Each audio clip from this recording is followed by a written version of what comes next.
Family, who understands? I dressed as a random character from Naruto Pikachu, and boldly let Itachi call me Big Brother from the start. I tell you, I was dumbfounded at that moment. As soon as I opened my eyes, a green-skinned frog was sticking a slippery cold thing to my face. With a croak, it pulled out a blue fruit with spiral patterns from its little backpack, stuffed it into my hand, and disappeared. The system notification exploded in my head. Congratulations, you have obtained the thunder fruit originating from the world of One Piece. At that moment, I had just one thought. Wow, Enel, your delivery has arrived, and the recipient is me, Uchiha Pikachu in human form Bozongyan. But honestly, this story has to start from the beginning. Just the day before, I was an ordinary Uchiha companion, acting as a bodyguard and servant for Sasuke. That day after school, as I was walking home with that little brat Sasuke, we saw his brother, Uchiha Itachi, standing there. Let me tell you, that guy with black hair and black eyes had such deep nasolabial folds that they looked carved in. He was the epitome of a brooding, handsome guy. As soon as Sasuke saw him, he dashed over like a little cannonball, calling out brother, brother in a very affectionate manner. Itachi finally had a smile on his face, patting Sasuke's head, showing a brotherly bond that was so gentle it could make you cry. I was watching from the side, my stomach churning. Family, who understands? This gentle big brother, in just 2 months, would be wielding a knife, slaughtering over 300 members of our clan like they were chicks. That's right, I, a hapless time traveler, had just come to this world for less than a month. My body's still not warmed up, and the countdown to death was already set for me. Back on Earth, I used to follow the trend and brush up on things like Atakasama and everything for my brother. Now, it was my turn to become a part of his pain, to be taken away by him with a single strike. I just wanted to say, screw you, good brother. For the sake of your brother's growth, our whole family is supposed to be background characters, right? The more I thought about it, the angrier I became, turning all emo on my way home. As soon as I entered the house, my mom had already prepared dinner, and my adorable little sister Rika rushed over to hug my leg, whining in a baby voice about me coming home late. Looking at my mom's warm smile and my sister's innocent face felt like a heavy stone pressing down on my heart. I could run, but what about them? Just thinking about how this warm scene would be destroyed by that brother complex in a few months made me anxious enough to want to bang my head against the wall. After dinner, I lulled my sister to sleep, and as I lay in bed looking at the moon outside, I felt a chill in my heart. With my meager skills, after a month of hard training, I hadn't made much progress. How could I survive the night of the massacre? How could I protect my parents and sister? Just when I was about to despair and pound the bed, I heard a ding in my head. Ding! Host detected. Traveling frog system successfully bound. Let me tell you, that feeling was incredible. It was like a water plant suddenly arrived after 20 years of drought. Wow, this tremendous fortune finally came to me. Without hesitation, I confirmed it on the system interface and let my frog child hurry out to travel and bring back some local specialties to extend my life. Then, it led to the scene at the beginning. I held this thing called the Thunder Fruit, my heart pounding like a drum. This was the bud-level fruit from One Piece that Enel had. It could become elemental, was immune to physical attacks, and could teleport. Isn't this 1,000 times better than any useless Sharingan? I didn't care about the taste at that moment, and took a big bite. Damn, that taste was like soaking 10-year-old dirty socks in toilet water and adding 3 spoons of mustard. It almost sent me to the afterlife, right there. But the next second, I felt every cell in my body dancing. My chakra surged dozens of times, crackling with electricity. I subconsciously activated it, and the whole room was ablaze with electric sparks, crackling and popping, countless blue electric snakes darting around my room, turning the walls black. One more second, and I estimated my house would literally explode in a physical sense. With this power, I definitely couldn't stay at home. I quickly snuck out of the clan's territory and ran to a small grove outside the village. When I tried to elementalize for the first time, watching my body transform into raging lightning from toe to head, that feeling. How should I put it? It felt like I had become a data packet in a network cable, going wherever I wanted, utterly free. Physical attack? Sorry, I've turned into electricity. How are you going to hit me? With this trump card, I felt a bit more secure, but what good was it if I could only survive alone? The first thing that came to my mind was my parents and sister. I ran to find my dad and got straight to the point. Dad, can we leave? I heard that our clan is about to clash with the village. Can we not get involved? My dad's face darkened immediately, pulling me into the study and lowering his voice. You silly son, do you think I don't want to? Half a year ago, the village stopped letting the Uchiha take on external missions. There are Umbu and Root members watching around the clan 24 hours a day. Right now, we're like birds in a cage. There's no way to escape. After hearing this, a surge of anger shot straight to my head. Shimura Danzo, the third Hokage, and that idiot Itachi. So you all had the script written from the beginning, waiting for over 300 members of the Uchiha clan to obediently stick their necks out for you to chop off? Why should we? Just because Itachi wants to protect his brother and implement that damn peace idea, our whole family has to die? Screw you. The more I thought about it, the more nauseated and angry I became. As I got angrier, my eyes heated up and a black tomo began to spin slowly in my eye. A single tomo Sharingan was activated by my anger. Once I calmed down, I sat at the desk and began to devise a plan to break the situation. Plan 1. Fight back. Train the Thunder Fruit to its peak before the night of the massacre and directly zap Itachi to ashes. But the problem is while my lightning is immune to physical attacks, it can't defend against his abnormal Tsukuyomi, one look, and ID be singing Tears of the Iron Window. Plan 2. Run away with my family. But my dad said the whole village was watching the difficulty level was comparable to Hell Mode. Plan 3. Wait for my fraud child to bring back some good stuff. That was purely a blind box betting my family's lives on. That was a bit too reckless. Plan 4. Take a risk and directly kidnap Sasuke as a hostage. But that would only delay the problem, it wouldn't solve the root cause, and it might even provoke them to act early. After thinking it over, none of the plans seemed foolproof. Damn it, forget it. Since there's no way back, let's carve a path forward. Strength is everything. I must train like my life depends on it. But I definitely couldn't do it at home. That old monkey in the village would be watching with his crystal ball, live streaming his spying. If I, the human Pikachu, went online, wouldn't I be exposed in no time? So, I transformed into a bolt of lightning and sneaked into the Death Forest. Fortunately, I had prepared in advance and swiped a few scrolls from my dad's study, including that legendary technique developed by the second Hokage, Senju Tobirama Shadow clone technique. Let me tell you, this thing was tailor-made for me. In our Uchiha clan, this brank ninjutsu is as common as cabbage, anyone can learn it. But if you're a civilian ninja, want to learn this? You'd better complete a rank mission with your life on the line first. That's the difference. Now, with one of me training and splitting into hundreds of me training together, wouldn't my experience points shoot up like a rocket? With this, plus the Thunder Fruit, I don't believe that before the night of the massacre arrives, I can't deal a heavy blow to those people. So let's do it. I immediately took out that legendary Shadow clone scroll. Let me tell you, this thing is really not something a human can handle. I formed a hand seal with both hands and shouted Shadow clone technique, boom. A cloud of smoke erupted beside me. When the smoke cleared, I focused my eyes and thought, what on earth is that? It looked a bit like me, but was all limp and deflated like a doll, just lying on the ground. I wonder what this thing could do. Be my body pillow? No way, I had to keep going. I'm not one to give up easily. Boom, boom, boom. I was like setting off firecrackers, blowing out a bunch of bizarre fail products for over an hour. Finally, when my chakra was almost depleted, a clone that looked exactly like me stood up with a duong. That guy was quite the show-off, giving me a thumbs up and saying, as expected of the original, awesome. I laughed at that moment. Hey, praising myself is pretty exhilarating. After the first success, everything went smoothly. Soon, there were 4 of me standing on the grass. I cleared my throat and started assigning tasks like a capitalist. Number 1, go get me the Thunder Fruit and package it. Number 2, practice fire release to the max. Number 3 and 4, water and electricity combo. Get started on water and lightning release. They took their tasks and looked at me in unison, as if asking, what about you? Of course, I found a big tree, lay down and just relaxed. Who understands this? I'm all about the companionship style training. They can grind all they want. And my original self, well, I just supervise and enjoy life. I slept soundly until sunset, and those shadow clones had long since turned back into smoke with a bang, bang, bang.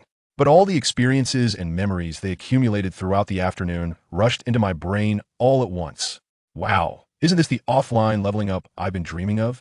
Lying under the tree while my power grows in my heart. It was simply exhilarating. Feeling exhausted, yet satisfied, I returned home. As soon as I stepped through the door, my sweet and soft little sister dashed into my arms. Brother, where have you been? Rika misses you so much. That little milk voice, those pitiful little eyes. I'm telling you, my heart melted. Forget about the Night of Annihilation and Itachi Uchiha. At that moment, I pushed everything aside. I squatted down and pinched her little face with just one thought in my mind. Whoever dares to touch my sister will know what electric shock therapy is. A week went by like this. During the day, I accompanied the prince to the ninja school, and at night, I used shadow clones to grind. Finally, my precious frog returned from her trip. This time, she brought back something that was shining bright red, like a little sun. Frog pointed at that thing, then pointed at me, meaning I should touch it. All right, I touched it. The moment my hand made contact, oh my God, The sensation was like having my entire soul thrown in a 3000 degree magma and fried repeatedly. It was incredibly intense. At that moment, I could only think, Frog, you're not going to backstab me, are you? Guess what happened next? The pain was just a fleeting moment, receding like a tide, and I found myself holding an ancient black long sword. Right after that, a system notification exploded in my head. Ding! Congratulations, host! You have obtained a souvenir. Zanpakuto, Ririn. Rengoku. I was completely stunned at the moment. What the heck? Yamamoto's old man's sword? The strongest and oldest Zanpakuto in Bleach? This incredible fortune has finally come to me? The system explained to me that the previous soul frying was to forcibly adapt this mortal body to the divine equipment. Not only are there no side effects, but there are also many benefits. In the future, I can use any other Zanpakuto freely, and this Rijunret Susan can also hide in my soul, acting as a 24-hour personal bodyguard, specifically to defend against those flashy illusions. I suddenly understood. What's my biggest shortcoming? Isn't it illusion techniques? Especially Itachi's Tsukuyami, which can pull me into an endless cycle of torment with just a glance. But it's different now, with a flowing blade like fire guarding my soul. Does he still think he can use illusions to deceive me? Come on, take a look. Which is stronger, your Tsukuyami or my flame that can evaporate this soul society? I was so excited that I immediately rushed into the death forest with a knife. As usual, my clones continued their 007 mission while I, the main body, wanted to test the power of this divine weapon. I closed my eyes and silently chanted, sword, come. In the next moment, a fierce flame erupted from my right hand, and a long knife coalesced from the fire, looking incredibly cool. I imitated the over-the-top style of the old man Yamamoto and roared. All things in nature turned to ash, flowing blade like fire. Instantly, white flames ignited at the tip of the knife, and the temperature of the surrounding air shot up. I felt like a walking volcano. I casually waved at a tree in the distance that was thick enough for 3 people to hug, and a fiery sword aura shot out with a whoosh. The tree made no sound and was smoothly cut in half right down the middle. The power of this was simply astounding. I was still not satisfied, so I tried a second move, fire burning the city. A huge wall of fire suddenly appeared out of nowhere, directly engulfing the half-fallen giant tree. In the blink of an eye, such a thick log was reduced to nothing, not even ashes left behind. When I returned home at night, I sat in the courtyard and calmly reviewed the situation. I realized that my shadow clones had been struggling to practice ninjutsu for a week, but the results were really not impressive. That little chakra ran out after just 2 great fireballs. However, with the thunder fruit, I could use it freely like it was nothing, and with the flowing blade of fire, it was even more destructive. When comparing the cost-effectiveness, why bother learning ninjutsu? It's just a waste of time. I made a decision on the spot. No more ninjutsu or anything like that. I'm going all out on the thunder fruit and flowing blade of fire, taking the high-end player route. As I was pondering life, my old man suddenly appeared from behind, pressed me down, and started a heartfelt confession, saying things like, son, don't be afraid if the sky falls. Your dad will hold it up. And he was almost in tears. Wow, this sudden emotional moment threw me off, so I could only go along with it. Dad, you're the best. It's all up to you. He was fired up, hugging me and crying like crazy. When I finally managed to break free from his embrace, my heart skipped a beat. My old man is usually such a serious person, and today he was acting so out of character. What does that mean? It means the hawkish faction in the clan has completely lost it and is about to turn the village upside down. Let me tell you, the plot progress bar has suddenly fast-forwarded to the eve of the clan extermination night. I really don't have much time left. If I keep practicing step by step like this, I might not even qualify to open the Sharingan and will just be sent away by Itachi with a single month's worth of reading. No way. I can't just sit and wait. I have to find a way to overtake them. Playing house with those little kids at the ninja school? That's nonsense. I need to go out and find some real high-end matches to fight. So I decided to take action. Let me tell you, that very night, I transformed into a mist and, with a whoosh, slipped away right under the noses of our Uchiha police force. Those patrolling clan members just saw a flash of light and thought they were seeing things. Little did they know I had already left the village and was heading to a trading town dozens of miles away. That town was a mix of people, and I wore a raccoon mask, found a little tavern, and sat down to eavesdrop on gossip. Sure enough, as soon as I perked up my ears, I heard 2 big brothers bragging about how they chopped off a pretty boy's head and made 200,000 Ryo. When I heard that, I thought, hey, isn't this exactly the fast upgrade server I'm looking for? The underground black market, the money exchange. When those two drunkards left without a second thought, I flashed over, and the cold tip of my knife was pressed against one's throat. The other, clueless one, tried to rush over, but I kicked him into the wall, and he couldn't even peel himself off. The guy I had at knife point instantly sobered up, his legs trembling in fear. I asked him where the money exchange was, and he spilled the address faster than anyone else could. As soon as I left, wow, that guy straight up pissed himself.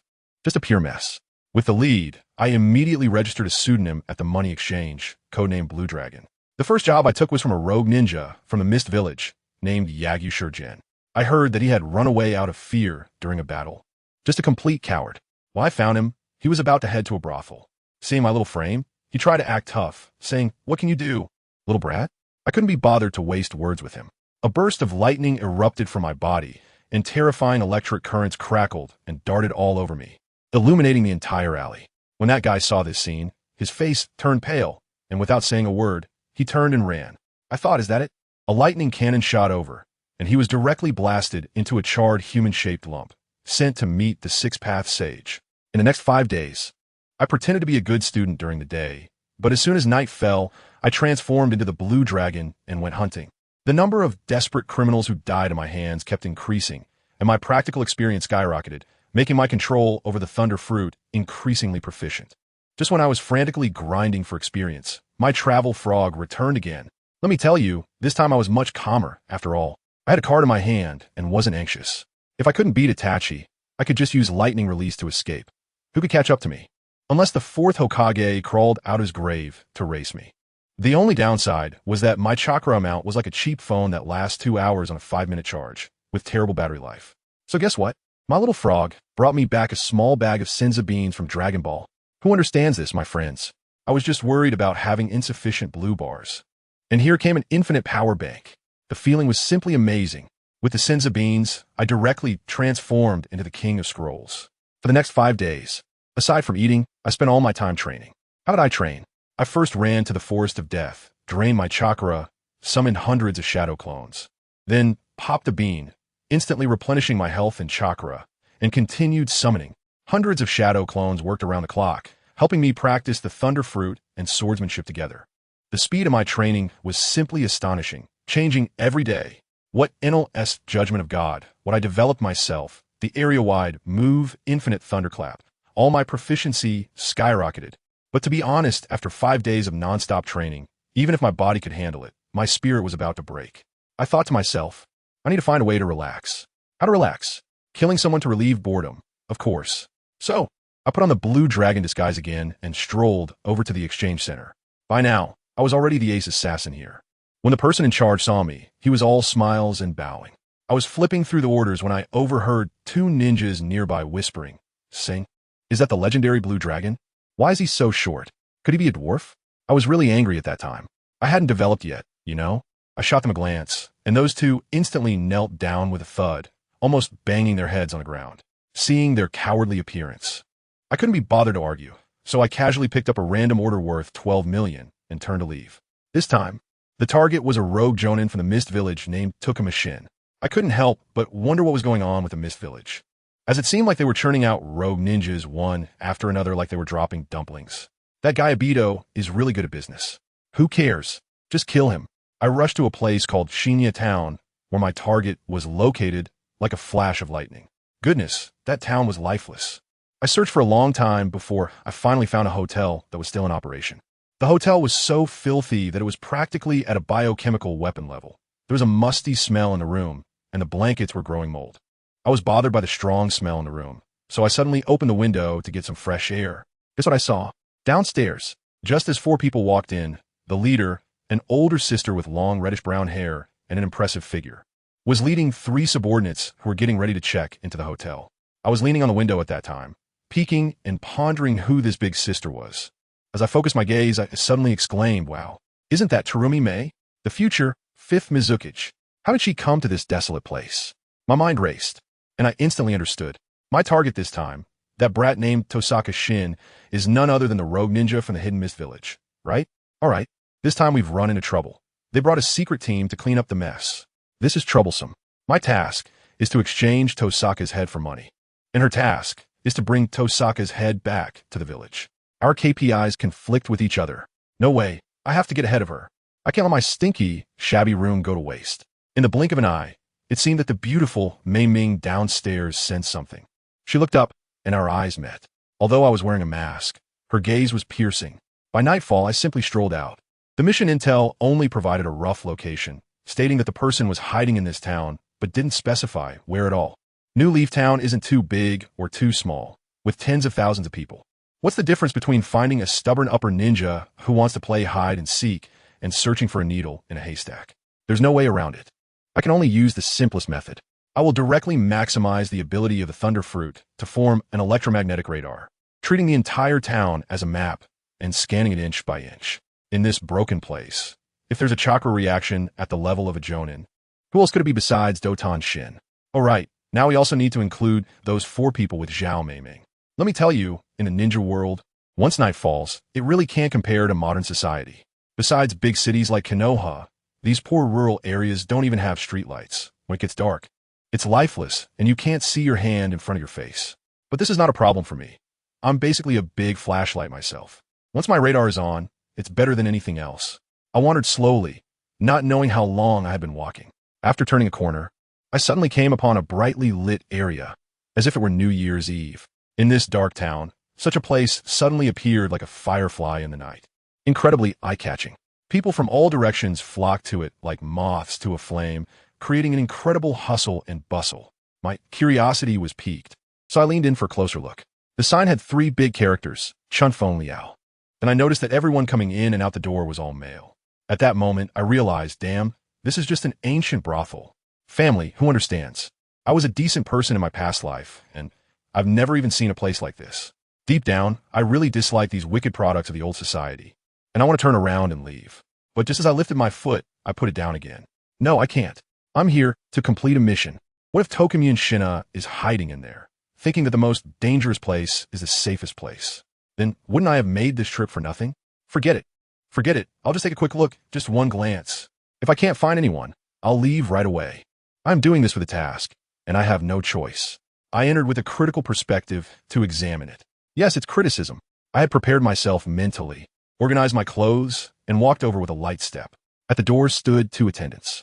When they saw me approaching, one of them immediately rushed over, nodding and bowing. Sir, please come in. I'm afraid that if I say too much, I'll expose myself, so I put on a cold demeanor and just hummed. The attendant was very perceptive. Noticing it was my first time here, he asked if I knew any familiar girls. I said no and suggested I take a look first. He immediately led me into a quaint little private room. As soon as he left, I clapped my hands together, shadow, clone technique. With a bang, another me appeared beside me. I ordered him, you go and scout around a bit, see if Tokukane Shin is here. Guess what happened next? My shadow clone actually quit on me right there. He retorted with a disgruntled expression. Why should I go? I also want to broaden my horizons and see what the fun is all about here. I was so angry that I laughed and scolded him. If I tell you to go, then go. What's the difference between me eating meat and you eating meat? Isn't memory shared by everyone? Besides, what if they're traps? You're not afraid of death, so you're the most suitable to explore the way. The shadow clone pouted and disdainfully jumped out of the window, disappearing into the night. I really can't believe it. My own shadow clone is actually a pervert? Doesn't that mean I'm insulting myself? Just as I was feeling a headache, a gentle and charming voice came from the door. Guest, may I come in? That voice made one's bones feel weak. I quickly sat up straight and replied, please come in. As the door opened, a fragrant breeze rushed in, and a middle-aged woman entered. Although her age was apparent on her face, her every frown and smile was full of charm. This was the madam of the establishment. She could tell at a glance that I was inexperienced and knew nothing, so she smiled and said she would introduce me to some things. Just as I was chatting with the madam, at the entrance of Chunfeng Liao, Mei Ying and her 3 companions also arrived. The young servant at the door, seeing that Mei Ying was a woman, immediately reached out to stop her, stating that there were rules in the establishment. Women were not allowed to enter. But who was Mei Ying? With a cold expression and an air of menace, the young servant immediately became so scared that his legs went weak, and he could hardly speak. Seeing his strange reaction, Mei Ying directly used an illusion spell to control him. Tell me, who is the owner of this place? Zhao Meiming asked in a low voice. The young servant, with a dazed expression, honestly replied, it's Lord Yan from Jingchuan. Zhao Meiming had never heard of this name and figured it was just a nobody. Then she asked, have you seen a man named Tu Jinshin? or someone with an X-shaped scar on his face. The young servant shook his head and said he hadn't seen anything. So, has anything strange happened in the shop recently? As soon as the question was asked, the young servant began to struggle with his expression. After a long pause, he stammered, "Many people have disappeared from the shop. Servants, young ladies, even customers have gone missing. Many have come looking for them, but they were all chased away by Lord Jingchuan. I wanted to run, but the whole town is filled with Lord Jingchuan spies. There's simply no way to escape." "Well, isn't this a perfect match?" Zhao Meiming's eyes lit up, and she immediately concluded that Tokumyun Shin was most likely hiding here. Moreover, making such a big commotion definitely used the forbidden technique he stole from the village. She immediately issued an order for her 3 subordinates to watch all the exits outside to prevent Tokitama from escaping, while she herself sneaked in alone. Her subordinates were anxious and said it was too dangerous and wanted to go in with her. As a result, Kyumiai's face turned stern. "This is an order. Moreover, I possess 2 types of bloodline limits. How could a mere Kagaya Shin possibly turn the tide?" That confidence, that aura, immediately intimidated the 3 subordinates. At the same time, my shadow clone had already sneaked into a pitch-black secret passage. Just after turning a corner, I heard some noise ahead. A man in black also noticed him and suddenly turned around, shouting sternly, "Who goes there?" My shadow clone is quite the actor. It walked out from the darkness and cheerfully said, "Oh no, you found me. I'm just a lost guest. Can you take me out, big brother?" But the man in black didn't buy it. He let out a cold laugh and said, "Do you think you can enter this secret passage? If you don't tell the truth, you'll stay here forever." As soon as he finished speaking, the kunai in his hand was just a feint. From his sleeve, 3 shurikens shot out, aiming straight for my shadow clone's vital points. My shadow clone is no pushover either. With a swift movement, I dodged and launched a kick. The man in black was kicked back and, while still in midair, managed to form a seal and spat out a massive fireball. I cursed inwardly at my shadow clone. It was just a chakra clone, and it would fall apart with just a touch of fire. There was no choice but to quickly form hand signs. Water style, water wall. A water wall rose instantly, blocking the flames. As water and fire collided, there was a sizzling sound, and the entire secret passage filled with steam, making it impossible to see anything. In that brief moment of distraction, I felt a chill on my neck as a cold kunai was already pressed against me. This guy was really fast, but my shadow clone wasn't to be underestimated either. In the blink of an eye, I bent down sharply as if my waist had a spring, and that kunai just grazed my scalp, cutting off several strands of hair. The person in black across from me was dumbfounded, probably thinking this script isn't right. How did that lethal strike get dodged like that? He looked at me in confusion and asked in a deep voice, "Who are you? What are you doing here?" I stood up straight and patted my clothes. I already said, "I'm a guest." "Nonsense. With your skills, are you an ordinary guest? Hurry up and tell me. What is your purpose?" He was getting anxious. All right. I'm not teasing you anymore." I shrugged and slowly walked towards him. He was like a startled rabbit, holding a shuriken, pointing at me while backing away. "Why are you running? I just want to ask you something." I stopped, looking helpless. "You asked me a question. I ask you a question. Isn't that fair? I'm here looking for someone named Tano Shin. Do you know him?" I stared intensely into his eyes, and I saw his pupils suddenly constrict. This is promising. This guy definitely knows him. But he played tough. Tsukinoko? I don't know him. Never heard of him. There's no one here you're looking for. Get lost quickly, or don't blame us for being rude. Hey, stop pretending, I laughed. Your eyes are practically screaming, I need to reflect, and you're still acting tough here? What's your relationship with that Tsukinoko? When I pressed him hard, his expression changed instantly, and a trace of determination flashed in his eyes. He glared at me fiercely and said, "This is what you brought upon yourself? Go to hell." As soon as he finished speaking, he pulled out a small gadget from his pocket, pressed it, and then slammed his body against the nearby wall. Let me tell you, that wall turned out to be a hidden door, and he darted through it in a flash. Immediately after, I heard him shout from behind the wall, "Explode." The next second, there was a loud bang under my feet, and the entire secret passage was instantly turned into a sea of fire. The man in black thought he had succeeded, and just as he relaxed and prepared to escape to report, a ghostly voice rang out behind him. "Hey buddy, where are you in such a hurry to go?" He turned around and nearly lost his soul from fright. There I was standing unharmed behind him, grinning at him. At that moment, he completely lost it, trembling as he pointed at me and asked, "Why you? Are you a ghost? Your reaction is so weak. I actually wanted to play with you a bit longer." I shrugged, extended 2 fingers, and said, "All right, last chance. Tell me where 2 Gianxian is, and I'll spare your life. If you don't, I'll send you on your way right now. This guy hesitated. Let me tell you, people like him are the most troublesome. It's not that he doesn't want to live, it's that he doesn't dare to live. To put it simply, he's just a high-level dead man, with his wife and children held hostage by others. If he dares to betray, his whole family would become food for that Tujinexan. Realizing this, he surprisingly showed some backbone, holding a kunai towards me and declaring, I cannot betray my master. Let's fight to the death. I was speechless at the time. Are you stupid? Tell me where he is, and I'll go take care of him. Who would know it was you who snitched? Guess what he said? He actually laughed at me. What do you know? The power of Lord Tokisaki is beyond your imagination. If you go, it's just delivering food. Ah, right? Your master is the best. Is that enough? I was completely out of patience. It was such a hassle. The ability of the thunder fruit within me activated instantly, and countless blue electric arcs crackled and enveloped my entire body.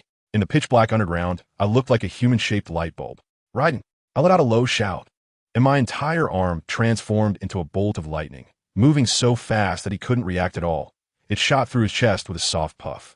His heart was instantly scorched, and he died completely. Job done. I directly elementalized into a current of electricity and slipped out through the crack in the wall to continue my exploration. My shadow clone caused such a commotion, of course. My main body felt it too. However, I didn't rush to act at that moment. I waited for the shadow clone to transmit the memories back to me before I knocked out the young lady next to me with a single palm strike and followed the memories to where I needed to go. Meanwhile, my future teammate, the beautiful Kei Mei Mei, also couldn't sit still because of the explosion sound earlier. She was pretending to be a wealthy merchant, bickering with the brothel madam, and took this opportunity to insist on checking what had happened. The madam couldn't stop her and had no choice but to follow. However, they hadn't gone far when they were stopped by two servants. Kei Mei Mei's gaze was sharp. She immediately noticed that the two servants had chakra, which meant they were ninjas. She quickly realized that something was definitely off here. Tokumen Shin must be inside. Without saying a word, she cast a genjutsu that took down both guards along with the madam. She pushed open the door, revealing a dark passage. As soon as she stepped in, the door slammed shut behind her with a loud bang, and the entire passage became pitch black. Wow, it felt like she had entered a spider's lair. Kei Mei Mei, being bold and skilled, took out a kunai and felt her way inside. However, this basement was like a maze, and after wandering for a while, she still couldn't find the exit. Just then, a clattering sound of gears echoed around her, followed by a loud bang as a giant iron cage descended from above. Trapping her inside, a man's mocking voice emerged from the darkness. Oh my. Isn't this the famous Kei Mei Mei, the Jonin? Tokumen Shin. Upon hearing his voice, Kei Mei Mei's anger flared up. The lights suddenly turned on. She saw that the guy named Tokumen Shin was sitting in a large chair with his legs crossed, watching her like a monkey. Kei Mei Mei completely ignored him and formed hand seals. Doton. Waigon no Jutsu. A stream of strong acid sprayed onto the iron cage. The result? It fizzled for a long time, but the iron bars remained mostly unharmed. Tokumen Shin laughed heartily. Foolish woman. Did you think I would use a regular iron cage? This is made of special steel imported from the land of iron, specifically designed to counter you. Then, this guy began his standard villain monologue, reminiscing about his hardships. The gist was, you big families with bloodline limits are born above everyone else. Why is that?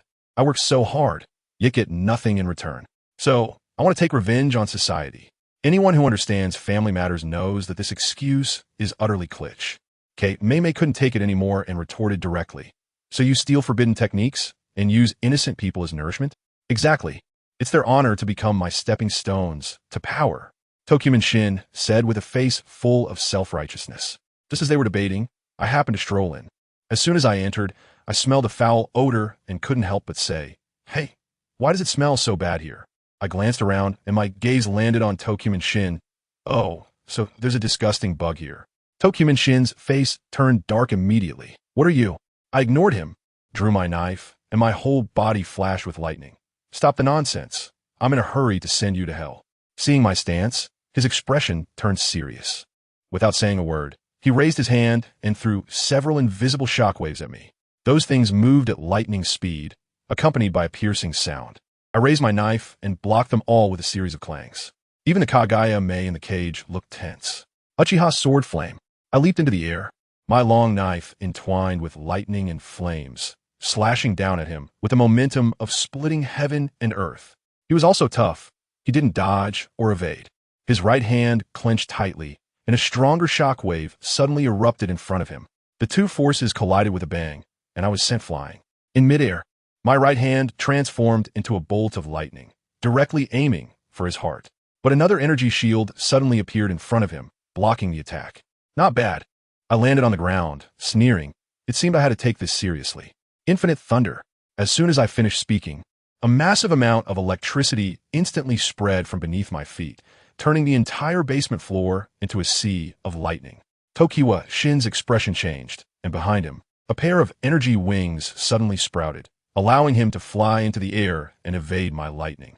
Damn, you can fly? Now it's my turn to be stunned. Ignorant little brat. Tojo Shin looked down at me from midair, like he was looking at a dead person. The game is over. In the next second, dozens of shockwaves came roaring at me from all directions. I could only wave my long knife, clanging and clashing in passive defense. This guy had air superiority and completely held the initiative. Seeing that Kagaya's cage was about to be melted, Tojo Shin got anxious. He knew that if it dragged on, it would be 1 against 2. He feigned an attack, using a massive shockwave to push me back, then turned and dove into a hidden door. When I come back, it will be your death. I was done playing yet, and you want to run? Of course I wouldn't allow that.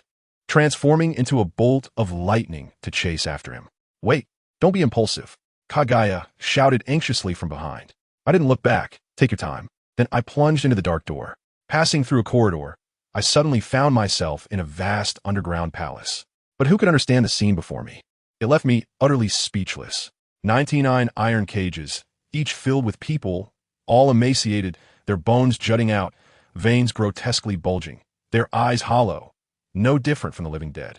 Nobuaki Tsukuma sat high on a chair on the steps, enjoying my expression, laughing maniacally. How is it? A beautiful sight, isn't it? An uncontrollable rage surged from my chest to the top of my head. I said nothing, only silently dropped the long knife I held onto the ground. This world is too filthy. I murmured, only flames can purify everything. I slowly raised my hand, and a cluster of ghostly white flames gathered in my palm, eventually transforming into an ancient black long knife. All things of the universe are reduced to ashes, the blade flowing like fire. An eerie white flame ignited on the blade, illuminating my face, which was cold to the extreme. Purify everything. Slash! I swung my sword violently, unleashing a wave of scorching white flame in the form of sword chi. Tuchuan Xian's face changed dramatically, and he instinctively summoned the strongest energy shield in front of him. However, it was useless. That shield was as fragile as a layer of window paper in front of my sword chi, shattering with a loud bang. The sword chi struck him unimpeded, carving a huge, hideous wound from his left shoulder to his right hip. The wound was charred black, with not a single drop of blood spilling out. All evaporated in an instant. Tuchuan Xian let out a heart-wrenching scream, a sound identical to the desperate wails of those people in the cage below. Let me tell you, this Torai Kane Shin is quite a tough guy. He was almost roasted to a crisp, yet he still managed to endure it and immediately retaliated with a powerful move that splashed us with energy. Goodness, dozens of shockwaves came at us like they were free, filling the entire underground palace with his aura. And what about our Zongyan? He didn't even blink, just gave a faint glance, and the flames on his knife suddenly blazed even hotter. With a swift strike, he uttered 4 words. Fire burns the city walls. Damn, that scene. A fire hand bigger than the entire ceiling of this underground palace appeared out of nowhere, directly scattering all of Tujian Xian's flashy shockwaves, and then, with a smack, it grabbed him whole in its palm. It was simply a fiery cage, with temperatures over 6,000 degrees. Who understands? It's like playing live steelmaking here. Tujian Xian was frantically stacking shields inside, layer upon layer, like a Russian nesting doll, but it was completely useless. The shields melted as soon as they appeared, and he screamed in pain. Just then, who arrived? Kojime. The beautiful woman probably melted the cage and chased after them. But as soon as she entered, she was dumbfounded, staring at Tujian Xian, who was being squeezed in the fiery giant's hand, and that handsome man in a white mask standing there, all aflame and looking incredibly cool. Her CPU probably burned out, her mind filled with, who am I? Where am I? What play is this? The high temperature was so intense that it hurt people's faces from a distance. Kojime looked at Zongyan with a different gaze. I tell you, her eyes were starry, almost pulling out a QR code to say, handsome guy, let's get married, I just scanned you. It was unbelievable. 1 second, it was a tense battlefield, and the next second it turned into her romantic little theater. In the fiery cage, seeing he couldn't escape, Tujin Xin went crazy. Damn bastard. I'm gonna skin you alive. Cursing while he began to gather his ultimate move. Zongyan ignored him, sneering, and with another slash, he shouted, "Torch!" Damn! Outside that fiery giant hand, a fire tornado rose again, the temperature climbing rapidly.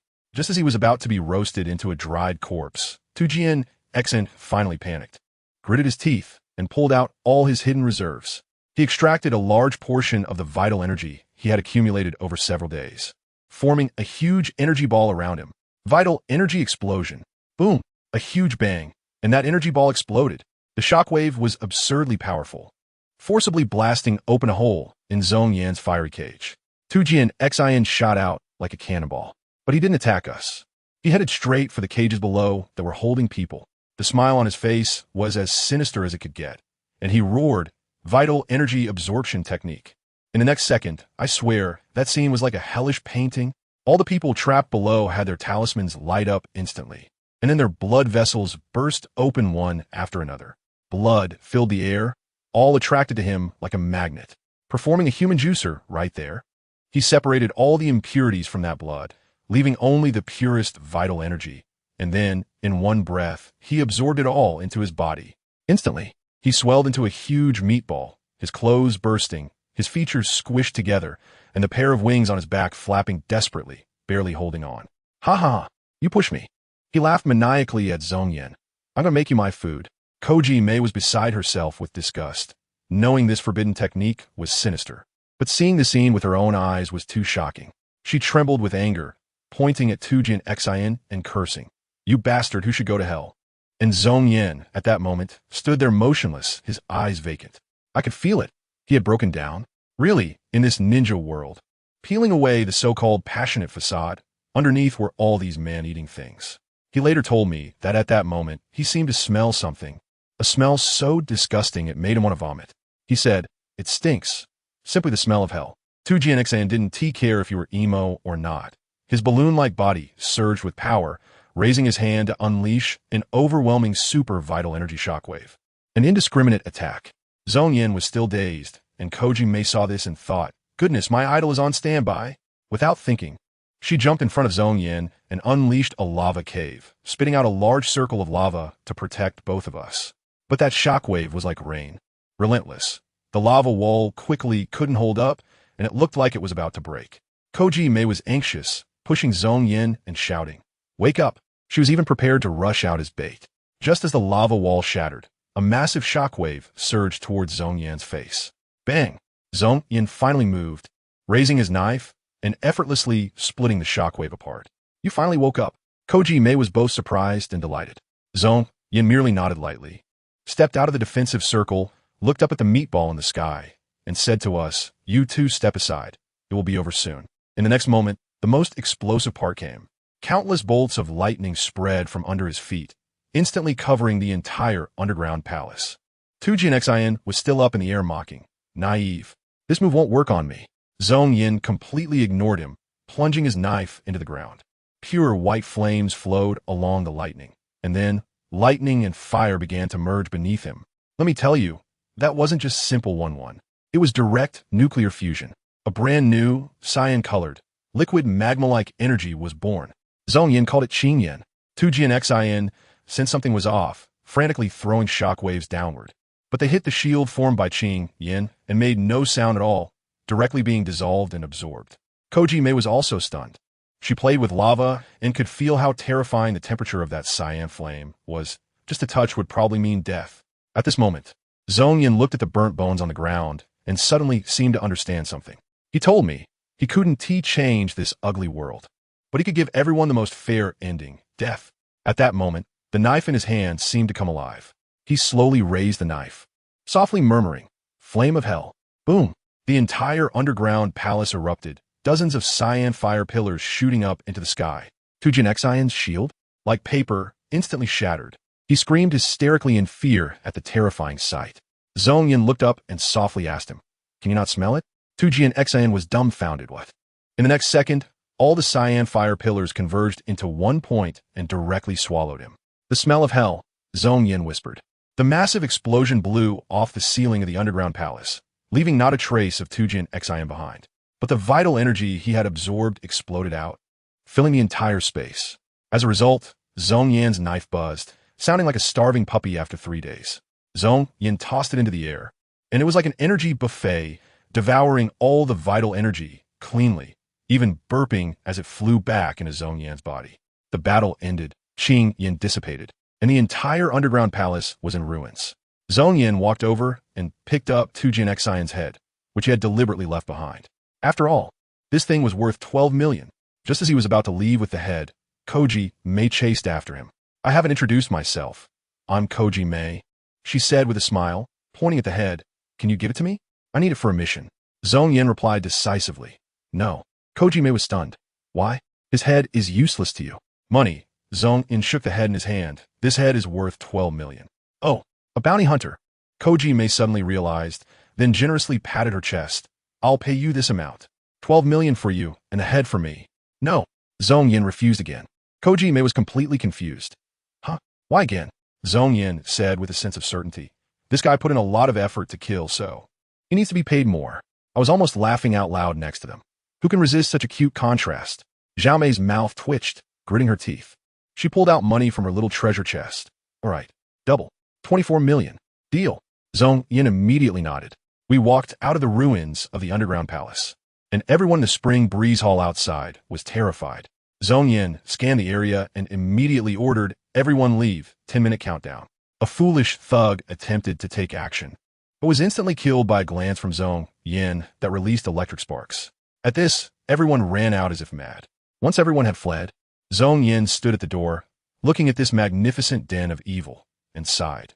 Dust to dust, earth to earth, let this place become your shared grave. After speaking, he transformed into a bolt of lightning and flew above the spring breeze hall, once again raising his blade. Hellfire. A towering green flame column descended from the sky, instantly engulfing the entire building, burning it to the ground, leaving only ruins behind. I thought this matter was settled, but unexpectedly, as soon as Zongyan landed, Zhao Meiming chased after him. She handed the head over to her subordinate and hurriedly ran over, panting as she stopped him. Wait. Zongyan frowned. Is there anything else? Are you leaving? Zhao Meiming looked at him, her eyes filled with little stars. That's right. Then, where are you going? Where am I going? I'm just going to deliver a package, Hell Express, and the recipient is an old bastard who must sign for in person. As soon as I said that, Terumi Mei on the opposite side clearly froze for a moment. Who understands family matters? Why does this girlesque gaze towards me seem increasingly off? She quietly asked me if we would be able to meet again in the future. Just want to know a name. Goodness, my heart skipped a beat. No way. No way. Could she have taken a liking to me? But with my small frame, I can't handle such a big vehicle. However, thinking about it, hey, this might not be a bad thing. If I get involved with the future 5th Mizukage, in case the Uchiha incident really blows up in the future, I could pack up my family and run to the village hidden in the mist. Isn't this just a ready-made big backer? Terumi Mei is beautiful, kind-hearted, and capable. This investment is a sure win. With that in mind, I directly took off the mask on my face and straightforwardly told her, I am Uchiha Zongyan from Konoha. And guess what happened? She completely crashed, staring at me in a daze. I thought, no way, is she stunned by my traveler standard stunning looks? Later, I found out that her mind was already in chaos, frantically scrolling. Holy crap, he is a little kid, so young. I actually have feelings for a minor. This is so embarrassing. I want to dig a 3-bedroom apartment right here and hide in it. Seeing that she hadn't reacted for a long time, I could only take the initiative to break the ice. Ahem, about that head, you paid too much. I want refund the extra money, but I'll give you some information as a bonus. What? She was still confused. I lowered my voice and said word by word, your water shadow has a problem. I tell you, right now in the Hidden Mist Village, it's bloody and terrifying, and the root of it lies with their 3rd Mizukage, Yagura. That guy has long been controlled by Abido using the Mangeki Sharingan, nothing more than a puppet on strings. This matter is actually quite easy to resolve. As long as the guy with the Byakugan named Niji opens his eyes to take a look, he will immediately discover that the chakra within Yagura is as chaotic as a pot of porridge. I leaked this information to her in advance. If it can help her rise to power sooner, then when I run away later, my backing will be even more secure. What did you say?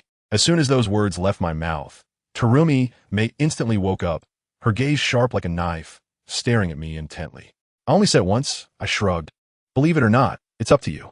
I can't just tell her I know Obito is controlling your Mizukage. I was there the time. I am that table, right?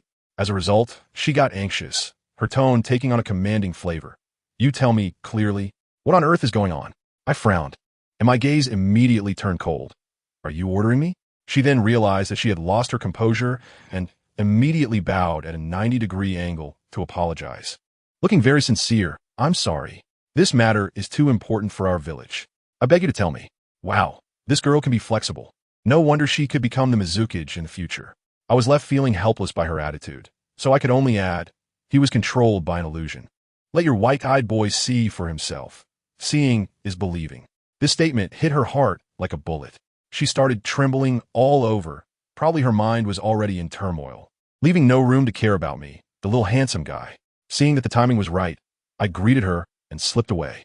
When I returned to Konoha, the Bear Country was already in an uproar. The streets were buzzing. The national traitor Jing Chuan has been punished by heaven, struck down by heavenly thunder. What heavenly thunder? That was me. Once I got home, the aroma of food greeted me as I entered. My parents had already prepared dinner, and my sister Rika rushed over like a little cannonball, hugging my leg. Let me tell you, although the relationship between our village and the Uchiha was tense, as if on the verge of war, with a bunch of hot-headed youths shouting to storm the Hokage building during every meeting, my dad, Uchiha Zongyan, an ordinary chunin who hadn't even activated a Sharingan, managed to protect our little family like a paradise, keeping the storms outside from blowing in. After dinner, my sister clung to me, wanting to play.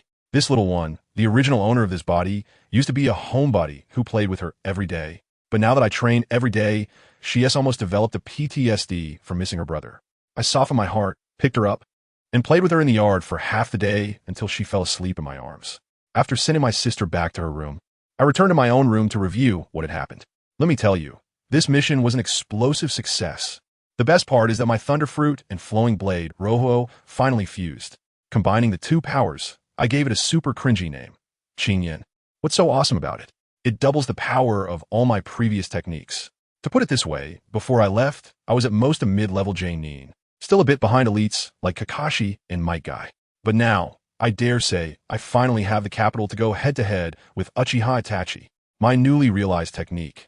Inferno Hell, with one strike. Even if he activates his Susanoo, it would definitely get blown to pieces.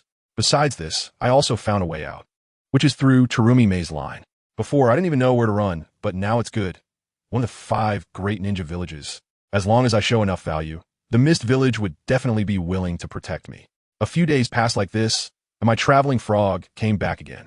This time, it brought back something very small, a green seed the size of a grain of rice. The system's notification sound rang. Ding. Souvenir. Seed of the World Tree from an unknown world. I was completely stunned. The World Tree? An unknown world? I asked the system what the hell it was. Whether it was some kind of magical item that could grow a world. The system directly replied, sorry, the world level is too high and relevant information has been deleted. Damn. I asked and got nothing in return. What's the use of you? I complained a bit, pondering that this thing must be of a very high level.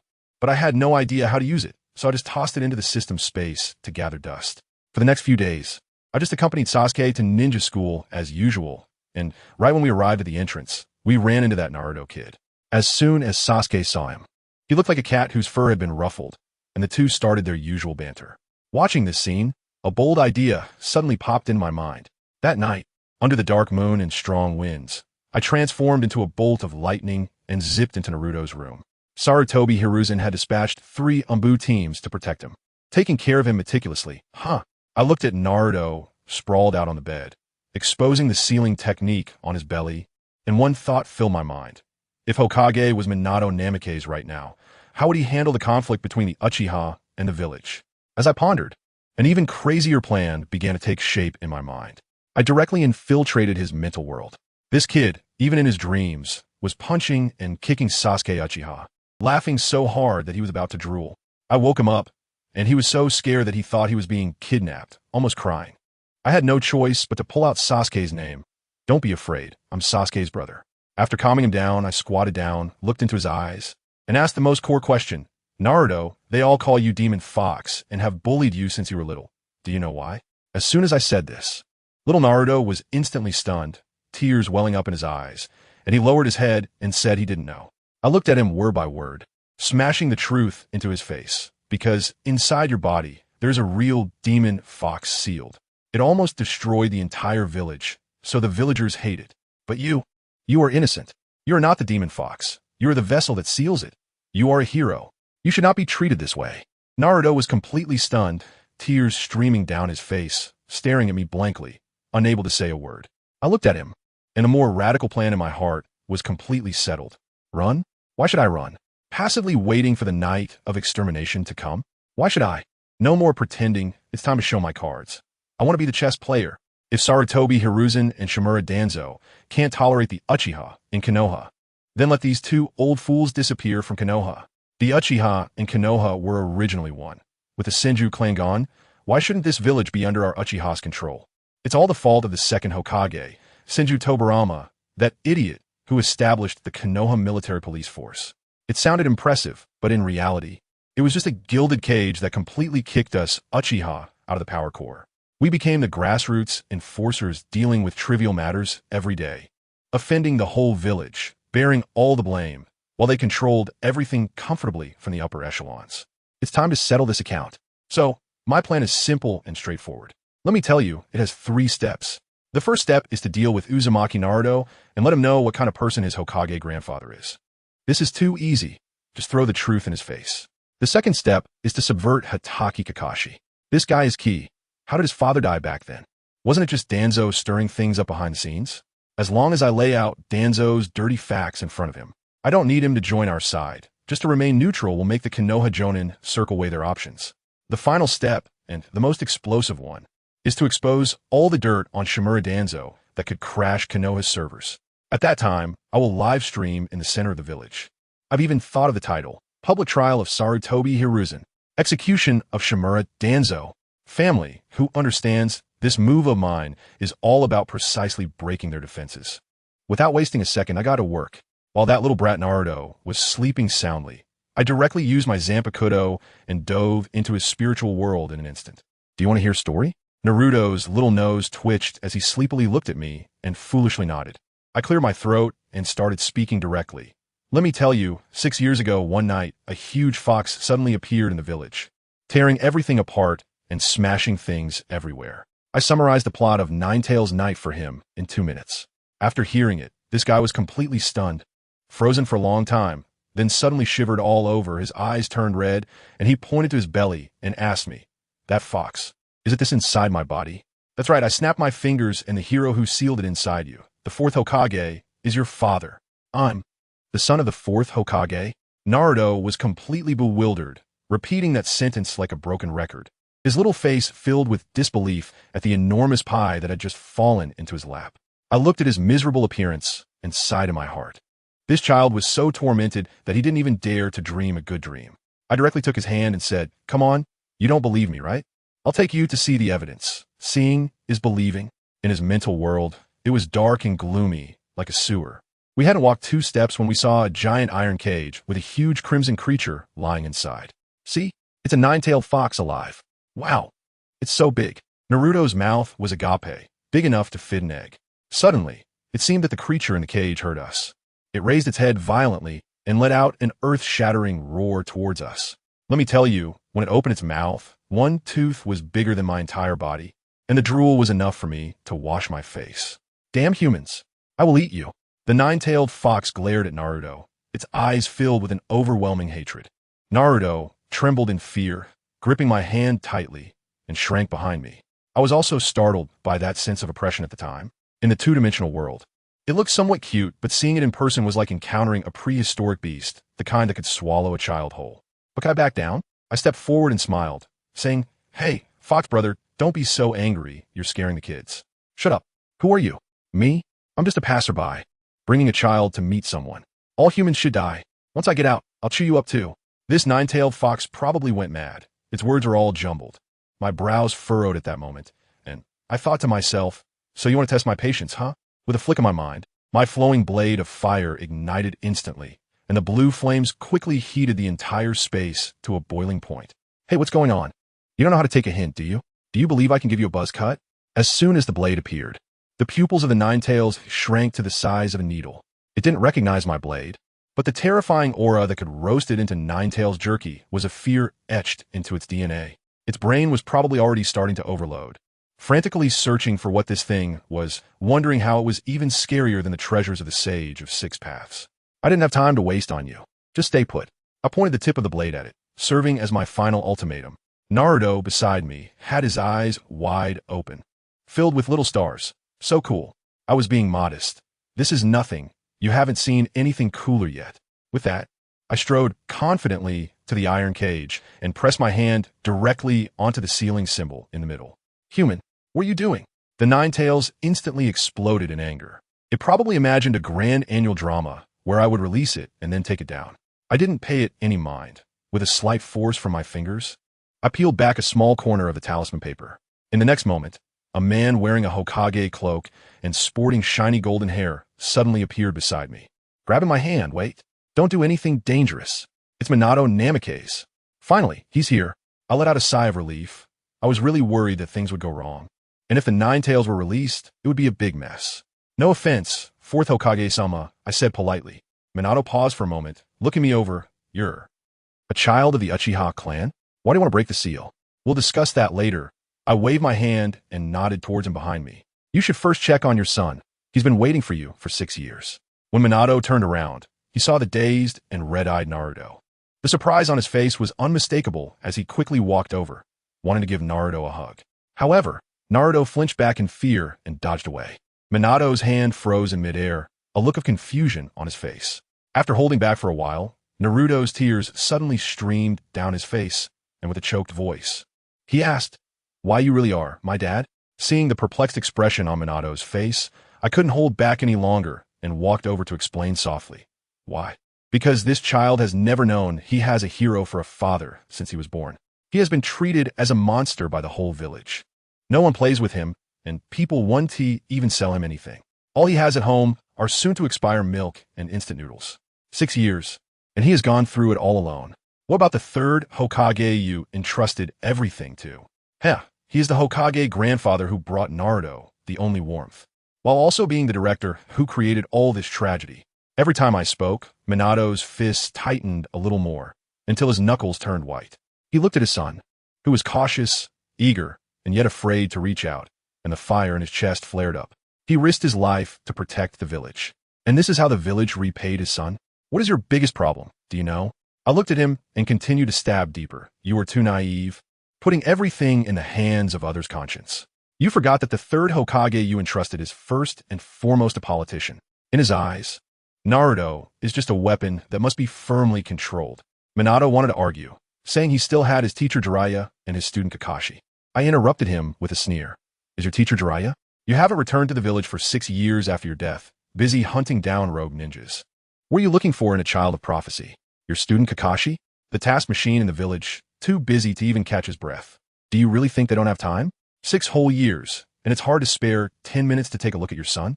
To put it bluntly, it's just that the third Hokage won't allow it.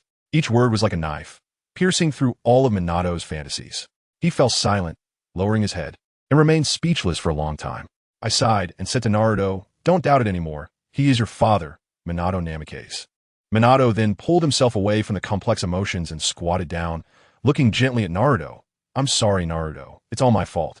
With just that one sentence, Naruto couldn't hold back anymore and suddenly threw himself into his arms, crying loudly, "Dad, why did you leave me? They all say I'm a monster. I'm not. Woo-woo, I miss you so much." The child cried heartbreakingly, releasing all the grievances and loneliness he had felt for 6 years. Minato held him tightly, his eyes also reddening as he kept apologizing. I quietly stepped aside, leaving space for this pair of father and son who had been reunited after 6 years. When Naruto cried himself to sleep, Minato held him and then looked at me seriously. "Thank you. But your purpose is not just to let us recognize each other, right? Also, how did you know about the secret of the chakra I left in the seal? As for the source of information, it's temporarily confidential." I directly changed the topic. I indeed have my purpose for coming this time. Lord Fourth, the Uchiha and the village are about to go to war. I objectively explained to him how the Uchiha clan had been pushed to the edge of a cliff over the past 6 years, how they were forced to prepare for a coup. After listening, Minato sighed with a complex expression. I didn't expect that I've only been dead for 6 years. Yes, if you were still alive, none of these troubles would have happened. He smiled self-deprecatingly. But I am already a dead man. What can I do to help you?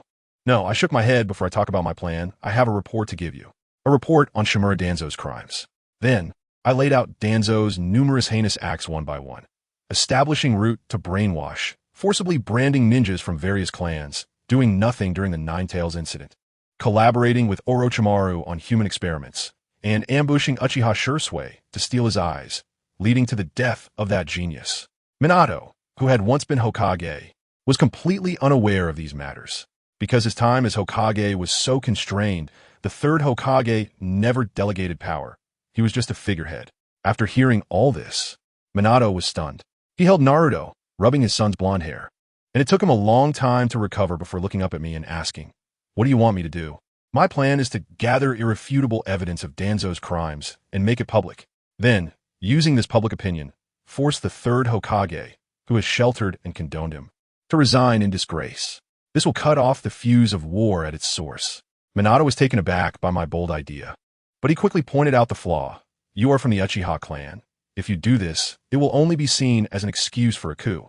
Exactly. I smiled. That's why I came to find you. Because there is only one person in Konoha who can lead this matter, and only you can make him willingly step forward. Minato's heart stirred. It seemed he thought of someone. I directly mentioned the name. That's right, it's your disciple, Kakashi Hatake. He is your student, the son of Konoha's White Fang, and he possesses strength, qualifications, and reputation. It is only right for him to uncover all of this. In the end, Minato agreed, for the village, and for his son who had been wronged for 6 whole years. He told me the secret code that was exclusively used by their team for back in the day.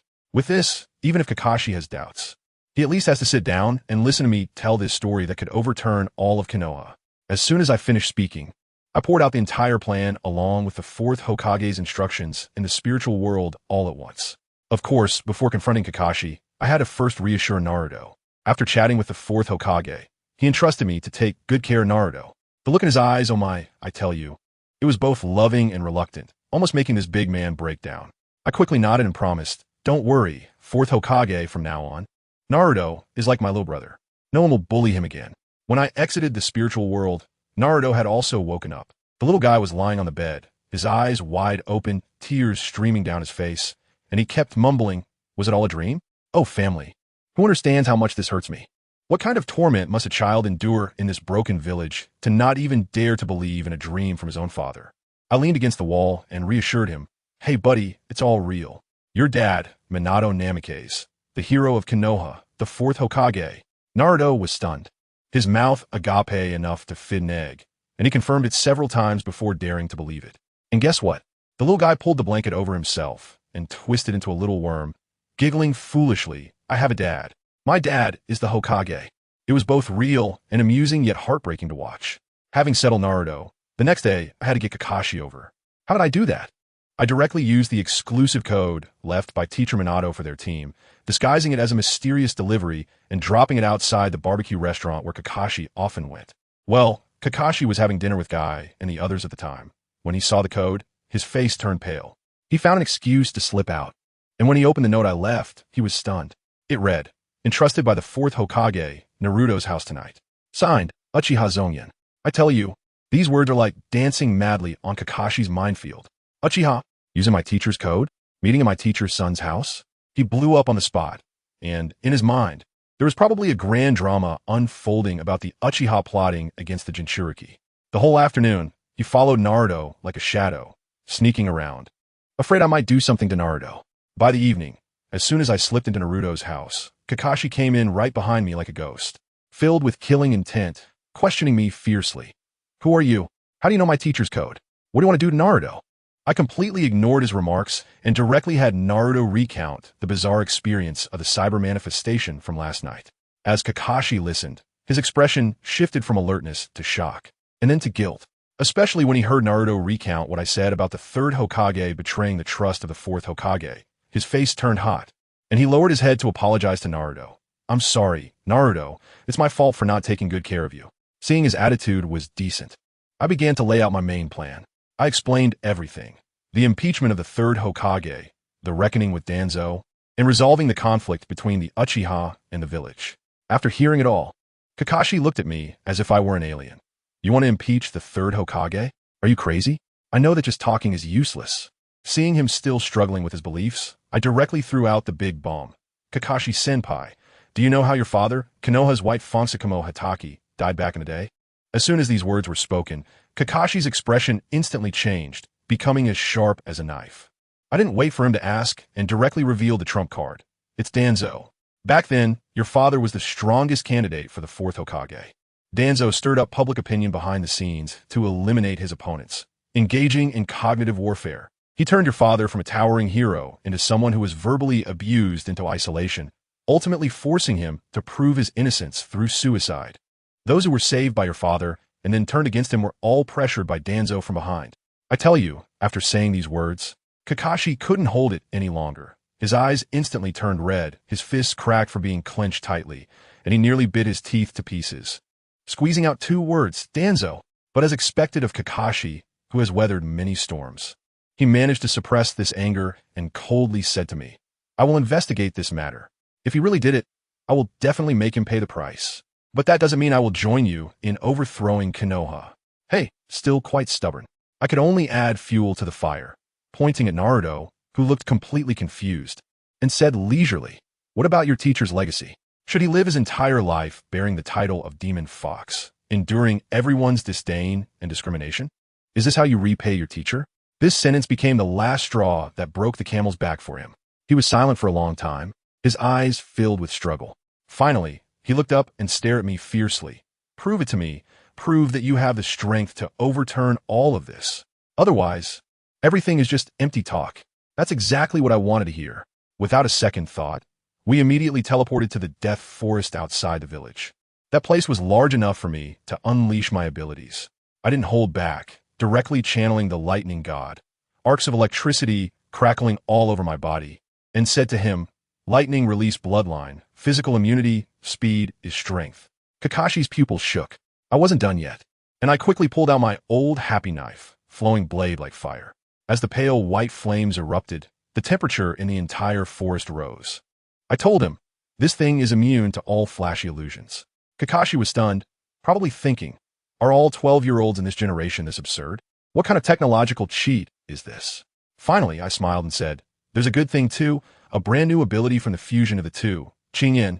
As soon as I finished speaking, the lightning and flames instantly merged, transforming into blue magma that spread beneath my feet, burning everything in its path. At this point, Kakashi was completely speechless.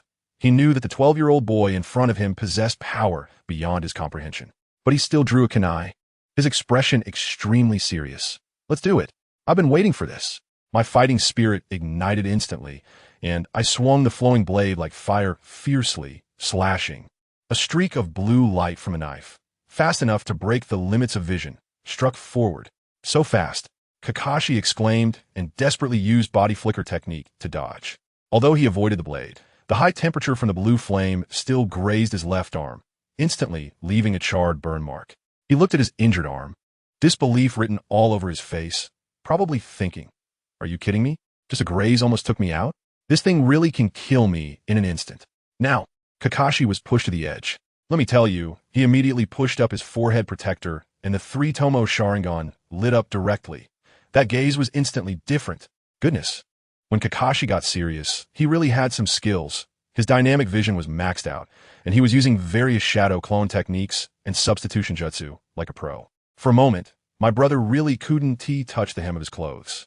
Then, Kakashi performed a backflip and jumped into a tree, executing a dazzling series of hand seals, and shot a huge fireball at my brother from behind.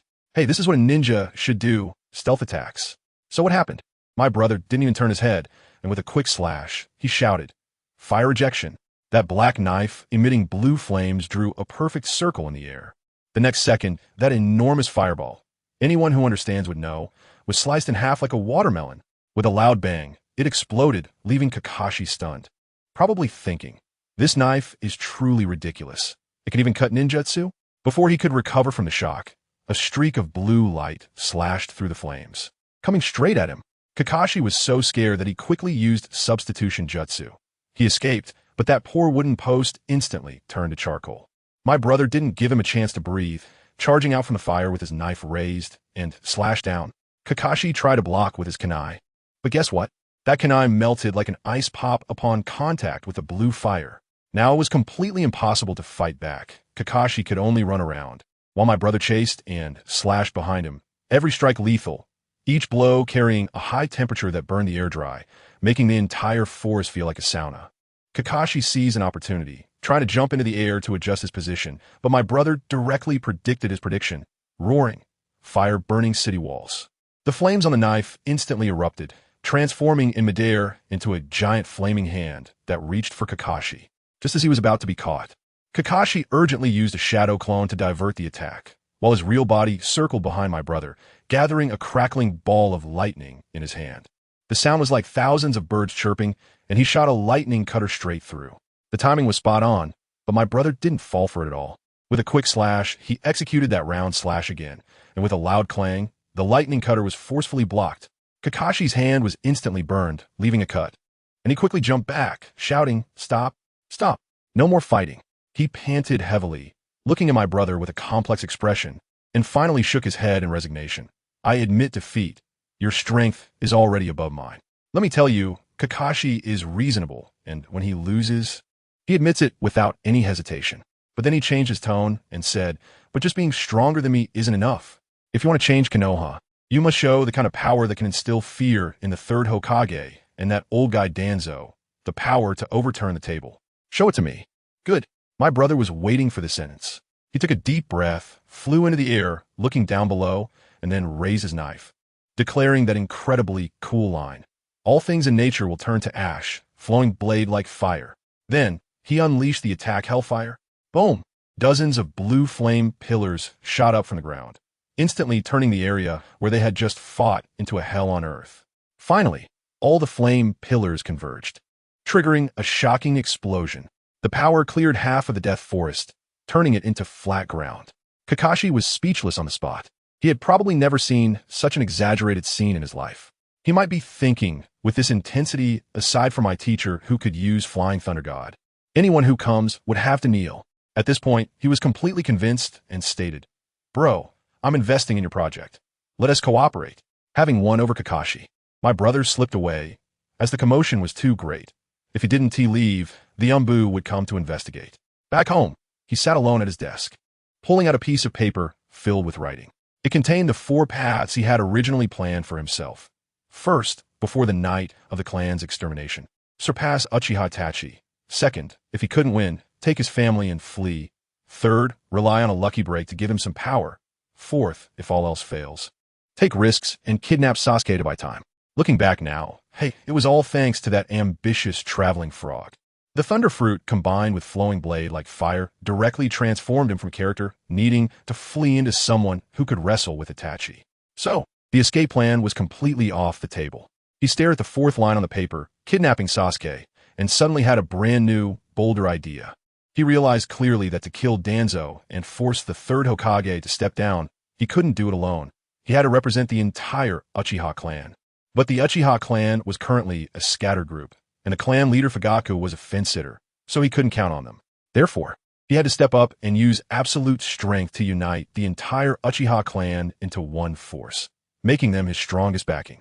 So how could he establish authority the fastest? The answer was simple. Eliminate the current recognized number 1 genius of the Uchiha clan, Uchiha Itachi, using Itachi's head to tell all the clansmen that the era had changed. Therefore, the plan that had once been regarded as a last resort now became his first move, kidnapping Uchiha Sasuke to force Uchiha Itachi to come out and duel him. The next afternoon, after class at the ninja school, my brother followed Sasuke. In a deserted alley, looking at the bouncing, innocent Sasuke, he sighed, said he was sorry, and then a weak current of electricity emerged from his palm, zapping Sasuke unconscious in an instant.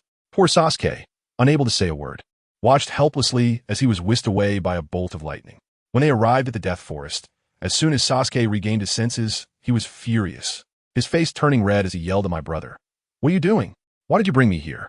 My brother calmly delivered a shocking revelation. "Sasuke, the brother you idolize, Uchiha Itachi, is planning to kill our entire clan, including your parents, to protect you. As soon as these words were spoken, Sasuke exploded, cursing furiously. "You're talking nonsense. I want to allow you to insult my brother. How could he possibly do such a thing?" He didn't believe it all. In his heart, Itachi was the perfect god. My brother didn't argue with him, just reminded him to think carefully about the tense atmosphere in the family lately, and consider the increasingly serious expressions on his father's and brother's faces. Just then, my brother's eyes shifted. He sensed a familiar chakra approaching at high speed. It was Uchiha Itachi. He was coming. My brother immediately sent a surge of electricity to freeze Sasuke in place, allowing him to only listen and not move, saying, "I also want to ask your brother face to face, so you just listen carefully." As soon as he finished speaking, a torrent of shurikens shot in from all directions, sealing off any escape routes. Uchiha Itachi appeared, his gaze as cold as a blade, and without saying a word. "Hand over Sasuke."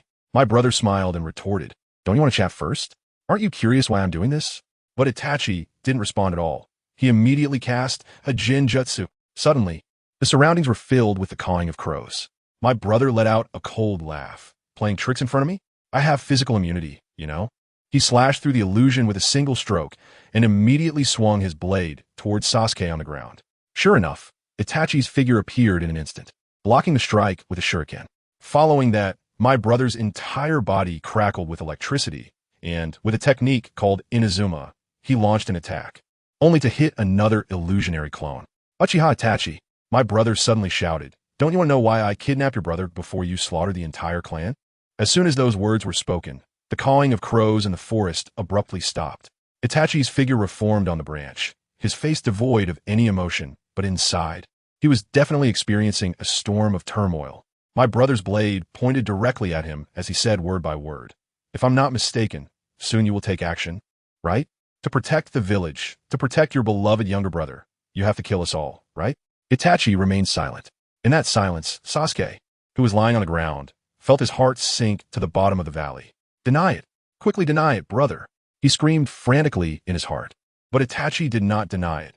He just lowered his head, struggled for a long time, and said, "This is the last resort. Afterwards, I will go to hell to atone for my sins. It's over." This sentence was equivalent to a direct admission. Sasuke felt like the whole world was collapsing. His gentle and perfect brother was really going to kill their parents, kill everyone, and all of this was actually to protect him. He didn't want this kind of protection at all. My brother burst into laughter upon hearing this, his voice filled with mockery and anger. "Atonement? What will you use to atone? Your life? Can it bring back the lives of our entire clan? Don't be ridiculous. You, a lowly insect, raise a knife against your own companions, truly twisted and ugly. How could the Uchiha produce such scum like you?" Itachi was finally provoked. He coldly replied, "What else? Should we watch our family and village go to war, letting so many innocent people die? How absurd." My brother retorted angrily, "Innocent people? Are we Uchiha not innocent? In your eyes, the lives of the villagers of Konoha are more precious than the lives of our clan?" He looked at the silent Itachi and pointed out sharply, "I see. Because you think our clan is foolish and arrogant, you've sided with the higher-ups of Konoha and become their spy planted in Uchiha, right? Brother, a spy?" This series of truths pierced Sasuke's small heart like knives, leaving it riddled with wounds. How could this happen? I'll tell you. Sasuke was completely stunned at that moment. His mind was buzzing, he was almost crashing. He stared blankly at Itachi, while on our side, Brother Zongyan had already opened fire. "Speak up. Uchiha Itachi, are you mute?" Brother Zongyan shouted, his posture almost ready to swallow Itachi alive. And guess what Itachi said? He slowly lifted his head with an expression as if to say, "What can you do about it?" And calmly replied, "What do you want me to say? Isn't it all known already?" Goodness, I almost wanted to applaud him for his mental fortitude. It was as if Mount Tai was collapsing in front of him, and he didn't change his expression at all. Brother Zongyan's verbal attacks were like mere scraping for him, completely without any impact. But who is Brother Zongyan? He sneered coldly and directly increased the intensity, bombarding him with a series of soul-searching questions.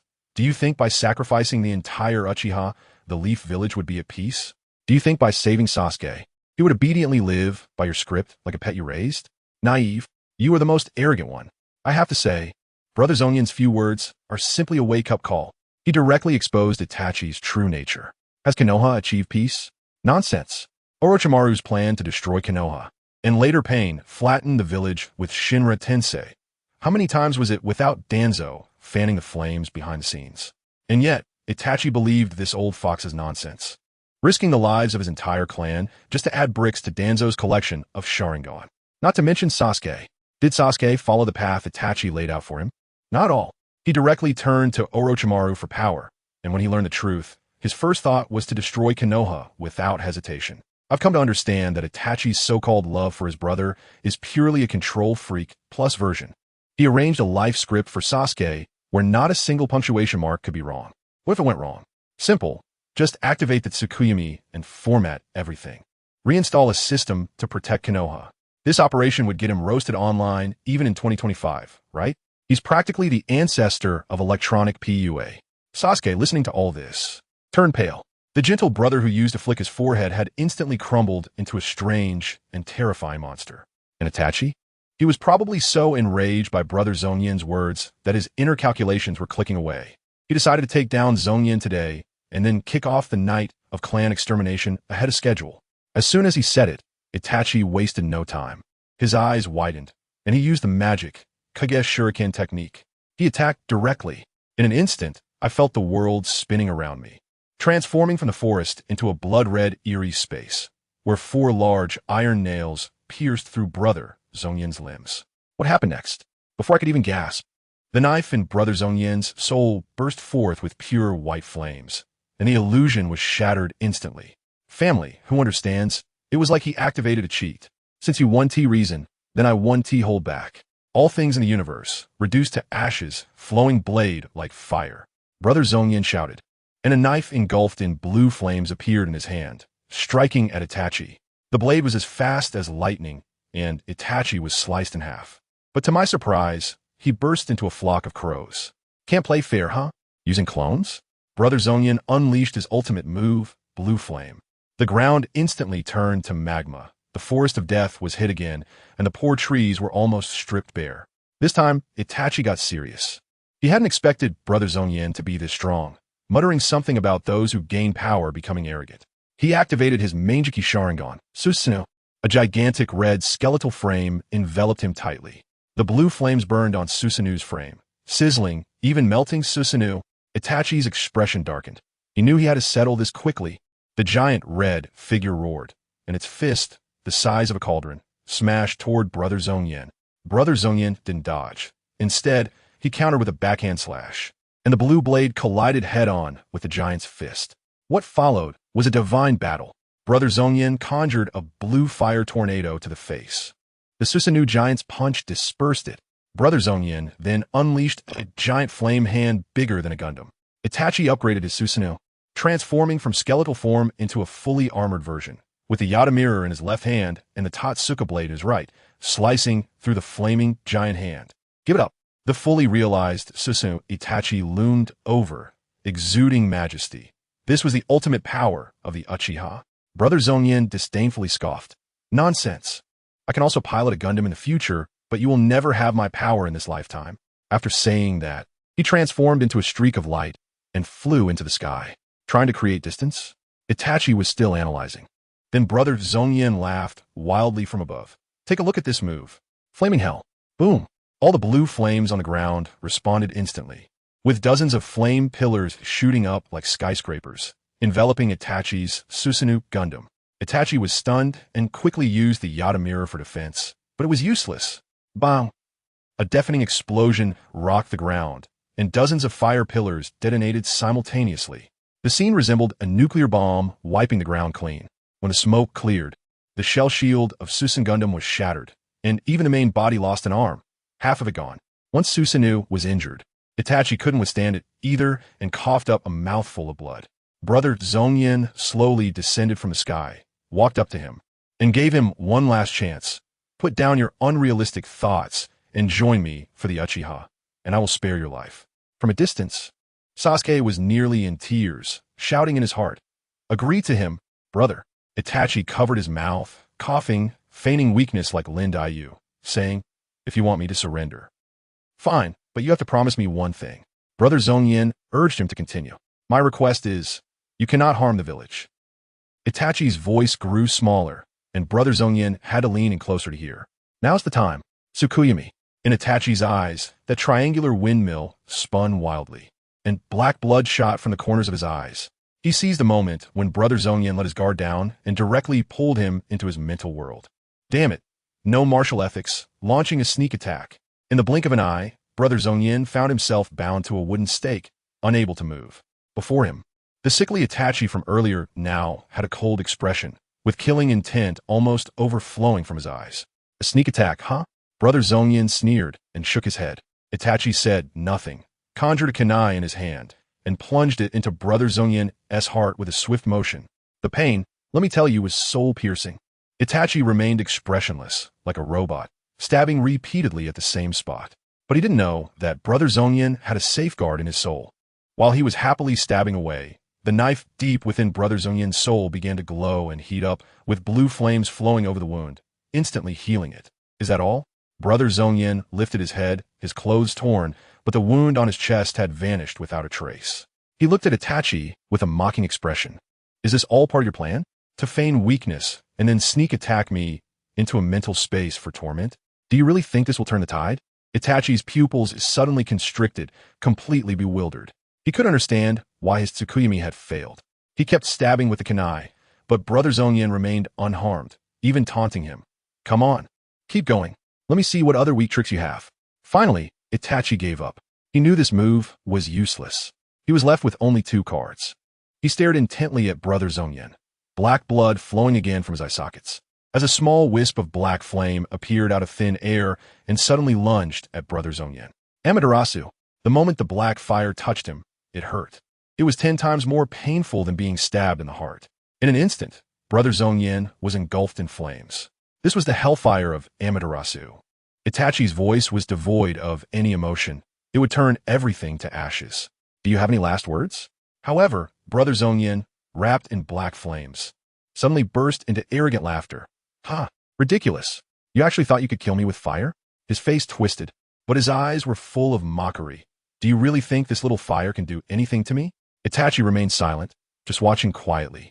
Flowing blade like fire, Brother Zongyan shouted, and a burst of blue flames erupted from the position of his heart. As soon as the blue flame appeared, the surrounding Amaterasu black fire scurried away like mice fleeing from a cat. The blue flame quickly enveloped Brother Zongyan's entire body, devouring the Amaterasu black fire completely wherever it passed. You think you can burn me to death? Even if the Amaterasu deity himself came, it wouldn't work. Not to mention your little ocular technique. The scars on Brother Zongyan's body began to heal at a visibly rapid pace.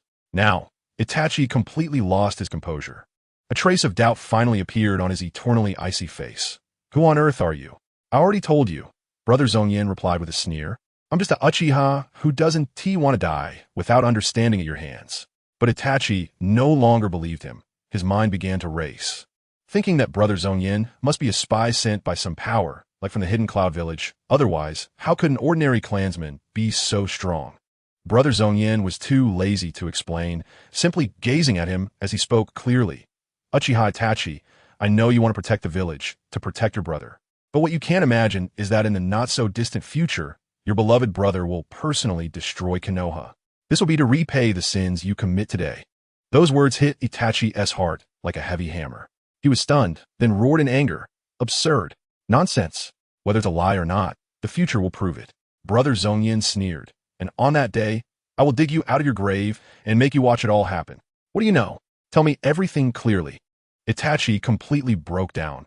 He had a strong premonition that Brother Zongyan was speaking the truth. You don't deserve to know. Brother Zongyan didn't want to waste any more words with him. And with a low shout, blue flame. A burst of blue flames erupted from him, turning the wooden stake binding him to ashes. How was this possible? This is my mental space. It was the first time Itachi showed a look of horror on his face. This is your arrogance. Brother Zongyan gathered the blue flames into a blade. Pointing it at Itachi, did you really think that just because I was under your Tsukuyomi, I had no power to resist? In the next second, a torrent of blue flames erupted from Brother Zongyan, instantly filling the entire Tsukuyomi space, turning it into a true hell of flames. Itachi was dumbfounded, incredulously screaming.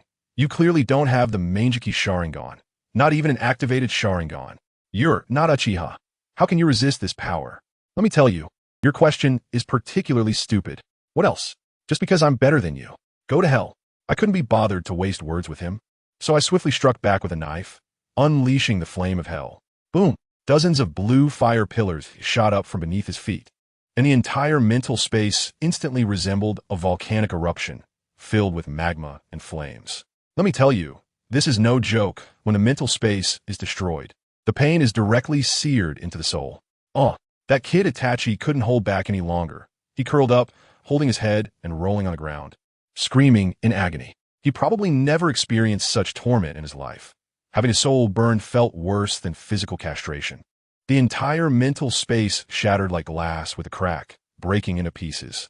Suddenly, I found myself back in reality, looking at Uchiha Itachi. He was curled up like a shrimp, and what flowed from his eyes wasn't tears but black blood.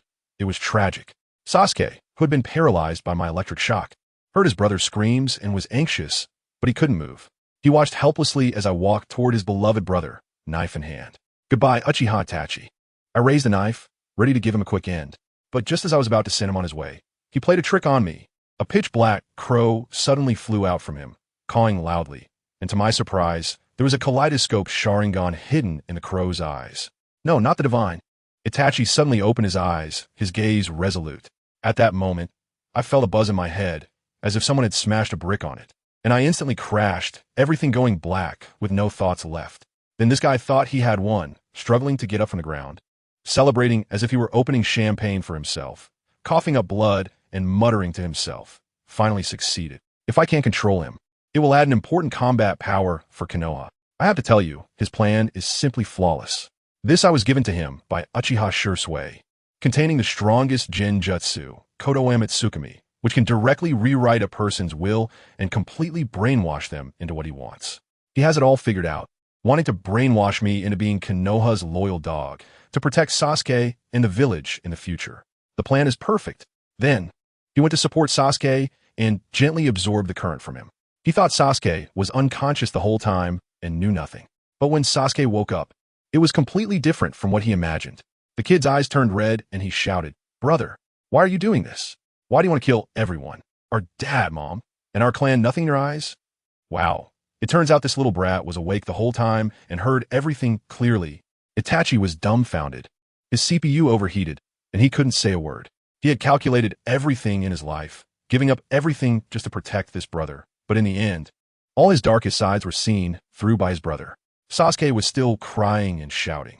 "Isn't it good for our family to be together? Can't we talk things over? Don't do this, brother." Just when Itachi was still there with his CPU overloaded, not knowing how to explain, I moved. I wasn't fooled at all. Kodo Amatsukami is powerful, but wanting to control me? Dream on. A flash of blue sword light appeared, reaching an extreme speed. Poof! Uchiha Itachi's head flew up on the spot. The moment the blood sprayed out, it was evaporated by my blue flame, and the neck was burned black. His head, flying in midair, had a frozen expression of shock and confusion, probably never understanding until death why the strongest genjutsu failed. Brother. Itachi. Sasuke was completely stunned, his little face pale, and then in the next second, his eyes buzzed and turned blood red, with two black tomo spinning wildly, directly activating the two tomo Sharingan. Let me tell you, in the original work, Itachi exterminated the entire clan and used Tsukuyomi to torment him repeatedly, which only triggered a single Sharingan. Now, his real brother gets beheaded right in front of him. Who can understand this kind of shock among family members? He directly levels up on the spot. It shows that in his heart, his brother is more important than his parents and the entire clan combined.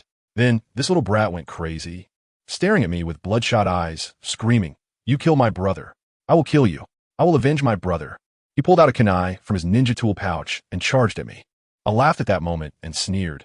"Your brother wants to kill my whole family and your parents. If I don't kill him, we'll all die. You want to take revenge for him now? Are you out of your mind?" But this little brat was already worked up and didn't listen at all, shouting, "I don't care. I don't care. If you kill Itachi, I'll kill you." I kicked him away with one foot. This little brat, trying to act tough. But he was like a weeble, getting up again and charging at me, only to be kicked away again, then getting up and charging again. Again and again, like a madman. Enough. I was fed up, so I put some more force into my kick and sent him flying 5 or 6 meters away. And he spat out blood on the spot. I had a headache at that moment. To be honest, if I didn't know that this kid had backing, I really wanted to roast him directly. What is this little brat? The reincarnation of Indra, the chosen one destined by fate. with that old sage of 6 paths protecting him from behind. If I kill him now, that old ghost will definitely jump out to trouble me, and I won't even know how I died. But if I don't kill him, this grudge has already been formed. Letting him grow up will be like raising my own enemy. This little brat was lying on the ground, still struggling to get up, and the hatred in his eyes was almost overflowing. I sighed and could only reason with him. Can we talk some sense? Think from a different perspective. If I killed your brother, wouldn't it be like saving your parents? Am I not a benefactor to your family? Sasuke was taken aback for a moment, as if I had led him into a trap. I quickly took advantage of the situation. What's driving your brother crazy are those two old schemers, the third Hokage and Danzo. If there's a grudge, it should be settled with them. But this kid stayed silent for a long time, and then stubbornly said, "You killed Itachi. I'll take revenge on you." Goodness, this stubbornness is something else.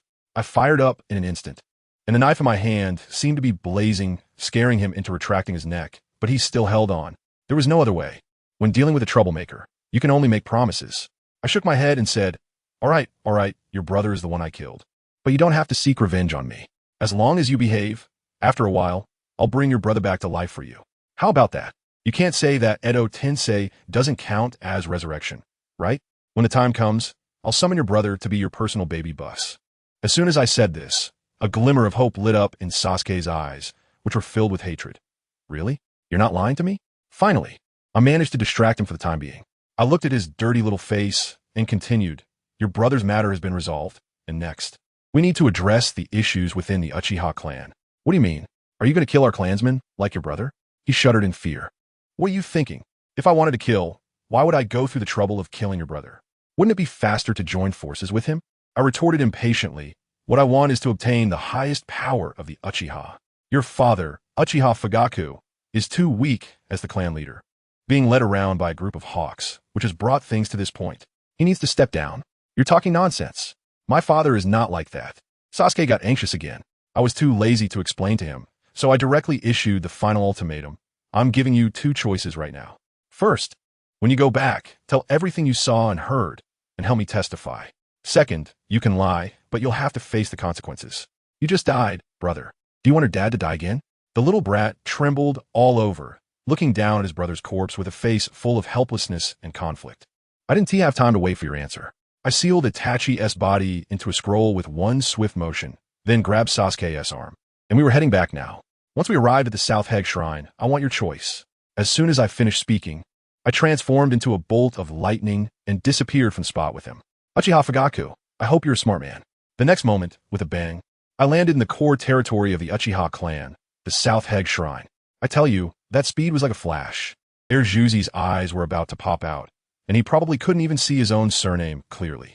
By the time he came to his senses, he was already standing at the entrance of a shrine, his little face pale, looking at me and asking, What are you going to do? I smiled at him and said, what is up? Ringing the bell. As soon as I finished speaking, I rushed in and hit the big bell 3 times with a loud bang. Bang, bang. Goodness, that sound was like an earthquake shaking the entire Uchiha clan. All the Uchihas who were eating, chatting, or daydreaming were startled, almost dropping their bowls, and hurriedly rushed towards the shrine. On the other side, his father, Uchiha Fugaku, was still at home waiting for his son to eat, and upon hearing the bell, he also rushed over, looking confused. Soon, the first wave of people arrived. They immediately spotted me sitting next to Sasuke. A big guy named Uchiha Tetsahana, clearly hot-tempered, completely ignored me and directly asked Sasuke, where's your dad? Isn't there a meeting called by the clan leader? Naruto stole a glance at me, and seeing I had no response, he whispered, it's not my father. This caused an uproar. Not the clan leader? What are you 2 kids doing here? Damn it. You 2 didn't ring the bell, did you? As soon as these words were spoken, the crowd erupted like a burst faucet, with everyone chattering away. You idiots. Who told you to ring the bell? Sasuke. Was it this kid's doing? He is so bold. These people found it amusing. Since Sasuke was the clan leader's son, they didn't dare to say a word to him and instead unleashed their fury on me. Family, who understands? This workplace bullying has even followed me to another world. Sasuke was so scared that his head almost shrank into his clothes. I waited until they had argued for a while before coldly throwing out a line. Have you had enough of the shouting? Instantly, the whole place fell silent. That tough guy was the first to jump out, pointing his finger at my nose and scolding. Hey kid, whose are you? So unruly. Today, I have to teach you a lesson on behalf of your father. I was directly amused to the point of laughter. Before I could finish saying a word, there was a loud boom. My whole body was electrified, and the terrifying lightning scared the group of people surrounding me to retreat in a panic. I scanned them all around, wild and unrestrained. Rules? From today on, I am the rule. The lightning on my body grew brighter and brighter. The pressure of a strong man made it hard for them to even breathe. At this moment, Uchiha Fugaku finally arrived. As soon as he entered, he saw me standing there like a thunder god, while his little son Sasuke was crying beside him, completely stunned. His heart sank. He felt that he had missed the most important link, and his voice trembled. Sasuke, where's your brother? Where did Itachi go? It was better that he didn't team mention Itachi, but as soon as he did, Sasuke's tears burst forth like a dam breaking, and he cried out as he rushed over, Dad, brother is dead. Boom! A bolt from the blue. Everyone in the shrine was stunned, as if they had collectively fallen under an illusion.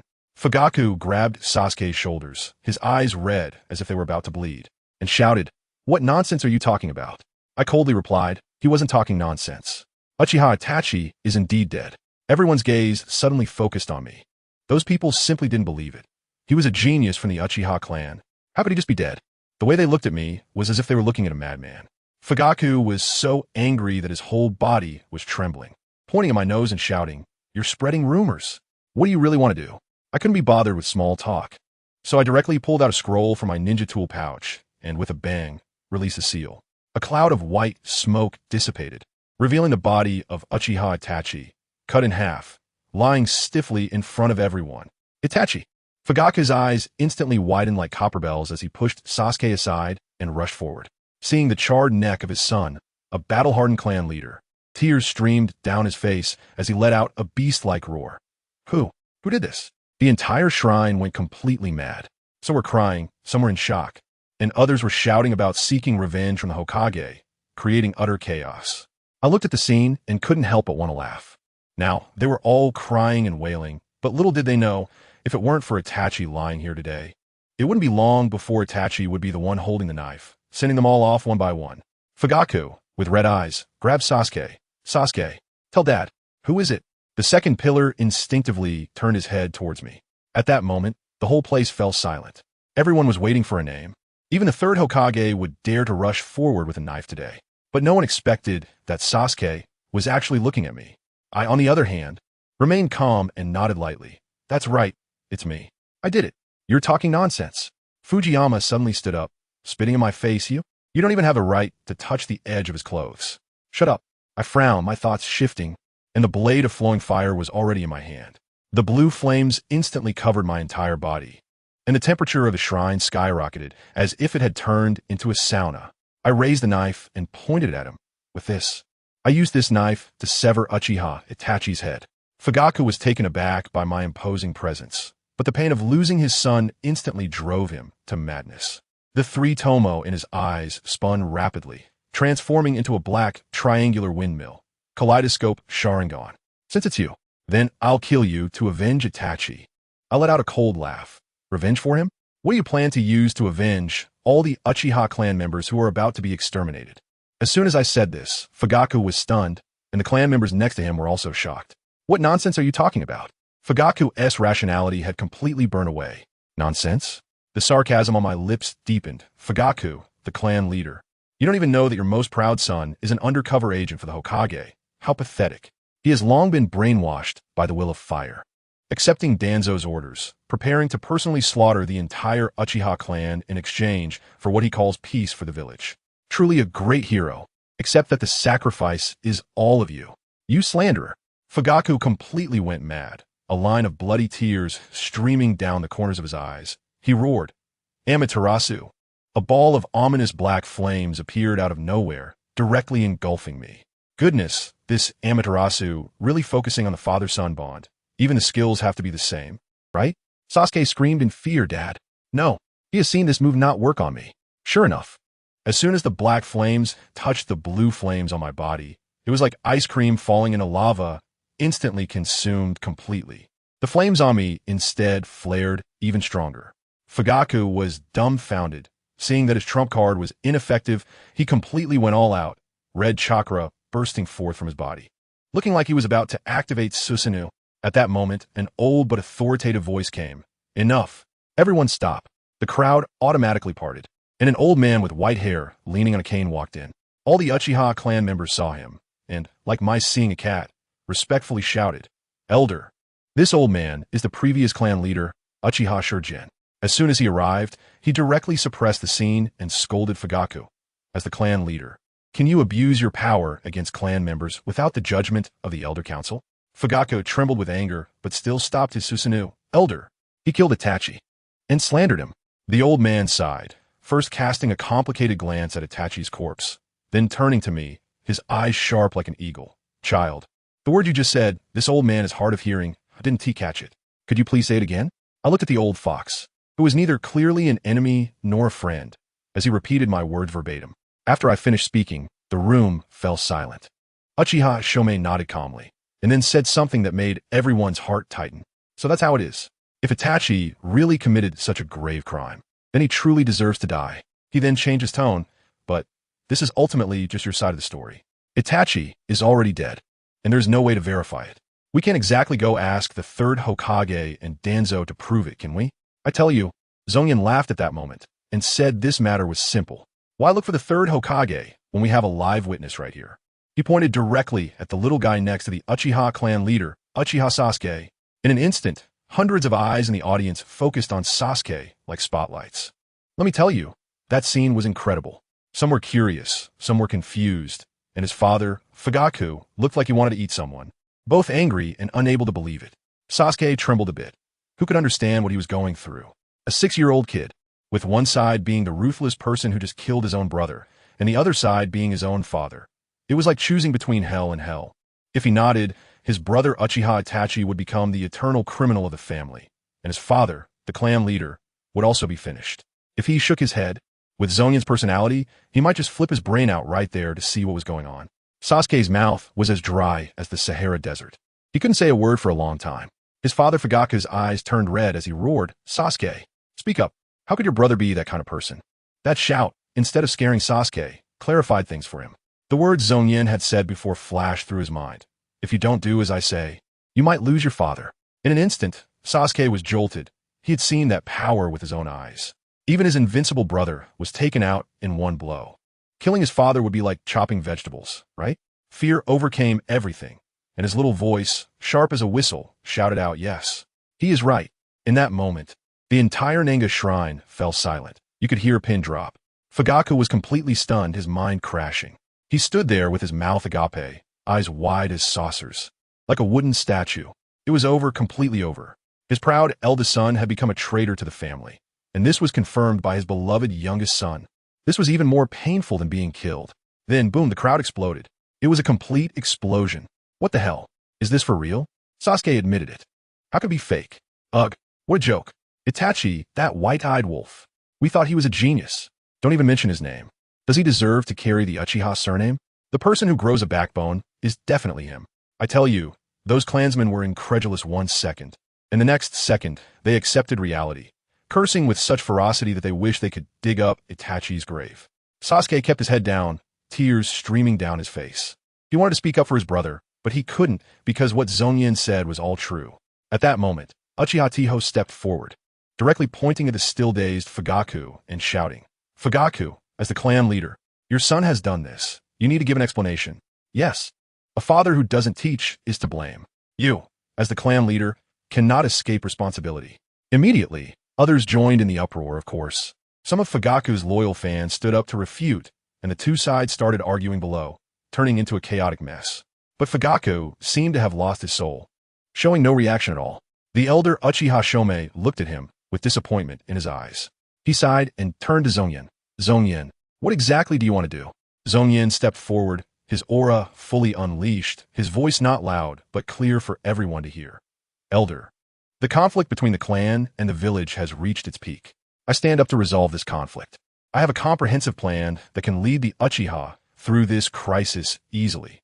He paused, then suddenly raised his hand, pointing like a sword directly at Fugaku. "But before that, I demand, Uchiha Fugaku, step down. From today on, I will lead the Uchiha clan to restore its glory." Goodness, when these words came out, the venue fell silent again. Everyone was stunned, including the elder, Sasuke, and Fugaku, who had just been jolted from his stupor. Immediately after, a more violent outburst erupted. Who do you think you are? You little brat, so rebellious. You think you could be the clan leader just because of that? Do you deserve it? Who gave you the nerve to speak so arrogantly here? I'll tell you, even those who just criticize Fugaku have turned their guns around. You have to understand. The clan leader of the Uchiha is either a godlike figure like Madara or a prominent character. You, with both parents being ordinary chunin and a nobody. What right do you have? Fugaku was so angry he trembled all over, pointing at Zongyan. His eyes filled with a hatred that seemed like he wanted to swallow him alive. The elder Maoming stepped in to control the situation. Looking at Zongyan with a complex expression, Zongyan, what you said is too shocking. I want to ask you, why do you want Fugaku to step down? Zongyan sneered, not even looking at the people around him, his eyes fixed on Fugaku, and said word by word. The reason is simple. He, Uchiha Fugaku, clearly knew that his son Uchiha Itachi was not aligned with the family. Yet out of selfishness, he repeatedly indulged him. This led to our family's secrets being completely leaked. He is, apart from Uchiha Itachi, the biggest sinner of the clan. This accusation is simply meant to ruin Fugaku. The elder's expression changed, warning, Zongyan, slandering the clan leader is a serious crime. What I said is all true. Zongyan was not intimidated at all, directly confronting Fugaku with a series of soul-searching questions. Uchiha, Fugaku, when you sent Itachi to the Umbu, did you want him to be a spy, working from the inside? Fugaku's face turned ashen, but he still gritted his teeth and admitted, that's right, so what? The higher-ups of the clan all know about this. So what? Zongyan smiled. But did he ever pass you even half a word of information? Did your father-son relationship break down because of this? Fugaku's pupils constricted. Are you just guessing? The most explosive part came. Zongyan directly dropped a bombshell. Guessing? I also know that in front of the stone tablet at the Nana shrine to win him back, you even used your Mangeki Sharingan that you had hidden for 20 years to show him the outcome of the coup. But what was the result? He didn't even give you a glance, right? As soon as I said this, Fugaku's face turned pale. He didn't refute it, but instead crazily asked you. You peered into Itachi's memories? How dare you? Goodness, isn't this just an admission of guilt? It's all about the principle of there's no silver here. Now everyone in the clan understands. Our great patriarch is a love-struck father. He treats the safety of the entire clan as a joke just to favor a traitor's son. This is unacceptable. The elder was so angry that his beard stood on end, his finger trembling as he pointed at Fugaku. Fugaku, you have disappointed me too much. Bastard. You and Uchiha Itachi should both go to hell. The clansmen below had red eyes, their Sharingan activated in unison. At this point, Fugaku also knew he was completely finished. He fell silent, staring fiercely at Zongyan, the black pinwheel in his kaleidoscope spinning like a turbocharger. Don't you want to be the clan leader? His voice was hoarse and filled with hatred. Then let me see if you have the capability. As soon as he finished speaking, red chakra erupted from him like a volcanic eruption, instantly enveloping him in a gigantic crimson skeletal form. The terrifying pressure instantly enveloped the entire shrine. Come on, Uchiha Zongyan! Fugaku roared wildly from within the skeleton. Kill me, as long as you can kill me. The position of clan leader is yours. The funniest part was that the clansmen below, just a moment ago cursing Fugaku as a traitor, immediately turned their backs upon seeing this cool Susanoo, each one shouting as if they were on steroids. The clan leader is awesome. Kill that bastard. The elder was so furious, he stomped his feet. Uchiha Fugaku, are you crazy? Are you going to kill your own clansmen? But Fugaku could no longer hear him. His Susanoo's form swelled again, muscles, armor, and long blade forming instantly. He had only one thought, to kill Zongyan and avenge Itachi. Zongyan laughed at that moment, his expression like he was looking at a fool. Don't you know that your son's same model has already been chopped to pieces by me? Shut up. You don't deserve to mention his name. Upon hearing his son's name, Fugaku completely went mad, swinging that dozens of meters long giant blade downwards. And let me tell you, he didn't even care that his own son Sasuke was right beside him. Run, the elder yelled anxiously. Sasuke's little face turned pale, watching as his father was about to chop him and his brother's bodies away. Slash! In the blink of an eye, Zongyan shouted, and the flowing blade of fire in his hand met the giant blade. The blue flame blade forcefully stopped the red giant blade. With a loud bang, the Susanoo was actually pushed back a step. How is this possible? Fugaku's eyes widened like copper bells. His ultimate power hidden for 20 years was actually blocked by a single strike.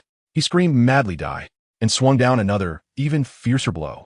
Zongyan didn't even look at him, casually flicking his hand to toss Sasuke away like a little chick into the pile of people with the elder. Only then did he raise his head, looking at the giant blade coming down again, the flame in his hand surging violently, and directly unleashed a blue flame tornado right into Fugaku's face. Torches. With this move, let me tell you, Fugaku's Susanoo slashing at it was like trying to cut a tornado with a plastic knife. Useless. Goodness, Fugaku's face turned green, panicking as he yelled, "Impossible! Amaterasu!" The black flames rushed forward. And what happened? Zongyan didn't care at all, even yawning and casually saying, "How many times have I told you? Your family's fire is useless against me." Family, who understands? That scene was simply a dimensionality reduction attack.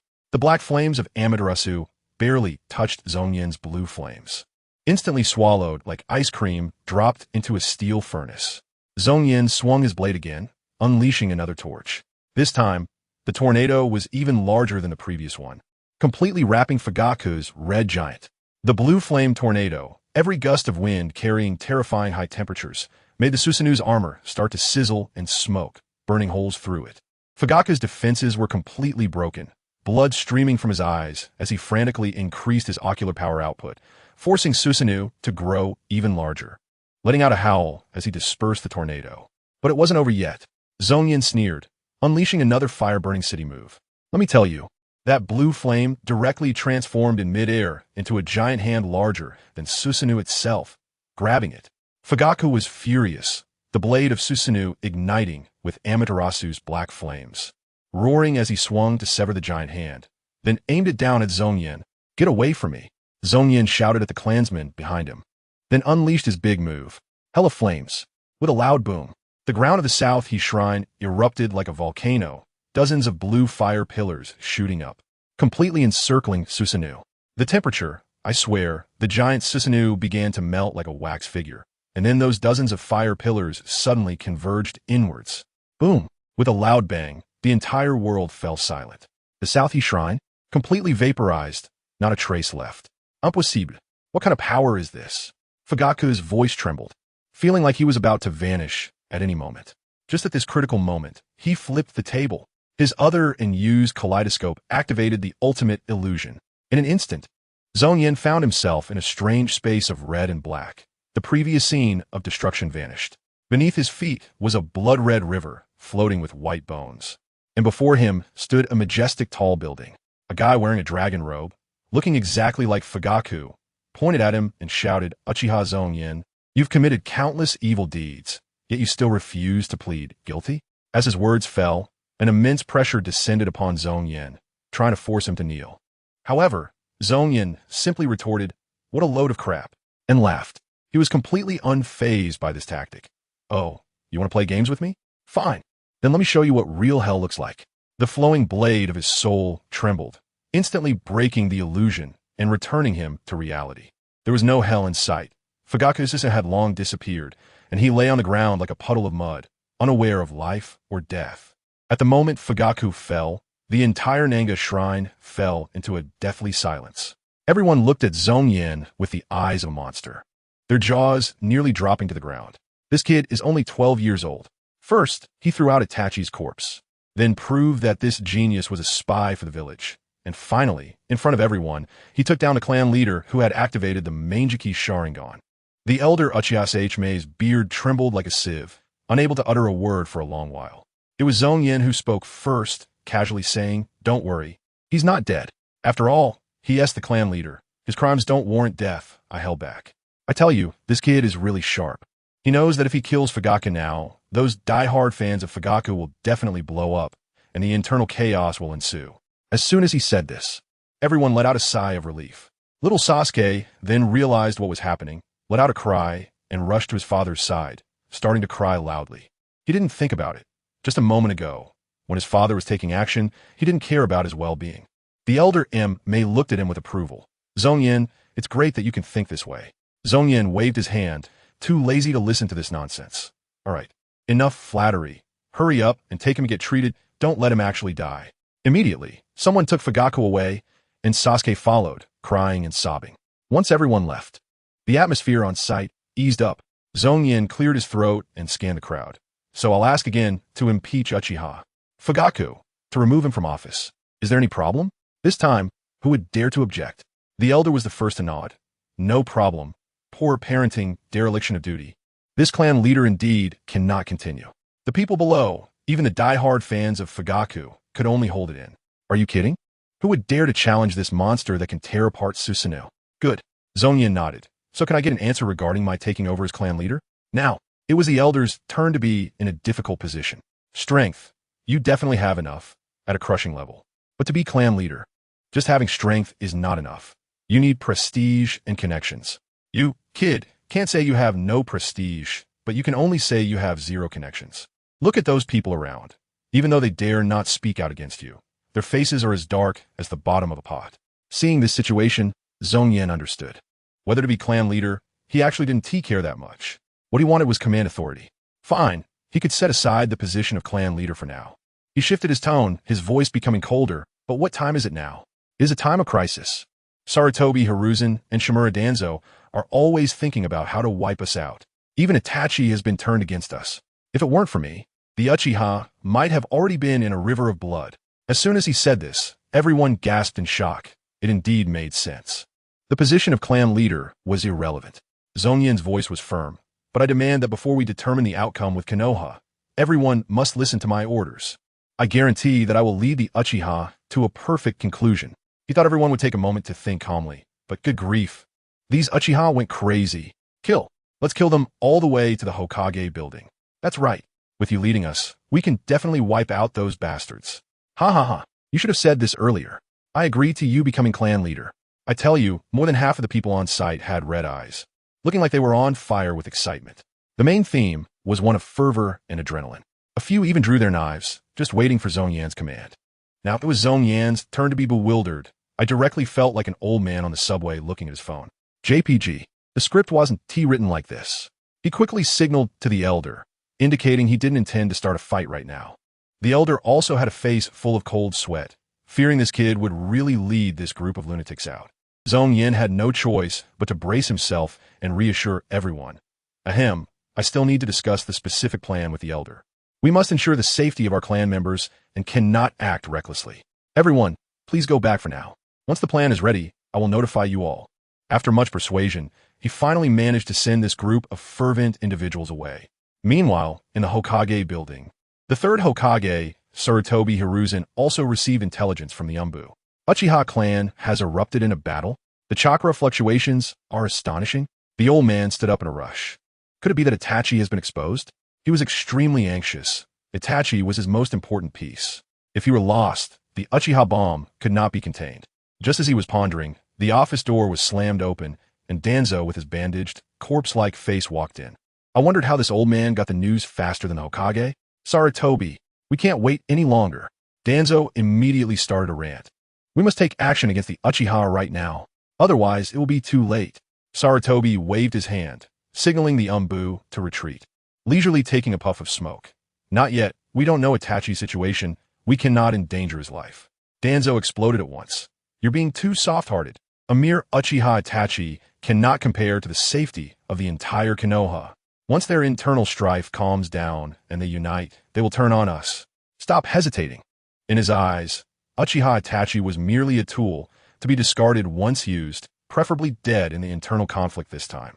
But Sarutobi did not think that way. What he wanted was a Uchiha who was completely under his control and utterly loyal.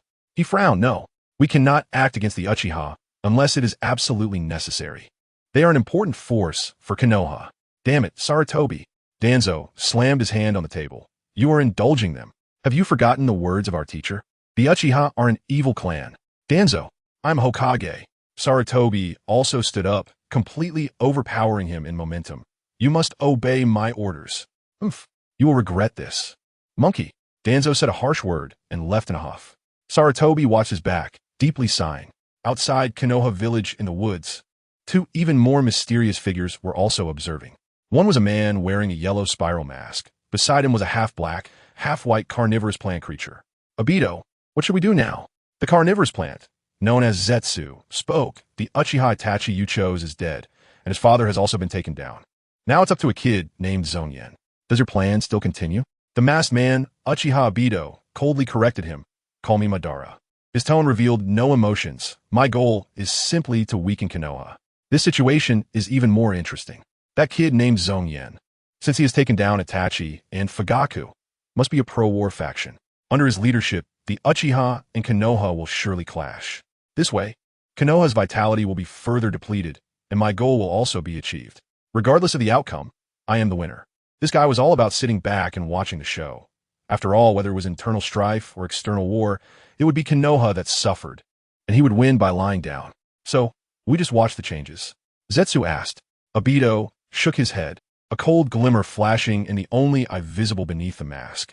No, I want to see that kid named Zongyan with my own eyes. I want to see how he managed to take down two Uchiha who had opened their Manjiki Sharingan. A kid without even a Sharingan. It's truly unbelievable. Let me tell you, these people still don't know that the name of my little rascal has already reached the ears of some behind-the-scenes boss wearing a vortex mask. But does he want to find me? Haha, maybe in the next life. Right now, the Nana Shrine has just finished clearing out, and my old man and the others have all gone back, leaving just me and an old man named Uchiha Shomei. I figured I couldn't handle this alone, so I briefly went over my plan with him. Let me tell you about my plan. It's basically the script of a power fantasy male protagonist. Step 1. First, get rid of that rebellious Uchiha Itachi. Oh wow, that's already done. Step 2. Kick Uchiha Fugaku off the stage. I'll take over as the boss and unite the entire Uchiha clan. Step 3. It's time for my two pawns, Naruto Uzumaki and Kakashi Hatake, to take the stage and perform. Goodness, that old man, after hearing this, had his brows furrowed so much he could crush a fly, looking at me with an expression that said, "What kind of big pie are you drawing?" He thinks there are too many variables and that people's hearts are hard to gauge. Of course, if he had my God's eye view, he would dare to draw even more. But now that the arrow is on the string, we have to go through with it, or else wait to be taken down by Konoha. He can only accept it. After discussing all this, I leisurely went home.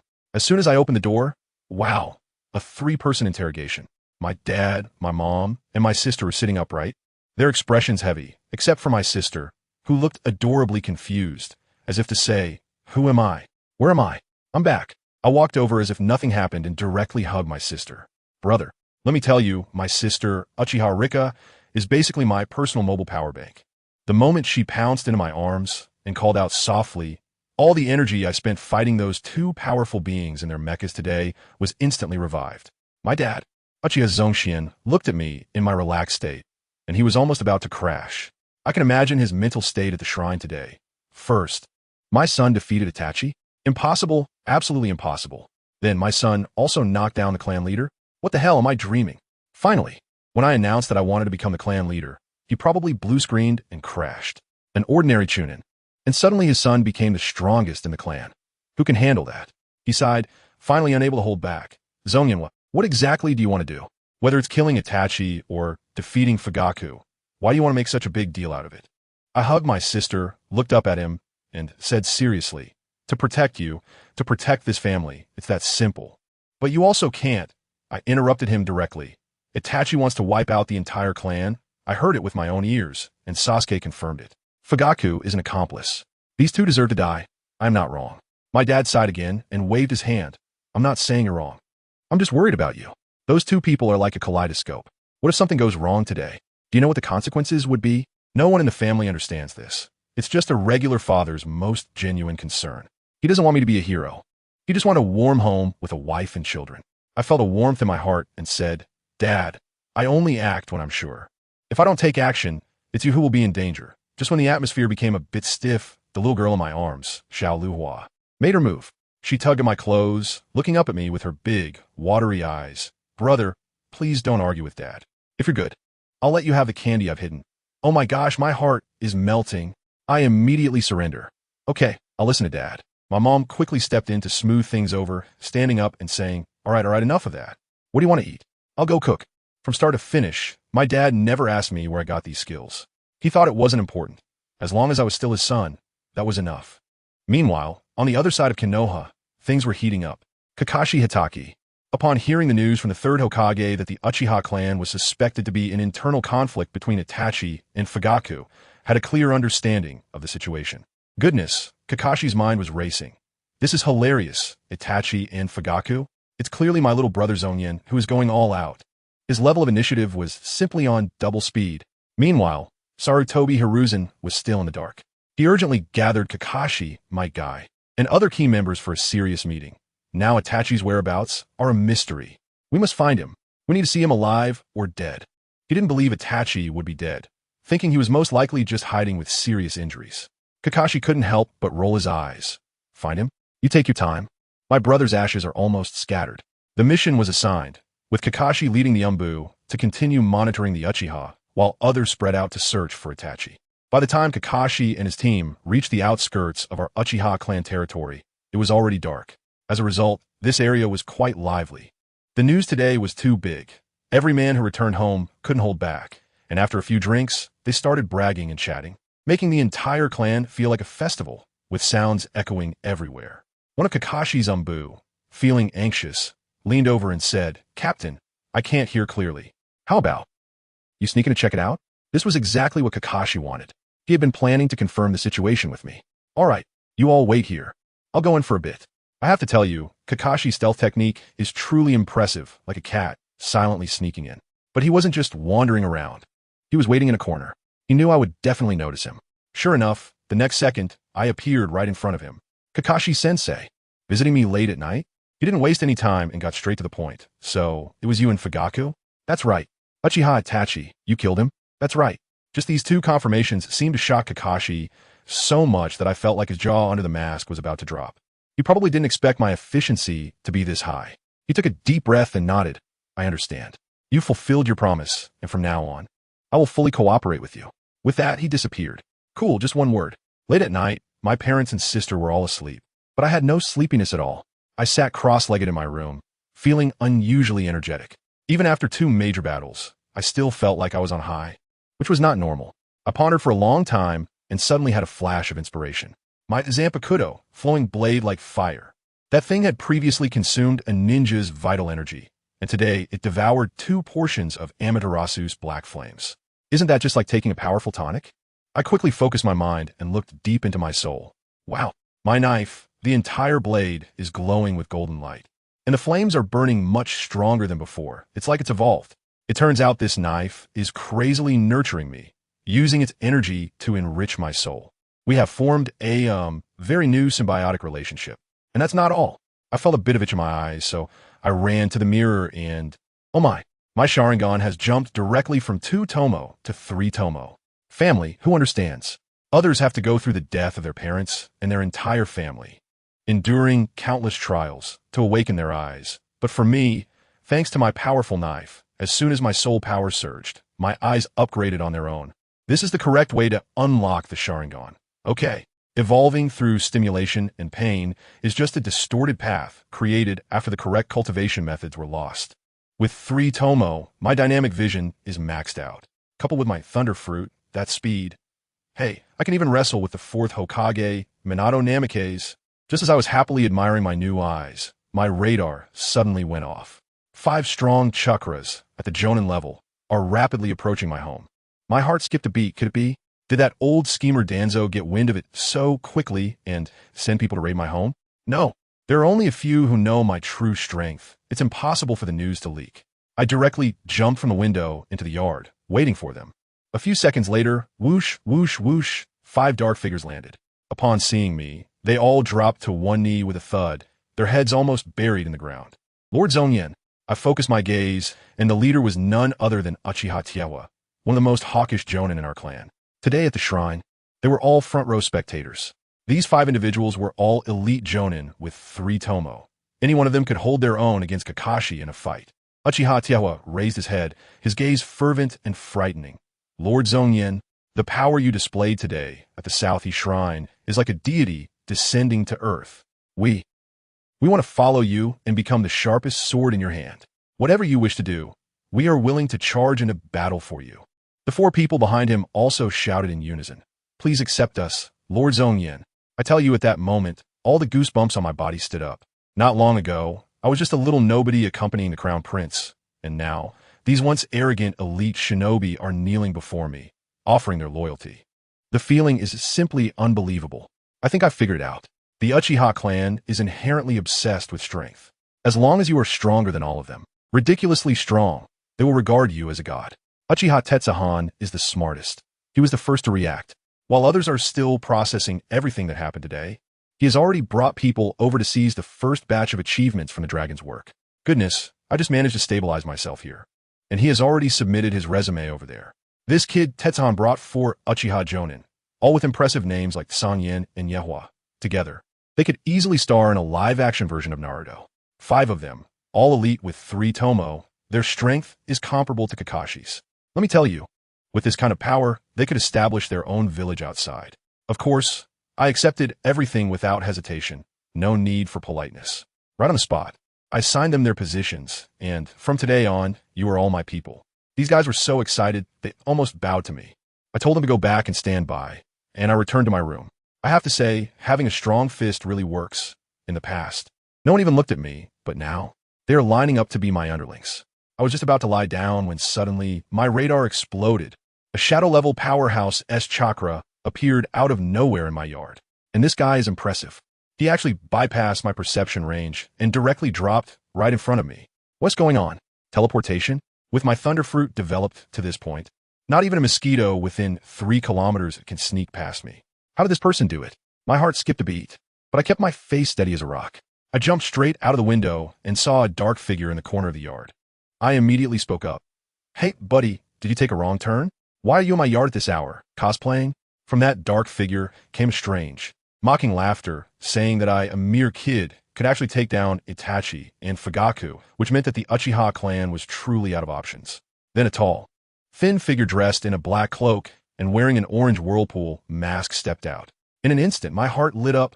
Uchiha Bido, Akatsuki, so it's you, huh? No wonder you could ignore my radar. With your Mangeki Sharingan, you're playing with spatial leaps. It's practically a physical cheat. But can I show that? No way. I immediately got into character, furrowing my brow, and my killing intent surged. What are you trying to pull? Who do you think you are? Daring to point fingers at the Uchiha clan? Do you believe that just because I'm young, I won't go hard? Guess what he said? He actually told me he was Uchiha Madara.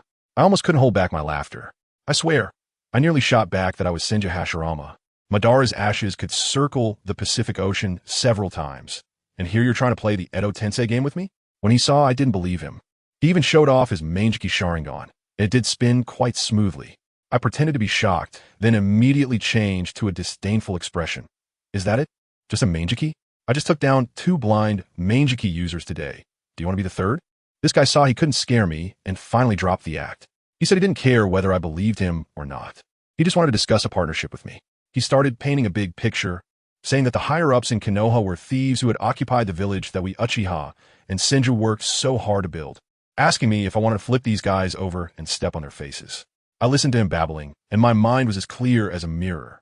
This guy wants me to be his pawn, to instigate a civil war between the Uchiha and Konoha, so he can reap the benefits. He's playing mind games with me, trying to create a situation where Konoha, the Uchiha, and himself all end up in a position where he wins 3 times. What a beautiful thought. I directly confronted him. You say it nicely, but you just want to see us both suffer, right? He wasn't flustered, shook his head, and seriously told me, I can help you guys. He said he wasn't happy with Konoha either and was willing to take action first as a bargaining chip for our cooperation. Well, you've already handed me the knife. How could I not take it? I immediately climbed up the pole and told him, all right, if you want to cooperate, show some sincerity. That old guy Shimura Danzo, you deal with him for me. Once I see his head, we can discuss the next step. That kid Obito, let me tell you, his face under the mask must have turned green. He originally wanted to fool me into being cannon fodder, but instead, I turned the tables on him and became the vanguard. Family, who understands? This is called a high-end hunter, often appearing in the form of prey. In the end, he gritted his teeth and agreed. The space twisted, and he disappeared. Now, the plan was completely changed. Danzo had Obito to handle things, and his technique, Kimyu, was simply an assassination skill. That old guy Danzo didn't have many Sharingan left, so he couldn't withstand it. The group of root subordinates under Danzo was handed over to Iron Fire, and the other 5, plus Kakashi, which was enough to clear the field. As for me, it was simple. I just needed to stand in front of the 3rd Hokage, Hiruzen Sarutobi, and wait for the results from their side. However, I didn't act immediately. I was waiting. Waiting for what? Waiting for my traveling frog to come home. In the past few days, there had been undercurrents in the village, with the 3rd Hokage, Shimura Danzo, and Kakashi all looking heavy-hearted, and the entire Konoha was filled with a sense of an impending storm. But I was sitting still because I knew my strongest external aid was about to cool down. Finally, with a ding in my head, my frog baby returned. I quickly checked what local specialties it brought me this time. The fruit of Conqueror's Haki. When I saw these words, my blood boiled. This is the rarest king's qualification in the world of One Piece. I grabbed that floating red energy, and in an instant, an unparalleled aura merged into my soul. This thing is simply a godly technique for clearing minions. You don't even need to lift a finger. Just a glance, and those with weak willpower will faint on the spot. And let me tell you, this thing even upgrades automatically. Once it entered my body, it was like finding an all-you-can-eat buffet, crazily absorbing my spiritual energy and physical energy, rapidly growing on its own. I felt like the external upgrade in my body was undergoing a hot update. It was simply exhilarating. With this minion-clearing technique, I felt incredibly secure. I was previously worried that if we really clashed with Konoha, our Uchiha clan is small in number. What if we were overwhelmed by their sea of people? But now the problem is solved. By then, I just need to stand in the middle of the battlefield, unleash my Conqueror's Haki, and the AoE will be maxed out. Those weak-willed little Karami will immediately lie down and sing Conquer. I doubt there will be many left who can talk to me while standing. All right, the external upgrade brought back by Frog Sun has been received, and all preparations are in place. I immediately made the decision to get started. The plan is divided into 3 steps. The first step is to release Uchiha Fugaku and his precious second son Sasuke. Let me tell you, ever since I took Fugaku down, with his eldest son dead, he has been psychologically scarred, emo at home every day, and his strength has regressed. I was initially too lazy to deal with him, but now I need his son, our dear Sasuke, to return to ninja school and become the shiniest bait. The second step is to contact Uchiha Obito. This guy has been lurking in Konoha for several days, waiting so long that the flowers are about to wither, probably starting to doubt whether I'm just leading him on. Once I sent the news, he immediately got excited, eager to stir up trouble. The third step is to contact Kakashi. The plan changed a bit. I was originally thinking of luring Danzo out myself, so that Kakashi could lead a team to raid his home. But now I have 5 elite Jonin under Uchiha Tetsuhiko, so we have plenty of personnel. I directly had Tetsuhiko coordinate with Kakashi, agreeing that as soon as Danzo dares to come out his rat hole, they would immediately lead a surprise attack on the root base and dig up all that old man-esque dirty secrets. With this arrangement, my task became incredibly simple. I found the elder, and he looked at me with a worried expression and asked, "Zongyan, are you confident?" I laughed at that moment and told him, "Elder, just hold on tight. Next, it will be the glorious era belonging to our Uchiha clan." The plan began, and the poor Naruto, with his tool-like attributes fully activated, returned to the ninja school looking sorrowful. His brother was dead, his father was incapacitated, and he himself had been under house arrest for several days, exuding an air of melancholy. Well, this really broke the hearts of the girls in the class, who surrounded him with concern. The blonde guy, Naruto Uzumaki, couldn't stand it anymore. Ever since I helped him resolve his inner turmoil, his confidence had skyrocketed. He jumped onto a desk and started mocking Sasuke. "Hey, you arrogant Sasuke, what's wrong? Afraid of being surpassed by me? Huh? Already getting all sentimental over here?" As soon as he said this, the girls immediately exploded, directing their anger at Naruto. But guess what? Sasuke actually fell for it. When he heard Naruto's provocation, his sorrow vanished instantly. He lifted his chin and transformed back into that cool guy, coldly replying, "You a loser dreaming of surpassing me? Keep dreaming. Who understands?" When he displayed that attitude, the girls' eyes sparkled with hearts, shouting how handsome Sasuke was. I thought to myself, how did the plot take such a strange turn? After school, Sasuke was in a much better mood, walking home alone. Since our Uchiha clan had moved to a remote area, he had to pass through a deserted alley. Here it comes, the bait has been taken. 3 guys dressed in Umbu attire quickly surrounded Sasuke, saying, "Uchiha Sasuke, Lord Hokage wants to see you, come with us." Sasuke was stunned and felt a sense of alarm rising in his heart. But as a 6-year-old kid, he had no room to resist. Seeing him hesitate, they wasted no time and simply said, "Take him away." And Sasuke lost consciousness as darkness enveloped him. When he woke up again, he found himself in a pitch-black cave. In front of him stood an old man, wrapped in bandages, with one eye and an X-shaped scar on his chin. Goodness, it's the bandaged old man, Shimura Danzo, finally making his appearance. This old guy was also cunning. He knew that kidnapping Sasuke would cause too much commotion. If the Uchiha clan found out, they would storm his base and expose all his dirty experiments, which would be the end for him. So, he simply took Sasuke outside the village. This old Danzo wanted to stir trouble, but was afraid of getting his hands dirty, truly a scheming behavior. Danzo looked at the just-awakened Sasuke and immediately put on airs. I am Shimura Danzo, an elder of Konoha. I have an important question for you, related to the safety of the village, and you must answer honestly. Sasuke had never seen such a scene, frightened and surprised, but still stubbornly replied, I won't tell you. Didn't you say you were taking me to see Lord Hokage? Danzo grew impatient and directly pressed. Where's your brother Itachi, Uchiha now? What exactly happened to your family that day? Just then, a cold voice with a hint of mockery echoed in the cave. How interesting. A dignified elder of Konoha actually kidnaps a child. Danzo Shimura, you and your teacher, Hashirama Senju, are truly equally shameless. As soon as the voice fell, the space in the cave suddenly twisted like ripples in water, forming a vortex. A man wearing a yellow whirlpool mask slowly walked out from within. Damn, this guy is putting on show. Familiar formula, familiar taste. Obito is here. Tobi and his three subordinates reacted quickly, and in an instant, wind, fire, and earth jutsu filled the air, drowning Obito in flashy techniques. And the result? All the attacks passed through him as if hitting air, and he landed on the ground unscathed, his eyes filled with disdain. Tobi's face turned green. He stared intently at the exposed Sharingan in Obito's eye and sternly asked, Who are you really? Obito crossed his arms and, with an air of superiority, slowly uttered 4 words. Uchiha. Madara. Goodness, here we go again, the same trick.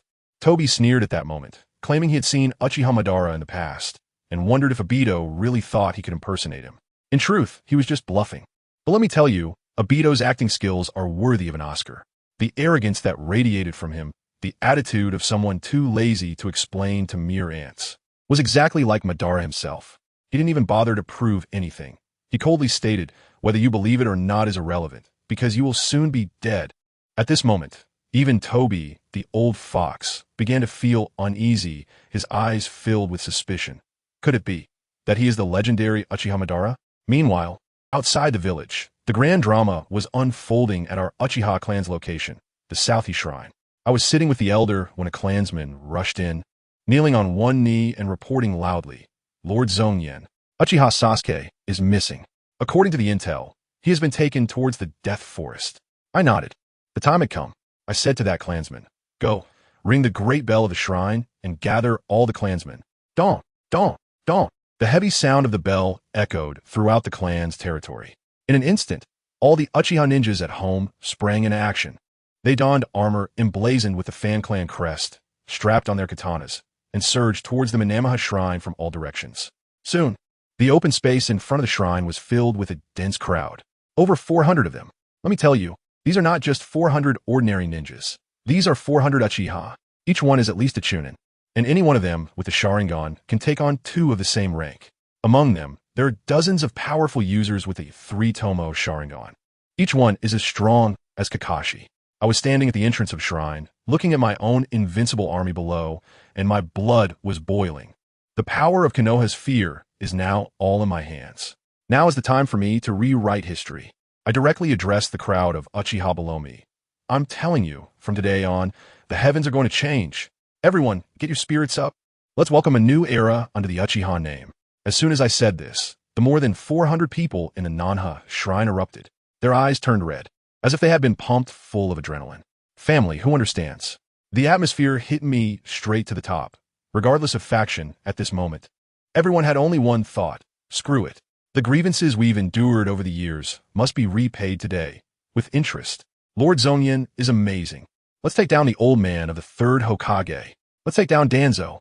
Uchiha, long life. The shouts were so loud, they almost blew the roof off the shrine. The old man next to me, the elder from Maoming, looked at this scene with deep emotion, probably reminiscing about the glorious days when he walked alongside Uchiha Madara. I don't have time to reminisce with him. I directly opened all my chakra, and the aura instantly suppressed the entire place. Everyone listen up. I'll say the plan again. The action is divided into 2 steps. First, I will lead the main force and directly charge to the Hokage building to force Sarutobi Hiruzen to come out and speak. Remember, no one is allowed to act without my orders, understood? Second, Elder Ming, you take a small group to guard our home. If we collapse in front, you immediately lead the old, weak, women, and children from the underground tunnel below the shrine to retreat, leaving a spark for our Uchiha clan. I tell you, this insider information was revealed to me by someone from Maoming, and it's considered the final insurance. Next, I must give them another wave of intensity and completely ignite the emotions. For decades, how has this village treated us? We are clearly the founders, but now we have become marginalized. They want to butcher us like pigs, leaving no bones behind. Today, we are not here to revolt. We are here to take back what rightfully belongs to us. We are here to seek justice. We will expose those who have bullied and schemed against us, and publicly judge them. I scanned the crowd and mustered all my strength to shout the final words. Victory will surely belong to the Uchiha clan. Gentlemen, may our martial fortune flourish. From our clan's land to the Hokage building, we need to cross half of Konoha. I deliberately slowed my pace. I tell you, I'm all about a heavily armed parade, creating the biggest commotion to give them a little shock from the Uchiha. I walked alone at the front, followed by 400 fully armed, bloodthirsty clansmen behind me. The scene was like Godzilla entering the city. The civilians by the roadside were so scared that their legs turned to jelly, crying for their parents and rushing home, locking their doors and windows tightly. My goodness, what does the Uchiha clan want to do? Are they going to fight? Run quickly. The Umbu lurking in the corners, monitoring us, reacted immediately, disappearing faster than a rabbit. They must have gone to inform the third Hokage. Meanwhile, in the Hokage building, the third Hokage, Hiruzen Tsurutobi, had already put on his ill-fitting armor, standing by the window like a statue alongside his two old advisors, Hamura Mitokado and Koharu Yutane. Where's Danzo? Haven't found him yet? The third Hokage's voice was heavy enough to drip water. Good grief, my army is almost at my doorstep, and his most capable mad dog, Shimura Danzo, has actually gone missing? This is not scientific. Wasn't that old man the one who wanted to eliminate us Uchiha the most? No news yet. Hamura Mitokado had a worried expression. Then, the old woman, Koharu Yutane, suddenly sighed and said in a sarcastic tone, "If I had known it would come to this. We should have listened to Danzo back then and just dealt with the Uchiha directly. It's because of your weakness that it has turned out this way. What the hell? These two old folks are starting to shift the blame. Does this mean that the third Hokage made a wrong decision? And now he has to take the fall for it? The third Hokage knows what's going on, but now is not the time for infighting." He quickly changed the subject. Enough of that useless talk. Have we found out who the leader, that Uchiha kid is? Yes, it's strange. Mito adjusted his glasses and said it's Uchiha Zongyan, a 6th grade student from the Ninja Academy. His parents are ordinary people, and his grades are also mediocre. It's completely baffling how he became the leader. Family, listen to this. They've concocted this identity for me as a secret weapon cultivated by the Uchiha, claiming I'm definitely a major weapon hidden by the Uchiha for over a decade. Even Itachi doesn't know about my existence. It's simply the best script of 2025. Just then, Tanchi and Koharu started stirring trouble again, suddenly bringing up Itachi. That Uchiha Itachi hasn't shown up for so long. Don't you suspect he is defected? After all, he is an Uchiha. Impossible. The third Hokage said firmly. Itachi would never betray the village. He might have already sacrificed himself. As soon as the words left his mouth, there was a loud rumble. The entire Hokage building shook. An Umbu suddenly appeared in the office, kneeling on one knee. Report, Lord Hokage, a fight has broken out. Our people are fighting the Uchiha. The scene cuts back to me. In front of our army, a crowd of Leaf Village ninjas stood densely. Leading the group were familiar faces. Might Guy, Yuhi Kurenai, and Nara Shikamu, among other jonin. They are here. Yuhi Kurenai was staring at me intently. Before I could say anything, a muscular man in a green tight suit with a watermelon head suddenly appeared in front of me. Stop right there. Wow, it's Might Guy. Are you going to stop me? I raised an eyebrow. That's right, Guy said with a determined expression, radiating the essence of youthful passion. Even if it cost me my life, I won't let you harm the village. At that moment, my heart sank. Betting my life. Damn, it's Kai from the 8 Gates of Duinjia. Playing with my life? Man, I'm not playing with my life here. Who can withstand this? I immediately put on a sympathetic expression and asked him back. Who said I would harm the village? Then why are you making such a big fuss? Kai was taken aback. Are we Uchiha not part of Konoha? I directly threw a death 3-hit combo at him. Or is it that in your eyes? The Uchiha have already been expelled from Konoha? Kai, being straightforward, was stumped by my question and stammered without being able to speak. At that moment, Yuhi Kurenai stepped forward, coldly saying, "Stop quibbling. If you really considered yourselves part of the village, you wouldn't do something like this." Nara Shikaku also chimed in. That's right. No reason can excuse you starting a war. The clansmen behind me exploded upon hearing this. Bullshit. A few worthless ones dare to teach Lord Zongyan a lesson. Lord Zongyan, give the order. Let's kill these bastards. The murderous intent surged forward in an instant, scaring the faces of Shiri Hong and the others pale. I raised my hand to suppress the restlessness of my clansmen, looking at the Konoha ninjas before me who seemed to be facing a great enemy, and suddenly smiled. We Uchiha have never thought about war. I changed my tone, my voice suddenly turning cold, but some people take our retreat as weakness, and our reason as cowardice. We have bled and sacrificed for this village, only to be bullied by others in the end. In this world, are only the wicked allowed to set fires, while we Uchiha can't even light a lamp. What kind of nonsense is that? My words left them speechless. They were all dumbfounded, probably not expecting that an eloquent person like me could emerge from the Uchiha. Unfortunately, I knew that mere words were useless. Step aside, I said coldly. If you don't want Konoha to fall into civil war, this is absolutely impossible. It was still my guy who spoke up. This guy really is stubborn and unyielding. I looked at him, my mind racing with calculations. To deal with such a pure person, I needed some heavy artillery. My guy, I slowly began. I know you don't want war, and neither do I. Our positions are aligned. So why are you bringing so many people? Guy's gaze was straightforward. Because, I said, putting on a look of deep indignation, gritting my teeth. Not long ago, our clan leader's youngest son, Uchiha Sasuke, was kidnapped. The one who kidnapped him is the elder from Konoha, Shimura Danzo. What? My guy and the others were all shocked. Bring out the evidence. Yuhi Kurenai frowned and shouted. Evidence? I roared. My clansmen saw it with their own eyes. It was Danzo's root ninjas who did it. Do you think my clansmen would lie to me? You don't believe us? Fine. Go find that old man Shimura Danzo. Isn't he already missing? If he had a clear conscience, he would have jumped out by now to eliminate us. Why doesn't he dare to show up? This statement left them dizzy. After all, everyone in Konoha knew Danzo's reputation, and it was very reasonable for him to do such a thing. If you still don't believe it, I can let the Uchiha clansmen who witnessed it come forward to testify. I even told them how ruthless my friend Zongyan was. He directly confronted Yuhi Kurenai. Aren't you a master of Genjutsu? Come on, I'll have my people stand still, let you hypnotize them at will. The Yamanka clan present can also use your mind-body switch technique to dive into my brother's mind and see clearly, just to prove I'm not lying. Wow. Once those words were said, the upper ninjas on the other side immediately had their CPUs overheat, instinctively believing about 70 to 80% of it. After all, if they dare to let you search their souls, how could it be fake? But what do the family members understand? These people seemed programmed, clearly knowing we were in the right, yet they just wouldn't give way. That person named Yamashiro Aoi even coldly said that still needs to wait for Hokage-sama's orders. Hokage-sama will definitely give you a fair judgment. I was so angry I laughed. Fairness? Zongyan shot back directly. If he were fair, that old dog Danzo would have died 800 times already. It's because of his bias that our Uchiha clan has ended up like this today. This statement stirred up a hornet's nest, and the people on the other side exploded. Shut up. Don't slander Lord Hokage. Do you dare to question the Hokage? The funniest part was that the Moonlight Gale, who had been silent and coughing like he was about to choke, suddenly seemed energized, drew his sword, and charged at me. Turns out he was just a hardcore fan. His so-called Dance of the Crescent Moon sounded mysterious, and the sword light was beautiful. But what happened? Boom!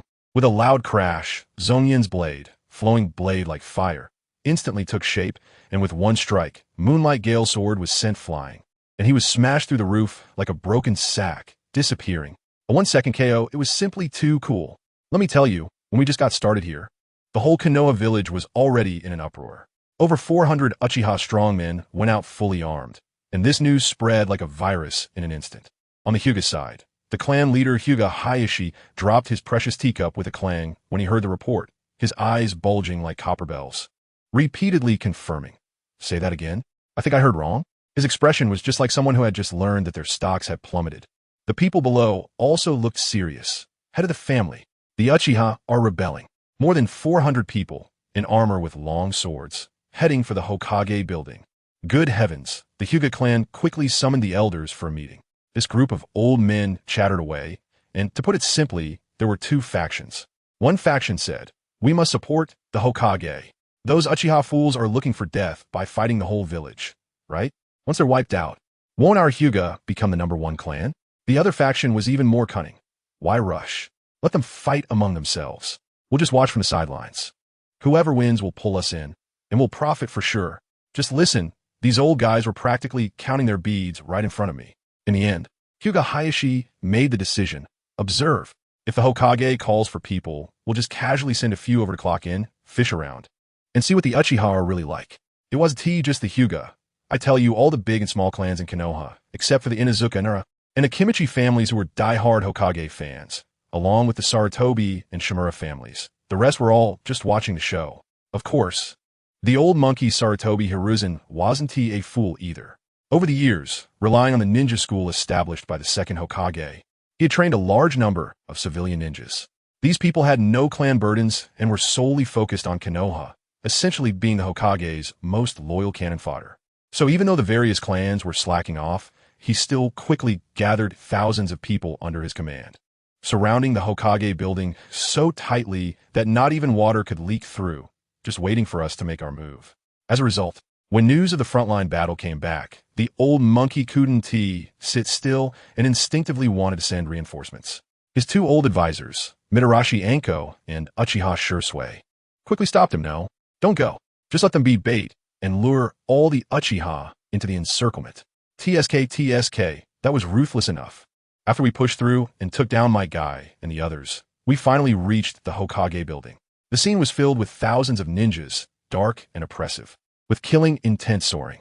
Uchiha Fugaku stood at the front, facing Sarutobi Hiruzen on the Hokage building, his voice echoing throughout. Shimura Danzo has kidnapped my clan leader's son. Uchiha Sasuke.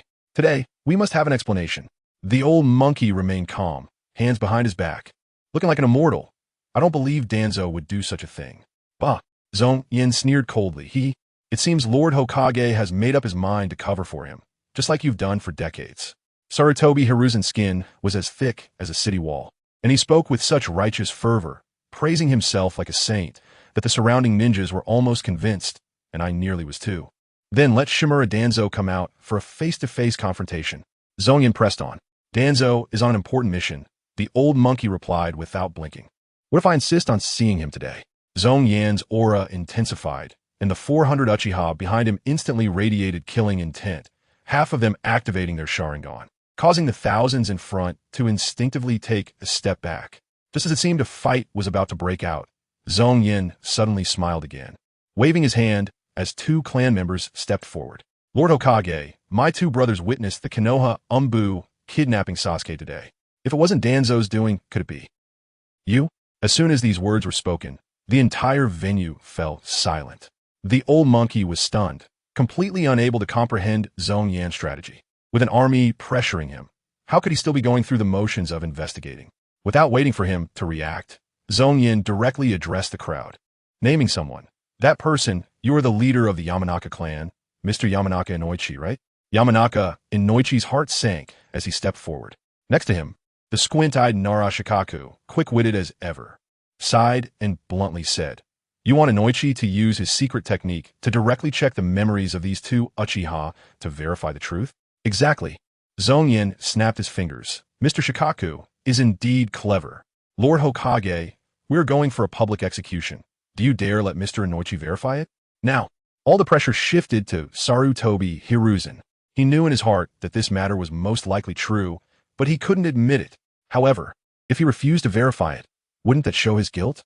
He could only grit his teeth and start to clear Danzo's name, saying that even if it was the Umbu, they were just spies from enemy nations, while nodding, Inoichi, do as he says. Say whatever you see. Yamanaka Inoichi took a deep breath, walked up to the two Uchiha clan members, placed his hands on their heads, and shouted, Mind-body switch technique. A few seconds later, Yamanaka Inoichi suddenly opened his eyes wide. Let me tell you, his expression was worse than if he had eaten something terrible. The only thing in his mind was, Danzo, I curse you. You kidnapped people under the banner of the third Hokage. What a mess. He slowly withdrew his hands, looked up at Sarutobi Hiruzen, who was also staring at him, while thousands of eyes around them were fixed on him. It was a tense standoff. Would he dare to speak the truth in front of so many people? Would he dare? I can tell you, even if Yamanaka Inoichi had 10 times the courage, he wouldn't dare. Just look at his cowardly expression. His eyes were almost darting over to Nara Shikaku, his gaze practically screaming for help. What kind of situation is this? A head of intelligence, a great clan leader of Konoha, had to look to his childhood friend for guidance at a critical moment. Over there, Nara Shikaku wore a face of intense contemplation, and after a long pause, he finally shook his head at him. Well, that made Yamanaka and Noichi's hearts sink. He understood clearly that shaking his head meant he should lie through his teeth and deny everything. Although he instinctively felt something was off, there was nothing he could do. After all, Shikaku was the one with the brains. Thus, this guy steeled himself, cleared his throat, and began to fabricate in front of our 400 Sharingan. There was nothing in the memories of those two Uchiha. No Sasuke, and certainly no Umbu. I think you must have made a mistake. As soon as his words fell, our Uchiha side erupted. Bullshit. Have you thought about how high the grass on your grave will be? You dare to lie in front of us. Amir Yamanaka thinks he can be so bold. Lord Zongyan, stop wasting time with him. Let's just go for it. I tell you that scene. Over 400 people with red eyes seemed like they were pumped up with adrenaline. The murderous aura instantly surged. And each one of them looked like they couldn't wait to draw their knives right there. I just sneered, those blood-red eyes deeply pierced through Kaiba Hachi in the mountains. Then directly turned to Sarutobi Hiruzen. Is this also your intention, third Hokage? I spoke up, my voice not loud, but everyone in the room could hear it clearly. The evidence is right in front of you, and you're still playing this out?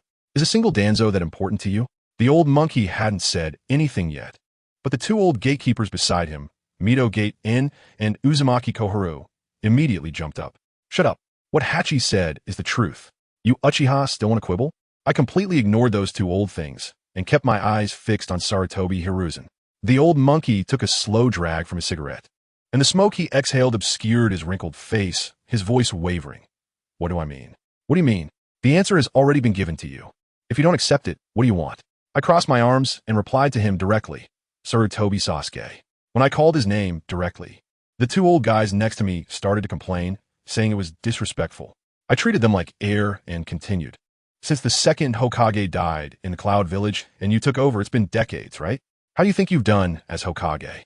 As soon as I said this, the surrounding Konoha ninjas were stunned. This kid was too arrogant. But we Uchiha people stood tall and straight. The old monkey was taken aback, probably not expecting me to bring this up, as if I was giving him a final verdict. My merits and faults will be judged by the villagers. Why are you asking about this? I've studied you. I looked at him calmly and directly switched to historian mode.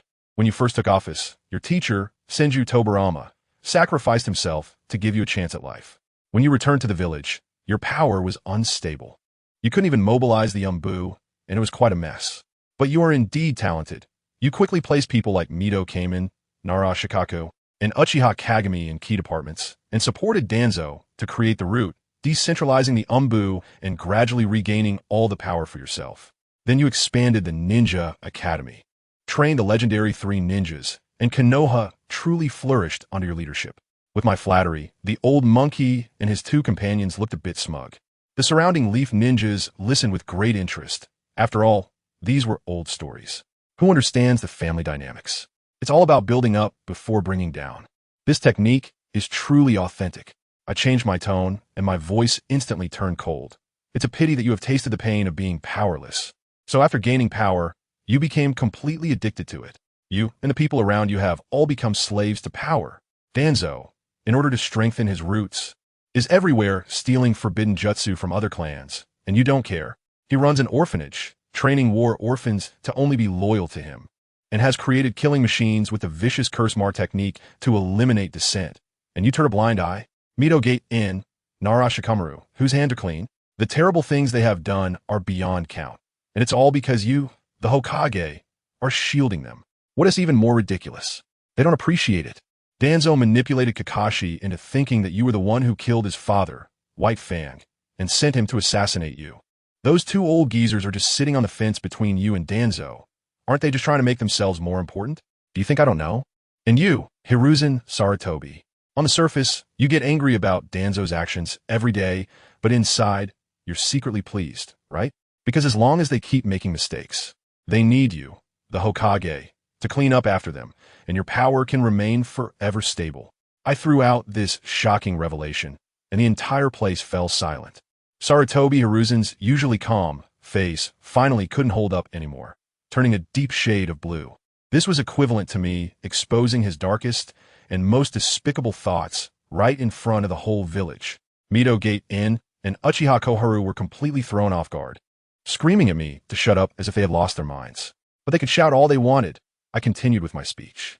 They didn't dare to come up and do anything, looking as ridiculous as two clowns, publicly slandering the Hokage. Third Hokage, what are you waiting for? Mito gaped and was so anxious he was almost in tears. Kill him! Kill him! Uchiha Koharu shouted furiously. The old monkey kept his mouth shut, not saying a word. Meanwhile, the surrounding Konoha ninjas, let me tell you, their eyes were shining. They were stuffed with gossip. As they compared what they knew with the frantic expressions of the three elders, it became crystal clear to them that most of what I said was true. People from our Uchiha clan are feeling quite triumphant. It's even more refreshing than drinking ice-cold soda on a scorching summer day. It seems you have no intention of making excuses. I scoffed. Well, that's true. These are all things that are out in the open. There's no use in trying to argue. What I said is half memories from my past life of watching anime, and half information I've collected in this life. The logical chain is perfectly closed, leaving no room for doubt. But Sarutobi Hiruzen, this old guy, is after all a seasoned veteran. He knows that history is written by the victors. As long as he wins today, everything I said will turn into rumors.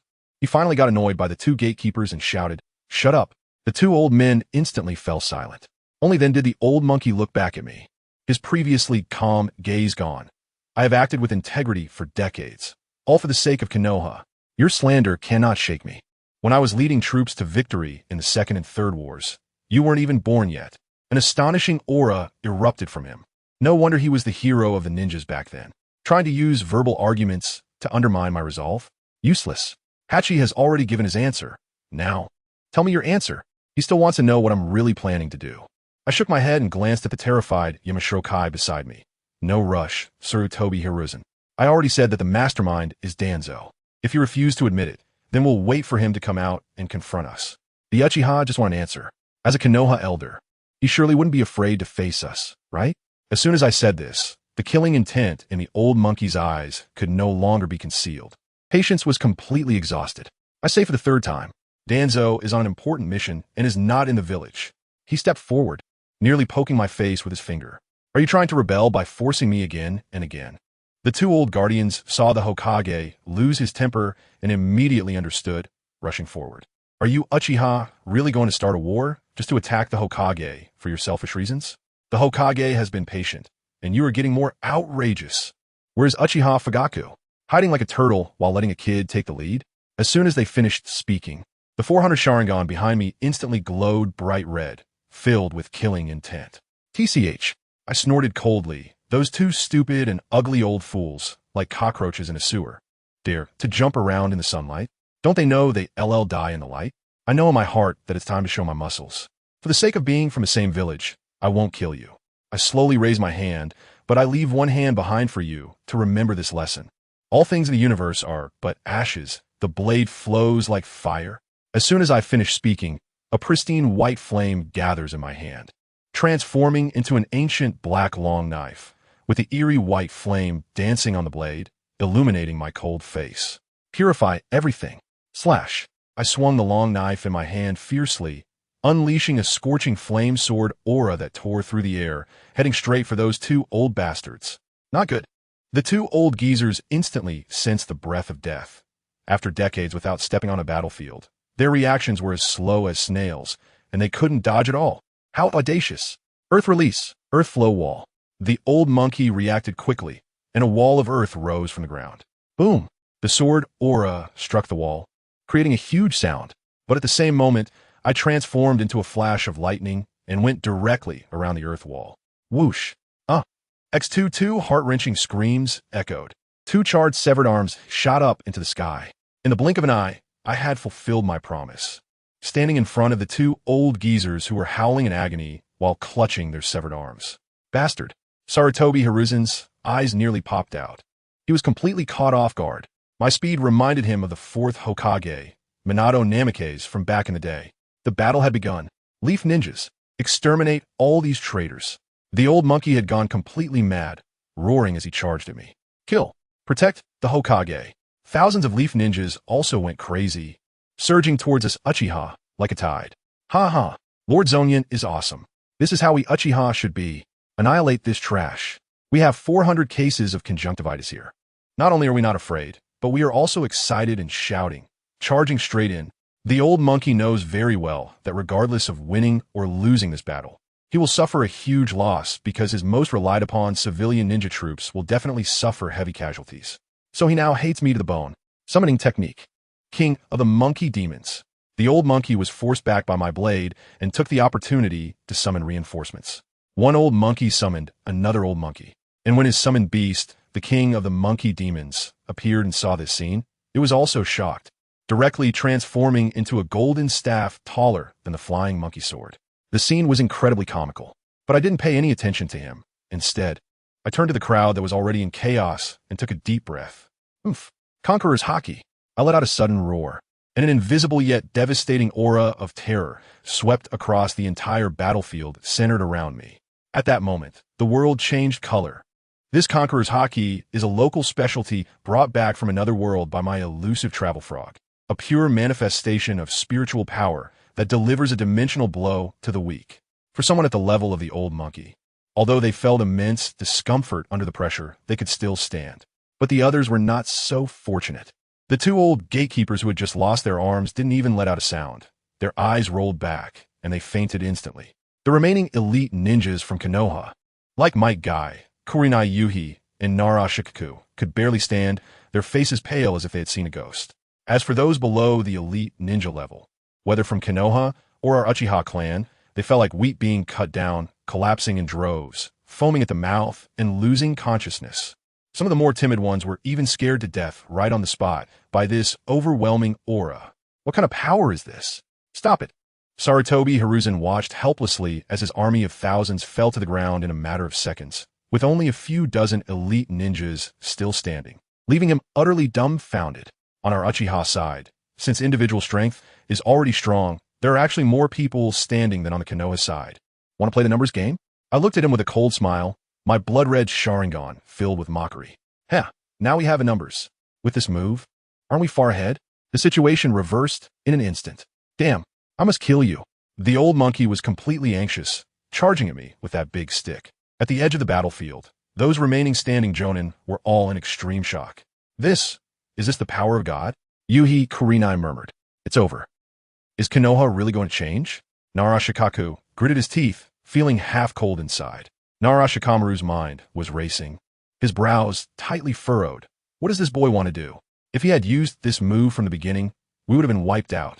His goal is definitely not just a simple coup. Yamanaka Inoichi, on the other hand, had a face full of regret. It's all my fault. If I had told the truth, would it have turned out this way? Only one person had a different reaction. This terrifying aura, this powerful strength. My guy, with his thick brows and big eyes in a green jumpsuit, was not afraid at all. Instead, his eyes sparkled and his muscles trembled. This boy truly makes my blood boil. Youth. This is the clash of youth. Let me tell you, this guy is simply a battle maniac. The nearby upper ninjas turned pale, probably calculating where would be the best place to be reincarnated in 2025, fearing they might get caught up in it. Only that guy named Nizuka Raito, who used to be a bodyguard for the 4th Hokage and has seen the world, was there forcefully analyzing, saying this speed is almost on par with the 4th Hokage. What are we going to do about it? What are we going to do? The 3rd Hokage is in for a tough time. Bang, bang, bang. He was still clashing with Uchiha Zongyan. The golden staff in the old man's hand, transformed from a summoning beast, the Monkey King, was originally indestructible. But in front of Zongyan's blade, which was emanating green flames, it was like a fragile ice cream cone. With each collision, the Monkey King was gritting its teeth in pain. Let me tell you, that staff was almost melting. It was in so much pain it felt like it was about to sprout eyes, shouting at Sarutobi Hiruzen. Old buddy, I can't take it anymore. Stop the hard fight. If we keep this up, I'm going to be scrapped. Sarutobi Hiruzen was dumbfounded. He had never heard the Monkey King cry out in pain in his life. This time, he had truly hit a hard wall. He quickly swung the staff to deflect Zongyan's blade, withdrew, and started forming hand seals with both hands. Combined ninjutsu, Earth Dragon Fire Flow. A massive Earth Dragon erupted from the ground, opening its mouth to spit fire at Zongyan. And guess what? Zongyan didn't even bother to dodge. He casually extended the tip of his sword forward. The roaring sea of flames, the moment it hit the tip of the blade, whoosh, was all absorbed by that black sword. Like drinking water, playing with fire in front of me. Hilarious. Zongyan's disdainful gaze was something else. The 3rd Hokage's eyes were about to pop out. The most impressive thing about him was that he could use all 5 chakra natures and perform fusion ninjutsu. But the other party didn't even want to play with him. directly devouring his skills. What is there to fight about? But he was, after all, the Hokage, with quick reflexes, immediately splitting into 4 shadow clones to surround Zongyan. 5 natures, great multi-strike technique. 5 Sarutobi, Hiruzen, simultaneously unleashed 5 different types of energy from 5 directions. The scene was a kaleidoscope, colorful and quite beautiful. And the result? Useless. Ha ha ha. A petty trick. Zongyan laughed wildly, the sword in his hand spinning like a fan. Uchiha style, sun halo dance. Countless blades with green flames instantly exploded, forming a dazzling little sun around him. Boom! I was thrown out by that shockwave. Half of the Hokage building collapsed on the spot, creating a huge crater in the ground. The third Hokage, as shadow clones, instantly turned to smoke, and his real body was blasted away, spitting out blood 3 meters away, flying like a broken sack. Before the smoke even cleared, Zongyan's figure appeared in front of the fallen Sarutobi Hiruzen as if he had teleported, raising his blade to finish off the old man. At this critical moment, a roar echoed, like thunder from the ground. My guy, that eye-catching figure in a green jumpsuit, he is here. 8 gates. Open, open, open, open, open, open, open. Who understands my family? It was like he was chanting a spell, opening 7 gates in just 1 second.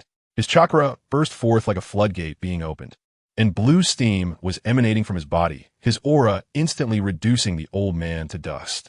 Daytime tiger. He suddenly punched out from a distance, and the punch compressed the air into a massive white tiger's head, roaring as it tore through everything, lunging towards Zongyan with a fierce howl.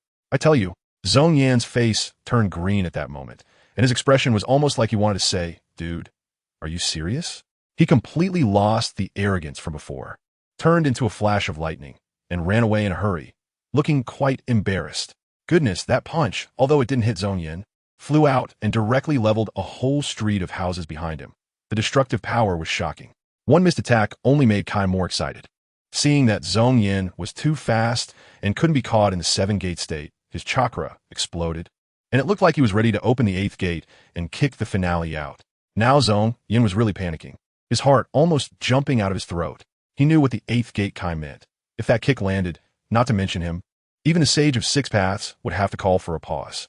Wait, Zongyan couldn't hold it in anymore, quickly waved his hands, and shouted, "My guy, let's talk." Kai completely ignored him, his momentum growing more terrifying, and it looked like he was about to open the death gate. Zongyan was sweating profusely, and he directly played his trump card. Aren't you curious why your best friend Kakashi Itaki hasn't come? He's already on my side. Everything I'm doing is for Konoha. If you don't believe me, how can you not believe Kakashi? As soon as he said this, Kai indeed paused. Just then, there was a bang from the ruins nearby, and the Sarutobi Hiruzen, who had almost been beheaded, transformed into a puff of smoke. Another intact Sarutobi Hiruzen walked out from behind the wall, his old face flushed with anger as he shouted, "Despicable lies. Kakashi would never collude with you." Goodness. This old man had more tricks up his sleeve than a honeycomb, and had already used a shadow clone to escape. He had been hiding nearby, watching as Kai was about to open the 8th gate and perish with Zongyan, not making a sound, probably thinking this deal was quite worthwhile. Now seeing Zongyan trying to drag Kakashi down with him, he couldn't sit still. "Hokage-sama, it's great that you're okay." Kai sighed in relief upon seeing Sarutobi Hiruzen. Zongyan didn't care about that and coldly sneered. "Collude? Kakashi is trying to restore order and eliminate all the pests of Konoha." Kai was completely dumbfounded, looking from one to the other, anxiously asking, where exactly did Kakashi go? Zongyan saw a chance and immediately spoke up. This matter starts with a boy named Naruto Uzumaki. He immediately revealed how he came into contact with Naruto, how he entered his mental space, and how he almost tore apart the Nine-Tails seal. Upon hearing this, Sarutobi Hiruzen exploded. Like a cat whose tail had been stepped on, "Bastard, you Uchiha really never give up, still trying to take control of the Nine-Tails." The surrounding Nin all turned red at the mention of the Nine-Tails. After all, the shadow from 6 years ago was too great. Kai was also angry, thinking that Zongyan was using Naruto to threaten Kakashi. Of course not. Zongyan quickly explained that when he was in Naruto's mental space and encountered the chakra remnants left by the 4th Hokage, Minato Namikaze, the whole place fell silent. "Impossible. Minato is already dead." Sarutobi Hiruzen instinctively retorted. The Uchiha side was also startled, thinking the 4th had resurrected. "That's right, he is dead," Zongyan nodded. "But he left a hand, putting his chakra in the seal to prevent anyone from moving the nine tails. This explanation was reasonable, and everyone believed it. Then, Zongyan shifted his tone, his gaze sharp as a knife directed at Sarutobi Hiruzen. After the fourth Hokage appeared, he wanted to embrace his son. But Naruto was scared and dodged. He didn't know why. I told him it was because Naruto had never known he had a father, let alone that his father was a hero.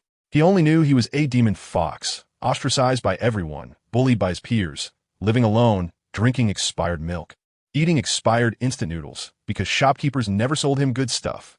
And the only one who gave him warmth was you, the Hokage grandpa who only pretended to care for him once every few months. This speech directly tore down Sarutobi Hiruzen's fig leaf. However, most of the Konoha ninjas present had little reaction after hearing it.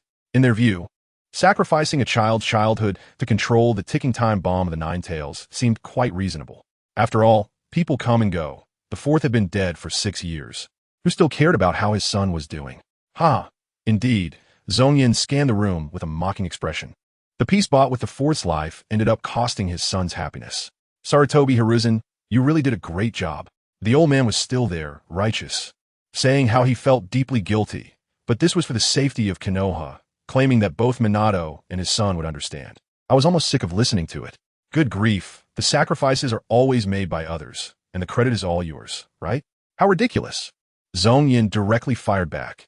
Then why don't you sacrifice yourself? Back then, you could have sealed the corpses and ghosts, so why did you watch the fourth die? I can't enter the barrier.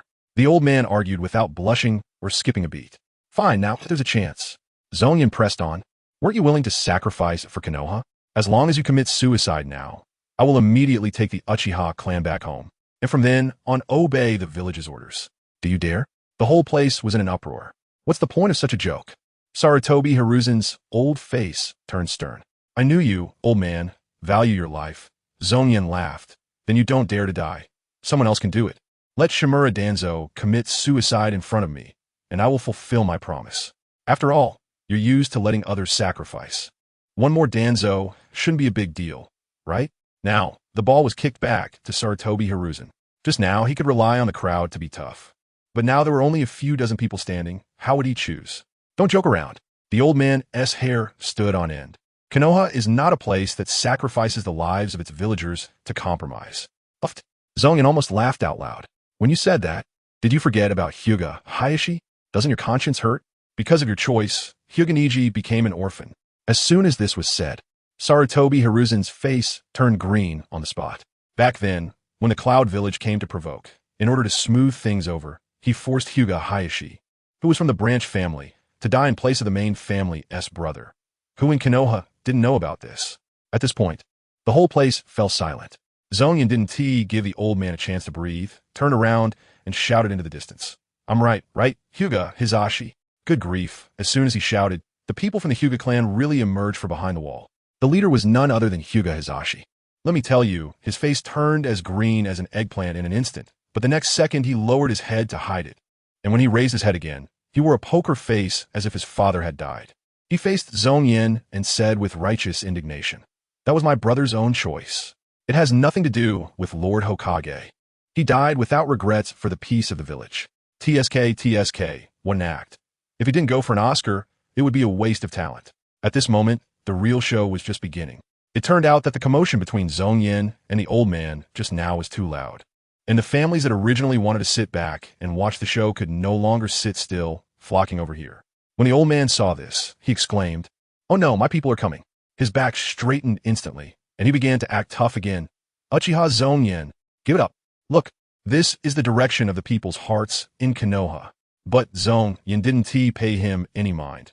Instead, he turned to look at the fiery green-skinned watermelon head, which was my guy. He even seriously praised him, saying he was the only one who made him feel pressure, but then he changed the subject, saying, however, if I want to kill you, you can't stop me. Just watch. To prove this point, who understands family?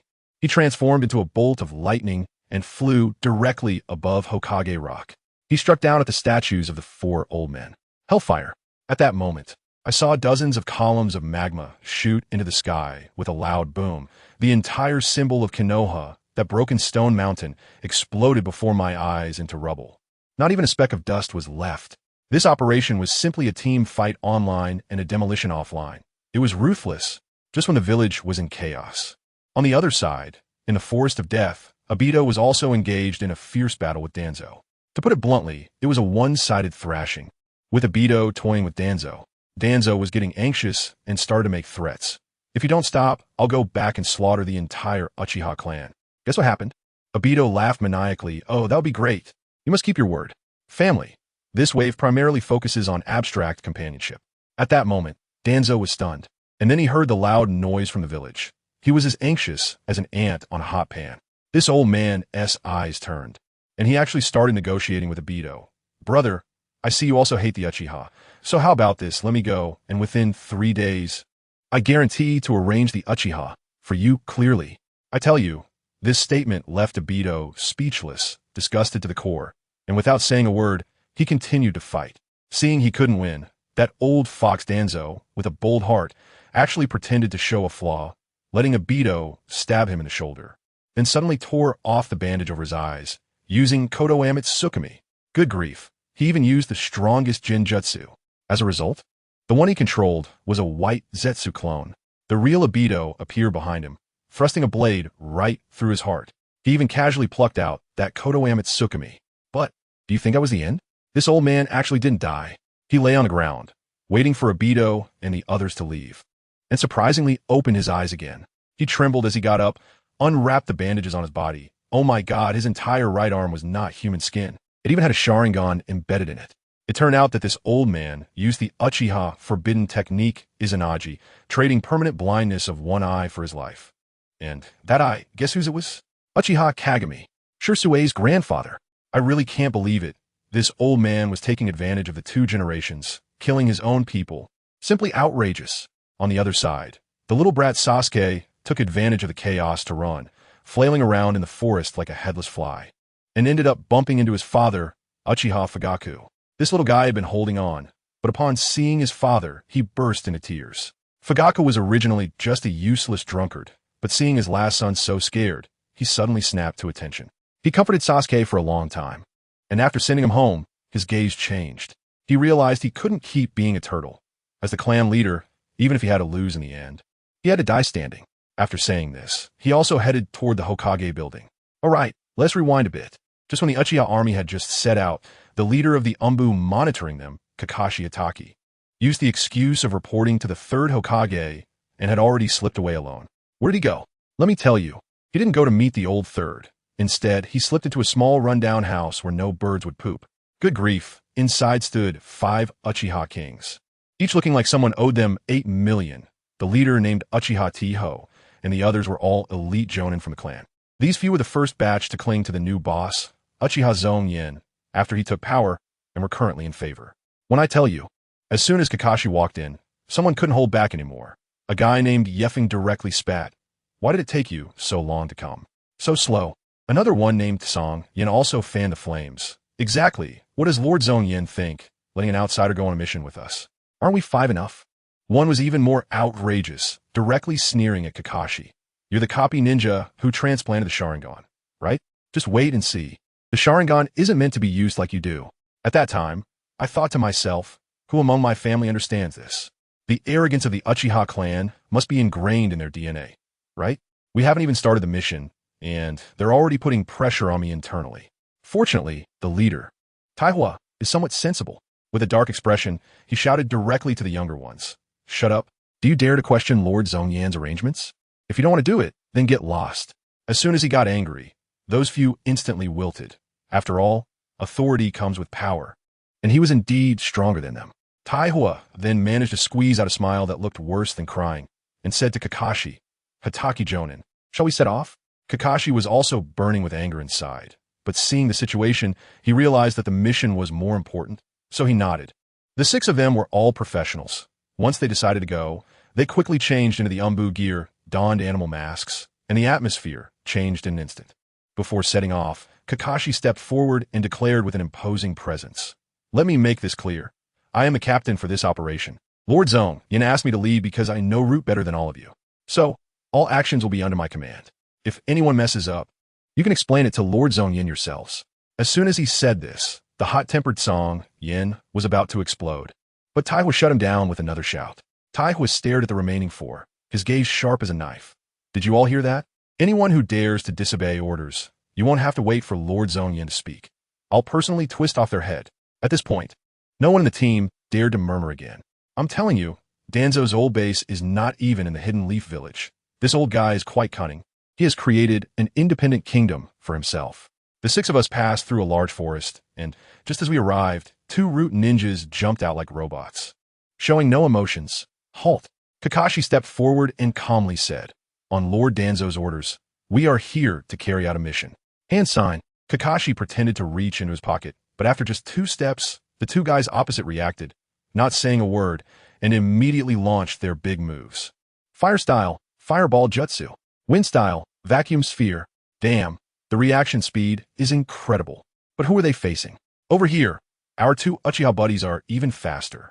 One uses Jinjutsu to control the enemy, and the other draws his sword and takes him out in an instant. With a clean cut, the head falls to the ground. Kakashi's eyelids twitched, and he must be thinking, the combat power of the Uchiha is really something. Once we entered the base, it was pitch black.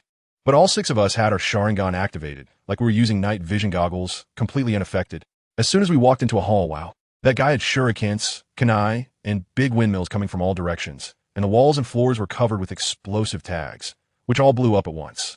In the smoke, dozens of root ninjas emerged, and the blonde leader coldly said, "Kill anyone who intrudes into the root without mercy." And what happened? As the smoke cleared, all 6 of us stood there completely unharmed. Uchiha Tetsuhan was so excited, his expression was fervent. "Since we've been discovered, let's stop pretending. Let these rats in the gutter see what Uchiha is all about. Does anyone understand?" That guy named Yoa directly exploded with excitement, laughing maniacally. "As long as we kill everyone who sees us, won't that be a perfect infiltration?" At that moment, I wanted to give him a thumbs up. That line of thinking was simply brilliant. The next second, 5 Uchiha charged forward like mad dogs. Fire style, fireball jutsu. Illusion, restriction technique. The scene was a one-sided massacre. Dozens of root ninjas were like paper, completely unable to fight back. Kakashi was stunned, exclaiming how terrifying it was, and then he also used Chidori to charge in. The first wave of enemies was taken down in no time. Only one Uchiha named F was a bit reckless, charging in with his sword and getting lightly injured. Just as we were catching our breath, the second wave of reinforcements arrived, led by familiar faces, Aburame Shino and Yamanaka Ino. These two are elite jonin, and they brought tough opponents with them. Without saying a word, another bloody battle ensued. This fight was brutal. In the end, 2 of our 5 Uchihas were down, 2 seriously injured, leaving only Tetsuhan still able to catch his breath. Kakashi was clever with the lightest injuries. Tetsuhan instructed the remaining 2 injured to take care of the fallen. Then he and Kakashi continued deeper into the base to find the evidence that Zongyan wanted. I tell you, what you're about to see is truly shocking. It completely shattered my worldview. They found Danzo's laboratory with rows of huge glass jars, and inside are all living people. There are old ones and young ones. The smallest looks just like a kitten. All of them are experimental materials that Danzo collected from outside, used for human experiments on things like Hashirama cells, Sharingan, and various bloodline limits. Uchiha Tetsuhiko, this battle maniac, was so disgusted that he cursed loudly, pointing at those things. That beast, Shimura Danzo, is he even human? Kakashi was even more stunned. Realizing that the Konoha he had been protecting was backed by such horrors, his faith crumbled on the spot. The 2 of them also took out the few research staff who were complicit and then sneaked into the data room. Tetsuhiko was responsible for finding evidence of Danzo's crimes, while Kakashi was frantically searching for something inside. Finally, he found a scroll. Upon opening it, he froze, followed by an overwhelming anger, the veins on his forehead bulging as he shouted, "Shimura Danzo!" It turned out that the scroll contained the truth about his father, the famous Konoha White Fang. Tsukumo Hataki's suicide. It wasn't due to poor stress tolerance at all. It was all Danzo's scheming behind the scenes. Years ago, his father abandoned a mission to save his teammates, and in return, Danzo coerced and tempted those rescued teammates to turn against him publicly, accusing the White Fang. The most extreme part was that Danzo even sent someone to kill one of the teammates and forged a suicide note, shifting all the blame onto the White Fang. This was the last straw that broke the camel's back. And the reason Danzo did this was simple and ridiculous, just because he felt that the White Fang's achievements overshadowed him, possibly affecting his chance to become Hokage. Such a trivial reason led to the death of a hero who could have protected Konoha for decades. By the time Kakashi's emotions stabilized a bit, Tetsuhiko had also gathered all the blackmail materials that Zongyan wanted. The two of them finally sneaked into another place, the Dungeon of Roots. Pushing open the door, it was clear that this was no place for humans. Prisons were neatly arranged, each one so small that an adult could only curl up inside, unable even to lie down. Let me tell you, that scene was something else. Dark and musty, many cages were empty, and the cages with people, half of them were like dead, curled up in the corners hugging their knees, not even moving their eyes. I walked in with Kakashi, oh no, with Uchiha Tetsuhan wearing an umbu mask, and those people didn't even bother to lift their heads. Of course, with our outfits, there was no difference from the usual Root members coming in to drag people off for experiments. It was purely a delivery service too. 0. The guy next to me, Uchiha Tiewa, probably couldn't stand it any longer. He cleared his throat and started his impromptu speech.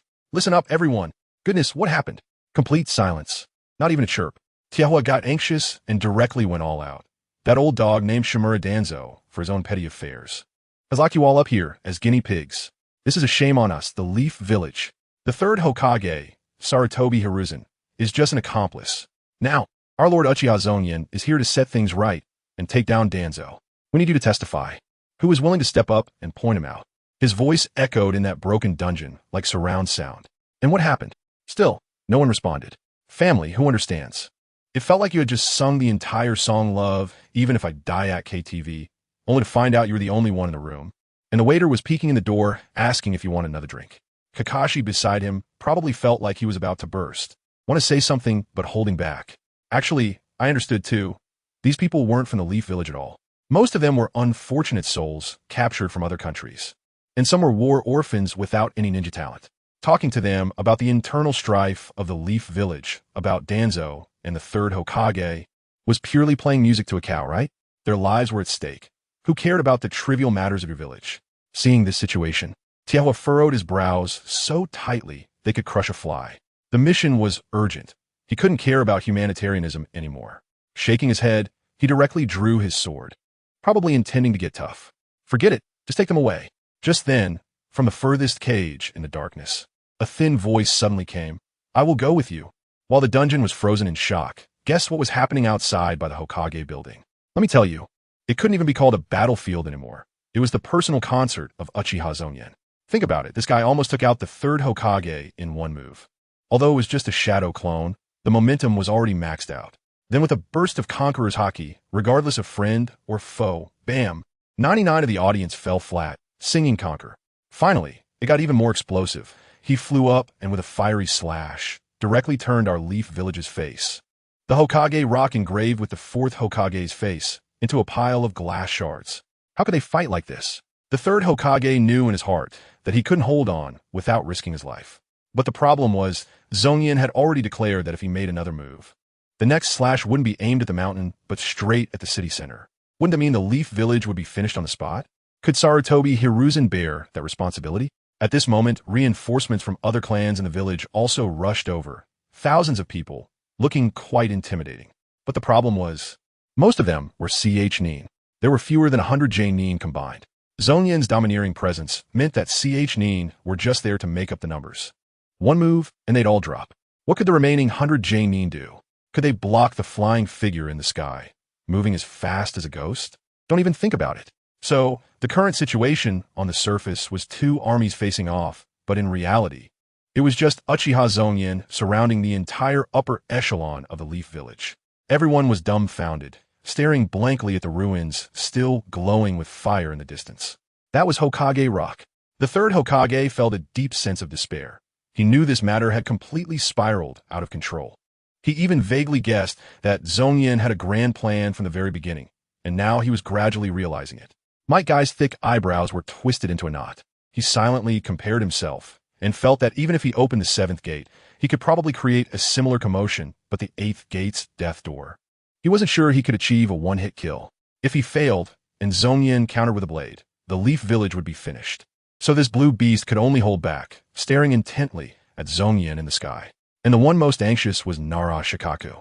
This top strategist in the Leaf Village felt like his brain was about to overload. At first, he was thinking about how to eliminate all the Uchiha with minimal cost. Later, he discovered that Zongyan's target was Danzo, and he still thought this guy was playing a diversion. It wasn't until Zongyan slashed the mountain that Shikaku finally woke up.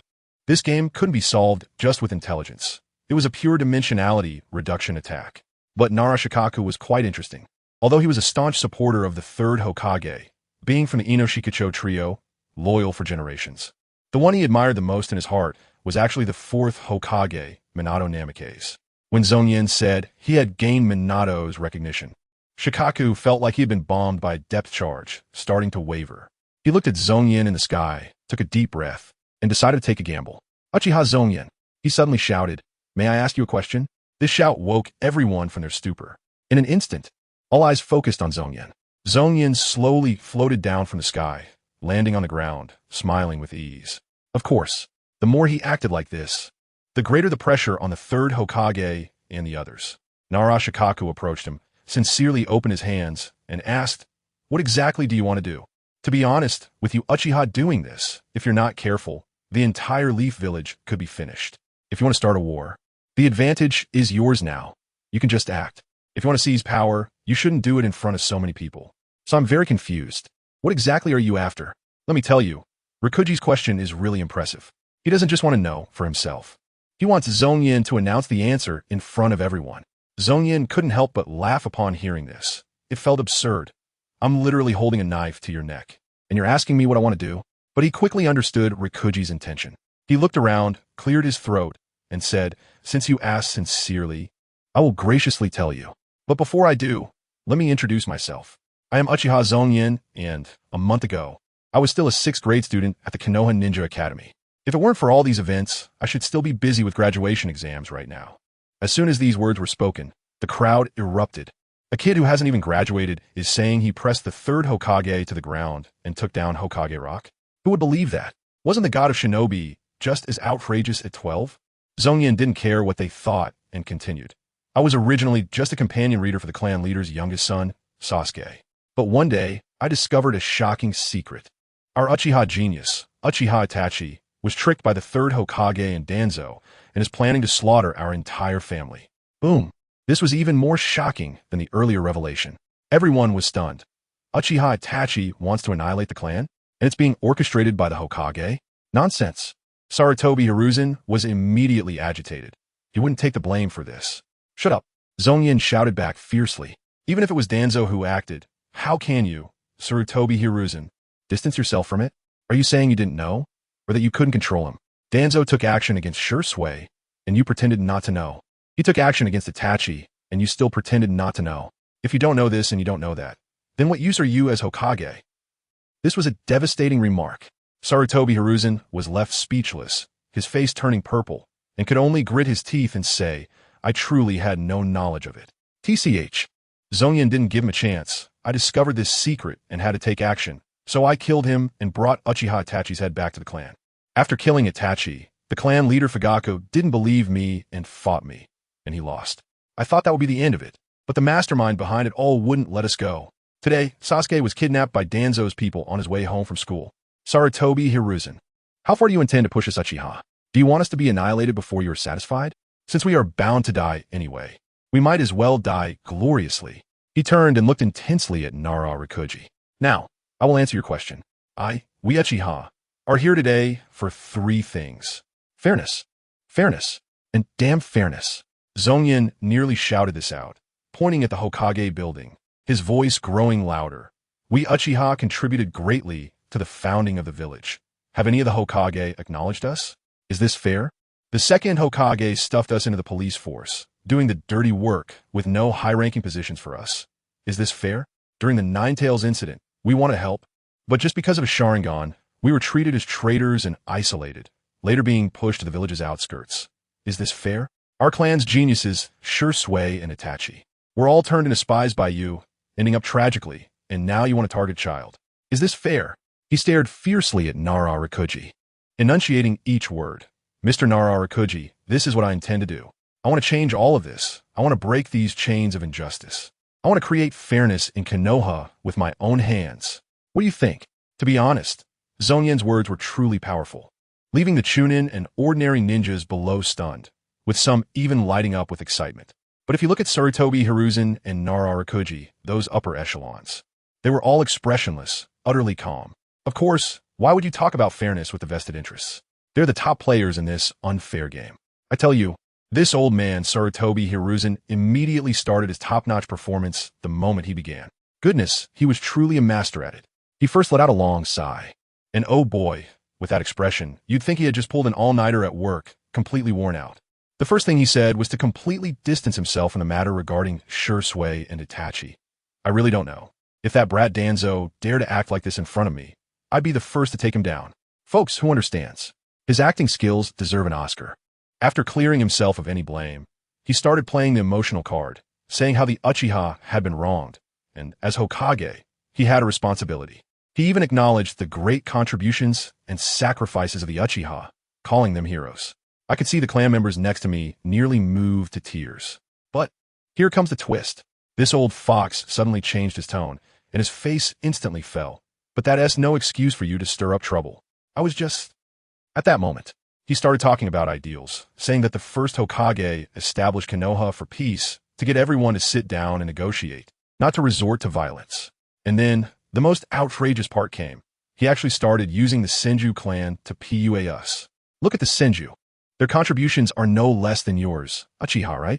With just one sentence from the second Hokage, the entire clan integrated into the village and even gave up their surname. Did they ever complain? Did they not make sacrifices? And then look at you, Uchiha. Your clan consciousness is too strong. You only care about your clan and not the village.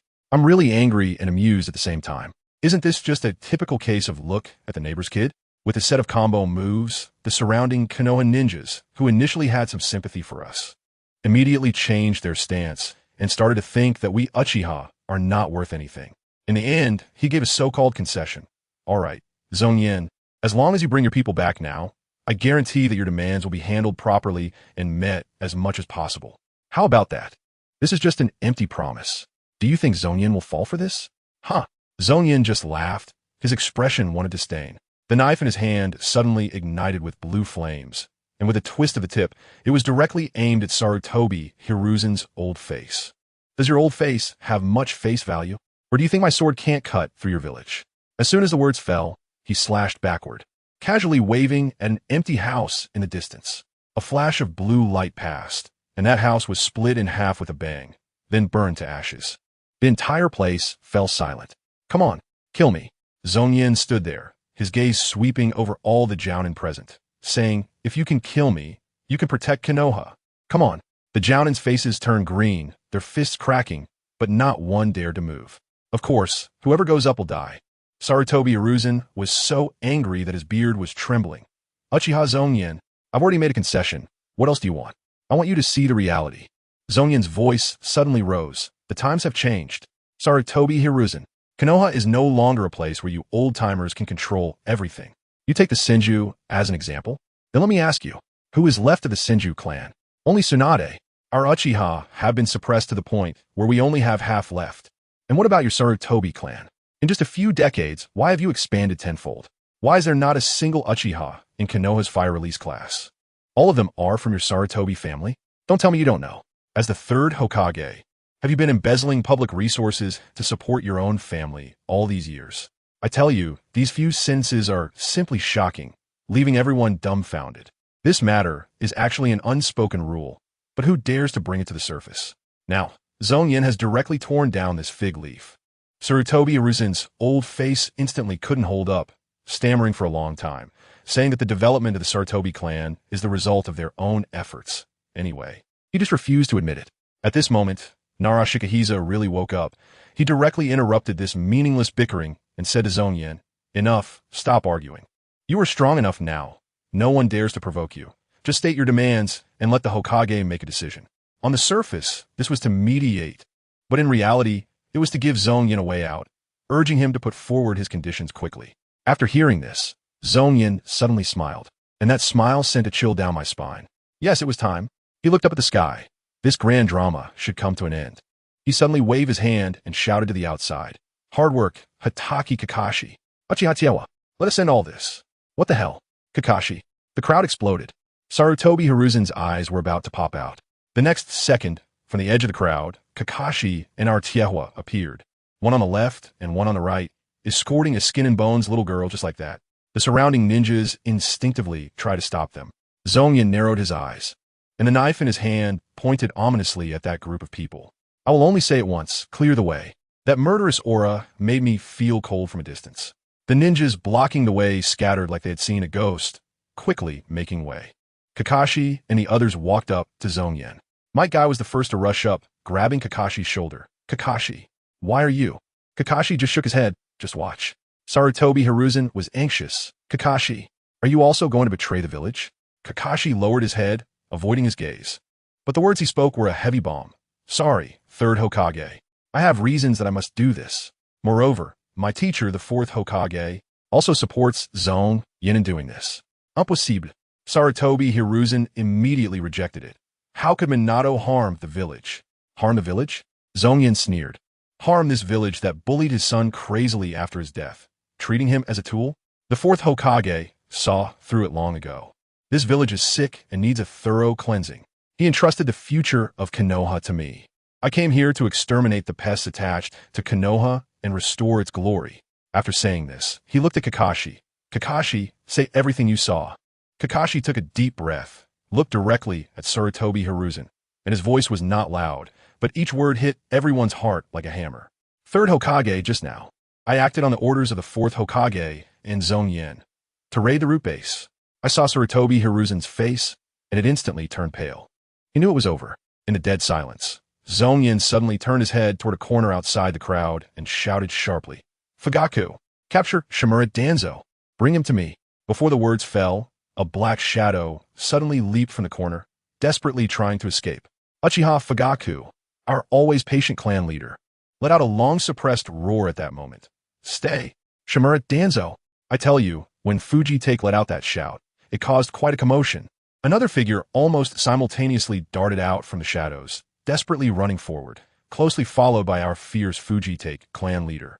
Goodness, now everyone could see clearly the one chasing and the one fleeing were none other than our Uchiha clan leader Fuji-take and Shimura Danzo, who was supposed to be carrying out an S-rank secret mission. I couldn't help it at the time and turned to look at the third Hokage. Let me tell you, the old man's face was as green as someone who had been poisoned. I directly mocked him. Lord Hokage, is this the elder Danzo you mentioned? What mission is this? Is it a survival challenge 800 miles behind enemy lines? The old monkey didn't say a word, just stared intently at Danzo's back, probably thinking to himself, come on, you can do it. I hope that old buddy of mine can run faster, otherwise both of them will be finished today. Uchiha here has a bad temper and got angry on the spot, half kneeling to plead with me. Lord Zongyan, let me go help. I guarantee I'll break that bastard's legs and drag him back. I wave my hand. Don't rush, just watch the show. Fyaake is more than capable of handling him. Come on, what condition is Danzo in right now? He sacrificed a Sharingan from Uchiha Kagami to activate Izanagi in order to escape from Obito, and now he only has one eye left.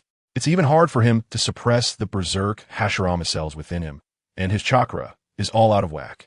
Purely a facade of strength. He was originally hiding in a corner, waiting for the right opportunity to take us Uchiha out with his root ninjas. But unexpectedly, as soon as Kakashi opened his mouth, he exposed Danzo's true state, and upon hearing that, Danzo immediately took off running. And Fyaake? He had just settled Sasuke, who had been rescued, and came over to see how I intended to wrap things up. As soon as I gave the order, he didn't even have time to react, and Danzo revealed himself. A shadow-level powerhouse holding back a belly full of anger going after a severely weakened pseudo-shadow. What do you think the result would be? It was like an eagle catching a chick. In less than a minute, Fyaake caught up, cast a Jinjutsu, and Danzo immediately went limp like a puppet with its strings cut, completely incapacitated. The next second, under the gaze of thousands of eyes, Fyaake, with a serious expression, grabbed Danzo by the back of his collar with one hand, dragging him back like a dead dog, and with a thud, tossed him at my feet. He looked at me, and his expression was incredibly complex. After all, I had just killed his eldest son and beaten him up in front of the entire clan. By rights, he should have stabbed me in the back. But now, the lives of the entire clan were in my hands, and no matter how unwilling he was, he had to hold his nose and listen to me. I didn't think too much about it and smiled at him. You've worked hard, clan leader Fugaku. Fugaku was clearly taken aback for a moment, but still didn't say anything. Sarutobi Hizashi, who was beside him, couldn't stand it any longer and started to put pressure on Fugaku. Fugaku, are you also going to go to war with the village? Is this all your plan? Fugaku shook his head, sighed, and didn't bother to say a word. I shot back directly. At this point, what more nonsense do you have to say? As I spoke, I flicked the back of my knife, lifting the unconscious Danzo off the ground, holding him up in the air for a 360-degree display, like a butcher selling pork at a market. Everyone from Konoha, all the clan leaders of the ninja clans. I said loudly, this guy, you don't need me to introduce him, right? Today, I brought my clan here, and Kakashi took down his lair, mainly for him. Now, he is in my hands, but I won't just kill him like this. I want to expose his crimes in front of everyone. As for how to deal with him in the end, it's up to everyone to decide. After saying this, I looked at Kakashi. Kakashi, I'm sorry for interrupting you just now. Please continue. Kakashi nodded, his eyes filled with hatred for Danzo. Just as he was about to speak, Narashikaku, the smartest strategist in Konoha, suddenly interrupted. Kakashi, do you know what kind of consequences your next words will bring? Are you ready? This old fox seemed less like he was trying to stop him and more like he was making a final confirmation. Kakashi glanced at him, his gaze incredibly firm. Senior Shikaku, I have my reasons for doing this. As for the consequences, I already knew, and I welcome them. As soon as he finished speaking, he took a deep breath, and his voice echoed throughout the venue. At the root base of Shimura Danzo, I saw dozens of laboratories. Each one was conducting inhumane human experiments. Upon hearing this, Sarutobi Hiruzen silently raised his hand to cover his face. Kakashi continued. These laboratories were researching almost all the famous bloodlines in the ninja world, including our own Konohas, the Uchiha Sharingan, the Hyugas Byakugan, and the secret techniques of the Yamanaka, Akimichi, and Oil Girl clans. All of them were his research subjects. Boom! The scene exploded. Family members, who understands? Bloodlines and secret techniques are the lifeblood of a clan. Now you tell me, an elder in the village has been secretly cracking the core technology of your family? Who can bear this? Hyuga Hayashi was immediately shocked, his eyes wide with anger. Hatake Kakashi, is what you said true? He dared to research our Hyugas Byakugan. Yamanaka Inoichi and others also looked pale. Our Uchiha side was in an uproar, each one shouting to tear Danzo to pieces. Sarutobi Hiruzen, that old man, was even more hunched over. How could he not know about these things? He was just playing dumb. Kakashi watched all this, his anger boiling even more, and threw out an even more explosive piece of news. There's one most important laboratory. Shimura Danzo, this guy, actually researched the cells of the first Hokage, Senju Hashirama. He attempted to artificially create new wood-release ninjas. Our Konoha's founder, the god of ninjas who pacified the chaotic world, even after death, is to be desecrated by this kind of person. At this point, the entire venue was completely in an uproar. This was a completely different nature. This was equivalent to dancing on the grave of our ancestor, desecrating the divine. This was the bottom line that all Konoha ninjas could not tolerate. Hokage-sama, is this true? Kill him. He must be killed to apologize to the first Hokage. The cries of anger shook the heavens, and Sarutobi Hiruzen's head was almost buried in the ground. I shouted loudly, silence. The powerful aura instantly subdued everyone. Kakashi continued. We have also found all the evidence. Over the years, he has kidnapped civilians, assassinated important figures, instigated wars, and used orphanages as breeding grounds for experimental materials. Every single case is too numerous to list. Uchiha immediately unsealed the scroll, and with a bang, a mountain of documents appeared before everyone. Sarutobi Hiruzen saw that he couldn't escape and could only brace himself to step forward. Pretending to glance through the documents, then sighed deeply, beginning his performance. So it was. Danzo actually hid all these vile deeds from me. As Hokage, I've been kept in the dark all along. It's truly ridiculous.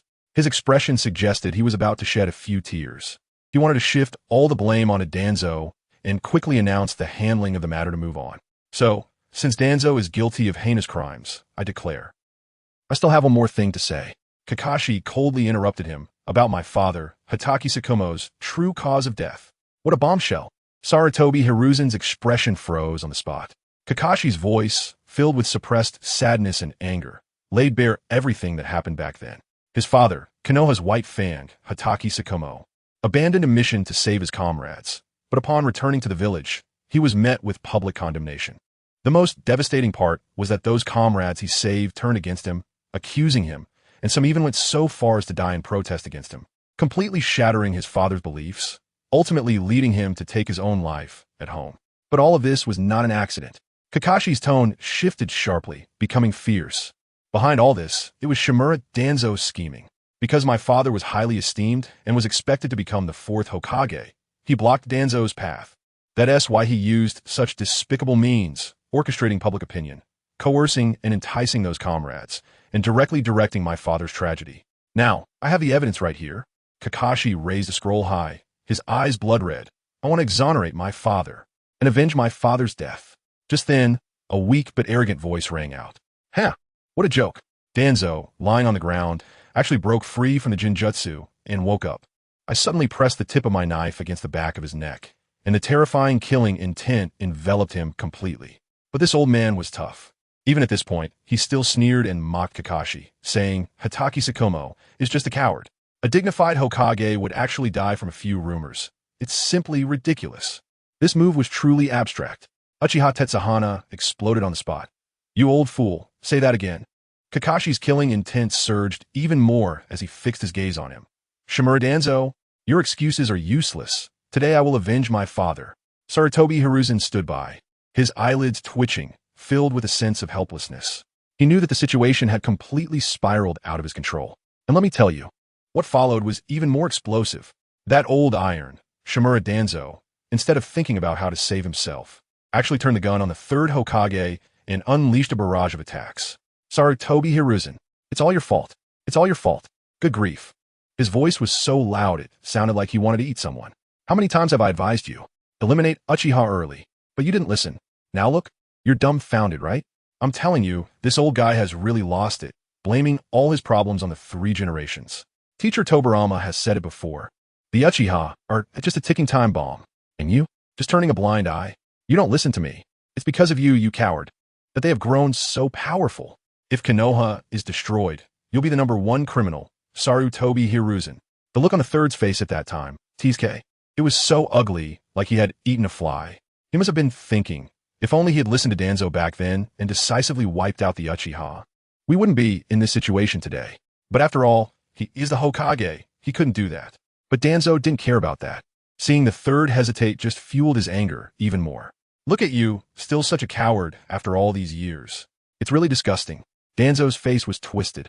If only the teacher had chosen me as Hokage back then, Konoha would have been the #1 in the ninja world by now. It's all your fault. Who understand the family? This old man has completely lost it, just a pure scapegoat. Him, as Hokage, I bet Konoha would be in civil war within 3 days. After cursing the third, he started calling out names one by one. He shouted at Uchiha Fugaku, you Uchiha have been waiting for this day for a long time, haven't you?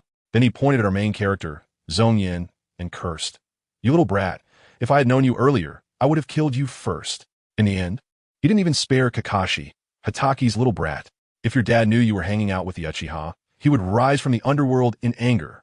Seriously, the way he was throwing insults was something else. Zongyan frowned, probably annoyed by the noise. Have you said enough? He gave Kakashi a faint glance. Time to send him on his way. Send me on my way? Ha ha. Danzo laughed like a madman. Who am I? I am the leader of Root. I am the root of Konoha. I have shed blood for Konoha. Who dares to kill me? Who dares to kill me? He was still shouting. But Kakashi wasn't going to let him off the hook. I dare to kill you. Swipe. I tell you, it was incredibly fast. A flash of a blade, and a chattering head went flying into the sky, blood spraying like a fountain. Good heavens, the whole place fell silent. Everyone was staring at the head in the sky, still making an angry expression, and then it fell to the ground with a thud. This was Shimura Danzo, a monster that had dominated Konoha for decades. And just like that, in front of everyone, he had his head chopped off. Many people's expressions were like they were dreaming, feeling especially unreal.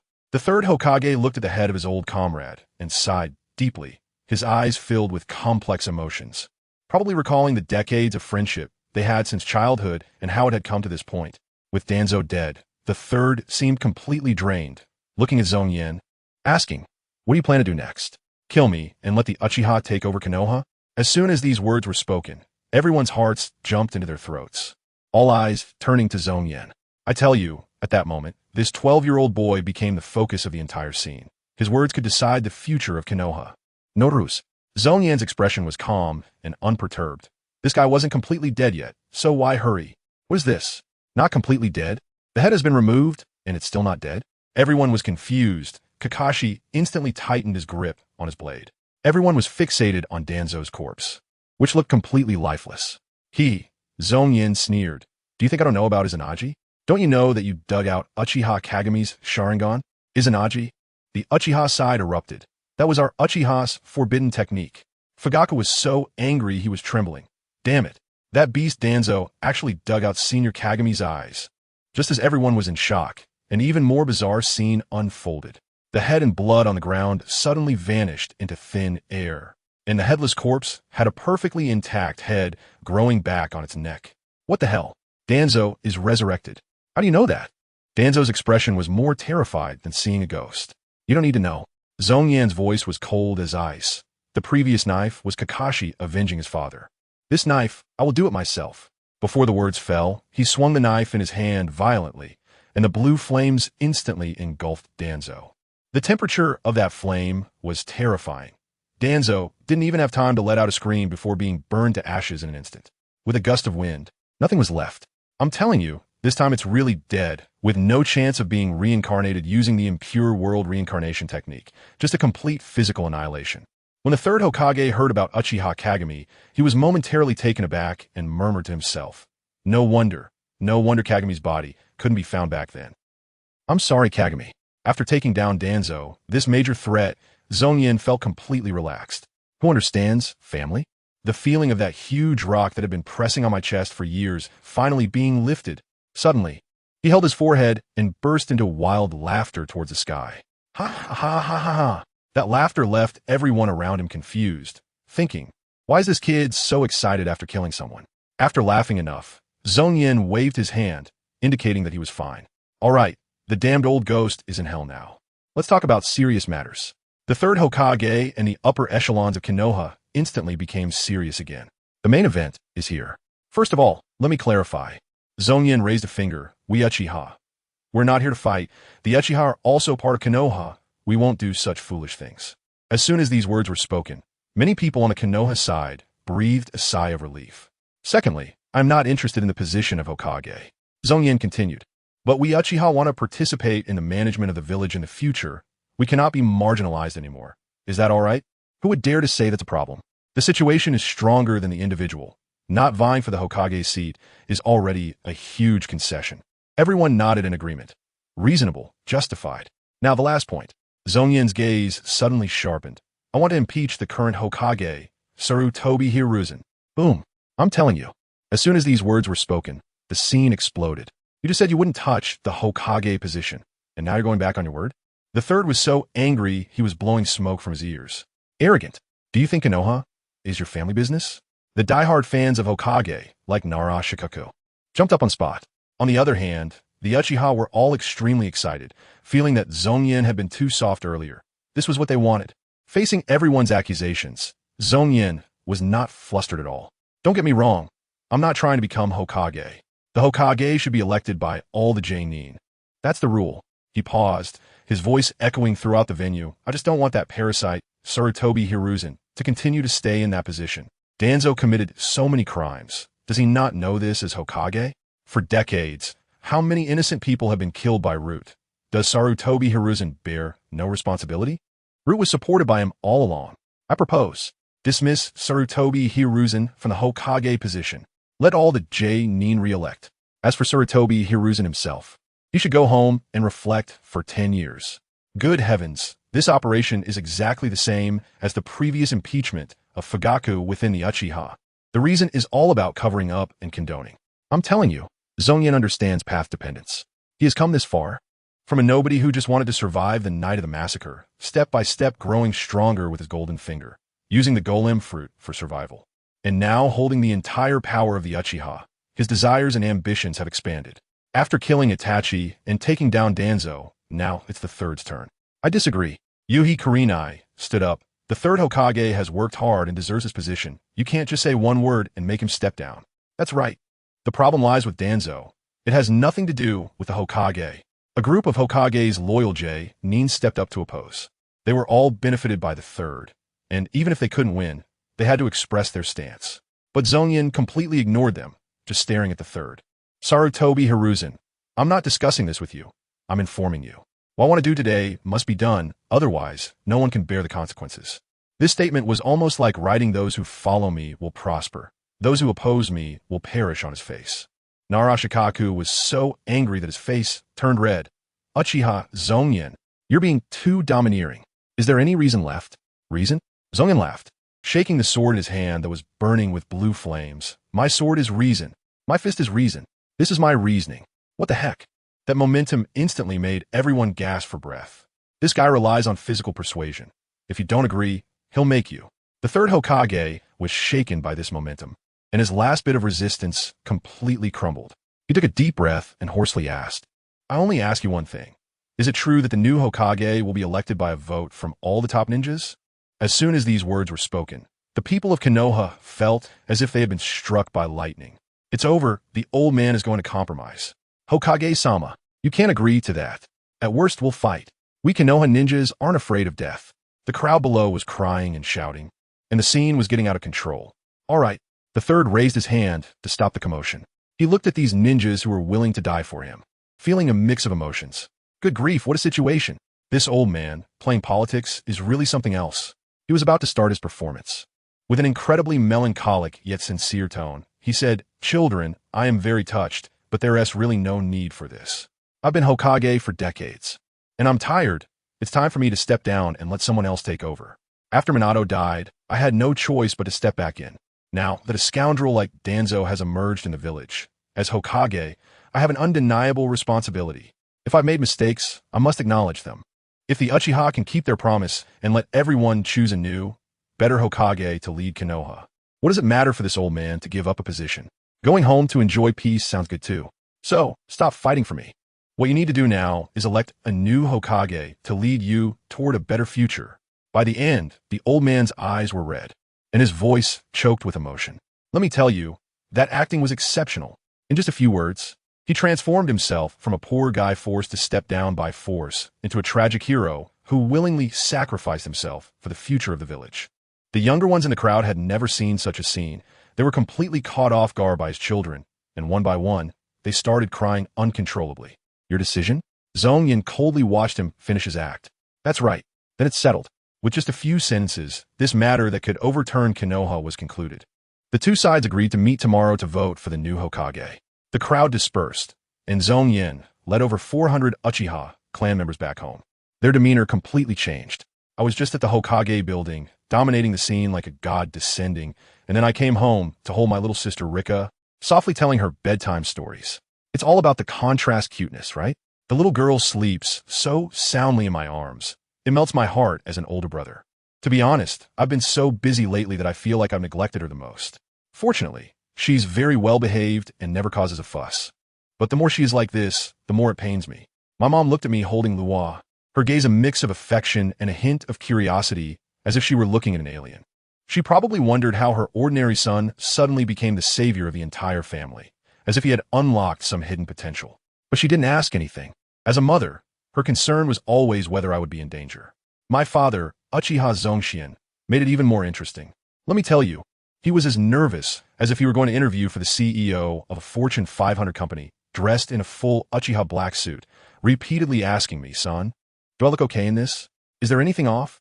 Goodness, my father has been a background character his whole life, the kind who sits in the corner during meetings. But today, because he is my father, he was directly arranged to sit in the VIP section, and the pressure was on. I quickly gave him a thumbs up, saying he looked amazing, which calmed him down.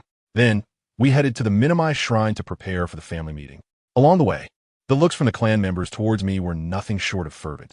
It was as if they were about to bow down and shout, Welcome, my lord. May my lord be at peace. There was no way around it. That fight during the day was too spectacular. Not only pulling the Uchiha back from the brink of extinction, but also allowing us to turn the tables and become the masters. How could these people not be excited? Especially after learning that that old fool Danzo actually wanted Itachi to exterminate the entire clan. They looked at me as if I were their reborn parents. After all, I had saved the lives of their entire families. Upon arriving at the minimized shrine, the elder was already waiting for me at the entrance, grinning like a blooming chrysanthemum, patting my father's shoulder and saying, Your son is the savior, and you are the savior's father. You don't need to bow to me anymore. Then, he waved his hand at me. The main character has arrived. We've been waiting for you. As soon as the bell rang, the meeting began. I stood in the center, surveying the crowd, with my father and the former clan leader, Fugaku, in the front row. Without further ado, I grabbed the microphone and said, "Family, today, we the Uchiha we have one big." With a bang, the hundreds of people below erupted instantly, the cheers almost lifting the roof off the shrine. Some people's faces turned bright red, while others burst into tears. This pent-up frustration has been building since the time of the second Hokage. It had been held in for decades, and today it was finally released. I seized the opportunity and raised my arm to shout. The one who has always wanted to kill us, Shimura Danzo, is dead. The one who has always suppressed our third Hokage, Hiruzen Sarutobi, will soon be gone and has to reflect on his actions for 10 years. From today, the glorious era belonging to us Uchiha is officially starting. The emotions of my clansmen exploded, fervently shouting my name and chanting "Long live the Uchiha." The scene was incredible, truly igniting the atmosphere. The subsequent events unfolded naturally. Last time, I couldn't manage to impeach Fugaku, but this time, my prestige skyrocketed, and I didn't even need to follow the usual procedures. It was passed unanimously. I, Uchiha Zongyan, 12 years old, am officially taking over as the head of the Uchiha clan today. As for Fugaku, he has somewhat redeemed himself by capturing Danzo, so I've arranged for him to take on a position as the second elder, a more relaxed role. On our Uchiha side, it's like the new year, but over at the Hokage building, it's gloomy and bleak. In the conference room, besides the Uchihas, all the high-ranking officials, jonin, and heads of various clans from Konoha, over 100 people, look like they're attending a funeral. Those two old geezers, Mito Gaiden and Tika Kamachi, are really tough. One of them lost an arm. And the first thing he does when he wakes up isn't to go to the ICU, but to hold a meeting and yell at people. He's shouting, "Hizashi, have you given up just like that? Damn Uchiha." The third Hokage's forehead is throbbing with veins as he directly shouts back, "Shut up. If you think you can do better, go ahead." Given the situation, if they don't want Konoha to be reduced to ruins, this is the best outcome. He probably dreams of that moment when I cleave the Hokage rock with my blade, scared out of his wits. The room falls silent. These jonin understand that my strength is simply beyond what any human can withstand. The third sighs and says, "What is most important now is to select a new Hokage to take over. Do you have any candidates?" Everyone looks at each other. Who would dare to take on this mess? Being Hokage means facing me directly. Who want to do that? Finally, it's Kurenai Yuhi who speaks up, saying there are only two candidates, Jiraiya and Tsunade. That makes sense. Besides these two legendary Sannin, there's truly no other shadow-level powerhouse in Konoha. The third nods, knowing there are no other options. But his two disciples, one is always running around, and the other has PTSD and is gambling every day, who want to come back and wade through this mess. But there rests no choice. They can only treat a dead horse as if it were alive. He immediately writes 2 letters and sends 4 of his most trusted jonin to find Jiraiya and Tsunade, urging them to hurry back to the village. Time flies, and 4 days pass. On my side, I've become the clan leader, and life is quite leisurely. Let me tell you something funny. The traveling frog I've been raising on my phone, just returned from its trip. Guess what souvenir it brought back? A torn piece of paper with 3 words on it. Save me. Family, who understands? Is this some new form of electronic scam? I asked the little frog, and it croaked twice, pointed at the paper, and nodded. All right, whatever you say. The system prompts me that this letter is from the world of One Piece. Goodness, a cross-world SOS? But the world of One Piece is so vast. How would I know who wrote it? Even if I did, I can't just go over there. Just as I was at a loss, I suddenly felt the world tree seed inside me, which had been dormant, start to glow. It seems to be beginning to grow, but the speed is as slow as a snail. Who knows when it will grow into a towering tree? Forget it. I can't rely on these intangible things. I got up directly from bed, wrote a letter, and called my subordinate. Take this to the Hyuga clan and hand it personally to Hyuga Hizashi. Switching scenes. Let me tell you, that letter for help really has a backstory. In the holy land of Mariehua in the One Piece world, there's a dungeon where a little girl, the future empress, Boa Hancock, is imprisoned. She's only 13, having been sold into slavery for a year and tortured. Yesterday, my little frog appeared in her cell and asked for a souvenir when leaving. Anything would do. In her despair, Hancock wrote that letter asking for help. She still has to wait a full 2 years before being rescued by Fisher Tiger. That night, I met with Hyuga Hizashi in a small pavilion in the village park. The scene was like a gang transaction, with our people surrounding the pavilion tightly. Hyuga Hizashi, filled with questions, asked me what I wanted to discuss with him. I'll get straight to the point. Rizuzu, as the representative of the Uchiha clan, I want to ally with the Hyuga clan. He immediately had a look on his face, as if to say, what are you trying to pull this time? And cautiously asked me, Zongyan, you can already suppress the entire Konoha by yourself. So why do you need us Hyuga? I chuckled and didn't answer directly, but instead changed the subject. Elder of the Sun Foot clan, you must have also attended the meeting of the 3 generations, right? Has he already decided on the next Hokage's candidate? Either Jiraiya or Tsunade, right? He nodded. This matter was known to all the high-ranking officials in the village. I continue. You see, from the 1st generation to the 4th, and now to the current candidates. The Hokages of Konoha are just those few people playing around in their master-disciple relationships. It's purely a family business plus version. Why is that? Is there really no one else in Konoha who qualifies besides them? Hyuga Hizashi's eyes shifted, and he asked me back if I still wanted to be Hokage. I shook my head, extended my finger, and pointed directly at him. Hizashi clan leader, have you ever thought about that position? The Hyuga clan, one of the top families in Konoha, willing to always play second fiddle? Your strength, qualifications, and reputation, aren't they enough? Why don't you fight for it? He was taken aback, then chuckled self-deprecatingly, saying he didn't have the qualifications for that. I stared into his eyes and said word by word, what if I, along with the entire Uchiha clan, fully support you? Do you still think you're not qualified? Clink. The teacup in his hand fell directly to the ground and shattered into pieces. Meanwhile, Noara Kakashi and Inuzuka Kiba finally found Jiraiya in an izakaya in a small town. After finding him, they immediately recounted everything that had happened in the village. Of course, in their words, Uchiha Zongyan was nothing but a heinous villain who forced his way into power through violence. Jiraiya was shocked to hear this. What? The old man was forced to step down and is going to be locked away for 10 years? Good heavens. The wine cup in his hand clinked and fell onto the table. After the boss left, Jiraiya's face returned to calm, and a large hand rested on the table, gently tapping with his index finger. This legendary Sannin of Konoha appeared to have a rough and nonsensical demeanor on the surface, but in reality, he was a meticulous thinker with considerable wisdom. So, you came to find me because you want me to go back to the village and fight the Uchiha? Jiraiya said, smacking his lips and turning to Kakashi and Kiba. No. That's not at all. Kakashi and Kiba were startled by his words and quickly waved their hands in denial. Are you kidding?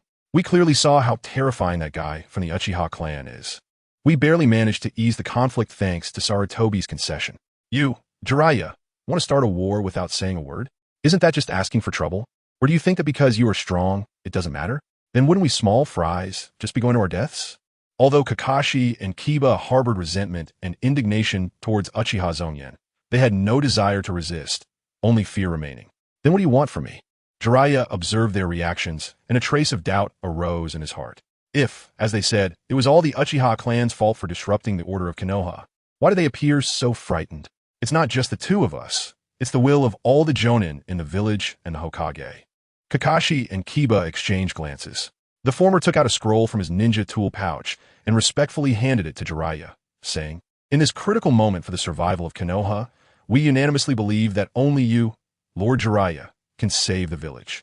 This is a letter from the Hokage. We hope you can return to Konoha and take up the position of the 5th Hokage. Upon hearing this, Jiraiya's eyelids twitched. He took the scroll but did not open it.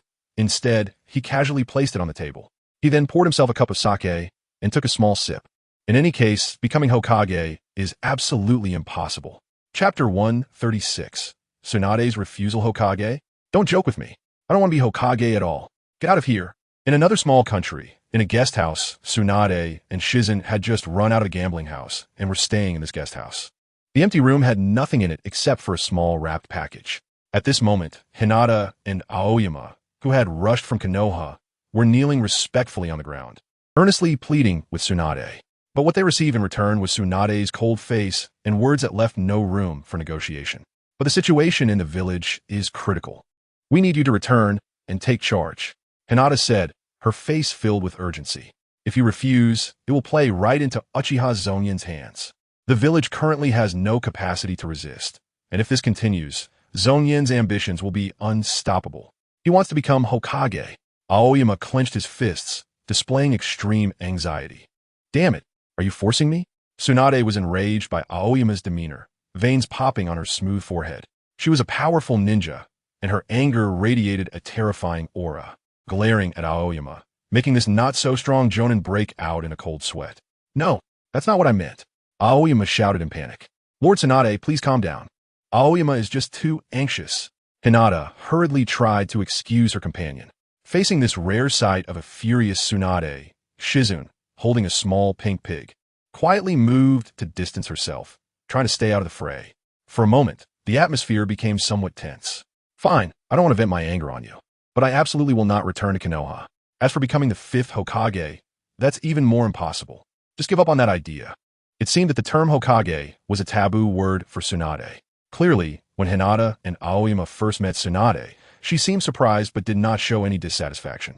In fact, because Hinata had previously interacted with Tsunade, they could chat for a few moments. When the two expressed that the situation in Konoha was dire, with the 3rd Hokage Sarutobi Hiruzen being forced to step down and facing 10 years of seclusion, Tsunade also showed a hint of shock and hesitation. This emotion was caught by the two, confirming that Tsunade was not completely indifferent to the village. However, as soon as they expressed their request for her to return as the 5th Hokage, Tsunade's expression changed instantly, coldly telling them to get lost. The reason for this sudden change was unknown to Hinata and Aoyama. They lacked the experience and knowledge of Tsunade's past. Once upon a time, Tsunade was also a Konoha ninja who aspired to become Hokage. She came from the first family of Konoha, the Senju clan. Her granduncle and great-granduncle were Senju Hashirama and Senju Tobirama, the 1st and 2nd Hokage of Konoha. Growing up under this influence, Tsunade made becoming Hokage her goal. Later, her brother Senju also dreamed of becoming Hokage. She had a boyfriend, Dan Kato, who shared the same dream.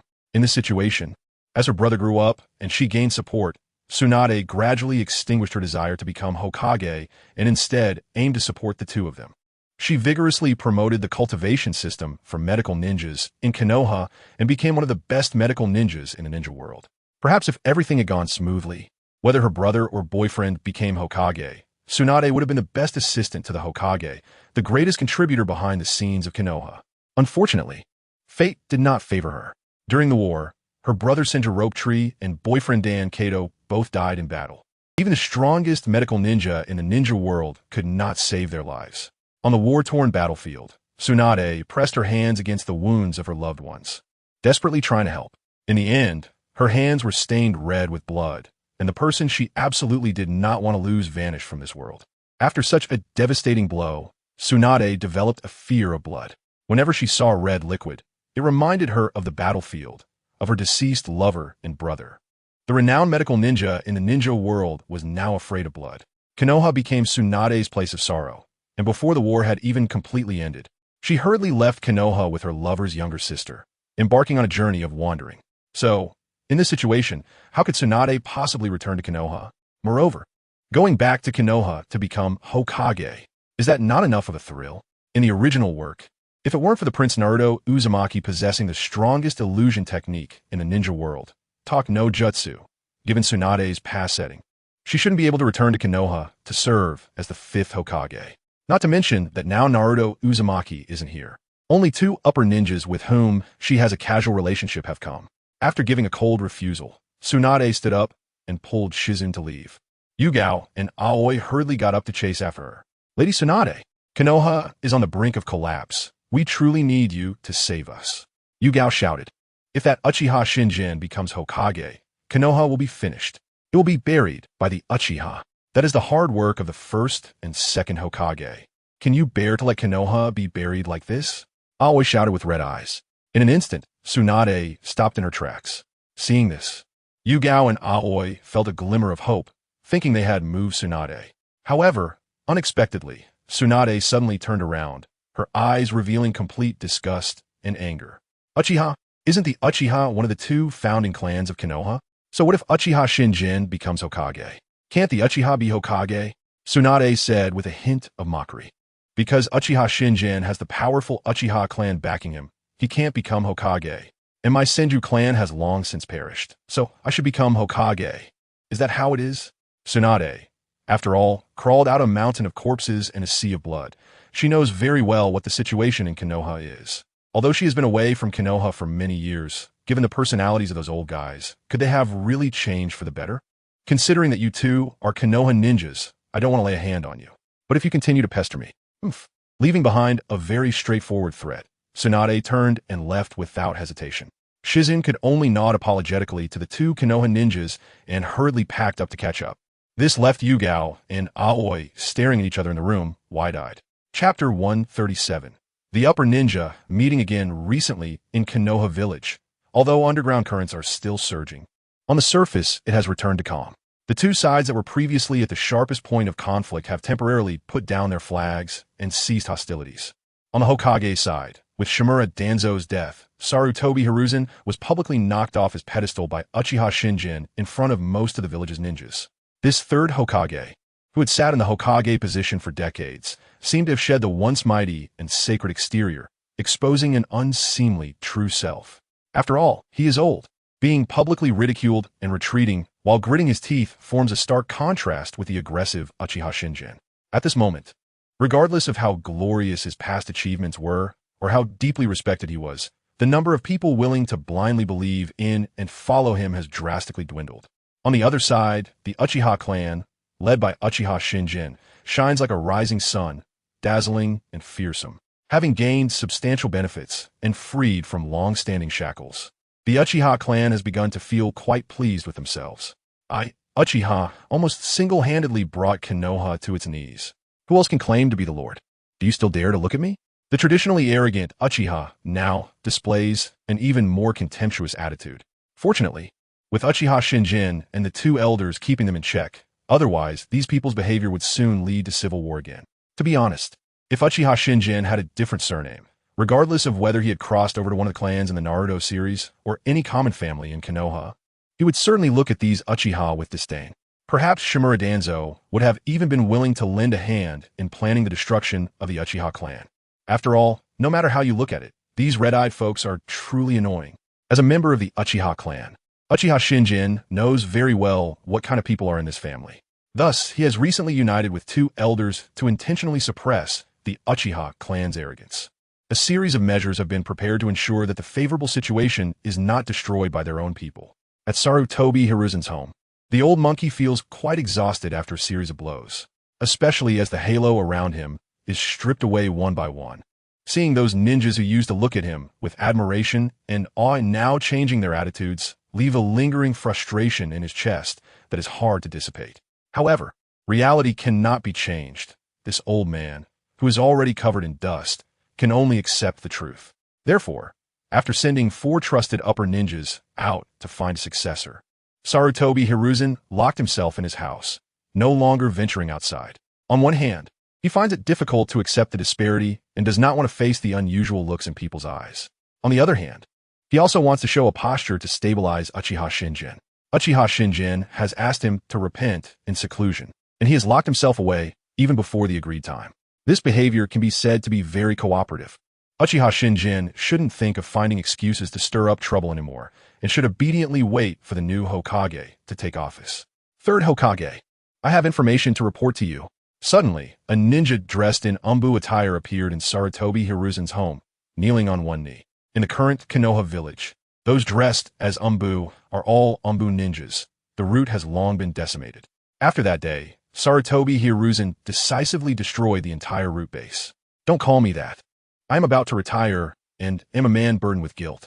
Sitting cross-legged in the living room, Sarutobi Hiruzen squinted, bitterly saying this before continuing, speak. Yes, the head of the Uchiha clan and the head of the Hyuga clan have jointly summoned all upper ninjas of Konoha for a meeting. The time is set for 1 o'clock in the afternoon. The Umbu ninja's tone was quite stiff when he said this, and it was unclear what he was thinking. Understood. Thank you for your hard work. Upon hearing this, Sarutobi Hiruzen paused his tea-drinking motion, then nodded to send the Umbu ninja away. As expected, seeing the Uchiha clan shining brightly, Hyuga Hizashi should not want to be left out either. It is indeed a troublesome time. At 1 o'clock in the afternoon, in the conference room of the Hokage building, Sarutobi Hiruzen arrived just in time. Upon entering, he saw the room filled with people. Although he was about to step down from the Hokage position, he would still be an upper ninja of Konoha after his resignation. So he naturally had the right to participate in the upper ninja meeting. According to Konoha's system, when deciding major matters, upper ninjas often have to initiate a vote, with all upper ninjas of the village deciding together.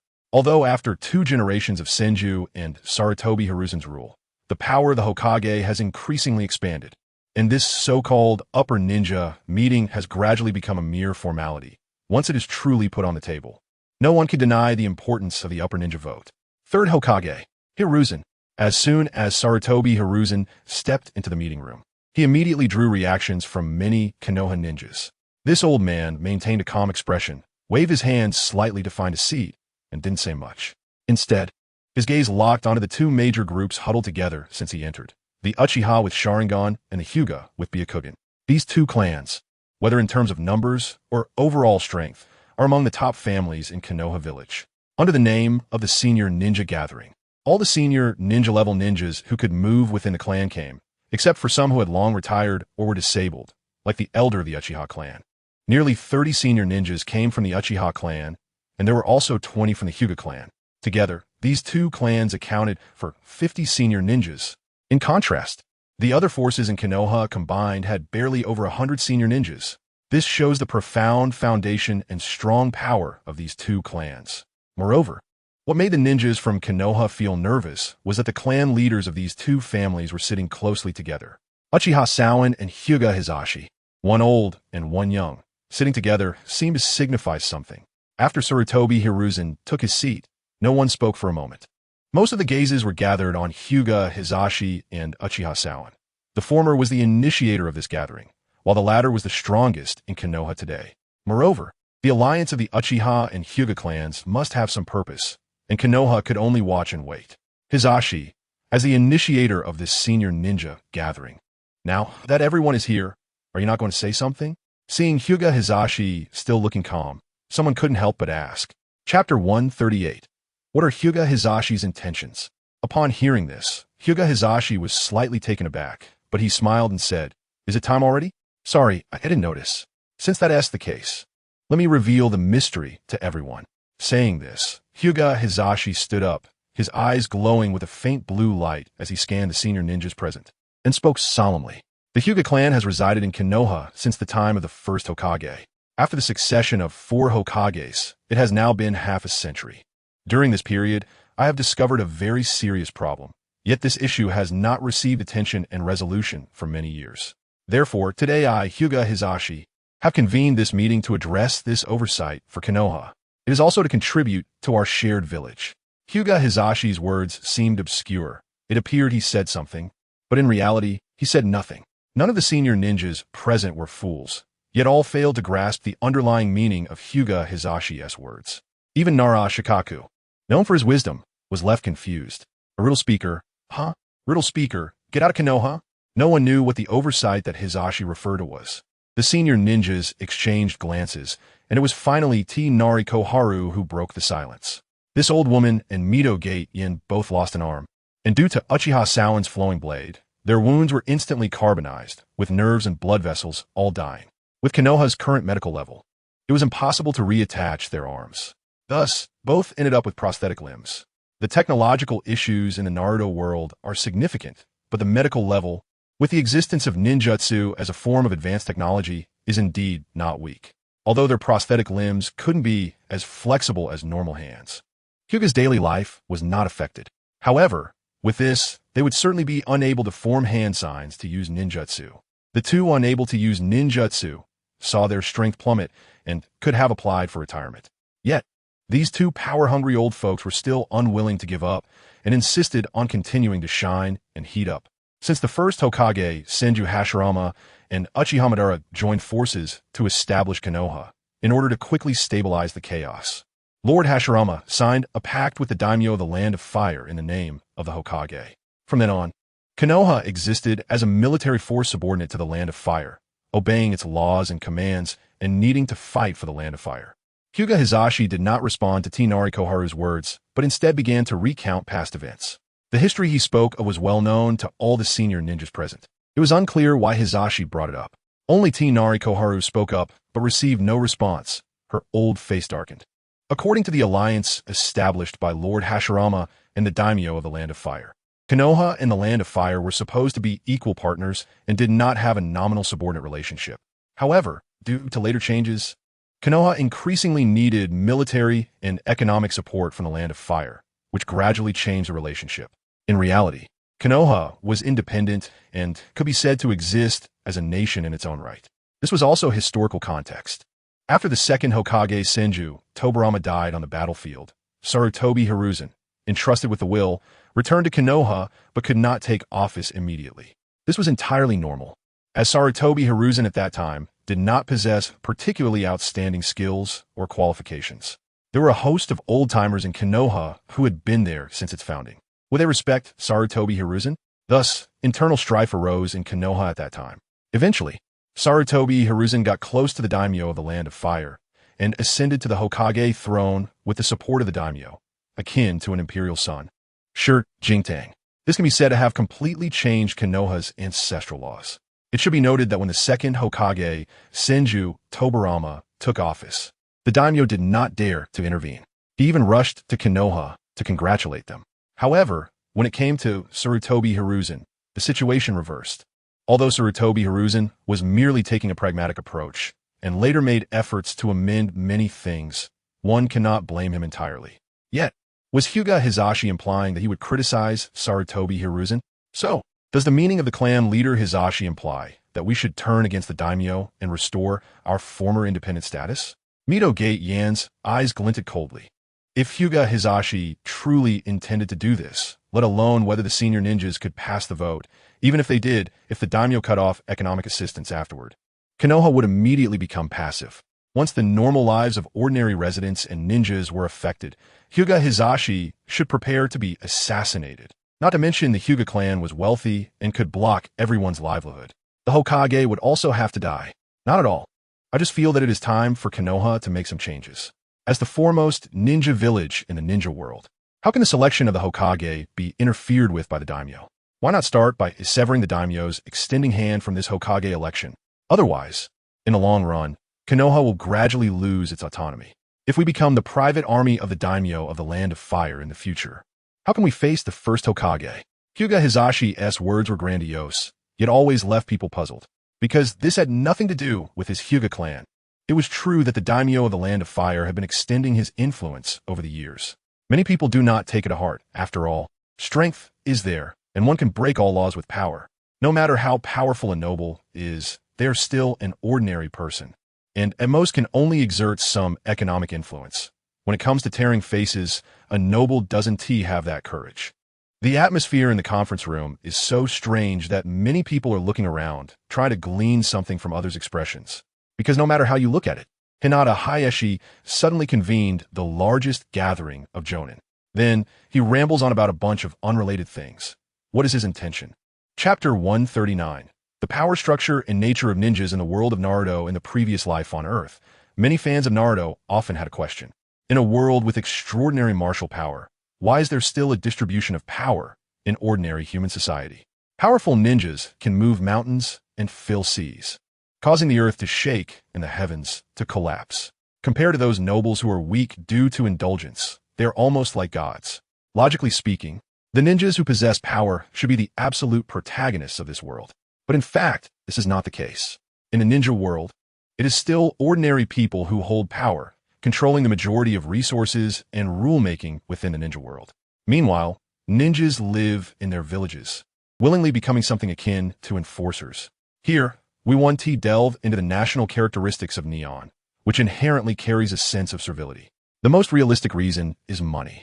Whether it's Konoha or other ninja villages in the ninja world, the sources of financial revenue are essentially the same, divided into three main categories.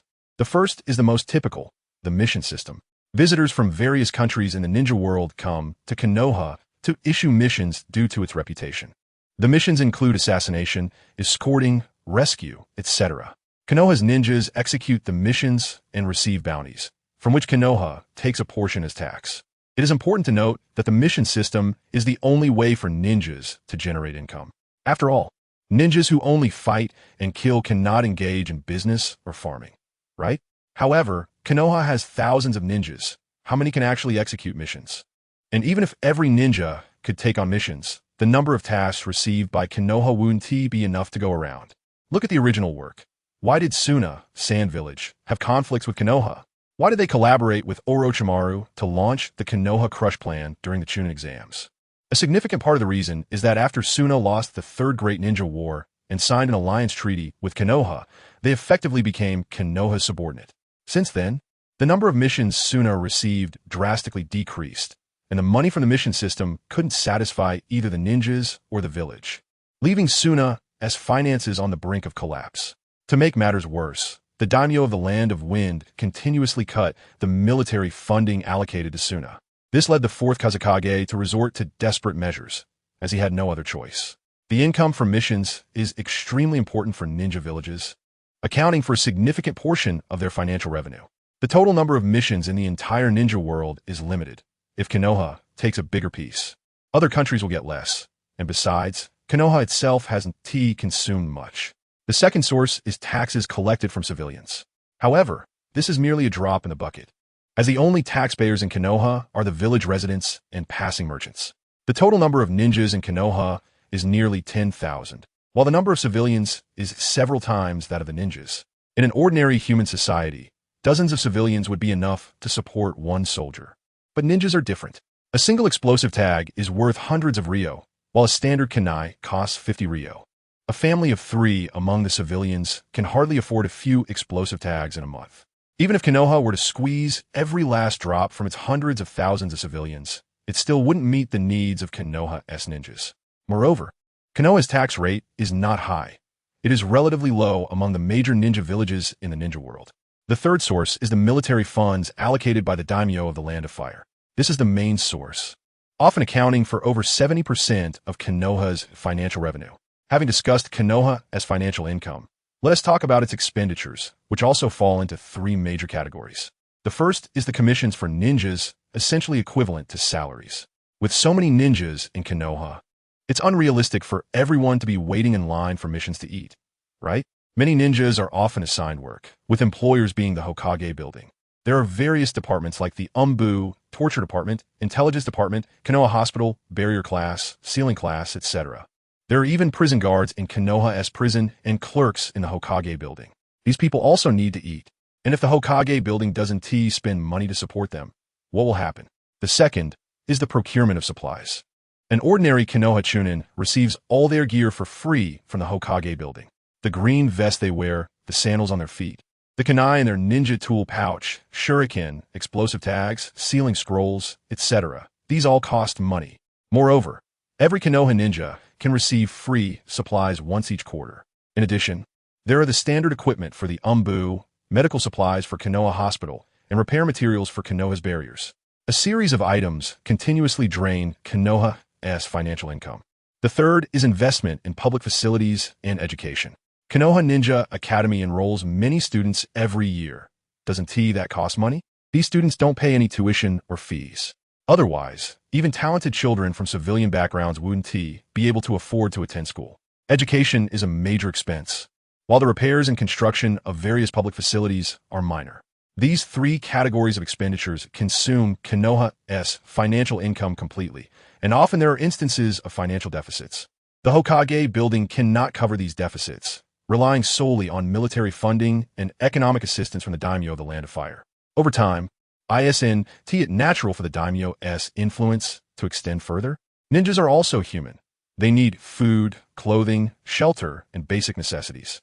To live normally, they have to spend money, and anyone who wants to live well without spending money will have their head chopped off. The current order of the ninja world was established by the first Hokage, Senju Hashirama, and Uchiha Madara. The current 5 great countries and 5 great ninja villages are all beneficiaries of this order and will naturally uphold it. Anyone who tries to disrupt this order will be crushed by the 5 great ninja villages. Ninjas and ninja villages willingly become vassals of the great nations because of money. To earn money, they must rely on nobles and daimyo, as only those people know how to exploit the common folk.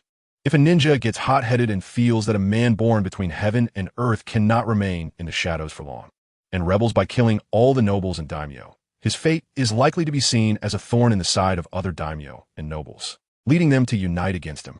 If he is very powerful and manages to subdue everyone else, he will then face the dilemma of having a huge country but being unable to collect taxes.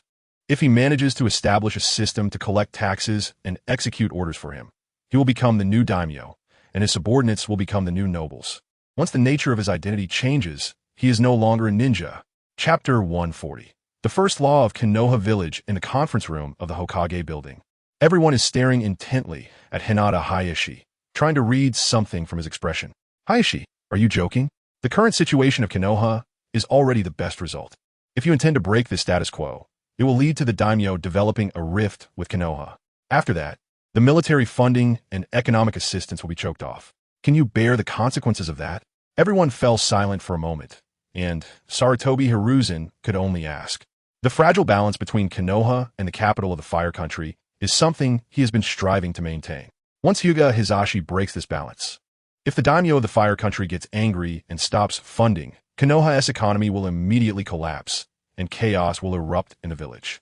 This is a situation that Sarutobi Hiruzen absolutely does not want to see. I think the third Hokage is indeed getting old. Hyuga Hizashi's words were shocking. He looked at Sarutobi Hiruzen and revealed a slight cold smile. You seem to have inverted the relationship of importance.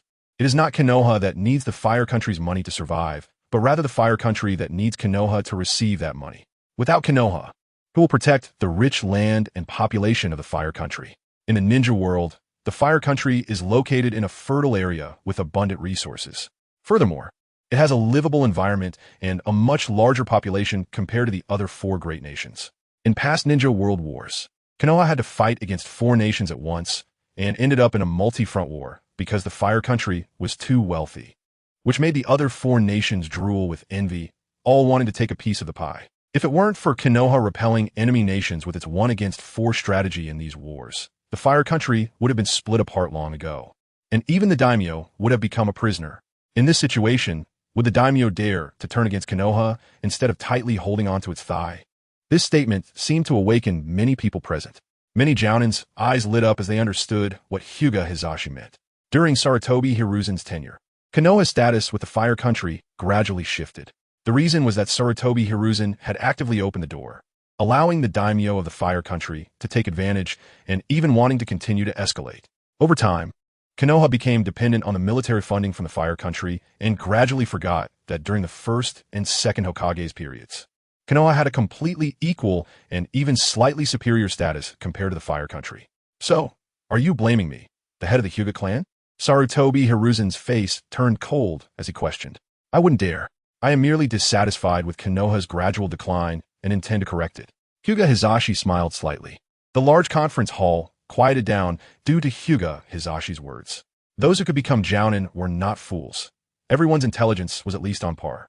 Previously, they had been blinded by a single leaf and, not caring about these matters, had tacitly accepted Konoha's relationship with the Fire Country. Now, after being pointed out by Hyuga Hizashi, everyone instinctively felt that Konoha should not be subordinate to anyone. Ninjas naturally have their pride and dignity. Usually, because they need your money, being polite is only natural. Now that the daimyo of the Fire Country is extending his hand further, even wanting to interfere with the selection of the Hokage, how could the Jounin be willing? They're clearly just powerless commoners, easily killed in the hundreds or thousands. Yet they want to sit on my head? Sit on Konoha's head? Hizashi, please share your plan.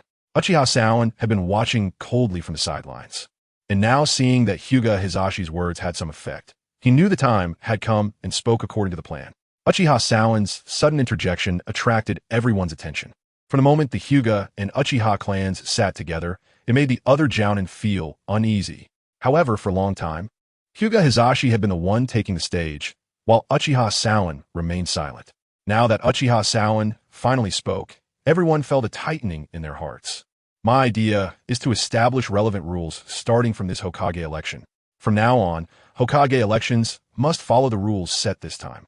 Anyone who violates the rules will be considered a traitor. This is the only way to effectively ensure the fairness and independence of the Hokage election, Hyuga Hizashi stated steadily. Oh, were those rules? First, candidates for the Hokage election must be Jounin from Konoha.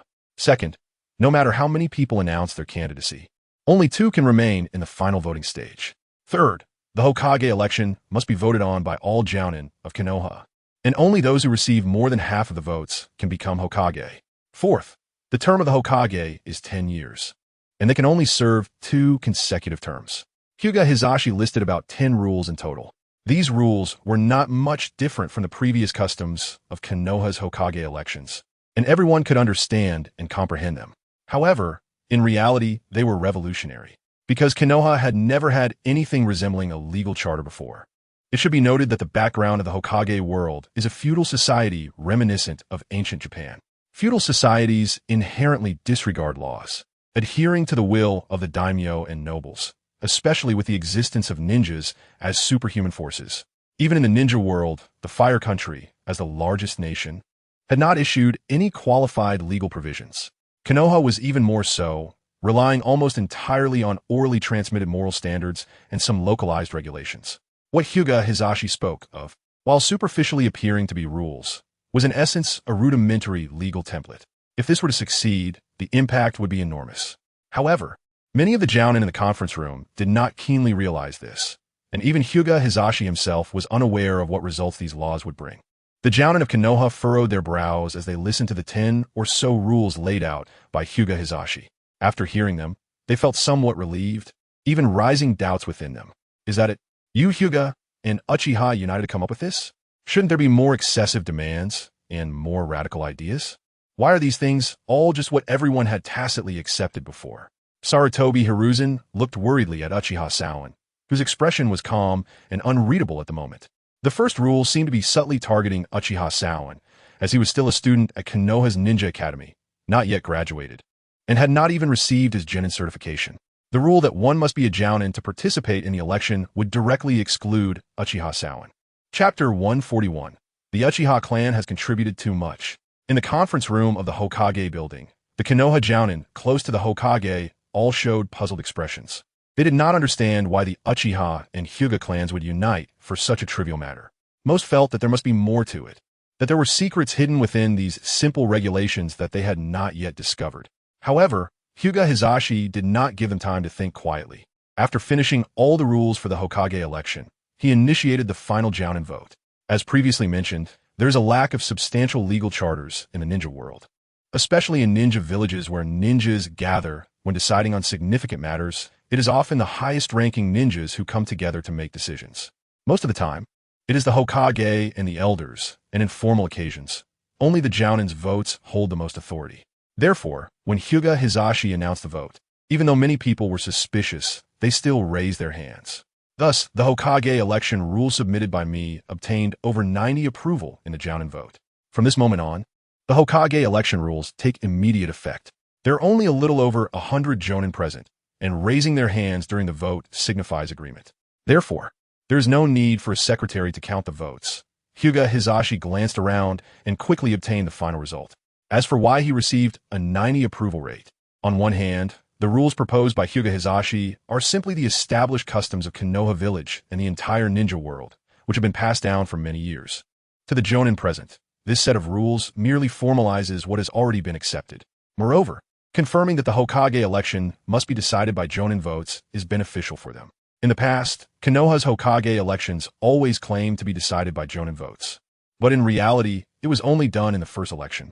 During the establishment of Konoha, all jounin participated in voting to decide the first Hokage's candidate. Except for the Uchiha clan's jounin, everyone voted for Senju Hashirama. Who else would they vote for? Uchiha Madara? After that, this right of all jounin was stripped away. When the first Hokage died, the second Hokage, Senju Tobarama, took office smoothly, as if it were a walk in the park. This was because Senju Tobarama was a key figure in the establishment of Konoha and the brother of the first Hokage. Senju Hashirama became Hokage, but due to his personality, he was unwilling to be involved in politics. During that time, all matters in Konoha were handled by Senju Tobarama, which gave him significant influence. Following the death of the second Hokage, Senju Tobarama, he designated Sarutobi Hiruzen as his successor through his dying wishes. The succession of 2 Hokages occurred without any jounin voting. It wasn't until the selection of the 4th Hokage that Sarutobi Hiruzen directly appointed the candidate. At this point, the concept of jounin voting was completely forgotten until it was brought up again by Hyuga Hizashi today. The decision regarding who becomes the Hokage of Konoha should rightfully belong to all jounin, and Hyuga Hizashi's proposal aligns with the interests of all Konoha's jounin, leaving them with no reason to oppose it. On the other hand, Sarutobi Hiruzen, who originally suppressed jounin voting and treated Konoha as his personal domain, has lost his influence. If it weren't for the previous war, Sarutobi Hiruzen would not have faced turmoil due to Shimura Danzo's issues and the continuous pressure from Uchiha Shinjin. Hyuga Hisashi's proposal would not have even appeared in the meeting. After announcing, Hyuga Hisashi felt a sense of relief. This was a plan he devised in collaboration with Uchiha Shinjin, and now that it had been successfully executed, the subsequent plans could be put into motion. Previously, Uchiha Shinjin had hinted during their secret conversation that he could use the power of the Uchiha clan to support his rise.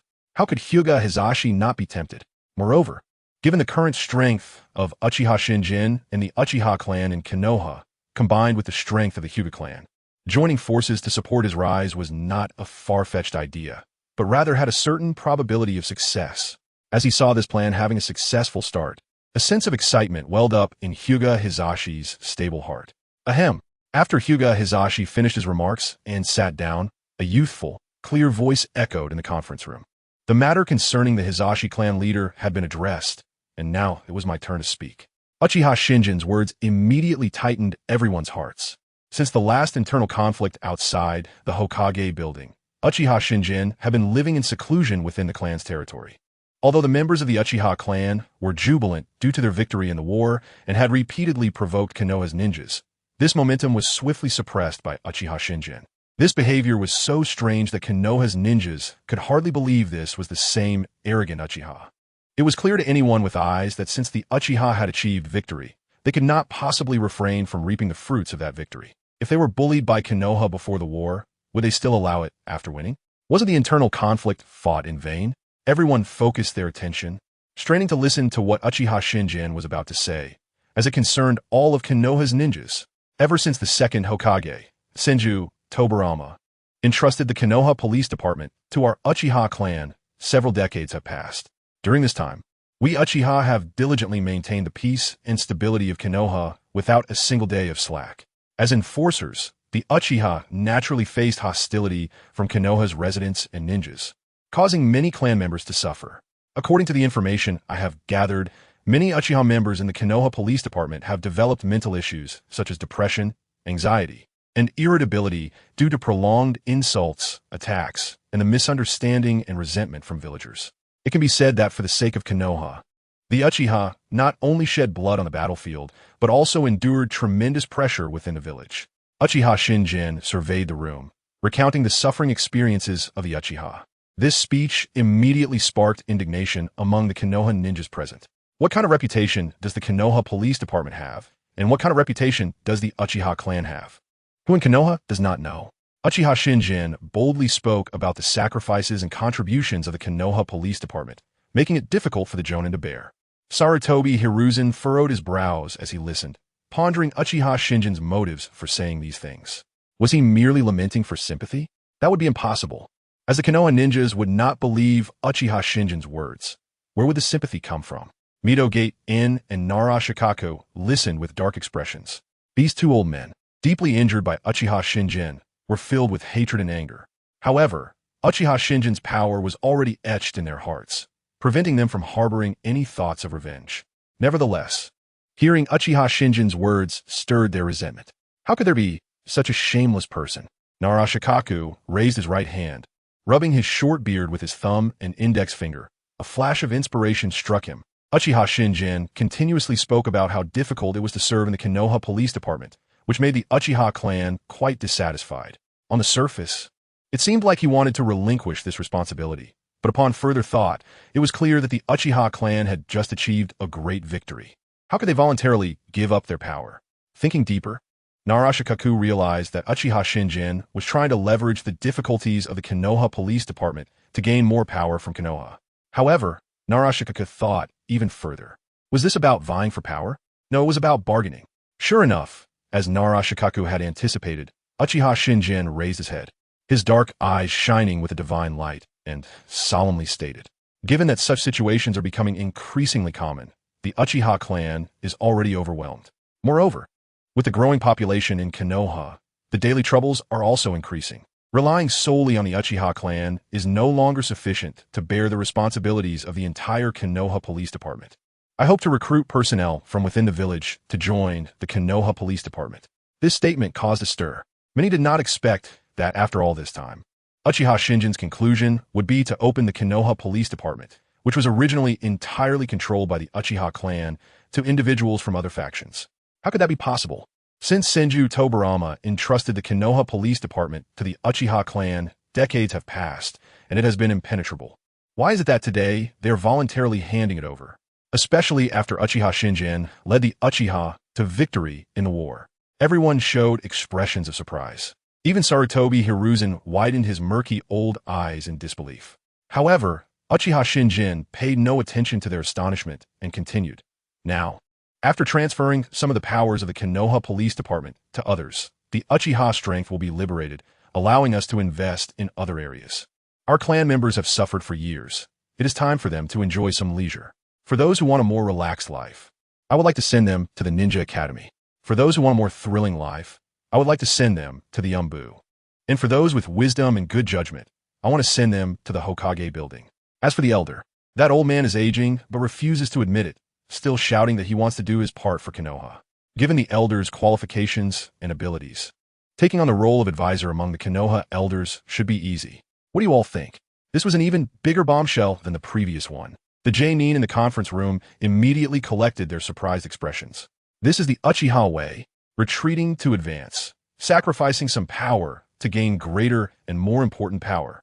It was already said that the Uchiha would pursue more after winning the war, and now their true intentions were revealed. No, this is impossible. Mito Gate Flame and Tsuki Koharu jumped up like mice with their tails stepped on, shouting loudly. These two have spent most of their lives dealing with power. How could they tolerate the Uchiha clan controlling Konoha's power? Unfortunately, they had no capacity to resist. Oh, you two old fools are still alive, jumping around. Are you afraid I'll forget you? After putting forth all his demands, Uchiha Shinjan had to get what he wanted today. The two old men opposing him were just the perfect targets for his demonstration. In the next moment, the temperature in the entire conference room suddenly skyrocketed. A terrifying aura pressed down on every Konoha Jonin, awakening their senses of danger. Please don't be anxious, clan leader Shinjan. Narashikaku immediately stood up, looking at Uchiha Shinjan with a serious expression. These two were no longer elders of Konoha, but they were still Jonin and had voting rights. However, their attitudes did not represent others. Clan leader Shinjan, please remain calm. Seeing Narashikaku speak up, Uchiha Shinjan snorted and withdrew his aura. The Jonin present secretly wiped the cold sweat from their foreheads and exchanged glances.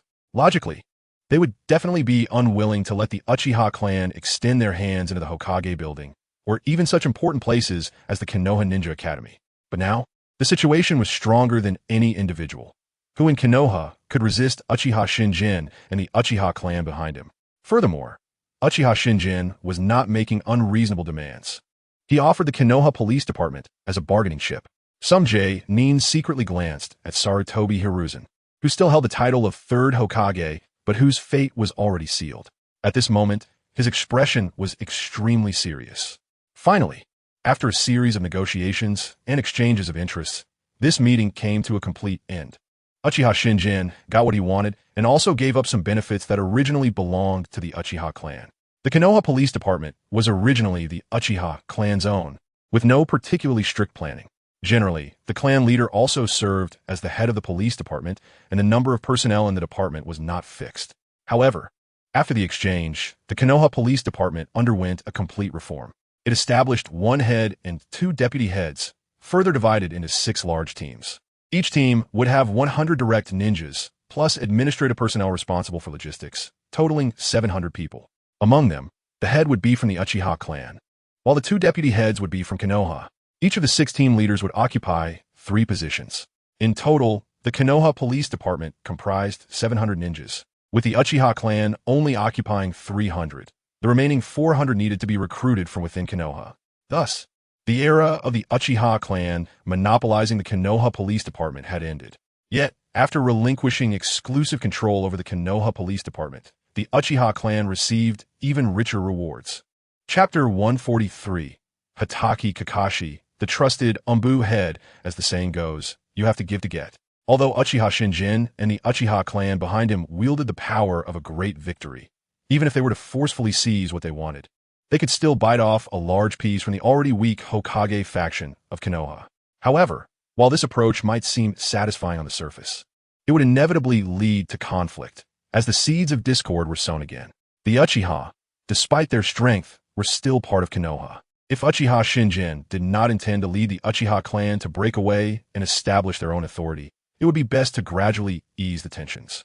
After all, Uchiha Shinjin's greatest motivation upon arriving in this world was merely self-preservation and protecting his family. As long as they could live safely and stably, with enough energy to pursue progress and power, that would be sufficient. Family and power are external matters.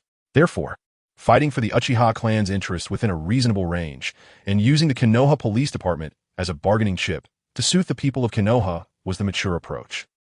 After this meeting, although the Uchiha clan gave up a large portion of the Konoha Police Department, the benefits they gained were far more substantial. Before the Civil War, beneath the third Hokage, there were 3 elder advisors in Konoha: Shimura Danzo, Mito Gateflame, and Tsuki Kaharu. Then, with Shimura Danzo's death and Mito Gateflame and Tsuki Kaharu severely injured by Uchiha Shinjin, these two, although not stripped of their elder positions, effectively lost their power. With Sarutobi Hiruzen's subsequent retirement, these two, who had relied on him, could only exit helplessly. Power abhors a vacuum. When someone steps back, someone else will inevitably step up.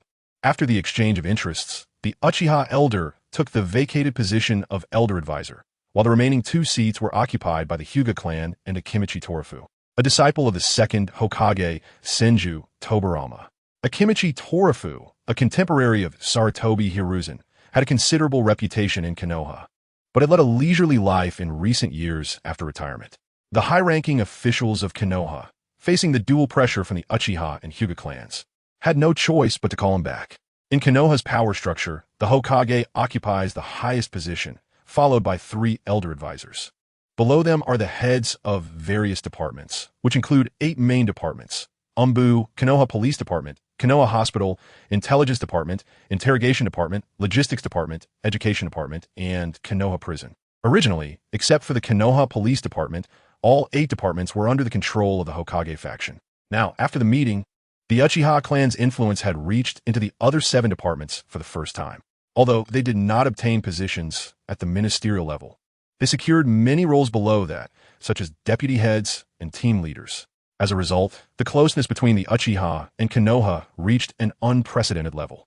Interestingly, Uchiha Zongyan had previously shown a stance of wanting to swallow Konoha whole, but in the end, he only tasted it lightly and did not take all the key departments in his control based on his strength. Instead, it left the people of Konoha astonished. Yet they felt a strange sense of comfort from within, because on the surface, although Uchiha Zongyan had placed his clansmen in various departments, none of them held the highest power. Instead, he loosened the Uchiha clan's grip on the Konoha Security Department, allowing Konoha's influence to extend in. Such a result was not so unacceptable. On the contrary, it made the Konoha Jounin feel that Uchiha Zongyan was quite reasonable. This was indeed very strange. After the meeting in the Hokage building concluded, various parties returned to their respective homes. The Jounin of the Uchiha clan were all extremely excited, boasting and linking arms on their way back. As Jounin, they had all benefited from the recent distribution of interests, becoming influential figures in various departments of Konoha. This was an unprecedented, significant advancement, enough to make these Uchihas leap for joy. However, Uchiha Zongyan did not return with his clansmen. Instead, he went to an izakaya. Inside the izakaya, a white-haired Jounin looked over. "Kakashi, you're really quick. You didn't wait long, did you?" Uchiha Zongyan chuckled and walked over to take a seat at the table. "We all attended the meeting just now and left at the same time. How could I wait long?" Uchiha Zongyan replied. "But you, a 12-year-old boy, not yet of drinking age, why did you want to meet here?" The white-haired Jounin was none other than Hatake Kakashi, who had headed straight to the izakaya after leaving the meeting room. In contrast, Uchiha Zongyan had been delayed quite a bit by his excited clansmen. Kakashi's words made Uchiha Zongyan's expression stiffen. This world is indeed strange. Clearly, 6-year-old children can already go to battle and kill, yet they cannot drink until they are adults. This made Uchiha Zongyan think of his previous life. In America, people must be at least 20 years old to buy alcohol in supermarkets. Yet, at 18, they can legally buy guns and drugs. "Boss, bring 2 bottles of sake." Shaking his head, Uchiha Zongyan casually called out to the izakaya owner and then smiled at Hatake Kakashi. "I am the Uchiha clan leader. Who can control how old I am to drink? If I want to drink, I will drink. Why worry about so many things?" Hearing Uchiha Zongyan shout, the izakaya owner initially wanted to scold him, as selling alcohol to minors could lead to punishment from the security department's patrols. But upon a closer look, he realized that this speaking boy was the terrifying individual who had recently destroyed the Hokage rock. The izakaya owner was immediately shocked and hurriedly brought 2 bottles of sake, then respectfully returned to the kitchen. That's true. After all, the security department personnel are all your Uchiha clansmen. Who would dare to control you? The clan leader? Hatake Kakashi nodded, finding it amusing. It won't be like that for long. The security department is going to recruit 400 non-Uchiha people. You were not aware of that in the meeting just now. Uchiha Zongyan waved his hand. Yes, I really didn't expect such a day to come. Not only will the Konoha security department change, but the entire Konoha village will undergo tremendous changes. And I have also become the head of the Umbu.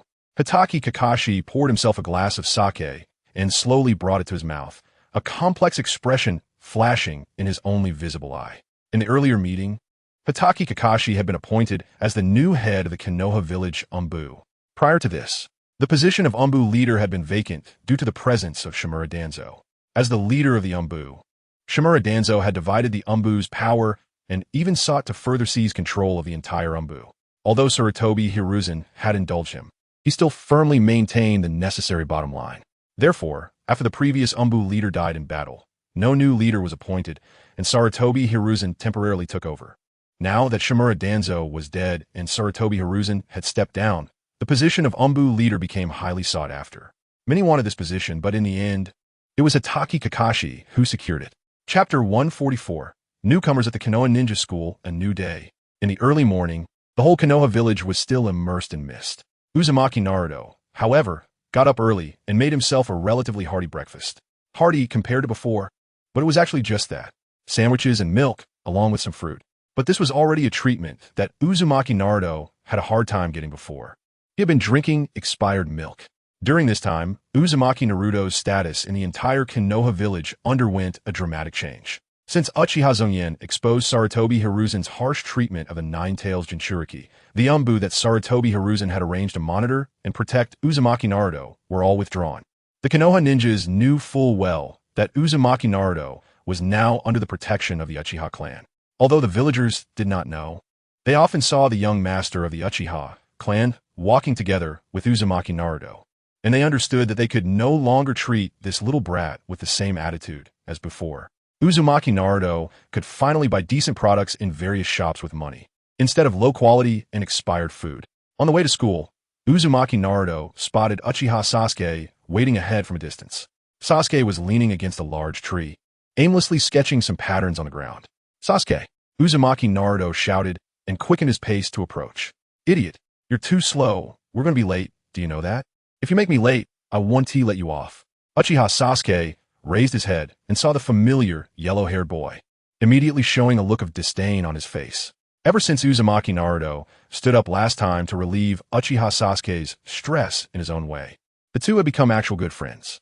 Although both awkward boys would certainly not want to admit this fact every time they met, they still acted like they were not on good terms. But every day on the way to school, regardless of who arrived first, they would wait for the other.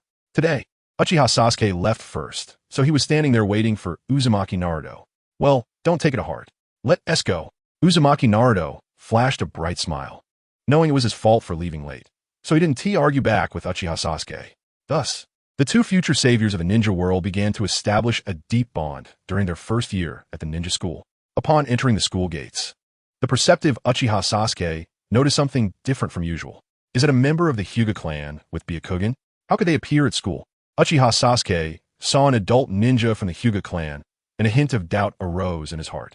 Then he saw several adult ninjas he had never seen before, and his confusion grew. But Uzumaki Naruto did not have such keen insight. He simply dragged Uchiha Sasuke toward the classroom. Once the two entered the classroom, the infatuated girls in class all looked at Uzumaki Naruto with jealousy. How can he go to school and leave with Uchiha Sasuke and even sit together during class? This damn little yellow-haired kid. What right does he have? Clearly, I'm the one who is more suited to be with Sasuke-kun. Naturally, the thoughts of the little girls were not worth paying attention to. When it was time for class, Irika Yumino walked into the classroom. To the students' surprise, besides Irika Yumino, a tall ninja with black hair also walked in. Most of the students didn't recognize this adult ninja, but Sasuke Uchiha's pupils widened, displaying an expression of disbelief. Uncle Zongyan? Sasuke Uchiha whispered, prompting Naruto Uzumaki beside him to ask in confusion. Do you know this new guy? Is he a new classmate?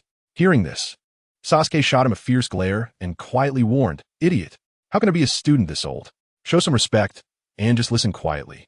Seeing some students whispering, Irika Yumino pointed to the tall ninja and introduced him. This is Zongyan Uchiha, a CH Nin from the Uchiha clan. From now on, he will be our teacher for the ninja tools throwing class. Let's all welcome him. An Uchiha ninja, teaching the ninja tools throwing class. The students in the classroom immediately widened their eyes, looking intently at Zongyan Uchiha. The reputation of the Uchiha clan was well known throughout Konoha village. The Uchiha skills in throwing ninja tools were also famously impressive, as evidenced by Sasuke Uchiha scoring full marks in every ninja tools throwing class. Such an impressive person is going to be our teacher. Clap, clap, clap. The students responded with enthusiastic applause to welcome Zongyan Uchiha. Zongyan Uchiha smiled warmly at the students, introducing himself. Hello, everyone. I will be your teacher for the ninja tools throwing class from now on. I hope you all study hard and strive to become excellent ninjas. After introducing the new teacher, Irika Yumino left, leaving Zongyan Uchiha to begin teaching the students. He had just received the notification yesterday that the ninja school would welcome a batch of new teachers. Furthermore, these new teachers all had impressive backgrounds. They came from various well-known ninja clans, including members for both the Uchiha and Hyuga clans. These individuals were far stronger than Irika Yumino, who came from a civilian background. After a class, the students benefited greatly and were all captivated by Zongyan Uchiha's brilliant theories and techniques for throwing ninja tools. After class, Sasuke Uchiha immediately rushed to Zongyan Uchiha. Uncle Zongyan, why are you here at school? And you're our teacher? Sasuke Uchiha looked surprised. It was the first time an Uchiha had come to teach. He had never heard any news about this in the clan. Yes, it was arranged by that kid Zongyan. Our Uchiha clan's connection with the village is becoming closer, so sending clan members to teach is a good thing. After all, I'm just idling around in the clan every day. Being a teacher is also a good job. Only Zongyan Uchiha could refer to Zongyan as that kid. He had a kind smile, showing no sign of being the Uchiha clan leader, the father of the boy who nearly destroyed Konoha. What's wrong? Don't you want to be my student? Seeing Sasuke still looking puzzled, Zongyan couldn't help but tease him. No, it's not that. I'm very happy to be Uncle Zongyan's disciple. Sasuke Uchiha hurriedly waved his hands. With Zongyan becoming the clan leader, Zongyan Uchiha's status in the clan also rose significantly. This man, who rarely left his home, was now well known among the clan members. Zongyan Uchiha's good temper and approachable demeanor quickly earned him recognition and respect from the clan members. Sasuke Uchiha was no exception, quickly denying it. Haha, just kidding. Study hard. Not just our Uchiha clan, but also the Hyuga, Nara, Akimichi, and other ninja clans have sent members to teach. You kids are lucky. You'll be able to learn even more and better things in the future. Cherish it and work hard to become strong ninjas. Zongyan Uchiha patted Sasuke's little head and then smiled as he left. Chapter 145. Let me teach you the so-called exchange of interest certainly involved more than just the Uchiha clan and the now powerless third Hokage, Hiruzen Sarutobi. In fact, during previous meetings, the scope of the interest exchange was very broad. As the saying goes, when a whale falls, all things thrive. Hiruzen Sarutobi, the whale perched atop Konoha's Hokage seat, now faced the imminent death of his power. His aging body was no longer able to protect the fruits he had once nurtured. The result was that he was devoured clean by a pack of wolves. In the past, the vast majority of power in Konoha was controlled by Hiruzen Sarutobi. The three elders, Danzo Shimura, Hamura Mitokado, and Koharu Udatain, were his close friends and longtime companions.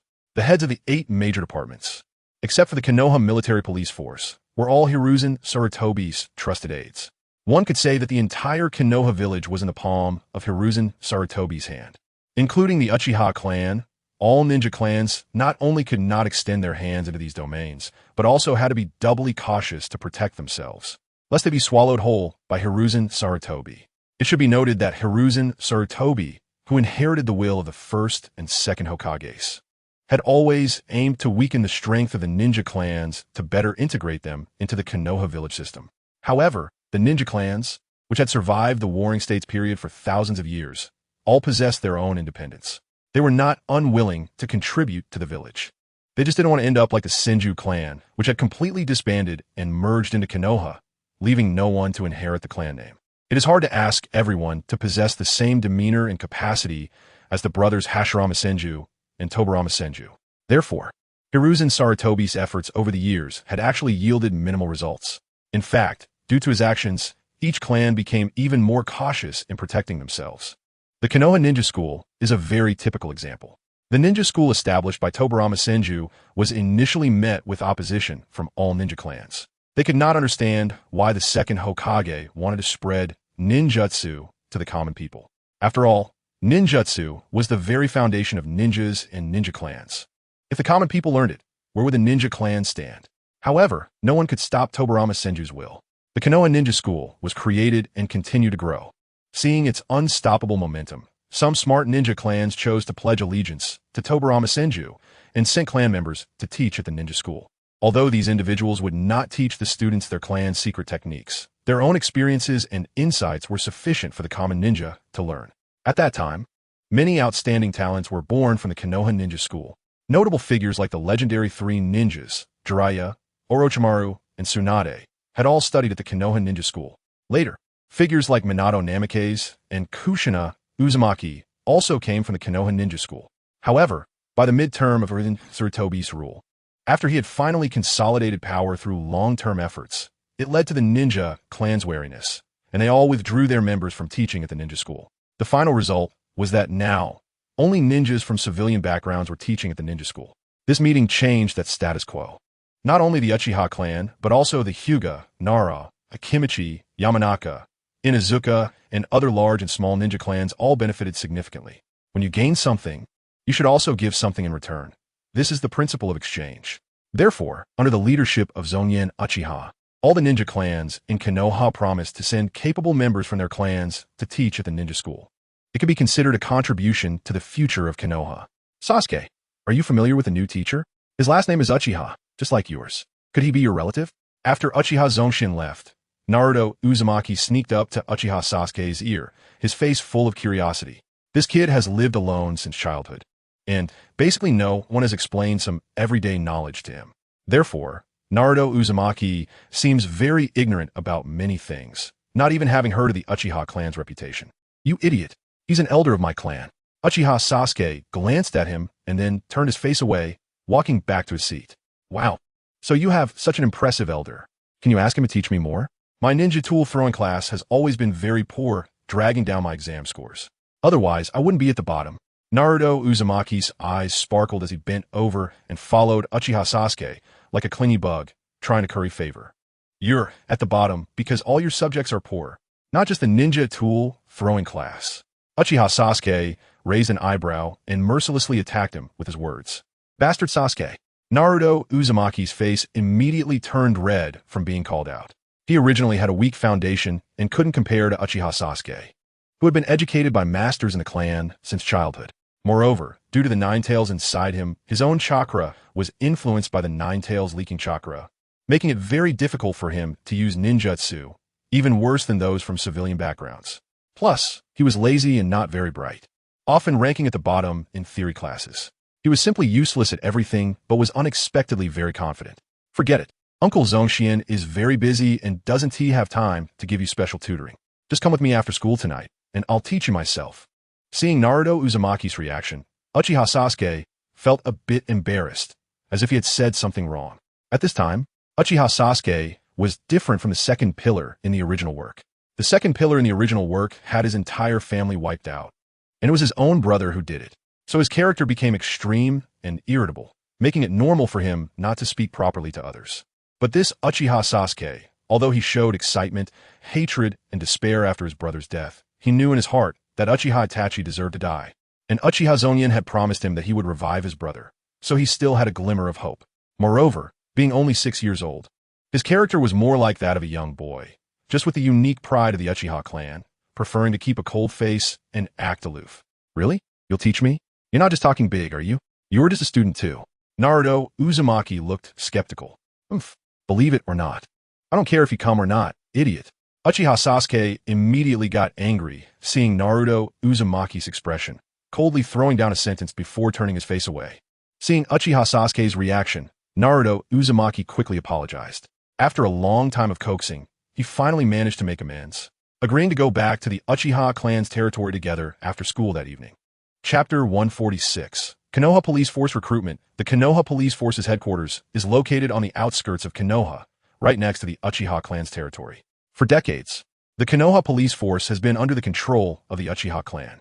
So after the Ninetales incident, when the Uchiha clan was forced to relocate, the Konoha Police Force's headquarters also moved from the center of Konoha to this area.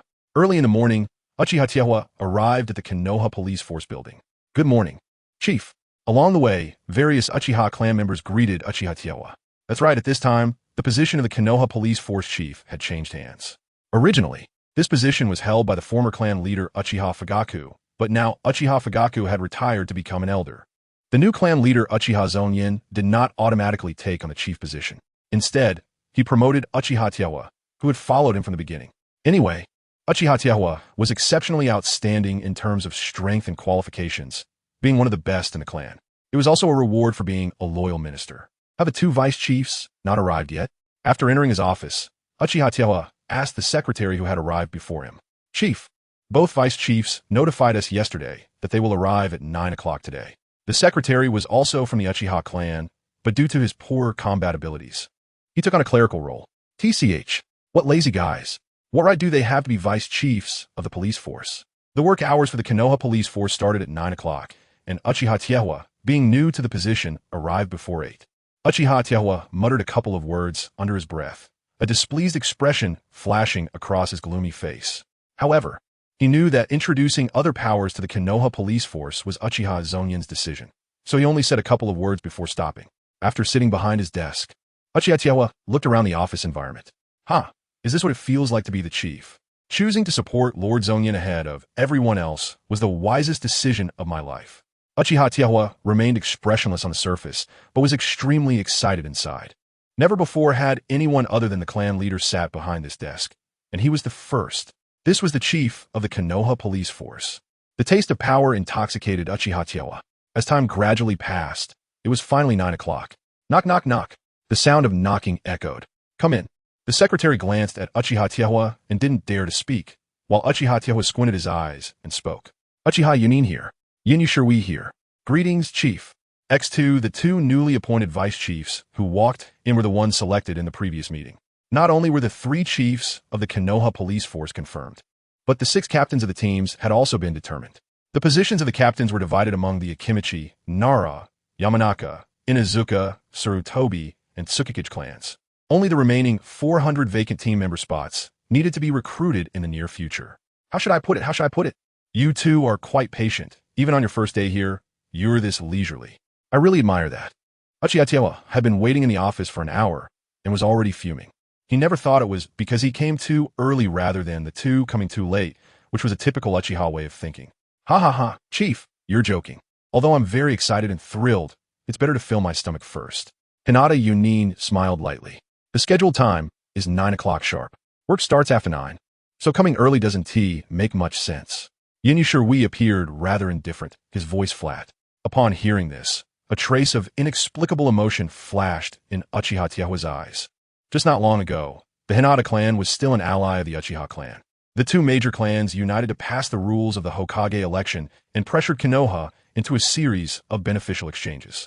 But now it seemed that this vice chief from the Hyuga clan subtly stood with Yin Shui. Why did Hinata Yunin behave this way? Uchiha Zongyan couldn't figure it out and didn't bother to think about it. After all, in the Uchiha clan that values strength, the belief was in the knife in hand.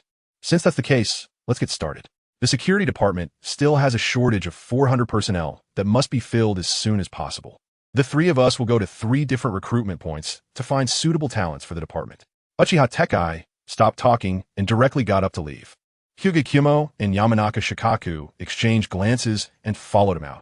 Since the day before yesterday, the village has already been promoting the recruitment of the Konoha security department. Although positions above captain have already been internally decided, there are still vacancies for team leaders and members. This shortage of 400 is not small when considering that the Uchiha clan only has over 400 adult ninjas with certain combat abilities. Adding in those with low combat power, those unwilling to fight, or those with disabilities, the total number is only around 700 or 800. In the past, when the Uchiha clan controlled the Konoha security department, all Uchiha members could enter at any time. But now, there are only 300 Uchiha left in the Konoha Security Department, most of whom are non-combat and logistical personnel. The remaining main combat force must be supported by the entire Konoha. Outside the Konoha Security Department building, 3 temporary recruitment points were set up with tents. 1 chief and 2 deputies entered the recruitment points to wait for applicants. What's going on? There are so few people, and most of them are ninjas for various clans. What about the civilian ninjas of Konoha? Haven't they received notice? Uchiha Takai walked into the tent and glanced at the ninjas lined up outside, feeling puzzled. Sir, I don't know, but I think those people are afraid of us, Uchiha. After all, the reputation of the Konoha Security Department. The secretary assisting Uchiha Takai with recruitment showed a hint of nervousness on his face, but under Uchiha Takai's gaze, he could only express his thoughts. TSK. Uchiha Takai clicked his tongue, but had no good solution. The reputation of the Konoha Security Department has been formed over decades and cannot be changed in a short time. Let's start by gathering the team members first, and then we can gradually solve this problem. The new Konoha Security Department head, Uchiha Takai, frowned and began the recruitment of his subordinates. Chapter 147, Jiraiya Returns. Conflict at the Konoha Gate in the forest outside Konoha Village. A white-haired Jiraiya was moving swiftly. He was followed by 2 Konoha Jonin, Noera Hiruzen and Inazukatsume. Not long ago, Sarutobi Hiruzen was struggling with his impending forced abdication and wanted to quickly find a successor for the Hokage. Thus, he sent out 4 trusted subordinates to find his 2 disciples to return and inherit the Hokage position. Among them, Noera Hiruzen and Inazukatsume were the ones who found Jiraiya. Initially, Jiraiya didn't want to return to Konoha at all. He was enjoying his time outside and was even more resistant to the idea of becoming the 5th Hokage when he heard Sarutobi Hiruzen wanted him back. It wasn't until Noera Hiruzen took out a letter from Sarutobi Hiruzen that Jiraiya began to reconsider. In the letter, Sarutobi Hiruzen, unusually, did not adopt the tone of a teacher to scold him or force him to return. Instead, he expressed a tone of pleading, lamenting the current crisis facing Konoha. He sorrowfully stated that he was old and that even if he risked his life, he could not save the situation, and he needed Jiraiya's help. Jiraiya, being a deeply emotional person, felt grateful for Sarutobi Hiruzen's guidance and had a strong affection for Konoha. After much thought, he decided to return to Konoha to take a look. However, his bottom line remained unshaken. He was on a mission to find the child of prophecy and did not have time to be Hokage. Jiraiya knew clearly which was more important, Konoha's safety or the entire ninja world. Halt! The 3 arrived at the Konoha Gate, but the guards were no longer the familiar Shingetsu Izumi and Kanzo Tetsu. Instead, there were 2 unfamiliar faces, one of whom had very prominent Byakugan. Seeing this, Jiraiya felt a bad premonition rise in his heart. Who are you 2? Where are Shingetsu Izumi and Kanzo Tetsu? Noera Hiruzen and Inazukatsume hurriedly caught up, shocked and questioning. The familiar gate guards had been replaced by unfamiliar ninjas, one of whom was from the Hyuga clan. This change made both of them uneasy, fearing that while they were away, Konoha had undergone dramatic changes. Show us your identification. Otherwise, we will not only refuse to answer, but also arrest you on the grounds of an enemy attack. The guards at the gate recognized Noera Hiruzen and Inazukatsume. Moreover, they were aware of the white-haired Jiraiya's identity. However, they did not allow the 3 to enter freely and instead adopted a formal attitude. This is the entry permit issued by Konoha. Hurry and answer my questions. Inazukatsume stepped forward, threw the entry permit into the guard's hand, and impatiently shouted. So it's Noera Hiruzen and Inazukatsume. You 2 can enter. But who is this white-haired person? One of the black-haired guards glanced at the entry permit, nodded, and then threw it back to Inazukatsume, asking again. Because the entry permit only contained the identifications of Noera Hiruzen and Inazukatsume, but not Jiraiya's. This is Lord Jiraiya. Are you trying to get yourself killed? Noera Hiruzen exclaimed angrily, pointing at the guard's head. Forget it, this is my identification. Instead, Jiraiya did not show any anger at being offended. He simply shook his head lightly and threw out his identification. Jiraiya, Jonin, please enter. The guard respectfully nodded to Jiraiya, but was then questioned by Inazukatsume. Are you questioning me? What qualifications do you have to question me? The guard frowned at the words. A hint of killing intent appeared on his thin face, and his eyes even revealed 2 black tomo and blood-red pupils. It's a member of the Uchiha clan. Noera Hiruzen and Inazukatsume were immediately shocked. One from the Hyuga clan, one from the Uchiha clan. Could it be that while they were away, Konoha had erupted in another civil war? Moreover, because the Hyuga and Uchiha had colluded, they had completely taken control of the entire Konoha. Otherwise, why would the guards have changed to people from the Hyuga and Uchiha clans? Bastards, what have you done? They were filled with all kinds of terrible thoughts, leaving Noera Hiruzen and Inuzuka some in great panic, and then their anger surged, terrifying killing intent leaking out without reservation. Ignorant fools. Although the Uchiha guard only had 2 Tomo Sharingan, he was not afraid in front of 2 Jonin. He immediately drew his blade, a fierce expression on his face, ready to attack. The other Hyuga guard, however, showed a worried expression, constantly signaling to Jiraiya with his eyes. Quickly stop them. Only Lord Jiraiya can stop this. Enough. Just as a fight was about to break out, Jiraiya suddenly shouted. He was also momentarily taken aback, having developed bad thoughts because of Noera Hiruzen and Inuzuka Tsume's words. After seeing the expressions of the Hinata clan members, he realized that he might have misunderstood something. So he opened his mouth to stop the impending battle. You too. Is this how you treat your comrades? Shouting and yelling the moment you meet? Just because you are mere Jainin, do you expect your comrades to bow and scrape before you and let you scold them? Jiraiya first glared at Inuzuka, Tsume, and Nara Shikaku, mercilessly rebuking them. But Inuzuka, Tsume, and Nara Shikaku wanted to explain that they were just worried about Konoha's safety. Enough. Do you still want to argue? Apologize to them. Jiraiya suddenly interrupted their explanation, pointing at them and giving orders. Faced with Jiraiya, a formidable and authoritative figure, Nara Shikaku and Inuzuka Tsume had no room for resistance. Sorry. X2, the two reluctantly apologized and then obediently lowered their heads. Gentlemen, I have already scolded them. Please forgive their rashness and rudeness, Jiraiya said, calming his emotions slightly and addressing the 2 guards.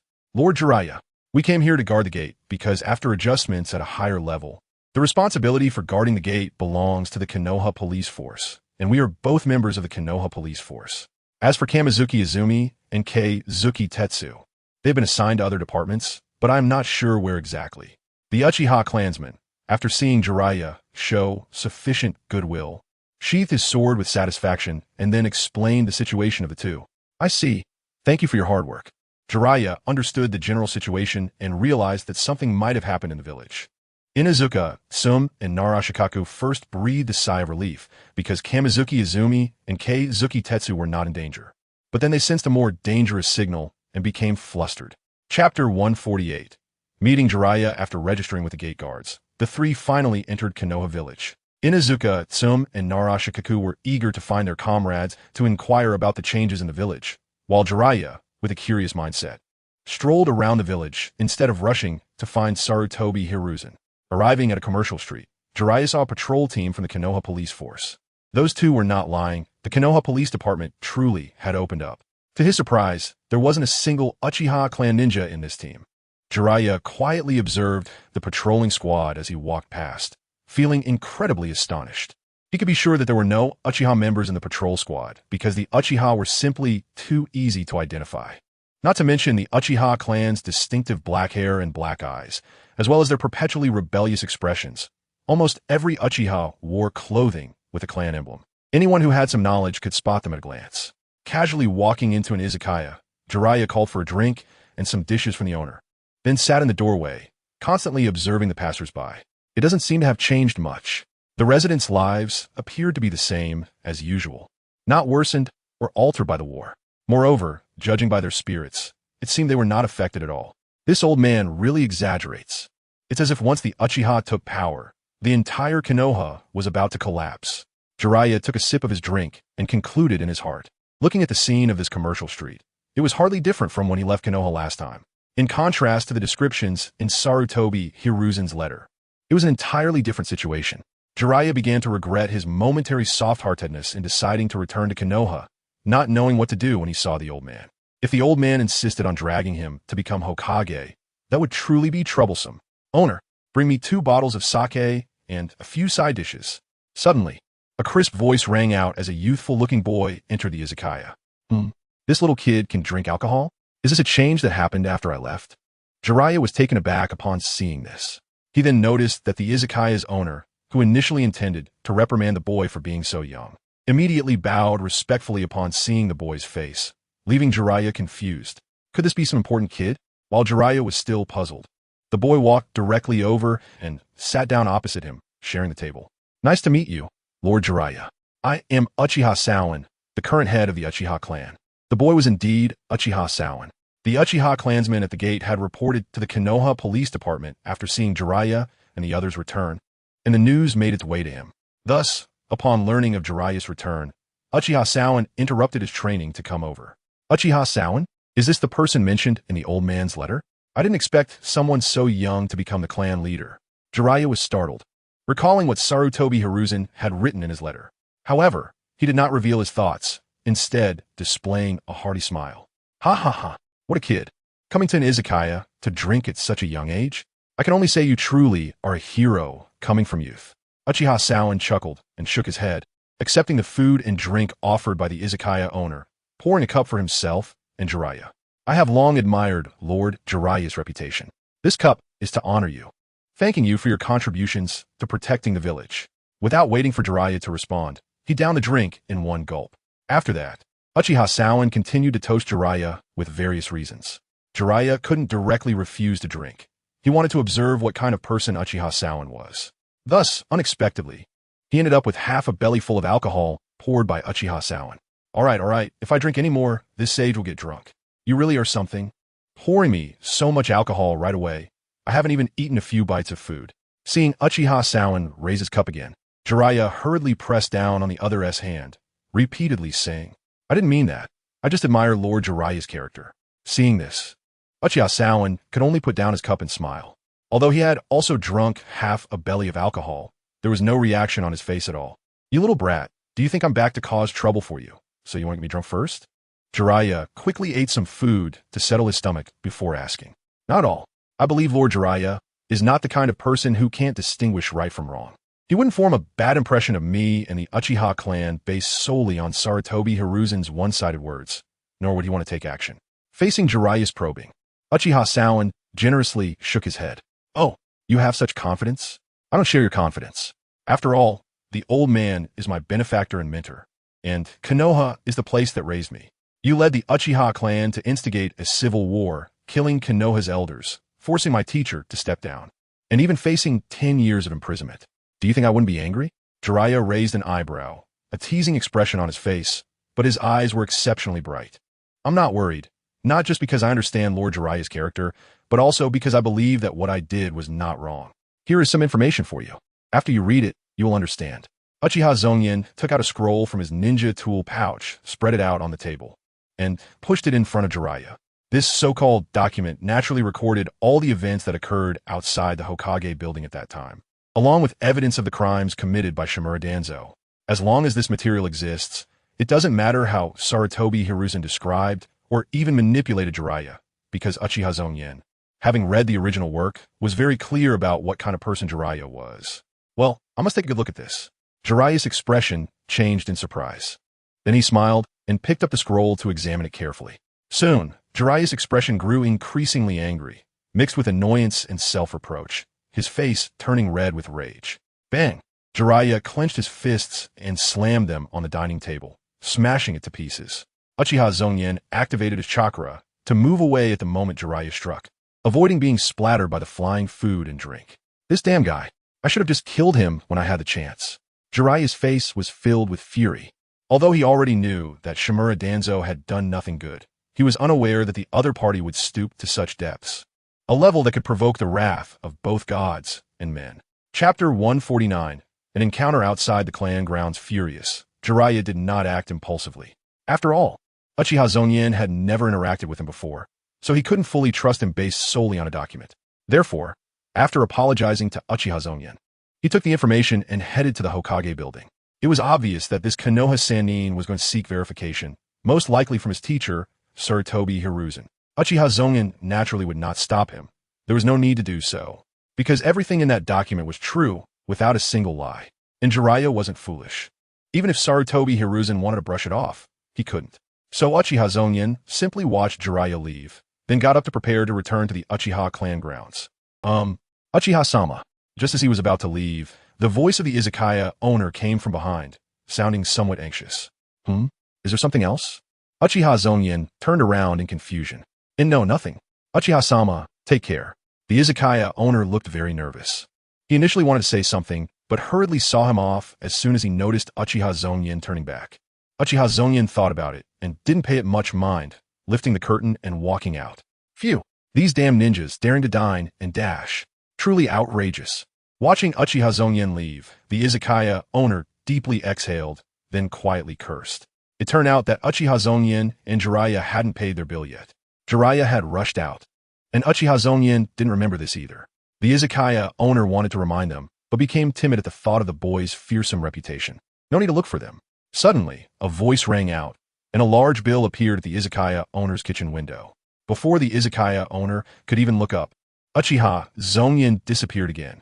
When Uchiha Zongyan left the izakaya and returned to the Uchiha clan grounds, it was already evening. Boundless red clouds filled the streets of Konoha, and the sun was gradually setting. Many boys and girls playing and laughing on the road would stop to greet him whenever they saw him. After all, he was the new Uchiha clan leader, the hero who led his people out of their predicament. At this moment, Uchiha Zongyan's prestige within the clan was unmatched. As Uchiha Zongyan strolled leisurely, two small figures appeared on the street. It was Uchiha Sasuke and Uzumaki Naruto. Hey, Sasuke, that looks like your brother. Uzumaki Naruto had actually met Uchiha Zongyan once, in the spiritual world, but because Uchiha Zongyan helped him see his father and resolve the emotional conflict between him and his father, Uzumaki Naruto had a very deep impression of Uchiha Zongyan, thinking that this brother was a great person. Moreover, Uchiha Zongyan claimed to be Uchiha Sasuke's brother. As soon as Uzumaki Naruto spotted Uchiha Zongyan, he immediately reminded Uchiha Sasuke beside him. My brother? I don't have. Uzumaki Naruto's words struck a chord in Uchiha Sasuke's heart, and he immediately thought of his biological brother, Uchiha Itachi. After Uchiha Itachi's death, Uchiha Sasuke had no actual brother left. Only some older boys in the clan could barely be called his brothers, but he had never addressed them as such. However, when Uchiha Sasuke looked up and saw Uchiha Zongyan, he immediately halted. A complex expression appeared on the youthful face of the second pillar. So it's him. Uchiha Sasuke murmured softly. Uchiha Sasuke's impression of Uchiha Zongyan was extremely complicated, because Uchiha Zongyan had personally killed his beloved brother and defeated his father in front of all the clan members. Since then, Uchiha Sasuke not only lost his brother, but his father also fell into despair and turned to alcohol. From this perspective, Uchiha Sasuke undoubtedly resented Uchiha Zongyan, wishing to take revenge for his father and brother. Yet on the other hand, Uchiha Zongyan was the savior of the clan. This brother, who was not much older than himself, had single-handedly pulled the Uchiha clan from the abyss and directly led everyone from hell to heaven. Since that battle, the Uchiha family situation in Konoha had greatly improved. Even his father, Uchiha Fugaku, had struggled out of his despondent life and was now doing well in the position of elder. His mother was also happy due to the family's changes, although she occasionally missed her deceased brother. Everything seemed to be getting better, but no matter what, having witnessed Uchiha Zongyan behead Uchiha Itachi with his own eyes left a huge scar in Uchiha Sasuke's heart. Rationally, he knew it was all his brother's fault, that he brought it upon himself. Yet Uchiha Sasuke still resisted this fact, so after that, he avoided Uchiha Zongyan, not wanting to meet him. Today was no different. Returning to the clan grounds with his friends, Uchiha Sasuke only wished for Uchiha Zongyan to walk a little faster and leave his line of sight as soon as possible. But what he didn't expect was that his friends would betray him so quickly.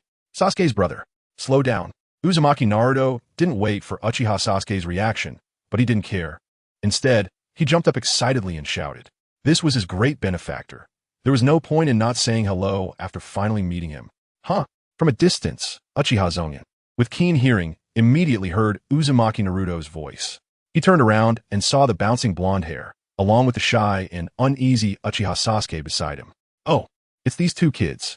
How did they get mixed up together so soon? Uchiha Zongyan thought he hadn't disrupted the progression of the two future protagonists.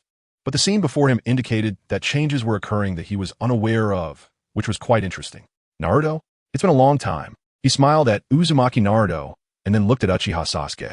Zongyan Onaizen, long time no see. Uchiha Sasuke instinctively reacted as soon as he heard Uchiha Zongyan's voice, despite the struggle in his heart. Zongyan Onaizen, I thought I wouldn't see you again. You don't know, during this time, I've often asked the teacher where you live. But the teacher never told me, always saying they don't know you. I was even planning to treat you to ramen as a reward. Today, that guy Sasuke said he would take me home to teach me how to throw ninja tools. This guy is indeed a bit stronger than me. But he's also just a student like me, so I don't know if he's reliable. Why don't you, Brother Zongyan, teach me instead? You're so strong. You must be much better than Sasuke.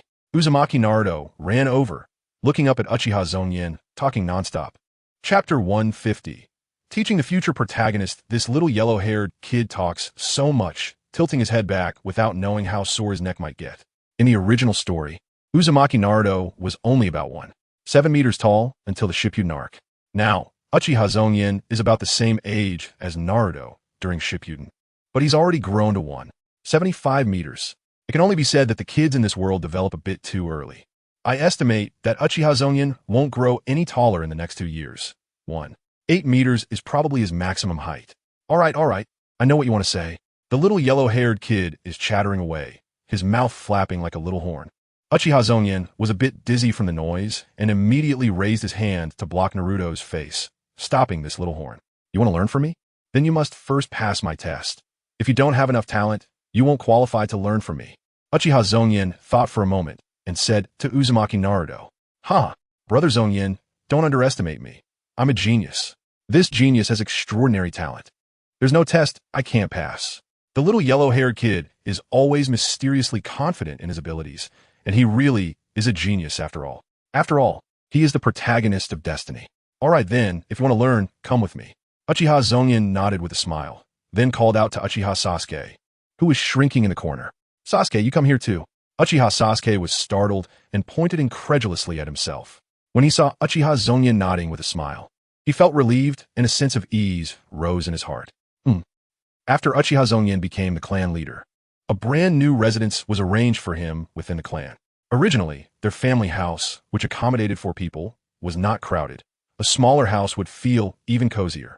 So Uchiha Zongyan mostly lived with his family and had never been to this residence. The clan would send someone to clean regularly, so it wasn't neglected, and now it was just right to bring 2 kids over. The courtyard was large, with mountains and water, making it look particularly spacious. Wow, is this Brother Zongyan's home? It looks amazing. I also want to live in a place like this. The apartment is so small and shabby compared to this. Uzumaki Naruto exclaimed in surprise as soon as he entered, then curiously looked around. This kid had lived in the apartment arranged for him by Sarutobi Hiruzen since he was little and had never lived in a standalone house like this. But thinking about it, his father, Minato Namikaze, had a nice house when he was the 4th Hokage in Konoha. However, it was later confiscated by Sarutobi Hiruzen, who never thought of letting Naruto inherit the family property. If you like, you can come play often.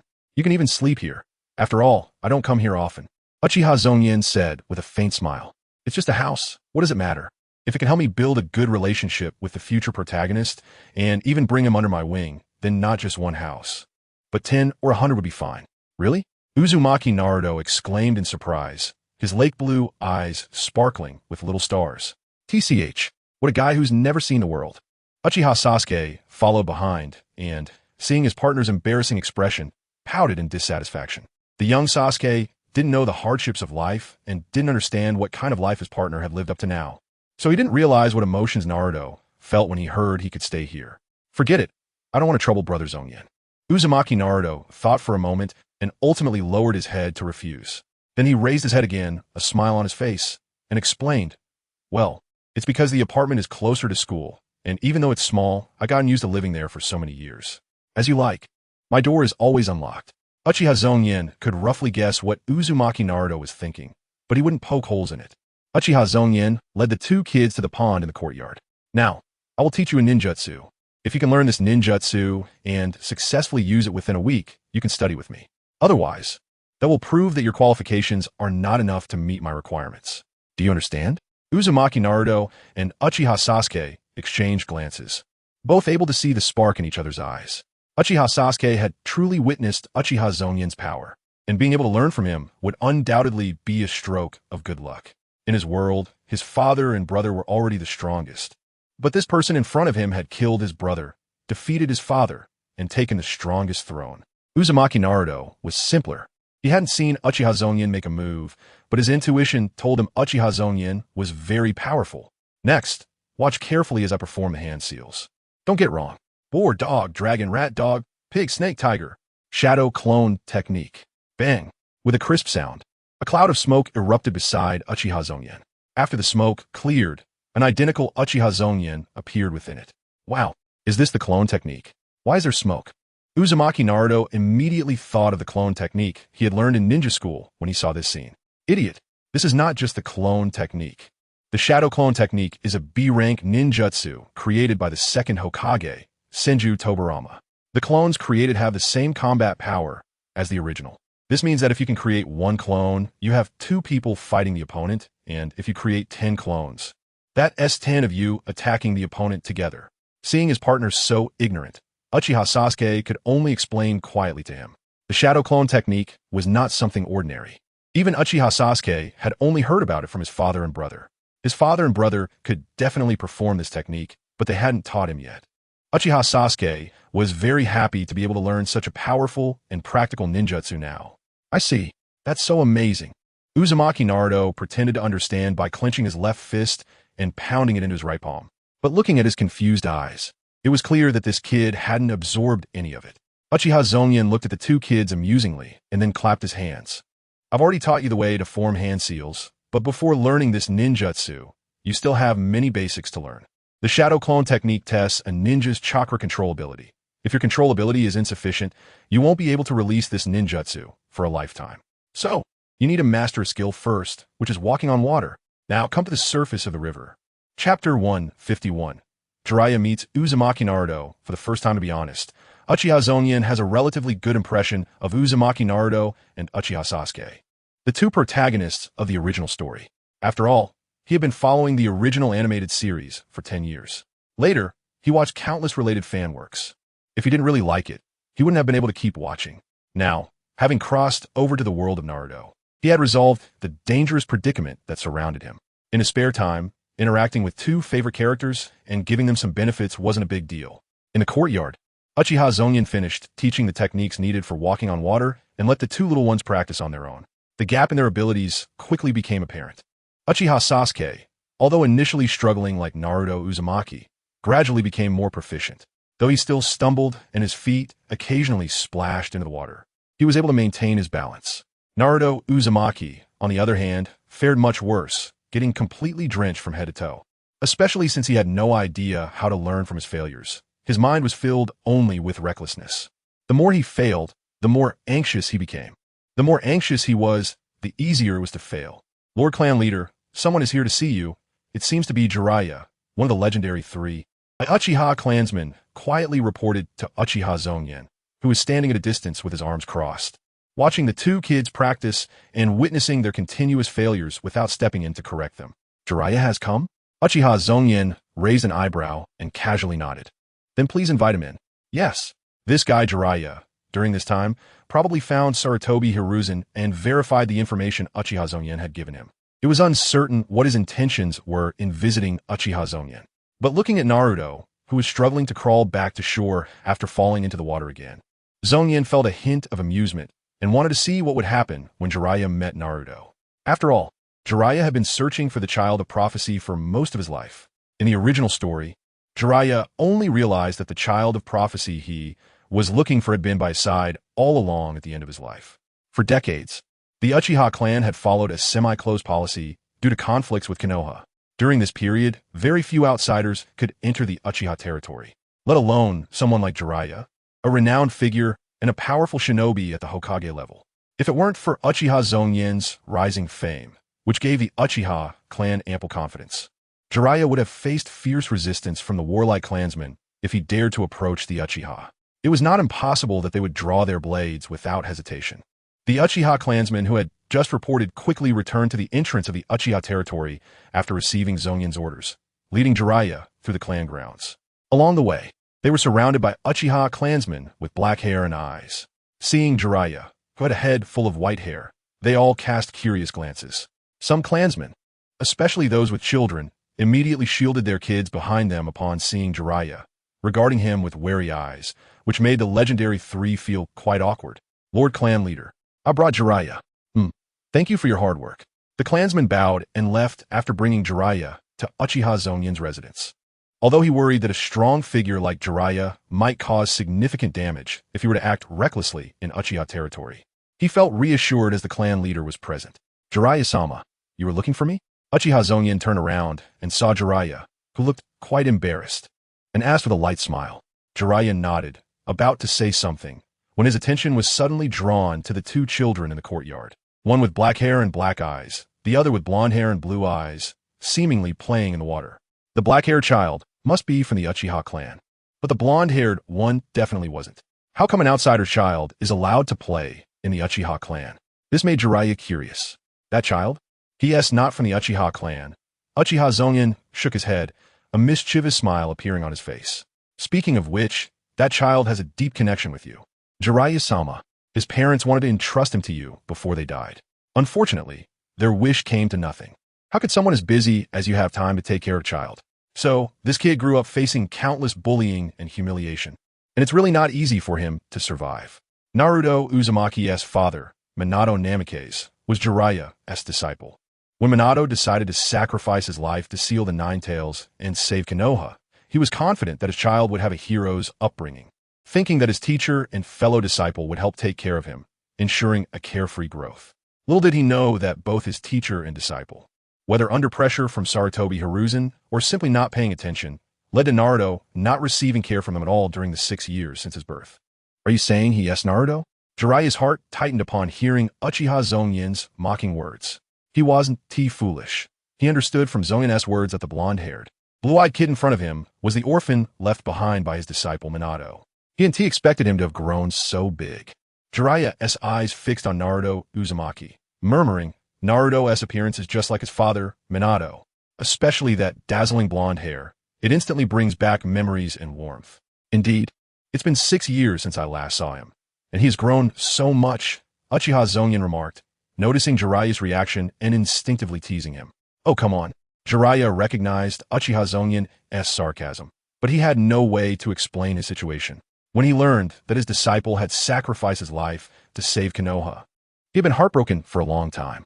It was only later that he found out Minato had left behind an orphan, becoming Konoha's Jinchuriki of the Nine Tails.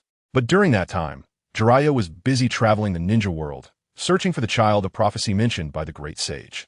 This mission left him unable to stay long in Konoha, and thus he had no time to care for the child. Not to mention, as a single man for most of his life, how could he possibly travel with an infant? So, he had to ask his teacher, the third Hokage, Sarutobi Hiruzen, to take good care of him. Chapter 152. I want to take him away from Konoha. Jiraiya had left Konoha around the time the Third Great Ninja War ended. From that point on, he completely set aside Konoha's affairs and dedicated himself to finding the child of prophecy. In the following years, he rarely returned to Konoha. Therefore, his impression of his teacher, Sarutobi Hiruzen, was still stuck in the time of the Third Great Ninja War. At that time, Sarutobi Hiruzen was still in the later part of his youth, not yet completely transformed into a power-hungry figure. If it had been the Hiruzen of that time, he definitely wouldn't have treated a hero's son so harshly. The reason for everything was that the successor appointed by Sarutobi Hiruzen had died, leading him to re-emerge and take control of Konoha's power. However, due to his age, Sarutobi Hiruzen no longer possesses the ambition and confidence of his youth. He cannot confidently believe that he can easily control the Nine Tails Jinchuriki. In order to better control the situation, he resorts to despicable means, shattering the childhood of the Nine Tails Jinchuriki and spreading rumors that Uzumaki Naruto is the Nine Tails Demon Fox, causing Naruto to be met with hatred and disdain from the village. Only then can Sarutobi Hiruzen present himself as a savior and gain Naruto's trust and dependence. Jiraiya, who has always been oblivious, would never have thought that power could so thoroughly change a person. Thus, over the years, he never considered that his disciple's orphan would suffer such harsh treatment. He instead believed that Naruto would be well taken care of. It wasn't until just now, when he heard the mocking words from Uchiha Zongyan, that he suddenly realized something was wrong. It turned out that the orphan entrusted to him by his disciple was living such a miserable life. Jiraiya's face was filled with guilt and helplessness as he watched Naruto arguing with Uchiha Sasuke by the pond, unsure of what to say. Suddenly, he seemed to have made up his mind and said to Uchiha Zongyan, I want to take him away and take him as my disciple. Uchiha Zongyan was taken aback and looked at Jiraiya. This is what you wanted to see, isn't it? You should have guessed that the old man called me back to make me the 5th Hokage. But I've never liked politics and am not interested in being Hokage. If you let me take that child away, then I won't stay in the village to compete with you. This should also be the purpose of you showing me that document, right? Jiraiya thought simply but profoundly. Sarutobi Hiruzen called him back to have him take over as Hokage to counter the increasingly powerful Uchiha. But Jiraiya never had the thought of becoming Hokage. He had a more important mission. Now that he had seen Naruto and learned about his situation, Jiraiya felt nothing but guilt and sadness. He didn't want this child to continue staying in the village. Whether under the control of Sarutobi Hiruzen or Uchiha Zongyan, it was not the fate this child should have. After all, his mission was to find the child of prophecy, which concerns the future of the ninja world. The matters in Konoha were too insignificant compared to the entire ninja world. Let things unfold as they may, as long as they weren't destroyed. Having realized this, Jiraiya attempted to negotiate with Uchiha Zongyan. He proposed trading his disappearance for Naruto's freedom. After all, the appearance of the Nine-Tails Jinchuriki in Uchiha's territory made it clear that he was under their control. What Jiraiya did not expect was that Uchiha Zongyan merely smiled and shook his head, then turned to face the two children. "You're overthinking it, Lord Jiraiya." Uchiha Zongyan understood what Jiraiya was thinking, but he looked down on the content of the deal proposed by Jiraiya. "First of all, I have no intention of controlling the Nine-Tails Jinchuriki. Only a weak person lacking confidence in their own strength would want to control a 6-year-old child. It's just a Nine-Tails, not that important. This child just happened to come to my house to study with Sasuke today and ran into me." Regardless of whether Jiraiya believed what he said, Uchiha Zongyan continued, "Secondly, I'm not afraid of you staying in Konoha. Rather, I would prefer you to stay in Konoha as a shadow-level powerhouse. Your presence in Konoha would be beneficial for everyone in the village and a guarantee of safety. But I respect your decision. Whether you stay or leave, I won't interfere. Furthermore, you may have misunderstood something. Neither I nor the Uchiha clan have ever intended to control the entirety of Konoha. We are merely resisting because we do not wish to be harmed by conspirators. You say you don't want to be Hokage. Do you think I want to be one? Compared to the highest power, the position of Hokage is merely a burden that consumes my time and energy. The Uchiha have enough in their current situation. Self-preservation is sufficient, and going further would only lead to ruin. The Uchiha are too difficult to control. The more they gain, the more likely they are to be harmed." Uchiha Zongyan's words left Jiraiya in shock. He instinctively felt that Uchiha Zongyan was lying, as the actions of the Uchiha clan could hardly be described as self-preservation. But upon reflection and considering the evidence in that document, he felt it might indeed be true. The Uchiha clan had previously faced dire straits, and Shimura Danzo was constantly scheming to destroy the clan. Was there anything wrong with their furious counterattack? It was just that later, in the distribution of interests among the entire village, they had managed to gain more power for the Uchiha clan, which couldn't be considered wrong either. Did he really misjudge this guy? "Lord Jiraiya," Uchiha Zongyan said, noticing Jiraiya's conflicted expression, and instead of exposing him, he smiled lightly. "Currently, the Konoha Ninja School has elites from various ninja clans teaching, and students like Naruto and Sasuke can learn much more and better things at the school. Moreover, they're only 6 years old, which is a crucial stage for building a foundation. If you rashly take Naruto away from the village, it would actually be detrimental to his growth. I'm not refusing your request. I just hope you consider it carefully. If in the end, you still believe that taking Naruto away is the best choice, I won't stop you. As long as you gain Naruto's consent and let him express his desire to leave to me, then it's fine.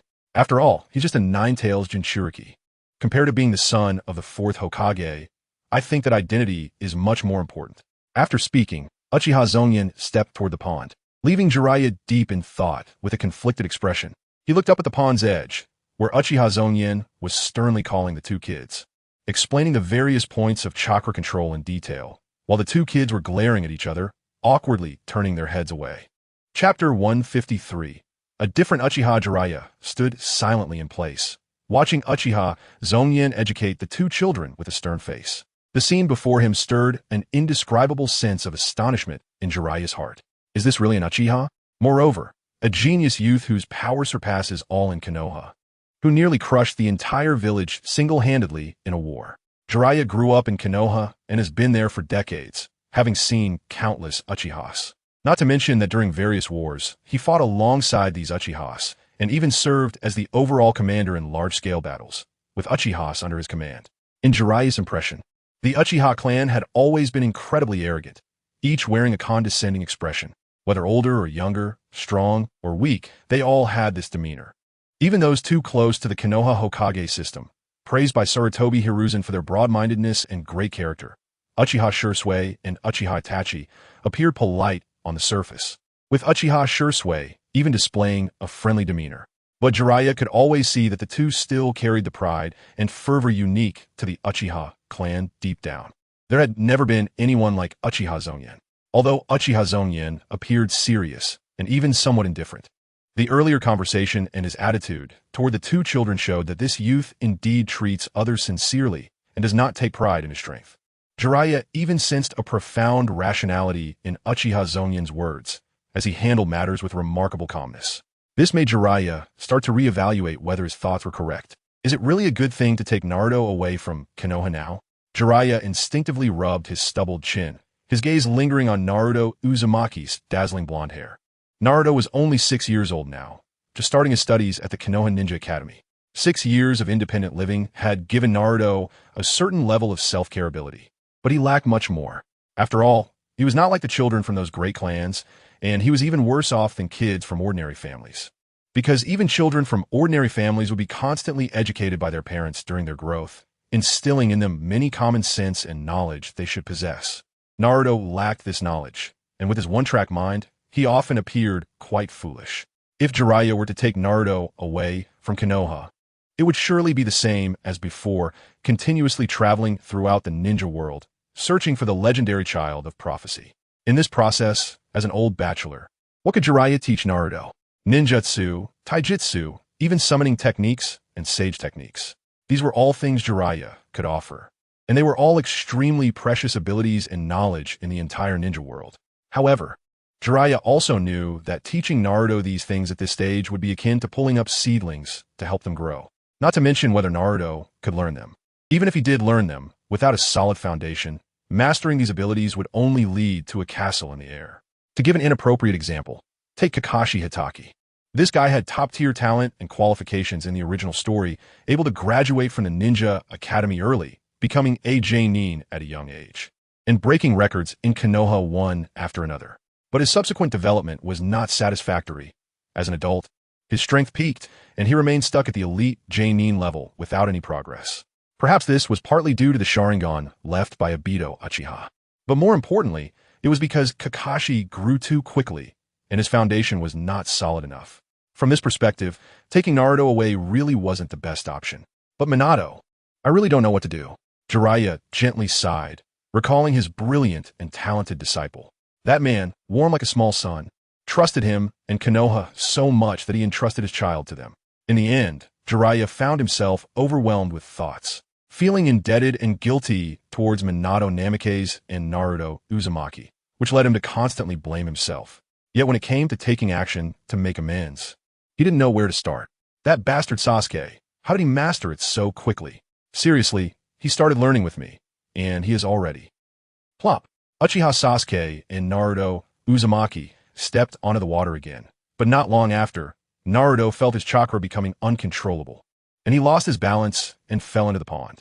He had experienced such failures many times already, although he made some small progress each time, compared to his companion, who was still struggling to maintain balance on the water surface, and even attempting to take steps forward, he was falling far behind. They had started learning together, and yet such a huge gap had appeared in such a short time. This made Naruto feel a surge of frustration. He swam to the edge of the pond, struggled to get up, then sat down heavily on the ground, looking at Sasuke with a hint of envy in his eyes. This gap made him feel dejected. After glancing a couple of times, he lowered his head, letting the water droplets from his blonde hair continue to fall to the ground. Uchiha Zongyan saw this scene and, of course, understood what Naruto was thinking. This couldn't help but bring a smile to Zongyan's face, reminding him of how he felt when watching the original anime. At this stage, Naruto Uzumaki indeed had a significant gap compared to Sasuke Uchiha. Zongyan had been puzzled when he watched the original story, wondering why the main character performed so poorly. But seeing Naruto's unyielding spirit and his determination to persist through gritted teeth truly showcased the spirit of a passionate young shonen protagonist. Zongyan reached out and placed his hand on Naruto's head, gently ruffling his wet blonde hair. Naruto felt this strange sensation on his head, and a warm feeling rose instinctively in his heart. He didn't know why, but he felt a sense of closeness to Zongyan, whom he had only met once. Perhaps it was because Zongyan had allowed him to see his father and understand the truth about his heritage. It might also be because he keenly sensed that Zongyan's attitude towards him was friendly, a kind of friendliness that was truly rare in Konoha. Zongyan, am I really useless? Compared to Sasuke, I'm just too far behind. No wonder he's the top student while I'm at the bottom. Naruto murmured softly, never admitting his incompetence in front of his peers, but he had always been mindful of his bottom-tier status, only using extreme confidence and arrogance to mask his inferiority. Chapter 154. Naruto Uzumaki gains a grandfather. Naruto, actually, you are a genius. Uchiha Zongyan paused upon hearing this, then spoke in a calm tone. Genius? Me? Naruto was taken aback, raising his head with an incredulous look at Zongyan, trying to discern whether he was lying or just comforting him. Genius had always been Naruto's catchphrase. He often motivated himself this way, although to others, it might seem like arrogance and a lack of self-awareness. Yet, this was all Naruto could do, because, in fact, he really couldn't do more, and he could only comfort himself. He never expected that Zongyan would actually say he was a genius and that he seemed sincere, not just offering empty consolation. That's right, you are a genius. It's just that the nine tails inside you, its chakra leaking out, interferes with your ability to refine and control your chakra, making it difficult for you to manage it. Yet you can persist and keep working hard under these circumstances. That is already very talented. Zongyan was neither lying nor intentionally comforting him. In the original story, Naruto was indeed a true underachiever at the beginning, only able to show extraordinary potential when extremely angry. For example, during the graduation exam at the Ninja Academy, Naruto failed all assessments of the transformation technique. He was then deceived by Mizuki into stealing the Forbidden Scroll. Seeing his beloved teacher, Iruka Umino, about to be killed, Naruto exploded with anger and used the Shadow Clone technique to beat Mizuki up. At that time, Naruto had just barely learned the hand seals for the Shadow Clone technique. The Shadow Clone technique was a forbidden technique, more difficult than the basic clone technique. It usually took ordinary ninjas days, months, or even years to learn jutsu. But Naruto was able to use it successfully on his first try, demonstrating his talent. Later, after training with Jiraiya and having the seal stabilized by him, the unique brilliance of the protagonist began to shine, but that's another story. Really? That stinky fox has been causing me trouble all this time? What a jerk. It's been living in my body for all these years, and I haven't even asked it for rent, and it's still bothering me. Naruto exclaimed in shock, immediately revealing an angry expression, wishing he could take on the Nine Tails in a fight. After entering the ninja school, Naruto Uzumaki always found himself learning ninjutsu much slower than his classmates, and his physical techniques and shuriken throwing lag behind due to his inability to control chakra. He originally thought it was due to his lack of talent, but it turned out to be because of the nine tails within him. Now, Naruto found a scapegoat and immediately shifted all his faults and shortcomings onto the nine tails. However, knowing the reason, Naruto wanted to resolve it right away. But he instinctively glanced at Sasuke Uchiha, wanting to ask this older brother for help. Just as the words were on the tip of his tongue, he fell silent.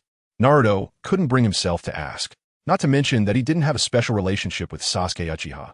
He was just a stranger, so why would he help him? Furthermore, Naruto was already very grateful that Sasuke had been able to tell him the reason, so how could he ask for more? Seeing Naruto's conflicted little face, Sasuke chuckled lightly and turned to Jiraiya, saying, Lord Jiraiya, could you come over here? I need a little help.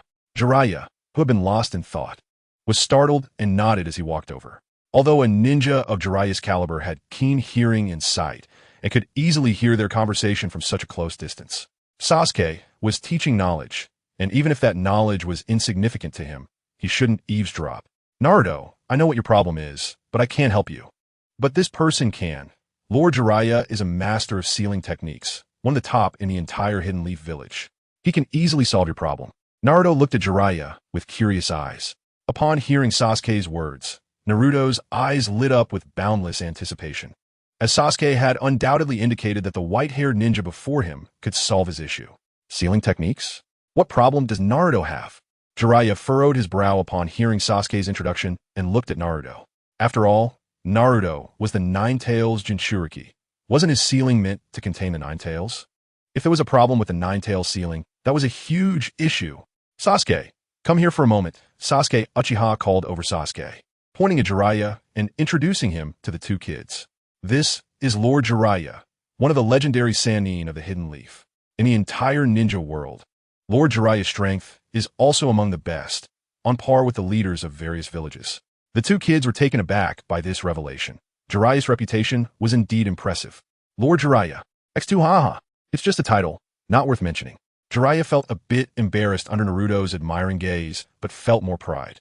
The old white-haired man pretended to scratch the back of his head and flashed a hearty smile. And he's also a novelist whose fame resonates throughout the ninja world. Although he writes adult novels, and his biggest hobby is peeping at women's baths, he's quite the pervert. You mustn't learn from him. Seeing Jiraiya's proud demeanor, Sasuke Uchiha rolled his eyes and began to expose his flaws. Hey, what nonsense are you spouting, you little brat? Jiraiya immediately panicked and protested. This was his first meeting with his student's orphan, and Sasuke had exposed his dark history. How could he face anyone now? Hey, old pervert. TCH. So disrespectful. Naruto and Sasuke Uchiha immediately changed their expressions upon hearing this. Sasuke even pulled Naruto's sleeve, bringing him a little further away from Jiraiya. Naruto, be careful. I've heard this pervert doesn't even spare little boys. Jiraiya was completely overwhelmed. He never expected to be labeled a pervert. After the jokes went on for a while, Sasuke raised a finger and smiled at Naruto. Of course, there's one more important point. Lord Jiraiya is your father's teacher, so by lineage, you can call him Grandpa. As soon as Sasuke said this, Jiraiya's face showed surprise. He still didn't know that Naruto had met his father, Minato Namikaze, in the spiritual realm. According to the information Jiraiya had, Naruto was still in the dark about everything. Originally, Jiraiya had planned not to reveal this to Naruto so soon because Naruto's background had been hidden for too long, and he feared that if suddenly revealed, this little brat wouldn't be able to handle it. He was even more afraid that once Naruto learned about his parents' identities, he would cry and demand to see them. What could he do then? He couldn't possibly learn the Edo Tensei technique to summon Minato and Kushina, could he? So Jiraiya intended to approach Naruto with a first-time meeting attitude. Ideally, he could take him as a disciple and establish their bond in another form, making it more natural. In the original story, Jiraiya never revealed that he was Naruto's father's teacher before his death. But now, this unexpected change caught Jiraiya completely off guard. Sasuke had just exposed his identity. Now, it was over. How could it be so sudden? Jiraiya had no mental preparation and frowned at Naruto, already anticipating what kind of reaction Naruto would have and how he would explain it. But what Jiraiya completely didn't expect was that Naruto's expression was one of surprise and joy, completely different from the shock and confusion he had anticipated. Really? Lord Jiraiya is actually my father's teacher? No wonder. It makes sense now. My dad became so strong after being taught by Lord Jiraiya, and in the end, he even became the fourth Hokage. Naruto's conversation with Minato in the spiritual realm was brief. They only shared their father-son feelings, and Minato hadn't had time to tell Naruto much, including about Jiraiya. However, since Naruto was already mentally prepared, accepting this new information was easy for him. What? Naruto knows who his father is? Jiraiya was taken aback and hurriedly turned to Sasuke, who nodded. That's right. Naruto has known for a long time. Moreover, the fourth Hokage left chakra in Naruto's spiritual space, which I accidentally touched, allowing the fourth to meet Naruto. So Jiraiya didn't have to worry. Is that so? Jiraiya let out a sigh, finally understanding the situation. Huh. Naruto, you are actually the son of the fourth Hokage. Why have I never heard of this before? Sasuke also heard about Naruto's background for the first time, which left him stunned. Given Naruto's difficult circumstances, his experiences at the Hidden Leaf Ninja School were telling. How could the son of a hero, who was isolated and ostracized, have such a miserable situation? Haha, that's right, my dad is amazing. But I only found out not long ago. I thought I didn't have a dad before. Naruto revealed a bright and proud smile, unconsciously crossing his hands behind his head, looking rather smug. This little brat is indeed very happy and proud to have a heroic father. What the heck? The fourth Hokage is so powerful. Yet you're just a bottom feeder. Don't embarrass Hokage-sama. Seeing Naruto Uzumaki's smug expression, Sasuke Uchiha couldn't help but hit back. What did you say? Bastard Sasuke. I didn't embarrass my dad. I was just distracted by the Nine Tails chakra. Didn't you hear what Brother Bozongyan said? Naruto immediately became angry and used Uchiha Zongyan's words as an excuse. The two little brats were playfully bickering, and Jiraiya watched with some comfort. He had always struggled with how to face his disciple's orphan, but now he saw that Naruto Uzumaki had grown strong and optimistic despite his hardships. And he didn't seem to have any negative emotions because of his father's identity and experiences. This made him feel even more guilty, thinking he had let down his disciple's wishes. Lord Jiraiya, can you tell me about my father's story? That day he only talked to me for a little while before disappearing, and I still have a lot of questions for him. Jiraiya, still lost in thought, heard Naruto speak to him, his bright blue eyes filled with anticipation. All right, Jiraiya smiled generously, then began to tell Naruto about the past.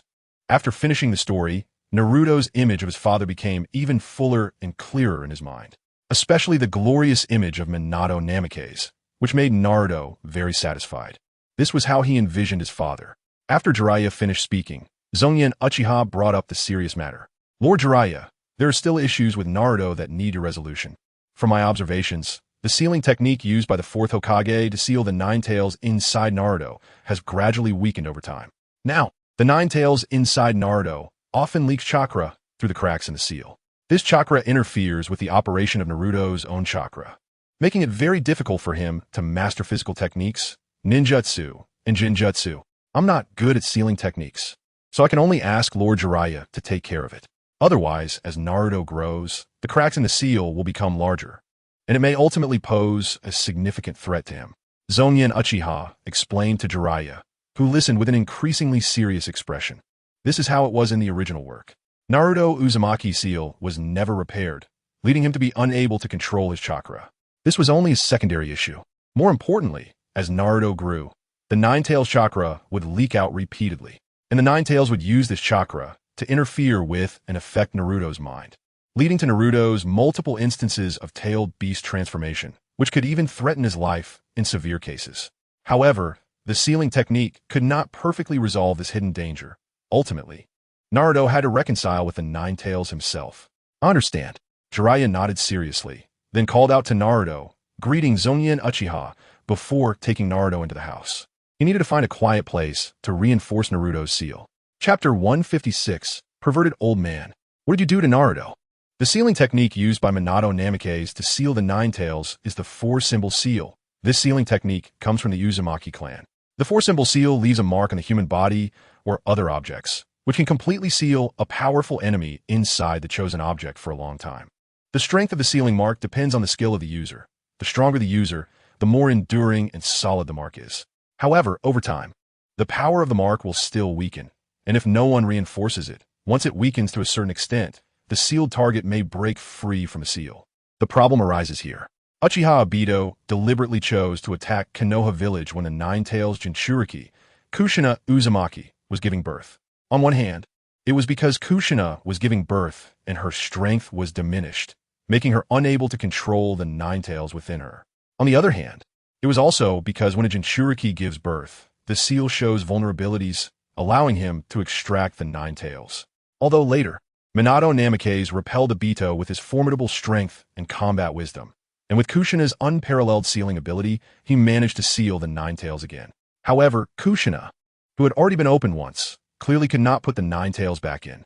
Therefore, whether for selfish or altruistic reasons, Minato could only seal the Nine Tails in his newly born son. Naruto Uzumaki transformed for a newborn baby who was crying with his eyes closed into the new Nine Tails Jinchuriki. However, the infant's body was incredibly fragile, and accommodating the strongest tailed beast in the ninja world was already a very difficult task. After Minato managed to seal it inside, he didn't dare to use too much strength, because if he used a stronger four-symbol seal, it would greatly harm Naruto. Originally, according to Minato's naive thinking, after he and Kushina died, their orphan Naruto would not only be the new Nine Tails Jinchuriki, but also a hero of Konoha village, as Naruto, with his frail body, resolved the enormous crisis facing Konoha village. Although the fourth Hokage couple died, there was still the third Hokage, Hiruzen Sarutobi, and many elite jonin in Konoha village. Minato also had close relationships with his master, Jiraiya, his disciple, Kakashi Hitaki, and many Konoha ninjas who had followed him. Minato believed that Naruto would be well taken care of, and that the seal on him would be reinforced regularly. Unfortunately, Minato's naivety fell victim to reality. Naruto not only did not receive the treatment of a hero, but was even deliberately manipulated by Hiruzen Sarutobi to gain the reputation of a demon fox, which was followed by the villagers' disgust and hatred.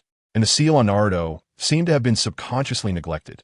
Perhaps Sarutobi did not master the four-symbol seal, so he was unable to reinforce it. Yet Jiraiya, who mastered the four-symbol seal, never thought of this, wandering around various corners of the ninja world every day. Jiraiya led Naruto into a room. This residence, as the patriarch's home, was often cleaned by clan members, so the room was very clean. Naruto, take off your clothes and let me see, Jiraiya said as he and Naruto sat cross-legged on the tatami. Take off my clothes? What? You perverted sage. What do you want to do to me? As soon as Naruto heard Jiraiya telling him to take off his clothes, he immediately thought of the unflattering things Zongyan Uchiha had said about Jiraiya. He jumped up like a startled rabbit, hugging his chest and shrinking into the corner, shouting loudly, Brother Zongyan, come save me, this perverted sage, boo-hoo-hoo. Just as Naruto was about to call for help, Jiraiya quickly covered his mouth and sternly said, Don't shout. I want to see your seal. Didn't we agree to help you solve the Nine Tails chakra problem? What perverted sage? What are you thinking in that little head of yours? Jiraiya felt extremely awkward. Even he, with his thick skin, turned red from Naruto's words. Although the toad sage Jiraiya was lecherous, he had never had any thoughts about the same sex. Truly a sin. After some commotion, Naruto took off his t-shirt, revealing the four-symbol seal on his belly. As expected, the mark of the seal was much fainter than it had been 6 years ago, and if it wasn't reinforced, it was very likely to fail in a few years. Once the seal fails, the Nine Tails will never let go of the chance to escape, and the Jinchuriki who loses their tailed beast will be left with only a dead end. Damn it, I only just found out about this now. Jiraiya, seeing the seal on Naruto Uzumaki, imagined various dreadful scenarios, gritting his teeth in anger. Naruto, I need to reinforce the seal for you.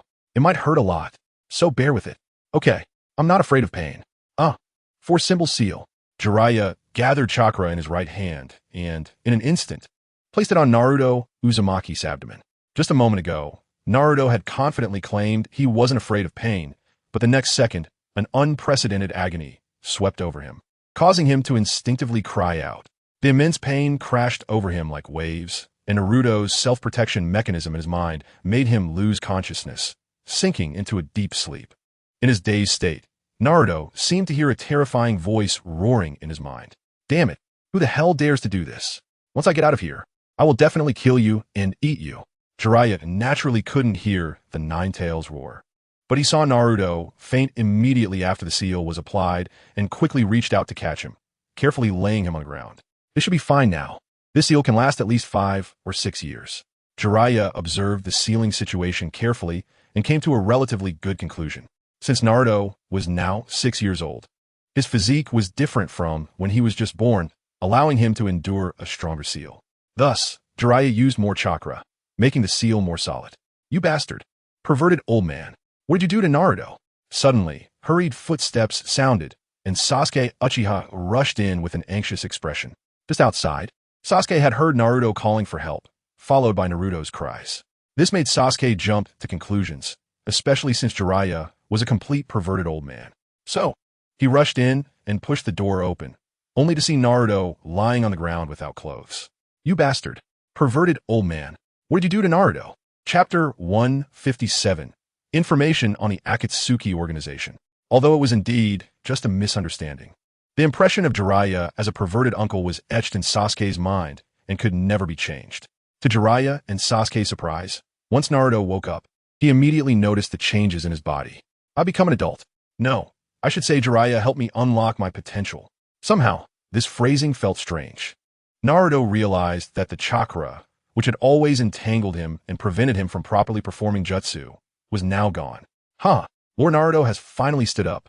Overjoyed, Naruto pulled Sasuke to the pond in the courtyard and stepped onto the water's surface without hesitation.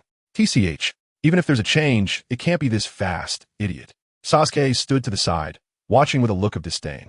Uchiha Zongyan had taught the two to walk on water as a way to train their chakra control skills and abilities. However, controlling chakra is not something that can be achieved overnight. It requires a long process. Sasuke was recognized as a little genius, managing to stand firmly on the water's surface in such a short time and even attempt to take steps, which was already quite impressive.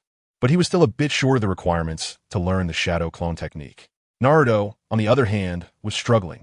The little blonde couldn't even stand on the water, soaking himself numerous times. Ha. I stood still. I really am a genius. Zongyan, Jiraiya, look. And you too, idiot Sasuke. Do you know how powerful I am now? After the hidden danger of Naruto's seal was resolved, his true talent began to show. He had previously learned with Sasuke, and although he couldn't succeed due to chakra issues, he had accumulated experience. Now that the chakra problem was gone, Naruto naturally stood on the water surface. Not bad. Impressive. You little brat. Zongyan and Jiraiya praised him one after another. They had seen Naruto's efforts. TCH, you're still far behind me. Sasuke snorted coldly. But the next second, he broke into a smile. Although Naruto's progress surprised him a bit, seeing his companion finally showcasing unprecedented talent filled Sasuke with joy. Afterwards, the two little brats walked on water more smoothly, no longer needing supervision. Zongyan took Jiraiya inside, and they sat at a low table drinking tea. Thank you so much today, Zongyan. If it weren't for you, I wouldn't have known about the problems with Naruto until who knows when. If anything happened to Naruto because of this, I wouldn't know how to face Minato and Kushina after I die. Jiraiya took a sip of hot tea and sincerely thanked Zongyan. No need to mention it. That kid Naruto has indirectly helped me a lot. Moreover, his father, Minato Namikaze, sacrificed his life to protect Konoha, and our Uchiha clan must also bear this gratitude. Zongyan waved his hand, indicating it was just a small effort. So, do you still insist on taking Naruto away, Jiraiya? After all, Naruto now knows your identity, and with this bond, the possibility of taking him away should be greater. Sigh. Hearing Zongyan's words, Jiraiya sighed lightly and placed the teacup on the table. He turned to look at the two little brats playing in the courtyard, his eyes flashing with complex emotions, and sighed, I thought about it for a long time, but the more I think about it, the more I feel I shouldn't take Naruto away. After all, as an old man over 50, I have no experience in raising children. Even if Naruto really wants to leave with me, I'm not confident I can take good care of him. Plus, I have a heavy burden on my shoulders, destined to roam around the entire ninja world. I'm afraid Naruto will suffer if he follows me. In fact, after reinforcing Naruto Uzumaki's nine-tail seal with a 4-symbol seal, Jiraiya was already leaning towards a conclusion. The main reason he wanted to take Naruto away from Konoha was that the current situation in the village made him uneasy. The third Hokage, Hiruzen Sarutobi, was about to step down, and the Uchiha clan was about to take control of Konoha. Such a change was unprecedented for Konoha, and Jiraiya didn't know how this village would treat Naruto. Moreover, 6 years ago during the Nine-Tails incident, that masked man had used the Uchiha clan Sharingan to extract the Nine-Tails from Kushina's womb and controlled it to destroy half of Konoha. Once the Uchiha clan fully took power, would Naruto, as the Nine-Tails Jinchuriki, be used as a weapon of war by the Uchiha? Or would they simply extract the Nine-Tails and control it with the Sharingan? Who could guarantee that? However, Zongyan's actions earlier eased Jiraiya's worries, since Zongyan was able to point out the flaws in Naruto's seal to Jiraiya and prompted him to reinforce it. It was clearly an indication that he had no greed for the Nine-Tails. Otherwise, Uchiha Zongyan could just let the seal on Naruto Uzumaki gradually weaken, and when the Nine-Tails breaks free, he could easily control it with his Sharingan, without having to bear the responsibility of harming the Jinchuriki, and he would also gain a terrifyingly powerful tailed beast. Why not? So at this moment, Jiraiya understood that at least Uchiha Zongyan, the head of the Uchiha clan, had no ill intentions towards Naruto Uzumaki. On the contrary, seeing the bickering between Uchiha Sasuke and Naruto, Jiraiya felt that Naruto would receive better treatment under the protection of the Uchiha. It's good that Lord Jiraiya thinks this way. I also believe that it's best for Naruto to stay in the village. Not to mention that Naruto is still in school and needs a long time to lay a foundation and learn various knowledge. Moreover, the ninja world is currently in turmoil, and I believe that if Naruto follows you outside, he is more likely to face threats. According to the information I have received, there is now a powerful organization in the ninja world that is plotting to seize the tailed beast from various ninja villages to gain unparalleled power to achieve its own goals. Upon hearing Jiraiya's words, Uchiha Zongyan nodded and expressed goodwill. Informing Jiraiya about the Akatsuki organization's situation this early gives the old white-haired man enough time to investigate. It's better than ending up on the same old path, returning to the Sea of Souls, right? What? An organization trying to seize tailed beasts? Jiraiya was immediately shocked. Tailed beasts are war weapons for each ninja village and are of extremely high importance.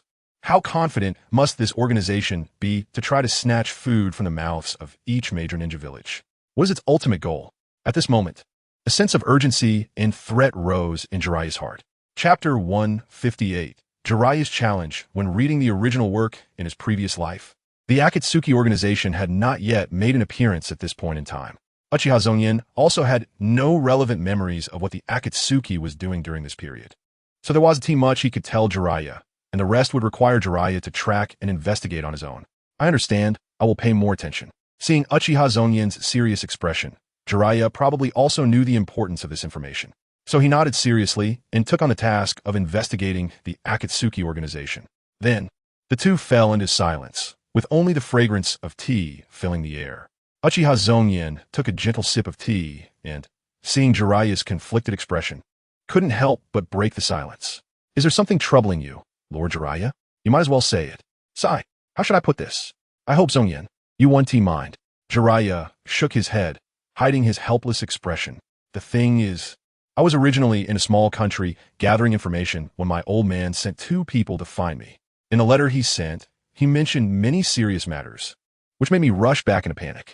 But clearly, the situation in Konoha is very different from what he said. I did not see any significant changes. Since returning to Konoha, Jiraiya has wandered around the entire village. In his eyes, Konoha has not fallen into a bad situation because of an internal conflict that has yet to truly break out. Although the residents of Konoha were frightened, there were no other impacts. They continued with their daily lives. Only the ninjas of Konoha have not yet adapted to this change. But whether it's the Konoha Ninja School that has added many new teachers, or the Konoha Hospital that has benefited from the Byakugan of the Hyuga clan, or the Konoha Guard Department that has many new faces, all these changes indicate that Konoha is moving in a better direction, in stark contrast to the situation mentioned in Sarutobi Hiruzen's letter. The reason Jiraiya returned to Konoha is simple. He did not wish to take over as the 5th Hokage. This wayward son, accustomed to a free life, only returned out of desire to protect Konoha. If it truly is as Sarutobi Hiruzen said, that the rise of the Uchiha has caused chaos in Konoha, then Jiraiya would stand up and do his best to restore Konoha to its normal trajectory.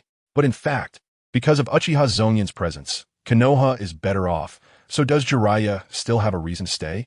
Jiraiya already had thoughts of leaving in his heart, which is why he mentioned to Uchiha Zongyan about taking Naruto Uzumaki with him.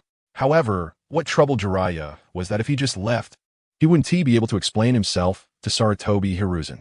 After all, the old monkey is his mentor, and there is a deep bond of teacher and student between them. If he outright refuses without even reading the letter and doesn't come back, it might be acceptable. But if Jiraiya returns, does nothing, and then leaves, how would that make Sarutobi Hiruzen feel? Wouldn't it mean that Jiraiya believes it is correct for Sarutobi Hiruzen to step down and that he endorses the rise of the Uchiha clan? I understand. So how does Lord Jiraiya plan to resolve this? Uchiha Zongyan understood Jiraiya's thoughts and lightly frowned. He had some goodwill towards Jiraiya's character from the original work. But now that the anime has become reality, that little goodwill could at most just make Uchiha Zongyan treat Jiraiya nicely.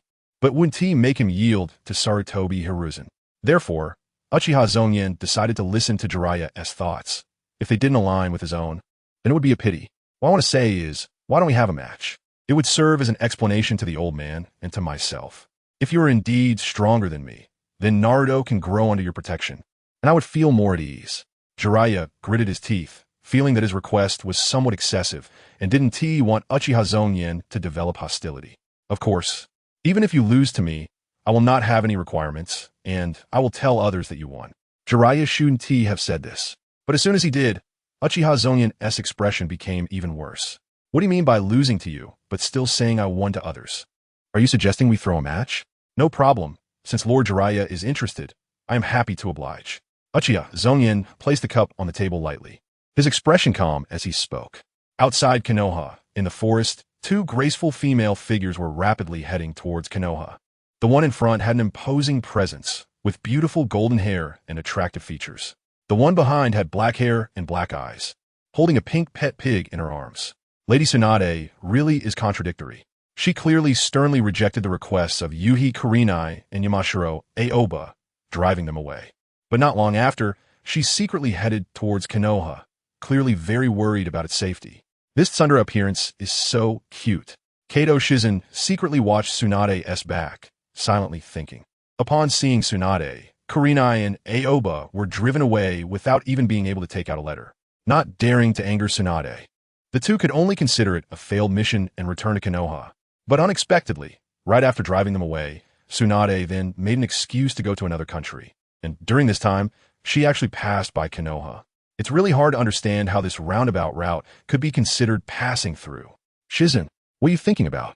Hurry up and catch up. As if sensing that Kato Shizen was pondering about her, Tsunade turned back and glared at her with a stern look, urging her on. Yes, Lady Tsunade.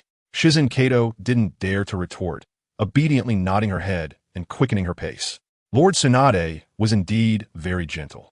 Although she claimed not to care, she was still very concerned about the safety of Konoha in her heart. Over the years, whenever she passed through the Land of Fire, Lord Tsunade would always come to the vicinity of Konoha to gather information, sometimes even gazing at the village from a distance. Unfortunately, Lord Tsunade had already been deeply hurt, and returning to Konoha would only make her more sorrowful. Shizen Kato's older brother was named Kato Dan. This Kato Dan was the only boyfriend Tsunade had ever loved in her life. Unfortunately, this man, like Tsunade's biological brother, Senju Rope Tree, died on the battlefield. The deaths of these two individuals caused Tsunade immense psychological trauma, making her reluctant to set foot in Konoha again. In the original work, if it weren't for the strongest illusion talk, no jutsu of the designated protagonist Naruto Uzumaki, Tsunade would have had no reason to return to Konoha, let alone become the 5th Hokage. Huh, there's someone fighting ahead. Let us go take a look. Suddenly, Tsunade keenly heard the sounds of intense battle coming from the forest nearby, and quickly led Shizen Kato over. Chapter 159, 30 million volts. Thunderbird, since they decided to have a duel, Uchiha Zongyan and Jiraiya would not drag it out. However, both were shadow-level powerhouses, and fighting within Konoha would undoubtedly cause immense destruction. Therefore, the forest outside Konoha was the best venue. Originally, Naruto Uzumaki and Sasuke Uchiha wanted to tag along to join the excitement, but they were refused by Uchiha Zongyan and Jiraiya. The reason was simple. Two kids who weren't even genin yet, who had just entered the Jonin school, could easily lose their lives from a stray wave of energy. Although both were designated protagonists and future prophecy children, they were still far from being able to withstand the aftershocks of battle. Watching from a close distance was too dangerous. Fortunately, the two kids were quite sensible. After being rejected, Naruto Uzumaki only threw a little tantrum for a while before quickly giving up. Uchiha Zongyan and Jiraiya simply left the two behind in the courtyard to continue practicing, then hurried off to the Death Forest. In the Death Forest, Uchiha Zongyan and Jiraiya casually found a relatively open space and stood facing each other. If Jiraiya had been thinking about challenging Uchiha Zongyan for a long time, then Uchiha Zongyan was completely unprepared. Although he was somewhat angered by Jiraiya as provocation, he was more eager to use Jiraiya to validate his own strength. After all, Jiraiya was a true shadow-level powerhouse in the prime of his life. Meanwhile, the three shadow-level opponents Uchiha Zongyan had previously defeated were not at their peak. Sarutobi Hiruzen, for instance, had already entered his twilight years, significantly declining in physical strength and no longer the formidable figure he once was. Uchiha Fugaku, the owner of the Sharingan, was more like a decorative vase. He had rarely stepped onto the battlefield since becoming clan leader. The awakening of his Manjiki Sharingan dated back 20 years, and he had hardly used it since. Lacking combat experience and insufficient mastery of the Manjiki Sharingan's abilities, it was no wonder he couldn't win. As for Uchiha Itachi, he was completely restrained by Uchiha Zongyan. Itachi's combat style revolved around illusions, making him one of the top illusion masters in the Naruto world. Unfortunately, the ability of Uchiha Zongyan, which suppressed the soul, rendered all soul-based illusions ineffective, leading to Itachi's demise at his hands. In 3 battles, Uchiha Zongyan had decisively won each time, but none had been evenly matched until the end. Only now, facing Jiraiya, a man who could be considered outstanding even among shadow-level powerhouses, did Uchiha Zongyan have an opponent capable of pushing him to his limits. Zongyan, I'm much older than you, so you can go first. I've heard about your abilities from the old man, and they're truly impressive and powerful. Now that I have a chance to see them, I'm very much looking forward to it, Jiraiya said, staring at Uchiha Zongyan with a hearty laugh. At that moment, Jiraiya's arrogant aura was unmistakable, revealing the demeanor of a madman. The middle-aged, white-haired man had also walked out step by step from a sea of corpses and blood. All right, then let me show you a bit. Uchiha Zongyan smiled upon hearing this, then suddenly mobilized the chakra within his body, instantly filling his entire being with countless arcs of electricity. Zzz. Dazzling lightning appeared on the surface of Uchiha Zongyan's body, spreading rapidly and wrapping around every part of him. Even in Jiraiya's line of sight, it seemed as if Uchiha Zongyan's body transformed into lightning at a certain moment, no longer resembling a flesh and blood form. All right, so this is your lightning release ability? It looks very similar to the Raikage's lightning body technique from the Cloud Village, but feels to me even purer and more aggressive. Jiraiya, well-versed in the ninja world and having battled the Raikage during the Great Ninja War, was quite familiar with the lightning body technique. Upon seeing Uchiha Zongyan's Thunder Fruit ability, he immediately drew a connection, but he felt that Uchiha Zongyan's aura was even more formidable. Limitless Thunder Prison. Uchiha Zongyan murmured, controlling his chakra to channel the thunder inside him into the ground, quickly forming a massive electric net on the surface. He was constructing his own electric field. As the user of the Thunder Fruit, he couldn't match the speed of the Flash Fruit's light speed. However, if he was within his electric field, he could achieve speeds comparable to light. Are you ready? Here I come. Feeling the electric field had been constructed, Uchiha Zongyan looked at Jiraiya. Come on. Jiraiya watched as Uchiha Zongyan finished his preparations, also sensing the crackling sounds of thunder from the ground. A long-lost surge of blood surged in Jiraiya's heart, igniting his fighting spirit. Shunshin. Just as Jiraiya's voice fell, Uchiha Zongyan transformed into lightning and instantly appeared in front of Jiraiya. Lightning bolt. The moment he appeared, Uchiha Zongyan's right wrist transformed into electric light, shooting a thick bolt of lightning straight towards Jiraiya's face. How fast? Of course, Jiraiya's speed couldn't compare to Uchiha Zongyan's near-light speed approach. However, while Uchiha Zongyan's speed was close to light, his nerve and body reactions couldn't reach that realm, allowing Jiraiya to perceive and react to his attack. Swish! Jiraiya quickly retreated to dodge the lightning bolt, then formed seals with his hands in front of his chest, unleashing a fierce flame from his mouth. Fire release. Great fireball technique. This technique was Jiraiya's unique secret skill, refining his chakra into oil, filling his mouth, and then igniting the oil with fire release chakra to unleash a destructive force far greater than ordinary fire release. Boom! The lightning and fireball collided, producing a violent roar. Before Jiraiya could catch his breath, he sensed danger closing in. 30 million volts. Thunderbird. Uchiha Zongyan shouted, and dazzling lightning transformed into a giant bird, soaring towards Jiraiya at incredible speed. If hit, it could threaten his life. A warning of danger flashed through Jiraiya's mind, but the more dangerous it became, the calmer he remained. Earth release. Earth flow wall. A massive earthen wall sprang up from the ground, blocking the giant Thunderbird. Bang!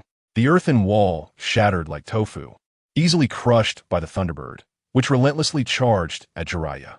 Earth release. Great earth flow wall. Seeing that the dirt wall was about to collapse, Jiraiya hurriedly increased the output of his chakra, forming a dirt wall 5 times thicker than before, which finally blocked the thunderous giant bird.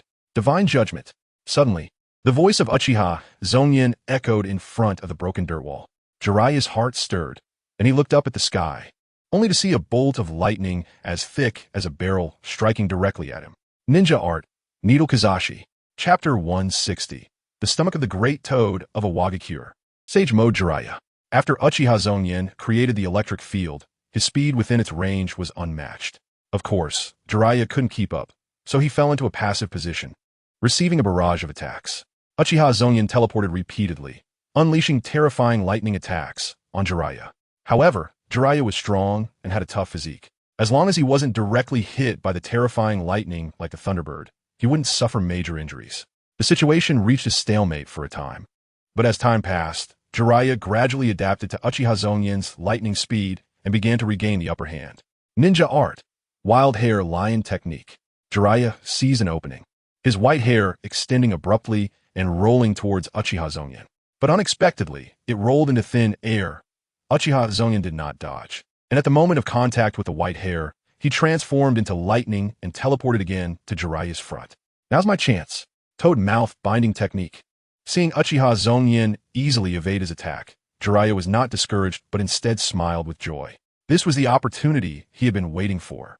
At the moment Uchiha Zongyan finished his teleportation, he summoned the stomach of the Great Toad from Mayaboka Mountain, trapping both Uchiha Zongyan and himself inside.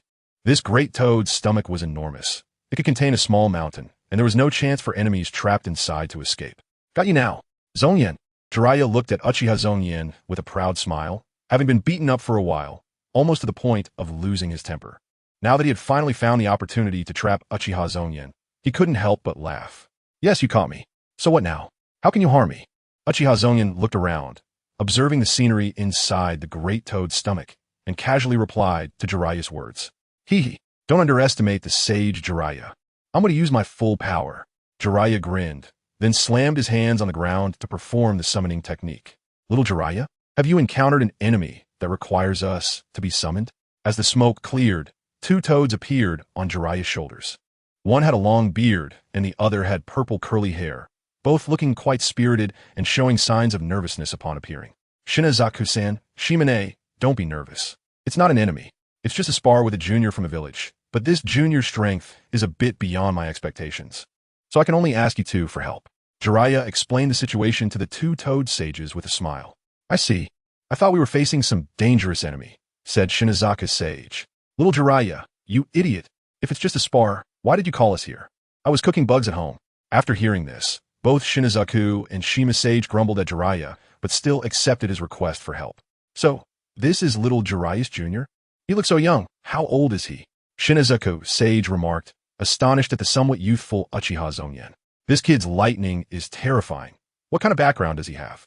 Shima Sage sensed the terrifying aura of Uchiha Zongyan's lightning, a serious expression appearing on his face. Hello, I am Uchiha Zongyan, the famous sage of Mayabuku. Uchiha Zongyan was quite interested.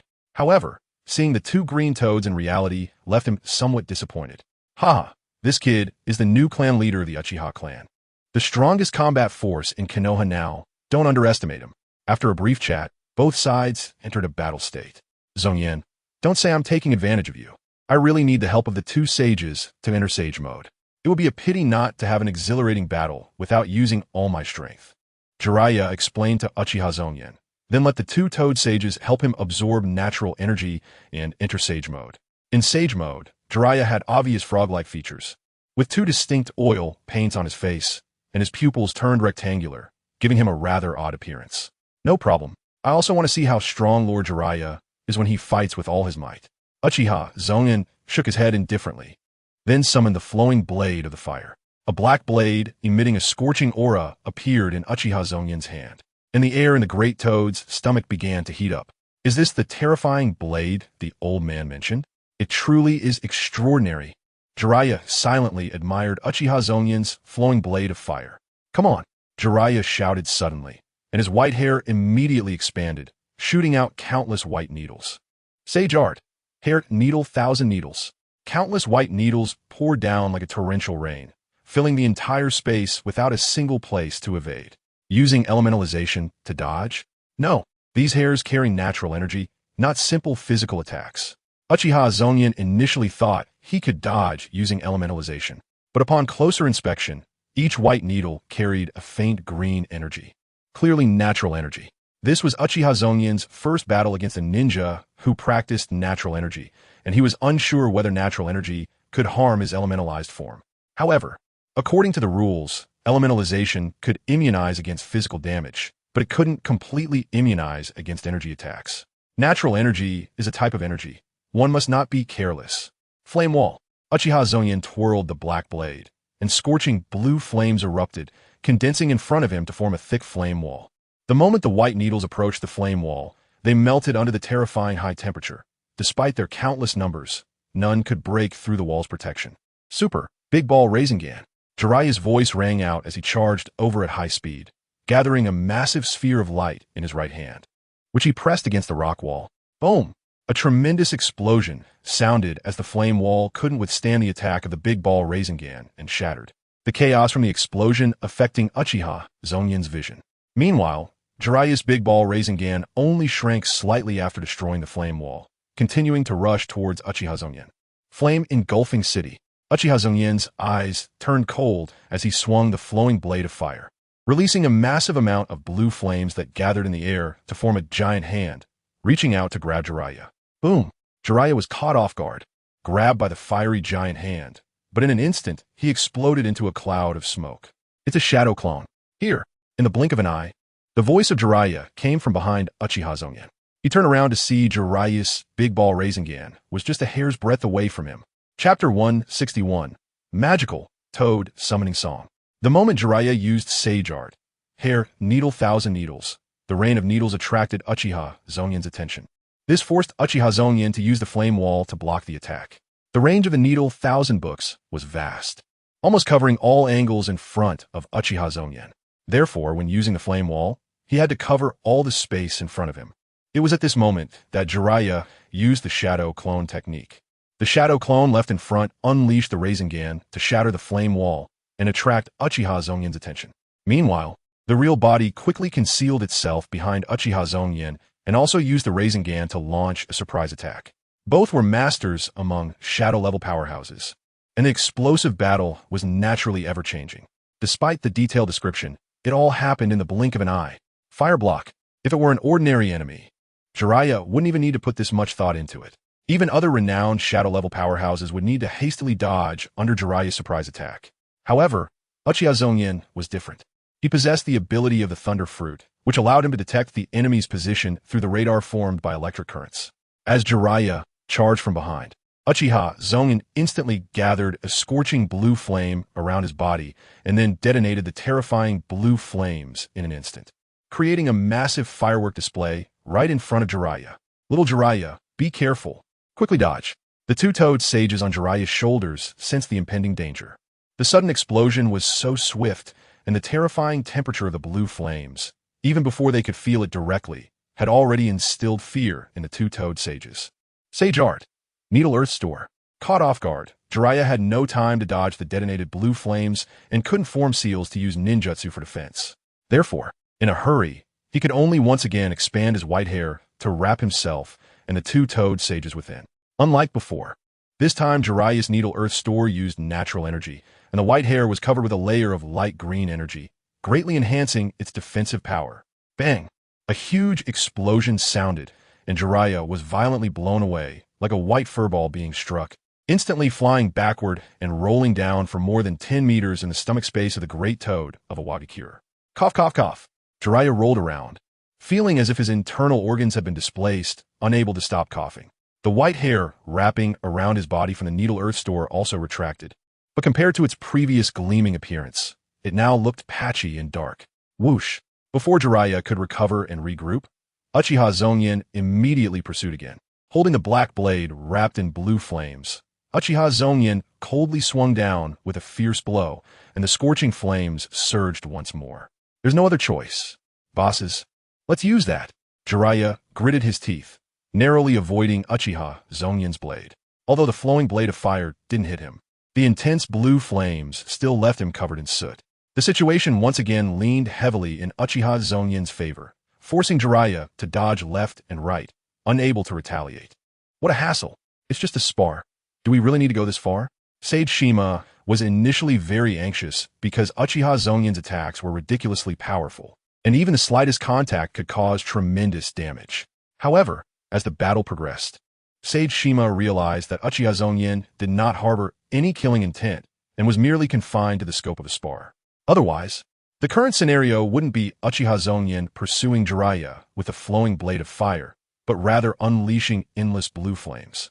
In that case, Jiraiya would certainly be unable to evade and would have to confront it head-on, significantly increasing the probability of injury. So after realizing this, Sage Shima became somewhat dissatisfied with Jiraiya's order, as using that ninjutsu was very energy-consuming. Haha, stop complaining, kid's mom. Little Jiraiya rarely gets this excited, so just help him out.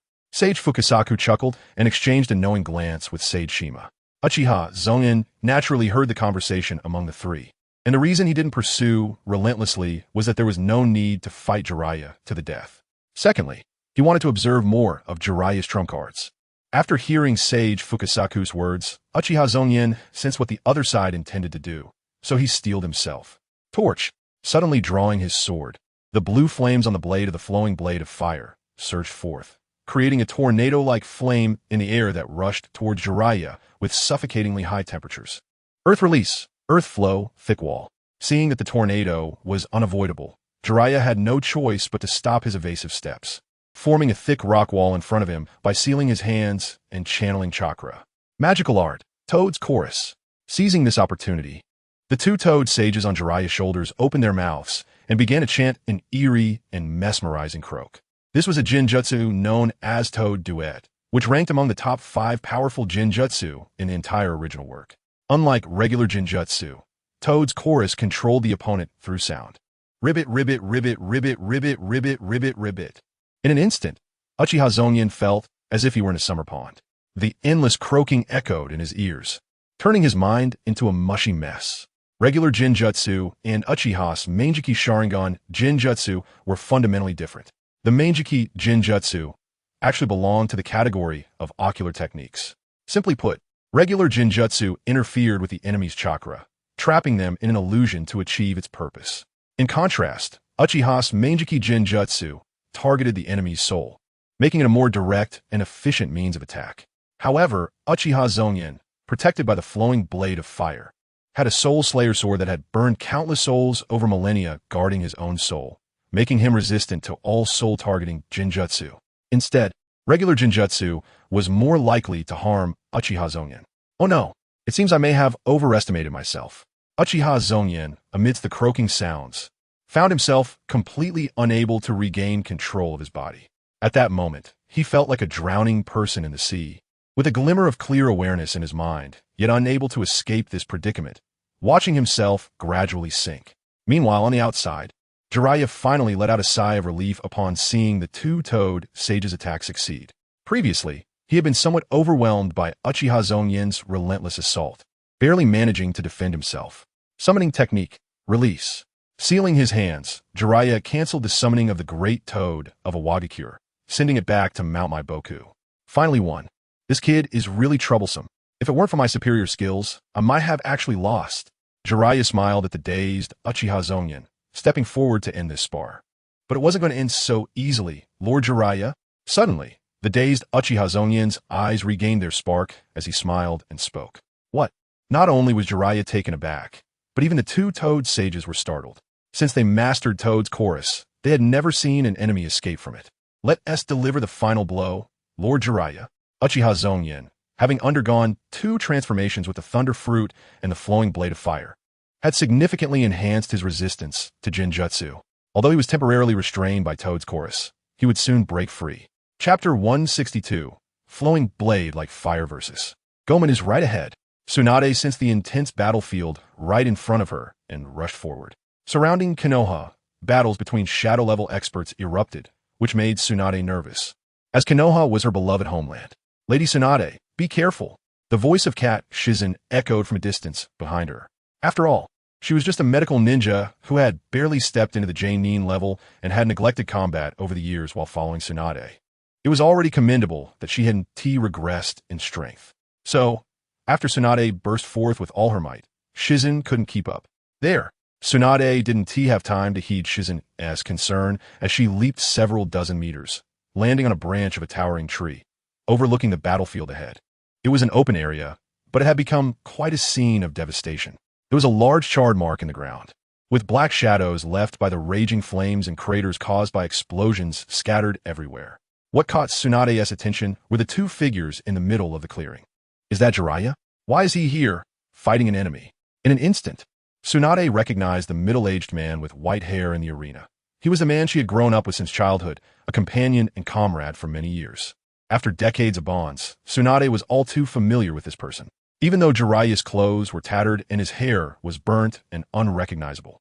She recognized him at a glance. Who was he fighting? A kid? Tsunade wondered. He even summoned 2 toad sages. He must be a formidable opponent. Could this be the Uchiha genius that Red spoke of, the one who defeated the old man?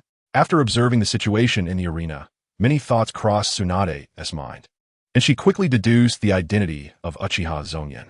After all, in the current Konoha, aside from Uchiha Zongyan, there was probably no one else capable of pushing Jiraiya to this extent. The only one who might have that ability, Sarutobi Hiruzen, could not possibly appear as a teenager. Lady Tsunade, did you find him? As Tsunade stopped to observe, Cat Shizen quickly caught up. However, before she could reach Tsunade's side, she saw Tsunade leap forward again, her golden hair shining brilliantly in the sunlight. Shizen, wait here.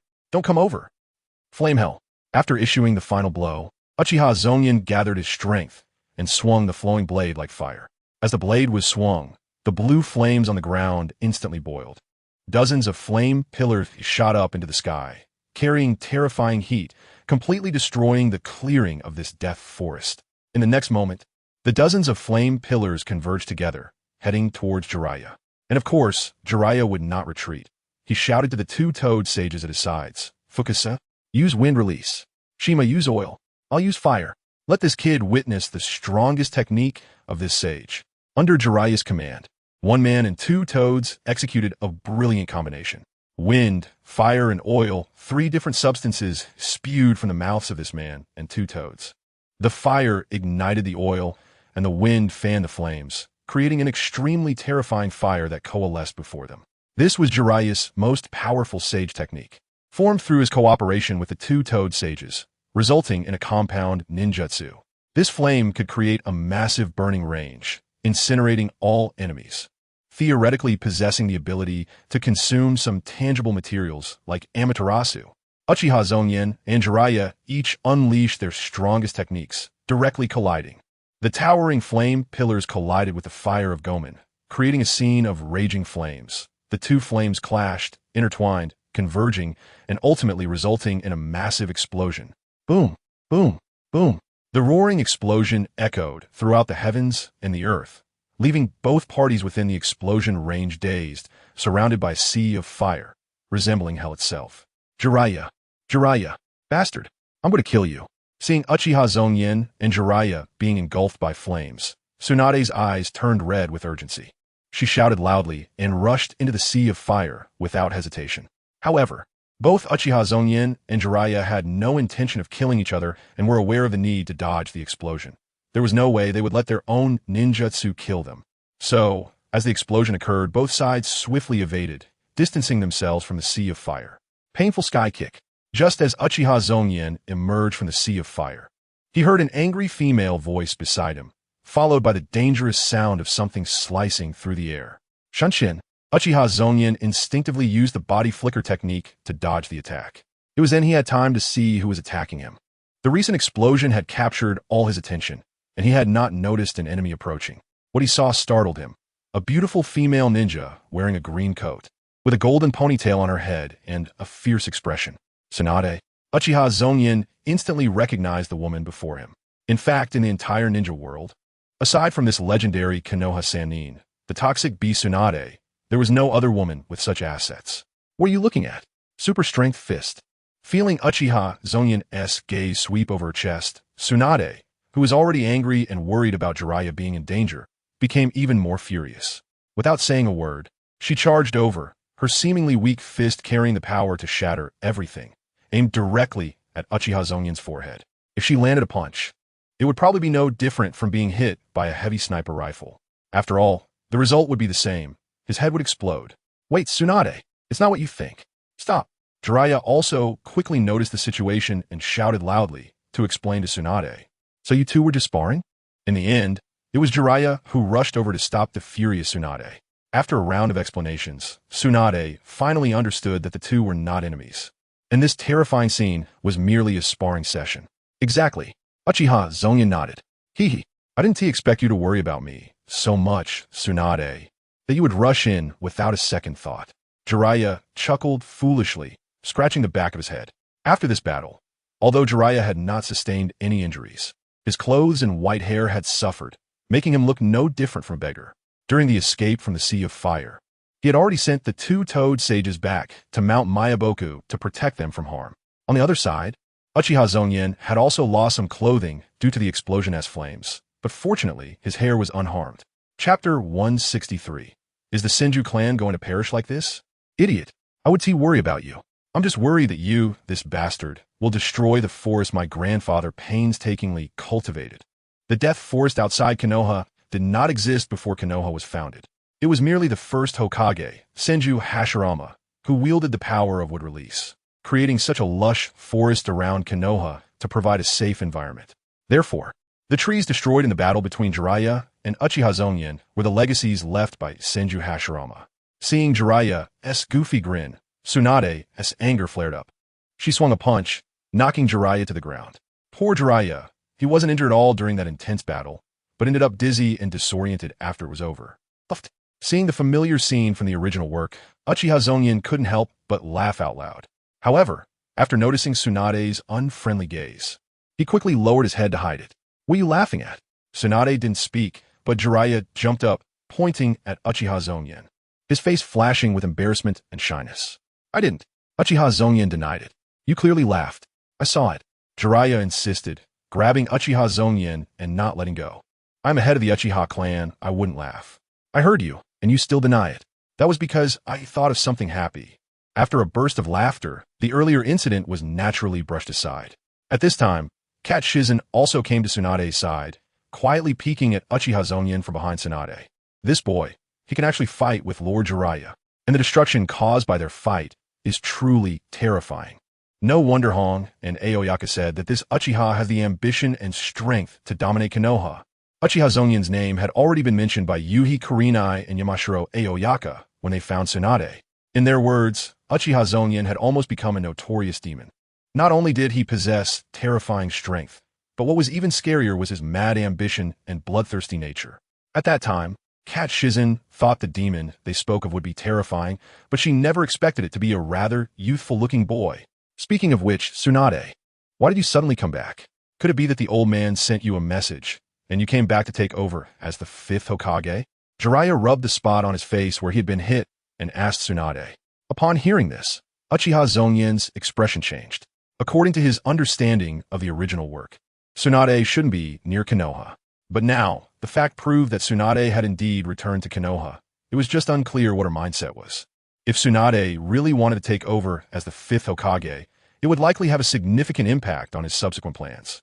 The 5th Hokage? How could I ever want to be that? What nonsense are you spouting, you idiot? I was just passing by Konoha and happened to hear the commotion from the battle here, so I came to take a look out of curiosity. If I had known it was you fighting, I wouldn't have even looked. With Tsunade's tsundere attitude, she would certainly not admit that she was worried about Konoha's safety. So, she specifically came back. Not to mention that it was Jiraiya who asked the question. Therefore, after hearing this, Tsunade shot Jiraiya a fierce glare, as if blaming him for making nonsense and slandering her. Hearing this, Uchiha Zongyan felt relieved. As long as Tsunade didn't have the thought of becoming Hokage, that was enough. What? Is my safety not important? After all, we have been comrades for decades. Don't you care about me at all? At this moment, Jiraiya showed a shameless demeanor, questioning Tsunade. This guy really is strange.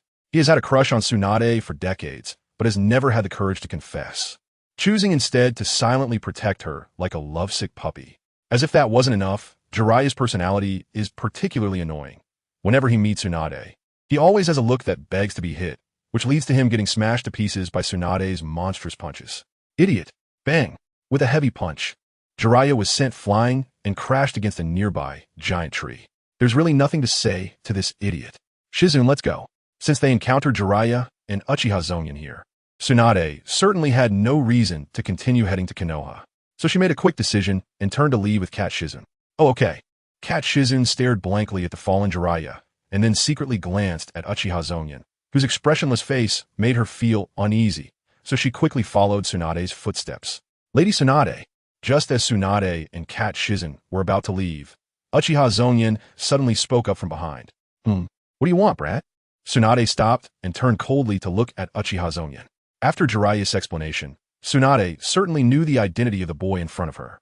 However, since Jiraiya had fought Uchiha Zongyan with a mindset of sparring rather than as an enemy, it was clear that Jiraiya did not intend to interfere in Konoha's internal affairs. Since Jiraiya wasn't intervening, Tsunade naturally didn't care about whether Uchiha Zongyan was the so-called demon disrupting Konoha, in Yuhi Kurenai's words. She just wanted to leave quickly. Unexpectedly, Uchiha Zongyan took the initiative to call her, not knowing what his intentions were. I am Uchiha Zongyan, the head of the Uchiha clan. So, what does your identity have to do with me?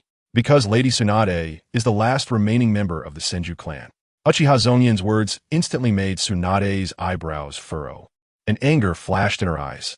The extinction of the Senju clan was a matter Tsunade was unwilling to discuss. It was a decision made by her two grandfathers, and it was not for her, as a descendant, to comment on. But the once prominent Senju clan in the ninja world was now left with just her alone. How could such a situation make Tsunade feel happy? So what? What exactly do you want to say? Tsunade impatiently questioned. What I mean is, Konoha village is the result of the joint efforts of the Uchiha and Senju clans. Decades have passed, and Konoha and even the ninja world have gradually forgotten the Senju's name. Only the names of the first and second Hokage are still celebrated. The Senju clan, which had flourished for thousands of years during the Warring States period, is it really going to vanish from now on? That would be such a pity. Uchiha Zongyan feigned a sigh. Chapter 164. Let Tsunade flourish and revive the Senju clan in the Forest of Death. Tsunade turned to leave with Cat Shizen. She originally did not want to return to Konoha, and her thoughts on that had not changed until now. It was just that Konoha held significant meaning for Tsunade. After hearing about the tremendous changes happening in Konoha, she couldn't ignore it and decided to take a look while hiding from her gambling debts. But now, having encountered Jiraiya and the rumored Uchiha Zongyan outside Konoha, and from Jiraiya's attitude, it could be inferred that the changes Uchiha Zongyan brought to Konoha would not make Jiraiya, who loved Konoha, angry or disgusted. Tsunade felt relieved. Therefore, she dismissed the thought of going into Konoha to take a look and instead wanted to leave. However, unexpectedly, the first meeting with Uchiha Zongyan turned out to be him saying such harsh words behind her. "You brat, do you know what you're saying?" Tsunade abruptly turned around, her eyes glinting coldly as she fixed her gaze on Uchiha Zongyan. The extinction of the Senju clan was a thorn in Tsunade's heart that she couldn't pull out. Yet, the culprits behind this result were her two beloved grandfathers, which left Tsunade in a state of confusion and dilemma.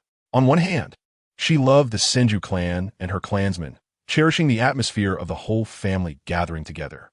On the other hand, the extinction of the Senju was a result of the continuous push by Senju Hashirama and Senju Tobirama, two loving and powerful figures who wished to integrate the Senju bloodline into the entire Konoha village. Senju Hashirama and Senju Tobirama.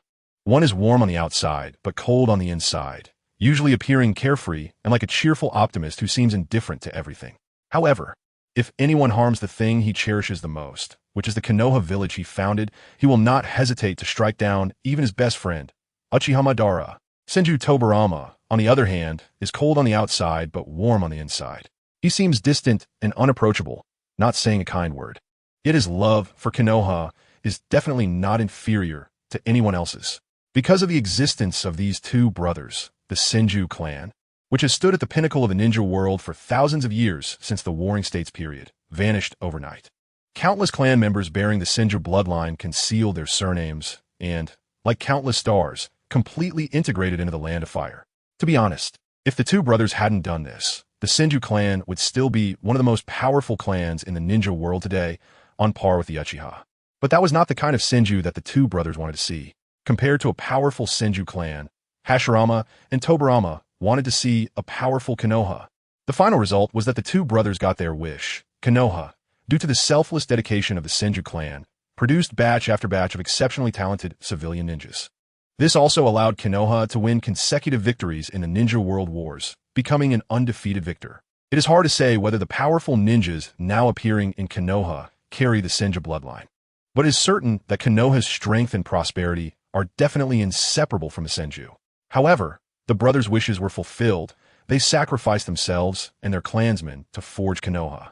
But Tsunade and other clan members who did not want to give up the Senju name could only watch helplessly as the clan perished, becoming isolated individuals. From being a member of a large, overshadowing clan, they became lonely people who had to fend for themselves. Such a transformation is very painful. Therefore, after losing her boyfriend and brother during the Third Ninja World War, Tsunade passively severed her ties with Konoha, becoming all alone. Without a lover, relatives, or clansmen, what could possibly be worth Tsunade staying in Konoha for? So, after Uchiha Zongyan lamented the lost Senju, Tsunade felt as if a scar had been peeled away, revealing a wound that could never heal. I certainly know what I'm saying, Lady Tsunade. Uchiha Zongyan felt the waves of killing intent emanating from Tsunade, as if a tangible pressure weighed upon him, creating considerable stress. After all, she was once one of the legendary three ninjas. Tsunade remains a powerful ninja, even without shedding blood or triggering her blood phobia. However, Tsunade's killing intent could not stop Uchiha Zongyan from continuing to speak. Lady Tsunade seems very impatient, so I won't say anything unnecessary. I hope you can return to Konoha and add powerful strength to the weakened village. I even hope that you can continue the bloodline and recreate a powerful Senju clan. Bastard. The wind from Tsunade's punch, accompanied by a fierce breaking sound, arrived in an instant, landing right in front of Uchiha Zongyan. Zizizi. Uchiha Zongyan did not dodge or avoid it, allowing Tsunade's fist to smash into his head. But to Tsunade's surprise, her fist seemed to hit thin air, and Uchiha Zongyan's head turned into a flickering electric spark, allowing her fist to pass through it. What ability is this? My fist actually feels numb. Tsunade was startled, but not afraid. Such electricity was just a trivial matter for her. Painful heaven foot. Tsunade's foot, clad in black high-heeled sandals, came down from above, tearing Uchiha Zongyan in half, but he still transformed into electricity. Useless, Tsunade. This guy's ability is very strange. He is immune to all physical damage and must be attacked with ninjutsu or jinjutsu. Jiraiya, who had somehow gotten back up from the ground, flashed to Tsunade's side to block her. "Let go of me. Do you want to die?" Tsunade gritted her teeth and elbowed Jiraiya. But he blocked her with an outstretched hand. "Calm down. Fighting will bring no benefit to us or Konoha." Jiraiya shook his head, looking at her with an unusually calm expression that was rare for Tsunade. This side of Jiraiya is very rare. "Lady Tsunade, please let me finish my words. If you rush to fight, we won't be able to talk." Uchiha Zongyan returned to his original appearance, seemingly unfazed by Tsunade's anger, and said blandly, "I have nothing to say to you. That damn brat dares to insult me." Tsunade's eyes were burning with fire. You should know that ever since her beloved man, Kato Dan, died, Tsunade's heart shattered. Over the years, feelings of love had never stirred in Tsunade's heart. Her emotions had been buried along with Kato Dan beneath the Konoha Hero Memorial. Even though she knew Jiraiya's feelings, Tsunade had never thought of responding. Now, Uchiha Zongyan audaciously suggested that Tsunade branch out and have children, which was like asking her to find a man to marry and have children. How could Tsunade tolerate that? Chapter 165. The Bug of the Six Paths Reincarnation. The idea of resurrection. I did not mean to insult Lady Tsunade. Please forgive me. Uchiha Zongyan smiled nonchalantly, shaking his head and sighing. I just heard that Lady Tsunade's relationship with Jonin Kato Dan was almost at the point of marriage. So I thought that if Jonin Kato were revived, Lady Tsunade would be willing to rekindle their past. I didn't expect that after all these years. Lady Tsunade's feelings would change as well. This is also quite normal. I was thinking too much, my apologies. Uchiha Zongyan pretended to bow slightly, expressing his apology. However, the words he spoke caused the three people opposite him to show expressions of surprise and disbelief. "Bastard, what did you say? Reviving Kato? Stop talking nonsense. How could you?" Tsunade couldn't help but retort loudly, appearing completely disbelieving and even contemptuous. But from the gleam in her eyes and her slightly trembling lips, it was clear that Tsunade was saying one thing, but meaning another. "No, Zongyan, you actually have the ability to revive?" Jiraiya was even more shocked. He knew very well the position Kato Dan held in Tsunade's heart. Kato Dan was also a good friend of his. After Tsunade and Kato Dan got together, Jiraiya had buried his own feelings and was happy for his two good friends. However, over the years, due to Kato Dan's death, Jiraiya's feelings for Tsunade had been rekindled. But Jiraiya knew his own nature and understood Tsunade's feelings. He knew that Tsunade could never like him. So Jiraiya could only use a lecherous mask to hide his true thoughts. Now, hearing Uchiha Zongyan talk about reviving Kato Dan, an exceptionally complex emotion arose in Jiraiya's heart. "Really? Can you really bring back my brother?" Kato Shizune held a small pink pig in one hand and instinctively covered her slightly open mouth with the other. Her bright eyes were fixed on Uchiha Zongyan, filled with urgent anticipation, hoping he would confirm that he indeed had that capability. Seeing the reactions of the three, especially Tsunade's widened pupils, Uchiha Zongyan smiled inwardly. It seems that the name Kato Dan truly holds significant meaning for Tsunade. Uchiha Zongyan's sudden mention of resurrecting Kato Dan was actually an idea he had long ago. In his previous life, while reading the original work, Uchiha Zongyan found some of the settings in Naruto difficult to understand and even quite distasteful. After all, the original author of Naruto, Masashi Kishimoto, came from Neon. Although Neon is part of the East Asian cultural sphere and has been influenced by Chinese civilization for thousands of years, many aspects of thought and culture in the country are borrowed from or even directly copied from China. However, in many respects, it still resembles a poorly drawn imitation, lacking authenticity. Take, for example, the concept of the Pure Land in Naruto. In Naruto, the Pure Land is a place where the souls of all deceased beings rest in eternal slumber. In the manga, from the first Hokage Senju Hashirama, the second Hokage Senju Tobirama, to the later fourth Hokage Namikaze Minato, and the Ninetales Jinchuriki Uzumaki Kushina, once these individuals die, their souls permanently reside in the Pure Land. There is no hell, no cycle of reincarnation, nor any concept of souls being reborn. In other words, once a person dies, they are dead, and their souls remain in the Pure Land forever, until one day when the world is destroyed, at which point the souls simply vanish, or they're summoned back by the living through various means, like the impure world reincarnation technique. This is a significant flaw. The original work cannot logically justify itself from beginning to end. For instance, in Chinese civilization, after a person dies, their soul goes through a cycle of reincarnation, shedding memories of their past life, before being reborn. Depending on their good or bad deeds in life, they are reborn in different places and can become different species. Humans can be reborn as animals, celestial beings, or asuras, and animals can also be reborn as humans. This creates a cycle, using reincarnation as a regulator of the human realm. However, if souls remain in the Pure Land after death, one must question, with countless dead over millennia in the ninja world, wouldn't the vast number of souls in the Pure Land eventually cause it to overflow? More critically, if souls do not reincarnate after death, where do the souls of newly born individuals come from? Are they generated out of thin air? Or is there some other reason? If you argue that no one in the ninja world can reincarnate, then it might be explained with Neon's own mythological concepts. But why can the two sons of Sage of Six Paths, Otsutsuki Indra and Otsutsuki Ashura, reincarnate? Is it because they have special privileges? Is being a second-generation sage a privilege over ordinary people? Moreover, Naruto does have elements of reincarnation. Whether it's the name of the Sage of Six Paths or the Six Paths beings produced by the Rinnegan, they correspond to the six paths of reincarnation in Chinese mythology. This creates a logical inconsistency. The later impure world reincarnation chaos also arose from this.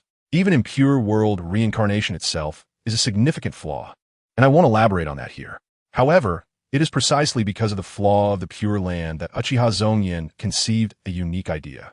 The impure world reincarnation technique summons souls from the Pure Land and attaches them to a prepared vessel. So if one were to create a physical body that perfectly matches the soul and eliminate the traces of impure world reincarnation, wouldn't that be equivalent to resurrection?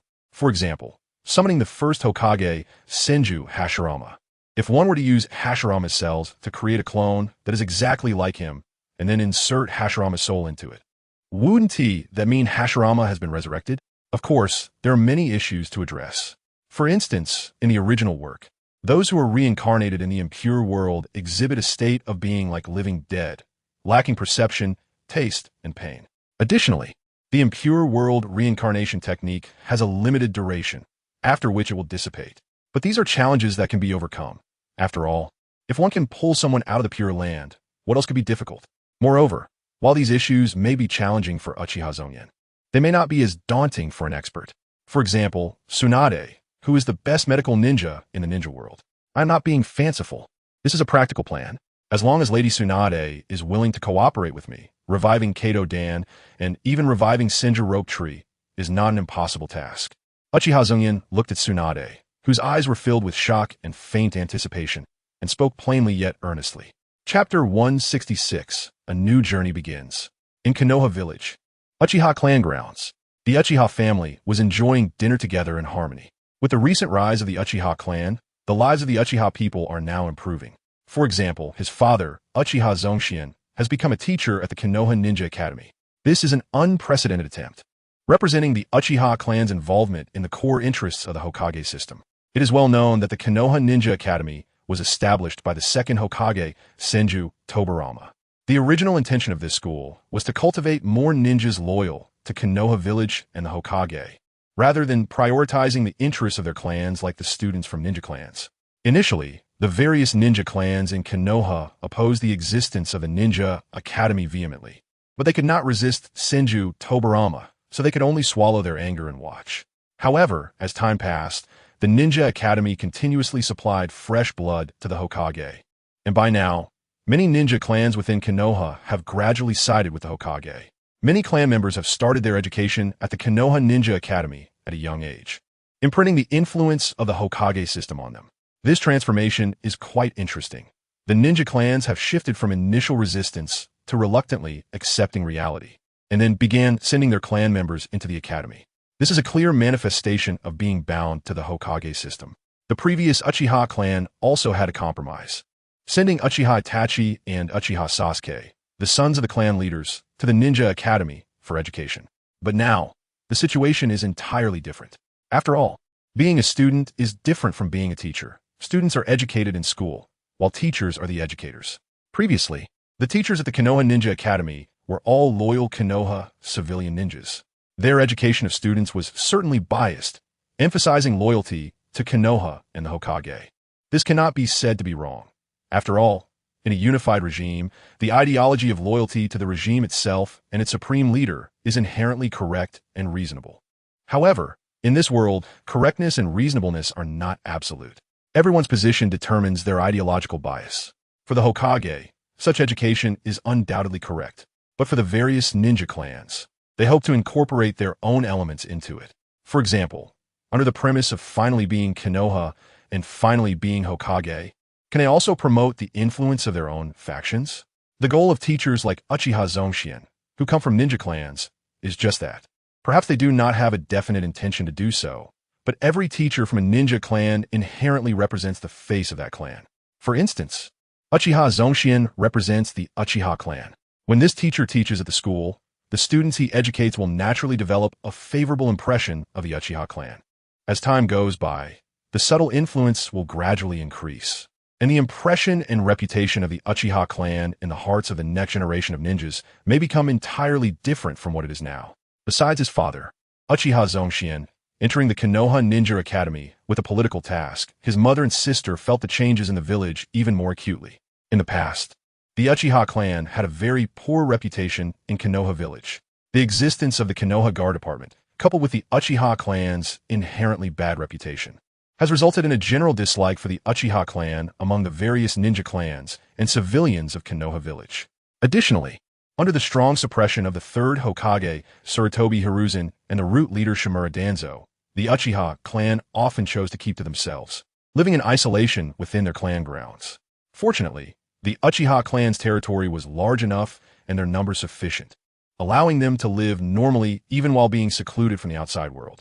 However, the situation has now changed, with the Uchiha clan participating in various matters in Konoha village with unprecedented ferocity.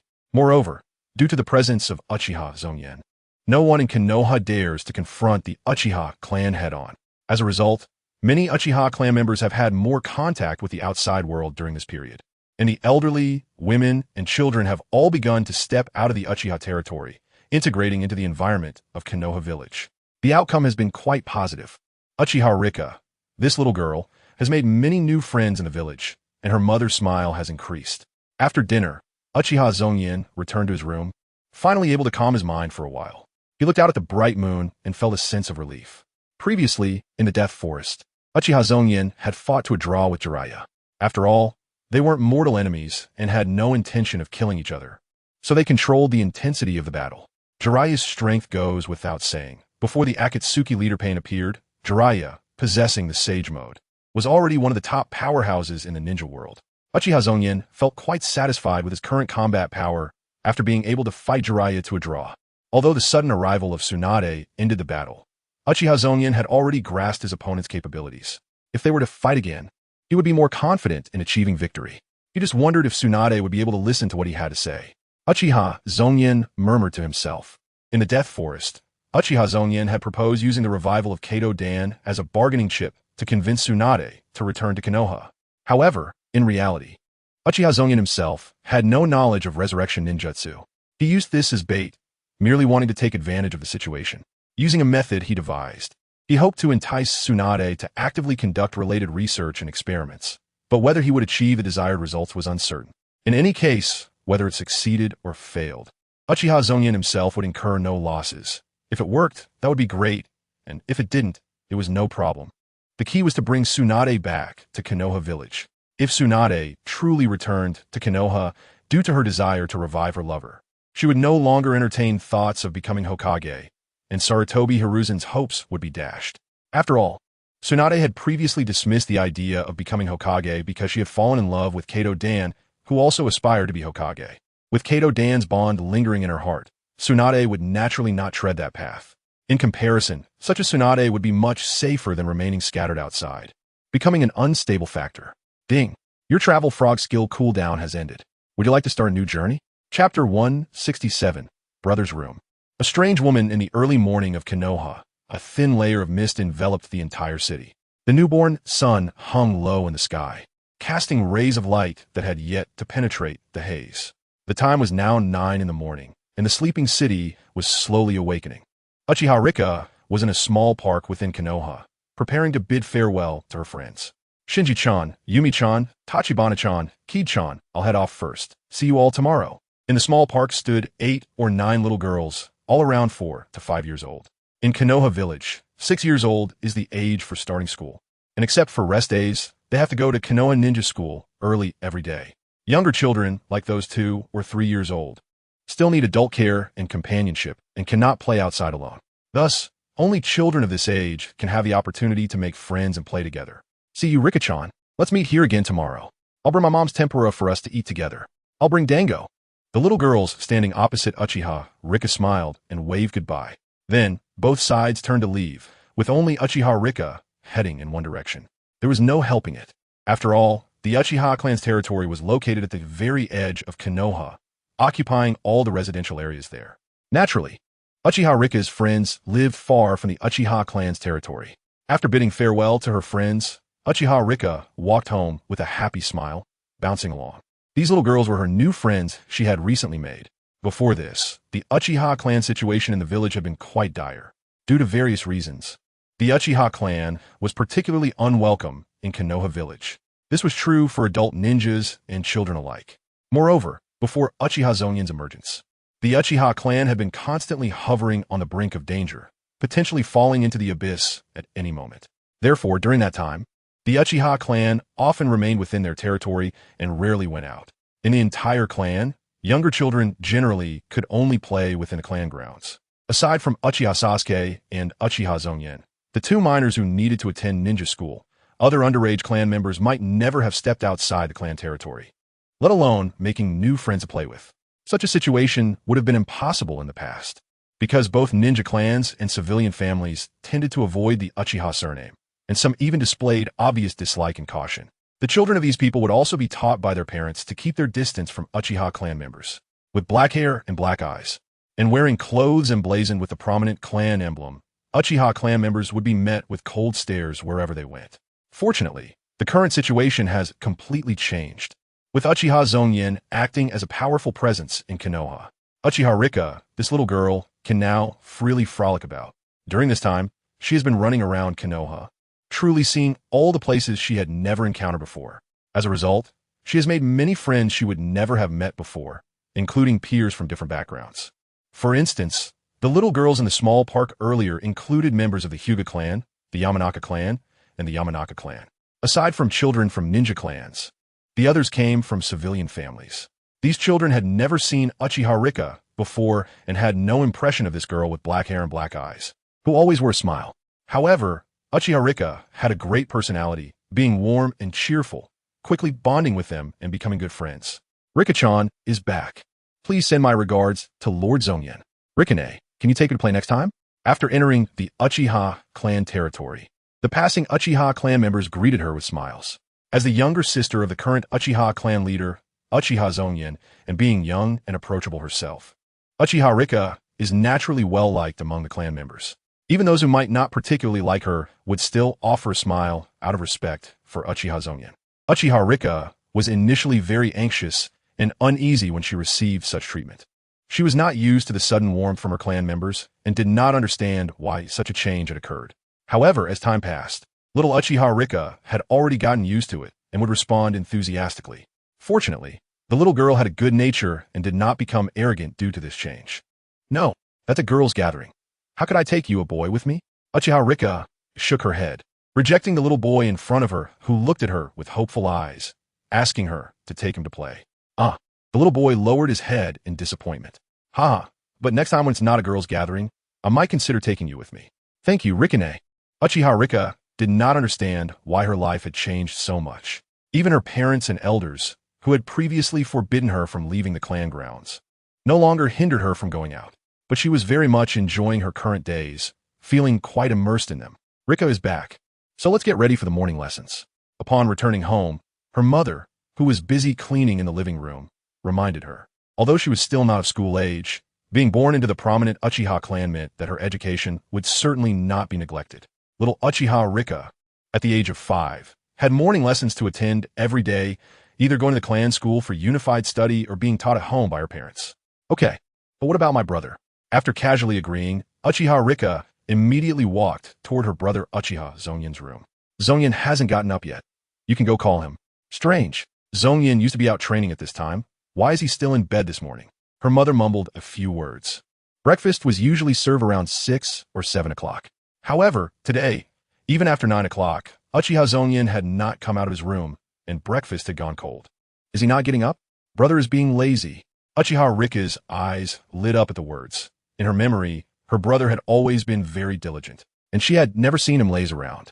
Bang, bang, bang. Uchiha Rika knocked on the door, casually, then opened it and dashed inside before waiting for a response. Lazy pig brother. Wake up. Hurry. Who are you? Uchiha Rika was startled as soon as she entered the room. She saw a strange black-haired girl in her brother's room. Chapter 168. Welcome to my home. Uchiha Zongyan certainly was not being lazy. He was simply trapped in his room due to an unexpected situation. Not to mention the long-standing habits of this body, Uchiha Zongyan, as a shadow-level powerhouse, had top-tier vitality, mental strength, and recovery ability. Even after depleting his physical and mental energy through consecutive battles, a good night's rest would perfectly restore him.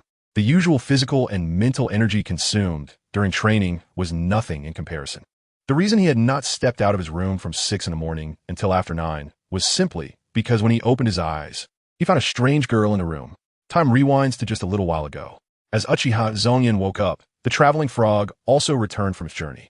But this time was completely different. The little frog did not bring back any souvenirs or props, but instead brought back a person, a living person. The suddenly appearing little girl looked to be about 10 years old, with black hair and black eyes, her skin pale and devoid of color, bearing signs of malnutrition. She was small and wore a faded prison uniform, her exposed skin covered in various scars that were shocking to behold. As soon as the little girl appeared, she startled Uchiha Zongyan. Then a system prompt rang in his mind. Ding! Your traveling frog's journey has ended, and it has brought back a guest. From the world of One Piece, full name, Boa Hancock. Ding! Your traveling frog has brought a guest home for the first time. Please treat her well. Ding! If the guest is satisfied with your hospitality, she may randomly grant you one of her abilities, so don't miss out. A series of prompts made Uchiha Zongyan feel dizzy. It wasn't the sound that caused it, but the content of the prompts. What does it mean that the traveling frog brought back a guest? The little frog can make friends while traveling? Moreover, the most important question was, why was it Boa Hancock, the infamous Empress of the Sea, one of the 7 warlords of the sea from the world of One Piece? Bringing someone like her back to my home without asking for my opinion, what were they thinking? Luckily, it seemed she was not the fully grown Empress yet, but at the time when she was captured by the celestial dragons and turned into a slave. Otherwise, with Boa Hancock's notoriously bad temper, she might have resorted to violence at the slightest disagreement. The disparity between the two worlds was so vast that Uchiha Zongyan, having never fought against a powerful figure from the world of One Piece, had no idea if he could subdue the Empress without causing harm. If a fight broke out, the consequences could be quite troublesome. Just imagining the scene of the adult Boa Hancock fighting against him in his room made Uchiha Zongyan feel exhausted. However, fortunately, the Boa Hancock in front of him posed no threat. Hello, are you Boa Hancock? Uchiha Zongyan stood up and asked the bewildered Boa Hancock at the head of the bed. Huh? Boa Hancock, still immersed in the shock and confusion of suddenly changing worlds, was startled awake by Uchiha Zongyan's voice, her small mouth opening in a gasp.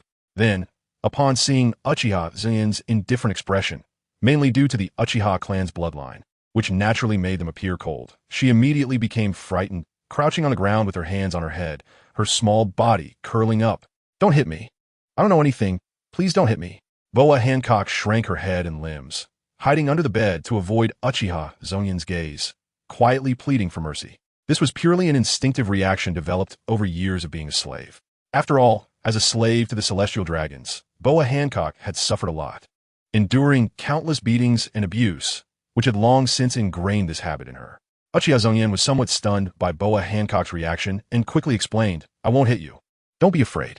But Boa Hancock completely ignored his words, still curled up under the bed, trembling uncontrollably. This reaction posed a dilemma for Uchiha Zongyan. He got off the bed, trying to approach Boa Hancock, but she immediately retreated further, squeezing herself into the corner under the bed. System, what should I do? She seems completely unable to communicate. In desperation, Uchiha Zongyan could only ask the system in his mind. Ding. The system is powerless in this regard, but perhaps you can rely on the traveling frog. The system offered a little suggestion. Uchiha Zongyan thought about it and found it quite reasonable. After all, wasn't Boa Hancock brought back as a guest by the traveling frog? There should be some kind of bond between them, which could earn him more trust than being a stranger. With that in mind, Uchiha Zongyan summoned the traveling frog from the system space.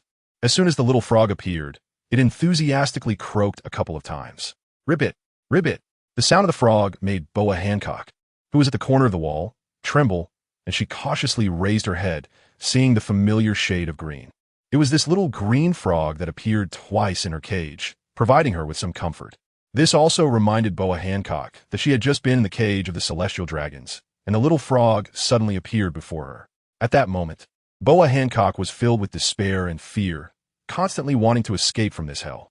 However, after the little frog appeared, a voice unexpectedly echoed in her mind, asking if she would like to visit the little frog's home. This was absurd at first. It made Boa Hancock think she might be hallucinating or even that she had gone mad. Yet, by some strange twist of fate, she actually agreed to the little frog's invitation. Soon, everything blurred, and when she regained her senses, Boa Hancock found herself in this room. A black-haired, dark-eyed boy lay on the bed, staring at her for a moment before asking a question. Her instinctive reaction made Boa Hancock immediately recall the abuse from the celestial dragons, and she defensively assumed a posture, her mind a complete mess. But the little frog appeared again, helping her remember some things. Ribbit. Under the guidance of Uchiha Zongyan, the little frog became a bridge for communication between the two, hopping onto Boa Hancock's lap and making eye contact with her. Boa Hancock's tense feelings eased slightly, and her mind became much clearer. Not so nervous, right? Hello, my name is Uchiha Zongyan, and I am the owner of the little frog. Welcome to my home. Chapter 169. Make your wish after a long silence. Boa Hancock did not respond. She didn't even look up at Uchiha Zongyan, focusing all her thoughts on the green-skinned frog crouching on her lap. Ribbit. The little frog croaked twice, finally breaking the silence. Hello. The young empress seemed to suddenly awaken, finally reacting to Uchiha Zongyan's words. She timidly murmured, shrinking back like a fawn in the forest, sneaking a glance at Uchiha Zongyan before quickly lowering her head again. Her big, clear eyes, like those of a fawn, were mixed with fear and confusion, causing Uchiha Zongyan to sigh involuntarily. He maintained his smile for a bit too long, almost freezing, but now that the young empress had at least spoken to him, it was quite an improvement, which made Uchiha Zongyan feel somewhat gratified. If Boa Hancock had just continued hiding under the bed without speaking, Uchiha Zongyan really wouldn't know what to do. First, please believe that I will never harm you, so there is no need to be afraid. I have a rough idea of where you come from and know about the despairing things and situations you've experienced. I feel very angry about this. Those damned bastards even target a little girl. They're truly the worst of the worst. If I have the chance to go to your world, I will definitely slaughter all those damn celestial dragons. I want to avenge a poor person like you who has suffered countless injuries and clean up the trash in that world. Uchiha Zongyan noticed that although the young empress was huddled in the corner of the bed, she was peeking at him through the gaps between her arms. So he felt he needed to gain her trust first. Otherwise, any further ideas would be impossible. The best way to gain trust was to stand on the same side as the other person. This tactic seemed to work. When Boa Hancock heard Uchiha Zongyan curse the celestial dragons, she was initially surprised, but then her anger and hatred surfaced as he touched on her scars.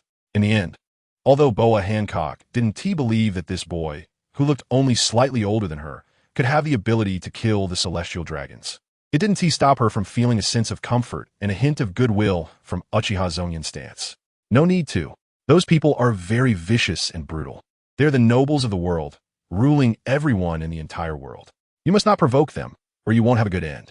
After thinking for a moment, Boa Hancock quietly reminded Uchiha Zongyan.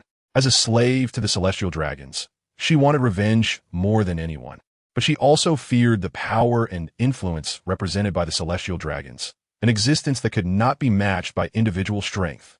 Uchiha Zongyan, standing on the same side as her, made the young and innocent Boa Hancock unwilling to watch him go to his death. Hearing Boa Hancock's voice, Uchiha Zongyan secretly smiled with relief. It turned out that girls were easier to deceive. A few casual words could dispel her hostility. If it were the future empress, it would be impossible. Don't worry about me. I am very strong. Moreover, these are all future matters. The most important thing right now is your situation. Uchiha Zongyan put on a smile and crouched down, sitting on the ground so that his eyes were level with Boa Hancock's. You are the first guest that my little frog has brought home. I can grant you one wish.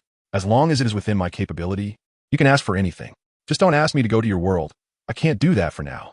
When Boa Hancock first appeared in Uchiha Zongyan's home, the system had already notified him, as a guest brought back by the little frog.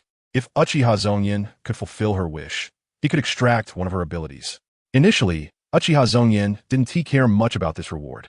After all, at this stage, Boa Hancock was still a slave to the celestial dragons and looked as if she hadn't even eaten the sweet fruit yet. At this stage, the little empress had no fruit abilities, nor had she cultivated the 3 types of haki: armament, observation, and conqueror's haki. She probably only had a bit of the shallow combat ability taught by the Amazon Lily. Such abilities were undoubtedly the most useless of the useless for Uchiha Zongyan. What use would they be? But unexpectedly, the system later informed Uchiha Zongyan that the extracted abilities would be calculated based on Boa Hancock's peak form. In that case, such a Boa Hancock would possess abilities that were treasures, and Uchiha Zongyan was quite tempted. So he simply let Boa Hancock make her wish, hoping to complete the system's task. Aside from not being able to cross the dimensional barrier to enter the world of One Piece, most of the wishes Boa Hancock could think of, given Uchiha Zongyan's current strength and status in Konoha, were relatively simple. Moreover, as a slave, Boa Hancock's greatest wish was likely to escape with her 2 sisters and return to Amazon Lily. Thus, Uchiha Zongyan preemptively stated that such wishes would be excluded. Hearing Uchiha Zongyan's words, Boa Hancock was momentarily stunned. The young empress's mind was a bit confused. She had just suddenly appeared in this world, encountering unfamiliar places and the unfamiliar Uchiha Zongyan. After finally catching her breath, she heard Uchiha Zongyan say he would fulfill her wish. What a ridiculous thing. It was like when she was little on Amazon Lily, listening to adults tell stories about humans accidentally encountering deities and making wishes to live a happy life. This strange development made Boa Hancock momentarily wonder if she was dreaming, as things that only happen in stories couldn't possibly occur to her, right? It's real. So don't be afraid, speak your wishes out loud. Uchiha Zongyan noticed the surprise on Boa Hancock's face and comforted her with a smile. The boy in front of her, with bright eyes staring at his green-skinned little frog on his knee, made Boa Hancock secretly pinch herself, and the pain she felt confirmed that she was not dreaming. After pondering for a long time, Boa Hancock summoned a bit of courage, looked directly into Uchiha Zongyan's eyes, and said softly yet firmly, "Lord God, I want you to help me escape from the Celestial Dragon's prison so that I can return to my hometown. And of course, my sister too." Chapter 170. How to help the little Empress. Boa Hancock's request was entirely reasonable, something bound to happen. Although Uchiha Zongyan had already warned her that he couldn't go to the world of One Piece at this moment, all Boa Hancock could think about was her desire to escape from hell, leaving no room for anything else. Moreover, even if she wished for something else, what good would it do? Upon returning, she would still end up in the Celestial Dragon's prison, becoming a lowly slave once again. Okay, I understand. Let me think. Boa Hancock's response was what Uchiha Zongyan had expected, and he frowned slightly. After contemplating, Uchiha Zongyan asked the system in his mind. System. How long can Boa Hancock stay as a guest? Ding. The maximum duration of a guest stay is 1 week. Once the Travel Frog's travel skill cooldown is complete, it will leave with the Travel Frog. The system's voice echoed in Uchiha Zongyan's mind. This answer seemed reasonable. After all, it was just a visit, and she couldn't just refuse to leave. I can teach you some techniques to help you escape from prison. However, these techniques are unique abilities from my world, and I don't know if you can learn them. Uchiha Zongyan could only say to Boa Hancock. The method he thought of to help her escape from prison was, of course, ninjutsu. One Piece and Naruto are 2 completely different worlds with entirely different power systems. Comparing the 2 worlds, the top-tier powerhouses on the Naruto side are indeed stronger. After all, the mother of chakra, Kagaya Otsutsuki, and the sage of 6 paths, Hagoromo Otsutsuki, even Uchimadara and Uchiha Bido, who are at the bottom of the 6 paths level, all possess terrifying strength capable of moving mountains and filling seas with ease. Just like the brothers Otsutsuki Momoshiki and Kinshiki, whose displayed power in the original work was absurdly high. They sealed their mother, Kagaya Otsutsuki, with a planetary scale technique, becoming the moon of the ninja world. This is already a level of star-level power.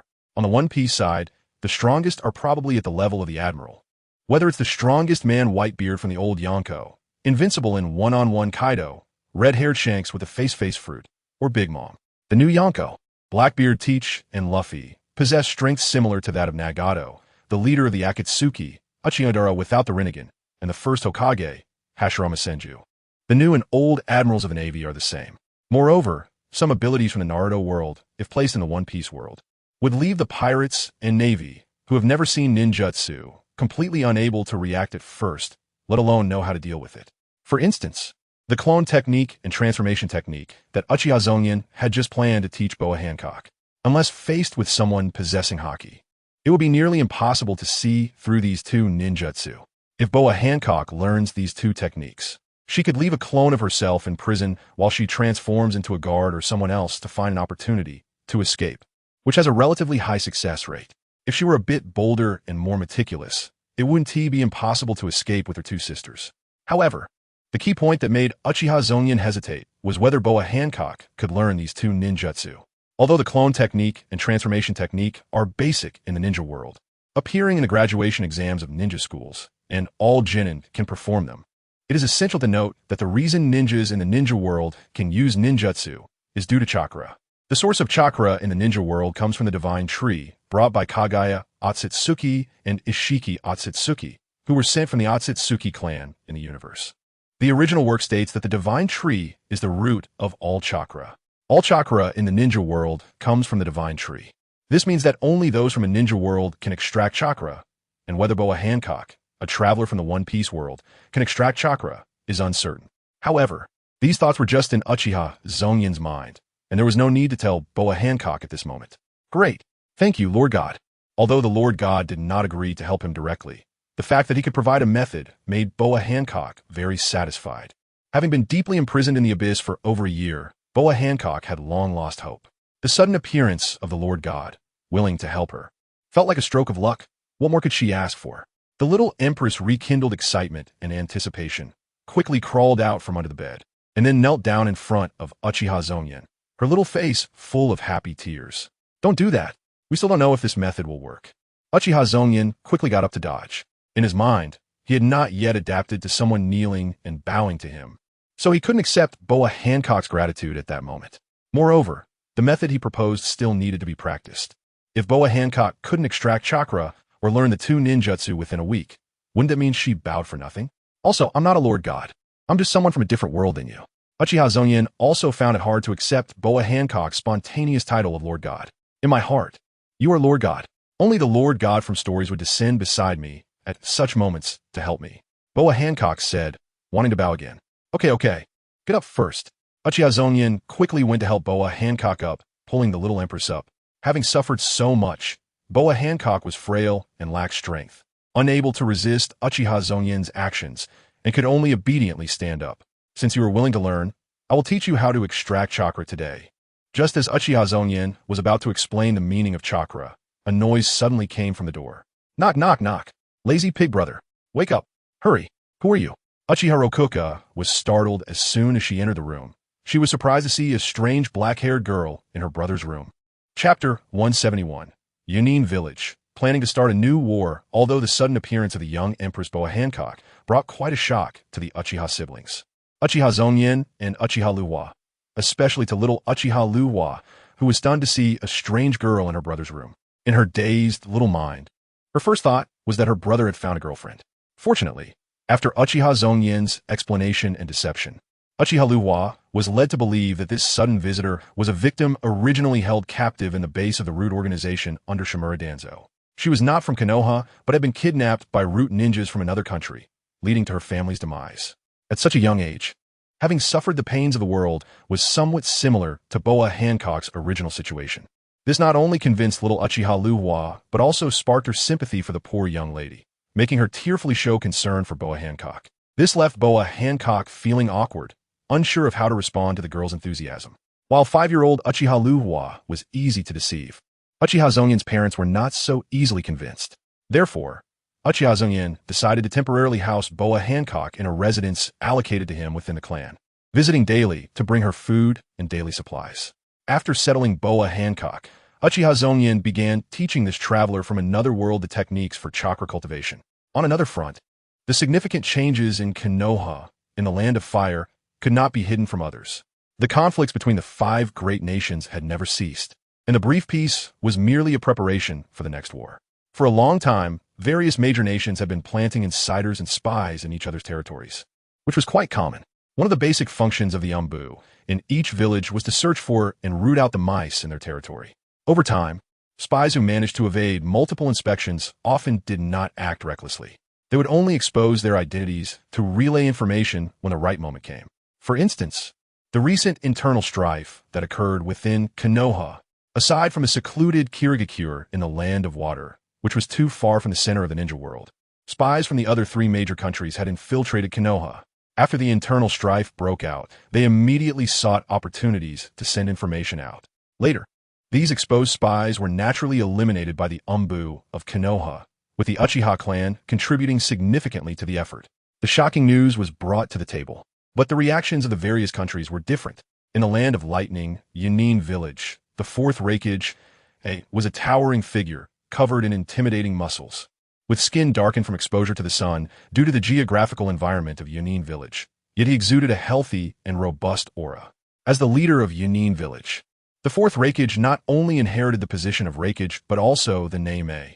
This was a title reserved for the strongest in Yanin village, passed down through generations along with a hot temper and a single-minded nature. Bang! What a godsend. The fools in Konoha actually had an internal conflict. This was a perfect opportunity to strike at the Land of Fire. Mabui, the fourth Raikage, slammed his fist on the desk in front of him after reading the information, instantly shattering the desk he had just replaced. His dark face lit up with excitement, his eyes burning with the fire of battle. Raikage-sama, as the secretary of the fourth Raikage, Mabu rushed into the office upon hearing the sound. She respectfully acknowledged him, but her expression changed immediately upon seeing the destroyed desk. She could hardly count how many desks needed replacing by now. Call Darui over. I want to prepare for war. This time, I'm going to directly invade Konoha and swallow up that fertile landhole. The fourth Raikage exclaimed. Since the founding of Konoha by the first Hokage Senju Hashirama and Uchiha Madara, 3 great ninja wars had occurred. Each had different triggers, but without exception, Yanin village always played the role of the aggressive invader. Living in the barren highlands of the Land of Lightning, they yearned for fertile soil more than anything else. The vast plains rich in resources in the Land of Fire had long been the dream of every Raikage, and the fourth Raikage was no exception. Moreover, Yanin village was a militaristic place. Its people were inherently filled with the seeds of aggression. As long as they could see tangible benefits, they would never let go. Raikage-sama, what is happening? Didn't Tiwi agree that our village needs to recuperate for a long time? Mabui questioned. The third great ninja war had drained the vitality of all nations, and Yanin village was no exception. Therefore, Mabu was puzzled upon hearing the fourth Raikage's words, as they had previously determined in discussions with the feudal lord of the Land of Lightning, nobles, and other influential figures in Yanin village that they needed to recuperate. I just received intel that Konoha has erupted in civil war. The Uchiha clan has revolted, killing Shimura Danzo, and forcing the third Hokage, Sarutobi Hiruzen, to abdicate. A mere ninja clan dares to defy authority. Although they may succeed for a moment, that old man. The third Hokage will definitely not let this go, and the politicians in Konoha will not sit idly by. It is foreseeable that Konoha will be unstable for a long time, with continuous internal strife. Therefore, we must seize this best opportunity to obtain what we want. On the surface, the fourth Raikage appeared to be a brute, but as a village leader, he was no simpleton. He coldly laid out his judgment, and Mabu nodded slightly in agreement. What the Raikage said made sense. This was indeed a rare opportunity. However, Konoha was ultimately the victor of the past ninja wars. Relying solely on Yanin village could easily lead to a stalemate, and prolonged attacks could result in a situation similar to the surprise attack on Iwagakure. Therefore, they needed to find other villages to ally with and divide Konoha among themselves. Chapter 172, Iwagakure and Sunagakure. One wants to backstab.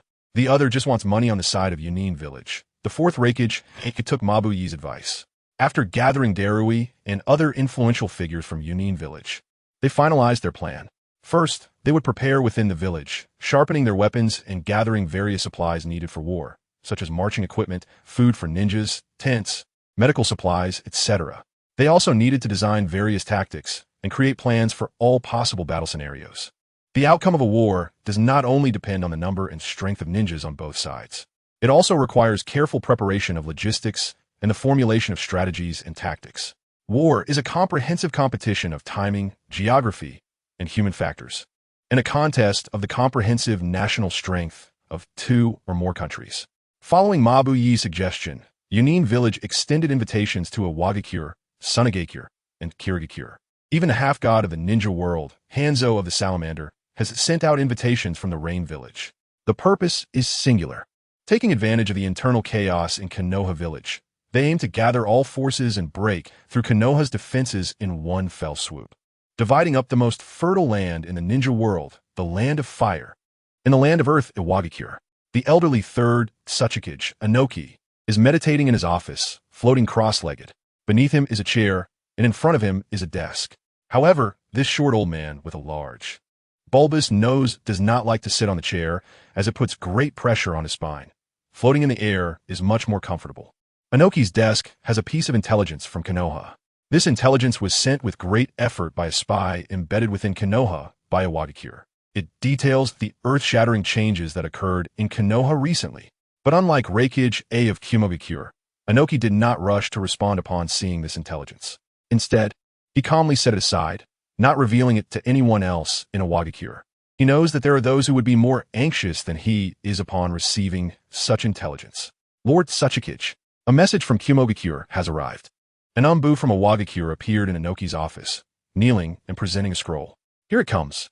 A smile appeared on Inoki's old face. The black stick from Kumogakure was indeed unable to remain calm. You worked hard. He took the scroll from the umbu and waved him away, then carefully examined the contents of the scroll. As expected, the scroll contained a message from Reikage A inviting him to join in attacking Konoha and to divide the Land of Fire together. Naive, truly naive. Inoki tossed the scroll onto the desk, a cold smile appearing on his face. What I want is much more than just the Land of Fire.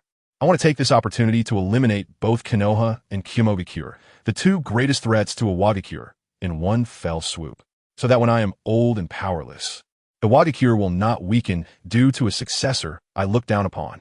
The third Tsuchikage, Inoki, is once again habitually planning to backstab his allies. This is not the first time. Iwagakure has a history of backstabbing allies. During the Third Great Ninja War, Iwagakure took advantage of Kumogakure's main forces being at the front lines to launch a surprise attack on them. Fortunately, the then Reikage A single-handedly held off an army of 10,000 ninjas for 3 days and nights until his subordinates could retreat and Kumogakure was prepared for defense. Ultimately exhausting himself to death. By his own efforts, he thwarted Iwagakure's conspiracy. This time, Inoki not only wants to swallow the fertile lands of the Land of Fire, but also aims to severely weaken both Konoha and Kumogakure, the two most threatening enemies to Iwagakure, so that when he is old and powerless, the position of Tsuchikage is not inherited by a successor he deems unworthy, leading Iwagakure into gradual decline. In the Land of Wind, Sunagakure. To be honest, Sunagakure has always been the weakest among the 5 great ninja villages. This is due to the environmental conditions of the Land of Wind. After all, being situated in a desert means that most of the land is unable to produce food or be utilized. The low arable land leads to the Land of Wind having a vast territory, but a population that ranks at the bottom among the 5 great nations, even less than the Land of Water. The direct consequence of having less arable land and a smaller population is that the economic strength of the Land of Wind is also at the bottom. No food, no people, and no money. In this state of having nothing, the daimyo of the Land of Wind naturally does not have enough economic strength to maintain a large armed force like the Land of Fire, the Land of Earth, or the Land of Lightning. Therefore, Sunagakure has been forced to implement an elite troop policy for many years. During the Ninja World War, other ninja villages could easily gather tens of thousands of troops at a battlefield. Meanwhile, Sunagakure could only muster a pitiful few thousand or even just 1,000 troops. If it weren't for the unique skills of Sunagakure's puppet masters and poison techniques, which do have an advantage in large-scale wars, the Land of Wind would truly not deserve the title of one of the 5 great nations. Correspondingly, due to the economic issues of the Land of Wind, especially in recent years, as the daimyo's trust in Sunagakure has decreased, the military funding allocated to Sunagakure has become less and less. This has led to the once great ninja village being unable to cultivate enough spies. In this incident, Sunagakure received intelligence about the Konoha Civil War 2 full days later than Kumogakure and Iwagakure, even as the alliance letter from Kumogakure had already arrived. While the intelligence from Konoha was still delayed, the 4th Kazekage's face turned red with anger. When he first received the alliance letter from Reikage A, he was baffled about its meaning. Why suddenly invite him to attack Konoha together? Was he out of his mind? Unexpectedly, after the intelligence from Konoha arrived, it smacked him in the face. Reform is a must. I need more ninjas loyal to me. Money, money, money. I need to spend more time panning for gold. I can't rely on the daimyo anymore. A penny can make a hero stumble. The leader of Sunagakure, the fourth Kazakage, often has to enter the desert to use his magnet release technique to pan for gold to exchange for money. Call over Chiyo and Ebizo, temporarily putting aside thoughts of panning for gold. The fourth Kazakage summoned the Umbu to bring the elders of the village to the meeting room. Chapter 173. The new life of Uzumaki Naruto. Recently, Uzumaki Naruto has taken to visiting the Uchiha clan's territory whenever he has free time. As a first-year student at the Konoha Ninja Academy, Naruto and his peers rarely have any time to rest.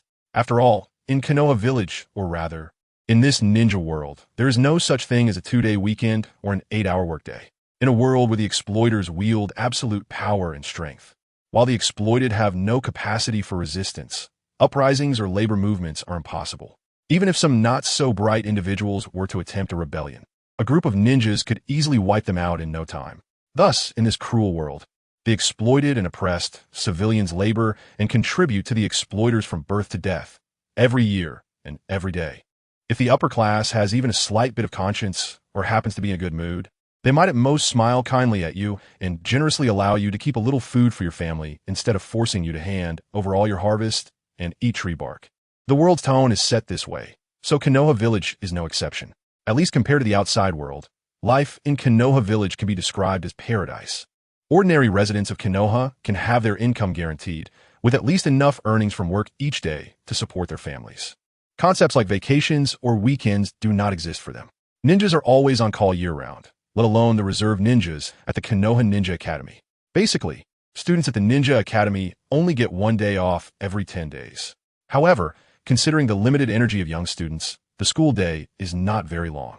So Naruto Uzumaki's school ends in the afternoon, which give him a reason every day to follow Sasuke Uchiha to the Uchiha clan's compound for dinner. I must say, Sasuke's mother cooks really well. Sasuke, wait for me. This day after school, as soon as Naruto heard the school bell, he rushed out of the school gate, looking around for the familiar figure. Sure enough, just as he stepped out, he spotted the person he was looking for, Sasuke Uchiha, with his short black hair, purple short sleeves, and black shorts, with the Uchiha clan's fan symbol tattooed on his back. For the past few days, Naruto had been following Sasuke to the Uchiha clan's compound for training after school, and afterward, he would shamelessly tag along to Sasuke's house for dinner. It was fine for 1 or 2 times, but after a while, Sasuke started to feel annoyed. Why you come to my house for dinner every day? And my mom treats you so well. Sensitive Sasuke could sense that his mother seemed to take special care of this blonde idiot, always inviting him to stay for dinner. She would serve him food, ask him how he was doing, and always had a warm smile on her face. Damn it, Mom's smile is for me. How can she give it to this annoying guy? Sasuke's jealousy flared up as he particularly disliked seeing his mother being nice to Naruto. So these past few days, he had been leaving school as quickly as possible, wanting to go home alone and shake off that annoying sidekick. However, what Sasuke didn't know was that his mother's special care for Naruto had its reasons. When the fourth Hokage, Minato Namikaze, was still alive, he took the initiative to contact Uchiha clan leader Fugaku Uchiha for the sake of unity in Konoha, and they quickly reached a consensus. Against this backdrop, their wives, Mikoto Uchiha and Kushina Uzumaki, became close friends. When Kushina was pregnant, Mikoto was a few months ahead of her, and they agreed to let their children interact more after they were born, promoting friendship between their families into the next generation.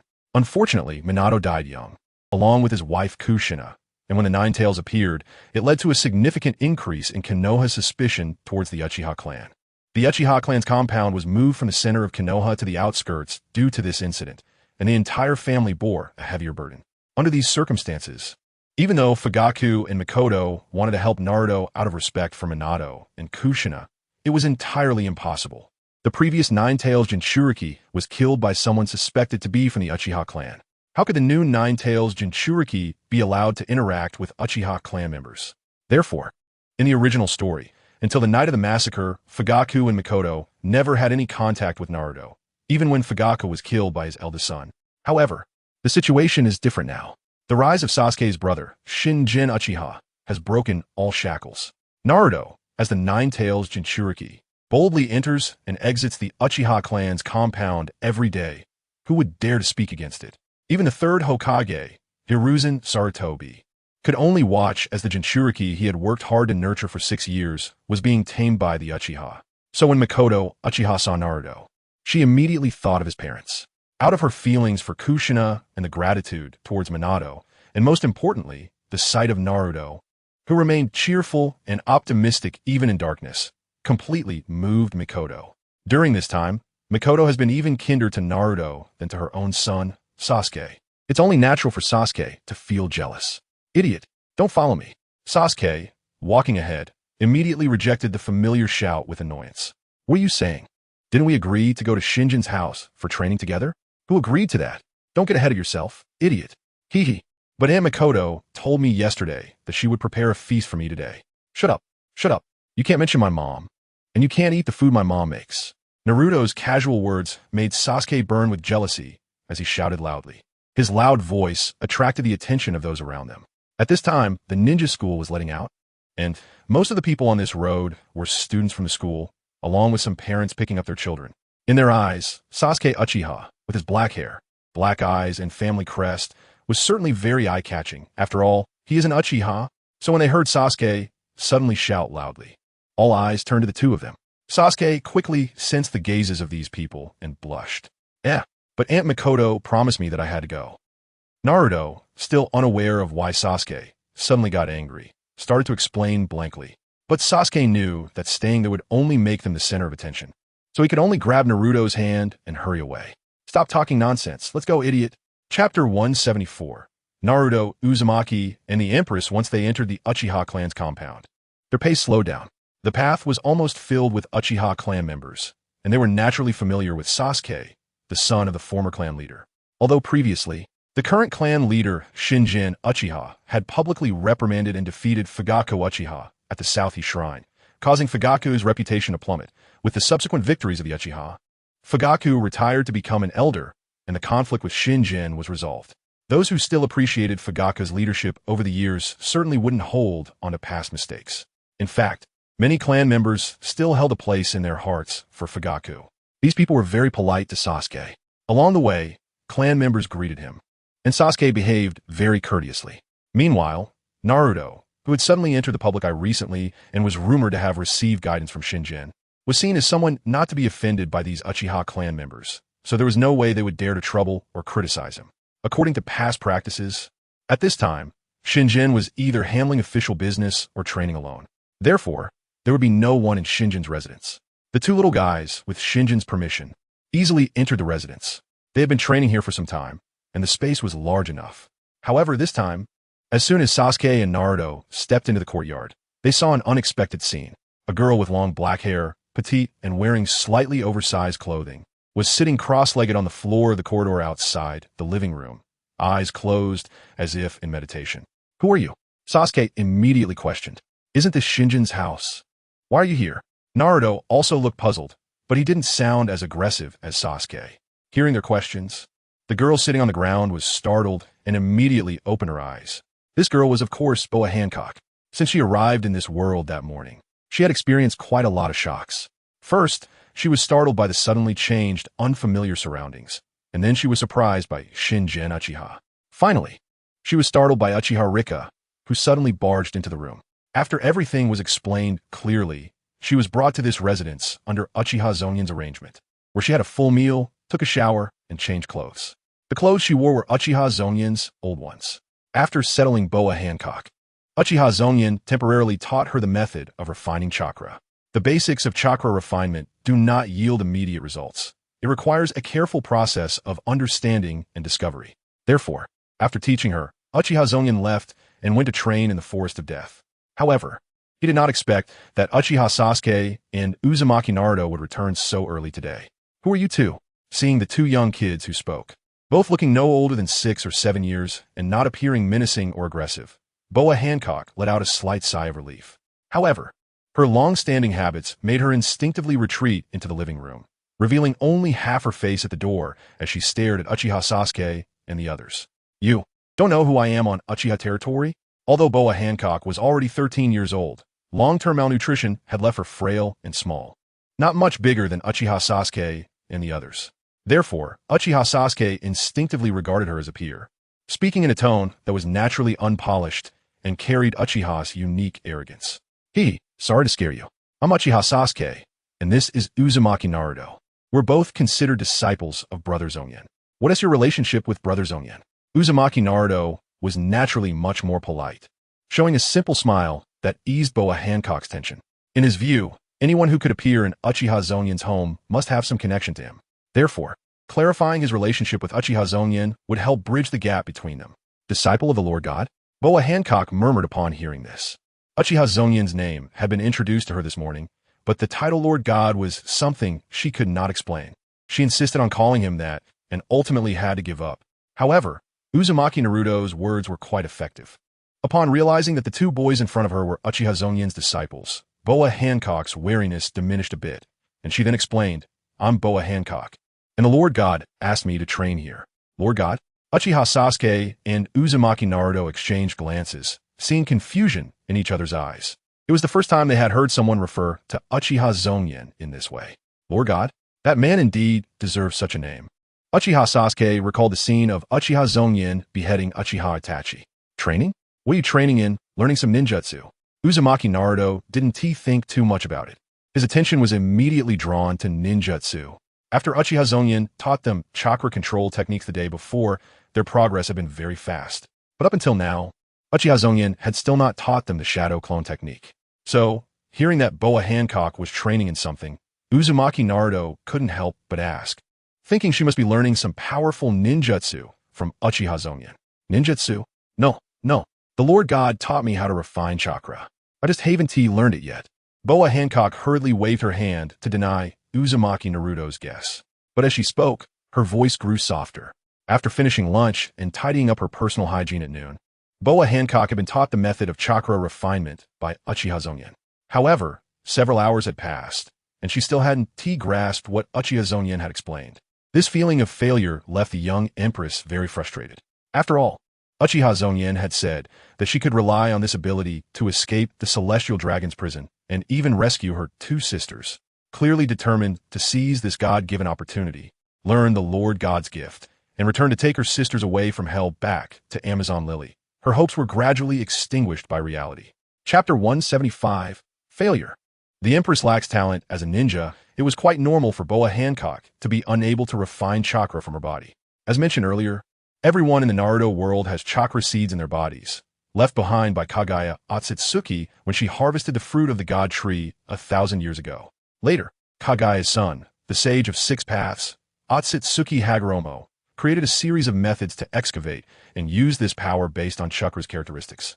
Called ninjutsu, the chakra refinement techniques and hand signs known to ninjas today were originally created by Otsutsuki Hagoromo. After all, at the level of the sage of six paths, who would still need to perform hand signs in battle. Even the super strong Senju Hashirama could simply summon whatever he wanted with a clap of his hands. In summary, while Boa Hancock, as a native of the One Piece world, appeared to be human like the residents of the Naruto world, her physique was fundamentally different. This was a result of the world environment and history. In other words, people from the Naruto world would also be unable to learn haki from the One Piece world on their own. In fact, those physical techniques, such as the Marine 6 Styles Life Return, would be nearly impossible to master in the ninja world. Just think about it. If a new ability suddenly appeared in the ninja world that allowed one to recover from injuries and replenish mental strength just by eating a lot, what would be the use of soldier pills? Would they be fed to dogs? Even CHJ wouldn't bother eating that stuff. Uchiha Zongyan initially thought that Boa Hancock's physique would likely prevent her from refining chakra, but he felt it was necessary to try first. If it didn't work, he could think of other ways to compensate. After all, the reward for the tasks given by the system were quite tempting. The abilities possessed by the peak adult empress, Boa Hancock, were also quite enticing. Most of Uchiha Zongyan's current abilities came from the One Piece world, and these abilities had inherent connections with each other. If supplemented, his strength would see a significant increase. The power of the Goro no Mi, and Conqueror's Haki. If he could gain the ability of Armament Haki, his combat power would immediately rise to another level. And if he obtained Observation Haki, combined with Uchiha Zongyan's radar ability, he could monitor the entire Konoha village and even expand outward. The Conqueror's Haki of the Peak Empress was completely different from the Conqueror's Haki seed obtained by Uchiha Zongyan. While Uchiha Zongyan had acquired the ability, it still required long-term training and practice to improve further. However, the abilities obtained from the Peak Empress would be of the same strength as the Empress herself.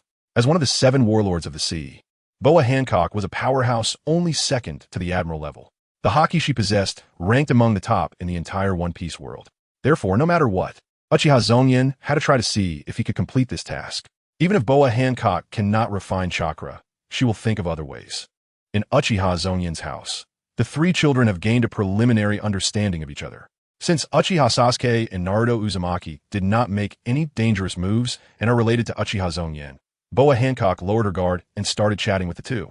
As they talked, Boa Hancock formed an impression of the two little ones in front of her. The blonde Naruto Uzumaki seemed like a good person, but he carried a particularly evil aura, far more ferocious than those murderous pirates. It's strange. He's just a child. How can he have such an aura? Boa Hancock's perception is sharp. Although she has not yet awakened her observation haki, she already has the rudiments of this ability, allowing her to sense the presence of the Nine Tails hidden within Naruto Uzumaki. The aura of the Nine Tails needs no introduction. Its evil and terror are well known, making Boa Hancock feel alarmed. As for the black-haired little boy, he really seems unpleasant. That proud and arrogant demeanor resembles those damned celestial dragons, just without their cruelty and repulsiveness. Boa Hancock noticed the unique arrogance derived from the Uchiha clan in Uchiha Sasuke.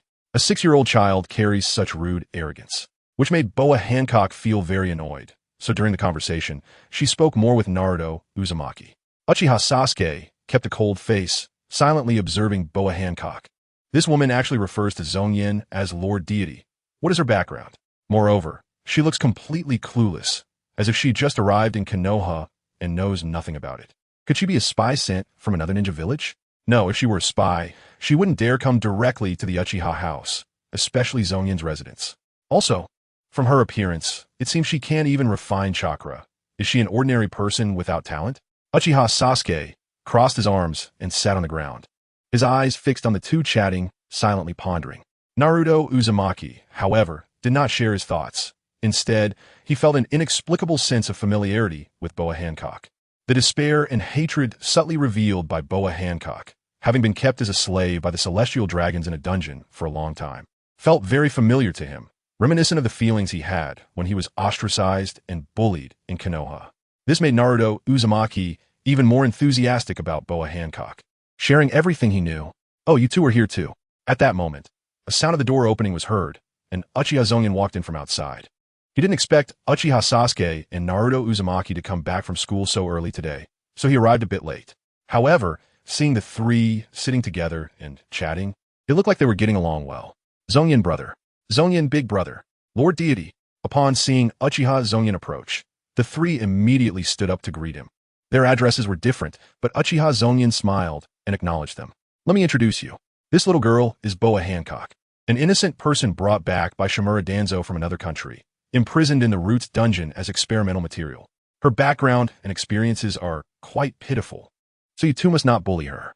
Of course, Boa Hancock's identity as a visitor from another world cannot be revealed, so Uchiha Zongyan fabricated a new identity for her, which is not far from her actual experiences. Chapter 176, The Seed of the World Tree. A New World Naruto Uzumaki didn't know Shimura Danzo and had never heard of the root base. But when he learned about Boa Hancock's tragic background, he felt a deep sense of sympathy. Uchiha Sasuke, on the other hand, had heard the names Shimura Danzo and Root from his parents and clan members, knowing they were the greatest enemies of the Uchiha clan, who had now been personally eliminated by Uchiha Zongyan. Since Boa Hancock has such an identity, those previous doubts naturally made sense, and he felt relieved. So, were you able to refine chakra? After introducing her identity, Uchiha Zongyan sat cross-legged, inviting the three little ones to sit opposite him. He then asked Boa Hancock with a gentle smile. I'm sorry, Lord Deity, hearing Uchiha Zongyan's question. Boa Hancock's small and delicate body trembled, her eyes turning red as she lowered her head to apologize. Uchiha Zongyan had anticipated this outcome and naturally would not blame her for it. It's okay. If this method doesn't work, I have other ways to help you. Seeing the little empress with red eyes and a sad expression, Uchiha Zongyan could only comfort her. Big brother Zongyan, what does this mean? Can't Hancock refine chakra? Naruto Uzumaki asked anxiously upon seeing Boa Hancock quietly sobbing. Yes, it really is a difficult situation, Uchiha Sasuke coldly replied. Why? Can't Hancock become a ninja? Without the talent to become a ninja, no matter what you do, it's futile. If she cannot refine chakra, it's better to give up. Uchiha Sasuke's somewhat heartless words sounded harsh to Naruto Uzumaki, who clenched his fists and retorted. So what if she doesn't become a ninja? Besides, this hasn't been tried for long. Maybe with more effort, she can succeed. Uchiha Zongyan shook his head and explained. Generally speaking, the possibility of becoming a ninja depends on whether one can refine chakra. If one cannot refine chakra after an entire afternoon, they have almost lost the hope of becoming a ninja for their life. Upon hearing this, Boa Hancock lowered her body even further, tears streaming down her small face and soaking the collar of her clothes. Naruto Uzumaki anxiously looked at her, wanting to comfort her, but not knowing how. System, do you have any way to help Boa Hancock master chakra? Seeing this, Uchiha Zongyan could only inquire within his mind. Ding. In fact, the method is already in the host's grasp. The system replied. I've already grasped it. Uchiha Zongyan was taken aback, not understanding what the system meant. Ding. If the seed of the world tree successfully sprouts, the host will possess a small world and become its ruler, and can also invite others into this world. Ding. In this small world, as the ruler, the host can connect with people from any world and grant them power or reclaim the power offered by others. The seed of the world tree? Uchiha Zongyan suddenly remembered the souvenir brought back by the traveling frog. That time, the system's reaction had greatly surprised Uchiha Zongyan. The system had said that the world from which the seed of the world tree originated was too dangerous to explain to Uchiha Zongyan, which had puzzled him for a long time. However, after the seed of the world tree was planted within him, it had been quiet for a long time, and he eventually forgot about it. But now, judging by the system's statement, this seed of the world tree is quite significant. It can actually form a small world, accommodating him and people from any other world, and even allow for communication across worlds. Wait, this thing sounds a lot like the source fortress of Lord K. Above the gray mist? System, won't you infringe on copyright by doing this? The system's description of the world tree seed's abilities immediately reminded Uchiha Zongyan of a novel he had read in his previous life, giving him a strange feeling. However, that was secondary. After hearing the system's explanation, Uchiha Zongyan focused his mind and looked at the world tree seed planted in his dantian. A vibrant green seed floated in the sea of chi, shimmering with various strange colors, but it showed no signs of sprouting, looking exactly the same as when Uchiha Zongyan had just acquired it. System, how can this world tree seed sprout? Uchiha Zongyan could only ask the system. Ding. The host needs to imprint their soul's aura onto it to establish a connection. Following the system's prompt, Uchiha Zongyan gradually imprinted his soul's aura onto the world tree seed. At the moment of success, a brilliant light suddenly burst forth. Countless dazzling rays filled Uchiha Zongyan's sea of chi, and then the light dissipated, revealing a circular small world. Is this a small world? How amazing!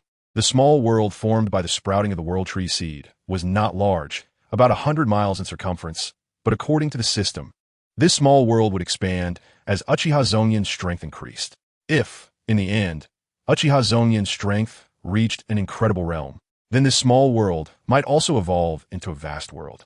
Uchiha Zongyan was very satisfied with the newly acquired small world and withdrew his mind to open his eyes. At this point, some time had passed, and Uchiha Zongyan, Naruto Uzumaki, and Boa Hancock were all waiting for Uchiha Zongyan to speak. However, seeing him close his eyes as if in contemplation, they quickly fell silent and waited. But as time passed, Naruto Uzumaki became restless and opened his mouth to wake Uchiha Zongyan, only to be sternly reminded by Uchiha Sasuke with a glare. Boa Hancock stared blankly at Uchiha Zongyan. She had already developed a rudimentary observation haki and seemed to sense a tremendous change in Uchiha Zongyan, making him appear even more divine. Lord God, what happened? When Uchiha Zongyan opened his eyes and saw the three little ones staring at him foolishly, he finally reacted. Oh, sorry, I was just thinking. Uchiha Zongyan smiled and then looked at Boa Hancock and said, I have thought of a way to help you master chakra and learn ninjutsu. Are you willing? Boa Hancock, who had been feeling sad because she couldn't refine chakra, immediately nodded upon hearing Uchiha Zongyan's proposal. I am willing. Lord God, that's good. Extend your hand and place in my palm. Uchiha Zongyan extended his hand, asking the little empress to place her palm against his. Chapter 177. The Small World. The chat group arrives. The small world formed by the sprouting of the world tree seed was a world unique to Uchiha Zongyan. In this small world, Uchiha Zongyan was the master, the rule maker. Like a creator, the ability to make things happen with a word was a basic ability. However, since this small world had just formed, The corresponding rules had not yet been established, and the world's capacity was limited. It would need a long time to continuously expand and take shape. Therefore, for now, Uchiha Zongyan's small world only had some of the simplest functions. This function was somewhat similar to the original abilities above the gray mist of Konoha's Source Fortress. More specifically, it was like a chat group across the heavens, where Uchiha Zongyan, as the group leader, could control the entire chat group.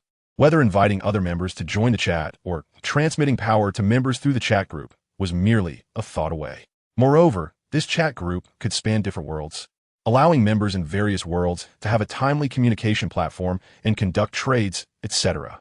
All these functions were secondary to Uchiha Zongyan.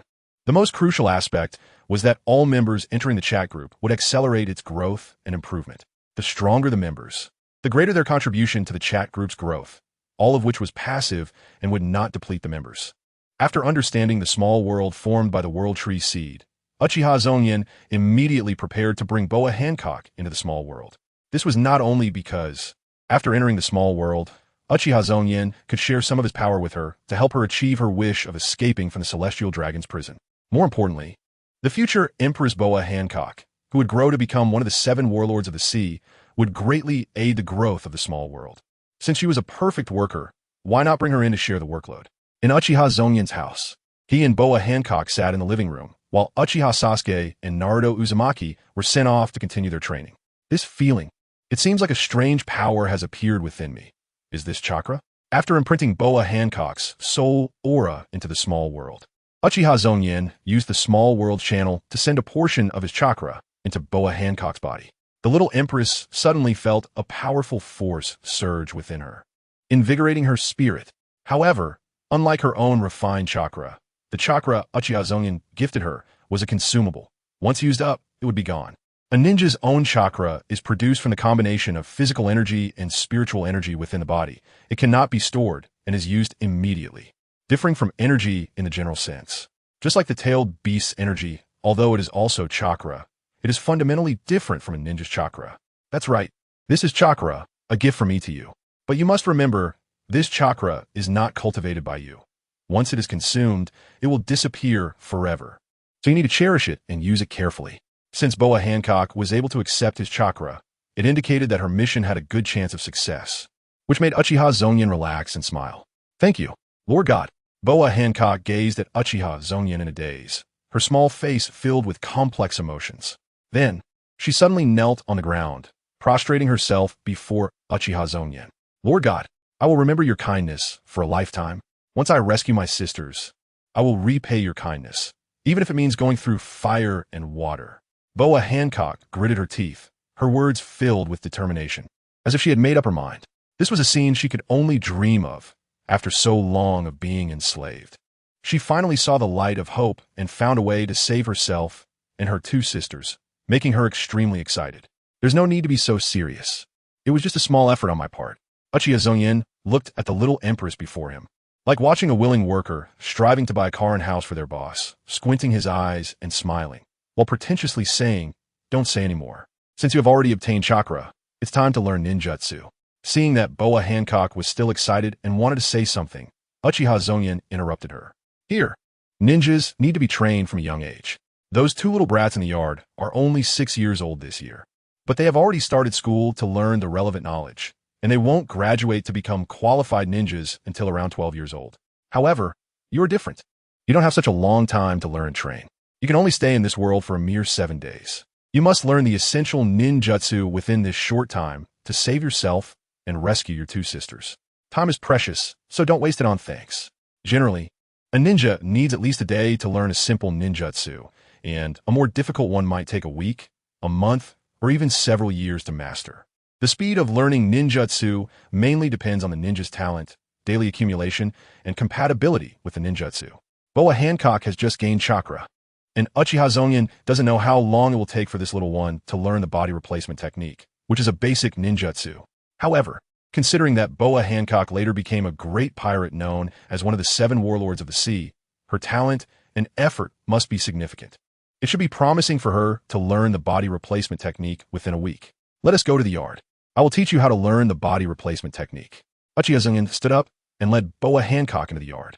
At this time, Uchiha Sasuke and Naruto Uzumaki were still practicing walking on water, but compared to before, the two had already practiced quite well and could stand and move on the water surface.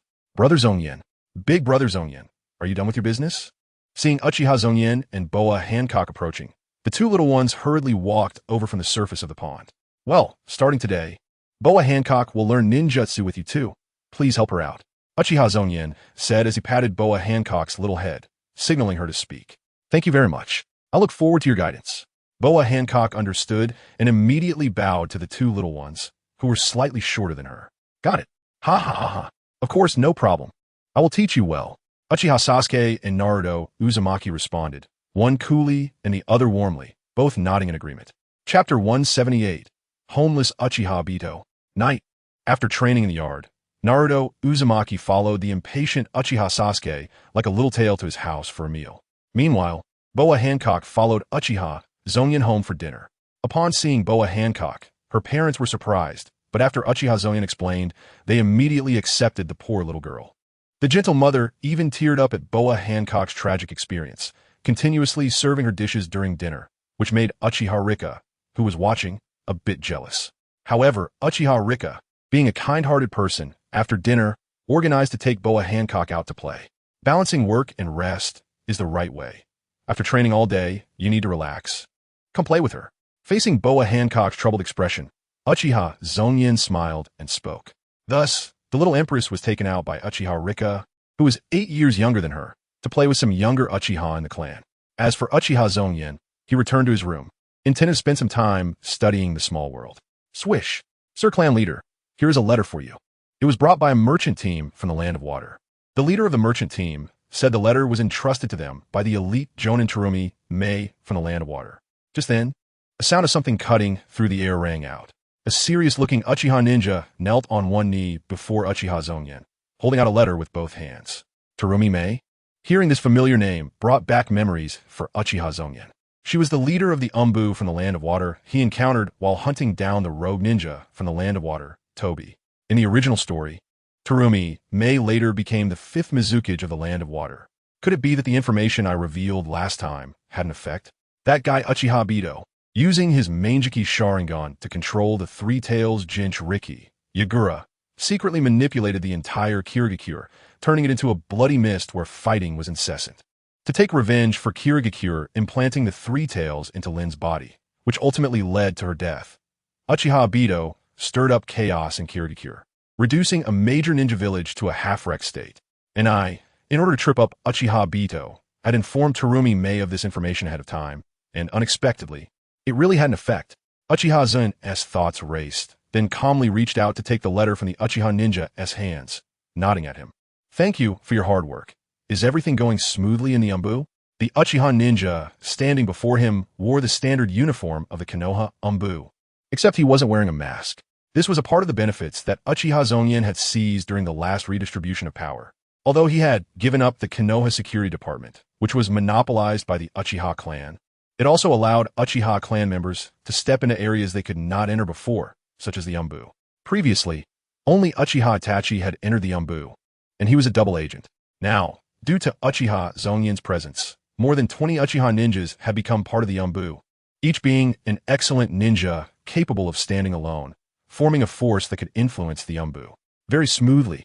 I owe it all to you, clan leader. The Uchiha ninja lowered his head respectfully, his words filled with a sense of fervor, as if he revered Uchiha Zongyan as a deity. That's good. Report anything to me immediately. You may leave. Uchiha Zongyan nodded, dismissing the Umbu in front of him to rest, while he returned to his room with the letter. Let us see what Terumi Mei wrote in the letter. Uchiha Zongyan tore open the seal of the letter and began to read. To Zongyan-kun, thank you for your intelligence. The losses in Kirigakure have been curtailed because of it. I will always remember your kindness. If you need anything in the future, please contact me directly, and I will repay your kindness at any cost. Terumi Mei, perhaps fearing that the letter might be opened by others. Terumi Mei did not clarify what the matter was in the letter, but Uchiha Zongyan certainly understood clearly. From this perspective, the information that Uchiha Zongyan sent made Terumi Mei begin to suspect the 4th Mizukage, Yagura, and through some means, confirmed that this Mizukage was under someone else's control. The changes in Kirigakure over the years were now evident. the series of policies issued by the fourth Mizukage Yagura, who was under the control of the Hidden Hand, were abolished, and Yagura himself was also controlled. The internal power struggles in Kirigakure might last for a long time, and who could seize the opportunity to rise after the Mizukage's fall remained unknown. However, with the merit of exposing Yagura's control, Terumi Mei's rise had become unstoppable. I never expected it would really work out. How will Uchiha Obito respond now? With Kirigakure as his base lost, what will he do next? The other four great ninja villages do not have a Jinchuriki like him to control, so he will likely have to develop in smaller nations. Uchiha Zongyan smiled with satisfaction, beginning to contemplate Uchiha Obito's possible responses. In the ninja world, the gap between large ninja villages and small ninja villages is immeasurable. The benefits and resources gained from seizing control of a ninja village are completely different. Originally, as the man behind the fourth Mizukage Yagura, Uchiha Obito intercepted a large amount of resources through Yagura to build the White Zetsu army, which allowed him to deploy 100,000 White Zetsu during the Fourth Great Ninja War in the original story. However, if we lose the huge cultivation vessel of the Mist Hidden Village, building the White Zetsu army would require an enormous amount of resources. How will Uchiha Obito choose? Forget it. It doesn't matter how he chooses. In any case, there is no need to worry about Uchiha Obito in the short term. What I need to do next is to continue training to improve my strength while managing Konoha Village well. It's good to have a big tree to provide shade. With a light laugh, Uchiha Zongyan summoned flames in his hand and burned Terumi Mei's letter to ashes. After saying goodbye to his parents, he transformed into a flash of lightning invisible to the naked eye and flew rapidly towards the death forest outside the village, which had always been his training ground. Although most of his abilities were obtained through the traveling frog, Uchiha Zongyan was not the type to wait idly for opportunities. He set very high standards for himself. His daily rigorous training was a key reason for Uchiha Zongyan's rapid improvement in strength. Chapter 179. The Great Change in the Mist Hidden Village. The road back to the village let us rewind time to not long ago. The Umbu assassination team, sent by the Mist Hidden Village, arrived in the town of New Leaf in the Land of Bears, aiming to capture the fugitive rogue ninja, Tokita Shin. Coincidentally, at that time, Uchiha Zongyan, acting as a bounty hunter, also had Tokita Shin as his target. On the side of the Mist Hidden Village, Terumi Mei was the leader of this Umbu assassination team. Both parties launched an attack on Tokita Shin simultaneously, and in the end, it was Uchiha Zongyan who beheaded Tokita Shin. She witnessed the final battle between Uchiha Zongyan and Tokita Shin firsthand and was deeply shocked by the strength and charisma displayed by Uchiha Zongyan, which stirred unusual feelings within her. However, when Uchiha Zongyan removed his mask to reveal his true face, the image of the youthful boy dispelled Terumi Mei's thoughts. Unaware of Terumi Mei's changing thoughts, Uchiha Zongyan, wishing to establish a good relationship with her and create some trouble for Uchiha Obito, informed her of the report that the fourth Mizukage, Kirigane Yagura, was secretly controlled by Uchiha Obito. Initially, Terumi Mei found it utterly unbelievable. After all, Kirigane Yagura, as the fourth Mizukage of the Mist Hidden Village, although not ranked particularly high in the entire ninja world, still held great fame in the Land of Water. As the host of the Three Tails, Kirigane Yagura's bravery and strength during the war had earned him the position of Mizukage. His powerful image remained in the hearts of every ninja in the Mist Hidden Village. So how could Uchiha Zongyan, whom she had just met, claim that Kirigane Yagura was under someone's control? If what Uchiha Zongyan said was true, how powerful would that person have to be to accomplish such a thing?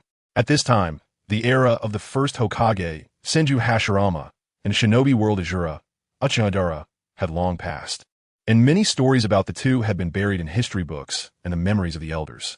The fact that the Uchiha clan Sharingan could control tailed beasts was unknown to most ninjas.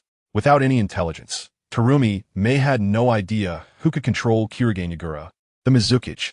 So when she heard Uchiha Zongyan's information, she even suspected that he might have ulterior motives, knowing that the political struggle within the Mist Hidden Village was intense, and wanted to sow discord.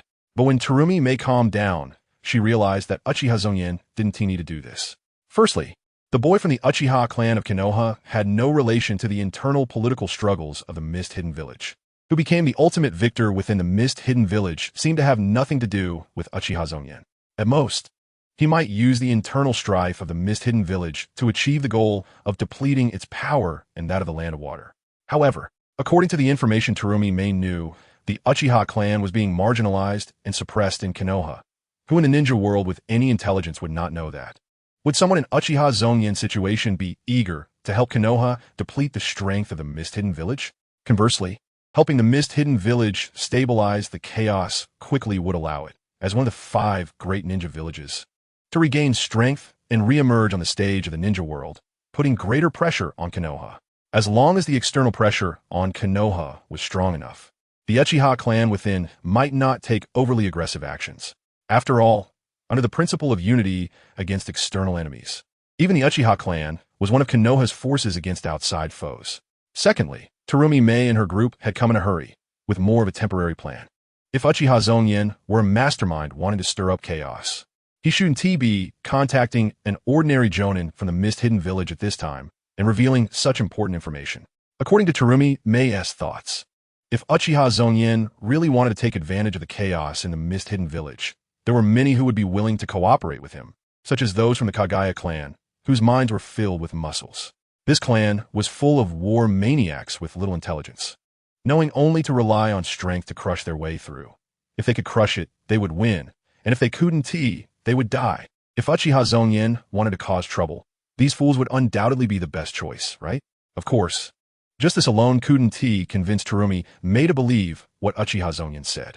Ultimately, what swayed her belief was the seed of doubt she had planted in her heart all along. It should be known that Terumi Mei had lived in the Mist-Hidden Village since she was young and had deep feelings for this village. In her memory, Kirigane Yagura, who had just become the 4th Mizukage, had a very positive image.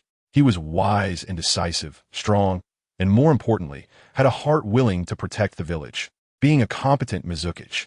However, this image of Kirigane Yagura did not last long and underwent a shocking transformation. From the reliable Mizukage he once was, he turned into a bloodthirsty, cold person with an extremely perverse desire for control. Many people in the village said that such a Mizukage was the normal manifestation. Moreover, since Kirigane Yagura was the host of the 3 Tales, wasn't bloodthirstiness and brutality the standard appearance of a Jinchuri? Many accepted Kirigane Yagura's change smoothly. Perhaps they were more concerned about whether the Mizukage change would interfere with their own clans and related powers and interests. Only Terumi Mei felt something was wrong. She had known Kirigane Yagura for a long time and knew many unknown secrets. Among them, the most important one was that Kirigane Yagura was just 1 step away from becoming a perfect Jinchuri. How could such a Jinchuri be affected by the tailed beast to become bloodthirsty and brutal? But in the vast Mist-Hidden Village, there was no place or opportunity for Terumi Mei to voice her thoughts.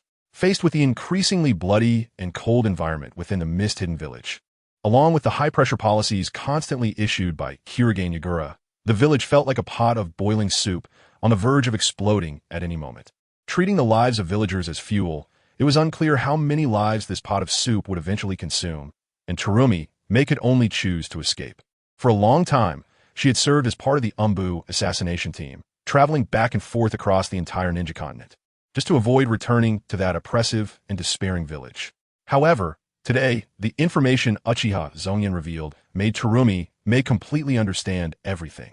If Kirigane Yagura was not being controlled, how could he have suddenly changed like this? If he was not being controlled, how could the 4th Mizukage issue such extreme policies? If he was not being controlled, how could the Mist-Hidden Village become increasingly unfamiliar? Let me see. Is it really as he said, that there are hidden hands manipulating all of this? If there is, I will definitely pull him out and kill him myself. If not, then I will change everything, no matter the cost. Terumi Mei gritted her teeth, firm in her conviction. Chapter 180. The Great Change in Kirigakure. Request to see the Master. The Land of Water, one of the 5 great nations in the ninja world, is actually not connected to the mainland of the ninja world. This large island, isolated overseas, is home to a group of strange people. For thousands of years, it has never been the center of the world, and even in the historical stories filled with myths and fabrications, there are few chapters where the Land of Water is the protagonist. It is said that in ancient times, the inhabitants of this great island were not humans, but a group of amphibious monsters or humanoid races. Unlike the prosperous human world of the ninja continent, this place is a paradise for beastmen and monsters. It wasn't until 1,000 years ago that the sage of 6 paths, Otsutsuki Hagoromo, descended to create the ninja religion and spread it to the world. The holy sage of six paths led his followers to this land of monsters and eliminated the monsters that had taken residence here, allowing humans to set foot on this land. Thousands of years of reproduction and survival have turned the land of water into a normal human nation. Regardless of the truth of this myth, some of its content can still be corroborated today. For example, the fact that monsters and beastmen once lived in the land of water is likely not made up, because among the current residents of the land of water, many people still bear traces of beastification, which greatly differs from pure humans. For instance, shark-like sharp teeth, breathing holes on their faces, and round beast eyes, etc. Moreover, due to its isolation overseas, the land of water has a way of life and customs that are vastly different from the mainland.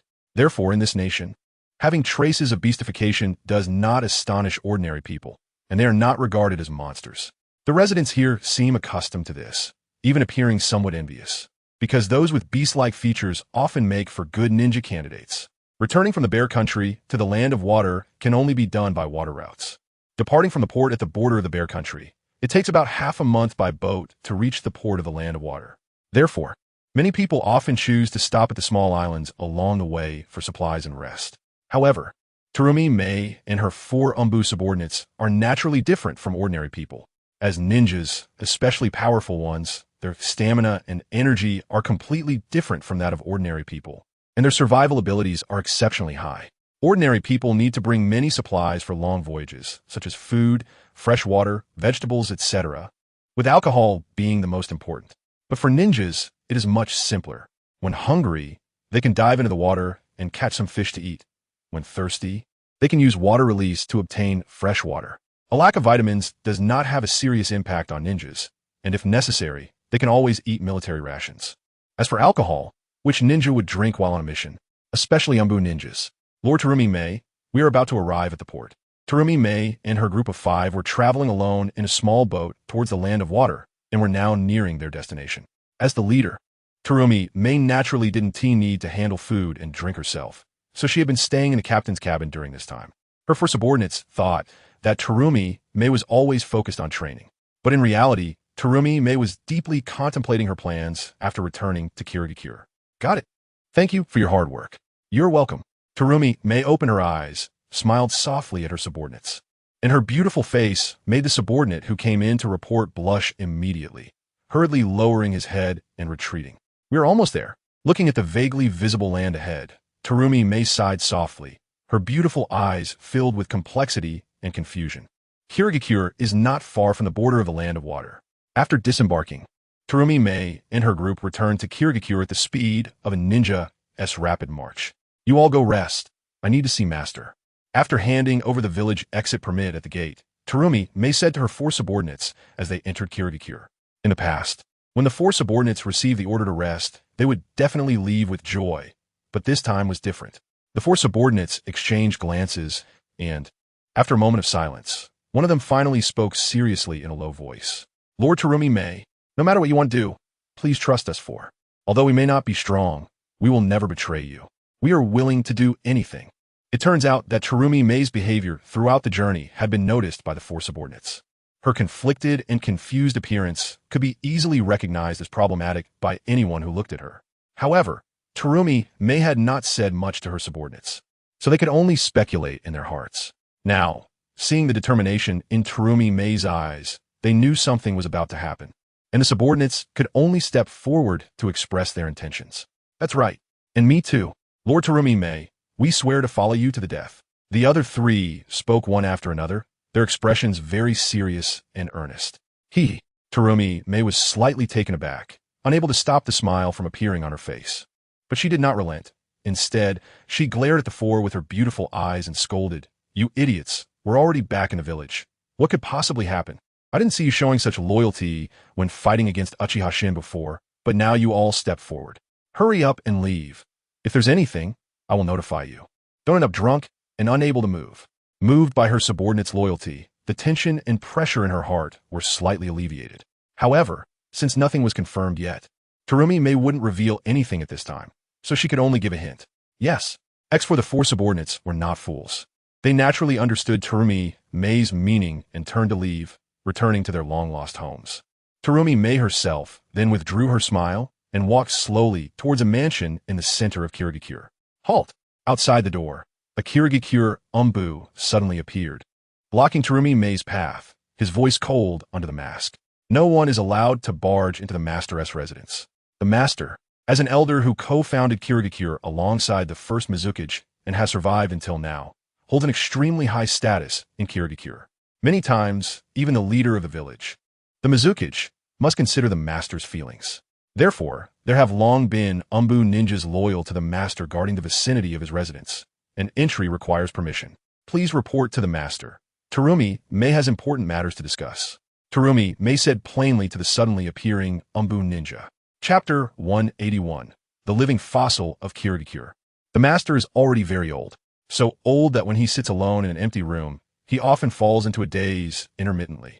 His aging body slowly approaches death with the passage of time, and the once wise and intelligent brain has become dull and sluggish, with few moments of complete clarity throughout the day. This man, born in the Warring States period, once roamed the ninja world alongside his dear friend, the first Mizukage, Hakuon, feeling arrogant and proud that their strength and wisdom were enough to leave a reputation in the entire ninja world. Unfortunately, they encountered true, formidable opponents rare in a millennium. The first Hokage, Senju Hashirama, and the demonic Uchiha Madara. In front of these two godlike men, the power that the master and Hakuon once took pride in becomes utterly insignificant. Even under the monumental ambition of Senju Hashirama, their capacity seemed insignificant and utterly small. After witnessing such a strong figure, Yuan Shi and Bai Lian couldn't help but feel a sense of defeat. Fortunately, Senju Hashirama did not unify the entire ninja world by force. Instead, he established a system of one country and one village, which brought stability to the ninja world. Seizing this opportunity, Yuan Shi and Bai Lian founded the Hidden Mist Village in their homeland, making it one of the 5 great ninja villages.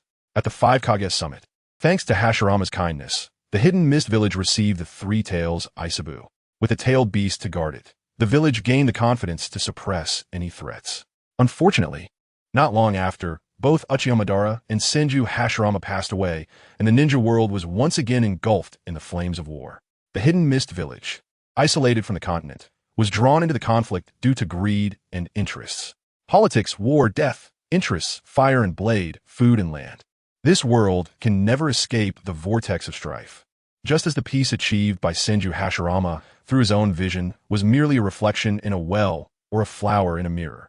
After experiencing 3 ninja world wars, the Hidden Mist Village still stands at the peak of the ninja world today, firmly holding its title as one of the 5 great ninja villages, thanks in no small part to Yuan Shi's efforts. A man who has existed since the founding of the Hidden Mist Village has remained in this village, shrouded in mist for generations, witnessing the rise and fall of multiple Mizukage and villagers. How long has he lived? Perhaps even Yuan Shi himself has lost track of time. However, as long as he can continue to live, he will protect the Hidden Mist Village well. This is the home he built hand in hand with Bai Lian, the embodiment of their dreams. Lord Yuan Shi. Suddenly, a guard gently knocked on the door and called out softly from outside. Yuan Shi, lost in a chaotic train of thought, was startled awake by the voice. His mind, muddled like glue, took a while to respond.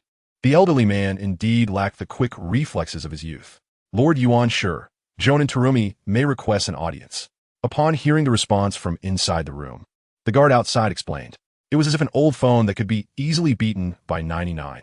9 of the computers in the country took a long time to boot up. Yuan Shi finally understood the guard's meaning after some time. Terumi Mei. Upon hearing this name, Yuan Shi initially felt it was quite unfamiliar. Then, he recalled a memory associated with it.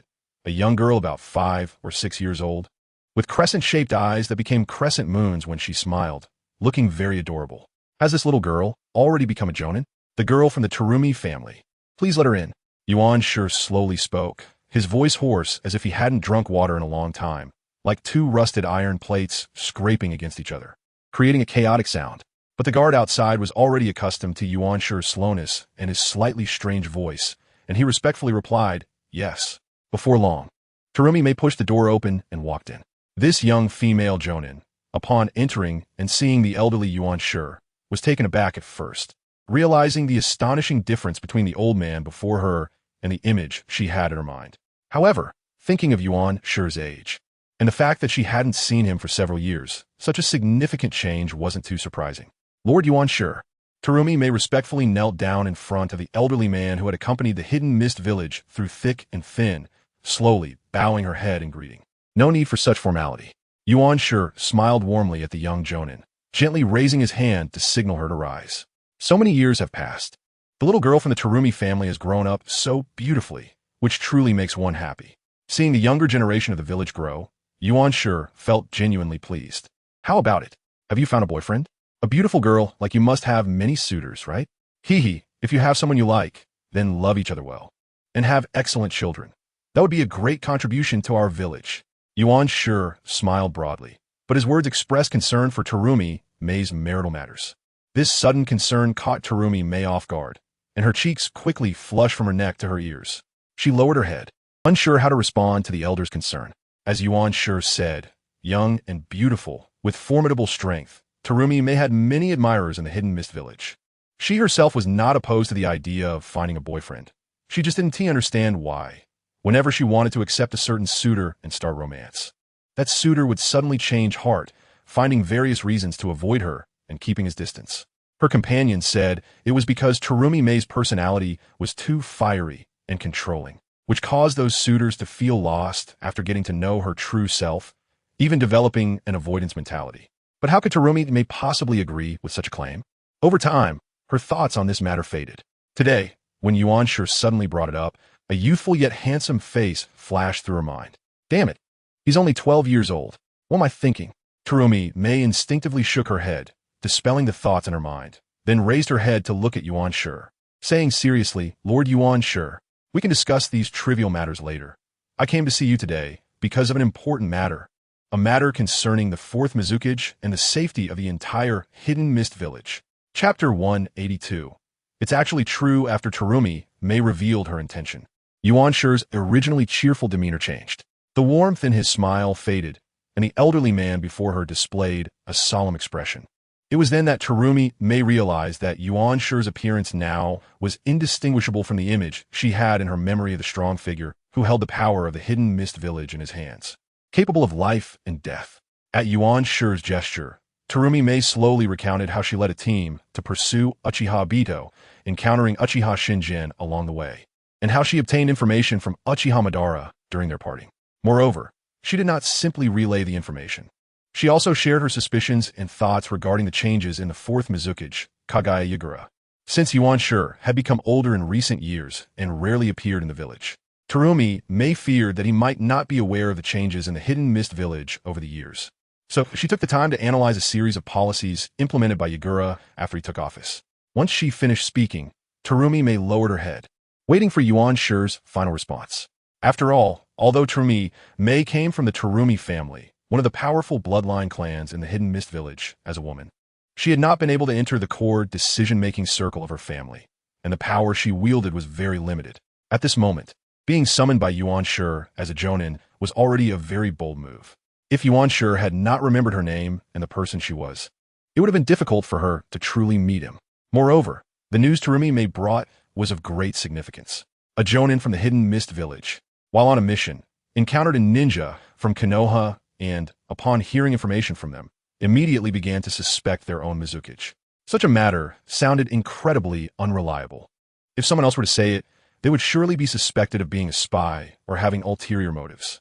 If Terumi Mei were a sufficiently calm and rational person, she would most likely have first calmed herself down, sought opportunities to gather some evidence, and then approached Yuan Shi with relevant information, along with proof to support her claims. However, at this moment, Terumi Mei is not yet the fifth Mizukage. Her political instincts are not sharp enough, and her mindset is not calm and composed enough. After much thought, Terumi Mei can only hurriedly seek out the mentor to confess. After all, in the entire Kirigakure, if there is anyone who can balance the Mizukage, Kagaya, Shikuro, it must be the mentor. There is no other candidate. On the mentor's side, after listening to all of Terumi Mei's information and thoughts, the old man slightly lowered his head, hiding his facial expression in the shadows, and remained silent for a long time. So long that Terumi Mei, who was opposite him, even began to suspect that the mentor had fallen asleep due to his old age. Out of respect for the mentor, Terumi Mei quietly waited. But after a while, She could no longer hold back and quietly raised her head to see if the mentor was truly asleep. To her surprise, when she looked up, she saw a hint of a relaxed smile on the mentor's aged face. I understand now, Terumi Mei. Don't worry if what you said is true, that there is a hidden hand controlling the fourth Mizukage and disturbing the peace and tranquility of Kirigakure. I won't let them succeed. Although I'm already an old bone, I still have the determination to protect this village. After speaking, the mentor turned his head to look out the door and called out, "Come in." Instantly, a masked guard pushed the door open and knelt on one knee before the mentor. "Go call AO for me." Yes. At this point, Uchiha Bido and Kurizetsu are not in Kirigakure. These two, in order to weaken Konoha's power, are trying to stir up trouble behind the scenes while the Uchiha clan is preparing to rebel from within. Therefore, only White Zetsu is keeping an eye on things in Kirigakure. As for the fourth Mizukage Kagaya Shikuro, although he is under the control of Uchiha Bido's Sharingan, this is not like a remotely controlled drone that can precisely manipulate Kagaya Shikuro's every move from such a distance. So, whenever Uchiha Bido is not near Kagaya Shikuro, he uses the Sharingan to hypnotize him and stays hidden in the Mizukage's office. Externally, it is claimed that he is in seclusion, and when he absolutely needs to make an appearance, White Zetsu disguises himself as Kagaya Shikuro to fool everyone. After all, White Zetsu's disguises are nearly impossible to see through. Only Naruto Uzumaki's Sage Mode Chakra was able to detect them on the battlefield of the Fourth Great Ninja War. Moreover, according to the persona Uchiha Bido has shaped for Kagaya Shikuro over the years, it is not unusual for him to hide in the office and not appear. So it wouldn't attract anyone's attention. But if someone has already formed a preconceived suspicion about Kagaya Shikuro, then the actions of this Mizukage would be filled with loopholes. Byakugan. Directly across from the Mizukage building is a shop, and on the second floor of the shop, a few people are quietly watching the Mizukage's office. Among these people are the mentor, Terumi Mei, the mentor's subordinate guard, and the Jonin AO from Kirigakure. This middle-aged Jonin removed the protective charm from his ear, and the veins around his eyes bulged, looking particularly terrifying. The Byakugan he possesses is the only one, apart from the Otsutsuki clan on the moon and the Hyuga clan in Konoha. This Byakugan was forcibly taken from a ninja of the Hyuga clan killed in the war, allowing AO, who originally had ordinary talent and was from a civilian family in Kirigakure that was destined to be overlooked, to become an important force in the village. Moreover, due to the characteristics of the Byakugan, which can see through chakra, the mentor immediately summoned him to verify the authenticity after hearing Terumi Mei's information. In the office building, indeed, the Mizukage is in the office. But besides the Mizukage, there is also an unfamiliar chakra that has never been seen before. From the information seen through the Byakugan, the Mizukage chakra has not been affected. No, it's the three tails. The three tails within the Mizukage is being interfered with by an evil chakra. This is indeed the case. While using the Byakugan to check the situation in the Mizukage's office, AO explained to the mentor and Terumi Mei beside him. Initially, he had not noticed anything unusual when he saw Kagaya Shikuro, but after focusing his attention on the three tails within Kagaya Shikuro, he realized the abnormality and immediately exclaimed, "It's true, it really is." Upon hearing AO's exclamation, the mentor and Terumi Mei spoke one after the other. Then, the few of them looked at each other, seeing the seriousness and complexity in each other's eyes. Chapter 183. Who is controlling the fourth Mizukage? Now that they have discovered the issue with the fourth Mizukage Kagaya Shikuro, it proves that the information Terumi Mei heard from Uchiha Zongyan is true.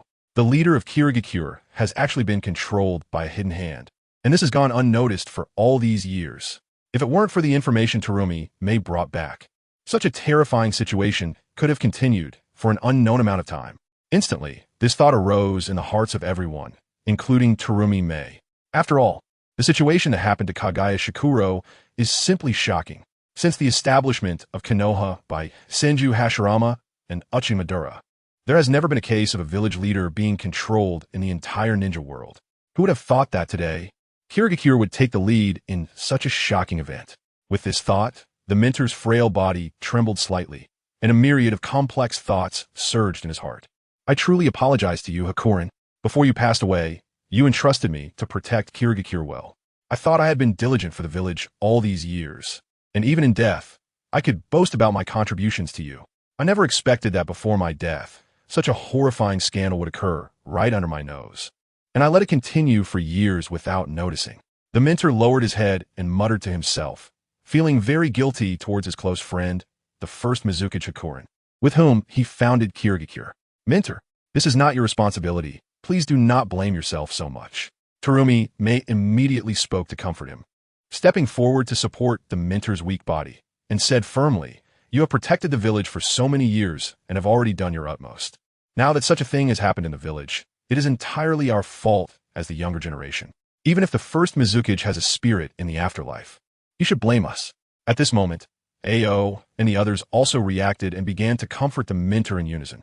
Before they could say much more, the mentor slowly pushed away Terumi Mei's support and walked to the window to gaze in the direction of the Mizuki's office.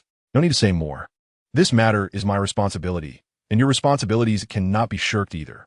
The first Mizuki entrusted Kirigakure to us to protect, and we are returning it to him in such a state. At this point, even if I have to risk my life, I will drag that bastard hidden behind the scenes out and take him to the afterlife to meet the first Mizuki.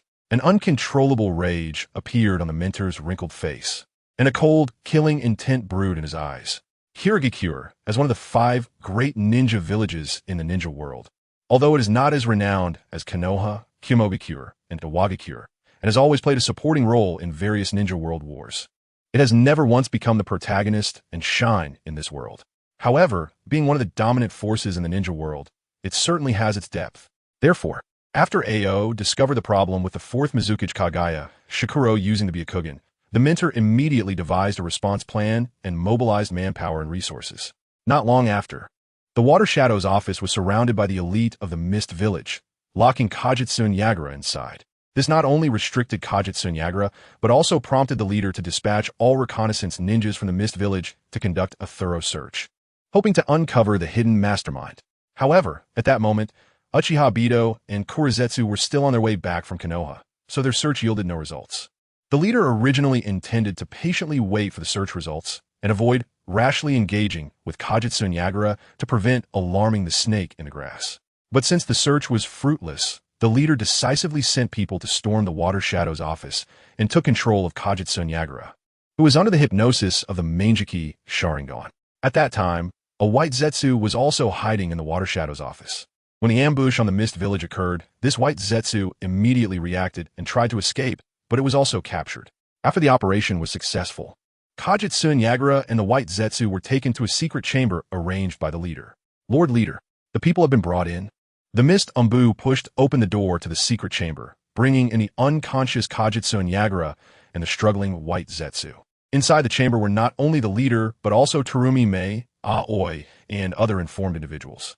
The heads of other prominent bloodline clans in the Mist Village were also notified of this matter and called over, including the Kirigakure clan that produced the second Mizuki. Tira Mei. So this is our 4th Mizuki?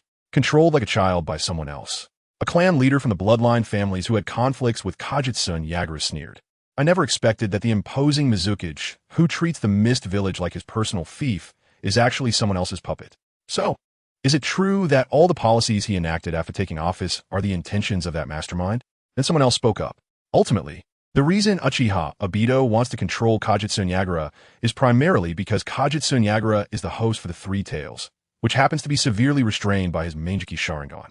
His identity as the 3 Tails Jinchuriki makes him the best choice. On the other hand, Uchiha Abido harbors an irreconcilable hatred towards the Mist Village, as his beloved Rin Noera was forced to death by people from the Mist Village. Thus, after losing his beloved, Uchiha Abido transferred all his hatred onto the Mist Village. And during the time he controls Kajitsun Yagura, aside from extracting resources, his greatest motivation is to stir up the ninjas of the Mist Village and intensify the bloodshed in this Blood Mist Village. Initially, Uchiha Abido's actions were quite surprising to the various bloodline clans entrenched in the Mist Village, as they themselves held similar ideas and objectives. The two sides hit it off and led to many cruel policies. However, as Uchiha Abido's control over Kajitsun Yagura grew increasingly chaotic, his actions gradually encroached upon the interests of the bloodline families, resulting in resistance. The conflicts between the Water Shadow side and the bloodline clans persisted for a long time without resolution. Therefore, when these clan leaders learned that the Mizuki Kajitsun Yagura, whom they regarded as a thorn in their side, was actually just a puppet of the mastermind, the confusion and helplessness that arose in their hearts need not be mentioned. "Let's quiet down and first loosen that white guy's mouth to see what he wants to say," the leader said, slightly furrowing his brows as he listened to the discussions around him, giving orders to the Umbu holding Kajutsu Nyagara and the white Zetsu. The constantly struggling white Zetsu had its mouth pried open and was oddly calmed down. Haha, I never expected you would really find me out. The tightly bound white Zetsu twisted uncomfortably, but a nonchalant smile appeared on his strange face, and there was no hint of human emotion in his pale yellow pupils. So boring, I was finally waiting for those two guys to leave so I could experiment alone in the village on how to make myself poop. I originally planned to disguise myself as Kajutsu Nyagara and ask the ninjas what it feels like. This is a secret I've wanted to explore for years. To think you all would hinder me, how infuriating. What now? Looking at how murderous you all are, it seems you won't spare my life. So wouldn't I die without even experiencing what it feels like to poop? Such a death is too unsatisfactory. No, please don't. The white Zetsu opened his mouth, but did not reveal any information related to Kajutsu Nyagara's control. Instead, he rambled on about some ambiguous things, appearing like a madman in the eyes of the leader and the others. Enough. At this point, do you still want to play the fool? Talking about poop and whatnot is really annoying. If you like poop so much, I might as well throw you into a sewage pit to drown. The head of the Kirigakure clan was clearly not a patient person. Initially interested in mocking his opponent Kajutsu Nyagara, he became very impatient with the white Zetsu's madness and incomprehensible words. Lord Leader, I think this guy doesn't want to tell us any information. So let us just have the interrogation department come in directly and dig out everything in his head, then throw it into the sewage pit, which would also fulfill his wish. The Kirigakure clan leader sneered and suggested to the leader, just like the Yamashiro clan in Konoha, which possesses the mind transfer jutsu, allowing them to directly check the memories of prisoners without interrogation. Other major ninja villages also have similar abilities, so it's not that rare. Therefore, the Mist Village also has similar interrogation capabilities, and the Kirigakure clan leader's proposal was to directly read the white Zetsu's memories to obtain information. Well, what do the others think? The leader nodded in acknowledgement and asked for the opinions of others. I agree. Since this strange guy keeps talking about poop, let him eat poop then. The interrogation department can get more direct and accurate information. I agree. Other clan leaders of the bloodline families also nodded in agreement with the Kirigakure clan leader's proposal, and senior ninjas like Terumi Mei and Aoi had no reason to oppose. After all, compared to the fourth Mizukage Kajutsu Nyagara, the white Zetsu was merely an accessory, and it was evident that Kajutsu Nyagara was more important now. Then take him to the interrogation department. Keep a close watch so he doesn't escape. The leader nodded and ordered, and two more Umbu came in from outside to take away the white Zetsu. Hey, are you going to chat with me? Why did you decide so quickly? The white Zetsu said, I know a lot of information. Why not ask me? If you ask, I might just answer you. Damn it. After those two left, I haven't had anyone to talk to for a long time. Now that I finally have the chance, I failed again. How frustrating. By the way, that ugly guy really said he would make me eat poop? What does eating poop feel like? I've never eaten anything because I don't have a digestive system, and I can't poop either, which makes me very curious. Hee, eating poop would be. Don't cover my mouth, woo woo woo. The white Zetsu continued to ramble, but no one paid attention to him, and he was soon taken away with his mouth covered. However, the information hinted at in the white Zetsu's words left the assembled people from the Mist Village with heavy expressions. No digestive system? This strange white creature. Could it be that it's not even human? A humanoid creature? Or some kind of artificial being? Although it has a human-like appearance, its intelligence does not reach human levels, so its words are often nonsensical and erratic, which can be understood. The people of the hidden Mist Village watched as white Zetsu left, ignoring his struggles, and each had many questions in their hearts. However, as long as the interrogation department took action, the information they obtained would naturally answer their doubts, so everyone did not take it to heart. The ninja world is full of wonders. A low IQ humanoid creature is nothing new. Now, only the fourth Mizukage remains, with white Zetsu taken away. The empty room only had the fourth Mizukage, Kagaya Yagura, held by the Umbu. Ao explained the issues with the Mizukage to the clan leaders. Under the orders of the original master, Ao stood up and relayed the information he saw with his Byakugan. So it's not the fourth Mizukage being controlled, but the three-tails Isabu inside him? No way. Isabu is a tailed beast. Is there really someone in this world who can control tailed beasts? Good heavens. This mastermind has such terrifying power? What does he want? The clan leaders of various bloodline families were immediately shocked by the information Ao provided and began to discuss in a flustered manner.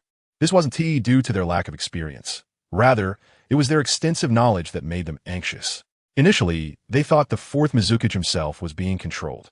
Although there were no precedents for such a thing, Kagaya Yagura's own strength was not exceptional. He became a Mizukichi mainly because he could effectively control Isabu, giving him powerful combat abilities. If a strong individual suddenly appeared and controlled Kagaya Yagura, it wouldn't be too hard to accept. But according to AO, it was actually Isabu within Kagaya Yagura that was being controlled. Oh my! Since the era of the first Hokage, Hashirama Senju, and the ninja world S. Azura, Madara Uchiha, is there still a strong figure in the ninja world capable of such feats? Even the invincible third Raikage could only barely suppress the Eight Tails, but could not control it. Why would a powerful figure with abilities akin to the god of ninjas hide behind the scenes to control the Mizukichi?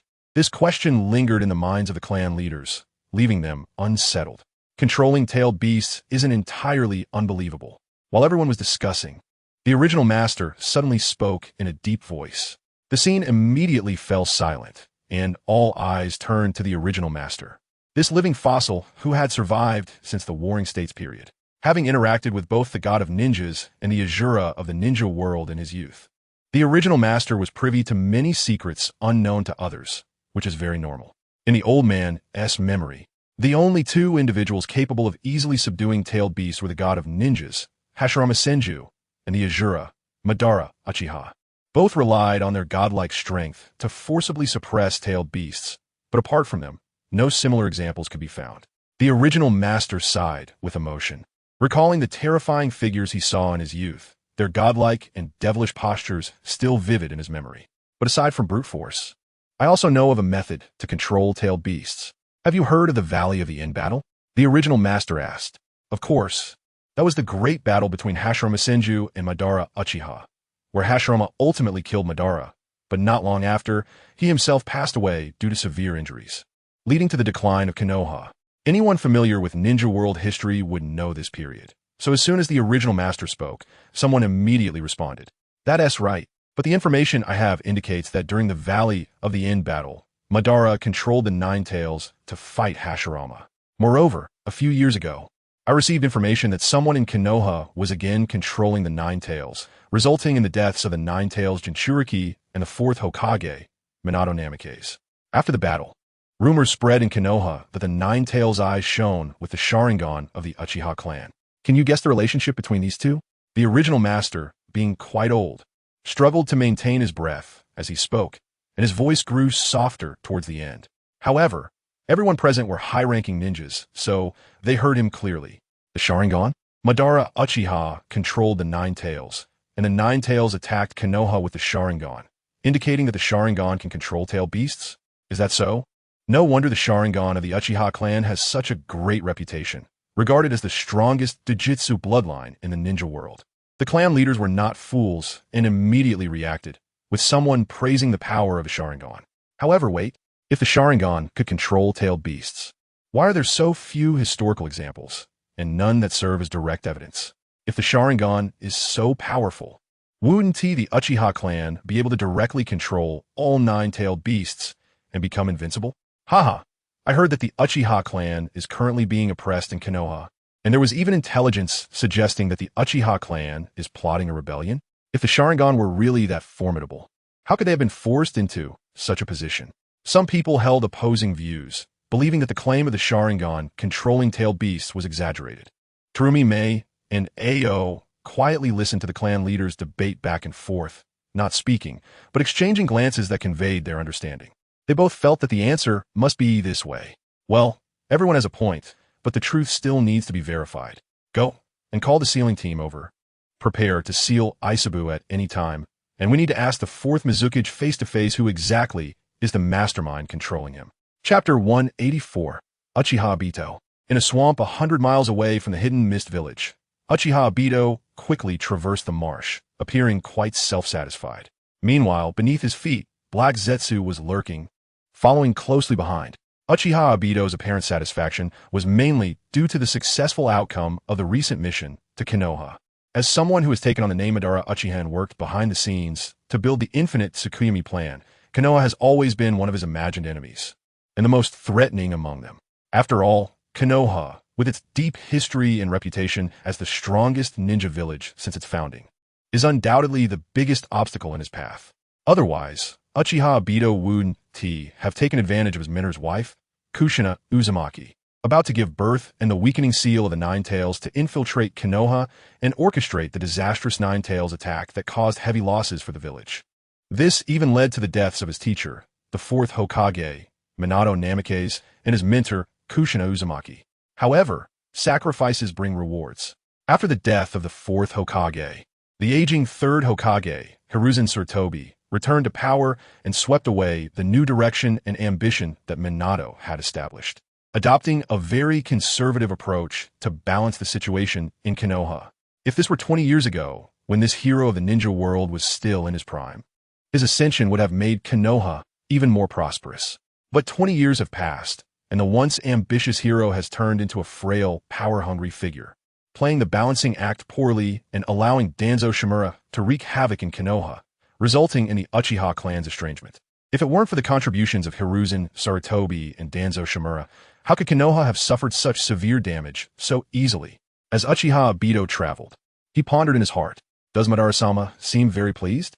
Suddenly, a mass of pitch-black substance emerged from beneath Uchiha Obito's feet. It was a creature known as Black Zetsu. Uchiha Obito frowned. His subordinate's implication was that Lord Madara might have been too early in his optimism.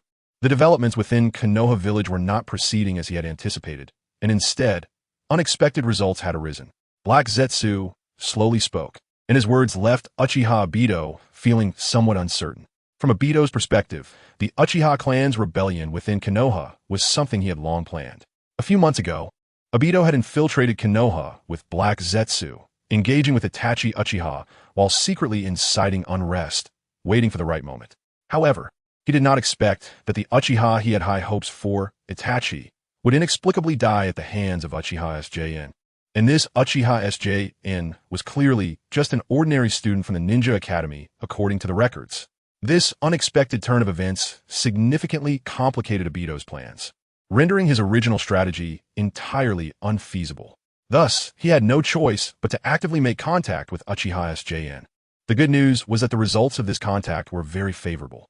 Unlike Itachi, who had been brainwashed by the will of fire and manipulated by the third Hokage Hiruzen Sarutobi and Danzo Shimura, Uchiha SJN clearly stood firmly with the Uchiha clan and harbored even more hatred towards the Hokage faction than Itachi, making him far more dangerous and radical.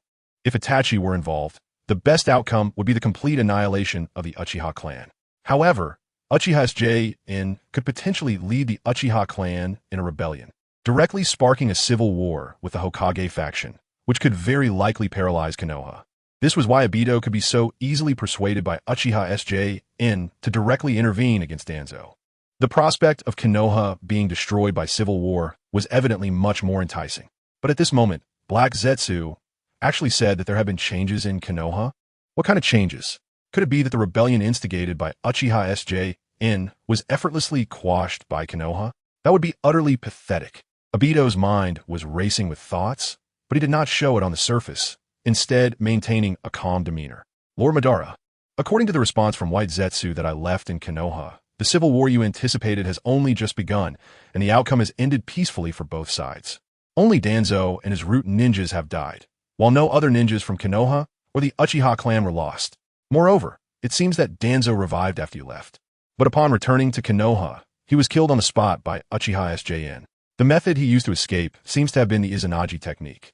Black Zetsu's dark face bore only a pair of differently colored eyes, which shimmered with a strange light, and his gaze towards Uchiha Obito carried a hint of mockery. Just moments ago, Obito had felt triumphant, thinking he would return with a full load, but in an instant he was slapped in the face. Moreover, he had been thoroughly toyed with by Uchiha SJN. Not only had he acted as the other party's enforcer, but he had also been deceived by Danzo using the Uchiha clan's unique techniques, no matter how one looked at it.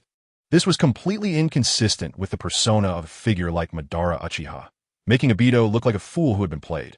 At that moment, Uchiha Obito froze, and then boundless rage surged in his eyes. Anyone would be angry after being toyed with, let alone someone like Obito, who was already a bit petty. That brat! How dare he mock me like this? Obito thought bitterly, filled with hatred for Uchiha SJN, wishing he could return to Konoha immediately to kill him.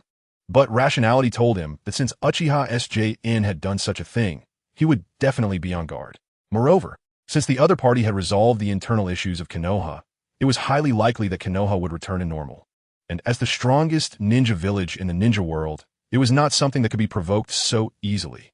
I see. Although the best outcome was not achieved. Danzo's death along with his subordinates is still a significant weakening for Konoha, and I can plan my next move slowly.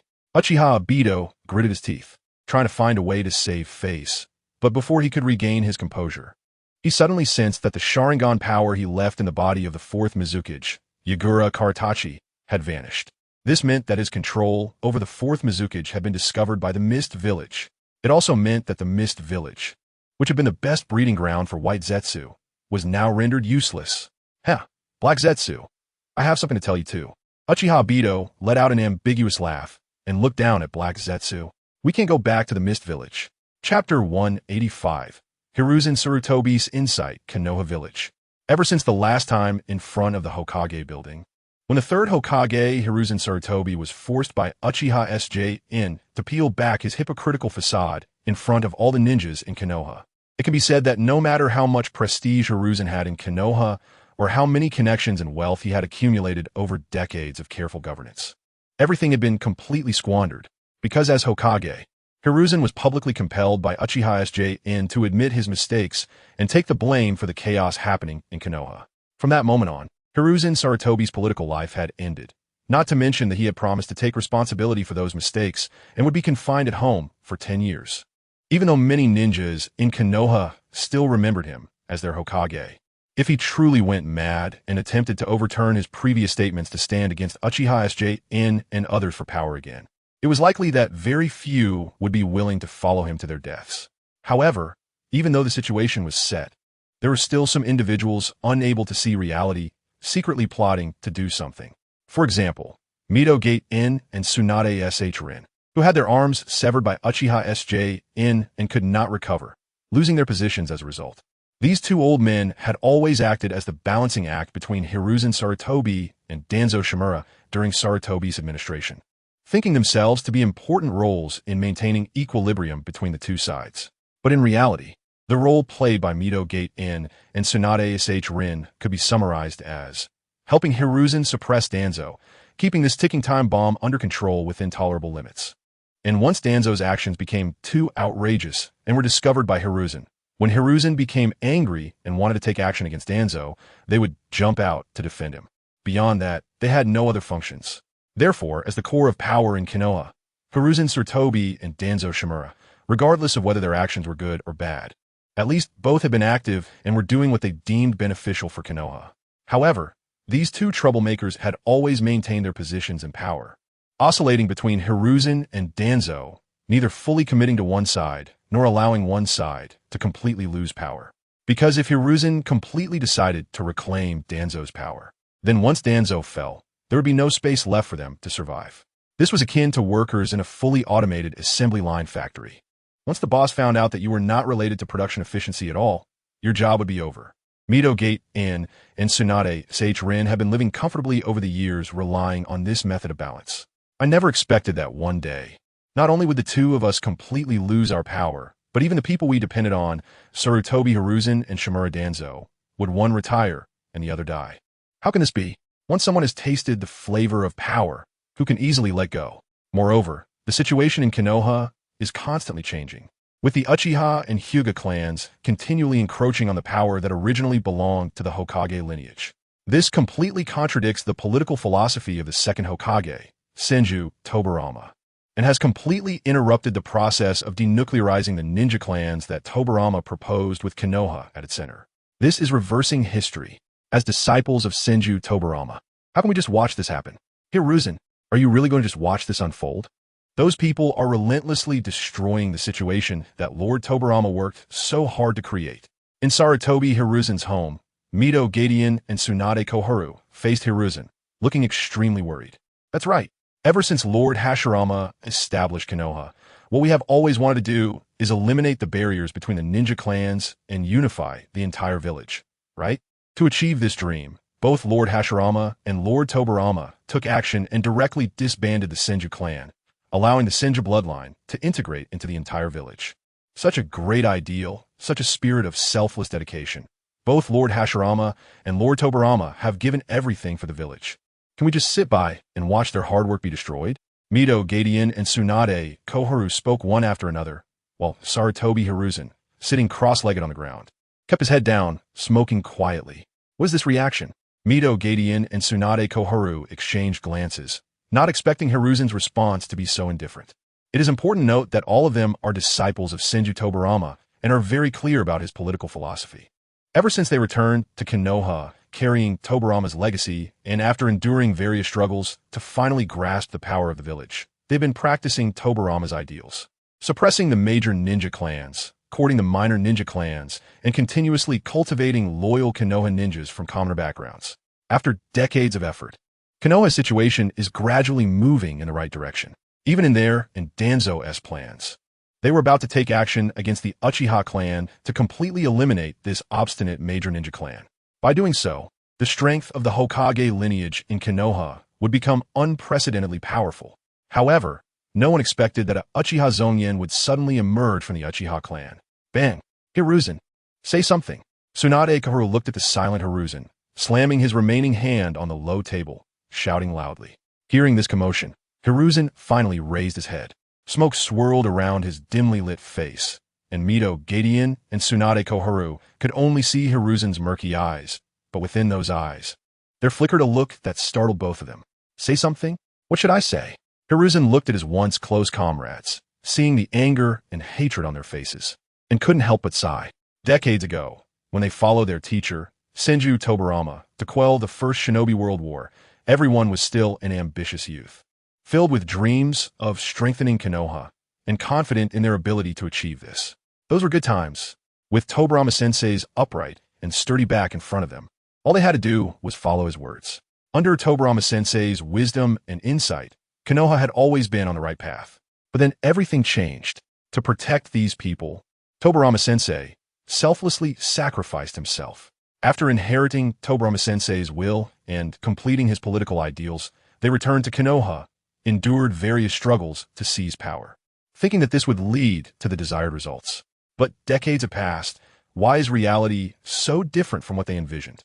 A complex gaze flickered in Hiruzen's murky eyes. Just say whatever you want. You're the Hokage. Hiruzen, are you really going to give up just because of that evil little brat's slander in front of everyone? That guy Danzo brought this upon himself. We all know the many evil deeds he committed, right? How can we bear the consequences of his mistakes? Mito Gadian began to blame the deceased Shimura Danzo, as if his downfall was entirely the fault of Danzo and Uchiha Zongyan, and he was innocent. Hiruzen, have you forgotten Lord Tobarama's instructions back then? Lord Tobarama sacrificed himself for us, just so we could inherit his will and transform Konoha into the vision he had in mind, right? Clearly, things are progressing step by step, and the village's current state is continuously changing for the better. Are you really going to give up just because of a minor setback? Tsunade Koharu questioned Hiruzen with a look of disappointment. Is it really changing for the better? Upon hearing this, Hiruzen showed a bitter smile. If Mito, Gadian, and Tsunade Koharu had come to him a little earlier, right after the internal conflict in the Hokage building had just ended, he might have been moved by their words. But now, Hiruzen's heart has completely changed after enduring so many changes. Although he still cannot let go of his desire for power and sense of responsibility towards Konoha, Hiruzen has already recognized himself and accepted the reality that his body and strength are no longer sufficient to fulfill the role of Hokage. The aged Hiruzen is no longer the ninja hero who traversed the ninja world. He is just an old man nearing the grave. All the ambitions and desires to change Konoha, though still deeply buried in his heart, have become powerless. If what we're doing is all correct, why would the Uchiha rise in rebellion? Hiruzen took a couple of puffs of smoke and, amidst the swirling smoke, asked this question. Mito Gadian did not expect Hiruzen to ask this question and was momentarily stunned. What kind of question is this? Isn't the answer obvious? Tobarama-sensei already said that the Uchiha are an evil clan. Those guys have long been dissatisfied with the village's policies, and it was certain that they would rise in rebellion. Tsunade Koharu furrowed her brows and replied, Besides, didn't we foresee this? You Danzo. And the four of us have always been clear that the Uchiha clan would eventually develop ill intentions, and we prepared a lot for it. How can you still ask this question now? Upon hearing this, Hiruzen let out a long sigh. Yes, he indeed anticipated that the Uchiha clan would rise in rebellion. After all, their dissatisfaction with Konoha had not been a recent development. Intelligence received from spies Uchiha Shursui and Uchiha Itachi indicated that the Uchiha clan had long been openly discussing rebellion in their meetings. But the question is, why did it come to this? Why was the Uchiha clan pushed to the brink of rebellion? Have you ever thought about this question? Mito Gadian was momentarily taken aback and then retorted with some irritation. Are you implying that the cause of all this is us? Or have you surrendered to that damned little brat Uchiha Zongyan? Want to throw us under the bus as scapegoats to prolong your own life? Zhuanqi and Xiaochun showed a similar expression of anger upon hearing Mito Minion's questioning, even casting a wary and apprehensive glance at Sarutobi Hizashi. After all, they had played the scapegoat game many times. Back then, the Yun Hidden Village's delegation attacked Hinata, the eldest daughter of the Hyuga clan, only to be killed by the Hyuga clan leader, Hyuga Hizashi. The Yun Hidden Village made a big deal out of threatening Konoha to hand over Hyuga Hizashi, or they would send troops to attack Konoha. In the end, it was decided that Hyuga Hizashi's brother, Hyuga Hayashi, would be the scapegoat to quell the matter. Sarutobi Hizashi could only give a bitter smile in response. He knew too well what his two close friends were thinking. Perhaps he once shared the same thoughts. However, this period of introspection had cleared his mind significantly, allowing him to realize things he had never considered before. The Uchiha clan is indeed an evil clan. Lord Tobirama was not wrong in saying that. The Sharingan of the Uchiha can only be activated by intense emotional stimuli, and in pursuit of such power. The entire Uchiha family consists of extreme individuals with volatile emotions. Moreover, as a clan with a 1,000-year legacy in the ninja world, Uchiha members possess an inherent pride, looking down on anyone who is not of Uchiha blood, even including me, the Hokage. But how can one definitively conclude that the Uchiha must have ulterior motives based solely on this? The Hyuga clan, in order to protect the Sharingan, is divided into the main family and the branch family, where the main family can decide life and death at will, treating branch family members as mere cattle. The main family members hold themselves high above, completely disregarding the branch family members as humans. Meanwhile, the branch family members are constantly oppressed and tormented, each carrying various grievances. Isn't the current situation of the Hyuga clan even more evil and extreme than the Sharingan of the Uchiha? As a proud clan, how is the Hyuga any less than the Uchiha? So, why have we, from Lord Tobirama to ourselves, viewed the Uchiha clan as a target to be wary of for so many years, while never considering the Hyuga as a threat? Sarutobi Hizashi seemed to want to get everything off his chest, expressing all his thoughts during this time. Mito Minion and Zhuanqi and Xiaochun across from him had never considered this and were momentarily at a loss for how to respond. Fortunately, Sarutobi Hizashi did not expect them to answer him. It felt more like he was talking to himself, and he continued. I've thought about this for a long time and finally found an answer, though I don't know if it's correct. I think the reason why Lord Tobirama and we have been so wary of the Uchiha clan is simply because they're too powerful enough to make us feel anxious. As a clan that has continued from the Warring States period to the present, the name Uchiha can only be matched by the Senju. The two clans have fought for countless years, and it wasn't until the era of Hashirama and Madara Uchiha that they finally shook hands and established Konoha together. But even so, how could years of hatred be erased in an instant? Although Hashirama and Madara became close friends, the members of the two clans still harbor animosity towards each other, just as Lord Tobirama harbors animosity towards Madara. Such a powerful Madara Uchiha, who can suppress the entire ninja world, could only be defeated by Hashirama. Having witnessed the strength of this man, who could not feel fear, it is precisely because of Madara's strength and the strength of the Uchiha clan that we cannot help but be filled with worry and fear. Therefore, Lord Tobirama used various methods to prevent Madara from becoming Hokage and even used the Konoha Guard as bait to prevent the Uchiha clan from entering the core of Konoha's power. That is why after we took over, we remained vigilant against the Uchiha clan, and Danzo viewed the Uchiha clan as a thorn in his side. After the Nine-Tails incident, we feared the fleeting Sharingan and distanced the Uchiha clan from the heart of Konoha, intensifying our suppression of them. It is precisely because of these actions that the Uchiha clan has become estranged from Konoha, leading to thoughts of rebellion. Let's not forget that they initially rejected Madara and stayed in Konoha. The reason why we, from Lord Tobirama to ourselves, have done all this is simply out of fear of the Uchiha strength. Sarutobi Hizashi smoothly expressed this lengthy monologue, and after finishing, he felt a sense of relief. He felt good, but Mito Minyan and Zhuanqin Xiaoqun were not pleased. They could not understand how Sarutobi Hizashi could harbor such thoughts. Wasn't he shifting all the blame onto their side? How could the Uchiha appear as white lotus flowers in his eyes? Hizashi, are you questioning Lord Tobarama's words? Lord Tobarama sacrificed himself so that we could escape, even allowing you to become Hokage, and you not only failed to show gratitude, but also slander Lord Tobarama? The two old men were furious, constantly accusing Sarutobi Hizashi. Hey, you two should go back and think it over, consider what I said. I'm tired, please leave. Seeing that his two close friends were still stubborn and completely disregarding his words, Sarutobi Hizashi appeared somewhat disheartened and waved his hand at them. You, X2 Sarutobi Hizashi suddenly issued an eviction order, causing Mito Minyan and Zhuanqin Xiaoqun to stand up angrily, pointing at him. Just as tensions were high, applause suddenly came from a distance, growing closer. It was hard to believe that the third Hokage could possess such profound insights. One eye-opener. Sarutobi Hizashi, Mito Minyan, and Zhuanqin Xiaoqun reacted instantly upon hearing the applause, but all they saw was a young man dressed in dark clothing with a handsome face. Uchiha Zongyan, Chapter 186. Those who gain the way have many helpers. Those who lose the way have few helpers. You, Uchiha Zongyan, what are you doing here? Uchiha Zongyan, this is the residence of the third Hokage. How dare you barge in without prior notice? Are you here to harm the Hokage? The moment Uchiha Zongyan appeared, Mito Minyan and Zhuanqin Xiaoqun immediately stood up, their faces filled with anger and resentment, wishing they could skin him alive. After all, no matter how one looked at it, Uchiha Zongyan could be considered the greatest villain responsible for their downfall. If it weren't for Uchiha Zongyan's sudden appearance, how would the Uchiha clan, under Fugaku's leadership, dare to harbor rebellious thoughts? They had managed to get through so many years without issue, as since the second Hokage, Tobarama Senju, took office. There had been strict suppression and control over the Uchiha clan, and there had been no problems for decades. Even if that group of angry Uchiha clan members clamored for war and rebellion, the situation was still under their control, even if the Uchiha clan was in an uproar. No major incidents could arise. After all, they had long seen through Fugaku's inherent weakness and tendency to surrender.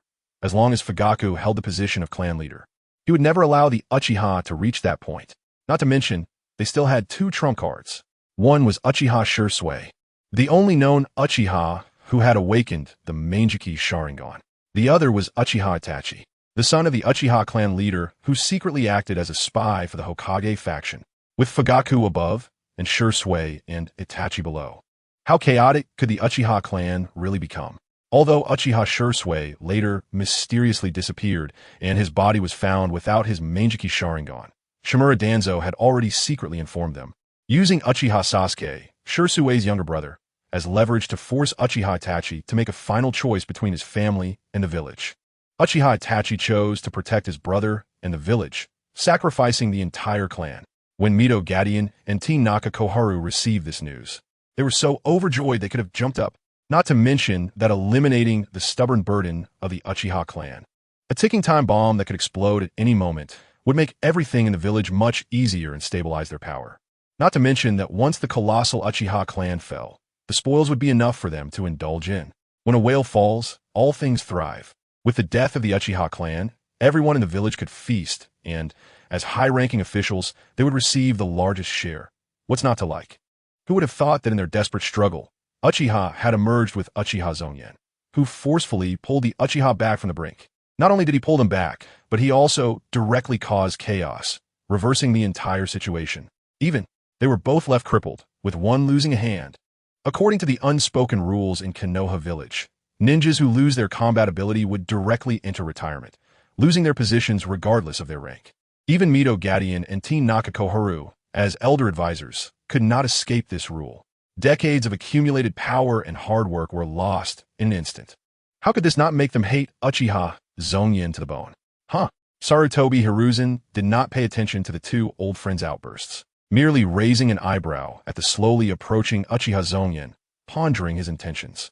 According to the agreement he had with Uchiha Zongyan in front of the Hokage building, as soon as the fifth Hokage of Konoha took office, he, the third Hokage, would completely step down, handing over all work and authority to return home for reflection. But now, Konoha had just recovered from the chaos of civil war, and both of the Hokage successors he personally chose had consecutively refused the position. Neither Jiraiya nor Tsunade had shown any intention of taking on the Hokage role. Jiraiya, needless to say, fundamentally lacked the ability to serve as Hokage. Whether in political acumen or work enthusiasm, Jiraiya was severely lacking. Only his individual strength as one of the legendary three and the prestige he accumulated during the Ninja World Wars could support him as the fifth Hokage and gain acceptance from Konoha. Therefore, in Sarutobi Hiruzen's heart, Jiraiya was merely a backup option, someone he would only choose as a last resort. He was also very aware that Jiraiya would absolutely not accept this position, so he placed more hope on Tsunade. To be honest, deep down, Sarutobi Hiruzen was very confident that Tsunade would return to Konoha to become the fifth Hokage. Other reasons were secondary. The most important reason was that Tsunade was the last descendant of the Senju clan. As one of the two founding clans of Konoha, the Senju clan had contributed and sacrificed too much for Konoha. As a member of the Senju clan and the direct granddaughter of the first Hokage, Senju Hashirama, and the second Hokage, Senju Tobirama, how could Tsunade stand by and watch Konoha fall into a bad situation? This was the most treasured legacy of her granduncle and great-granduncle. So, Sarutobi Hiruzen believed that even if Tsunade was extremely reluctant, she would ultimately return to Konoha due to this unshakable sense of responsibility and take on the position of the fifth Hokage. But contrary to his expectations, Tsunade left without a word. According to the information Jiraiya revealed before he left, after Uchiha Zongyan said something to Tsunade in the Forest of Death, she left without a second thought, and he couldn't even chase her back. What exactly was said, Jiraiya looked conflicted but never revealed. In the end, Sarutobi Hiruzen had no choice but to forcibly pull Jiraiya to stay and inherit the Hokage position. But this lazy, irresponsible disciple dodged him and left Konoha in a flash, leaving behind a remark that he would ask Tsunade for her opinion, and that if she was willing, he would persuade her to return. Truly, two ungrateful disciples. Thinking of this, Sarutobi Hiruzen's face once again showed a worried expression, a lump stuck in his throat. Oh, aren't these Elder Midogadian and Elder T Nakakoharu? What are you doing in the third Hokage's home?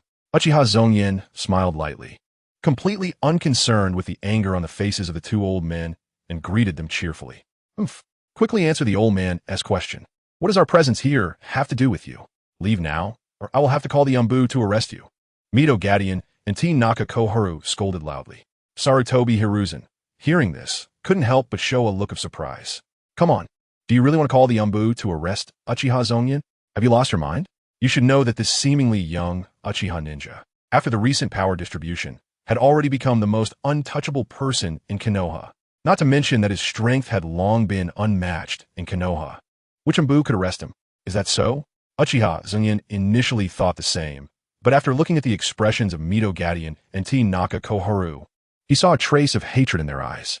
Was it because they were unwilling to accept the status quo and thought that reigniting the conflict between Uchiha and the Hokage would muddy the waters and allow them to profit from it? Uchiha Zongyan speculated on the objectives of the two old men, then shook his head indifferently. At this point, no matter how high the dirty bugs jump, it won't change anything. I say, you two, do you really think you are still the former elder advisors? Do you still think you hold great power, able to mobilize hundreds or thousands of Konoha ninjas to deal with me with a single word? Stop making such foolish jokes and face reality. You are just two broken dogs. Konoha has long since passed the point where your words matter. Get out of here. Uchiha Zongyan retracted his smile and coldly reprimanded Midogadian and T Nakakoharu. You, how dare you speak to us like that? This is insubordination. Uchiha Zongyan, do you want to reignite war again? Facing the furious barking of the two old dogs, Uchiha Zongyan frowned, suddenly extending his right hand, gathering a ball of intense flames in his palm. A dangerous aura instantly pressed down on the three in front of him, causing Midogadian and T Nakakoharu to break out in cold sweat. Don't make a move. Sarutobi Hiruzen quickly intervened, not wanting anything to happen at this critical moment. Moreover, even if something did happen, Uchiha Zongyan would definitely not be affected, and the responsibility would fall entirely on the three of them. As Konoha ninjas, regardless of whether they were elder advisors or lower ninjas, the moment they became disabled, they automatically lost their positions. Didn't they know this rule? Midogadian, T Nakakoharu, do you still think you are high-ranking elders? How dare you trespass into the Hokage's home and disrespect the head of the Uchiha clan? Who gave you the courage?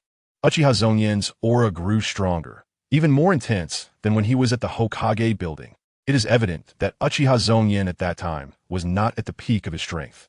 He has been improving ever since. This realization made Mito Minyin and T-Rune Koharu increasingly anxious, their minds completely suppressed by the flames in Uchiha Zongyan's palm, rendering them speechless. Get out of here, quickly. Otherwise, don't say just one arm. I will have you buried here. Uchiha Zongyan shouted sharply, his flowing blade like fire gradually taking shape in his hand. Slow down. You too. Hurry and leave this place. Quickly. Sarutobi Hiruzen saw Uchiha Zongyan's expression and the fiery long knife in his hand, realizing this guy was not joking. So he quickly stood up and pushed the two old fellows to leave. Although Mito Minyin and T-Rune Koharu were unwilling, they did not want to die here. So they reluctantly turned to leave, but their hatred for Uchiha Zongyan grew even stronger. Sarutobi Hiruzen finally managed to get the two friends out of the house and close the door, letting out a sigh of relief as he returned inside. To his surprise, the Uchiha Zongyan, who had just been so aggressive, was now sitting cross-legged at the low table, pouring himself a cup of tea. Sigh. Sarutobi Hiruzen sighed, feeling somewhat dissatisfied with Uchiha Zongyan's forcefulness and dominance earlier, but now he had to bow his head to the situation. However, after this incident, Sarutobi Hiruzen was even more certain that he could not let Uchiha Zongyan succeed in his ambitions and become the fifth Hokage of Konoha. If that happened, the entire Konoha might be in danger. Given Uchiha Zongyan's personality, he was very likely to lead Konoha down a path of no return. A warmonger is bound to perish. The weakened Konoha could not withstand any more turmoil. If it were to enter the quagmire of war again, the outcome would undoubtedly be extremely cruel. Why the sigh? Lord Third? Uchiha Zongyan asked leisurely upon hearing Sarutobi Hiruzen's low sigh. It's none of your business, Uchiha clan leader, Sarutobi Hiruzen replied coldly, then sat down opposite Uchiha Zongyan. I made it clear in our agreement that I would only begin to reflect in seclusion after the fifth Hokage takes office. Now that a candidate for the fifth Hokage has yet to be found, are you forcing me to close the door? Sarutobi Hiruzen questioned. Does the Uchiha clan leader not think that your actions are somewhat aggressive? At this moment, Sarutobi Hiruzen had no mood to drink tea. His murky old eyes fixed on Uchiha Zongyan as he questioned. Sarutobi Hiruzen initially thought Uchiha Zongyan had come to take advantage of his victory, forcing him, the defeated Hokage, into seclusion and preventing him from interacting with the villagers. However, that was not Uchiha Zongyan's intention. Lord Third, you are overthinking it. My purpose for coming this time is not what you think. Uchiha Zongyan leisurely took a sip of tea, casually placing the cup on the low table. His clear eyes meeting Sarutobi Hiruzen's gaze, appearing very relaxed. Since the previous agreement has been made, I will never break it, nor will I allow others to break it. Before the fifth Hokage takes office, Konoha still needs you, an experienced Hokage, to oversee the situation, serving as a stabilizing force for the village. Therefore, it is quite normal to interact with the villagers. It's just that those who have lost power but are unwilling to accept it and still want to secretly create chaos to disrupt the peaceful situation of the village should best avoid contact. Uchiha Zongyan said meaningfully, his words pricking Sarutobi Hiruzen's heart and making the old monkey's face look a bit worse. It was clear that Uchiha Zongyan was referring to Mito Minyin and T-Rune Koharu. If that is not the case, then what is it? Sarutobi Hiruzen asked. Logically speaking, although the two of them could sit at the same table and talk now, they had been mortal enemies before. One was the Uchiha clan leader leading a rebellion, and the other was the third Hokage suppressing the rebellion to protect Konoha and the village. They could sit calmly now only because the victor and the vanquished had to accept the current situation. But neither had any relationship nor friendship. Why would Uchiha Zongyan suddenly come to visit? Regarding this, please take a look at this letter first, Lord Third. Uchiha Zongyan clarified his purpose, taking out a letter from his chest and gently placing it on the table in front of Sarutobi Hiruzen. Sarutobi Hiruzen's expression suddenly stiffened. He looked up at Uchiha Zongyan with an ambiguous feeling. This made Sarutobi Hiruzen think in a wrong direction. He suddenly thought, could it be that the old faction in Konoha was unhappy with the current situation and wanted to conspire together to cause trouble, resulting in the letter being intercepted by Uchiha Zongyan? Or perhaps some bold individual wrote to the daimyo of the Land of Fire, seeking assistance to regain the power belonging to the Hokage lineage? For a moment, various bad thoughts kept surfacing in Sarutobi Hiruzen's mind, and the more he looked at Uchiha Zongyan, the more he felt the other party had some incriminating evidence and had come to question him. This cough cough. Sarutobi Hiruzen remained silent for a long time, wanting to speak, but feeling his throat was extremely dry. After saying a word, he had to cough. What does this mean? What is the content of the letter? Fortunately, Sarutobi Hiruzen had been Hokage for decades. Although he had various bad anticipations in his heart, he still managed to calm himself down and pointed to the letter, asking Uchiha Zongyan. Meanwhile, Uchiha Zongyan revealed a slightly mocking smile. What? Does Lord Third think that I intercepted some letter from stubborn elements plotting to conspire in private to cause destruction? Or do you think this is evidence of some conspirators trying to create trouble? If that is what you think, then Lord Third is overestimating himself. Uchiha Zongyan slowly extended his hand, ignoring Sarutobi Hiruzen's angry expression due to his blatant mockery, and merely tapped the table with his index and middle fingers. Bang bang. The reality is that your way has long lost the people's support. For decades, you have constantly suppressed other forces in the village to maintain your power and position, and the various consequences arising from allowing Shimura Danzo to run rampant have already eroded your prestige completely. Lord Third, the current situation in Konoha is what everyone will be satisfied with. Not just us Uchiha, but also the Hyuga clan, the Inazuka, Nara, and Akimichi clans, the Inazuka family, the Yamanaka family, the Kurama family, and so on. These ninja clans are all extremely satisfied with the power they have gained. Those who gain the way have many allies. Those who lose the way have few allies. Wanting to tightly hold on to power forever and refusing to share it with allies will ultimately lead to becoming isolated and alone. I believe the reasoning behind this is something Lord Third may never understand in his lifetime, so there is no need to worry about it. The content of this letter is not what you think. It is a matter of great importance concerning the safety of the entire Konoha village and even the Land of Fire. Please open it and take a look. Chapter 187. The content of the letter is Uchiha Zongyan's analysis of power reasonable? Perhaps it is reasonable, as this is a lesson he learned from the historical events of Earth in his previous life, which has also been well validated in this world. The current state of Konoha is the best proof. Ever since the four old men, Sarutobi Hiruzen, Shimura Danzo, Mito Minyen, and T-Rune Koharu, who were greedy for power, were driven away, a significant vacuum of power emerged at the top of Konoha. And power abhors a vacuum. Once there's a vacancy, someone will inevitably step in. In the previous Konoha Jonin meeting, Uchiha Zongyan took the initiative to host a feast of power sharing. The various ninja clans of Konoha rushed in, completely dividing the power that originally belonged to the four old-timers, and were pleasantly surprised to discover how alluring the taste of power could be. Perhaps after the fifth Hokage takes office, much of the power that belongs to the Hokage will be taken back. But that does not hinder the joyous mood of the crowd at this moment. Moreover, the most important thing is, after tasting the flavor of power, how many people can easily let go? Therefore, no matter who takes over as the fifth Hokage afterward, they will inevitably have to engage in a prolonged game of chess with these various ninja clans to reclaim their own power. However, achieving the level of the first, second, or third Hokage, who could command 100 with a word and treat Konoha as their own fiefdom, is nearly impossible. Nonetheless, even so, it is much better than the deceased fourth Hokage, Minato Namikaze. The fourth Hokage? Just a puppet. In the original work, this is indeed the case. The fifth Hokage, Tsunade, who later took over the position, was nothing like her teacher, Hiruzen Sarutobi, who could be an autocratic Hokage. ISNT it said that Hiruzen Sarutobi has been completely transformed by power. This once hardline figure, who would draw his sword at the slightest disagreement, has been Hokage for decades, transitioning from youth to old age, and the little bit of spirit he once had has long since vanished. The current Hiruzen Sarutobi is, at heart, a surrenderist. Otherwise, how could he have instructed the Hyuga clan to surrender the remains of Hyuga Hayashi after the envoy from Kumogakure attacked the eldest daughter of the Hyuga clan in an attempt to seize the strategic weapon? Byakugan, only to be counter-killed and then be intimidated by Kumogakure's war threats? Even when Uchiha Zongyan directly exposed his thoughts and mocked him to his face, Hiruzen Sarutobi, though furious and red-faced, managed to suppress his impulse and merely snorted coldly. The old monkey forced himself not to look at Uchiha Zongyan's cold face and snatched the letter from the table. However, when he saw the contents of the letter, his expression immediately changed. Is this real? Uchiha clan leader. After just reading the beginning, Hiruzen Sarutobi turned pale with shock. After quickly skimming through the letter, He looked at Uchiha Zongyan with anxious and panicked eyes, as if hoping the latter would say it was just a joke. Of course it's true.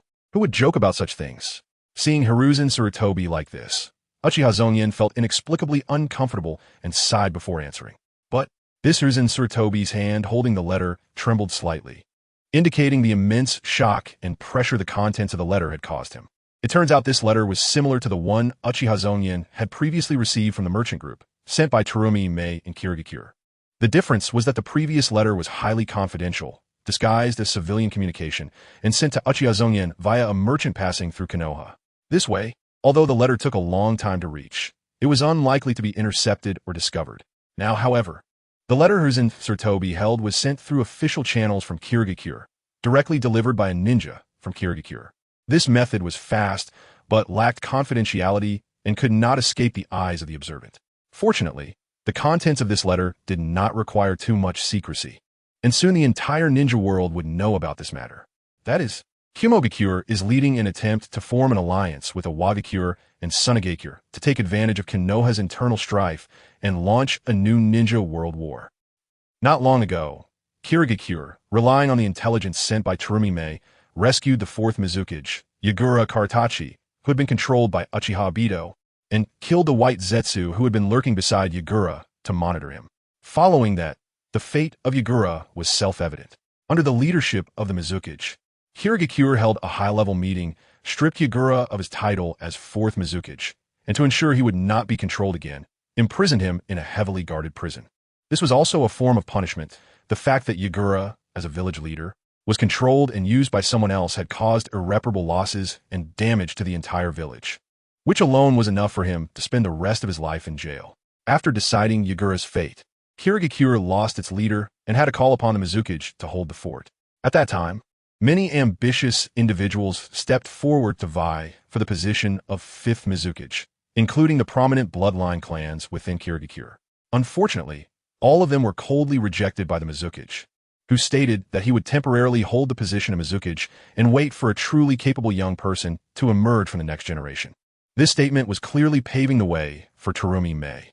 After all, although Terumi Mei was strong and experienced, it was still difficult for her to win the hearts of the people immediately. She needed some time to gather support before she could smoothly take on that position. However, at this critical moment, Kirigakure unexpectedly received a letter from the fourth Raikage of Kumogakure, proposing a joint attack on Konoha, with the spoils to be divided according to the contributions of each clan. The letter also included the reason for this sudden idea. Konoha is experiencing a civil war. To be honest, when the people of Kirigakure saw this news, they were very interested, as Konoha had always occupied the largest and most lucrative piece of meat in the entire ninja world. In previous ninja world wars, the other four ninja villages had always wanted to take a bite out of Konoha. However, Konoha's strength is well known. It was the ultimate winner in the last three ninja world wars. Now that Konoha is experiencing such a massive internal conflict, isn't this a godsend opportunity? However, Terumi Mei's words extinguish the excitement of these people. It is indeed a good opportunity. A weakened Konoha is surrounded by wolves, and everyone wants to take a piece of meat. But isn't Kirigakure weak as well? If everything goes smoothly, it will be fine. But if the battle reaches a stalemate and the truth of our village's weakness is exposed, wouldn't we be following in Konoha's footsteps? Think about it. Even a broken ship has 3 pounds of nails. Konoha, no matter how weak, still has a cloud of strong people. But what about our Kirigakure? Are we to rely on that puppet-like Mizukage? Chapter 188. Analysis. To be honest, Uchiha Zongyan initially had no idea he would receive such an intelligence letter. Kumogakure and Iwagakure were preparing to take advantage of the internal division of Konoha, where the conflict between the Uchiha clan and the Hokage faction had sparked a civil war, and actually intended to invade Konoha. This is a major event not recorded in the original work.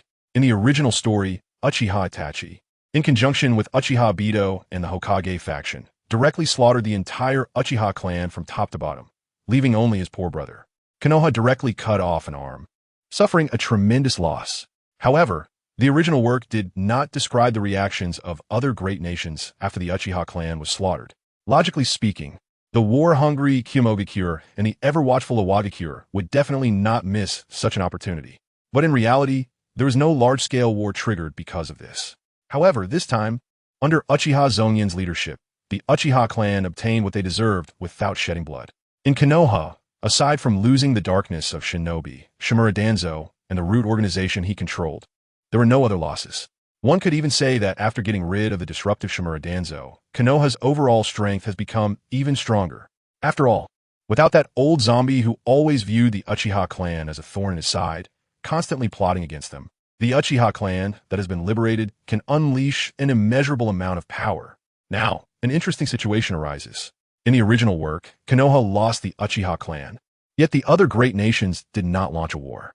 However, now Konoha not only has not suffered losses, but its strength and foundation have improved, while Kumogakure and Awagakure are eager to stir up trouble. Why is that? Uchiha Zongyan pondered this question carefully. His conclusion was, in the original work, there was no depiction of the chain reaction that occurred after the Uchiha clan was exterminated. It simply jumped 6 years ahead, neglecting the details during those 6 years. But if one thinks about it, how could Konoha losing the entire Uchiha clan and suffering a significant loss not attract the attention of others? Therefore, it is likely that some localized small-scale wars occurred. However, Konoha's remaining forces were still considerable, and after the two sides clashed once, seeing that they couldn't gain any advantage, they naturally retreated to lick their wounds and wait for another opportunity. Additionally, Sunagakure suffered a crushing defeat against Konoha in the Third Shinobi World War and was originally supposed to pay a huge amount in war reparations. However, Hiruzen Sarutobi personally decided to waive these reparations and instead signed an alliance treaty with Sunagakure, making it a subordinate of Konoha. In this situation, Sunagakure, which was facing a complete financial collapse, had to rely on Konoha's support to survive in the short term. Otherwise, if Konoha cut off their supply, Sunagakure would collapse immediately. So, in the original work, it is very likely that Konoha pulled Sunagakure to resist the joint attack from Kumogakure and Awagakure, while Kirigakure was too busy dealing with its internal strife to get involved. Both sides were evenly matched, just emerging from the Third Shinobi World War, and were preoccupied with their own issues. Seeing that localized wars were about to turn into a prolonged war of attrition, they naturally did not want to continue fighting. However, this timeline is somewhat different. First of all, when Uchiha Zongyan led his clan to the Hokage building, this scene was surely seen by spies from various countries lurking in Konoha. Such significant intelligence would be sent out immediately by these spies, detailing that Konoha was breaking into civil war with the Uchiha clan and the Hokage faction clashing. However, at the moment this information was sent out, Konoha, due to the impending internal strife, was placed under the highest level of martial law by Hiruzen Sarutobi. Consequently, subsequent intelligence could not be sent out. During peacetime, Konoha might still provide opportunities for spies to breathe, but after martial law was declared, there would be no chance for them to relay information. Thus, on the side of Awagakure and Kumogakure, without further intelligence support, they could only rely on their imagination to speculate about the impact and consequences of the rebellion within Konoha. As they discussed, they concluded, if the entire Uchiha clan revolted, Konoha would surely suffer heavy losses. Even if the best outcome occurred and Konoha, under Hiruzen Sarutobi's leadership, suppressed the Uchiha clan's rebellion, it would still be equivalent to Konoha cutting off an arm. Wasn't this a godsend opportunity? Stop thinking and act. The saying that war is the continuation of politics is undeniably true. Both Kumogakure and Awagakure wanted to initiate war, driven by dissatisfaction with the status quo, seeking to bite off a chunk of flesh from the land of fire through warfare to gain sufficient benefits. Among them, Kumogakure was the most impatient. Always relying on military power, it is the most warlike among the 5 great nations of the ninja world, with a culture that prizes strength above all else. The defeats suffered in past shinobi world wars have pushed Kumogakure further down this path, leading to an increasing proportion of military expenditure in their annual budget. The people of the Land of Lightning support an ever-growing ninja army, which has become increasingly burdensome. In this situation, they either had to cut military spending or hold their breath and wait for the next shinobi world war to ignite. Thus, no matter what, the Third Reikage, who had finally caught this godsend opportunity, would never let it slip away easily. On the other hand, the Third Tsuchikage, Inoki, was much more cunning. Although he also harbored thoughts of taking advantage of this opportunity to invade Konoha, he did not want to be the one to stick his neck out. Coupled with the historical grievances between the Land of Lightning and the Land of Earth, Inoki had to guard against a sneak attack from Kumogakure, weighing many factors, and thus waited for Kumogakure to extend an invitation. In this context, one side was Konoha, which had just experienced an internal war and suffered heavy losses, while the other side was Kumogakure, which was suffocating under high military expenses and urgently needed to shift pressure externally. There was no need for much action. Iwagakure could naturally follow behind and benefit, even letting Kumogakure's warmongers take the lead. When both sides suffered heavy losses, Iwagakure could step in and reap the rewards. Killing two birds with one stone, how wonderful! With this thought, Inoki's eyes were almost squinting with delight. Therefore, there was no need to consider much further. Kumogakure and Iwagakure quickly reached an agreement and began to plan the specific invasion. Originally, they intended to involve Sunagakure and Kirigakure as well. Unfortunately, Sunagakure had already become a subordinate of Konoha, and Kirigakure was too preoccupied with its own affairs, leaving only the two brothers. But two were enough. What more did they need to deal with a Konoha that had suffered heavy losses? Chapter 189. Here is Tobi's strategy, no matter how Kumogakure and Iwagakure planned. Uchiha Zongyan, upon receiving the intelligence, was filled with a sense of battle fervor. It wasn't that he had quickly awakened the Uchiha bloodline within him and inherited the warlike and arrogant nature of the Uchiha clan. It was just that having a powerful weapon stirred up his killing intent. Once a person possesses great power, it is hard to say they are not influenced by that power. Not to mention that Uchiha Zongyan had only recently been someone who lived in constant fear for his life, always under the shadow of death. When a person is oppressed for too long, they inevitably want to explode. Thus, once Uchiha Zongyan had the capital to fight Uchiha Itachi, he couldn't help but take action. However, after killing Uchiha Itachi and removing the heavy burden that had long pressed on his heart, Uchiha Zongyan felt a sense of loss, as if he had lost his purpose. The subsequent events, whether it was reprimanding Uchiha Fugaku at the Nanga Shrine or clashing with Hiruzen Tobi in front of the Hokage building, were all plans that Uchiha Zongyan had already devised. He was merely following the plan step by step. As his strength gradually increased, Uchiha Zongyan found himself with fewer and fewer opponents in Konoha. Even when he encountered Jiraiya, a worthy opponent, he was hindered by his identity and unable to fight to the death. Thus, with all his martial prowess but no outlet for it, Uchiha Zongyan always felt a pent-up frustration, until he received intelligence from Terumi Mei. The audacious Kumogakure and Iwagakure actually dared to stir trouble in Konoha. Wasn't that the stage he had been waiting for? After digesting this shocking intelligence, Hiruzen Tobi finally regained some calm. He slowly folded the letter and placed it on the table, asking Uchiha Zongyan about his plans. According to this letter, the alliance between the land of lightning and the land of earth has become a foregone conclusion, and their target is undoubtedly Konoha village. In addition, they also want to win over the land of water and the land of wind. If the four great countries join forces to attack Konoha, how should we respond? Sarutobi Hiruzen spoke these words very seriously, but they seemed somewhat exaggerated, as if he wanted to use this harsh reality to warn Uchiha Zongyan. However, thinking logically, since the Mist Village took the initiative to pass on this information, they would naturally not want to get involved in this mess, so the land of water can be excluded. Furthermore, the land of wind is still in the process of healing in silence. Even if they wanted to intervene, they no longer have the strength to do so. Therefore, the land of wind should also be excluded. The only confirmed enemies are the land of lightning and the land of earth. Sarutobi Hiruzen's deliberate mention of a four-nation alliance was meant to warn Uchiha Zongyan that the enemy is very powerful and that he should not act rashly. It seems that Uchiha Zongyan left a very vivid impression on Sarutobi Hiruzen, which is the typical Uchiha personality, arrogant and proud.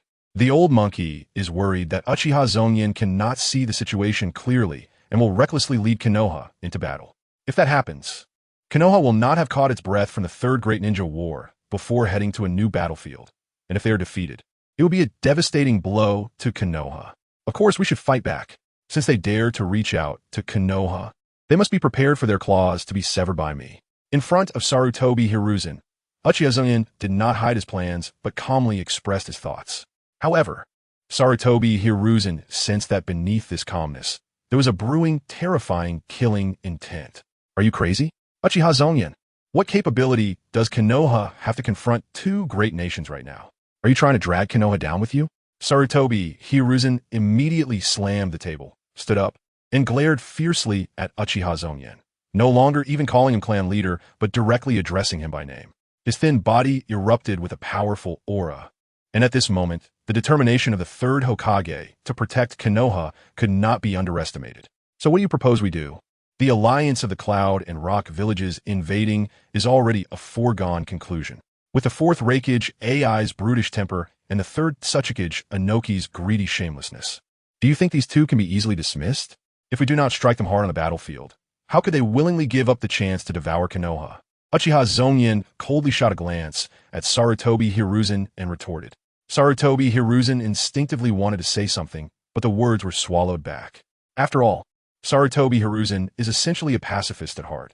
His first reaction to war is not to respond immediately, but to think about how to appease it, to resolve the conflict through other means.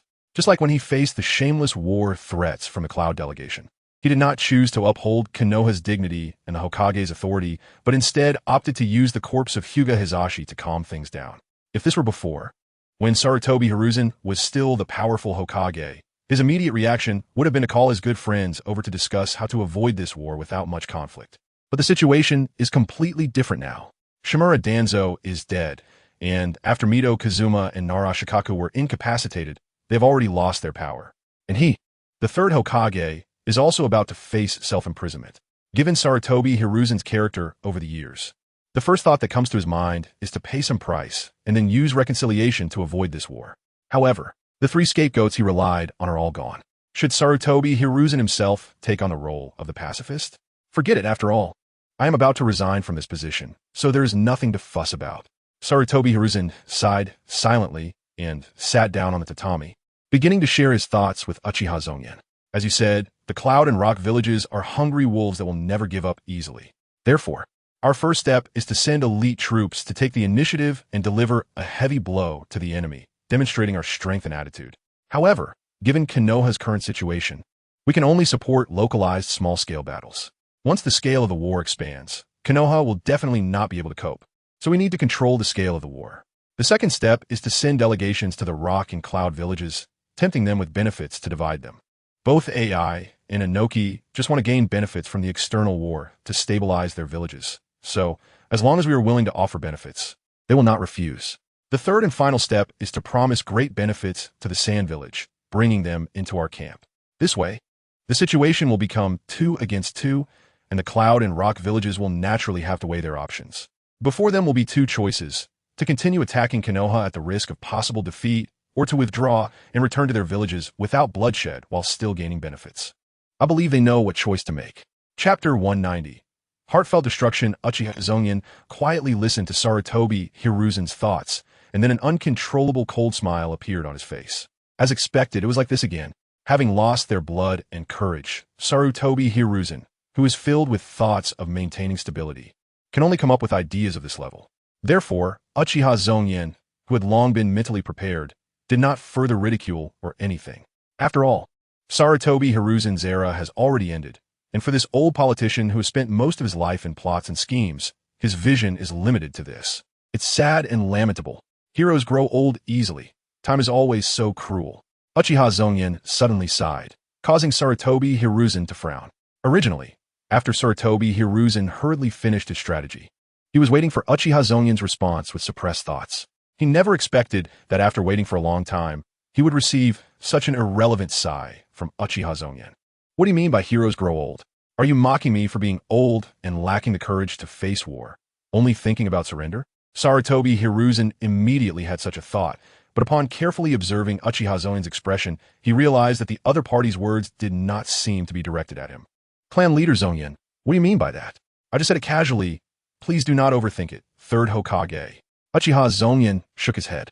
Then please, Clan leader Zongyan, make a decision soon. The safety and peace of Konoha are the most important things in the face of great enemies. Uchiha Zongyan nodded in response, then placed his teacup steadily down.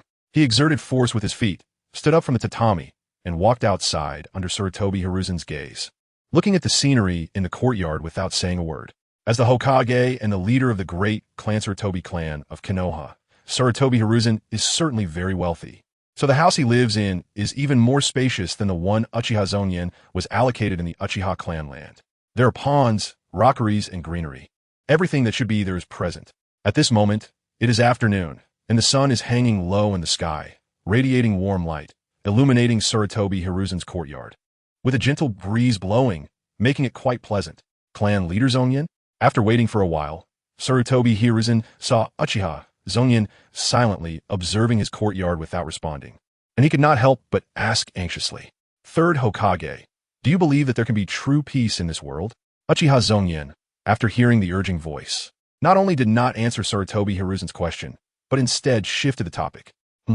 Sarutobi Hiruzen was momentarily taken aback by Zongyan's words, not quite understanding what he meant. However, as a veteran who had followed his clan to Konoha since its establishment, Hiruzen had his own insights on the matter. The history of the ninja world is not long, recorded only for a mere 1,000 years, much of which falls into the realm of myth, making it insignificant compared to the civilizations on Earth that spanned thousands of years. Yet, throughout this brief history, wars and bloodshed have never ceased. During the protracted Warring States period, countries, clans, and people were always in a state of mutual hostility. True peace only briefly appeared a few decades ago when Konoha was just established, and it ended with the decisive battle between Uchiha Madara and Senju Hashirama, as well as Hashirama's passing. Given this historical evidence, is it not obvious to ask whether true peace can exist in the ninja world? As long as there are people, contradictions and oppositions will accompany them. True peace is something that, at least in my lifetime, I will not be able to witness. Sarutobi Hiruzen silently pondered, a complex expression flashing in his murky eyes. He then stood up as well, walked to Zongyan's side, tilted his head slightly to look at Zongyan's face, and solemnly advised, "It is precisely because peace cannot be taken for granted that we must protect Konoha well. Only with Konoha's stability and safety can we provide peace for the villagers. Even if the ninja world is engulfed in war, as long as the villagers of Konoha can live safely, that is enough." Uchiha Zongyan nodded. "Yes, this is something that must be done." He then asked, "So, Lord Third Hokage, since war will never be eradicated, how long can this peace last, even if we achieve a temporary tranquility through surrender?" Uchiha Zongyan's expression became serious as he questioned Sarutobi Hiruzen beside him. This time, the Cloud and Rock villages initiated war to seize Konoha's interests, aiming to destroy Konoha to strengthen themselves. Even if you pause the war, as you suggested, the result will only weaken us while strengthening the enemy. Although the immediate threat of war is resolved, in the long run, a new and more dangerous war is brewing. What price will Konoha have to pay to resolve that? Sarutobi Hiruzen was momentarily taken aback by this series of questions. Wanted to argue, but then saw Uchiha Zongyan speak again.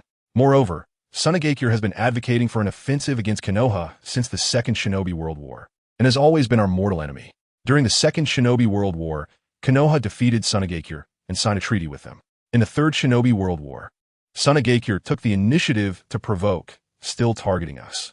Such a dangerous enemy, a wolf that cannot be tamed, will always be a potential threat to Konoha. Currently, Sunagakure has significant internal issues, and their relationship with the feudal lord of the Land of Wind is deteriorating, making them weaker by the day. Clearly, Konoha only needs to wait patiently for Sunagakure to weaken on its own, and then find the right moment to strike decisively. Why do you still want to assist them? Don't you realize that the aid you provide could just alleviate Sunagakure's internal troubles, allowing them to get back on track? This is no different from raising a tiger to trouble us. If that happens, years later, Sunagakure will once again become a grave threat to Konoha. Is this the outcome you desire, Lord Third Hokage? Sarutobi Hiruzen's throat moved as he wanted to say something, but was interrupted again by Uchiha Zongyan. If we retreat this time, we will have to retreat again next time. When the enemy's forces reach Konoha's gates, will we still have a place to retreat to? Uchiha Zongyan's words were piercing, though he did not curse. Every word struck Sarutobi Hiruzen's heart. Did the Third Hokage not see these things? Did he not understand the consequences of his actions? Of course not. He had been Hokage for decades and had enough vision and insight. However, it was his ingrained surrenderism that led him to instinctively take actions of concession and compromise. Just as he had retreated in front of Uchiha's ultimatum at the Hokage building, the underlying reason was still to protect Konoha, protect himself, and maintain the current situation. Sarutobi Hiruzen stared blankly at Uchiha Zongyan, whose young face was filled with seriousness and solemnity. This reminded him of his younger self, causing a moment of haze. "Zongyan, you may have misunderstood my intentions." Sarutobi Hiruzen sighed softly, placing his hands behind his back, straightening his upper body against his spine. Uchiha Zongyan's series of questions had left Sarutobi Hiruzen with no chance to speak, and naturally, he could not defend himself. Now that Uchiha Zongyan had finished speaking, Sarutobi Hiruzen contemplated and slowly said, "It must be made clear that the Land of Fire is different from other countries, and Konoha is completely different from other ninja villages. The Land of Wind is located in a desert area, the Land of Earth lacks arable land, the Land of Lightning is full of mountains, and the Land of Water lies on the fringes of the ninja world continent. These four countries all have inherent disadvantages that cannot be compensated for, and this limitation affects their development, along with the four major ninja villages of Sunagakure, Iwagakure, Kimogakure, and Kirigakure. However, the Land of Fire is entirely different. It is rich in land and resources, and both the environment and climate are more suitable for living, which give Konoha a stronger foundation than other ninja villages. This is also why, in every Shinobi World War, Konoha has been invaded by other ninja villages. They want to obtain what they lack from the Land of Fire and Konoha through war." Sarutobi Hiruzen's eyes reflected past scenes. He had witnessed every Shinobi World War. But no matter how many enemies there were or how powerful they were, the ultimate victors were always Konoha and the Land of Fire. There are many reasons for this. The strength of Tobarama Senju, the blood-soaked battles of Konoha's various ninja clans, and most importantly, Konoha has a foundation that other ninja villages cannot match. We have enough people to continuously train and cultivate qualified ninjas. We also have enough money to support Konoha in spending vast amounts of financial and material resources to cultivate our strength. Often, the money spent by Konoha to train a qualified ninja is enough for those small ninja villages to train 10 or dozens of ninjas. This is why Konoha has been able to win from the first Shinobi World War to the present without ever losing. When Sarutobi Hiruzen said this, a smile appeared on his face, revealing the pride and confidence of this old man. However, this was also very normal, no matter what Sarutobi Hiruzen was like now. He had made indelible contributions to Konoha during his decades as Hokage. Just like the Konoha Ninja Academy, although it was established by the second Hokage, Tobarama Senju, he passed away in the Land of Lightning before the academy could expand to the scale he envisioned. The Konoha Ninja Academy continues to provide Konoha with a steady stream of excellent ninjas every year, and Sarutobi Hiruzen's contributions cannot be overlooked. So this time is the same. What you call surrender and concession, for me, is merely spending a little interest to buy time. Sarutobi Hiruzen shifted his tone and began to explain his thoughts. The Konoha that just emerged from the Third Shinobi World War is no longer the Konoha that once dominated the ninja world. As a member of Konoha Village and the head of the Uchiha clan, you should be very clear about this. The old generation of strong warriors has withered, and those who still possess combat power are few, while the new generation is still growing and far from reaching their peak. In such a state of transition, are we to let these young people who have not yet matured sacrifice themselves on the battlefield just to save face? Do we have to completely ruin the future of Konoha? Clan leader Zongyan, is this how you think? Sarutobi Hiruzen's rebuttal was sharp, and what he said reflected the real situation. After enduring the repeated ravages of the Shinobi World Wars, Konoha Village has truly suffered heavy losses. Among the shadow-level powerhouses, Sarutobi Hiruzen is already old and no longer at his peak. Orochimaru has defected from the three legendary ninjas, and Tsunade and Jiraiya have both left the village, leaving only Uchiha Zongyan and Uchiha Fugaku as the remaining shadow-level powerhouses. Both are from the Uchiha clan. Moreover, if we refer to the original story, Uchiha Zongyan did not appear, and both Uchiha Fugaku and Uchiha Itachi concealed their Manjiki Sharingan. Konoha wouldn't even have a single shadow-level ninja. And the situation for Nin is even worse. Among the 5 great nations, which ninja village has only a few dozen Nin besides Konoha?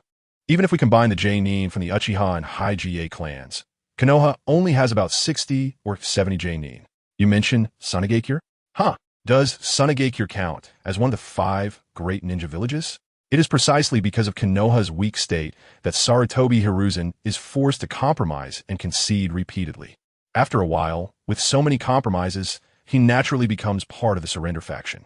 Sarutobi Hiruzen's voice carried a hint of gritted teeth hatred, and the object of his hatred was the enemy nations in the Shinobi World War, those bandits who coveted Konoha and the Land of Fire. It is their repeated invasions that have turned Konoha into what it is today. But is all of this really the Empire's fault? Lord Third Hokage, if you had shown the same patience towards the Uchiha clan, perhaps I would not have led my clansmen to do such things. Sarutobi Hiruzen's words made sense. If he continued to argue about the pros and cons of war for Konoha, it would be hard to reach a conclusion. So Uchiha Zongyan simply changed the subject. casually throwing out a statement that made Sarutobi Hiruzen feel as if he had fallen into an ice cavern. What does this mean?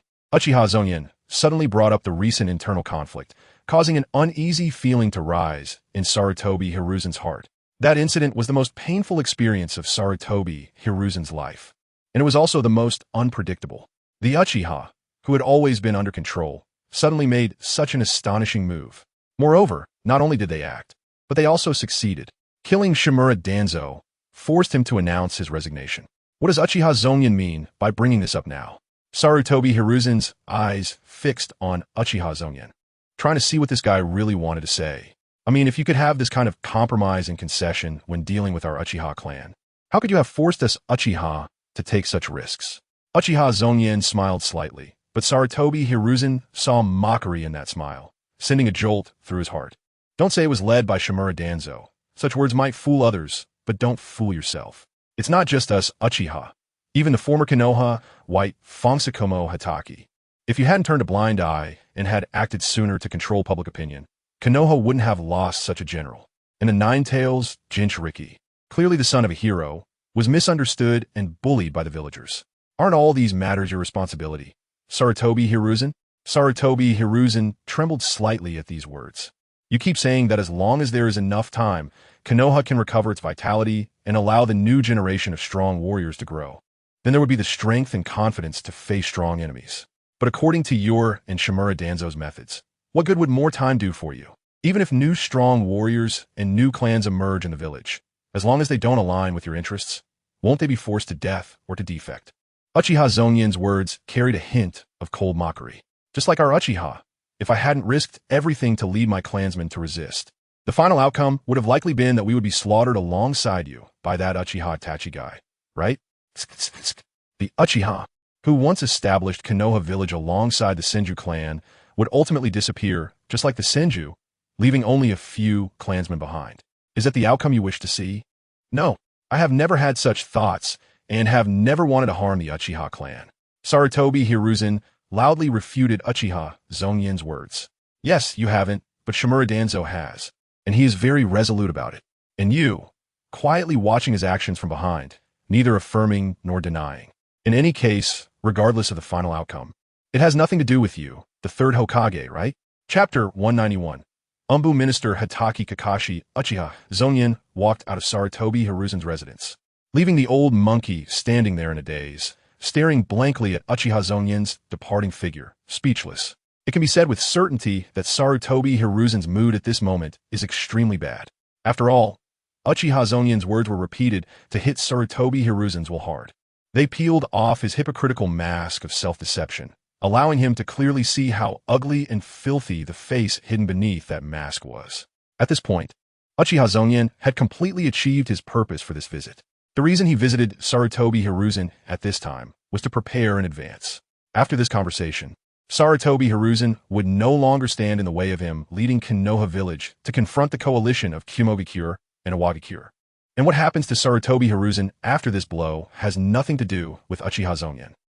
Sarutobi Hiruzen's residence is not within the Uchiha clan's territory, but is located in the central area near the Hokage building, most likely to avoid suspicion. After all, as the third Hokage, if he lived within the Uchiha clan's territory, the impact would be detrimental. Just think about it. Sarutobi Hiruzen, who is under the scrutiny of the entire village, must have a residence that attracts attention. If Sarutobi Hiruzen lived inside the Uchiha clan, the villagers would surely notice the rapid changes of the Uchiha clan.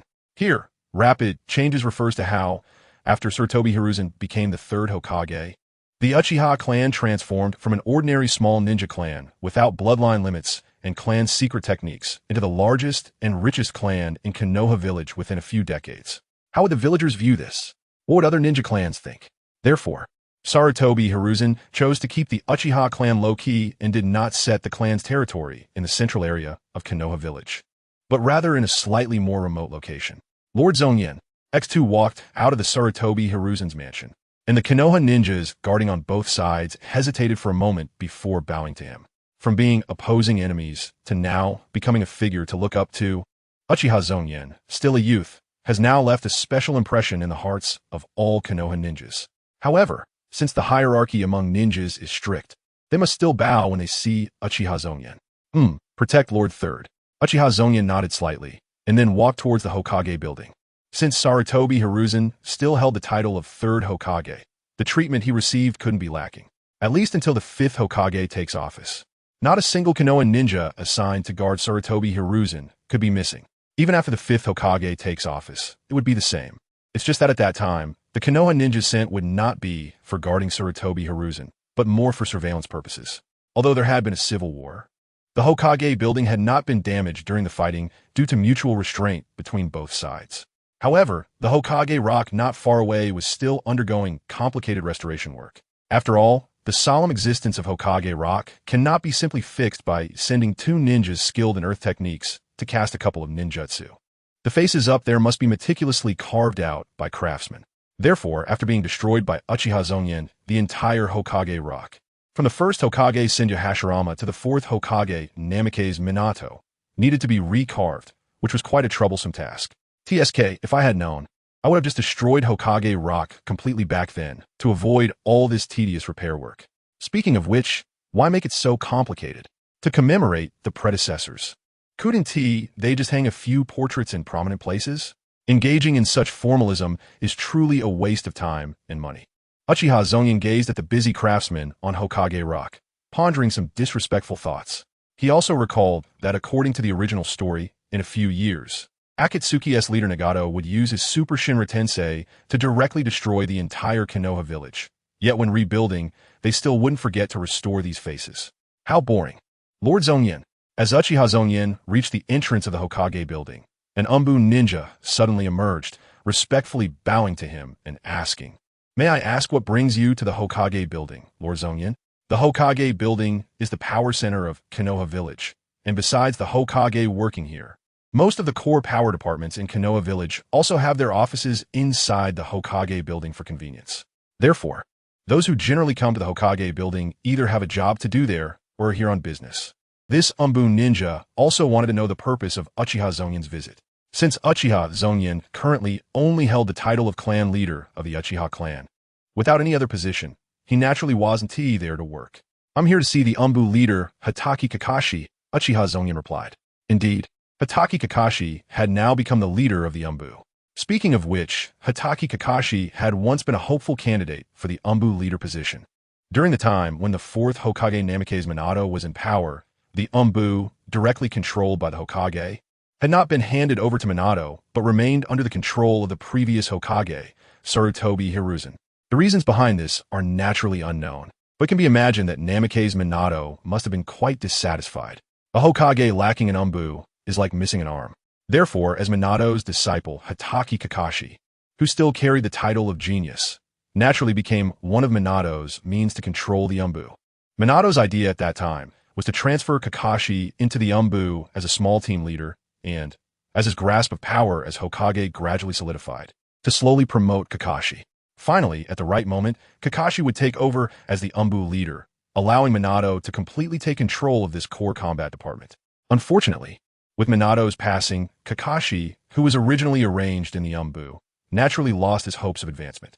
Although Sarutobi Hiruzen himself trusted Kakashi, it was impossible for him to make him the Umbu leader.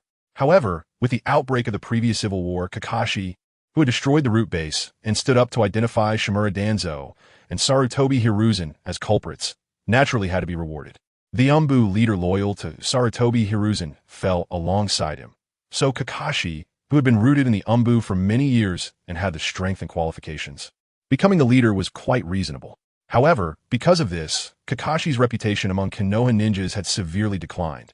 Many Konoha ninjas secretly referred to Kakashi as a traitor, and those who had previously been close to him now looked at him coldly, with some friends keeping their distance. One could only say that there are gains and losses. "Lord Zongyan, please wait here. I have already notified Minister Kakashi, and he will be here shortly."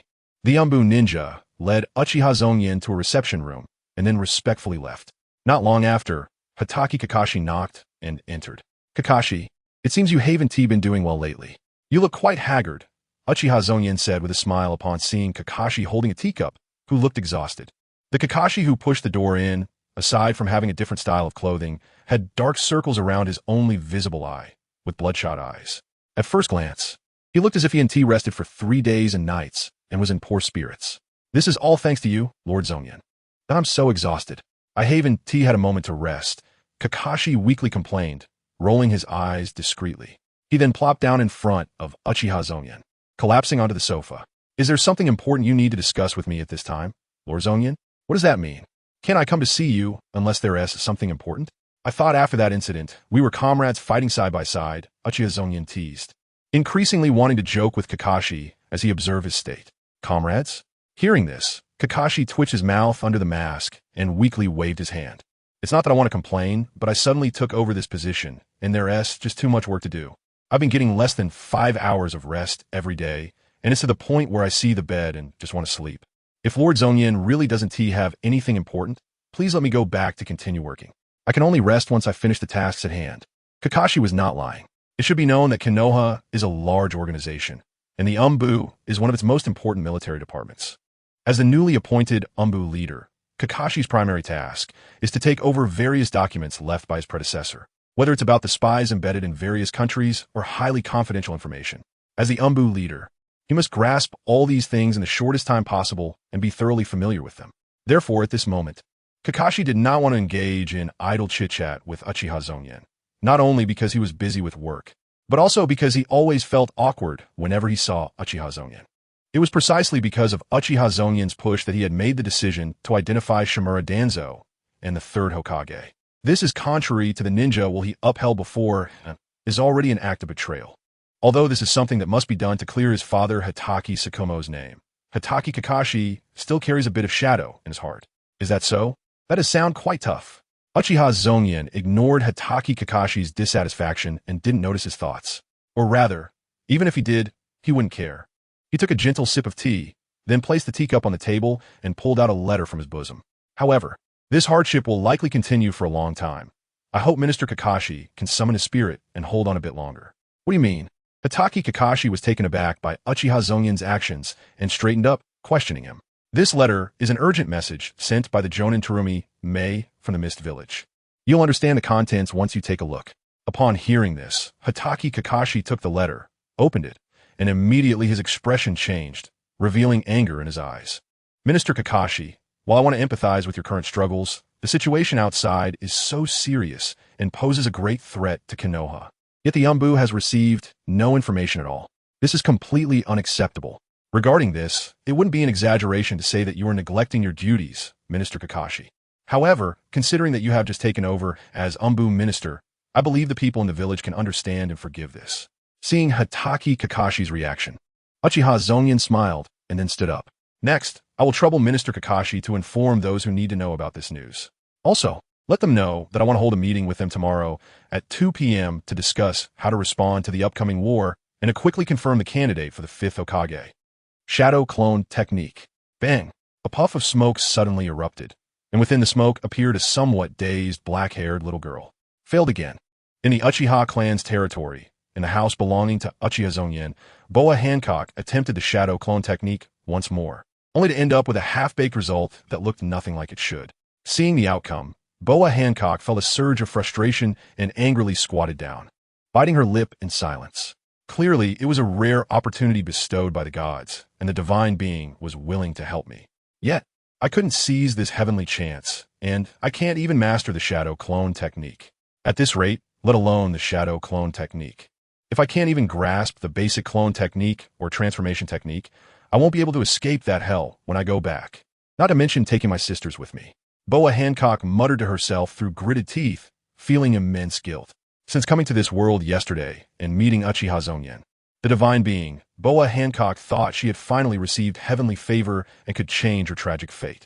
However, since receiving chakra from Uchiha Zongyan yesterday and being taught chakra control techniques and the basic clone technique, despite so much time passing, she still couldn't use the clone technique correctly.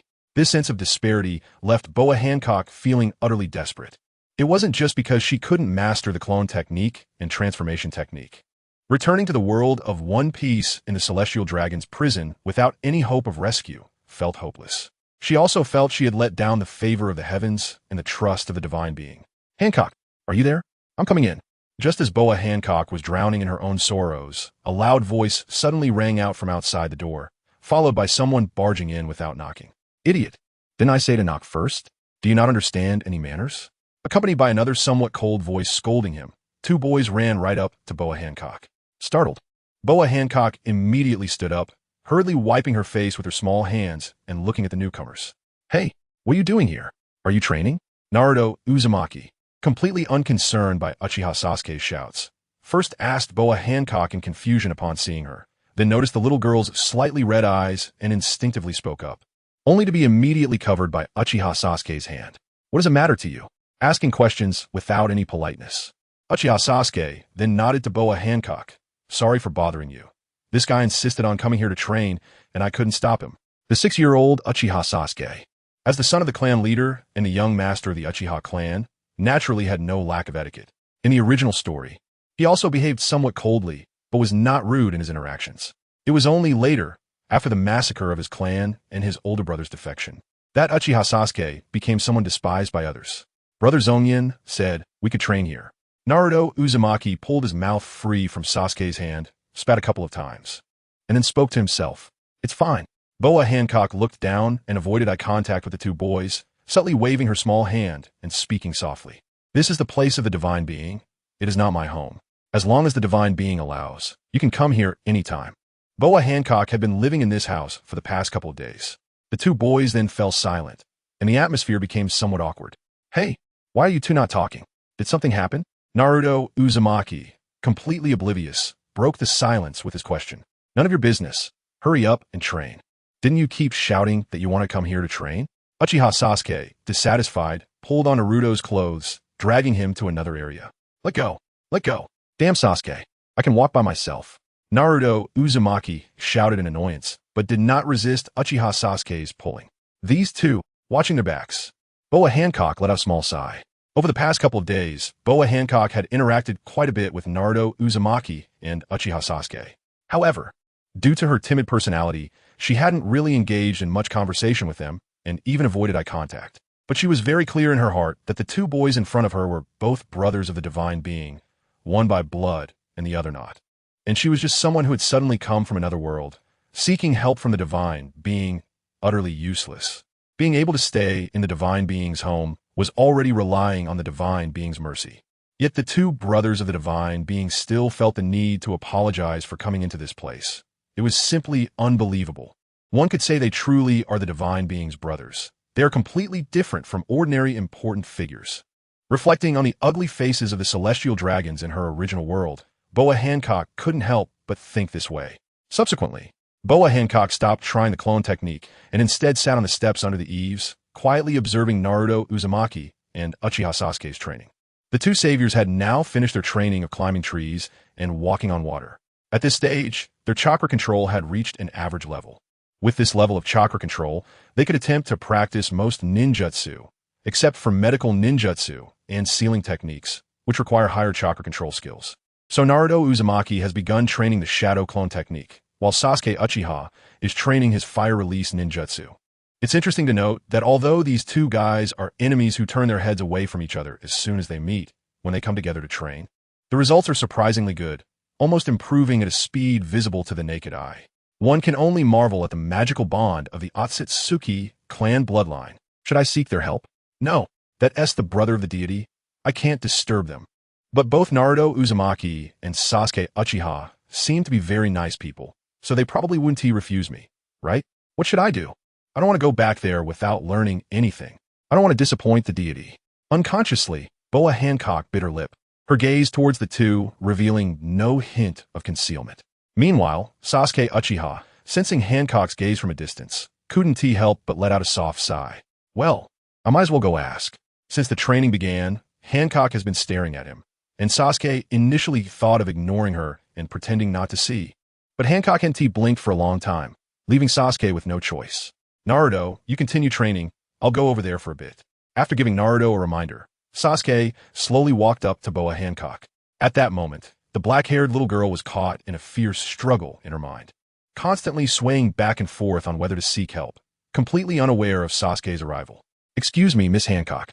The boy's voice startled Hancock awake, and she looked up dumbly to see the indifferent Sasuke Uchiha in front of her. You seem to have something to say to us. What is it? Sasuke directly asked without beating around the bush. I am. Suddenly, Hancock shrank back timidly. Her hands crossed over her chest in a posture of skilled avoidance. But soon, a surge of courage welled up in her heart, and she lifted her head to shout at Sasuke, I want to ask you, no, I beg you to teach me how to learn the clone technique. Please. Chapter 192. Guidance and Training. After Uchiha Zongyan informed the Umbu leader Kakashi Hitaki of the news, he left the Hokage building. However, he didn't head home immediately. Instead, he made his way to the depths of the Forest of Death. After completing his daily training at a fixed practice spot deep in the forest, Zongyan hurried back to the clan grounds just in time for dinner. Zongyan is back. Upon entering the house, he happened to see his mother busy at the dining table. A sumptuous meal was already prepared, but his mother was putting the food into several large bento boxes. Mother, what are you doing? Are you delivering food to someone? Zongyan asked, puzzled. Have you forgotten everything? The little girl you saved is still staying in the house assigned to you in the clan. If you don't bring her food, are you going to let her starve?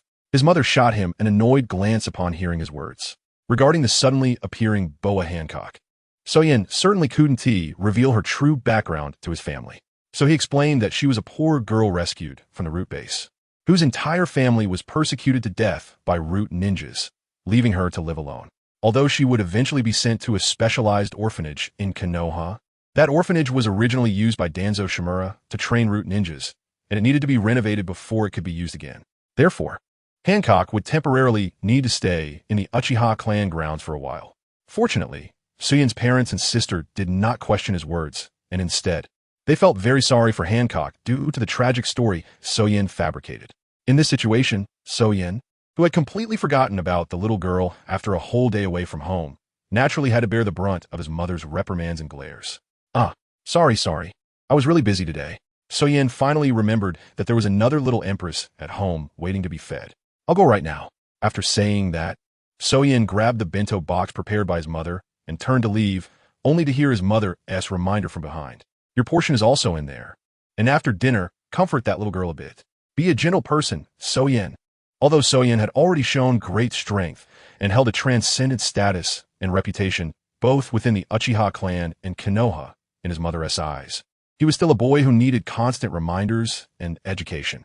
Holding the bento box, Zongyan quietly arrived at his house. He didn't knock and walked straight in, only to be surprised by the scene before him. He saw Zongyan and Boa Hancock standing face to face, while Naruto Uzumaki stood not far from them. Zongyan was pointing at Naruto with his finger while saying something to Hancock. With Zongyan's hearing, he easily caught what he was saying. Look closely, although this idiot Naruto is a bit slow after this period of training, his clone technique and transformation technique have reached a barely passable level.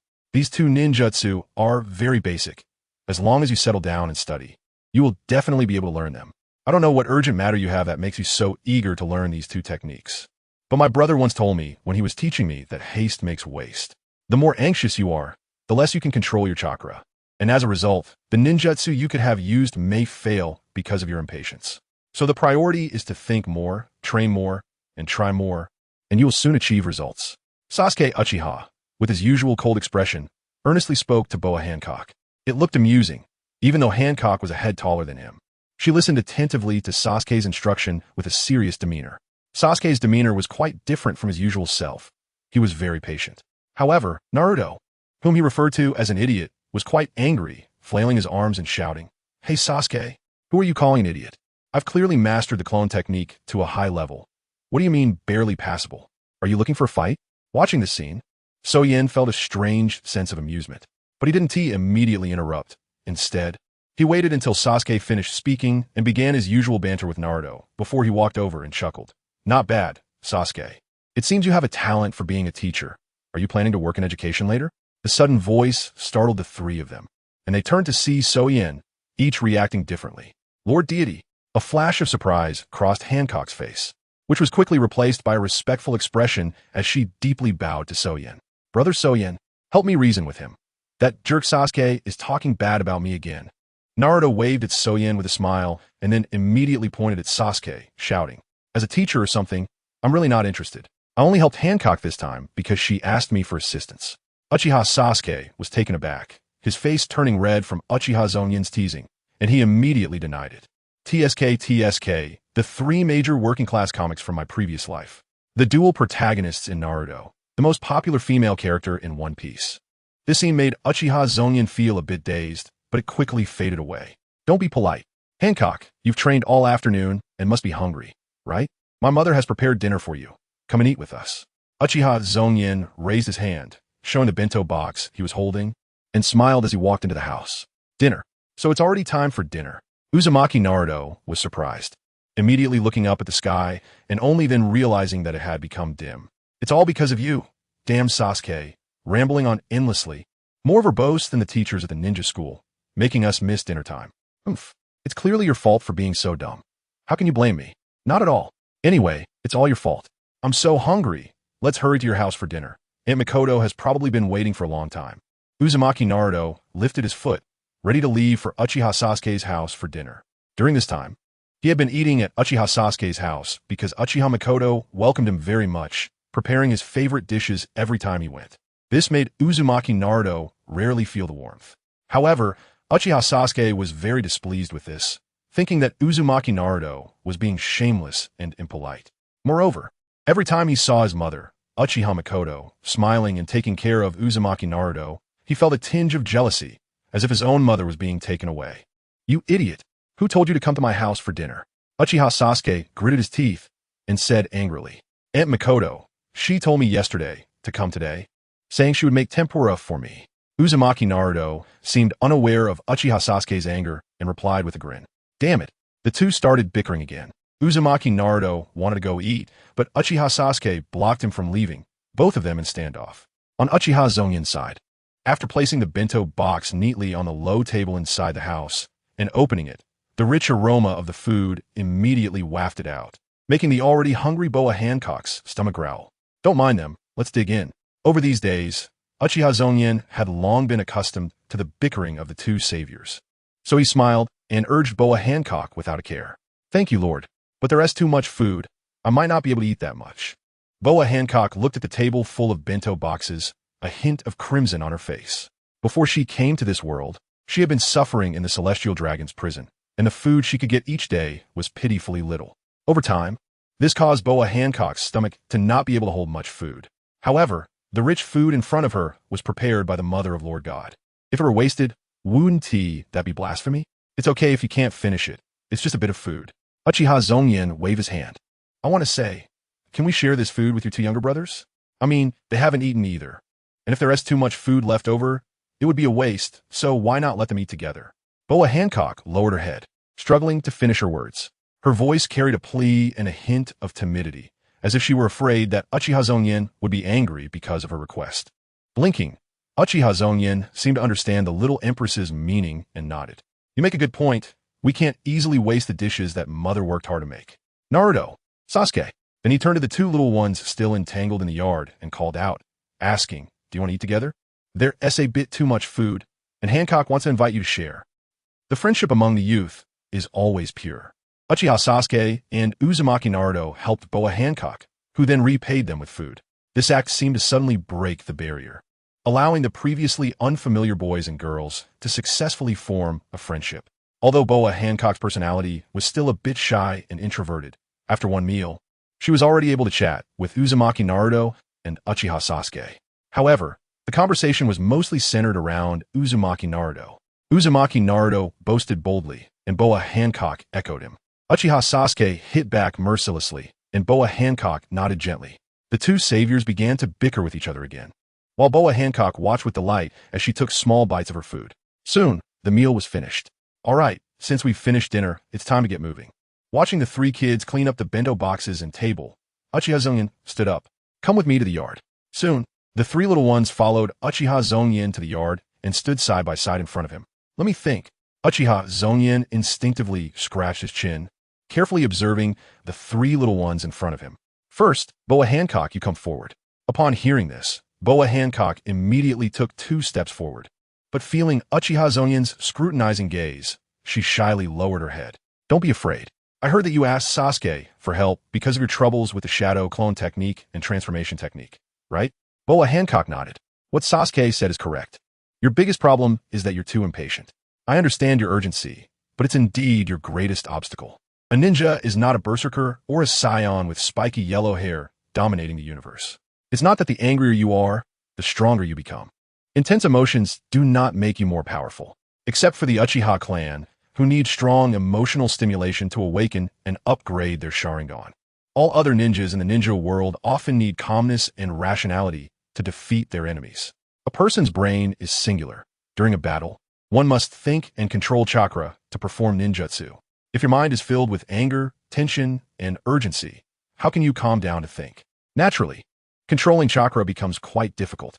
On Boa Hancock's side, it seemed that Uchiha Zongyan's words, which were not exactly accusations, made her a bit dejected, with her eyes turning red. A person's emotions need to be mediated and controlled by themselves. It's hard for others to help. But I have a way to let you experience the feeling of successfully casting ninjutsu. Perhaps after experiencing this feeling, you'll have a sense of what to do to succeed. And if you follow this direction in your future training, you'll be able to achieve twice the result with half the effort. Do you want to give it a try? Uchiha Zongyan thought for a moment and said to Boa Hancock, I want to, Lord God. Boa Hancock immediately agreed without hesitation. Meanwhile, Uchiha Sasuke and Uzumaki Naruto behind her were somewhat surprised by Uchiha Zongyan's words. What Uchiha Zongyan mentioned about being able to help Boa Hancock experience the feeling of successfully casting ninjutsu was something they had never heard of before. Really? Brother Zongyan actually has such abilities. Can I also experience it? Uzumaki Naruto said excitedly. Is this ability an illusion? But none of the illusions I know have such functions. Could it be a technique he created himself? Uchiha Sasuke thought to himself. All right, I'll let you experience it in a bit. Uchiha Zongyan nodded at Uzumaki Naruto and then looked at Boa Hancock. Don't try to resist. Relax completely. Let go of your body and mind. At this moment, Uchiha Zongyan's eyes revealed 2 Tomo Sharingan, and the black Tomo began to spin rapidly. Illusion. Dream flower. As Uchiha Zongyan's voice fell, Boa Hancock suddenly felt a tremor throughout her body, and dense white mist appeared before her, enveloping her completely. Now, try to release the shadow clone technique. Suddenly, a thick mist formed the appearance of Uchiha Zongyan in front of Boa Hancock, speaking to her. Yes, Lord God, shadow clone technique. Boa Hancock quickly nodded, recalling the technique for releasing the shadow clone technique in her mind, trying hard to control the chakra within her body. Bang! With a crisp sound, as the white mist dispersed, a Boa Hancock that looked exactly like her appeared. Did it succeed? Boa Hancock covered her mouth with her small hand in disbelief, staring in shock at her clone in front of her. Good job, keep going. The so-called illusion technique, Dream Flower, was not created by Uchiha Zongyan. This illusion was actually a form of mental control that Uchiha Zongyan used by borrowing the power of his own flowing blade Roho, combined with the Sharingan. Enemies controlled by this illusion would feel as if they were in a dream, experiencing things that could not be felt in reality. However, this illusion was still in its infancy and required more time to perfect. Currently, it had no control over powerful individuals of the same level as Uchiha Zongyan. Now it's your turn. Boa Hancock was completely immersed in the illusionary dream, standing still in a daze. Uchiha Zongyan did not pay her any mind, waiting for the power of his eyes to dissipate before Boa Hancock would naturally emerge from the illusionary dream. Huh, is this it? It doesn't seem to have changed at all. Is this what it looks like to be under an illusion? Uzumaki Naruto was seeing someone under an illusion for the first time and was very curious, coming up to look closely at Boa Hancock, observing her from left to right. Idiot, your behavior is too rude. Hancock is a girl. Uchiha Sasuke's temples bulged as he angrily knocked Uzumaki Naruto on the head, pulling him away. So what if she's a girl? Can I look at girls? Uzumaki Naruto argued incessantly, but could not break free from Uchiha Sasuke's grip. Now it's your turn, Naruto. Illusion. Dream Flower. Uchiha Zongyan felt a headache coming on from Uzumaki Naruto's noisy behavior and quickly used the illusion to control him. Now 2 out of the 3 little brats were immersed in the illusionary dream. Uchiha Zongyan took a breath and quietly asked Uchiha Sasuke, how about you? Do you want to give it a try? Upon hearing this, Uchiha Sasuke lowered his head and quietly shook his head. I'll pass. I don't want to see it. He had roughly understood the function of the Dream Flower illusion from Uchiha Zongyan's words. However, he did not want to immerse himself in this illusionary dream, because Uchiha Sasuke was afraid that once he entered the dream, he would be unable to resist wanting to see Uchiha Itachi, the older brother he loved the most. During this period, whether it was the Uchiha clan or Konoha village, Uchiha Sasuke had heard about everything that had happened, and some of it he had even witnessed with his own eyes. Moreover, the situation of the Uchiha clan had drastically improved, and one could visibly notice the smiles on the faces of the clan members, with the atmosphere in the clan land becoming better. Compared to before, when the Uchiha clan's atmosphere was like a powder keg, with every clan member he saw wearing heavy worry and anger. Uchiha Sasuke felt that the current situation was truly rare. So after realizing this, Uchiha Sasuke naturally understood the guilt that his older brother Uchiha Itachi bore. Further thinking, if things were to proceed as his brother Uchiha Itachi had wished, what kind of outcome would it lead to? After clarifying these thoughts, Uchiha Sasuke had been experiencing nightmares frequently in recent days. In his dreams, he saw his brother standing in a pool of blood, with clan members lying around him, blood flowing everywhere. Therefore, by now, Uchiha Sasuke no longer blamed his brother's death on Uchiha Zongyan. He merely felt some regret and remorse that could not be reversed in a short time. I see. Uchiha Zongyan noticed the expression on Sasuke's face and guessed his thoughts, nodding in understanding. It was proven that he was not wrong. Even Sasuke had begun to acknowledge his actions in killing Uchiha Itachi. Then let's talk. Let's discuss any problems or troubles you have with your training. I'll see if I can help guide you. Uchiha Zongyan took Uchiha Sasuke back into the house and began to answer his questions regarding training issues. Chapter 193 Reactions from All Sides. The Land of Lightning. Hidden Cloud Village. The fourth Raikage sat alone in his office, with 3 documents marked as S-level confidentiality on the desk in front of him. These 3 letters came from the Hidden Stone Village, the Hidden Mist Village, and the Hidden Sand Village. As mentioned earlier, ever since Uchiha Zongyan led the Uchiha clan to rebel against the Hokage faction, causing a huge uproar within the village, spies hidden in Konoha village immediately sent information back to their respective villages. However, there were 2 points to note. First, Konoha, as the ninja village of the Land of Fire and the leader of the 5 great ninja countries, although slightly declining after several ninja world wars, still retained its foundation. The internal affairs of Konoha village were not only handled by Umbu ninjas, but also secretly assisted by Shimura Danzo's root ninjas. Therefore, other countries and ninja villages that wanted to place spies in Konoha village often had to pay a huge price, and there was a high chance they would be discovered and killed by Konoha ninjas. This resulted in very few spies being able to send information out when Konoha village underwent major changes, and none of them were from the Hidden Sand Village or the Hidden Mist Village. The former was severely weakened and could not spare any strength to place spies. The latter had been busy with internal strife instigated by Uchiha Obito and couldn't pay attention to the events in the ninja world. Thus, in the end, there were not many people who received information about Konoha village in a timely manner, and the fourth Raikage was one of them. These bastards. What nonsense are they talking about? Do they think I'm a 3-year-old child that can be easily deceived? Damn it. One day, I will lead an army and wipe you all out. Bang. With a loud bang, the furious slammed his fist on the table, and the tremendous force immediately shattered the solid wooden table. This noise was heard by the Umbu waiting outside, who couldn't help but sigh in their hearts. The fourth Raikage is great in every way, but this violent temper is inherited from the third Raikage. Every so often, he has to smash a few tables. It's hard to remember how many tables this has been. Oof. After venting his dissatisfaction, AI quickly calmed down. After all, he had been the fourth Raikage for a long time and was no longer as emotionally uncontrollable as before. He found 3 letters among the wreckage of the wooden table, and with a flash of lightning in his palm, he destroyed them. The letter from the Hidden Mist Village stated that the village was undergoing significant changes and was at a critical moment of leadership transition, lacking the energy to engage in matters of the ninja world, thus declining the alliance proposal I had put forward. These spineless individuals deserve to spend their lives eating rotten fish in a stinking ditch. Truly contemptible. After receiving the alliance request from the Hidden Cloud Village, the Hidden Mist was tempted but ultimately rejected it.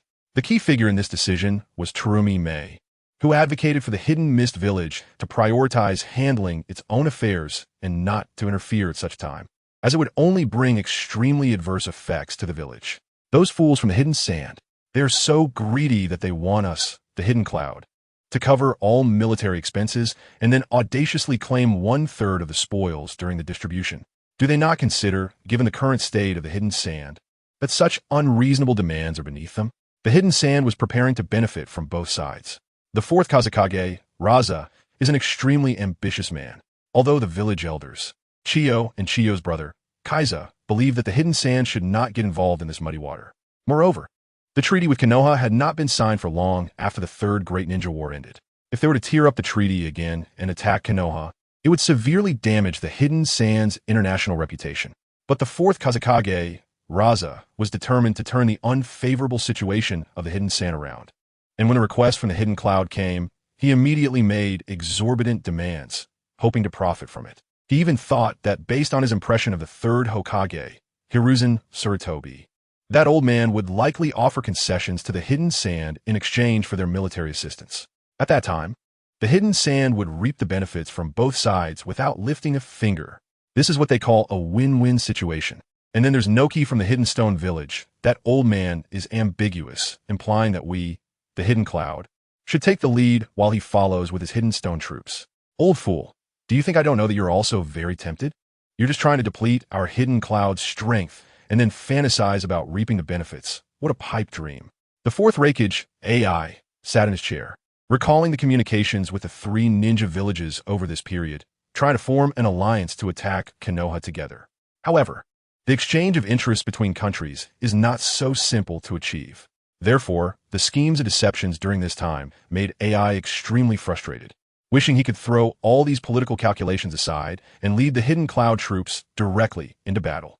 Sigh, I've said long ago that I can't handle these matters. AI lowered his head and sighed, forcibly suppressing the impulse in his heart, and called out to the Umbu ninja guarding outside the door. Have Mabu and the others come to the conference room. This is the final battle meeting. Not long after, all the key figures from various departments in the Hidden Cloud village arrived, waiting for the Raikage's orders. Everyone, I believe you're all very clear about what the village chief has been preparing during this time. In order to take advantage of Konoha's heavy losses to invade and obtain the fertile lands we, the Hidden Cloud, have long dreamed of, my elders and I have been racking our brains these days. But the final results are not satisfactory. The news from the Hidden Stone, Hidden Sand, and Hidden Mist has left me very dissatisfied. AI stood at the head of the conference table, his tall and robust body standing straight like an iron tower, his dark skin and strong muscles displaying the formidable strength of the Raikage. He surveyed all the people in the conference room with a commanding gaze, taking in their expressions. The Hidden Mist rejected our alliance, wanting to shut their doors and play their own game, so I can't be bothered with them. But the Hidden Sand actually wants us, the Hidden Cloud, to cover all military expenses and then share 1/3 of the spoils. Are you willing? I roared, his eyes seemingly ablaze. Not willing. XN instantly. The previously quiet conference room erupted in a loud roar, as if the roof were about to be blown off. AI felt the anger and dissatisfaction of the Hidden Cloud ninjas in the conference room and nodded in satisfaction. Then there's that old bastard Noki from the Hidden Stone Village. He wants our Hidden Cloud warriors to fight to the death in the front lines, and then let his Hidden Stone Village reap the benefits. Are you willing? Not willing. XN the same response came, even louder and more passionate from the Hidden Cloud ninjas. This also has historical roots, as the third Raikage of the Hidden Cloud was worn down by Noki's Hidden Stone Village during the Great Ninja War with their army of over 10,000. Very well. I am prepared to give the Hidden Stone and Hidden Sand a final ultimatum. Either follow us to attack Konoha obediently, or go home and do nothing. If they want to cause trouble while we are at war with Konoha, they must bear the painful consequences. The fourth Raikage, AI, clenched his fists tightly and said to Mabu, who was closest to him, Mabu, go tell the Hidden Sand and Hidden Stone what I said. I will only give them 3 days to respond. Yes, Lord Raikage. Mabu bowed respectfully in response, but his eyes revealed a hint of complexity. In the land of Earth, Hidden Stone Village, the third Tsuchikage, Noki, received the final ultimatum sent by the fourth Raikage, AI. This short, dwarf-like old man with a huge, bulbous nose couldn't help but laugh. The mighty Raikage, a village leader, actually lacks patience. He is just like his deceased father. Noki muttered words that would make all Hidden Cloud ninjas furious, then couldn't help but show a smug expression. Afterward, Noki thought for a moment and called out to the Umbu guarding the door. Go get everyone. We are preparing to march. In the land of wind, Hidden Sand Village, the fourth Kazakage, Raza, who had been eagerly looking forward to profiting from both sides, was hit on the head by the final ultimatum from the fourth Raikage, instantly crushing his self-satisfied thoughts. Bastard. Does this fourth Raikage want to arrogantly order our Hidden Sand Village around? Does he think the Hidden Sand is his subordinate? Truly arrogant and rude. The letter sent by the fourth Raikage was, of course, written in AI's tone. Given AI's temperament, it is easy to imagine how unpleasant the words were. And no wonder Raza was so furious. Raza, it seems your little scheme has failed. Just then, the door to Raza's office was pushed open, and two elders, a man and a woman, walked in. The woman was the wife of the first Kazekage of the Hidden Sand and a living fossil, Chiyo, while the man was her younger brother, Kaiza, elder Chiyo. The moment Raza heard Chiyo's voice, he was startled. Seeing Chiyo's indifferent expression, Raza's heart suddenly trembled. For the current Hidden Sand, it is better to stay still than to act. The road to rebuilding is still long, and any reckless action may add more obstacles to the revival of Sunagakure. As a Kazekage, you should understand this principle much better than I, an old woman. Granny Chiyo and Elder Chiyo ignored Raza's reaction and casually found two chairs to sit down.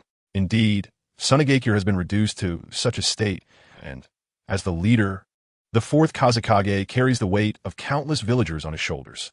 Any decision should be made with more caution. Elder Chiyo also spoke up, echoing her sister's words.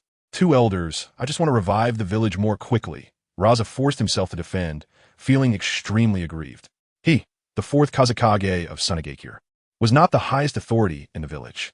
This old woman before him, relying on her seniority and long-established reputation, suppressed him completely. Even Elder Chiyo often pointed fingers at him and gossiped, due to her relationship with her sister, Granny Chiyo.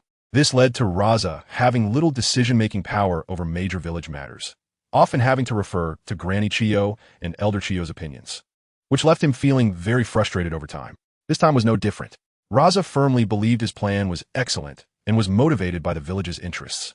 Yet, these two old folks were using their age to lecture him about putting the village first, which was truly annoying.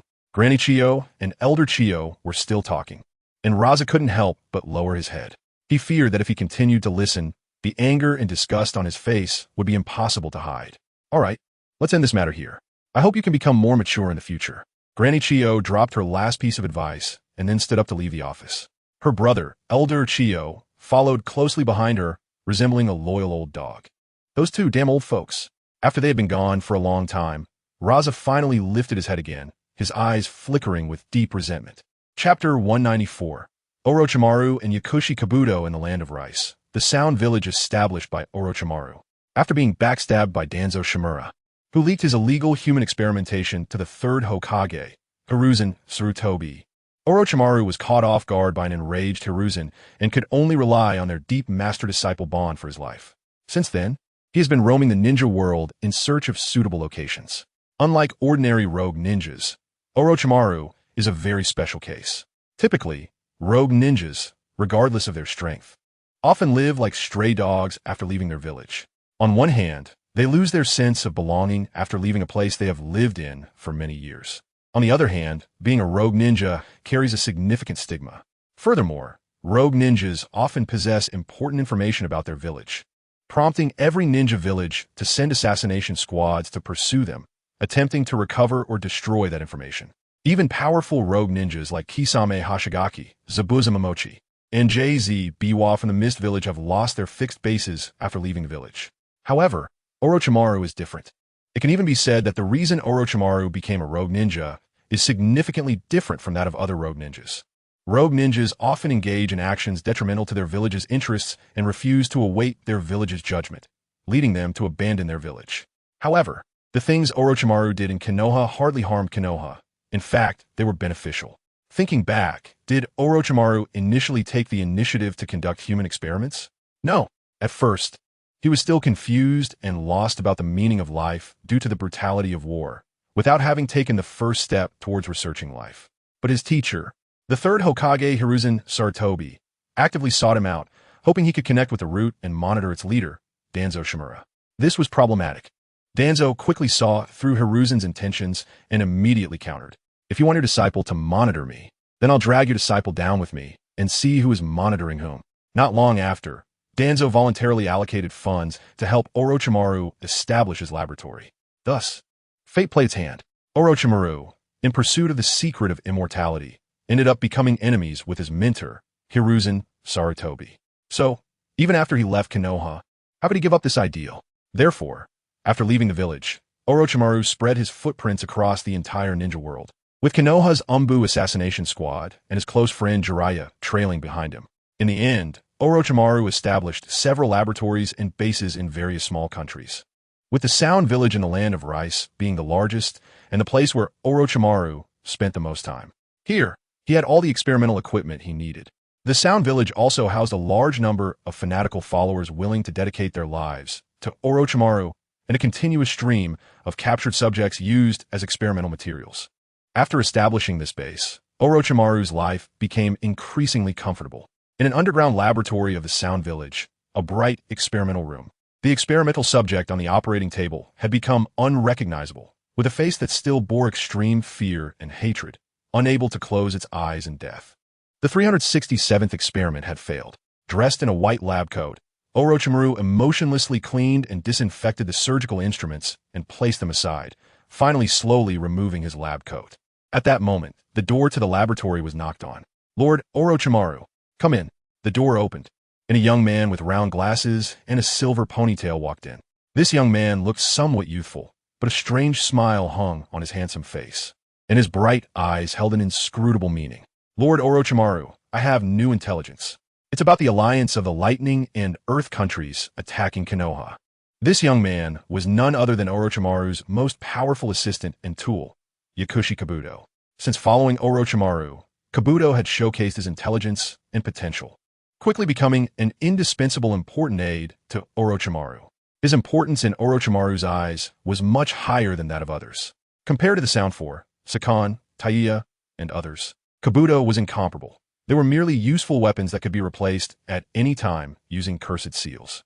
Only Kagaya Kimimaro, who bore the Shikatsu Miyaku, could be compared. However, although Kimimaro had immense potential and was incredibly loyal to Orochimaru, making him the most suitable vessel, he was burdened with a severe bloodline disease that even Orochimaru, a scientific maniac, could not solve. So, in careful comparison, he still fell short of Kabuto. "Oh, is it finally starting?" Orochimaru smiled faintly, his pale face showing a hint of color upon hearing this, and immediately took the scroll that Kabuto handed over.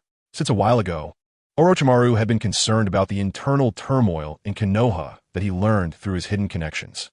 No matter how much Orochimaru denied it, he, who originated from Konoha, grew up in Konoha, and ultimately became one of the legendary Sannin with thousands of followers, could not erase Konoha's influence on him. Otherwise, Orochimaru wouldn't have taken the opportunity during the Chunin exams in Konoha to carry out the Konoha destruction plan. So now that such a big incident has happened in Konoha, it's only natural for Orochimaru to pay close attention. However, this does not mean that Orochimaru will take action to help Konoha. How interesting. It's only been a short time since the Third Shinobi World War ended, and a new round of war is about to begin. Sensei Sarutobi, with your personality, you must be trying every means to avoid war, right? But now the armies of Kumogakure and Iwagakure have started to gather. What do you plan to do? Orochimaru's gaze shifted, and the aged face of Sarutobi Hiruzen appeared in his mind, followed by a surge of disgust and anger. Clearly, during the Second Shinobi World War, he was a brave and decisive warrior, a figure of admiration. But now, he has become a frail old man, completely losing his dignity and courage, leaving only a shell. Sensei Sarutobi, this version of you is truly disgusting. Has the aging of your body caused your spirit to decay as well? I really can't accept this version of you. With a flicker of his gaze, Orochimaru casually set the scroll aside and looked at the respectfully waiting Kabuto. "Kabuto, you did well. So, is there any response from Konoha?" Hearing Orochimaru's question, Kabuto instinctively straightened his back. "There hasn't been any news yet. I'm sorry, Lord Orochimaru. Konoha's state of alert is very high, and our informants have lost contact. I suspect they have already been eliminated." Upon hearing this, Orochimaru nodded slightly. Having spent decades in Konoha, he was very familiar with everything about it, and naturally knew what Konoha would be like after going on high alert. It was only natural in his view that those informants who had transmitted messages were all dead by now. "I understand. Then let's send some more people to the Land of Fire. Do not rashly enter Konoha's territory. Just lurk in the towns of the Land of Fire. Once Konoha responds, we will naturally get the news." Kabuto nodded, but did not immediately turn to carry out Orochimaru's orders. He slightly lowered his head and adjusted his glasses, saying, "Lord Orochimaru, according to the news we received earlier, Shimura Danzo has been executed. So, are we going to collect his inheritance? I remember you had a lot of important experimental data in Danzo's hands. When you fled Konoha in a hurry, you naturally couldn't take those experimental data with you. Besides the part that was destroyed on the spot by Sarutobi Hiruzen, the rest was taken away by the root ninjas under Danzo and stored in the root base. Of course, those materials have now been completely sealed by Konoha, awaiting the decision of the fifth Hokage after taking office. Kabuto's question made Orochimaru chuckle involuntarily. Extending his long tongue to lick his lips, Orochimaru showed a half smile and said softly to Kabuto, "It seems that there is something very important for you in that data." Kabuto. Of course, Lord Orochimaru's experimental data should be important to anyone in the shinobi world. Kabuto seemed not to have caught Orochimaru's hint and answered in a serious manner. "Is that so?" Orochimaru glanced at Kabuto and turned to walk deeper into the laboratory. "Since you think it's very important, then go and try to see. I seem to have something important to attend to." As he walked, he pressed the ring on his right hand with his left hand, which was the symbol of the Akatsuki organization. "Yes, Lord Orochimaru." Kabuto bent down and bowed, only raising his head after Orochimaru's footsteps had gradually faded away. A complex expression flashed in his bright eyes as he straightened up and left the laboratory. Chapter 195. The Movements of the Akatsuki Organization in the Land of Rain. A country that has been shrouded in rain all year round. Ever since the former leader of the Rain Village, Hanzo of the Salamander, died, this place has become the territory of the Akatsuki organization. Nagato is the god here, and Konin is the goddess. Due to the Rinnegan, Nagato's body has deteriorated over the years and has gradually lost its mobility. Therefore, his main body has remained in the Akatsuki base in the Rain Village, controlling the 6 paths of pain to operate outside using the Rinnegan's abilities. Konin is responsible for taking care of Nagato's main body, handling his daily needs. However, Nagato is now only one step away from being completely paralyzed. It's unclear whether he needs to relieve himself. If he does, it can only be said that Konin has a tough time. Nagato. In the secret room of the Akatsuki base, a gaunt man leaned against a chair. He looked severely malnourished, with his body reduced to skin and bones, appearing as if he was on the verge of death. This is, of course, the leader of the Akatsuki organization, Nagato. Hearing the sounds from outside the door, Nagato slowly opened his eyes, revealing purple eyes with concentric circles. "Konin." Nagato responded softly, his voice hoarse to the extreme, sounding utterly devoid of energy. The person who came to the secret room was indeed Konin. She entered with food and knelt down beside Nagato. "Nagato, it's time to eat." Thank you." If at first, when Nagato lost his ability to move and needed Konin's care, he still had feelings of shyness and self-abandonment, he has now completely accepted reality. So next, Konin fed Nagato spoonful by spoonful, while Nagato, like a robot, completed the task of eating without any emotional fluctuations. "Thank you, Konin." Nagato habitually expressed his gratitude and then brought up a topic of concern. "What's the situation outside?" Outside, of course, refers to the war brewing in the shinobi world. As the one responsible for intelligence gathering in the Akatsuki organization, Konin is the person Nagato needs to ask about the outside situation most of the time. The other, seemingly better at gathering intelligence, Zetsu, is not within Nagato's consideration. Zetsu has been too close to the mysterious person who claims to be Uchiha Madara, which makes it hard for Nagato to trust him. So, in most cases, although Nagato listens to intelligence from both Konin and Zetsu, he unconditionally trusts only Konin's information. Sigh. Konin first wiped the food residue from the corners of Nagato's mouth with a handkerchief, and after placing the empty plate aside, she answered. "The armies of Kyomobikure and Iwagakure have started to gather, but there hasn't been any movement from Konoha. It seems that Konoha has indeed suffered a serious blow." Nagato nodded upon hearing this, expressing his inner speculation. Konin also nodded in agreement. After all, as the strongest village in the shinobi world, Konoha's failure to respond immediately to the threat of war that could erupt at any time speaks volumes. Then we should respond as well. I will use the shadow clone technique to summon those people and make some arrangements. "Konin, you come too." Orochimaru felt the ring on his hand suddenly stir and knew that the leader of the Akatsuki was summoning them for a meeting. As of now, Orochimaru had not defected from the Akatsuki, so he would not refuse Nagato's summons. Returning to the topic, the reason Orochimaru defected from the Akatsuki organization, although a long-planned event, was triggered by his defeat when he attempted to attack Itachi Uchiha and was easily countered by him. This incident made Orochimaru realize the power of the Sharingan, and he became covetous of this irresistible force. This ultimately led to Orochimaru going to Konoha and giving a bite to Sasuke Uchiha. However, at this moment, nothing had happened yet, and Orochimaru was unaware that his soul had become severely damaged due to the impure world reincarnation technique and curse marks. Happily preparing for his next reincarnation. Body flicker technique. After using the body flicker technique taught by Pain, Orochimaru suddenly felt darkness in front of him. When his vision returned, he found himself in a dark, enormous chamber. In front of him were shadowy figures, all existing as thought forms in a special way, which were the other members of the Akatsuki organization. Everyone, a cold and authoritative voice rang out as Pain addressed all the others from the main seat. The reason for gathering you all this time is due to the brewing of a new war in the ninja world.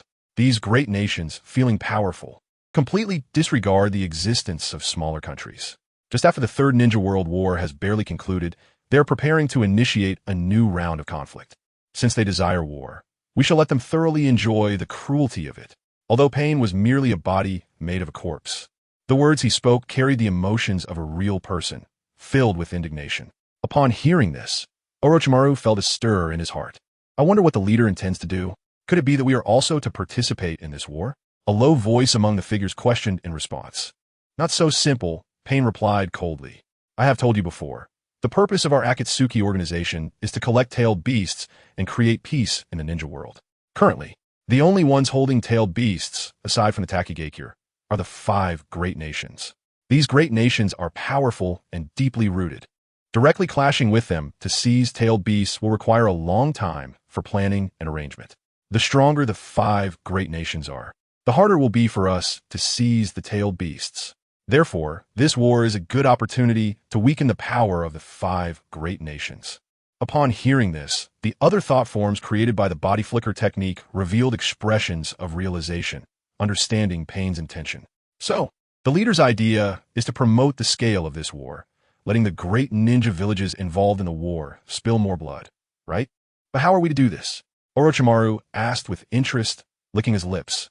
Exactly, this sounds very interesting. A youthful thought form excitedly exclaimed. I want my art to shine in the war, letting all of the ninja world appreciate the splendor of my art. Huh, is that thing you call art? Don't make me laugh. A thought form that seemed to be lying on the ground sneered coldly. Hey, even you, Brother Scorpion, shouldn't mock my art. Do you want to taste my explosive techniques? The youth, who was Deidara, retorted angrily. Enough. Stop the noise. If you keep arguing, I'll kill both of you. A deep voice reprimanded. Kill me? Just you? Deidara sneered, his eyes flashing with a dangerous light. Silence. Suddenly, as if a wind had swept through, everyone present felt a terrifying threat, as if a mountain were pressing down on them. Pain's eyes, with their prominent purple Rinnegan, radiated a commanding and oppressive aura as he coldly stated, Next, I will assign tasks, and everyone must act according to my orders. Otherwise, try to escape from these eyes. Chapter 196. The Gathering of All Jonin in the Land of Fire, Konoha Village. To be honest, the ninja world is quite small. A ninja with some strength can travel from the land of fire to the land of wind in just 3 days. Therefore, any slight disturbance will have information reaching those in the know in a very short time. For instance, many people in Konoha have already learned through various channels about the joint invasion of Konoha by the Lightning and Earth countries. This news struck many like a thunderclap, causing their hearts to race.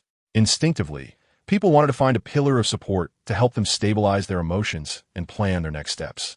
In the past, at this time, the Hokage, Sarutobi Hiruzen, would have already stepped forward. Whether it was war or peace, he would ultimately provide everyone with a strategy for coping. However, the situation in Konoha was different now. Although the third Hokage, Sarutobi Hiruzen, had not yet abdicated, he was already unable to take the stage after that incident. The 3 advisors, 1 dead, 2 injured, left the 2 survivors marginalized and excluded from the power center. This situation left many loyal Konoha ninjas feeling anxious. Fortunately, today, news finally came from the Hokage building that a meeting of all Jonin would be held to decide on important matters. The largest conference room in the Hokage building had always been used for the gathering of all Jonin. Since the first Hokage, Senju Hashirama, founded Konoha and established the Jonin voting system, this room has been activated for every major event in the village. The interior of the conference room was not in a roundtable format, but rather featured a podium at the top. Below the podium were rows of seats where the participating Jonin sat. Sorry, I'm late. After pushing open the door to the conference room, Yuhi Kurenai entered, immediately drawing the attention of everyone present. Under the gaze of so many eyes, Kurenai instinctively felt a bit flustered, quickly bowing to apologize, then hurried to join her group of partners. There were Might Guy, Yamanaka Ino, Nara Shikamaru, and others, all loyal Jonin of Konoha. In the past, There was also Hatake Kakashi in this group, but now the newly appointed Umbu leader had no reason to continue sitting with them and chose to sit in a remote corner instead. Kurenai, you finally made it. I thought you would be absent, Yamanaka Ino said with a sigh of relief as Kurenai hurriedly took her seat. Sorry, Kurenai didn't explain why she was late, simply starting with an apology. Never mind, the meeting hasn't started yet. No need to be so tense, Might Guy comforted, flashing his bright smile.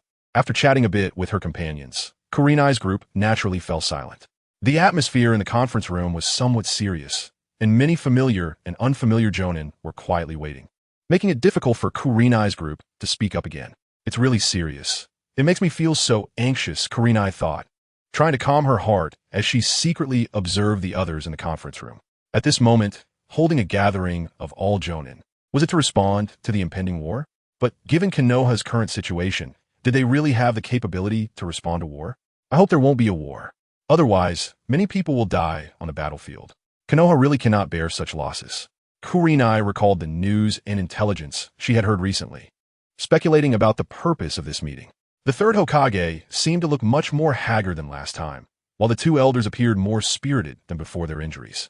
She couldn't help but wonder what had happened. As the sun set, Yuhi Kurenai noticed that in the front row, the third Hokage, Sarutobi Hiruzen, and the former advisor Elder Mito Gate were sitting together with T.G. Kamaru. Sarutobi Hiruzen had a troubled expression on his face, while Mito Gate In, who was missing an arm, and T.G. Kamaru appeared full of energy, continuously chatting with Hiruzen. The changes in the village were truly unexpected. She wondered how Asuma would react when he returned. The recent upheavals in Konoha had made it difficult for her to adjust. She suddenly thought of Sarutobi Asuma, who was far away in the land of fire, guarding the daimyo of the fire country. That guy had a bad temper, and upon returning to the village to see his father, the third Hokage, Sarutobi Hiruzen, in such a state, he would likely be very unhappy. She hoped he wouldn't do anything foolish. While pondering this, Kurenai waited silently. As the waiting time grew longer, the atmosphere in the conference room became increasingly tense. Many people couldn't help but cast their gazes toward the door of the conference room. Knock, knock, knock. Finally, the door of the conference room was knocked again, and a young-looking ninja opened the door, revealing himself to everyone. The boy was wearing clothing from the Uchiha clan, with a Konoha forehead protector tied around his upper arm, and his slightly immature face showed no expression. As soon as the attendees saw this boy, a portion of them immediately stood up and bowed respectfully to him. These individuals wore clothing adorned with the Uchiha fan clan emblem, clearly indicating they were upper ninjas from the Uchiha clan. Thank you for your patience. The newcomer was naturally Uchiha Sasuke, who first nodded to the Uchiha upper ninjas who bowed to him, and then addressed everyone. However, he did not immediately enter, but instead gestured to someone beside him and said, Hyuga clan leader, please. A middle-aged man with black hair and white eyes, exuding a calm demeanor, appeared as Uchiha Sasuke spoke, none other than Hyuga Hayashi, the leader of the Hyuga clan. Like the Uchiha clan members, all upper ninjas from the Hyuga clan in the conference room also bowed in respect. Uchiha clan leader, you're too polite. Hyuga Hayashi nodded to Uchiha Sasuke, offering a polite remark without refusing. The appearance of these two individuals, representing the two great noble clans of Konoha, brought extreme shock to everyone in the conference room. Sarutobi Hiruzen felt a surge of bad premonition upon seeing the two. The shrewd Hiruzen knew full well that the simultaneous appearance of Uchiha Sasuke and Hyuga Hayashi was no coincidence. It was a very clear political signal.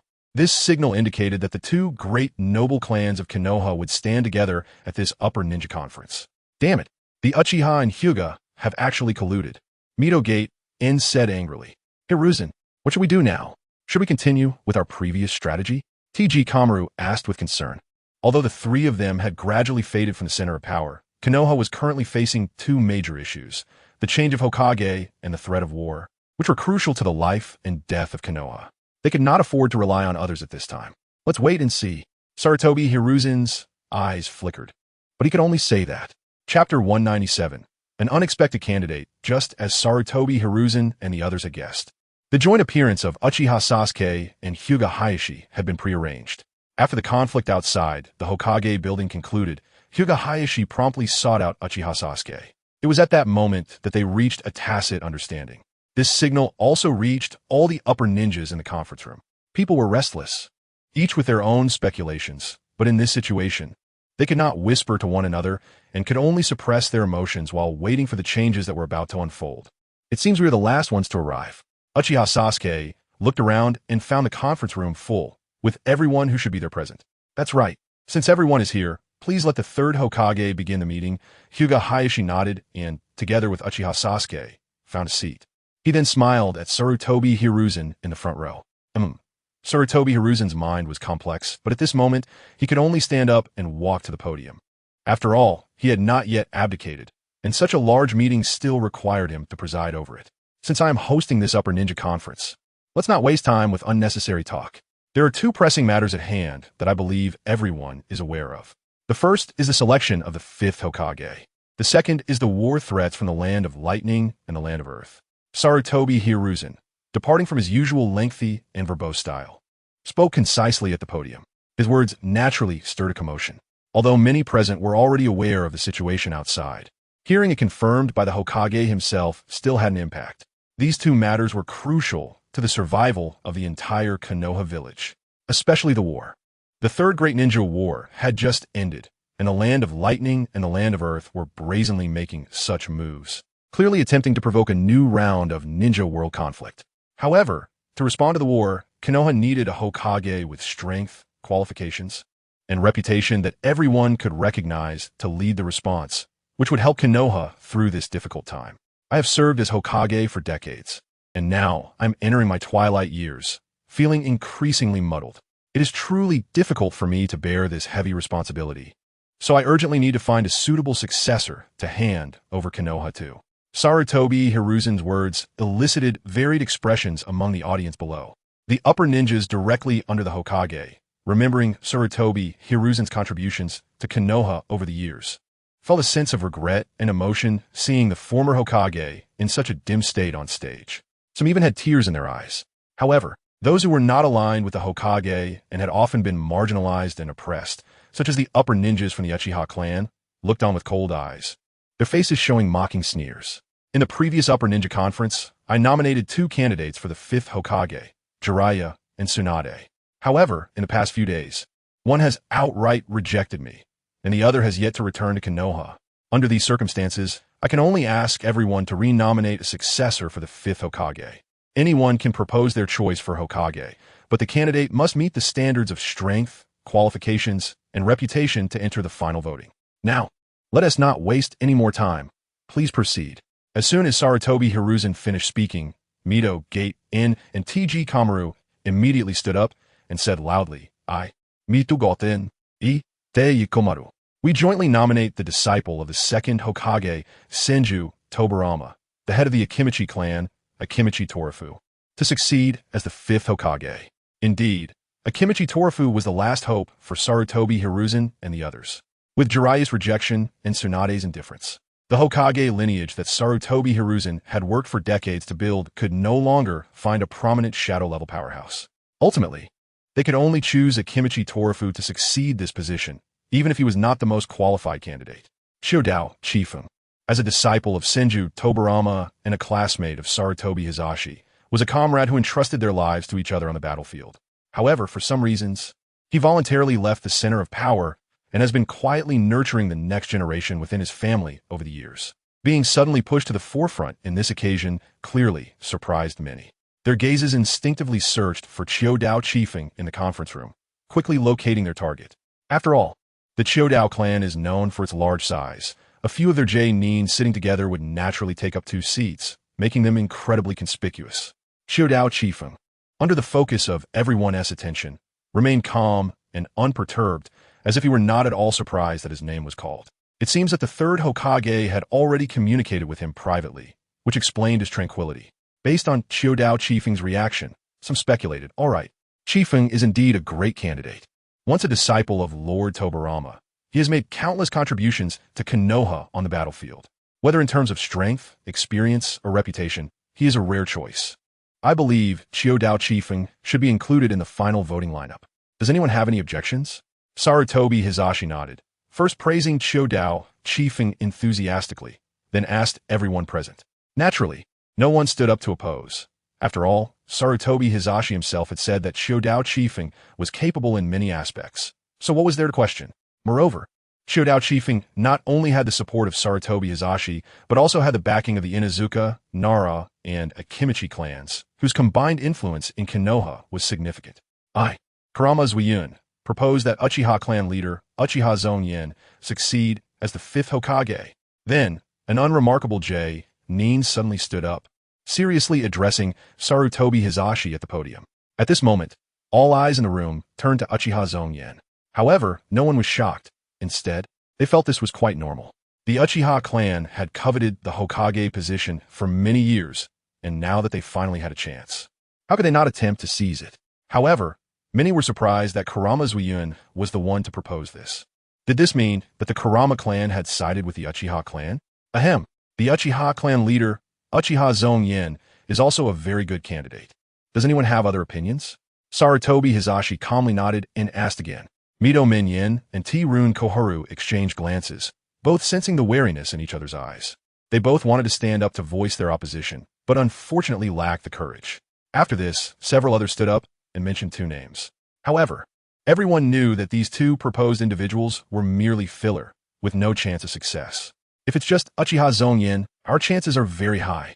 The Uchiha clan itself has a poor reputation in the village. While they are powerful now, it will inevitably raise the caution and vigilance of other clans. Even without our provocation, they would instinctively reject the Uchiha clan, let alone accept Uchiha Zongyan as Hokage. At this point, Mito Minyin felt somewhat reassured and excitedly whispered to T-Rune Koharu. You're right, but I always feel like it won't be that simple. Uchiha Zongyan and Hyuga Hayashi entered together just now. Does that mean the Hyuga clan will also cast their votes for Uchiha Zongyan? T-Rune Koharu said with some worry. Even if the Uchiha and Hyuga join forces, their combined Nin only number a few dozen, which can't sway the overall situation. And that Kurama Zuyun, his entire clan only has 1 Nin. Mito Minyin scoffed lightly, as if victory was already in hand. Just then, a clear voice suddenly rang out. Uchiha Zongyan proposed that Hyuga clan leader Hyuga Hayashi succeed as the 5th Hokage. Chapter 198. The troublemaker noise and silence filled the Hokage building's first conference room at the same time. The noise referred to the moment Uchiha Zongyan finished speaking, when all the Uchiha Nin surrounding him immediately stood up to express their support for his nomination. Naturally, the Nin of the Hyuga clan beside Hyuga Hayashi did the same. These elite Nin from Konoha's 2 major clans expressed their stance with firm and solemn expressions. This created a stark contrast to everyone else present. The Konoha Nin, excluding the Uchiha and Hyuga, seemed momentarily caught off guard by this sudden change, most of them staring blankly at Uchiha Zongyan, unable to speak. Uchiha and Hyuga Nin, please remain calm. We have not yet reached the voting stage. I hope you will sit down and wait for all nominations to be submitted. Sarutobi Hizashi breathed a sigh of relief in his heart, his aged face adorned with a familiar kind smile, reassuring the Nin from the 2 clans, as if he were completely unfazed. In reality, when Uchiha Zongyan mentioned Hyuga Hayashi's name, Sarutobi Hizashi was taken aback. Upon seeing the leaders of the 2 major clans enter the conference room together, he had felt that something beyond his control might occur, leaving him somewhat uneasy. But now, seeing that the only support for Hyuga Hayashi's nomination came from the Uchiha and Hyuga Nin, he felt it was not a big deal. It should be noted that there were over 100 Konoha Nin participating in the meeting in the first conference room. Even though the Uchiha and Hyuga were prominent clans, their Nin represented only a small fraction in this meeting room. Could it be that a mere small portion of votes could determine the Hokage's successor? Then please continue to nominate your candidates for the 5th Hokage, Sarutobi Hizashi said with a smile. Looking at the Nin below, suddenly his gaze became serious, skipping over a hint of panic. The Yamanaka clan supports the nomination of the Uchiha clan leader.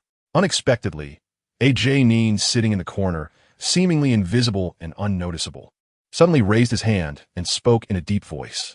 This Nin wore a silver-hooded sweatshirt with round black sunglasses covering his face, and the lower half of his face hidden in the collar of his clothing, making it hard to discern his expression. His name was Yamanaka Shirui, the current leader of the Yamanaka clan. Just like pouring a pot of water into a hot oil pan, Yamanaka Shirui's words stirred up shock throughout the room. No one expected that Yamanaka Shirui would stand up at this moment to endorse Uchiha Zongyan's nomination, supporting Hyuga Hayashi to succeed as the 5th Hokage. Was there some undisclosed transaction that took place privately? Yamanaka, clan leader. Do you know what you're saying? Mito Minion suddenly erupted in anger, slamming his remaining hand on the table, standing up to glare at Yamanaka Shihui, loudly questioning him. What? Elder Mito Minion? Are you getting old and can't even hear what Yamanaka clan leader is saying? If that's the case, you might as well go home and rest early. At your age, there's no need to strain yourself to attend this meeting. Facing Mito Minion's accusations, Yamanaka Shihui hadn't yet responded when Uchiha Zongyan spoke first. Casting a cold glance at Mito Minion, mocking Uchiha clan leader. Don't be unreasonable. Elder Yin was just asking the Oil Woman clan leader a question. Does that mean no one can speak in front of you? Zhuan Qi Xiaochun quickly stood up to support Mito Minion. And I must remind you, Oil Woman clan leader, the noble upper ninja, Oil Woman Ryoma, was killed by the Uchiha clan. Have you forgotten about this? At this point, Zhuan Qi Xiaochun didn't care anymore and directly provoked Oil Woman Jiwei. The name Oil Woman Ryoma was not very familiar to the upper ninjas in conference room number 1, and very few knew this person. Because Oil Woman Ryoma was selected by Shimura Danzo to join Root early on, becoming Danzo's right-hand man. Working in the shadows for him all these years, his name remained unknown. Ultimately, Oil Woman Ryoma was also killed in a joint attack by Hitaki Kakashi and 5 elite Uchiha ninjas.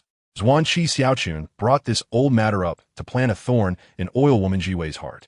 Otherwise, watching Oil Woman Jiwei lean towards Uchiha Zongyan with open eyes would be very unfavorable for their Hokage faction. Oil Woman Ryoma is indeed my clansman. Facing Zhuan Qi Xiaochun's questioning and the gazes of many people present, Oil Woman Jiwei's expression did not change at all. People from this clan seem always to have an expressionless face, as if they never had any emotions. But in my view, since he was forcibly taken to Root by Shimura Danzo and was trained like a dog using curse seals to become a Root ninja, he was no longer a part of the Oil Woman clan. Oil Woman Jiwei spoke in a calm tone, saying things that made others uncomfortable. When you think about it, for so many years, Shimura Danzo has acted wantonly, and among the ninja clans in Konoha, apart from the powerful clans like Uchiha and Hyuga that even the Hokage must treat with caution, which clan hasn't had their clansmen forcibly taken by Danzo? Especially after everyone knows that once their clansmen enter Root, they will be branded with the cursed seal of silence by Danzo and brainwashed like dogs. These people who were originally their clansmen have been turned into tools that only obeyed Danzo's orders, devoid of self-personality. Don't these ninja clans feel angry? Don't they hate Danzo?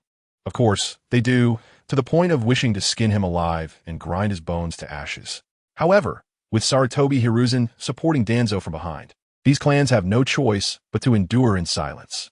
Now that Danzo is finally dead and Sarutobi Hiruzen has lost power, Zhuan Qi Xiaochun actually dared to threaten me like this, making Oil Woman Jiwei feel a fire burning in her heart.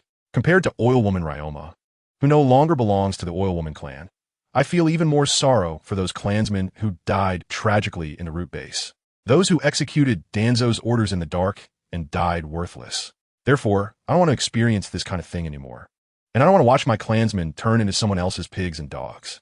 I want to protect my clansmen with my own hands. So, do you understand why I want to do this? Zhuan Qi Xiaochun, former elder. Chapter 199. The situation turns around. Everyone in the Oil Woman clan seems to be born with an invisible buff. Oil Woman Jiwei is the same. So even though she is powerful and stands out among the upper ninjas in Konoha, she hasn't left much of an impression on the high-ranking officials like Mito Minion and Zhuan Qi Xiaochun. Therefore, when Zhuan Qi Xiaochun heard Oil Woman Jiwei's questioning and the visible flames of disgust and anger even through the black sunglasses, she suddenly realized that she seemed to have never understood this person and didn't know what this person had been thinking all along. Zhuan Qi Xiaochun fell silent, not knowing how to respond. Mito Yin was the same, but he instinctively turned his gaze to Sarutobi Hiruzen. Indeed, they were two useless people, destined to be Sarutobi Hiruzen's doormats for life.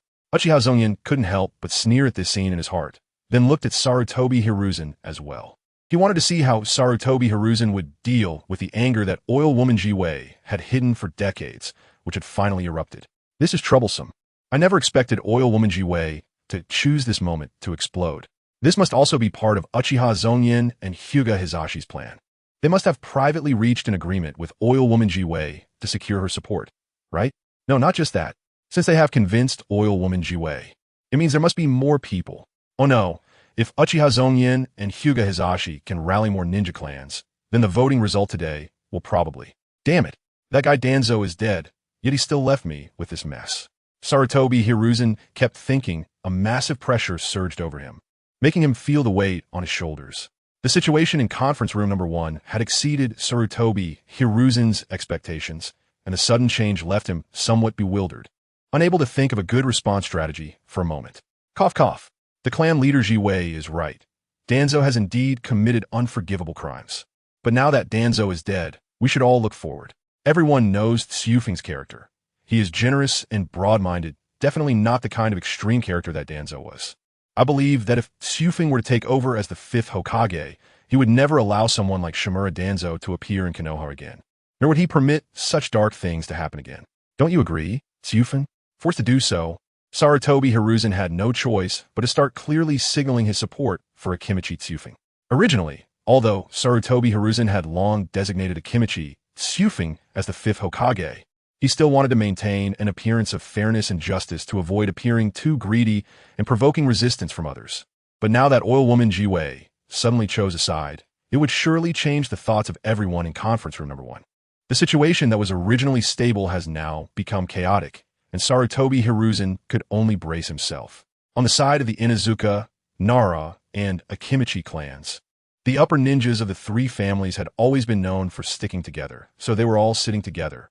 These 3 ninja clans were originally weak, and compared to the Oil Woman clan and Inuzuka clan, they were significantly smaller. Not to mention the great clans like Uchiha and Hyuga. However, as long as the 3 clans of Inuzuka, Nara, and Akimichi banded together, combining the strength of the boar, the wisdom of the deer, and the information of the butterfly, they immediately became a formidable interest group that everyone had to pay attention to. This is troublesome. I should have refused, even if I had to pretend to be sick. Greed indeed leads to trouble. Clearly, I am already of an age, and having been idle for so long without honing my temperament, I was easily stirred up by that guy Hiruzen and became hot-blooded. Akimichi Tsufeng, being large in stature, is a typical member of the Akimichi clan. Although he is getting older, almost 60 years old this year, like Sarutobi Hiruzen and the others, he still possesses a robust physique that does not show signs of aging. As a former disciple of the 2nd Hokage, Senju Tobarama, Akimichi Tsufeng was once a passionate young man who loved his village and villagers, with the ultimate goal of becoming Hokage. However, after the sacrifice of Senju Tobarama, Akimichi Takufu, who returned to the village with Sarutobi Hiruzen and others, witnessed too much darkness and dirtiness in the struggle for power and profit, gradually becoming disheartened. This is also the reason why Akimichi Takufu, despite being a disciple of Senju Tobarama, withdrew from the center of power early on. However, decades have passed, and Akimichi Takufu still has not lost his passion. When Sarutobi Hiruzen approached him with persuasion and the temptation of the Hokage position, he was moved. After all, to be honest, after both Jiraiya and Tsunade, the best candidates for the 5th Hokage, refused, Akimichi Takufu became the most respected candidate in Konoha village, with the meat delivered right to his mouth. There was no reason not to take a bite. Therefore, after consulting with Nara Shikaku and Yamanaka Inoichi, the heads of their respective clans, he felt that trying out Wooden Tea hurt. After all, winning would be a big gain, and losing Wooden Tea be a loss. But he never expected that it would turn into this situation now. Shikaku, what should we do now? Akimichi Takufu looked at the confrontation between Aburame Shibi and Uchiha Koharu, feeling a bit anxious and seeking advice from Nara Shikaku.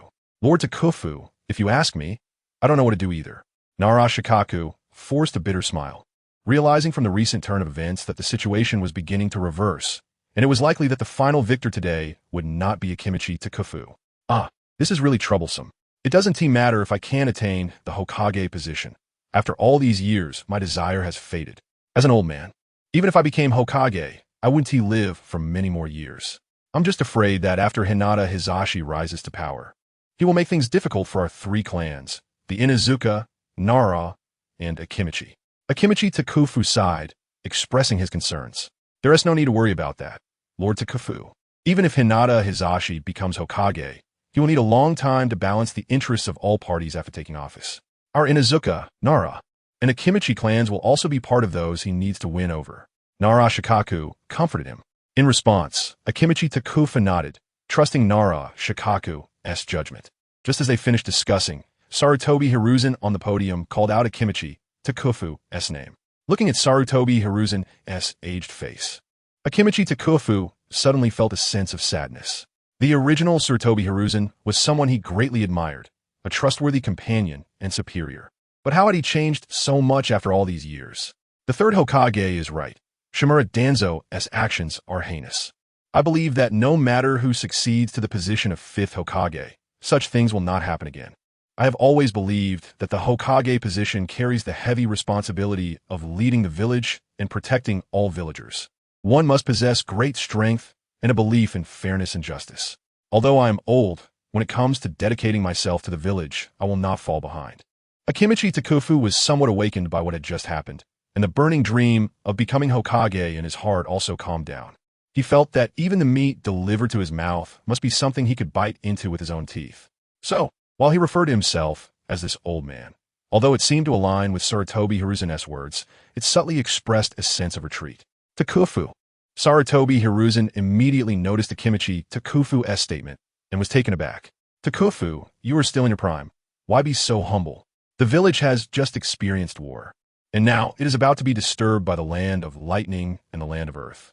It needs someone like you, who is experienced and has a broad perspective, to lead. Mito urged.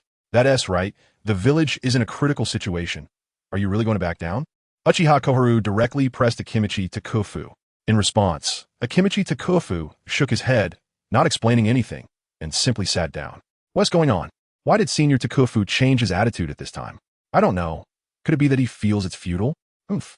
He must have retreated because he saw Aburame Shibi standing with the Hinata clan and felt the tide was against him. Don't say that. Senior Takufu has dedicated his life to Konoha. How can we make things difficult for him at this age? This is probably going to be bad. Yamashiro, Aoba, Nara Shikaku, and others whispered among themselves, while Yuhi Kurenai listened quietly without speaking. Is the Hinata clan about to produce a Hokage? Tsunade, did you foresee this outcome? Yuhi Kurenai couldn't help but recall how Sarutobi Hiruzen had sent her to find Tsunade and persuade her to return to succeed the fifth Hokage. Chapter 200.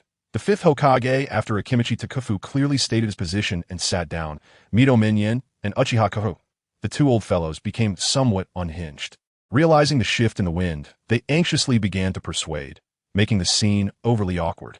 Sarutobi Hiruzen could only speak up to quiet them and continue the process. In Sarutobi Hiruzen's view, the result of today seemed to have been known in advance. Is there anyone else who wants to nominate a new candidate for the fifth Hokage? In response to Sarutobi Hiruzen's words, many people in the audience observed silently, and no one stood up to respond. Sarutobi Hiruzen sighed and could only announce in the end. Then, let us begin the voting. Please choose your preferred candidate among the three confirmed candidates. The three candidates are Akimichi Takufu, Uchiha Zongyan, and Hinata Hizashi. Now, those who support Akimichi Takufu for the fifth Hokage, please raise your hands. Although disappointed in his heart, Sarutobi Hiruzen still raised his hand at this moment to show his stance. After him, Mito and Uchiha Koharu immediately raised their hands as well. The Inazuka, Nara, and Akimichi clans, along with the Sarutobi clan, the Shimura clan, the Moonlight clan, and other families firmly stood by the Hokage faction. Yamashiro, Aoba, Nara Shikaku Might Guy, Yuhi Kurenai, Mori no Ibiki, and other loyal Konoha Jonin also raised their hands. Adding in some scattered votes, the total came to 53 votes. As expected, Uchiha Zongyan and Hinata Hizashi not only garnered support from the Aburame clan, but also from many more shinobi clans. Sarutobi Hiruzen looked at the voting situation and felt a surge of powerlessness. Originally, he had expected that at least 70% of those who would support Akimichi Takufu and vote would stand in the meeting room, which would amount to around 80 to 90 votes. But now, the final result had nearly halved. With these votes not going to Akimichi Takufu, it was needless to say who they would go to instead. Bastards! You traitors! Sarutobi Hiruzen shouted angrily at those shinobi representatives who had originally promised to vote for him, but now switched sides. Don't forget who has been supporting Konoha Village all these years, who has always protected you. Mito couldn't hold back when he saw the vote count and stood up to yell at those shinobi representatives. You guys, don't think that by becoming traitors you can gain benefits. Do you think Uchiha and Hinata are easy to deal with? Just wait. Just watch how Hinata Hizashi deals with you after he becomes Hokage. You will all regret it. Uchiha Koharu was the same, his face twisted with anger, his malicious gaze barely concealed. Yin, Koharu, stop making a scene. The voting of a Jonin is entirely voluntary. This is the rule set by Lord Hashirama. Do you really want to go against Lord Hashirama's will? Sarutobi Hiruzen looked at his two old friends, who were disregarding their faces and entangling, and could only speak up to stop them. Now continue voting. Those who support Uchiha Zongyan as the 5th Hokage, please raise your hands. This is just a formality. After all, everyone present knows that this nomination of Uchiha Zongyan is just a facade. However, unexpectedly, besides Karasuma's Uyun, who stood up to nominate Uchiha Zongyan at the beginning, Hyuga Hizashi also raised his hand. Haha, does Hizashi care about me so much? Uchiha Zongyan smiled when he saw Hyuga Hizashi raise his hand. In my opinion, clan leader Zongyan will definitely be a very qualified Hokage. The future of Konoha village depends on you. A noble's characteristic faint smile appeared on Hyuga Hizashi's face as he spoke to Uchiha Zongyan. The meaning of this statement was very clear, hinting that the next Hokage would fully support Uchiha Zongyan's election as a return favor. Although Uchiha Zongyan was not interested in becoming Hokage at all, he was still quite satisfied with Hyuga Hizashi's stance. After all, it was all about having an attitude. Finally, those who support Hyuga Hizashi as the 5th Hokage, please raise your hands. Sarutobi Hiruzen's voice trembled slightly. Uchiha Zongyan raised his hand. All the Jonin of the Uchiha clan raised their hands. All the Jonin of the Hyuga clan raised their hands. The Aburame clan, Inazuka clan, Usuji clan, and several other clans that were originally loyal to the Hokage faction raised their hands. Additionally, the remaining small clans, each with only one Jonin, also raised their hands. Hatake Kakashi raised his hand. Standing on the podium, Sarutobi Hiruzen's gaze grew dimmer. He watched helplessly as the representatives of the shinobi who had always followed him and been loyal to him raised their hands at this moment. This made Sarutobi Hiruzen begin to question himself internally. Did he really do something wrong? Why did these people change their minds? Damn it, bastards. Are you really going to become traitors? How much benefit did Uchiha Zongyan and Hyuga Hizashi give you to make you do this? Mito Minyin and Tsumuji Koharu's faces turned red with anger as they pointed at those shinobi and questioned. These two old folks, perhaps due to becoming disabled, or perhaps because they lost the power they regarded as life, completely lost their previous lofty elder demeanor, becoming grotesque like clowns. Sarutobi Hiruzen felt deeply embarrassed and ashamed seeing this.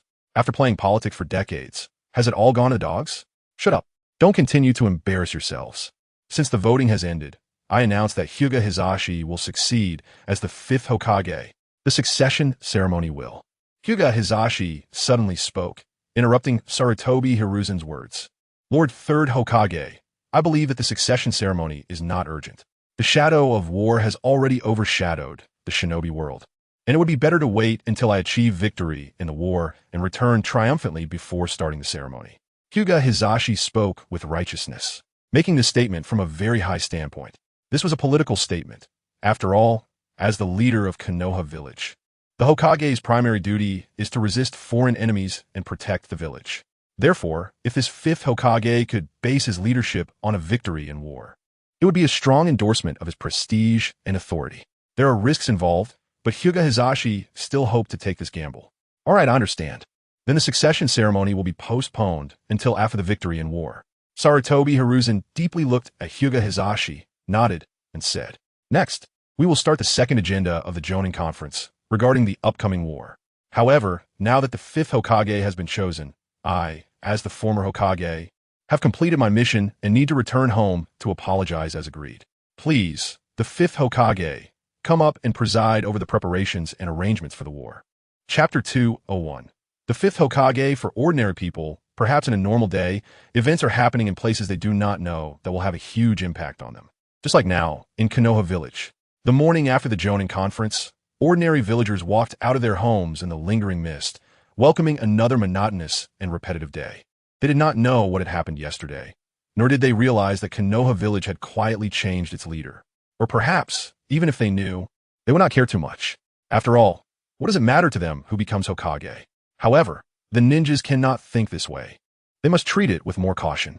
Visibly, all the ninjas walking through the streets of Konoha intentionally or unintentionally cast their gazes towards the Hokage building, as if something there particularly concerned them. Although it hasn't been officially announced, and the formal processes haven't been completed, Hyuga Hizashi has indeed become the 5th Hokage of Konoha village. This news and the appointment letter were swiftly delivered by an Umbu ninja to the Land of Fire to report to the daimyo of the Fire Nation. Along with it was a personal letter written by the newly appointed Hokage, Hyuga Hizashi, to the daimyo. The letter formally pledged loyalty to the daimyo and emphasized the dependency relationship between Konoha Village and the Land of Fire. Then, it shifted to mention that Konoha Village would soon head to the battlefield under his leadership, hoping that the daimyo could urgently allocate a sum of military funds to help Konoha Village repel foreign enemies and protect the nation. Regardless of the daimyo's reaction upon seeing these two letters, it is reasonable to assume that based on the daimyo's performance over the past few decades, he would likely respond very generously, praising Hyuga Hizashi and immediately sending money over. In this aspect, the difference between the daimyo of the Land of Fire and the other four daimyos becomes evident. One is wealthy, generous, and very cooperative, while the daimyo of the Land of Wind would rather send their own Kazekage to the desert to dig sand. And the daimyo of the Land of Water had a conflict with the Mist Village over money that escalated to armed confrontation. The performance of the daimyo of the Land of Fire is simply perfect. Hokage Building. This most important building in Konoha Village has welcomed its new master. Its previous master was so short-lived, having moved in for less than a year before moving to the Pure Land. Who knows how long this new master will stay here? In the Hokage's office, Hyuga Hizashi, dressed in a brand new Hokage robe and wearing a red and white Hokage hat, sat calmly behind the desk. The leader of the prestigious Hyuga clan, although he had undergone a tremendous transformation in status, was able to remain composed due to his long-standing noble education. Even though he was excited inside, he still appeared steady and dignified. As the future highest ruler of Konoha Village, Hyuga Hizashi was not just satisfied with being Hokage. He wanted to be an extraordinary Hokage. Brother. A deep voice sounded from outside the door as a man who closely resembled Hyuga Hizashi pushed the door open and walked in, his face glowing with excitement as he called out to Hyuga Hizashi. This was Hyuga Hinata, Hyuga Hizashi's younger brother. As twin brothers, their lives took completely different paths due to a slight difference in birth time. The older brother, Hyuga Hizashi, was born a little earlier, becoming the heir of the main family, destined to be high above. The younger brother, Hyuga Hinata, was born just a few minutes later, but was forced to bear the heavy and unbreakable shackles, designated to be part of the branch family, destined to be a servant of the main family for life. The stark difference in treatment gradually made the two brothers, who were originally very close, become estranged. Hyuga Hizashi had lost track of how long it had been since he had seen his younger brother's genuine smile. Sigh at such times, it was better not to dampen Hyuga Hayashi's spirits. When Hyuga Hizashi first heard the term brother, he instinctively frowned and wanted a reprimand. This was because the Hyuga family had strict rules, and such familiar terms could not be used in formal occasions. Not to mention that Hyuga Hizashi was the clan leader, while Hyuga Hayashi was from the branch family. Most importantly, they were currently in the Hokage's office, which added a layer of political significance. The correct way to address Hyuga Hayashi should have been Hokage-sama, and even clan leader Sama was incorrect. However, seeing the long-lost smile and excitement on Hyuga Hayashi's face, Hyuga Hizashi chose to pretend he didn't hear. First, he closed the door. Good. After Hyuga Hayashi closed the office door, he saw Hyuga Hizashi beckoning him over. Hayashi, come here. I know you're very happy, but you must pay attention to the occasion. In a place like the Hokage building, you need to use more formal titles. Do you understand what I mean? Hyuga Hizashi changed his tone, not wanting to reprimand his brother too harshly. Yes, I understand. I'm sorry, Hokage-sama. Upon hearing this, Hyuga Hayashi understood, and when he saw the warning expression on Hyuga Hizashi's face, he quickly came to his senses. He felt a surge of regret, reflecting that he had been too carried away, leading to such a basic mistake. Indeed, it wasn't just Hyuga Hayashi. All members of the Hyuga family were unusually excited today. Whether it was the high-ranking clan elders or the lower branch family members, they all wore the same smiles. The Hyuga family, a 1,000-year-old clan, had lost its luster since joining Konoha. From the days when the Senju and Uchiha clans shone together to the Senju clan's decline and the Uchiha clan's continuous weakening, the Hyuga family had always been overshadowed. It seemed as if the once great Hyuga clan had become a second-tier family, no longer shining with the glory of a warring state's hegemon. But today was different. The Hyuga family had produced a Hokage. The head of the Hyuga family had become the jewel leading the entire village, guiding all of Konoha. This was something the Uchiha clan had never achieved. But the Hyuga family had done it. These Hyuga clansmen didn't care that Hyuga Hizashi had obtained the position of Hokage with the Uchiha clan as the biggest driving force behind him. They only cared that the Uchiha, who had always been above them, was really just like that. They questioned how the Uchiha clan, which claimed to stand toe-to-toe with the Senju clan, had never produced a Hokage. How could the Shura of the ninja world, Uchiha Madara, suppress the world but never become Hokage? Hyuga Hizashi as Hokage seemed to have injected every Hyuga clansman with a stimulant. These formerly dull-eyed individuals were now all-spirited, including Hyuga Hayashi, the head of the branch family. Thus, for a moment, they forgot their manners. It's fine, just pay attention next time. Did you invite the Uchiha clan leader? Have they arrived? Seeing his younger brother's panicked expression, Hyuga Hizashi suddenly regretted his earlier warning. But he knew he had to act according to his position, so he changed the subject and asked. Hyuga Hizashi had already stepped down from the position of head of the branch family and had taken on a role as secretary to the 5th Hokage, Hyuga Hizashi. This was also because, as a new Hokage, he had no suitable candidates in his circle and could only rely on Hyuga Hayashi. Although the Hyuga family was a prominent clan, they had been suppressed by the Hokage faction for decades and had never successfully reached the upper echelons of Konoha. Moreover, they had not made much effort in building connections in recent years. Thus, when Hyuga Hizashi took office, he faced the embarrassing situation of having no one to use and had to hand everything over to his close clansmen. This posture was very unfavorable and could create a bad influence. After all, Hyuga Hizashi had transitioned from being the head of a clan to being the leader of a village. His subordinates were no longer just members of the Hyuga family. The entire Konoha was his subordinate. It was like Sarutobi Hiruzen, who was also the head of the Sarutobi clan. However, Sarutobi Hiruzen could freely delegate power and promote various trusted subordinates unrelated to the Sarutobi clan, allowing his clansmen to hold the most core positions in the Umbu. Following a leader like Sarutobi Hiruzen, who had benefits to offer, naturally garnered loyalty. But Hyuga Hizashi's approach, only allowing his clansmen to benefit while not sharing anything with others, would make no one willing to follow him. Therefore, the urgent task for Hyuga Hizashi was to take advantage of the ongoing war to recruit and cultivate a group of trustworthy subordinates and promote them as his confidants. Yes, the Uchiha clan's message is that the Uchiha clan leader practices at a fixed time every morning. Unless there's an emergency, he won't have time until after his training is finished. Hyuga Hayashi immediately replied respectfully to Hyuga Hizashi. Upon hearing this, Hyuga Hizashi nodded lightly. I understand. What about the 3rd Hokage? Is everything normal there? When Hyuga Hayashi heard this, a strange expression appeared on his face. After the full Jonin meeting concluded yesterday, Sarutobi Hiruzen finally fulfilled his agreement with Uchiha Fugaku. During the meeting, Sarutobi Hiruzen's attempt to support a Hokage who aligned with his will and was more suitable to lead Konoha ultimately failed. This also made Sarutobi Hiruzen completely give up any thoughts of struggle and accept the reality with a heart of despair. Therefore, after the meeting yesterday, Sarutobi Hiruzen officially announced to everyone that he would be closing the door and did not wish for anyone to disturb him. Even though the two old fellows, Mito Kazan and Uchiha Komatsu, repeatedly entangled him, Sarutobi Hiruzen still resolutely shook them off and returned home. As for Hyuga Hizashi, the newly appointed Hokage, he also showed enough respect.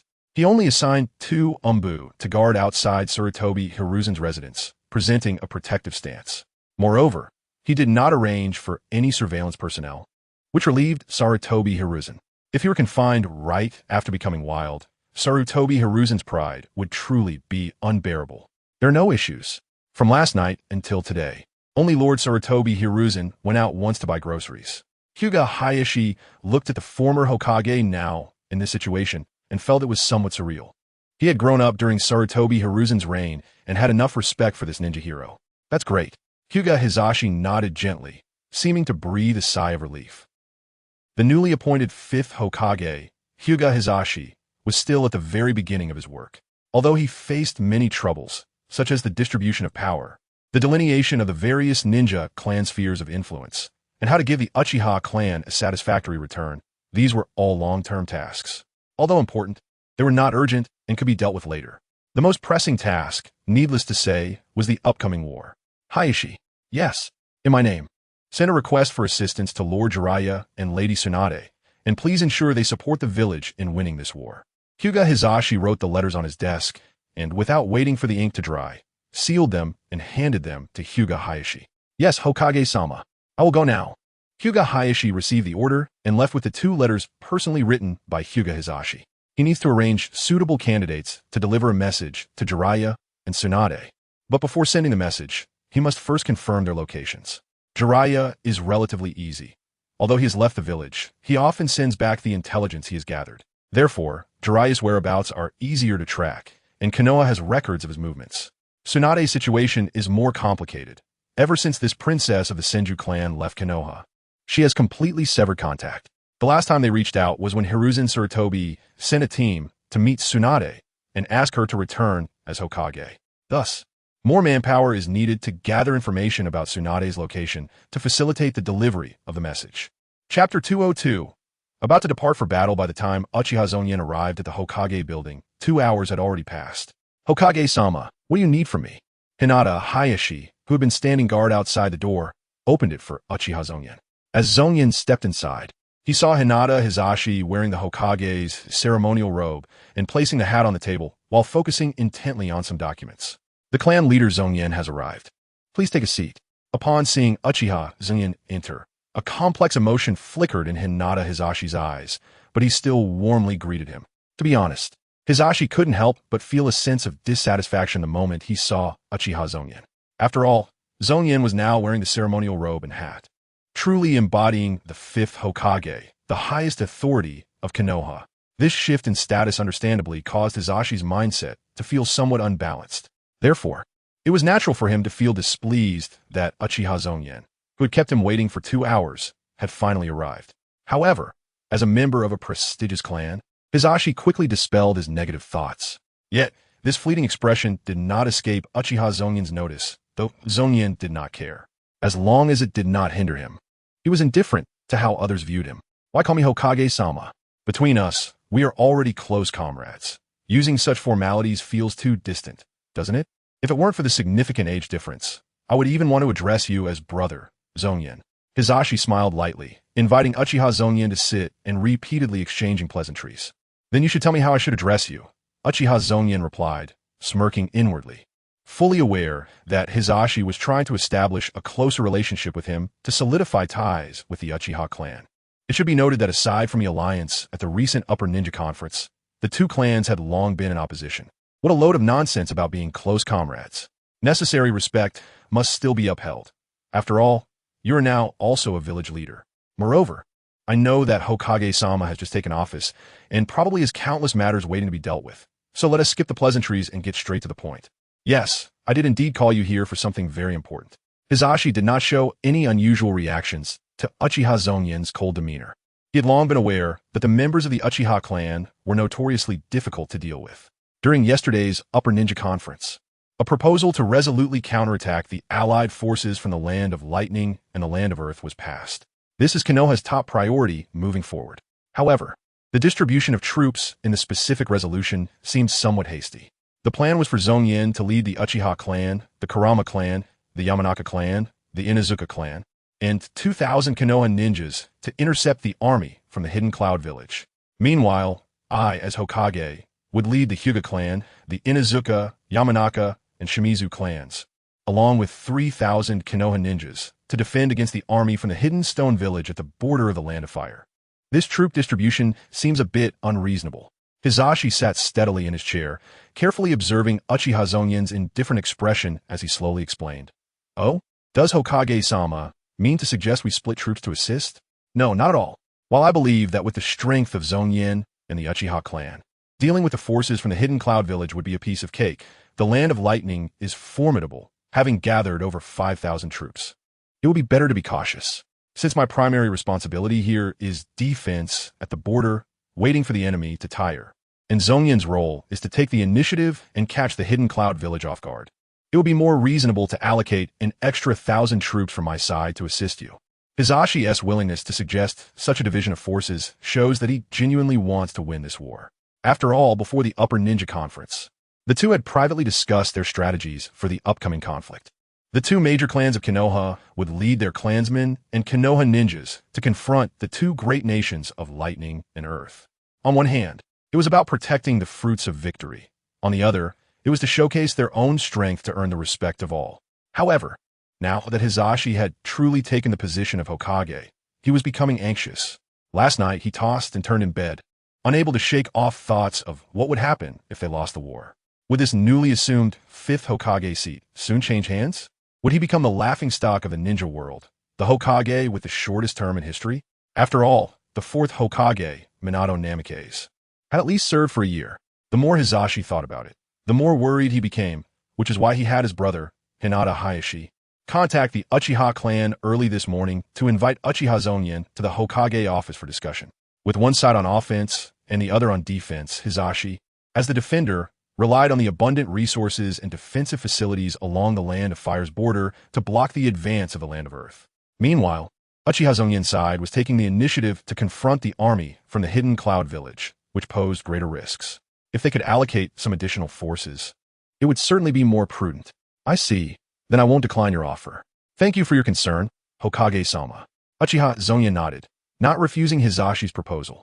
Although he had been looking forward to this war for a long time and was confident he would not fail, the saying goes, the more the merrier, so having a little extra strength wouldn't hurt. Then it's settled. We will formally mobilize tomorrow. Hizashi's face lit up with joy upon hearing Uchiha Zongyan's agreement. All right. At the Uchiha clan's estate, Uchiha Zongyan's home. Having just returned from the Hokage building, it wasn't yet time for lunch. Therefore, Naruto, Uzumaki, and Sasuke Uchiha, two students from a ninja academy, were still studying at school.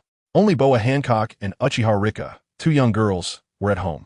Since the last time Uchiha Zongyan instructed Boa Hancock with Jinjutsu, she finally understood how to use ninjutsu. So for the past few days, she had been diligently practicing, using up all the chakra that Uchiha Zongyan had granted her, forcing him to refill it again. Uchiha Rika, on the other hand, was different. Although she was from the Uchiha clan, her father, Uchiha Zongyan, had not placed too many demands on her since she was young, and her mother and brother had pampered her. As a result, even at 5 years old, she had not yet started her training. Now, she could only watch as Boa Hancock practiced. Big brother is back. The moment Uchiha Rika saw Uchiha Zongyan, her eyes lit up, and she rushed over excitedly. You've grown quite a bit. Uchiha Zongyan lifted his sister, Uchiha Luwa, into the air, feeling that she had gained quite a bit of weight, and couldn't help but smile as he said, Hee, Luwa will soon grow up. Upon hearing this, Uchiha Luwa laughed happily. Lord God, over there, the hard-working Boa Hancock, who had been practicing, also stopped and immediately bowed to Uchiha Zongyan. Let's take a break. Come sit over here. Uchiha Zongyan noticed the fine beads of sweat on Boa Hancock's forehead, realizing that the little empress had probably been training for quite a while today. So he invited her to rest together. Sitting down on the floor, Uchiha Zongyan sat on the left, with Uchiha Luwa on his right and Boa Hancock next to her. Hancock, how has your training been during this time? Has it been effective? I feel great. Thanks to Lord God's grace. I have already learned the transformation technique and the shadow clone technique. That's very good. While there's still time, keep working hard. If you can learn the shadow clone technique, escaping will be even easier. Yes, I will work hard. If you need anything, feel free to let me know. Yes, if there's anything you want to eat, you can tell me too. Yes. Uchiha Zongyan quickly closed his mouth helplessly. He just wanted to express some concern for Boa Hancock. After all, she was a guest from another world, and he was also supporting her skills. But now, this Boa Hancock clearly was not the empress who would later confuse the masses. She looked like a fervent believer revering him like a god, and her serious replies left Uchiha Zongyan feeling quite powerless. He helplessly glanced at the serious-faced Boa Hancock and turned his head to sigh silently. Hee, brother, you're so useless. Seeing her brother's helpless expression, Uchiha Luwa laughed gleefully. What do you know, little brat? Uchiha Zongyan said with a stern face. Don't underestimate me, brother. I understand everything. Clearly, brother wanted to show concern for Sister Hancock, but was left unsure how to respond because of Sister Hancock's attitude. Am I right? Not at all. You're overthinking it. Hee, brother, lying is bad. Luwa sees it clearly. During this time, Uchiha Luwa had been meeting more and more people, making more friends, and her personality had become increasingly cheerful and lively. However, it seemed like the change was a bit too drastic, as she was now exhibiting a mischievous and playful character. Is my answer unsatisfactory to Lord God? I'm sorry. I really apologize. Please forgive me, Lord God. Hearing the conversation between the siblings, Boa Hancock immediately thought that Uchiha Zongyan was angry, and she quickly stood up with a flushed face to apologize. Cough, cough. Don't be like that. I'm not angry. Uchiha Zongyan was startled by the commotion and quickly reassured her, also giving Uchiha Luwa a glare. Look at the consequences of your mischief. Now Hancock misunderstood my meaning. Uchiha Luwa was also taken aback, then stood up and grabbed Boa Hancock's hand, hurriedly explaining, "Sister Hancock misunderstood. I was just joking with brother." After the explanation, Boa Hancock finally calmed down, then realized that her earlier behavior had been too poor, and she lowered her head, too embarrassed to look at the two. Seeing this, Uchiha Zongyan looked at his sister helplessly, and his sister quickly stuck out her tongue and made a cute face to distract from the situation. So he had to change the topic. "Hancock, you should have been here for about 5 days now, right?" "Yes, Lord God. And if we count it like this, you should be going back to your hometown in 2 days." "Yes, that's right." Boa Hancock's voice immediately dropped. "You came here too suddenly, and I have been very busy with many things, so I couldn't properly entertain you. I hope you don't mind. If you mind, just bear with it. Anyway, I must receive the best reward." "No, I won't mind. Lord God has already granted me the opportunity to change my fate. I will be eternally grateful." The little empress's voice rose by 8 degrees again. "So, does that mean Sister Hancock will leave in 2 days? Even if Sister Hancock goes back, Luwa will always miss you. If you have the chance to come to Konoha again, you must come play with me." Uchiha Luwa still did not know that Boa Hancock's so-called return was to another world. She thought it was going back to her hometown. So although she felt a bit reluctant, she still smiled to comfort her. Yes, if there is a chance. Boa Hancock dared not directly agree to Uchiha Luwa's invitation and lowered her head. "Well, how should I put it? Logically, I should personally send you back, or at least see you off. But unfortunately, I have to go on a long trip tomorrow, and won't have the time." Boa Hancock's return to the world of One Piece was the day after tomorrow, while Uchiha Zongyan was leading troops into battle tomorrow. And it wouldn't be appropriate to bring along a little girl who couldn't even reach the level of a genin. Furthermore, with so many people in the army and so many eyes watching, it would be difficult to explain the sudden appearance of a little frog and the sudden disappearance of Boa Hancock. The former could be covered up with summoning techniques. But how could he say he summoned someone over for the latter?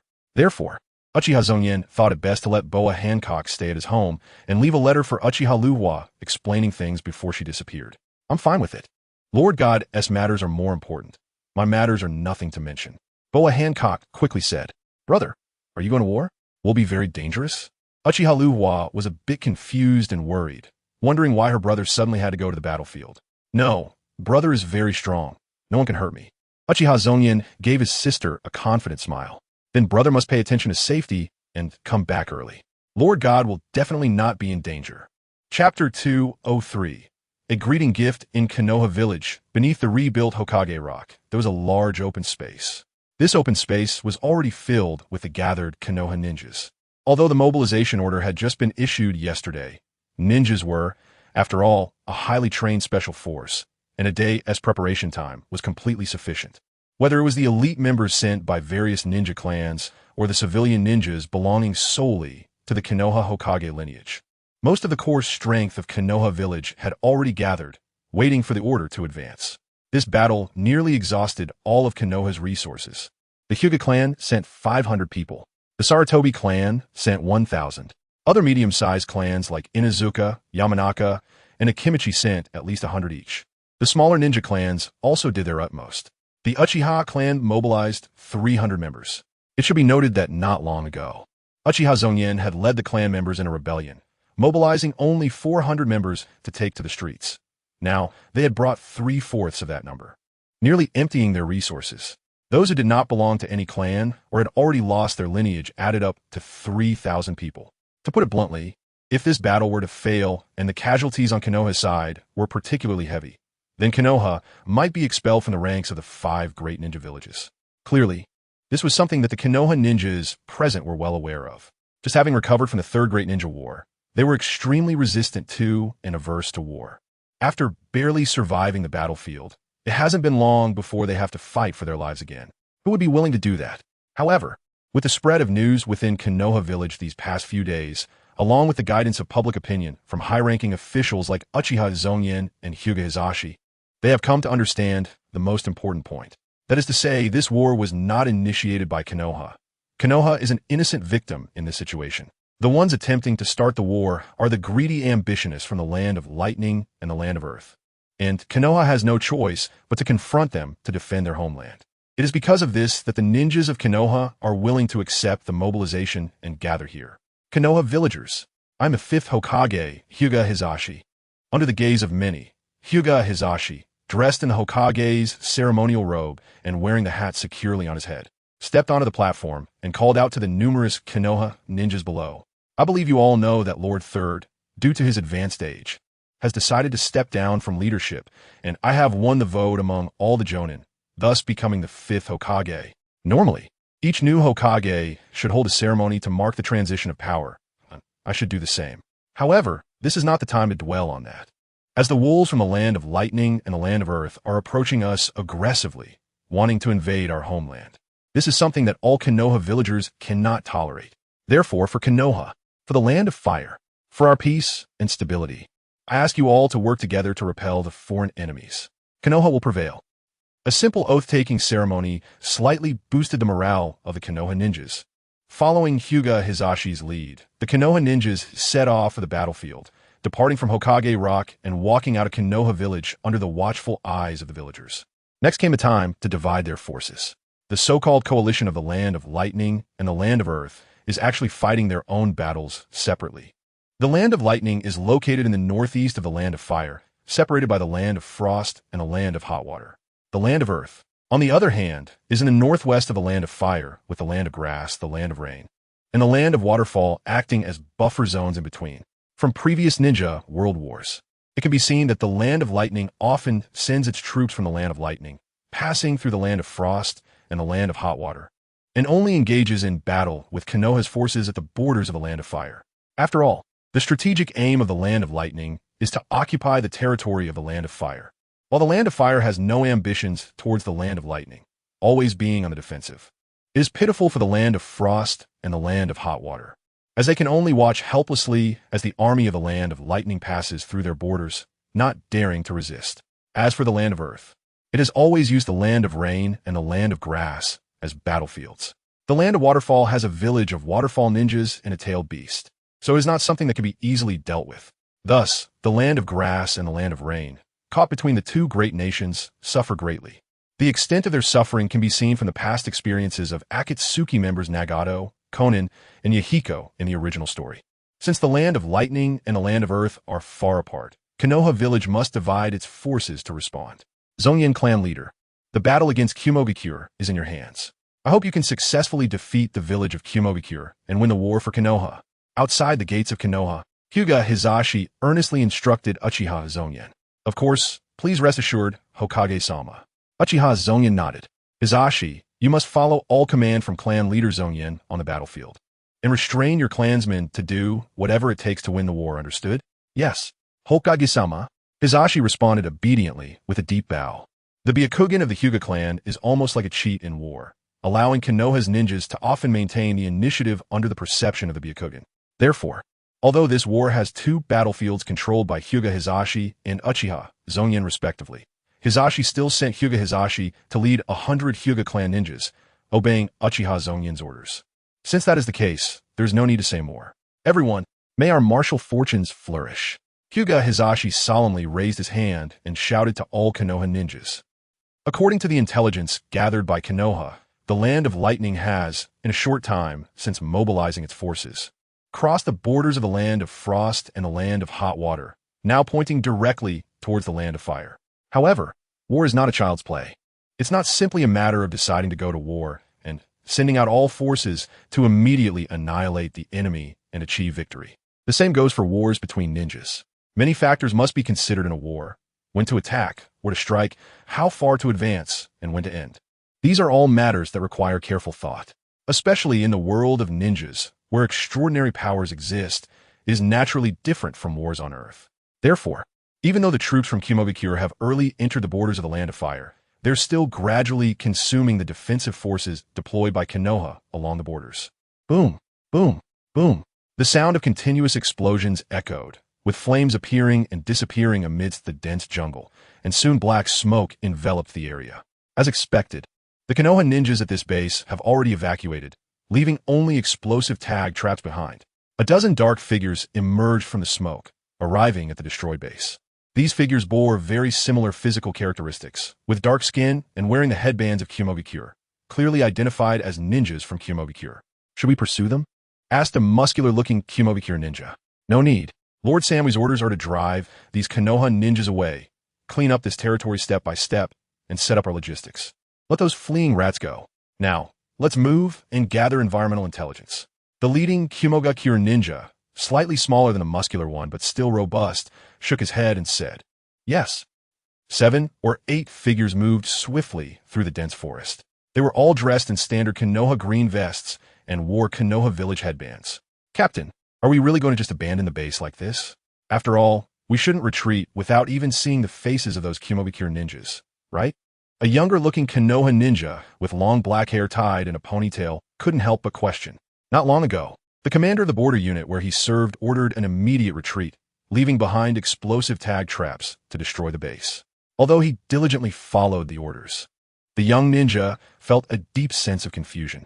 After all, even though they knew the enemy's army was invading, retreating without even seeing the enemy felt cowardly and lacked the dignity of a Konoha ninja. "You brat, don't talk nonsense if you don't know anything." The person beside the young ninja immediately admonished him, but his eyes kept signaling to the young ninja, clearly wanting him to shut up and not provoke the captain. Unfortunately, the young ninja was stubborn and continued to stare at the captain's back ahead. "Hey, are you crazy? Apologize to the captain right now. It's fine, I understand Yumaki's feelings." Suddenly, the captain in front spoke. His voice was not the anger I expected, but rather very calm. "I don't understand the decision to retreat in the face of the enemy's attack either. But that is the order from above. In the orders I received, reinforcements will be sent from the village to this location soon. The temporary retreat is just to lure the enemy deeper. Once the person responsible for this war arrives, the real battle will begin." At this point, the captain could no longer suppress his anger and excitement. However, this anger was not directed at those who ordered the retreat, but at the enemies who crossed the borders of 2 nations and were willing to launch a distant invasion of the Land of Fire. That's right, the war truly begins at this moment. Suddenly, without any of the small team noticing, a clear voice echoed. Swish! A barely audible sound of wind passed by, and a handsome young man with black hair and black eyes appeared before everyone. The boy was dressed in blood-red armor, with a Konoha forehead protector tied around his right arm and a sword hanging at his waist. He appeared impressive and heroic. "Who are you?" The small team finally reacted upon seeing the boy and immediately took up a defensive stance, nervously asking. The captain at the forefront drew a kunai and held it in front of him, his eyes fixed on the boy's hands, coldly asking, "Who are you, and why are you here?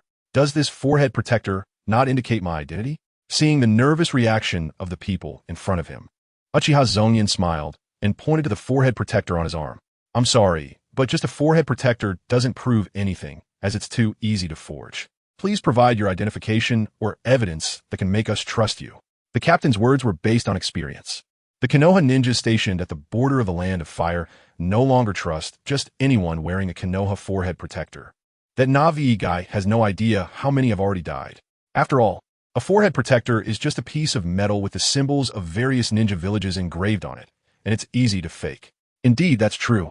Then this should be something no one from another country can forge, right? Uchiha Zongyan nodded. He found the vigilance of the people in front of him quite commendable. So he revealed his Sharingan. His pupils turned blood red, with 3 black tomo swirling around each pupil. Until now, aside from Konoha village, only 2 pairs of Sharingan had been left in the world. One belonged to Uchiha Madara, but he was already dead, having been revived in the CD. The other belonged to Uchiha Obito, but that guy only had 1 Sharingan left and was currently hiding somewhere. Therefore, for ordinary Konoha ninjas, Uchiha Zongyan Sharingan was the best form of identification. Uchiha, the captain of the guard team, was first taken aback, then immediately relaxed. No matter how the Uchiha were viewed among Konoha ninjas, at least at this stage, they were still comrades of the village. And meeting on the battlefield meant they could help each other. "I don't know why you are here, but does this mean the village's troops are about to arrive?" The captain of the guard team quickly thought of what Uchiha Zongyan's arrival might signify. "You could say that. They should be arriving soon." Uchiha Zongyan nodded. "As for why I came here, the answer is simple. I'm here to deliver a greeting to the Cloud Village. I hope they will like it." Chapter 204. The Death of the Cloud Village Genius the Fourth Raikage A mobilized a massive army of 7,000 to march south, taking advantage of Konoha's weakened state to bite off a piece of meat. It is known that even though the people of the Land of Lightning are fierce and the military strength of the Cloud Village is strong, the total number of registered ninjas in the entire village is only about 20,000, and among them, some are low-ranking ninjas with weak combat abilities. Thus, This ninja army, starting from at least the Chunin level, has considerable combat power. However, these 7,000 troops did not just gather together and march straight towards the Land of Fire. The strength of ninjas lies in flexibility and mobility. They often fight in small teams rather than assembling into formations like ordinary armies in the Cold Weapon era. Generally, the Fourth Reikage divided the army of 7,000 into three parts. The vanguard, led by the elite Jonin Omo of the Cloud Village, consisted of 300 small teams, each with 3 to 4 members. The middle army, with the Two Tails Jinchuriki Muki stationed, included over 4,000 personnel, including medical ninjas, sealing teams, and logistic support. Finally, there was a mobile unit personally led by the Fourth Reikage, which also included the Eight Tails Jinchuriki Killer Bee. This mobile unit consists of individuals with considerable strength, capable of providing support to other allied forces in the shortest time and concentrating their forces to strike at the enemy's key units. They can even use the body flicker technique to teleport the Fourth Reikage to critical positions in an instant. The border of the Land of Fire is very long. Generally, in a non-war state, Konoha would deploy about 1,000 defensive ninjas along the border. These defensive ninjas often serve a term of 1 to 3 years before they have the opportunity to return to Konoha after being replaced. And this process can be quite difficult. After all, being in the border defense force means enduring hardship and exhaustion, not to mention the high casualty rate. Because at the border, anything can happen, and one might encounter dangerous individuals. There are often small-scale frictions and skirmishes with enemy forces, and losing a few people is quite normal. To facilitate the deployment of the border defense forces, Konoha has built many defensive installations and supply bases along the border, each with a small team of 10 stationed in it. Thus, along the border near the Land of Hot Water, Konoha also built dozens of defensive ninja bases. However, they have all been controlled by the vanguard of the Cloud Village, most of which are now just broken walls and ruins. Lord Omo, all the targets marked in the mission have been fully controlled, and we have secured this area. However, it seems that the Konoha side received the order to retreat early, and most of them destroyed their bases and retreated before we arrived. We didn't achieve much in terms of results. In a broken defensive base, Omo, the talented young man from the Cloud Village, was listening to the report from a nearby ninja with his arms crossed. He had short gray hair, the dark skin typical of the Cloud Village, and a grass root habitually held in his mouth. I see. A few defensive ninjas are not important figures. If they run away, let them be. Omo raised an eyebrow dismissively and spat out the grass root from his mouth. Since we have already achieved our objective, let's quickly inform the rear. We need to send the intelligence to Muki and the Fourth Reikage as soon as possible to avoid delaying their plans. Yes. The ninja beside him immediately went to relay the information after receiving the order, while Omo stood in place, coldly staring at the broken base before him. Konoha, not even willing to put up any symbolic resistance. What exactly do they want to do? From the moment they stepped into the borders of the Land of Fire, the vanguard led by Omoy encountered no significant resistance, not even a shadow of a Konoha ninja. His vanguard quickly swept through and eliminated all of the Konoha defensive bases left at the border, achieving their initial base objectives and marking a promising start to this war. However, such an easy victory felt too effortless. After all, their enemy was the renowned Konoha village. Could it be that Konoha was preparing to surrender? Omoy lowered his head slightly, deep in thought, but a moment later he suddenly raised his head sharply, surprise etched on his face. In his perception, a violent chakra presence was approaching rapidly from afar. What a powerful aura! Someone is coming. Attention, everyone! With a single command from Omoy, all the Cloud ninjas present immediately ceased their work, forming combat formations in pairs, their eyes fixed ahead. Clang! Omoy swiftly drew his sword from its sheath on his back. The blade pointed towards the dense forest ahead. At this moment, the ninjas from the hidden cloud displayed exceptional combat discipline. They truly were the ninjas trained in the Land of Lightning, which valued military might above all. However, as they stood ready in their combat stances, 1 second, 5 seconds, 10 seconds, 30 seconds passed. Time ticked away, but the anticipated enemy did not appear before them. What is going on? Omoy's eyes widened, feeling fatigue from staring. Yet the forest remained silent, making him doubt his senses. However, the alarms ringing in his mind and the overwhelming sense of pressure that left him breathless told him danger was indeed imminent. It just hadn't revealed itself yet. The other Cloud ninjas felt the same. Despite their varying strengths, they could all clearly sense a terrifying and brutal chakra fluctuation just within reach. It was as if a ferocious beast had quietly crept up behind them, its terrifying jaws poised to strike their necks. yet when they turned, their eyes told them there was nothing there. "Who is it? Show yourself. Come out.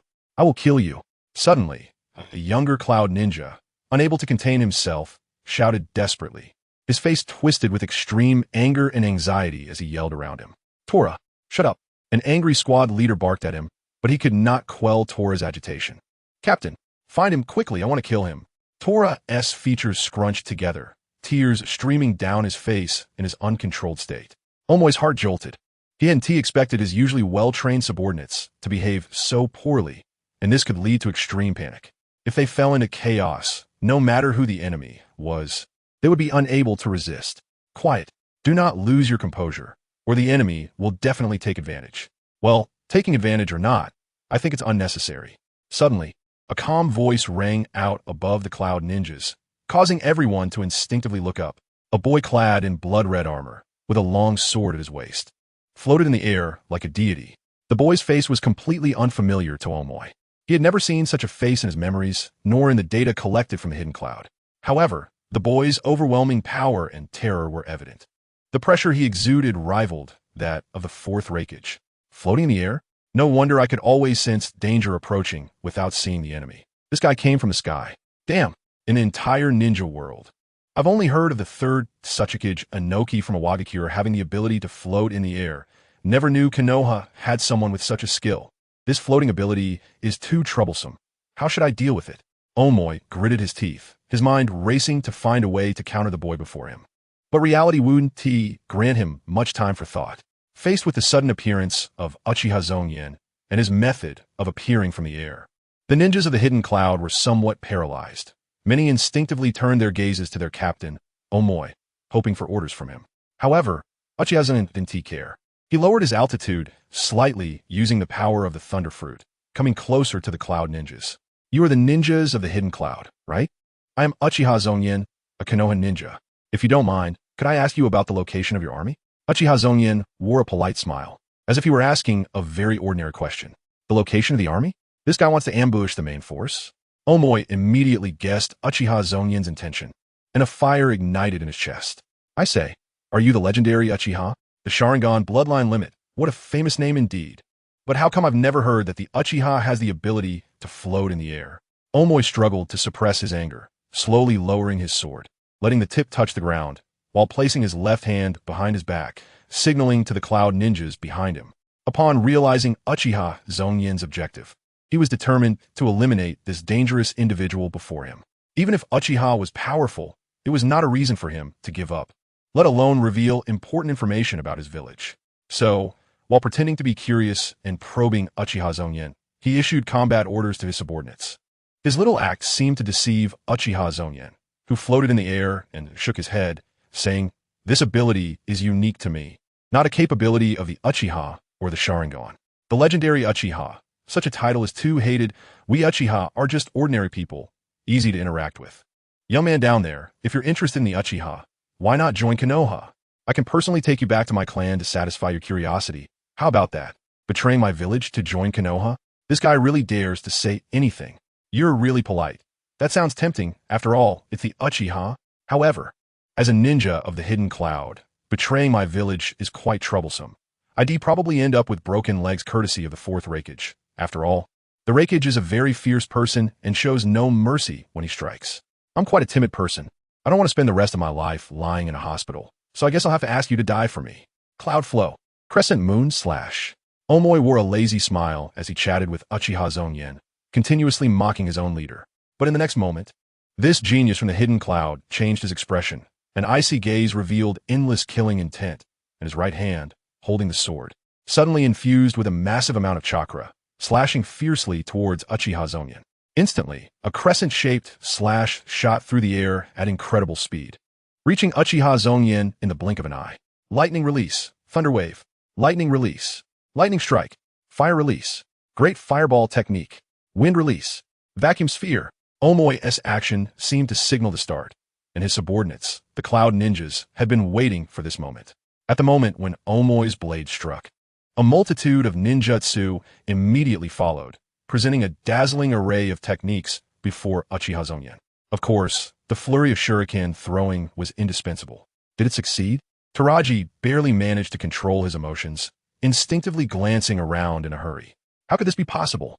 The captain who had scolded him was about to say it had succeeded, but he noticed that everything in front of him seemed to blur for a moment. The Konoha ninja, enveloped by numerous ninjutsu and slashes, seemed to transform into a bolt of lightning, effortlessly escaping from the impenetrable techniques in the blink of an eye. Lightning style. Lightning clone Omoi's reaction was much quicker than that of his subordinates. The moment he saw Uchiha Zongyan turn into lightning, he realized something was wrong. Instinctively, Omoi attempted to use the lightning clone to evade possible harm. However, he was still a fraction too late.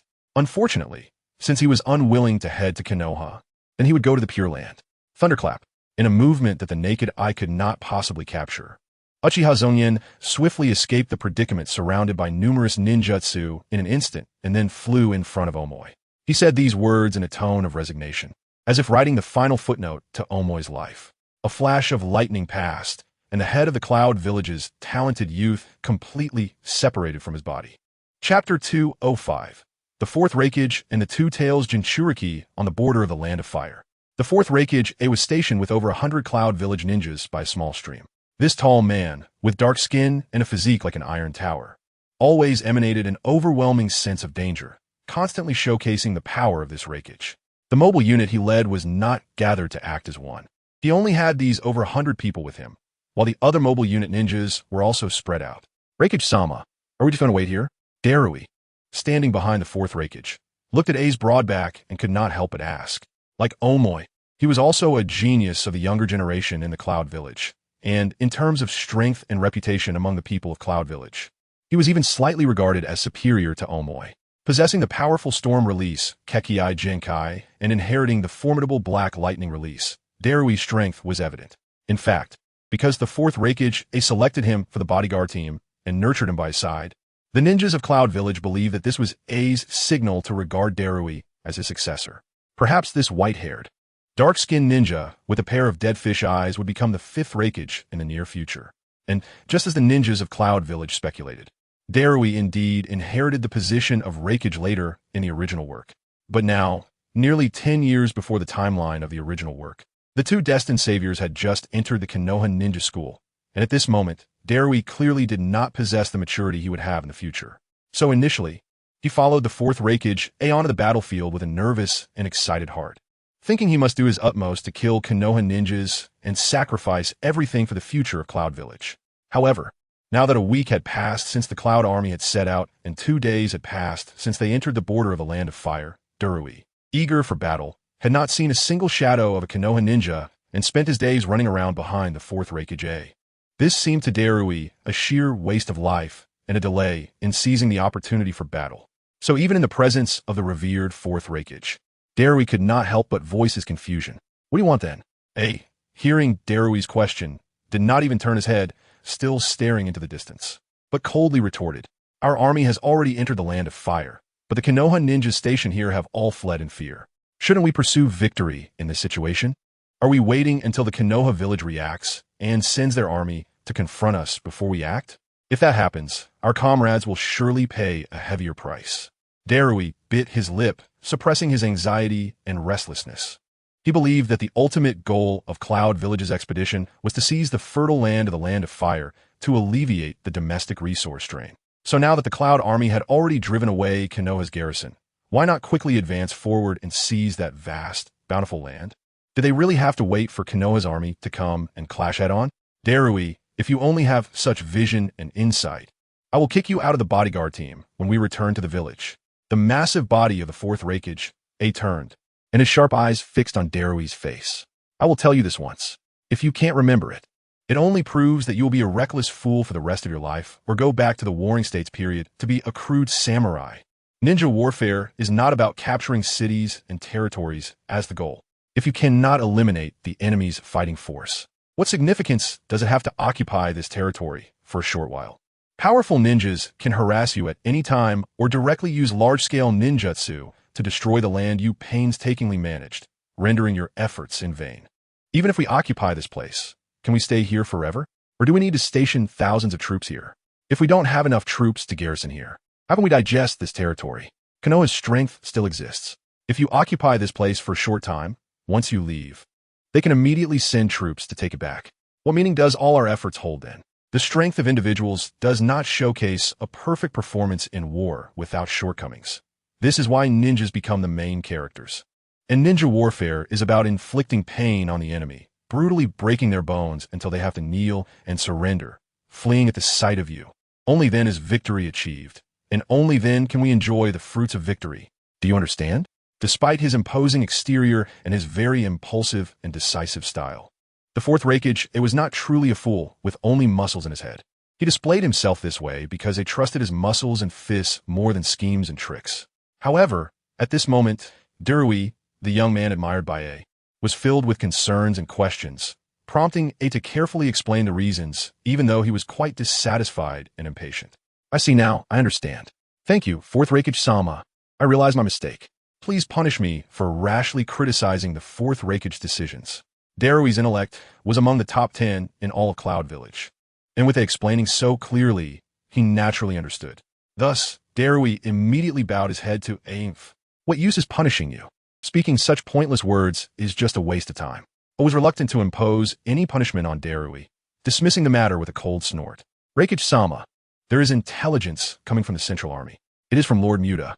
At that moment, a figure approached from a distance, and judging by the attire and appearance, he was obviously a ninja from Cloud Village. Bring it here. A immediately took the intelligence that was handed over, and upon unfolding it, his expression suddenly changed. The dark face faintly revealed a blood-red hue, and the killing intent radiated from the eyes of the fourth Raikage. A. He tightly clenched the information in his hand into a fist and shouted, Konoha! Damn bastards! I will tear you to pieces. Watching the fourth Raikage overflow with lightning chakra due to extreme anger, it wrapped around his body like a layer of armor made of lightning. Derui's heart trembled, unsure of what information could provoke such fury from the fourth Raikage. This was bad. What on earth happened? In the central camp of the Cloud Village army, the Two-Tails Jinchuriki, Mu, was stationed here to protect the camp with his powerful strength. However, the returning Cloud Ninja, who had reported back one after another, brought very bad news to Mu. Are you sure? Even that brat Omoi? A returning Cloud Ninja brought the latest intel to Mu, and the content made Mu's face turn pale.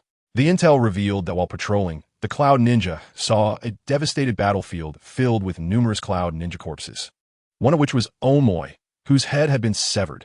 Before this Cloud Ninja returned, the intel Mu received was similarly grim. In other words, a powerful Konoha ninja team was hunting our vanguard. Moreover, this Konoha ninja team is extremely skilled in lightning release ninjutsu, with power that rivals Lord Fourth Raikage. And their speed is so fast that they can instantly kill elite jonin like Omoi. Mu stared at the Cloud Ninja in front of him, his face twisted in anger, questioning each word. The kneeling Cloud Ninja dared not breathe, suffocated by Mu's dangerous aura, and could only nod repeatedly. Yes, Lord Mu, this is my subordinate's conjecture. It may not even be a ninja team, but just one person. This sentence the Cloud Ninja didn't dare to say out loud. After all, the fact that over 300 teams, with a total number exceeding 1,000 from the Cloud Village Vanguard, had lost 1/5 of their forces in such a short time without leaving a single survivor was simply unacceptable. Not to mention, the enormous loss to the Cloud Village was caused by just one person. Damn it, useless, Mu shouted angrily, smashing the table behind him into pieces, startling the Cloud Ninjas.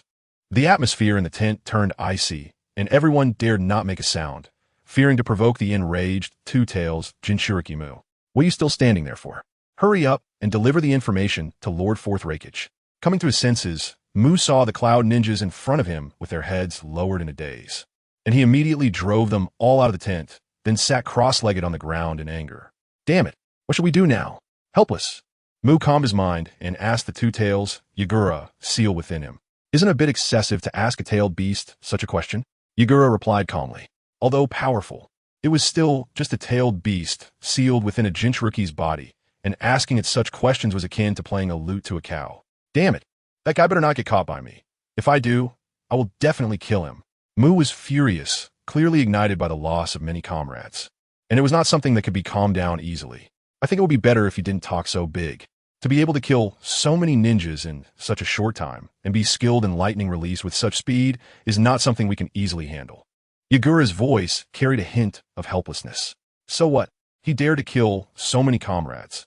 I will never let him go. I want to. Mu was still swearing an oath, but was interrupted by Yagura's voice. Mu, get ready. I sense a dangerous chakra approaching. Mu's heart jolted, and he immediately stood up and ran outside the tent. However, it seems she did not notice that Yagura's voice contained a slight tremor. Chapter 206, Kageyoshi Raijin.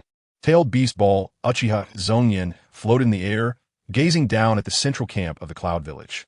With the power of the thunderstorm fruit, his entire body was enveloped in dazzling lightning, looking quite extraordinary. If placed on Earth, he might be considered an unidentified flying object by some alien enthusiasts, serving as one of their pieces of evidence for the existence of extraterrestrials. Finally found you. You really made it quite hidden. These cloud ninjas, not to mention their tough talk, only one was willing to reveal my location after so many deaths. Uchiha Zongyan's Sharingan slowly rotated, carefully observing the layout of the camp. Not long ago, Uchiha Zongyan had left the marching Konoha army behind and, relying on the speed of the thunderstorm fruit, had arrived at the border of the Land of Fire. Although ninjas could run faster than trains, compared to someone with the ability of the thunderstorm fruit, they were still lacking. Continuous training and practice had allowed Uchiha Zongyan to master the thunderstorm fruit's abilities increasingly well. By now, his movement speed was unmatched in the ninja world, and even the fourth Raikage, who was also a lightning release expert, was no match for him, even in a state of heightened speed stimulated by lightning chakra. However, speed aside, Uchiha Zongyan's nerve responsibility was still somewhat lacking. Unable to perfectly control his body's reactions at maximum speed, the fourth Raikage, the 8 Tails Jinchuruki Killer Bee, the 2 Tails Jinchuruki Mu. This large-scale invasion of the Cloud Village could be said to have exhausted all their resources. After all, it was the Cloud Village, known for its martial prowess. Taking such a big gamble, if this time he could deal them a significant blow, it should buy some time for peace. Uchiha Zongyan muttered to himself, the silver lightning wrapping around him growing ever brighter. Suddenly, enemy attack, enemy attack. All battle sequence ninjas quickly assemble, and according to Lord Mu's orders, protect the important targets. Sealing team, medical team, hurry and evacuate, hurry and evacuate. Quick, quick, quick. The Cloud Village camp, which was originally quiet and serene, suddenly erupted like water poured into a hot pan. One by one, the ninjas carrying orders shouted loudly, passing the news of the enemy attack throughout the camp. Amidst the chaotic yet orderly arrangements, the ninjas of the entire camp quickly gathered, readying themselves to respond to the enemy. Interesting. Did Yagura inside Mu sense my arrival? Is it the tailed beast's malicious perception ability? Or did it simply detect my chakra fluctuations? Uchiha Zongyan thought. Whatever the reason for their discovery of me, it doesn't matter. Let's look forward to my gift. Although the opponent discovered his arrival first, Uchiha Zongyan did not care at all. Flowing blade like fire, Uchiha Zongyan called out softly. A menacing wave emerged, and then terrifying heat gathered in an instant, as if igniting the space itself. A black long knife appeared in his right hand. The slender blade was wrapped in terrifying flames, undoubtedly the Zanpakuto, flowing blade like fire. However, after summoning flowing blade like fire, Uchiha Zongyan did not take action. Instead, he closed his eyes, fully extracting the physical and spiritual energy from within him, merging them into one. Zizizizi, as the chakra within him continuously generated and then immediately transformed into the lightning of the thunderstorm fruit. The silver snakes wrapping around Uchiha Zongyan danced wildly with excitement, thick bolts of lightning flickering unpredictably. The more dazzling the lightning, the more terrifying the aura emanating from Uchiha Zongyan became, continuously rising as if there were no limits. Where's the enemy? Iri, hurry and tell me. The 2 wooden men stood in the center of the hidden Cloud Village camp, surrounded by ninjas from the Cloud Shinobi combat formation, who were calmly forming ranks for battle. However, none of them could have anticipated that the first to discover the enemy's presence and notify their commander, the 2-tailed wooden man, was unexpectedly panicking. Although she appeared very calm and reliable on the surface, the 2-tailed wooden man was constantly conversing with Ri inside her body, hoping to get the enemy's specific location from her. Don't worry, Ri. I'm trying to sense them too. Ri comforted. How can I not worry? The enemy has already approached the camp. If we don't respond carefully, it could cause us tremendous losses. How can I bear this responsibility? Moreover, this invasion into the Land of Fire is tied to the safety of the entire village. I absolutely cannot allow any mistakes. The 2-tailed wooden man clenched her fists tightly, her eyes flashing with cold, killing intent. The Hidden Cloud Village was distinctly different from the other 4 great ninja villages, with control over Paradise Island. Also known as Turtle Island, the Hidden Cloud Village had a stable way to produce perfect Jinchuriki. The trials on Turtle Island could help Jinchuriki better understand the will of the tailed beasts, thereby achieving reconciliation with them. This was something the other 4 great ninja villages could only dream of. Just think about it. Aside from the Hidden Cloud Village, what kind of lives did the Jinchuriki in the other 4 great ninja villages lead?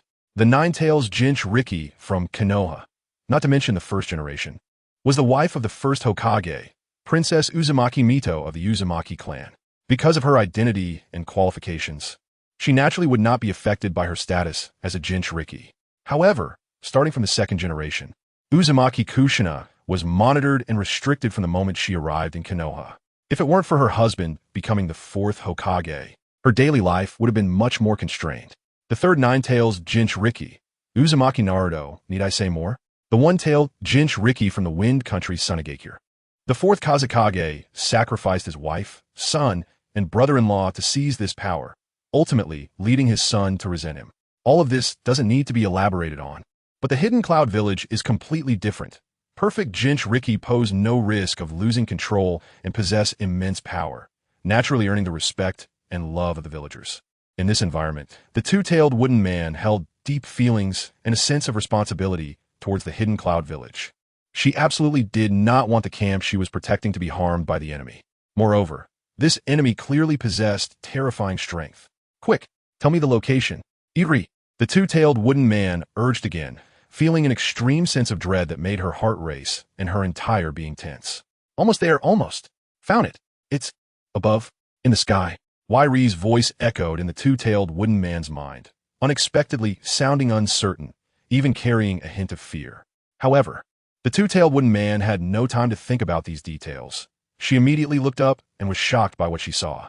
Bright, dazzling, even with a somewhat sacred feeling.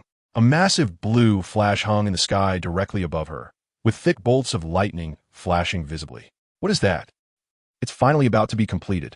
Although it had been tested many times, using it for the first time still consumed quite a bit of energy. But this is acceptable. After all, the power. During this build-up, Uchiha Zongyan had consumed almost half of his chakra. He was like a battery, draining most of his energy just to charge the new technique he was creating. Although I don't have an staff and drum, nor his arc maxim, and cannot replicate the enormous powerful techniques he used in One Piece, I have my own technique, flowing blade like fire, and can create my own moves. Feeling the vast power of the thunder, Uchiha Zongyan slowly raised his right hand, lifting the flowing blade like fire. This move may not compare to Enel's thunderstorm, but it should be close. Cloud Village ninjas, accept this gift from me. Boom! In the blink of an eye, the previously clear sky was filled with heavy dark clouds. These clouds obscured the sun, turning the sky above the Hidden Cloud Village's camp gray. Crackle, crackle, in the dark clouds. Bolts of lightning as thick as barrels continuously brewed and generated, producing deafening sounds. Gumnari noise sa zita. Uchiha Zongyan suddenly swung his sword, the tip of the flowing blade like fire pointing straight at the ground. As if commanded by a king, the lightning and the thunderclouds all descended towards the ground. An astonishing momentum. What is that? Is it thundering? Why did it suddenly get dark? What's going on? Why do I feel so uneasy? On the ground, the cloud ninjas were startled by the sudden change in the weather and quickly looked up at the sky. Each of the cloud ninjas felt uneasy, as if an extreme danger was approaching. Yet the enemy still did not reveal their presence. The sky was filled only with flashing lightning. Scatter! Quickly! Suddenly, the two-tailed wooden man shouted at the center of the crowd, her voice shocking the surrounding cloud ninjas into a daze. Everyone instinctively turned their gaze to the two-tailed wooden man, only to see this powerful female ninja's face filled with seriousness and unease. Her anxious emotions almost overflowing from her eyes. Hurry! If you don't want to die, run. Run. Now. The cloud ninjas finally understood the two-tailed wooden man's words, realizing that she was not joking.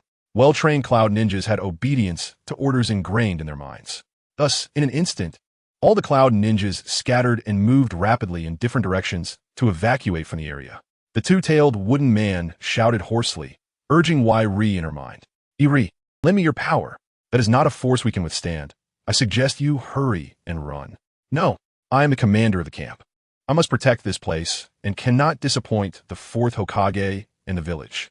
Hurry and lend me your power. Feeling the determination of the two-tailed wooden man, Wairi's voice fell silent.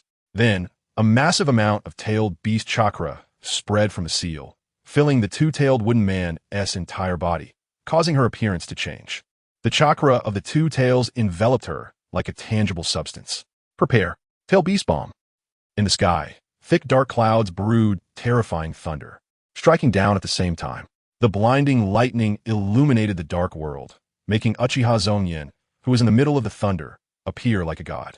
On the ground, the two-tailed wooden man, covered in tailed beast chakra, disregarded her own body and forced Wairi to assist her in entering tailed beast transformation, immediately looking up at the sky after becoming a giant beast.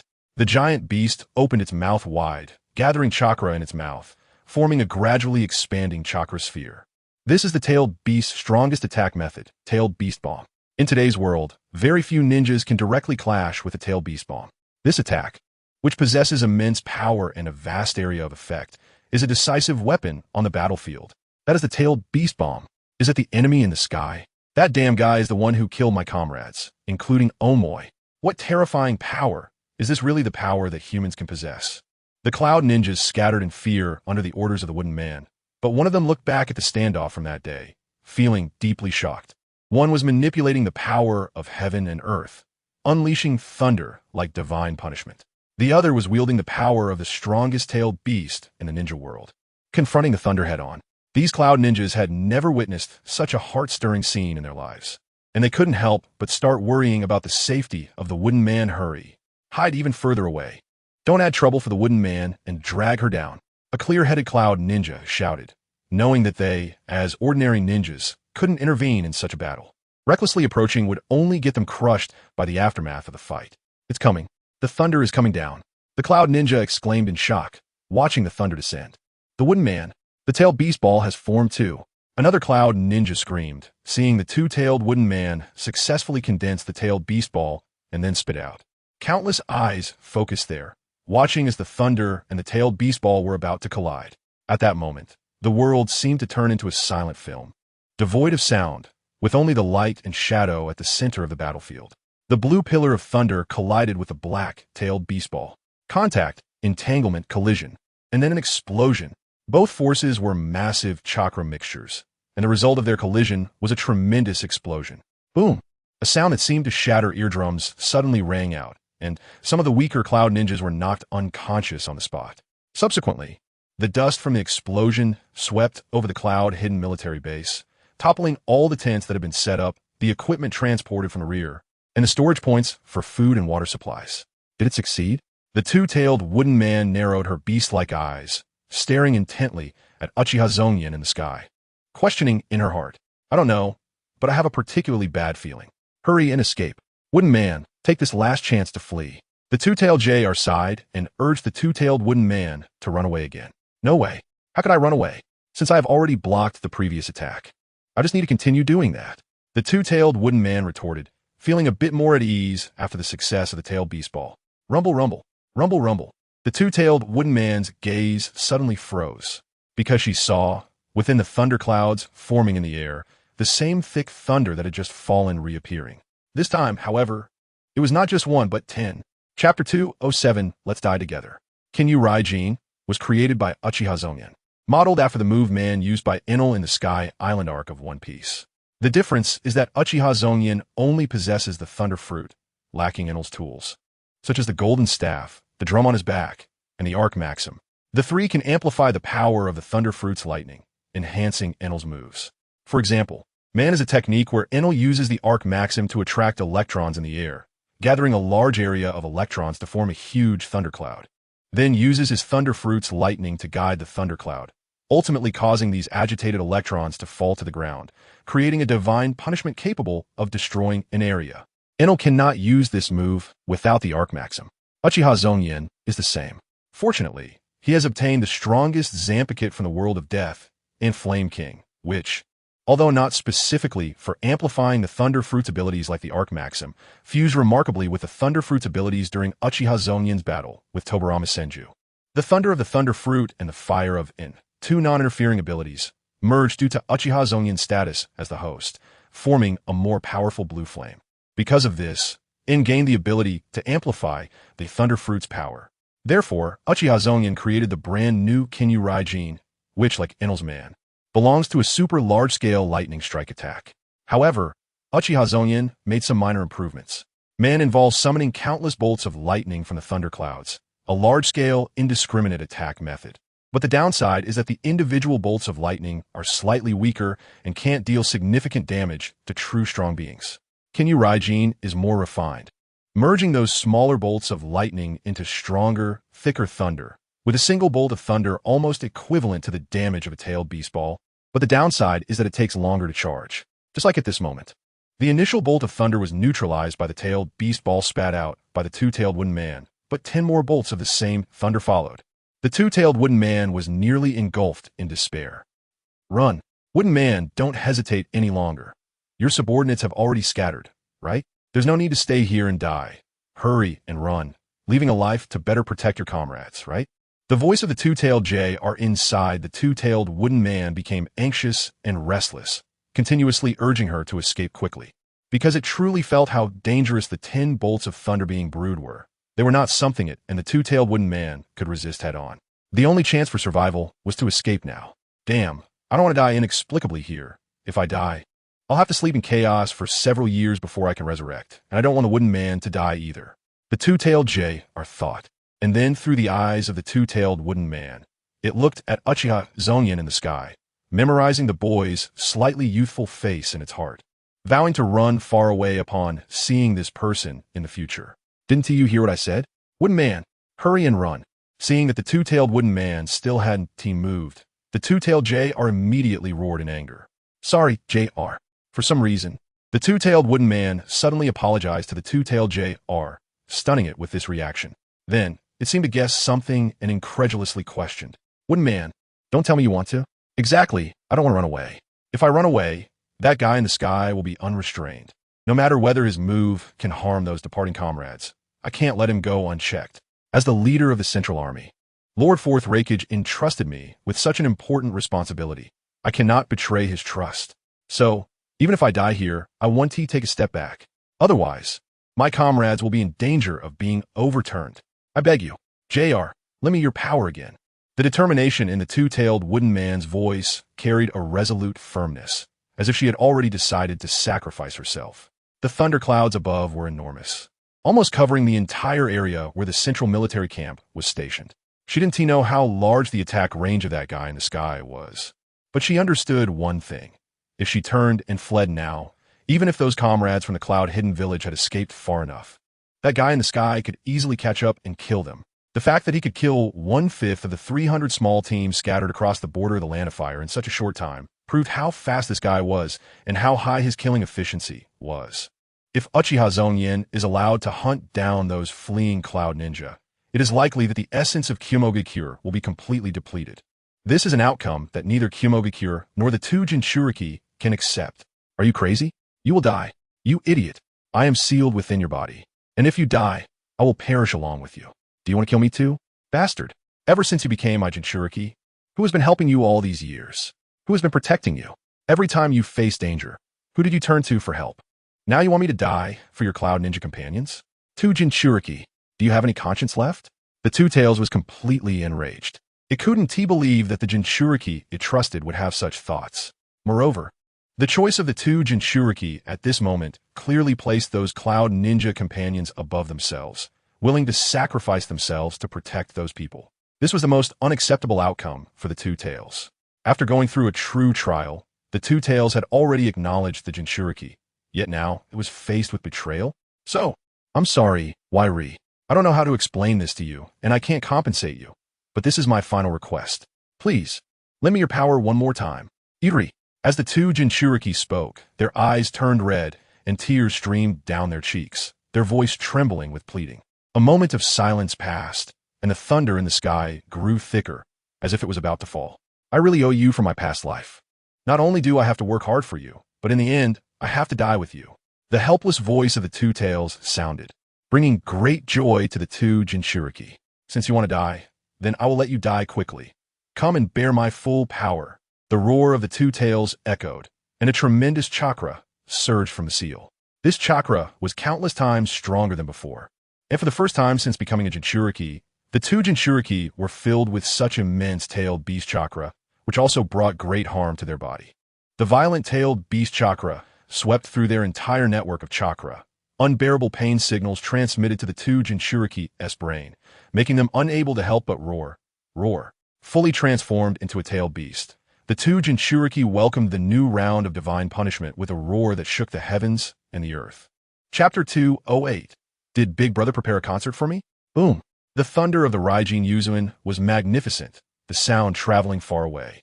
The fourth Reikage, who had become extremely angry and agitated upon receiving news of the deaths of Omo and others, clearly caught this sound and couldn't help but look up. That is, thunderclouds? What's going on? Is it raining over there? The ninjas of Kumogakure were used to thunder and lightning, and the fourth Reikage recognized at a glance that the dark shadow gathering over there was thunderclouds. But he didn't understand how thunderclouds could suddenly brew in perfectly clear skies. Darui, what direction is that? The fourth Reikage initially glanced and overlooked it, but then his heart skipped a beat as if he sensed something and hurriedly shouted to summon Darui. That direction is towards the Central Army camp. Darui was momentarily stunned by the question, then looked up into the distance and immediately replied. The Central Army camp. The fourth Reikage pondered for a moment. He felt that the sudden appearance of the thunderclouds was a bit off, but he didn't know what was wrong. The Central Army camp was under the direct command of the two Jinchuriki, and there would definitely be no mistakes, but why did he feel uneasy? Where exactly? After thinking for a while, the fourth Reikage asked again. Lord Killer B should be stationed with another detachment in the northeast direction. Darui recalled the previous battle arrangements. The fourth Reikage had sent Killer B with half of the mobile unit S ninjas to another location, and they were probably still waiting for orders there. Signal B to go check the Central Army camp. I'll go too. You stay here. Finally, the fourth Reikage couldn't shake off his worries and ordered Darui. Regardless of whether there was trouble at the Central Army camp, it was enough for him and Killer B to go. Bringing too many people would only disrupt the normal operations of the unit. Reikage-sama, is something happening? Darui was taken aback, glancing at the fourth Reikage, then at the distant Central Army camp, and couldn't help but ask instinctively. If I knew what was happening, it would be great. Hurry up. The fourth Reikage waved his hand, urging Darui to send a message to Killer B, then pushed off the ground like a bolt of lightning and disappeared in an instant. What? Big Brother wants me to check the Central Army camp? Killer B suddenly received the fourth Reikage order, looking a bit confused. He scratched his head with his thick fingers and asked the eight tails, GY key, inside him. Little eight, what do you think Big Brother means by this? How would I know? Just do as you're told. Don't ask me everything. The eight tails, GY key, snapped back at Killer B. TCH, why are you so stingy? Why can't I just ask you a question? But since Big Brother said so, I'll go take a look. Saying this, Killer B stepped toward the Central Army camp, but after running just a couple of steps, he was interrupted by the eight tails. Idiot! Shouldn't you tell your subordinates before you leave? Won't they panic if they see you missing? The eight tails scolded angrily. Oh, little eight is indeed thoughtful. I should have told him earlier. Killer B, completely unaware that he had done anything wrong, casually ran back to inform a few ninjas from Kumogakure that he would be gone for a while. Hey, little eight, why do you think Big Brother suddenly wants me to go to the Central Army camp? Could it be that the Leaf Ninja is launching a surprise attack on the Central Army camp? Or did Big Brother receive some new intelligence and needs me and the two Jinchuriki to carry out a new mission? Hey, I suddenly have a brand new guess. Could it be, on the way to the Central Army camp, Killer B kept speculating about the reason behind the fourth Reikage order, voicing his guesses in his mind to the eight tails, completely uninterested in these speculations and wanting to quietly be by himself. The eight tails was annoyed by Killer B's incessant chatter, veins popping on its forehead, and loudly interrupted. Shut up. You're really noisy. Are you even adult? Why are you still acting like a child, making noise all day long? You'll know the reason when you get there. It's not far. You'll be there soon. If you keep talking, I'll definitely break your legs. Before the eight tails voice could finish, Killer B suddenly clapped his hands, excitedly talking to himself. That's it. Big Brother must think I've been working too hard these past few days and wants to reward me. So he set up a stage for me at the Central Army camp and prepared a concert. Wow, there are thousands of people over there. So many people watching my concert together. Awesome. Oh ho, Big Brother, preparing such a party without telling me, just letting me go by myself. Must be wanting to surprise me. Big Brother is so good to me. Quickly, quickly, speed up. I can't keep the audience waiting for my performance. I have to go faster.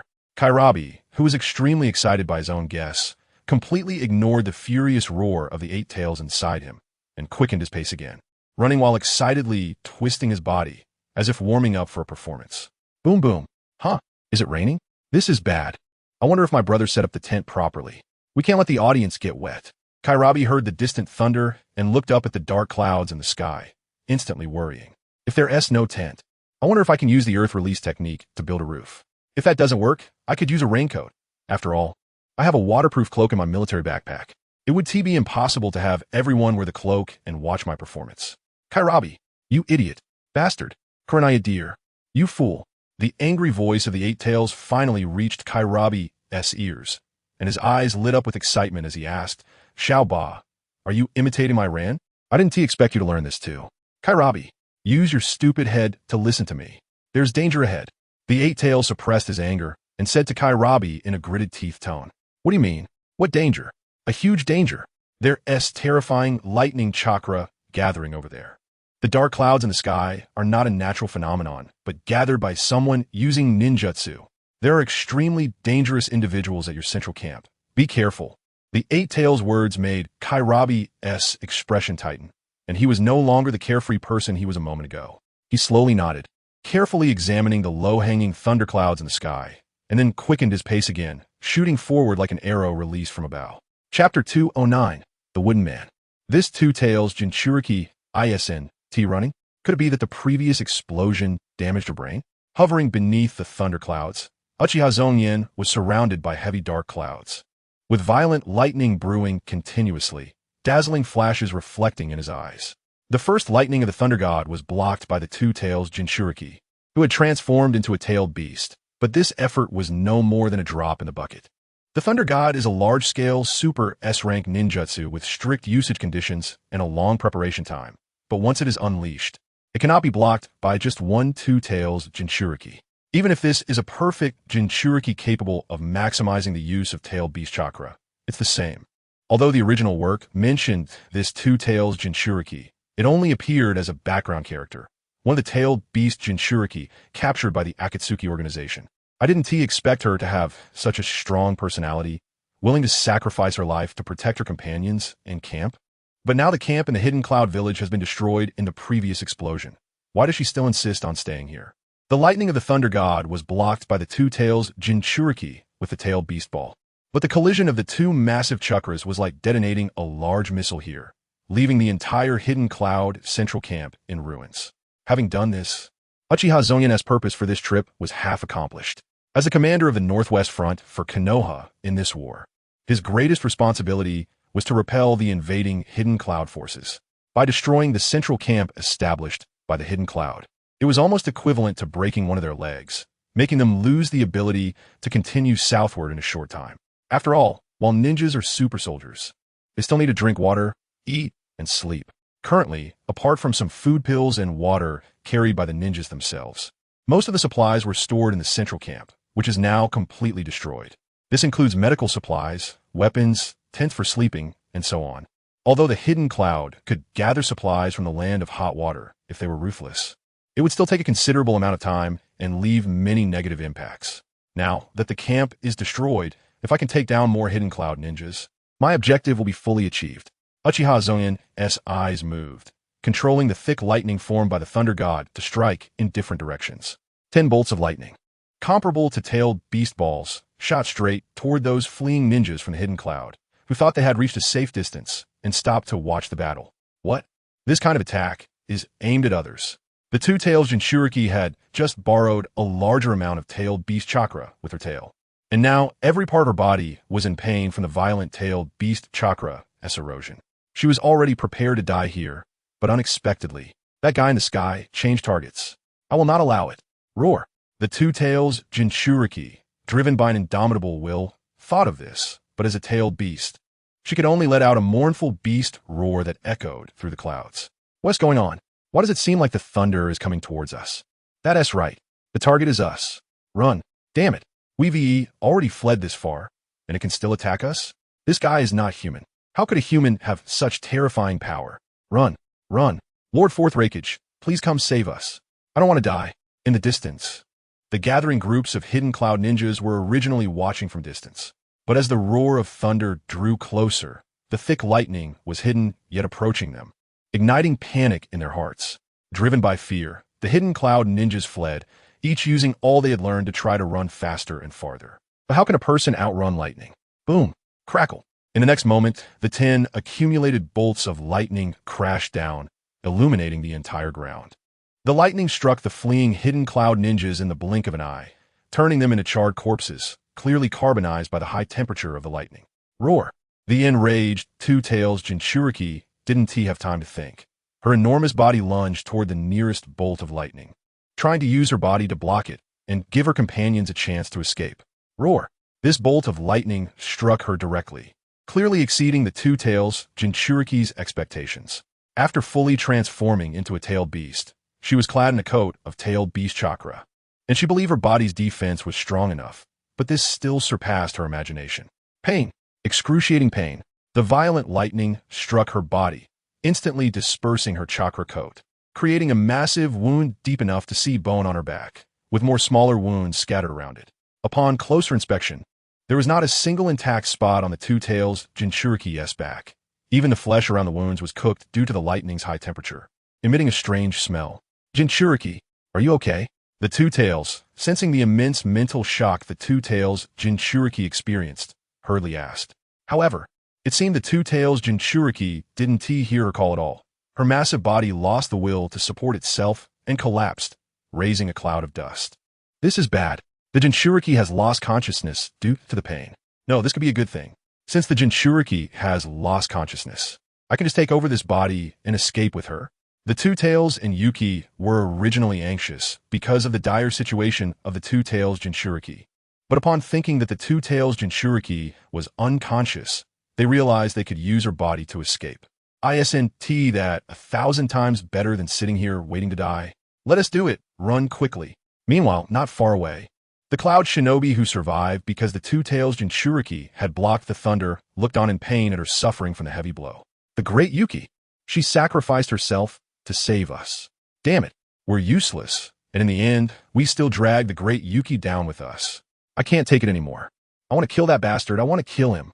One by one, the Cloud Shinobi who had just fled in fear were now filled with rage because of the Two-Tails Jinchuriki, staring fiercely at the thunderclouds above, wishing they could perish together with Uchiha Zongyan. Chapter 210. I am very unhappy. Even a perfect Jinchuriki who is completely transformed into a tailed beast cannot withstand the terrifying damage of the Thunder God. The Two-Tailed Jinchuriki was severely injured by a thunder strike, losing her ability to think for a short period of time, with her consciousness replaced by the sealed Two-Tails Yuki within her, which controlled her body to quickly recover from her injuries. Just like in the original story, Naruto Uzumaki, the Nine-Tails Jinchuriki could quickly recover from even the heaviest injuries without leaving a single scar or after effect. The Two-Tails Jinchuriki also possessed such capabilities. With a large amount of tailed beast chakra poured into her, wisps of white smoke suddenly rose from the gruesome scars on her back, and the small visible wounds quickly closed up. TSK. She can recover like this? Truly worthy of being a tailed beast. Uchiha Zongyan couldn't help but click his tongue in amazement at this scene. Although Naruto Uzumaki, the Nine-Tails Jinchuriki, had always been by his side in Konoha village, he wasn't a pervert who would deliberately let Naruto get hurt just to test his recovery abilities. Thus, this was Uchiha Zongyan's first time witnessing the recovery abilities of a tailed beast Jinchuriki, and he could only marvel at the wonders of chakra. However, with this, my goal is almost achieved. If my Sharingan evolves into the Mangeki, I can directly control the Two-Tails and take her back after the war. She would definitely be an important bargaining chip in negotiations, and Kyumo would have to pay a higher price to redeem the Two-Tails. But now, without the Mangeki Sharingan, I can only kill the Two-Tails Jinchuriki first to prevent her from recovering later and causing me trouble. The tailed beast is the most top-tier strategic resource for a country. The Two-Tails Yuki is especially so for the village hidden in the clouds, as they have Turtle Island to quickly cultivate perfect Jinchuriki. Unlike other ninja villages that must spend manpower and resources to guard against the rampage of tailed beast Jinchuriki. Therefore, if Uchiha Zongyan could take the Two-Tails Yuki away at this moment, it would definitely cause a significant loss to the village hidden in the clouds later. Since it's not possible now, This hidden danger must be eliminated. As for the other cloud shinobi who were still wailing and restless in the distance, Uchiha Zongyan didn't pay them any mind. Although the 10 bolts of lightning from the Thunder God were blocked by the Two Tails Jinchuriki with her body, the other 9 bolts still struck a large number of cloud shinobi. Among the 4,000 to 5,000 cloud shinobi stationed in the central camp, only over 3,000 remained. With that one strike, Uchiha Zongyan had directly killed over 1,000 cloud shinobi, and combined with those he captured while inquiring about the camp's location, he had almost killed 2,000 cloud shinobi in total. It's worth noting that the entire army of the village hidden in the clouds only had 7,000 people. Adding to that the resources that were painstakingly accumulated, transported, and stored here, which were destroyed by Uchiha Zongyan, dealt a heavy blow to the Cloud S strategy. The Thunder God is already the strongest damage skill of my Thunder Fruit, capable of severely injuring a fully tailed beast Jinchuriki, but unable to deliver a fatal blow. I still need to ponder over this, as it may be sufficient for now, but in the future, I will have to face the likes of Pain and Uchiha Madara, who are Super Kage level or even Sage of 6 Paths level freaks. If my Thunder God were to hit Uchiha Madara in his complete Susanoo, it would probably struggle to even breach his defenses. Uchiha Zongyan's mind drifted as he envisioned events long in the future, but he did not pause in his actions. The flames on his flowing blade of fire suddenly surged, transforming into azure flames that raised the temperature of the surrounding air once again. Huh? What is that sword? Why does it make me feel so alarmed? Even the Sage of 6 Paths ninja tools didn't give me such a dangerous feeling. Who is this man? The Two Tails Yuki poured all her chakra into helping the Two Tails Jinchuriki recover from her injuries, and she was about to succeed, regaining some ability to move. Once she regained her mobility, she would immediately take the Two Tails Jinchuriki and flee without a word. But what troubled her was that although the thunderclouds in the sky were gradually dissipating, the enemy standing in the sky was approaching with an even more dangerous long sword. Looking at the azure flames appearing on the long sword, the Two Tails Yuki felt a long-lost sense of crisis, which inexplicably reminded her of the Sage of 6 Paths. However, while the Sage of 6 Paths ninja tools each had miraculous functions, none possessed the terrifying power of the sword before her. No, I will die. If I get hit, I will definitely die. Hurry up and move. The alarm bells rang in the Two Tails Yuki's heart, and gritting her teeth, she frantically urged her chakra. With her efforts, the Two Tails Jinchuriki's tailed beast form trembled slightly, appearing as if she would soon regain her ability to move. It's over. Uchiha Zongyan sighed, wanting to end the life of the Two Tails Jinchuriki, but suddenly sensed a large amount of chakra fluctuations approaching him. Lightning release, earth walk. Fire release, great fireball technique. Earth release, yellow spring swamp. As expected, a large group of ninjas from the village hidden in the clouds had approached him at this moment, releasing ninjutsu towards him from the ground. Although these cloud shinobi had varying individual strengths, their numbers were sufficient. Hundreds of cloud shinobi, under the command of a few leading captains, released their most powerful ninjutsu against Uchiha Zongyan in the sky in a coordinated manner. The quantitative change formed a qualitative change. The combined power of hundreds of ninjutsu was something even Uchiha Zongyan could not take head-on, unless he had the strength of Uchiha Madara, who could disregard such attacks. TSK. I didn't expect these people would dare to attack me at this time. I was distracted by other thoughts and didn't concentrate, so I didn't notice. But so what? With a damage panel of 99,999, if you miss, it's still 0, right? Uchiha Zongyan remained completely unfazed, transforming into lightning after elementalization, easily dodging these ninjutsu and appearing in another position in the blink of an eye. Did I hit him? Did I kill that guy? I must have killed him. With hundreds of us using ninjutsu together, even a third Reikage wouldn't be able to withstand such an attack, right? That guy is probably ground to dust. Ha ha ha. No matter how strong he is in the end, he was still killed by us. Stop talking nonsense. Hurry and rescue the great Yuki. Seeing Uchiha Zongyan's figure disappear into the sea of fireworks formed by hundreds of ninjutsu, the cloud shinobi couldn't help but discuss among themselves. But most believed they had already killed Uchiha Zongyan, and then quickly ran towards the direction of the Two Tails Jinchuriki. Don't come over. Don't come over. That guy's presence is still here. Just move to a different spot. These idiots actually thought they killed him and foolishly ran over here. Damn it. Now that they're all gathered together, it will be even easier for him to wipe them out. The Two Tails Jinchuriki watched helplessly as a large number of cloud ninja rushed forward one after another, feeling an urge to roar in frustration. Your bravery is commendable. but it makes me very unhappy. Suddenly, all the Cloud Ninja heard Uchiha Zongyan's cold voice in their ears. Chapter 211. Do you two want to dance as well? Hearing Uchiha Zongyan's voice, which was as cold as if it came from hell, the Cloud Ninja trembled all over. He's still alive? What kind of monster is this? My God, such an attack couldn't kill him? What do we have to do to defeat him? Damn it, not only do we not kill him, but the previous attack didn't even touch his clothes, it all missed. This kind of guy, only the fourth Raikage can defeat him, seeing that Uchiha Zongyan was still alive. The Cloud Ninja showed expressions of disbelief. The large-scale ninjutsu attack just now could not even be withstood by the third Raikage, who was once known as the strongest in defense in the entire ninja world. But unexpectedly, Uchiha Zongyan was completely unharmed. That attack didn't even touch a corner of his clothing. The fourth Raikage? He could defeat me? Ridiculous. Uchiha Zongyan heard the whispers of the Cloud Ninja and couldn't help but sneer as if he heard a joke. At this moment, Uchiha Zongyan's mindset had changed significantly from before the battle began. Perhaps due to the influence of the Uchiha blood flowing in this body, even the character of Uchiha Zongyan, a soul from the 21st century, had changed. Proud, arrogant, the characteristics of the Uchiha were so obvious. Moreover, just now Uchiha Zongyan stood in the sky, controlling divine thunder like punishment from the heavens to heavily injure the Two Tails Jinchuriki and kill countless Cloud Ninja as easily and comfortably as slaughtering chickens and dogs. This lofty power even intoxicated him, igniting the Uchiha spirit within him. Uchiha Zongyan narrowed his eyes slightly, a contemptuous smile curling at the corners of his mouth. Looking down at the Cloud Ninja on the ground, he said arrogantly, "You all revere the fourth Raikage so much, then why not experience my power first? Just right? You can compare as first-hand witnesses." Saying this, Uchiha Zongyan suddenly gripped the hilt of the sword, flowing blade Ruoho, and shouted wildly, "Run, wail, kneel, and pray to me. In the endless sea of hellfire, regret your offense against the divine. Fiery hell." Whoosh! Uchiha Zongyan lightly swung his sword, and with this swing, the azure flames on the ground instantly boiled. Dozens of pillars of flame shot into the sky, bringing terrifying temperatures, turning the entire ground into a real hell. What kind of ninjutsu is this? Don't be dazed. Use ninjutsu to defend together, or you'll die. Defend against what? Is this kind of power something we can withstand? Run. Lord Waimujin, hurry and go.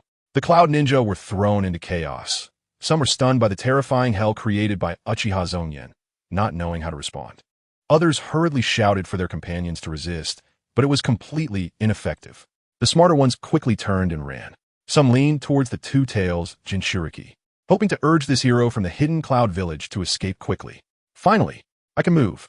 The Two Tails Jinchuriki finally regained control of the body of the Two Tails Waimujin and immediately felt a wave of flame that could ignite it, completely sweeping over. The air became extremely hot, and in this space, even oxygen seemed to have vanished. Who the hell is this guy? How can he be so ridiculously strong? Although he can't compare to the original Hokage Senju Hashirama and Uchiha Madara, in this era, he is already at the peak, right? When did Konoha produce such a genius again?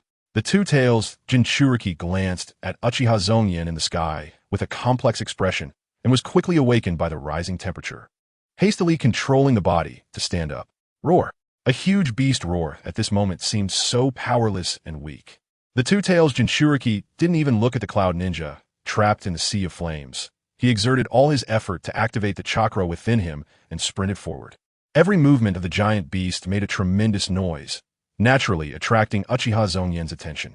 Has it recovered so quickly? But what use is that? Lie down for me. Purify everything. Slash. Uchiha Zongyan's long knife suddenly swung out. A sword chi carrying intense flames slashed towards the Two Tails Jinchuriki. The beast's consciousness sensed the sword chi, but at this moment, it only wanted to quickly distance itself from Uchiha Zongyan, having no intention of looking back. Whoosh! Roar! The sword chi of the slash instantly broke through the chakra shield on the Two Tails Jinchuriki's body, then cut into the flesh, tearing a horrific wound on its back. In pain, the Two Tails Jinchuriki let out a cry of agony. The escape came to an abrupt stop, and the giant beast collapsed to the ground, creating a large pit and kicking up countless dust. But in the next moment, the Two Tails Jinchuriki stubbornly controlled its body and fled again. This time it no longer expended chakra to heal its wounds, but focused entirely on escaping. This action would undoubtedly leave serious aftereffects on the Two Tails Waimujin's body. But compared to life, it was nothing. Lord Waimujin, in the hellish fire, the Cloud Ninja struggling to escape. A few had the leisure to pay attention to the movements of the two-tailed Jinchuriki, and upon seeing this scene, immediately shouted in worry. Worrying about others? Didn't you hear? Uchiha Zongyan sneered. What? The Cloud Ninja did not understand what Uchiha Zongyan meant by this. The taste of hell. In the next moment, the dozens of towering pillars of fire began to rapidly converge, and the Cloud Ninja, trapped inside, were instantly turned to charcoal by the soaring high temperatures. Some had already escaped to the edge, about to break free, but due to the sudden change, they also met their demise. Bang! The next moment, after the dozens of pillars of fire converged, a massive explosion occurred. The explosion pushed the hellish fire situation to a new peak. Even those Cloud Ninja, who hadn't been touched by the pillars of fire, instantly lost their ability to resist, turning into charred corpses. Stay! All the Cloud Ninja in the fiery hell perished at this moment, and Uchiha Zongyan immediately transformed into a bolt of lightning and chased after the fleeing two-tails Waimujin. Roar! Answering him was an extremely furious beast roar. The two-tails Jinchuriki was clearly filled with intense hatred towards him. Whoosh! Whoosh! Suddenly, Uchiha Zongyan was awakened from his strange state by the radar granted by the Thunderfruit's ability. Two strong chakra fluctuations rapidly approached him, both carrying strong malice. Lightning release. Thunder Scythe Hot Blade. Sonic Shock Lightning Blade. The moment Uchiha Zongyan sensed the malice approaching rapidly, he immediately stopped his pursuit and flashed in another direction. In the next instant, two figures crossed where he had just left, both using powerful ninjutsu. He actually dodged it? He can actually evade my ambush. Two shadows crossed each other and then stopped, quickly searching for the location of Uchiha Zongyan. Both of them had dark skin, light yellow hair, and were very tall and muscular, with explosive muscles all over their bodies. The difference was that one was wearing a white cloak without any lining, revealing strong chest and abdominal muscles, and had a small beard on his chin. The other was dressed in a white combat suit, wearing black sunglasses and carrying multiple blades on his back. It turned out to be the fourth Raikage and the eight-tails Jinchuriki. Did you two come specifically for me? I'm truly honored. Before the fourth Raikage and Killer Bee could find Uchiha Zongyan's location, he spoke up first. The two looked up in the direction of the voice and found Uchiha Zongyan floating far above them in the sky, looking down at them. B, you go take the wooden people to a safe place. I'll keep an eye on this guy. The fourth Raikage first instructed Killer Bee, then looked at Uchiha Zongyan. Observing him, are you a ninja from Konoha? Those disgusting Sharingan. Are you from the Uchiha clan? Konoha actually sent an Uchiha over here. Could it be that your Uchiha has won the civil war? The fourth Raikage immediately spotted Uchiha Zongyan's Sharingan and questioned him. Well, this kind of information is not something you can know. Uchiha Zongyan shook his head, completely ignoring the fourth Raikage's probing. Instead, he raised his sword, Ryujin Ryuka, pointing the blade at Killer Bee, who was about to run towards the wooden people after receiving the order, and smiled. The fourth Raikage is indeed as rumored, exuding dominance. You have the confidence that you can defeat me alone, so you casually send the eight-tails Jinchuriki to take care of your subordinates? But before that, why not ask for my opinion? Hearing this, Killer Bee turned to look at the fourth Raikage, and seeing that he had no response, shrugged and began to walk away, completely disregarding Uchiha Zongyan's threat. You little brat who doesn't know the heights of heaven and depths of earth. If you have the ability, why not give it a try? Do you dare to fight me, Uchiha brat? Although the fourth Raikage appeared to be a brute on the surface, he was still a brute at heart. However, this brute had a bit of intelligence, wearing a contemptuous smile as he provoked Uchiha Zongyan. Upon hearing this, Uchiha Zongyan in the sky's eyes flickered, and he said the line he had long wanted to say. Fourth Raikage, eight-tails Jinchuriki. Do you two want to dance as well? Chapter 212. The main force and Uchiha Fugaku at the same time as Uchiha Zongyan and fourth Raikage were at a standoff, about to engage in battle. A large group of Konoha ninjas arrived at a location far from their battlefield, closer to the borders of the Land of Fire, where the Yunin Vanguard had recently occupied a border defense base. These individuals belonged to the Konoha army under Uchiha Zongyan's command, tasked with resisting the invasion of the Land of Lightning. The reason why these people arrived late, despite Uchiha Zongyan having already fought several battles and killed thousands of Yunin ninjas, was mainly due to Uchiha Zongyan himself, relying on the power of the Thunderfruit. He had become the fastest in the ninja world. He had also anticipated meeting true strong opponents, so he left the larger force behind and went ahead. On the Konoha army side, there were many things to consider during the march of a large troop, making it impossible for them to be as carefree as Uchiha Zongyan. They had to constantly pay attention to their formation and the surrounding environment. Moreover, although the ordinary ninjas were quick, much faster than the warhorses of the cold weapon era, they were still too far behind Uchiha Zongyan, who moved like lightning and could not catch up. The commander had ordered them not to follow and to wait for further instructions before setting off. After reaching the border defense base, Uchiha Fugaku ordered the troops to set up camp on the spot, dispatching over 44-member teams to disperse for reconnaissance and vigilance, while the rest began to prepare for logistical work. It is important to note that warfare is not as easy as simply gathering everyone who can fight and finding a suitable place for a large-scale duel. It is not as simple as the victor winning the war. Before finding the enemy and ultimately engaging in close combat, a unit has many tasks to accomplish. Even after finding a suitable camping site, they needed to build temporary toilets for the soldiers and strictly regulate the number of times, duration, and personnel for using them. In the cold weapon era, whether a unit was elite could even be judged by how well they managed their toilets after setting up camp. If the troops were disorganized and the officers did not manage them, allowing the soldiers to do as they pleased, a large group of soldiers might finish their meal and rush to relieve themselves just as the enemy arrived, likely getting their heads chopped off before they could even pull up their pants. Fortunately, this was the ninja world, where ninjas had ninjutsu as an advantage, making everything easier. A simple earth release technique could create a basic but functional toilet. This guy really has a huge heart, actually leaving the large troop behind to seek out the cloud ninjas alone. Inside a makeshift tent, Uchiha Fugaku sat with a frown. This was the first external war since the Uchiha clan came to power, and if they failed, the consequences would be unimaginable. Therefore, the Uchiha clan had mobilized nearly all of their forces, with only slightly fewer troops than during the previous rebellion. The number of participants was much greater than in any previous ninja world war. After all, they had previously served Konoha and the Hokage, but this time they were fighting for themselves. Thus, under Uchiha Zongyan's command, Uchiha Fugaku, who possessed the Mangekyou Sharingan, also arrived at this battlefield as a vice commander. This former Uchiha clan leader had lost his position due to Uchiha Zongyan's rise and his own mistakes, but the Uchiha clan, which revered strength to the core, was tolerant of these mistakes. The premise was that one must have the strength to earn their respect. Uchiha Fugaku's Mangekyou Sharingan was the hard power that commanded the obedience of other Uchihas. This was something even Uchiha Zongyan did not possess, naturally bringing Uchiha Fugaku enough respect and status. Moreover, although Uchiha Fugaku had previously stood against Uchiha Zongyan and was publicly defeated by him, he later managed to secure the power transition within the clan by recognizing reality and willingly relinquishing his power and status, demonstrating his commitment to the greater good and prioritizing the clan.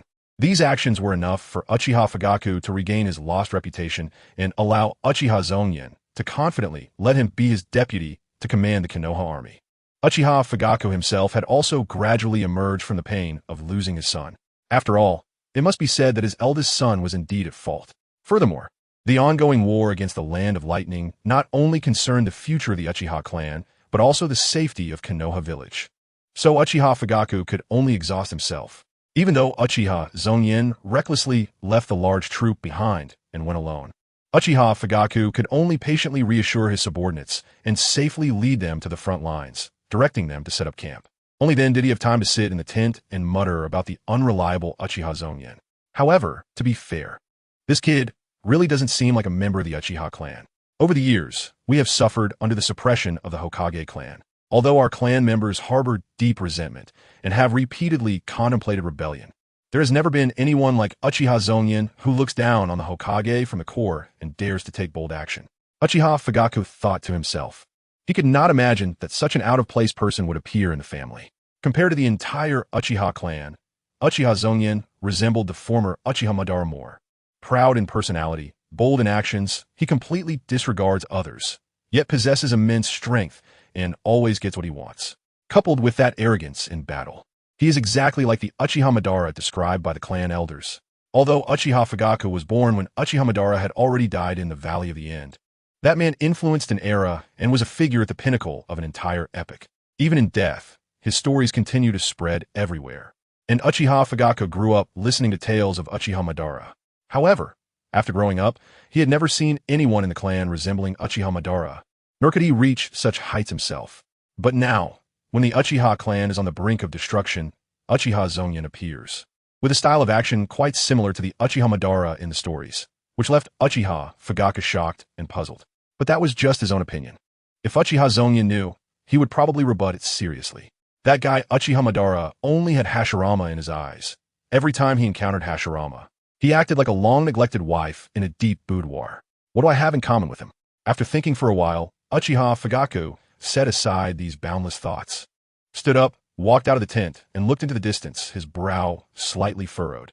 He wondered how things were on Zongyan's side, if he attacked without success, or even got injured due to a reckless confrontation. Then this war would be difficult to fight. Clearly a commander, yet making such a reckless move, one could only say, is he truly a member of our Uchiha clan? As Uchiha Fugaku was worried, a sturdy Uchiha clansman approached from a distance. Second Elder, a group of returning defense troops has been found by the reconnaissance team we sent out. They seem to have encountered clan leader Zongyan. Bring them over. Upon hearing this, Uchiha Fugaku immediately ordered the returning defense troops to be brought over. We greet you, my lord. Soon, a squad from the recently returned defense troops at the border of the Land of Fire arrived before Uchiha Fugaku. Knowing in advance that they were summoned by the deputy commander of this war, the Leaf Village ninjas in this squad were very respectful, bowing and greeting as soon as they met. I am Uchiha Fugaku, the deputy commander for the northeastern front of this war. You are the defense troop stationed at the border, correct?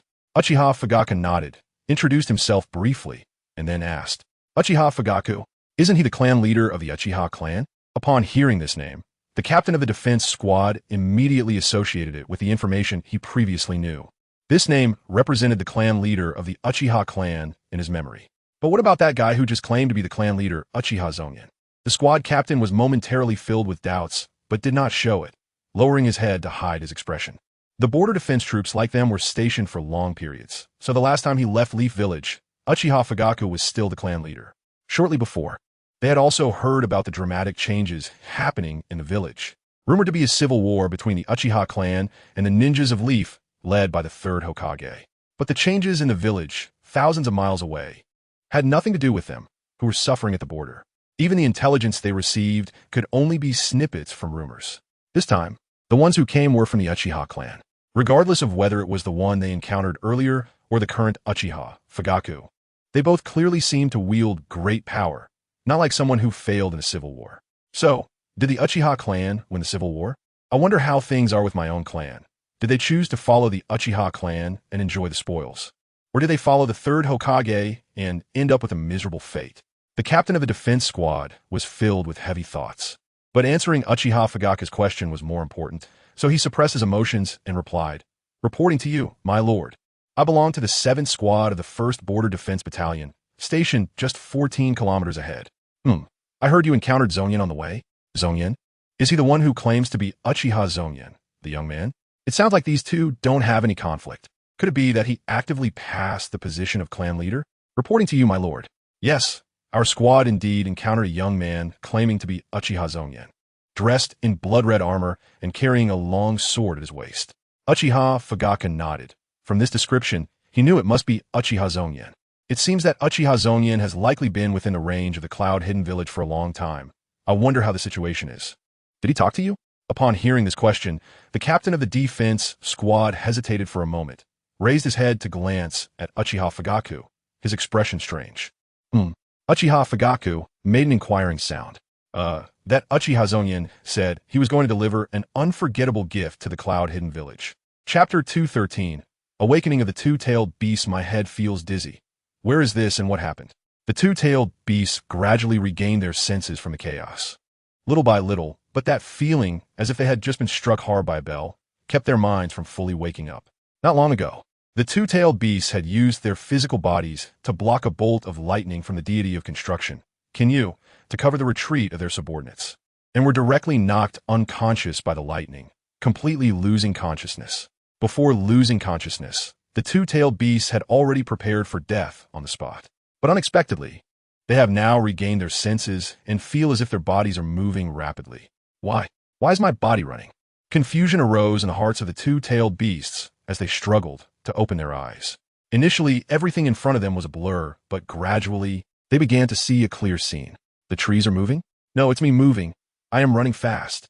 The two-tailed beasts opened their eyes and saw the trees flying backward at high speed, then realized that they were swiftly traversing through the forest. You're awake? Tailed beast. Just as the two-tailed beast was puzzled, a familiar voice suddenly echoed in her mind. Evie, is that you? Are you controlling my body? Hearing the familiar voice of the two-tailed Why-Bai, the two-tailed beast immediately understood the situation. This was not the first time something like this had happened to her. Many years ago, when the two-tailed beast had just become the Jinchuriki, she had also experienced the feeling of why by seizing control of her body. That's right. You should thank me. Now you owe me a life. If I hadn't urgently taken you to escape, what you would see upon opening your eyes wouldn't be the forest in front of you, but the third Raikage and the previous two-tailed Jinchuriki sleeping in the Pure Land. Why-Bai's voice carried a weak tone, but also a sense of relief and happiness for having survived. Upon hearing Why-Bai's words, the two-tailed beast completely understood. It seems that after I lost consciousness, that leaf ninja took the opportunity to try to kill me, and it was you who saved me, right?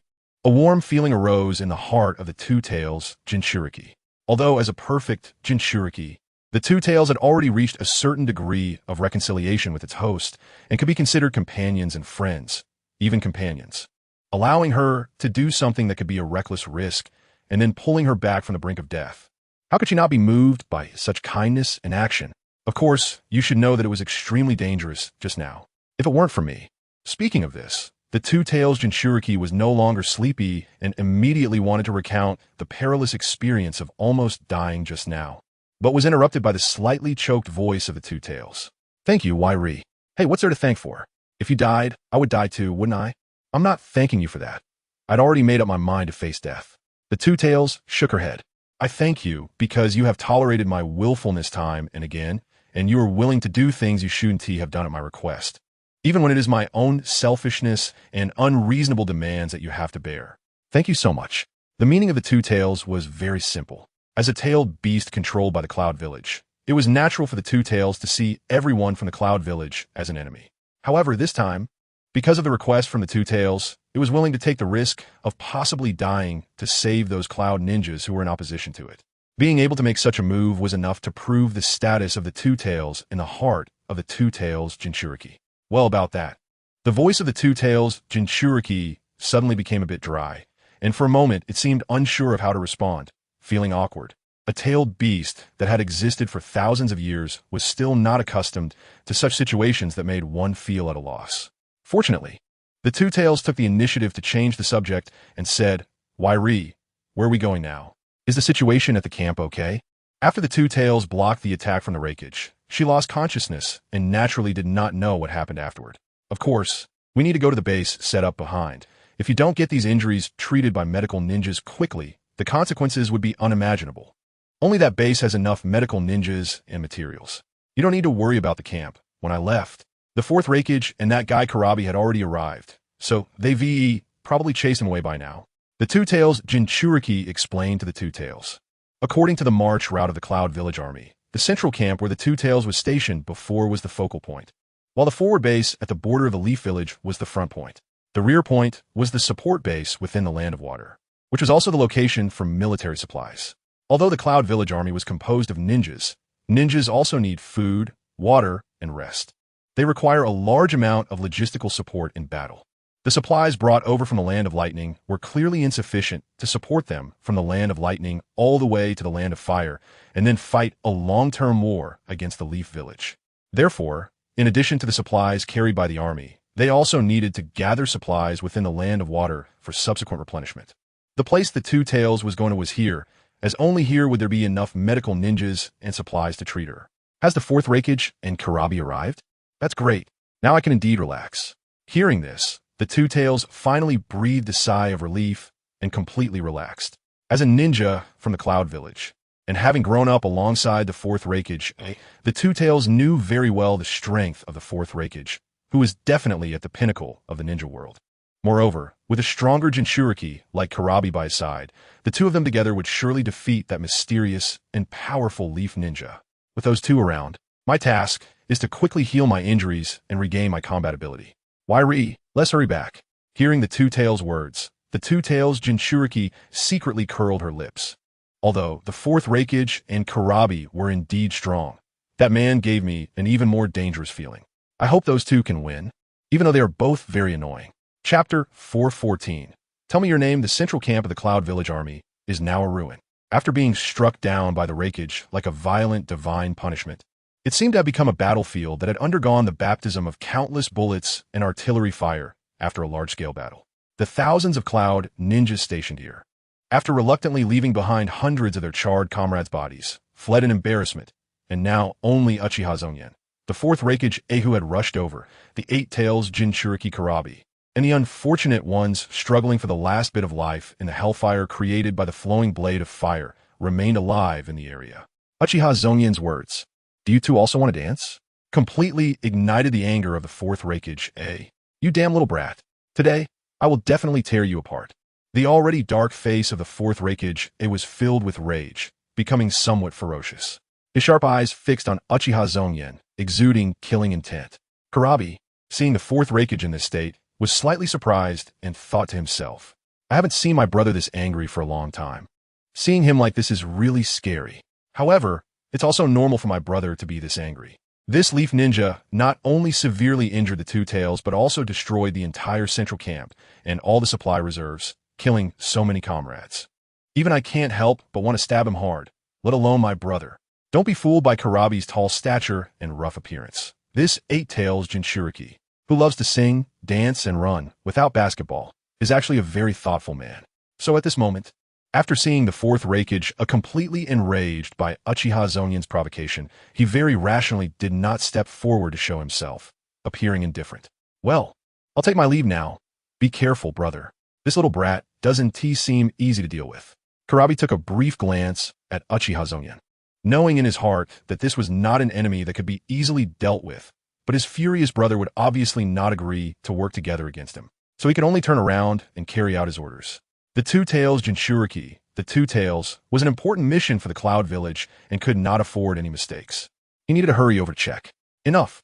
Hurry up. The fourth Raikage impatiently shouted, his eyes still fixed on Uchiha Zongyan. Uchiha Zongyan in the sky heard their conversation and frowned slightly, displeased. I still wanted to see the strength of the Cloud Village AB combo. You want to leave just like that? Stay here. Blade slash. The flowing blade of fire in his hand suddenly slashed out, a blue flame condensing into a dazzling blade of light aimed at the turning Karabi. Then a figure appeared at high speed, violently cutting through the blade of light. Ridiculous. Leaf Ninja, do you think you can challenge our Cloud Village with such petty tricks? You arrogant little brat who doesn't know your place. Today I will teach you a lesson on behalf of your parents and elders, so you understand that the most important thing in this world is to have reverence. The one shattering the blade's light is the fourth Raikage, who is now enveloped in a frenzy of lightning. His white short hair standing upright and reaching for the sky as he speaks in a chilling tone. This is the secret technique passed down in the Raikage lineage of the hidden Cloud Village, Lightning Release Chakra Mode. The entry threshold for this technique is extremely high, requiring exceptional physical aptitude and a high affinity for lightning release chakra, which is why only the Raikage and their chosen disciples in the hidden Cloud Village throughout the generations can learn it. Those who successfully master this technique are almost guaranteed to become the next Raikage. Moreover, the fourth Raikage has added his own innovations to the lightning release chakra mode, creating the ultimate lightning release armor. After using this technique, the user's physical capabilities are maximized, drastically increasing their speed to the point where even the Uchiha clan's Sharingan cannot capture the moving fourth Raikage. In the original work, the fourth Raikage relied on this technique to dodge Sasuke Uchiha's Amaterasu attack in an instant, solidifying the reputation of Amaterasu, the fire of goodness. Teach me a lesson? You think you're worthy? Uchiha Zongyan sneered, his blue flames enveloping his body in an instant, matching the fourth Raikage swish. Before the sound of the air being sliced could reach his ears, Uchiha Zongyan's figure had already appeared in front of him, flashing from his original position to behind Killer Bee, slashing downward with his blade. Move quickly. Killer Bee had no time to react, but the Eight Tails, Jiwai sensed the immense danger and couldn't help but shout to warn its host to evade. However, Killer Bee seemed not to hear it all, continuing to run forward, completely oblivious to the long blade about to strike the back of his head. Bang!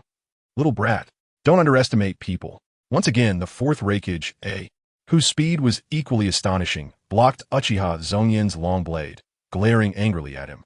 Bang, bang, bang. Seeing his two attacks blocked by the fourth Reikage A, Uchiha Zongyan simply drew his blade and attacked, his cold face showing no emotion, only his pupils reflecting the azure blade light. Why didn't you dodge just now? If it weren't for the fourth Reikage blocking for you, you would have been seriously injured or even dead. While the fourth Reikage A and Uchiha Zongyan were entangled in battle, Killer Bee had already created some distance, now far away, and the Eight Tails couldn't help but ask in fear. Does this question even need to be asked, little eight? Killer Bee's rugged face broke into a confident smile as he replied nonchalantly, because Big Brother will definitely block that blade. What do I have to be afraid of? Since childhood, as the B in the AB combination, Killer Bee was personally guided and trained by the previous Reikage of the Hidden Cloud Village, and he had grown up alongside the fourth Reikage A. The bond and tacit understanding developed over the years allowed him to have complete trust in the fourth Reikage A. So even though alarms were ringing in his heart just now, he could completely ignore them and run forward with all his might. Lightning release. Lightning plow hot blade. The fourth Reikage A transformed into a bolt of lightning and instantly closed the distance to Uchiha Zongyan, his muscular arm bent, striking directly at Uchiha Zongyan's throat with the inner side of his elbow.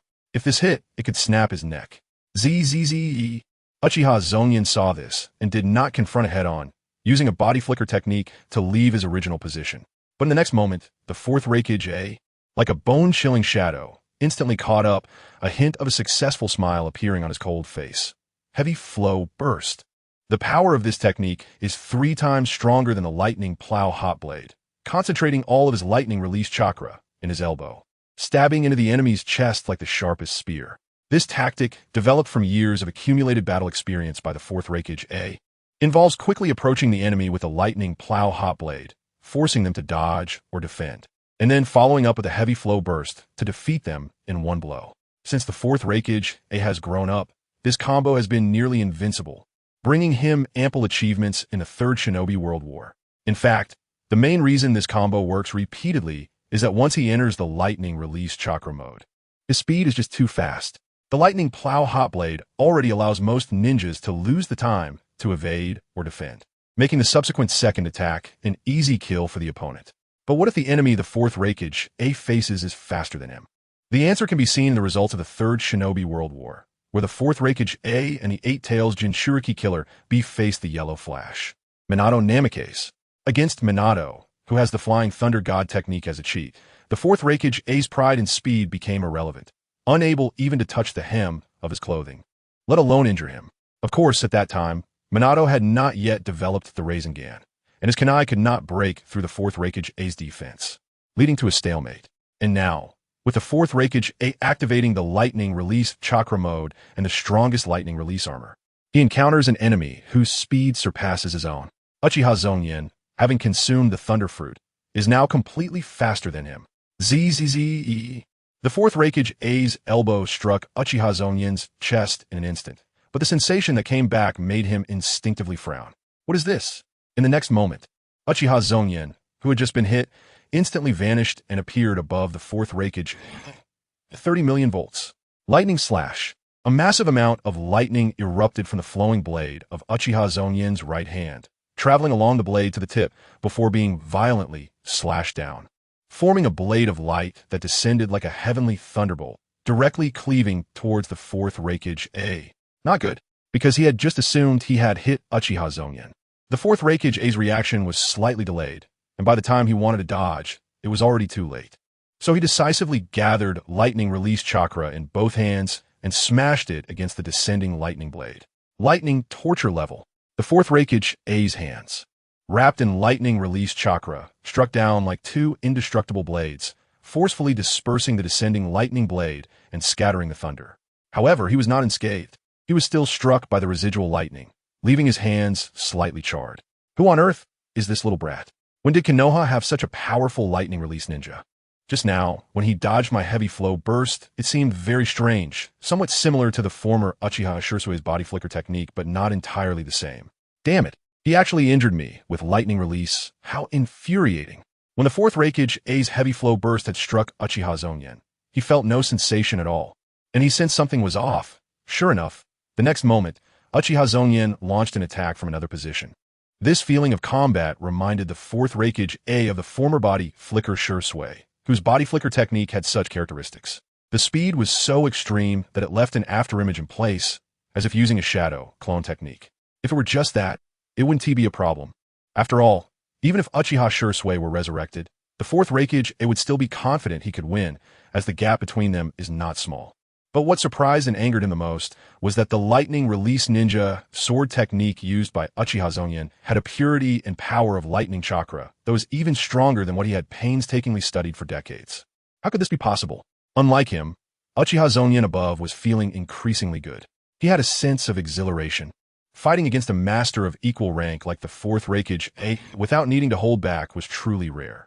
Among the shadow-level powerhouses he had fought before, only Uchiha Itachi could be considered a life-and-death enemy. Others, like Uchiha Fugaku, the third Hokage, Sarutobi Hiruzen, and Jiraiya, all had to consider each other's identities and couldn't go all out. Furthermore, Uchiha Itachi's combat style was not about direct confrontation. He focused more on illusion techniques and tactical skills, making the fights less exhilarating. Again, 30 million volts. Lightning slash. Uchiha Zongyan's eyes sparkled with excitement as he struck down once more with his sword, enveloped in terrifying thunder. But this time, the fourth Raikage had time to react and naturally would not foolishly continue to be passively beaten in place. So he instantly dodged to a nearby open area before the lightning fell. This brat, he is indeed very dangerous. His speed is comparable to mine, and his use of lightning release is even above mine. He can even fly into the air like that old man Inoki, the third Tsuchikage, and that knife in his hand can actually pierce through my strongest lightning release armor. It seems I can't just go head-to-head with him. I must change my strategy. The fourth Raikage thought to himself, and although he recognized Uchiha Zongyan's strength, he felt a competitive spirit and a long-lost excitement in his heart. Unable to help but roar, "You little brat from Konoha. Although your strength is still far from enough, you're already among the top tier in Konoha. Tell me your name, so that when I kill you and take your head back to the village, I can tell my subordinates who the owner of this head is." Upon hearing this, Uchiha Zongyan gave a cold smile, raised his flowing blade, and pointed it straight at the fourth Raikage, his tone chilling. Uchiha Zongyan, the name of the person who killed the fourth Raikage and the Jinchuriki of the Two Tails and Eight Tails, and destroyed the entire Kyomobikure. Do you remember that? Chapter 4:15. The fourth Raikage being passively beaten ninjas in the ninja world have generally had the characteristic of high attack and low defense. Before mastering some techniques that can enhance defense or vitality, the vast majority of ninjas, even with super strength, often have a fragile body. Even elite Jonin and shadows from the five great nations could be taken down by a small kunai. But the fourth Raikage was not that kind of person. He was like a blood cow. Not only did he have a strong and burly physique, but he also possessed the lightning release chakra mode and the strongest lightning release armor, allowing him to completely ignore some low damage attacks. His stamina and energy also far exceeded that of ordinary ninjas. After all, during the Third Great Ninja War, when Minato Namikaze faced him, he could only scratch him and couldn't truly harm him.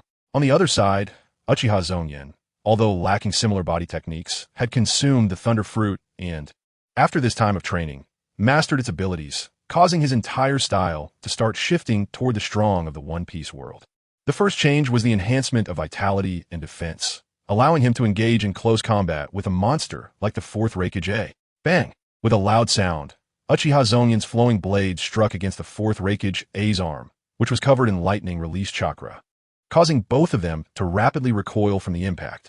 After all, it was a physical body confronting a divine weapon like the flowing blade. The fourth Raikage's hand was cut open with a long wound from the collision. Not only that, but his arms were covered in numerous fine cuts, and even his chest bore traces. No matter how incredible the defense of the strongest lightning release armor was, it was merely a technique for using lightning release chakra, and it was normal for it not to provide perfect defense against the collision with the flowing blade. Moreover, after entering the lightning release chakra mode, the cell activity of the fourth Raikage rapidly increased, and minor wounds began to heal quickly, leaving only shallow scars. On the other hand, Uchiha Zongyan appeared to be completely unscathed. His fair face was spotless, his black hair remained smooth, and the blood-red armor he wore gleamed brightly. However, he looked a bit fatigued and took a few short breaths to calm himself down. The fourth Raikage was indeed a humanoid Tyrannosaurus. Even after 10 minutes of such intense fighting, he still seemed to be in control. In contrast, I had been maintaining the offensive with my speed, which was faster than his, but I had already consumed nearly half of my chakra.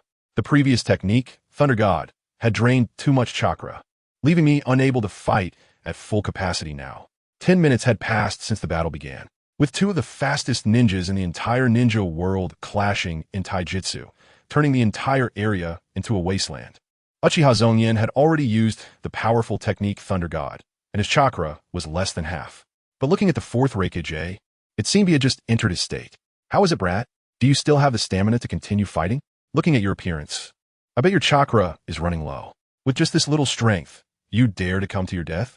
I really don't know what you Konoha are thinking.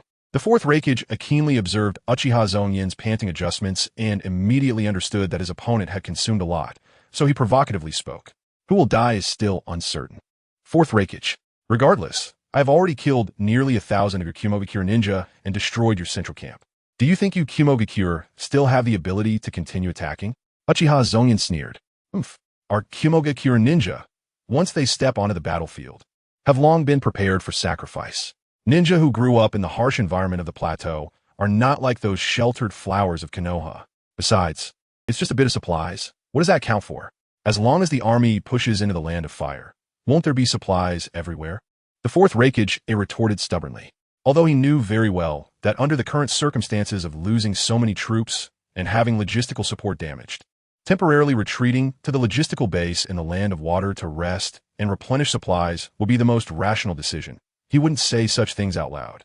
As the leader of a village, he needed to face the enemy with the strongest stance. How stubborn? 30 million volts. Lightning slash. Heavy flow burst. Uchiha Zongyan scoffed and, without further ado, attacked again, his flowing blade carrying terrifying thunder, striking down on the fourth Reikage's elbow, which was covered in lightning-released chakra, sparking dazzling electric light. Bang, bang, bang. One blade was blocked, and then another. Uchiha Zongyan, from a high position, continuously slashed down with his long knife. And the fourth Reikage could only passively defend for a time. Damn it. Another blade came, and the fourth Reikage could only block it with his elbow, but a sharp pain surged into his mind from the collision. His defense was indeed impressive, but his body was still flesh and blood, and he could still feel pain. This Konoha brat's speed is faster than mine. Under his offensive, I can't find any space to counterattack, and I can only keep passively defending. Although my physical strength and chakra amount are stronger than his, if this continues, I will still be the final victor. The key issue is that this little brat has the ability to fly. If it comes down to the end, and he is exhausted and wants to escape, I have no ability to stop him. The fourth Reikage, felt a surge of anger. He had been the one taking hits during the battle. Although the damage wasn't high, the humiliation was extremely strong. If in the end, Uchiha Zongyan gets to enjoy hitting me and then flies away, where would my face go? Moreover, this invasion of Konoha cannot afford to fail. This kid is so strong and also possesses speed and flying abilities. If both sides officially go to war, it will cause tremendous damage to the hidden cloud. This is something the fourth Reikage, cannot tolerate. Since that's the case, there is no other way. The fourth Reikage, didn't he know what he thought of, but he steeled his heart and made a decision. In the following 3 minutes, the fourth Reikage, remained in a passive position, taking hits until he sensed a familiar chakra. The chakra of the eight tails Jinchuriki, Killer Bee, is back. Perfect. Let us see what it feels like to fight together with two people. I can almost head back. Not only the fourth Reikage, but Uchiha Zongyan also sensed Killer Bee's chakra fluctuations with his radar. Chapter 416. What is this Versailles? At the northeastern border of the Land of Fire, the base of the border guard troops. Generally, the scale of the guard troops isn't large, so the base is relatively simple. Thus, after the Konoha army arrived here, they couldn't possibly station thousands of ninjas at such a simple guard base. Therefore, relying on the location of the guard base, the Konoha army set up a large number of tents here, categorizing military supplies and materials in different places, and also roughly dividing functional areas. For example, in the outermost tents, those responsible for patrolling and vigilance were stationed. Medical supplies and a temporary field hospital were set up in the central area, while commanders and staff were at the very center overseeing everything.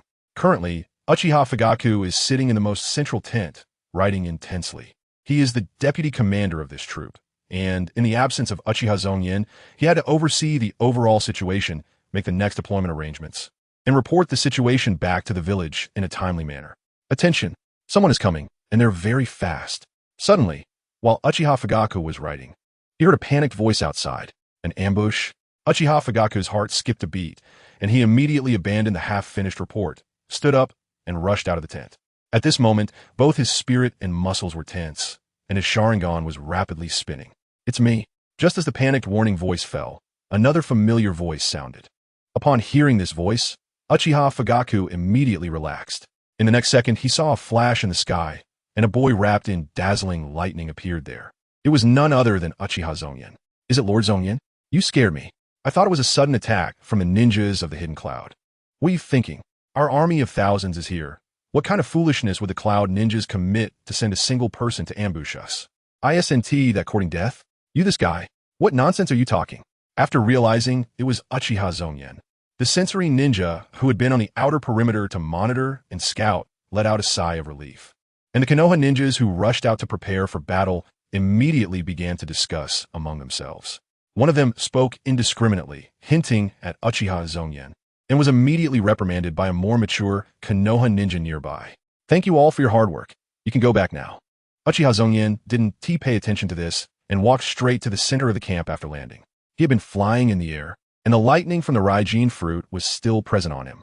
Now that he landed and dispersed his abilities, it exposed his condition. Nearby, some Konoha ninjas noticed that Uchiha Zongyan's face was somewhat pale, and a large part of his originally intact blood-red armor's chestplate was shattered, looking rather disheveled.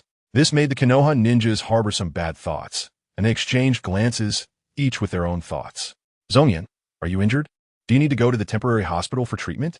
A Konoha ninja with a buzz cut hesitated for a moment, but finally spoke to Uchiha Zongyan. In fact, Uchiha Zongyan's appearance truly made the nearby Konoha ninjas worried. After all, Uchiha Zongyan had always been seen as a powerful ninja akin to a deity, and no other impression had formed in their minds. This time, they followed Uchiha Zongyan to the border to confront the Land of Lightning, and everyone had great confidence in Uchiha Zongyan's strength, thus maintaining an optimistic view of the war's outcome. Otherwise, after just recently experiencing the Third Shinobi World War, if the Konoha ninjas had to face a difficult war with low chances of victory, it might have dampened their morale. Just like now, with Uchiha Zongyan appearing before everyone looking injured, and everyone knowing he went alone to check on the Hidden Cloud situation. It was hard not to connect the dots in their minds that Uchiha Zongyan had encountered enemies while scouting the Hidden Cloud and had engaged in battle. Looking at his face and armor, it seemed highly probable that he had been defeated. With the pillar of victory in their hearts collapsing, it was no wonder that the Konoha ninjas felt a bit down. Thanks for your concern. I'm fine. Just a bit of damage from a sneak attack by the 4th Reikage, AI, and the 8 Tails Jinchuriki, Killer Bee, which broke my armor. In contrast, I actually gained quite a bit this time. Uchiha Zongyan was initially taken aback by the sudden concern from the Konoha ninjas, but after feeling the gazes of many Konoha ninjas around him, he quickly understood what was happening. So, he simply stopped, looked around, and didn't hide his pale face or damaged armor, even showing a relaxed smile. Facing Uchiha Zongyan's words, everyone was puzzled, but they were soon shocked by what he said next. "This time, I killed nearly 1,000 ninjas from the Hidden Cloud and destroyed their central camp. All military supplies and materials were obliterated. The 2 Tails Jinchuriki stationed there was heavily injured and won't be able to step onto the battlefield for a while. I almost had the chance to directly kill the 2 Tails Jinchuriki, but later the 4th Reikage and the 8 Tails Jinchuriki came to support, so I could only fight them. Although I sustained some minor injuries, that guy, the 4th Reikage, also got stabbed by me and won't be able to get out of bed for at least 10 days to half a month. Everyone can rest assured." Uchiha Zongyan spoke these words with a calm expression, as if he were discussing something very ordinary. But these matters, when they fell into everyone's ears, were no less than thunder rolling. Destroyed the Hidden Cloud's central camp, obliterated all military supplies and materials, killed over 1,000 Hidden Cloud ninjas, heavily injured the 2 Tails Jinchuriki, almost killed her. Most importantly, he only sustained minor injuries under the combined attack of the 4th Reikage and the 8 Tails Jinchuriki, and even stabbed the 4th Reikage. What the hell is this Versailles? Why can such astonishing events and terrifying achievements be spoken of so calmly? The eyes of the Konoha ninjas widened, almost unable to believe what they were hearing. Although no one dared to believe it, not a single person thought that Uchiha Zongyan was lying. After all, Uchiha Zongyan's strength was evident. He was already one of the most powerful ninjas in Konoha village, and these achievements could be easily verified, so they couldn't be false. Thus, when the people of Konoha came to their senses, hope for victory reignited in their hearts. With a strong leader like Lord Zongyan, this war was assured. Chapter 417. Uchiha Fugaku's change of attitude through a display of his impressive achievements. Uchiha Zongyan not only lifted the morale of the Konoha ninjas, but elevated it to a very high level. Seeing this, Uchiha Zongyan smiled and walked towards Uchiha Fugaku amid the respectful and admiring gazes of the Konoha ninjas. The usually serious and stoic former clan leader, Uchiha Fugaku, also revealed a hint of smile. He had heard Uchiha Zongyan's words, and, although he felt that the achievements were somewhat exaggerated, he believed that Uchiha Zongyan wouldn't falsely inflate his accomplishments. Thus, the vice commander felt relieved. It's important to note that in the upcoming war, Konoha was facing two major countries, and it was indeed a bit overwhelming. Although the Uchiha clan had mobilized their greatest strength ever, it still couldn't make up for the difference in manpower between Konoha and the Land of Lightning in the northeast. At this time, Uchiha Fugaku had not yet received detailed intelligence on the forces from Kumobikure, but he could roughly guess that the enemy's mobilizable strength was far greater than that of Konoha. Therefore, Uchiha Fugaku had been carrying a heavy burden, fully aware that this battle could not afford to fail. If they did, the hard-earned position of the Uchiha clan would be threatened again. "Thank you for your hard work, Zongyan," Uchiha Fugaku said sincerely as he looked at Uchiha Zongyan, who had walked up to him, taking in the battle scars on him. It was because of this young man before him that Uchiha Fugaku felt confident about the upcoming war. Uchiha Zongyan was taken aback. He did not expect Uchiha Fugaku to speak to him in this manner. Since Uchiha Zongyan had returned to the clan with Itachi's head and personally defeated Uchiha Fugaku, their relationship had been strained. Although Uchiha Fugaku had later had to step up and assist Uchiha Zongyan due to the evolving situation and had now become his deputy, the ice between them had never truly melted, and they had long communicated in a businesslike manner. After all, Uchiha Zongyan had killed his son and taken his position. While both actions were justifiable, it was unreasonable to expect Uchiha Fugaku to bow his head and concede. However, now that Uchiha Fugaku was voluntarily showing goodwill, Uchiha Zongyan would not reject him. So he nodded and smiled back. "You're too polite, Elder Fugaku." "It's not politeness. Clan leader Zongyan's achievements are truly impressive," Uchiha Fugaku replied seriously, guiding Uchiha Zongyan to the entrance of the tent and gesturing for him to enter. "Please." This attitude surprised Uchiha Zongyan, but he said nothing and walked inside directly. "Clan leader Zongyan, could you please share the details of the battle with me?" Once inside the tent, Uchiha Fugaku poured a cup of tea for Uchiha Zongyan, then knelt opposite him and asked earnestly. "Of course."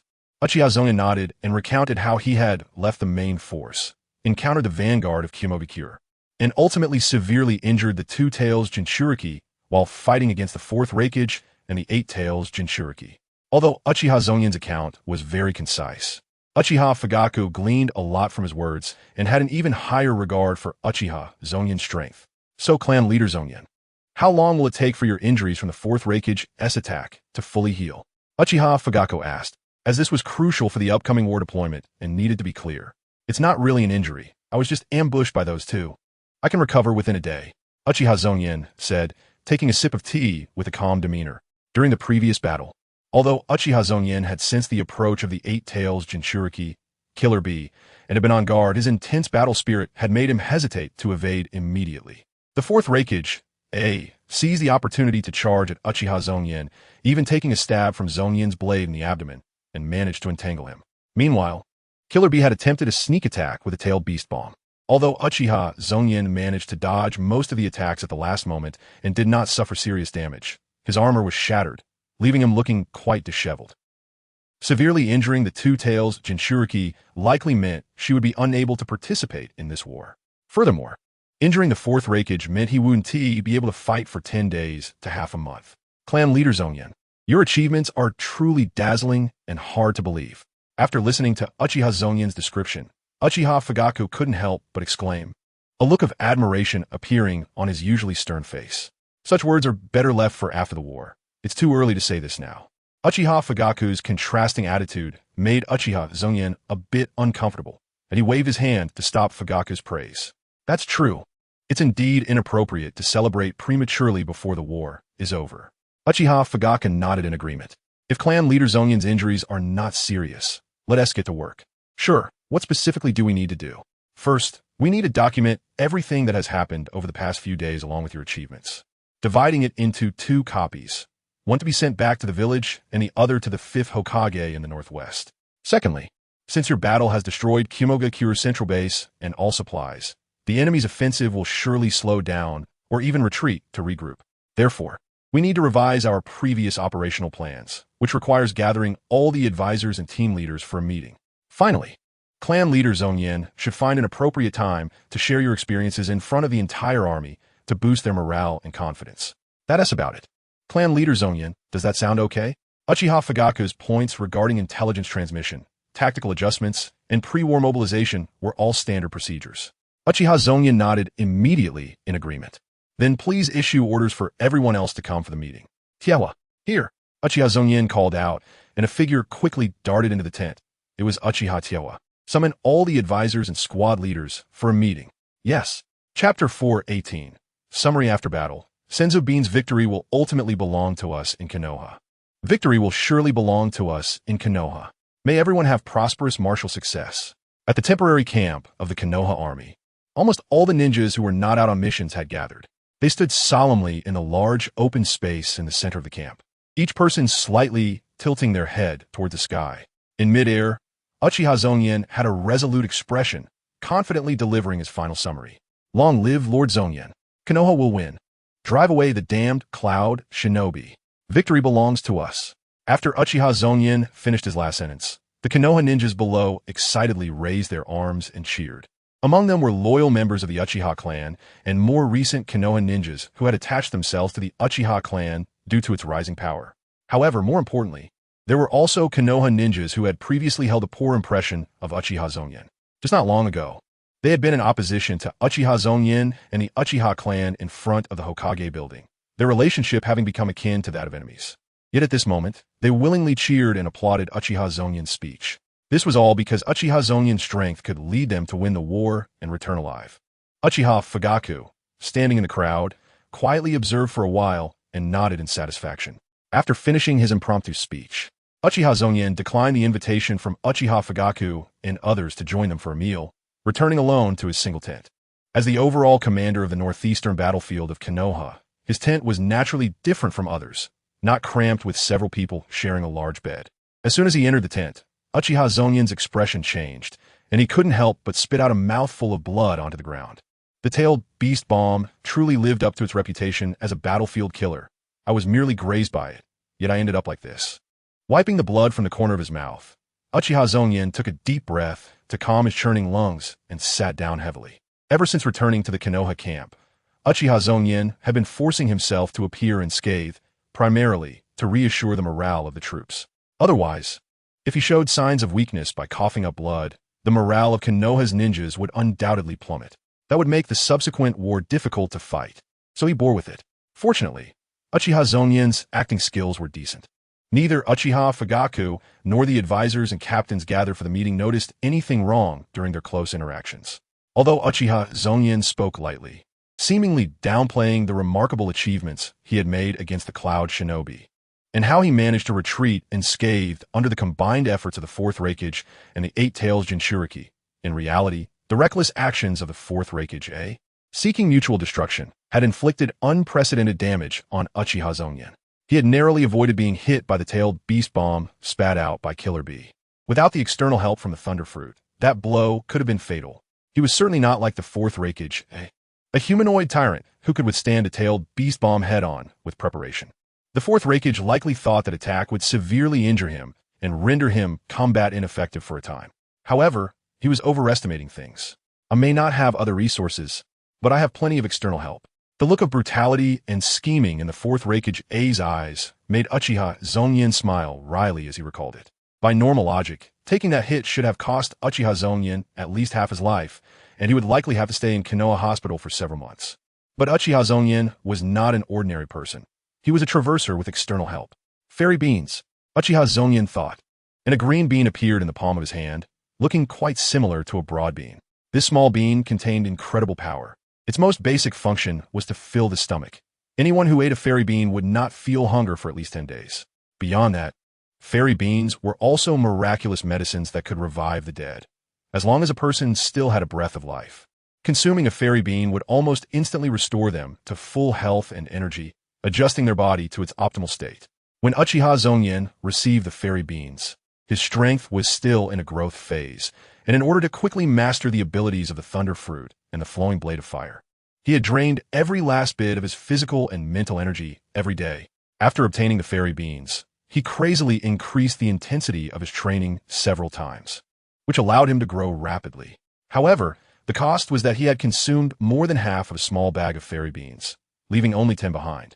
Uchiha Zongyan popped a fairy bean into his mouth, and almost instantly felt a warm energy fill his entire being, not only completely healing the internal injuries he had just sustained, but also replenishing his consumed physical and mental energy. No matter how many times he ate them, each time felt miraculous. Uchiha Zongyan closed his eyes, sensing the changes in his body, and couldn't help but click his tongue in amazement. After eating this one, there are still 9 left, which means I have 9 lives left. Doesn't that make me like a 9-live cat demon? He called over a Uchiha clansman to bring hot water, and after taking off his damaged armor and clothes and washing up, Uchiha Zongyan changed into a brand new outfit. He didn't have any spare armor and had to leave it for the clansman to repair. Please tell Elder Fugaku that unless there's something important, do not let anyone disturb me. No one is allowed to enter this tent until at least noon tomorrow. Yes, clan leader. The Uchiha clansman left with Uchiha Zongyan's orders. Uchiha Zongyan sat cross-legged on the carpet, beginning to review the details of the battle he had just fought. Indeed, only by fighting against opponents of the same level could one absorb enough nutrients. Uchiha Zongyan carefully felt the aftershocks of the battle and was delighted to discover that after this fight, it seemed there was still room for improvement in his strength. Based on the recent battle, my strength is very close to that of the 4th Reikage, and our fighting styles are quite similar. Both are very fast and prefer close combat using physical techniques. The difference is that due to the ability of the Thunder Fruit, my speed is slightly faster than his. While he has the Lightning Release Chakra mode and the strongest Lightning Release armor, which gives him much stronger defense than me. This led to a situation where neither of us could overcome the other during the battle. His attacks couldn't hit me, and my attacks struggled to break through his defense, making the battle almost a war of attrition. This was probably why the 4th Reikage ultimately chose to sell out a flaw to let me stab him, as he had no other way to harm me. Uchiha Zongyan summarized the gains and losses from the battle and identified the differences between himself and the 4th Reikage. Thinking of this, Uchiha Zongyan frowned. Although I almost achieved a complete victory in this battle thanks to the existence of fairy beans, next time I face the 4th Reikage, I still won't be able to break through his defenses. Once I get held up by the 4th Reikage, the 8 Tails Jinchuriki Killer Bee will have to be dealt with by Uchiha Fugaku, as only Uchiha Fugaku with his Mangeki Sharingan can withstand the tail beast. However, ever since Uchiha Fugaku became clan leader, he has neglected combat, and his strength can only reach about 60%. Fighting against Killer Bee could likely put him at a disadvantage. If both of our strongest combat powers are held up, then Konoha, with its inferior numbers, will have little chance of victory. Uchiha Zongyan thought about this and felt a bit troubled. After all, according to his own feelings, Uchiha Fugaku's hard strength was still slightly weaker than the 8 Tails Jinchuriki Killer Bee. It was just that, because of the Mangeki Sharingan, he might be able to restrain Killer Bee somewhat. However, from the original work, when Uchiha Sasuke's Hawk team was hunting the 8 Tails Killer Bee, there was no strong counter effect of the Mangeki Sharingan against tailed beasts. If Uchiha Fugaku and Killer Bee's battle were to turn unfavorable, then this war would indeed become difficult to win. So ultimately, I must rely on myself to break the deadlock. I need to think of a way to eliminate the 4th Reikage before Uchiha Fugaku is defeated or the Konoha ninjas collapse. Only then will there be a chance to win the war. Upon careful consideration, my current combat power is mainly composed of 3 parts: the Thunder Fruit from the One Piece world, the Zanpakuto Rin Raka from the Bleach world, and Ninjutsu and Sharingan from this world.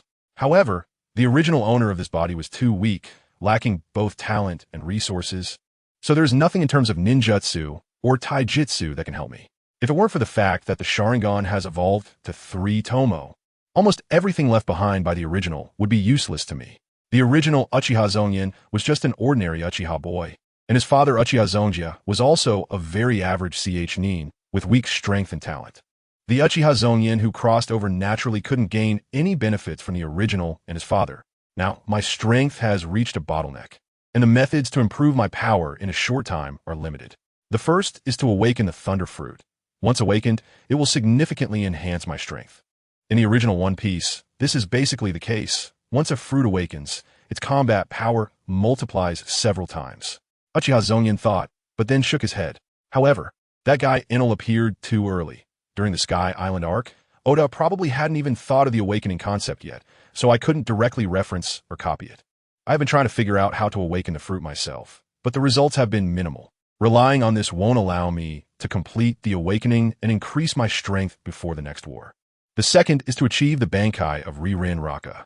Once I can achieve Bankai, my combat power would likely approach the ceiling of this world, making me almost guaranteed to reach the 6 paths level. At that point, why even fight a war? I could just directly bring about a conclusion. I also know the awakening phrase for Ririn Raka's Bankai, but it is completely useless. I can't communicate with Ririn Raka at all, let alone use Bankai. Thinking of the original Bleach, where Captain Yamamoto uses Ririn Raka in Bankai, Uchiha Zongyan can't help but drool. With that kind of power, I could directly cut down the sealed Kagaya Otsutsuki on the moon, and this world would directly enter its conclusion. Subsequent things like Kinshiki and Momoshiki would be irrelevant to this world. But this is just a thought. Uchiha Zongyan has had Ririn Raka for such a long time and has tried countless times to communicate with it, but has received no response at all. He even wonders if the little frog did something to Ririn Raka after stealing it back. The third option is quite simple. If I can evolve into the Manjiki Sharingan in a short time, it wouldn't matter what accompanying ocular techniques it has. Just relying on the Susanoo that comes with the Manjiki Sharingan, I would be confident in defeating the 4th Reikage. However, although I absorbed the essence of Amaterasu and Tobarama Senju through Ririn Raka, which allowed me to evolve into 3 Tomo, it seems that I'm still quite a distance away from the Manjiki. After thinking for a long time, Uchiha Zongyan went through his strength and paths for improvement, but he couldn't think of a suitable method. After all, Uchiha Zongyan's current strength has already reached a very high level. He has killed Uchiha Itachi, defeated Uchiha Fugaku and Sarutobi Hisashi. He fought to a draw with Jiraiya and was evenly matched against the 4th Reikage. He even managed to escape unscathed from an ambush by the 8 Tails Jinch Riki Killer Bee. Uchiha Zongyan's strength has reached a ceiling level in the current ninja world. The only one stronger than him is the super strong 6 Paths Pain. The others are either still buried underground, sealed on the moon, or still struggling to level up slowly. At this point, for Uchiha Zongyan to think of rapidly improving his strength in a short time is countless times more difficult than before. Sigh. After thinking for a long time, he still couldn't come up with a good method. It seems he will have to pin his hopes on the little frog again, hoping that it can bring him something good. Uchiha Zongyan sighed dejectedly, unsure of how to improve his strength. But when he thought of the little frog and the travel souvenirs, Uchiha Zongyan suddenly remembered that he was about to receive a big gift from the heavens. That little empress, Boa Hancock, who is still practicing shadow clone technique and transformation technique at his home. That's right. The system said that as long as Boa Hancock was satisfied and went back, she could reward me with one of her peak abilities. The Peak Empress. All 3 types of Haki: Conqueror's Haki, Armament Haki, and Observation Haki. She also has the Sweet Fruit ability and good physical skills. As long as she doesn't give me Conqueror's Haki and Sweet Fruit, anything else can enhance my strength. Uchiha Zongyan's face lit up with excitement. But then he showed a worried expression. He wondered if the abilities he already had would be given to him again, and if they would stack with any future buffs. Moreover, I have already eaten the Thunder Fruit. Wouldn't it be a loss if I were to receive the Sweet Fruit? Please don't give me those too. Autumn Pear Syrup. Chapter 219. Boa Hancock about to leave Konoha Village, Uchiha clan territory.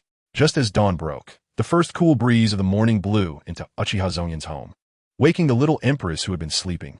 Ever since she was inexplicably brought to this world by the little frog, she had been living in this large house owned by Uchiha Zongyan. Generally, a young girl living alone in such a big house might feel a bit scared. However, the little empress had spent over a year in the Celestial Dragon's prison and had long since become accustomed to a deeper and more terrifying environment. Good morning, Lord God. I wish you victory in every battle, emerging unscathed from the war.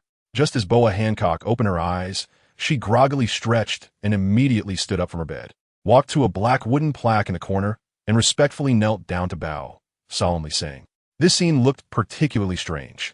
A girl kneeling and praying devoutly in front of a wooden plaque standing in the corner of the wall.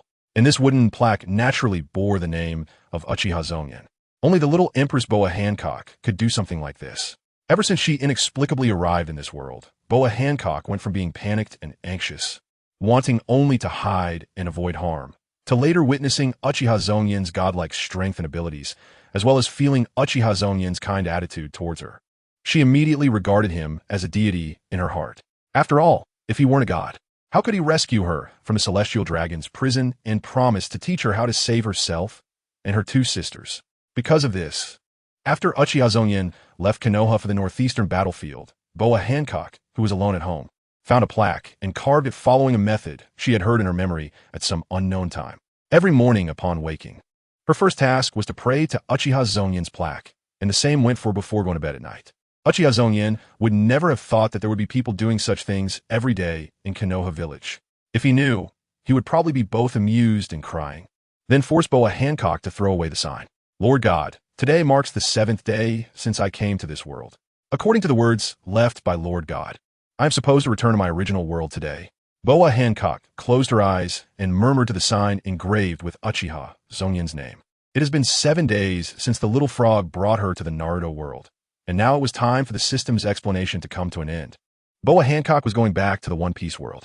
Uchiha Zongyan had told her about this before leaving and had made the necessary arrangements. So Boa Hancock was not panicking about leaving. She only felt a wave of reluctance and fear in her heart. The reluctance was because she had felt warmth and kindness in this world for the first time in a long while, whether it was from Uchiha Zongyan, Uchiha Rokuka, or the 3 kids, Naruto, Uzumaki, and Sasuke Uchiha. The fear was because she was about to return to that terrifying hell that had imprisoned her for more than a year. The ninjutsu that Lord God taught me, I have been diligently learning and practicing every day. Last night, Naruto and Sasuke said I had basically mastered it, but I was still very afraid that once I returned to that world, I would forget this memory and the ninjutsu I had learned. I was even afraid that when I opened my eyes again, I would find that all of this was just a dream, and I would still be that pitiful and sad slave, destined to be enslaved and abused by the celestial dragons for life. Ultimately cruelly killed by the celestial dragons who looked down on me. At this point, Boa Hancock's small body trembled slightly. I don't know how long it has been, but Boa Hancock sniffed and revealed a shy smile. I'm really sorry. I actually showed this kind of appearance in front of Lord God. It must look very bad. I hope Lord God won't mind. It won't happen again next time. Saying this, Boa Hancock clasped her hands together in front of her and deeply bowed her head. May Lord God bless me. The girl's sincere prayer would naturally receive no response. After all, the object of her prayer was still in the camp at the border of the land of fire, praying to her system daddy. But this did not stop Boa Hancock from feeling uplifted. After her prayer, she even looked a bit more confident. Sister Hancock, are you awake? At that moment, a clear voice came from outside the room. It was Uchiha Rokuka. Ever since she met Boa Hancock, Uchiha Rokuka had reduced her playtime with her little friends and spent more time accompanying Boa Hancock. For some reason, Uchiha Rokuka just felt that Boa Hancock was more likable, so she was more willing to stick around her. This was probably the allure of looks. Children are always the simplest and most straightforward. If you look good, I like you. If you don't, I'll cry when I see you.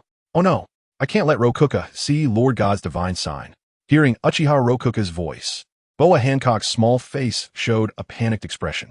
She quickly found a piece of black cloth to wrap the wooden sign tightly and then placed it under her pillow. I don't know how the little empress who just prayed so sincerely has become so disrespectful now. Bang bang. Sister Hancock, I'm coming in. Hurry up and get up. The door to the room was knocked on, and Uchiha Rokuka urged, but she did not rashly push the door open. Instead, she stood at the door and asked, I'll get up right away. Just wait for me a moment. Rokuka. Boa Hancock hurriedly replied, then tidied up her clothes and hair before stepping forward to open the door. As the door opened, a delicate little girl, like a doll, appeared in front of Boa Hancock with black hair and eyes, wearing a moon-white outfit, staring at Boa Hancock with wide, curious eyes. Sister Hancock, why did you get up so late today? Did you not sleep well last night? No, I just overslept a bit. Oh, then Sister Hancock must not have had breakfast, right? No, I haven't washed up yet. Uchiha Rokuka's small face broke into a bright smile, showing 2 rows of small white teeth. Then Sister Hancock, hurry up and wash up. Mom asked me to invite Sister Hancock to breakfast. She said to send you off. What does send off mean? Send off? Yeah, today is the day I'm going back. Even Lord God's mother knows that I am leaving. Boa Hancock thought for a moment. She had not yet met Uchiha Zongyan's parents. Feeling somewhat nervous and flustered, she waved her hand. Never mind. I'll just eat a little. I don't want to trouble you. It's not a trouble. Mom made a lot of delicious food this morning. If Sister Hancock doesn't tea come, we want tea be able to finish it. Also, Sister Hancock still hasn't told me what send-off means. Boa Hancock looked at Uchiha Rokuka's innocent little face and sighed slightly, explaining, "Send-off means that when a friend is going far away, we express our feelings." This statement fell into Uchiha Rokuka's ears like a bolt from the blue. Sister Hancock is leaving. I don't want you to go. Chapter 220, Send-Off Gifts, and Departure in the Home of Uchiha Zongyan's parents. Uchiha Zongyan held a newspaper published by the Konoha Guard Department in his hands while sitting at the head of the dining table, casually eating breakfast, his mind completely on the news in the newspaper. The so-called newspaper was naturally issued at the suggestion of Uchiha Zongyan, because Uchiha Zongyan had discovered that Konoha Ninja Village lacked channels for information disclosure and sharing. The functions and authority of the Konoha Guard Department were very suitable for compiling and issuing newspapers. So after the reform of the Konoha Guard Department and the introduction of ninjas from other clans, this newspaper was established. The newspaper was still in its early stages, with most of the content being descriptions of cases handled by the Konoha Guard Department, also indirectly informing Konoha residents of the legitimacy and fairness of their law enforcement. In addition, it would occasionally publish major news, such as the intelligence about Konoha's two teams dealing with the armies of the Land of Lightning and the Land of Earth published in today's newspaper. Naturally, the information about Uchiha Zongyan severely injuring the two-tailed Jinchuriki of the Cloud Village, the fourth Reikage, and destroying vital camps and supplies was also published in this newspaper. After all, this was not classified information, and it was such a morale-boosting achievement. Konoha naturally wanted to promote it widely, almost wanting all Konoha residents to know about the victory on the front lines. This kid Zongyan, really impressive. That the Reikage, the shadow of a village, was actually injured by him. Truly worthy of being my son. Uchiha Zongyan, a mere chunin, naturally did not have a high level of insight, so he was not very clear about the significance of the two-tailed Jinchuriki and the eight-tailed Jinchuriki mentioned in the newspaper. He didn't even know the impact of the destruction of important camps and supplies on the entire strategy of the Cloud Village. His eyes were only on the fourth Reikage. However, this was indeed Zongyan's most dazzling achievement. Not everyone could injure a village's shadow. Do you not know your own weight? To have a son like Zongyan, we must have accumulated a few lifetimes of fortune. How can you be so proud of yourself and boast about it? That's ridiculous. His wife, who had already finished breakfast and was chatting with the two little girls, Boa Hancock and Uchiha Rokuka, raised her head upon hearing this and gave her husband an annoyed look. Did Brother Zongyan do something? Why are you saying that all of a sudden? Did Lord God win the war? Almost simultaneously, after hearing Uchiha Zongsuk's words, Boa Hancock and Uchiha Rika immediately raised their heads and asked, "I already told you not to call him Lord God. Zongyan is outstanding, but he is just an ordinary person." Their mother helplessly rubbed her forehead. She had corrected Boa Hancock several times, but it was of no use. As a mother, hearing a little girl call her son Lord God made her feel very complicated. It's a good thing. Uchiha Zongsuk, ignoring his wife's eye roll, explained with a smile to the two little girls. Zongyan heavily injured the two-tailed Jinchuriki and the fourth Reikage of the Cloud Village on the front lines, and he destroyed their camp and supplies, making a great contribution. I think this war might be won soon. Don't say that. Their mother suddenly felt a presence of toxic milk rapidly approaching and immediately scolded. I was just saying, Zongyan indeed made a great contribution. So don't say we've already won it this time. It will bring bad luck. You're so naggy. How can you believe such things? The couple started bickering at the dining table, and the two little girls wisely chose not to get involved. After exchanging glances, they both sped up their eating and quickly finished their breakfast. "I'm done. Thank you for the meal. I'm full." After leaving a sentence each, Uchiha Rika led the way out, and Boa Hancock bowed to thank Uchiha Zongsuk's mother before following her out. The two girls arrived in the yard and immediately began to enthusiastically discuss the information they just received. Brother Zongyan won. That's great. I hope he quickly drives those bad guys from the Cloud Village back and comes home, right? I want to write to him and ask him to bring me some fun and delicious gifts. Uchiha Rika smiled happily, dreaming about what gifts her brother would bring when he returned. Lord God, it would be great if he could return safely after the war. Boa Hancock said seriously, offering her blessings. Rika, Hancock, are you two inside? Suddenly, a loud voice came from outside, very familiar. Idiot, don't shout so loudly early in the morning. You'll disturb others' rest. Hey, it's already time to get up. Who is still resting? You're just looking for trouble. So stupid. Ninjas don't have a regular work schedule. Many of them return home late at night or even in the early morning after finishing their missions. They can't sleep as long as you, who has nothing to do. Outside, the two little boys began their habitual argument. Ah, it's Brother Naruto and Brother Sasuke. We're here. Come in quickly.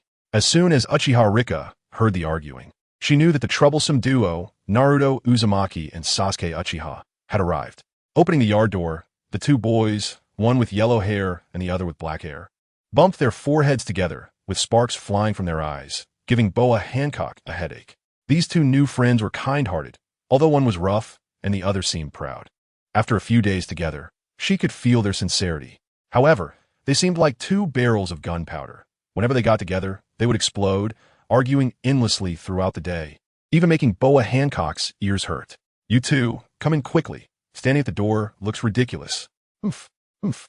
Upon hearing Boa Hancock's call, Naruto Uzumaki and Sasuke Uchiha simultaneously snorted coldly, turning their heads away stubbornly, stepping forward to enter the yard. But the next moment, both wanted to be the first to enter, bumping their shoulders together on one side and squeezing against the doorframe on the other, preventing either from getting in. Get out of the way, Sasuke. I want to go in first. Idiot, you're blocking my way. Hurry up and move. After arguing for a long time, Boa Hancock finally couldn't take it anymore, turning to leave with Uchiha Rika, which temporarily made the duo stop their quarrel. So, what do you want to talk to me about since you've come all the way here? Boa Hancock asked helplessly. We went to Brother Zongyan's house earlier, but when we knocked, we found you weren't there, so we came here. Naruto Uzumaki said with a silly smile, rubbing his hair with his left hand while holding a bag in his right. Oomph, don't pay attention to this idiot. I heard you're leaving Konoha today to go back to your hometown, right? Uchiha Rika immediately pouted, her big eyes staring intently at Boa Hancock. She had been very sad when she learned this news in the morning and had tried hard to persuade Boa Hancock to stay. But whether Boa Hancock could stay was not up to her, and she also had the mission of saving her two sisters. How could she possibly stay here?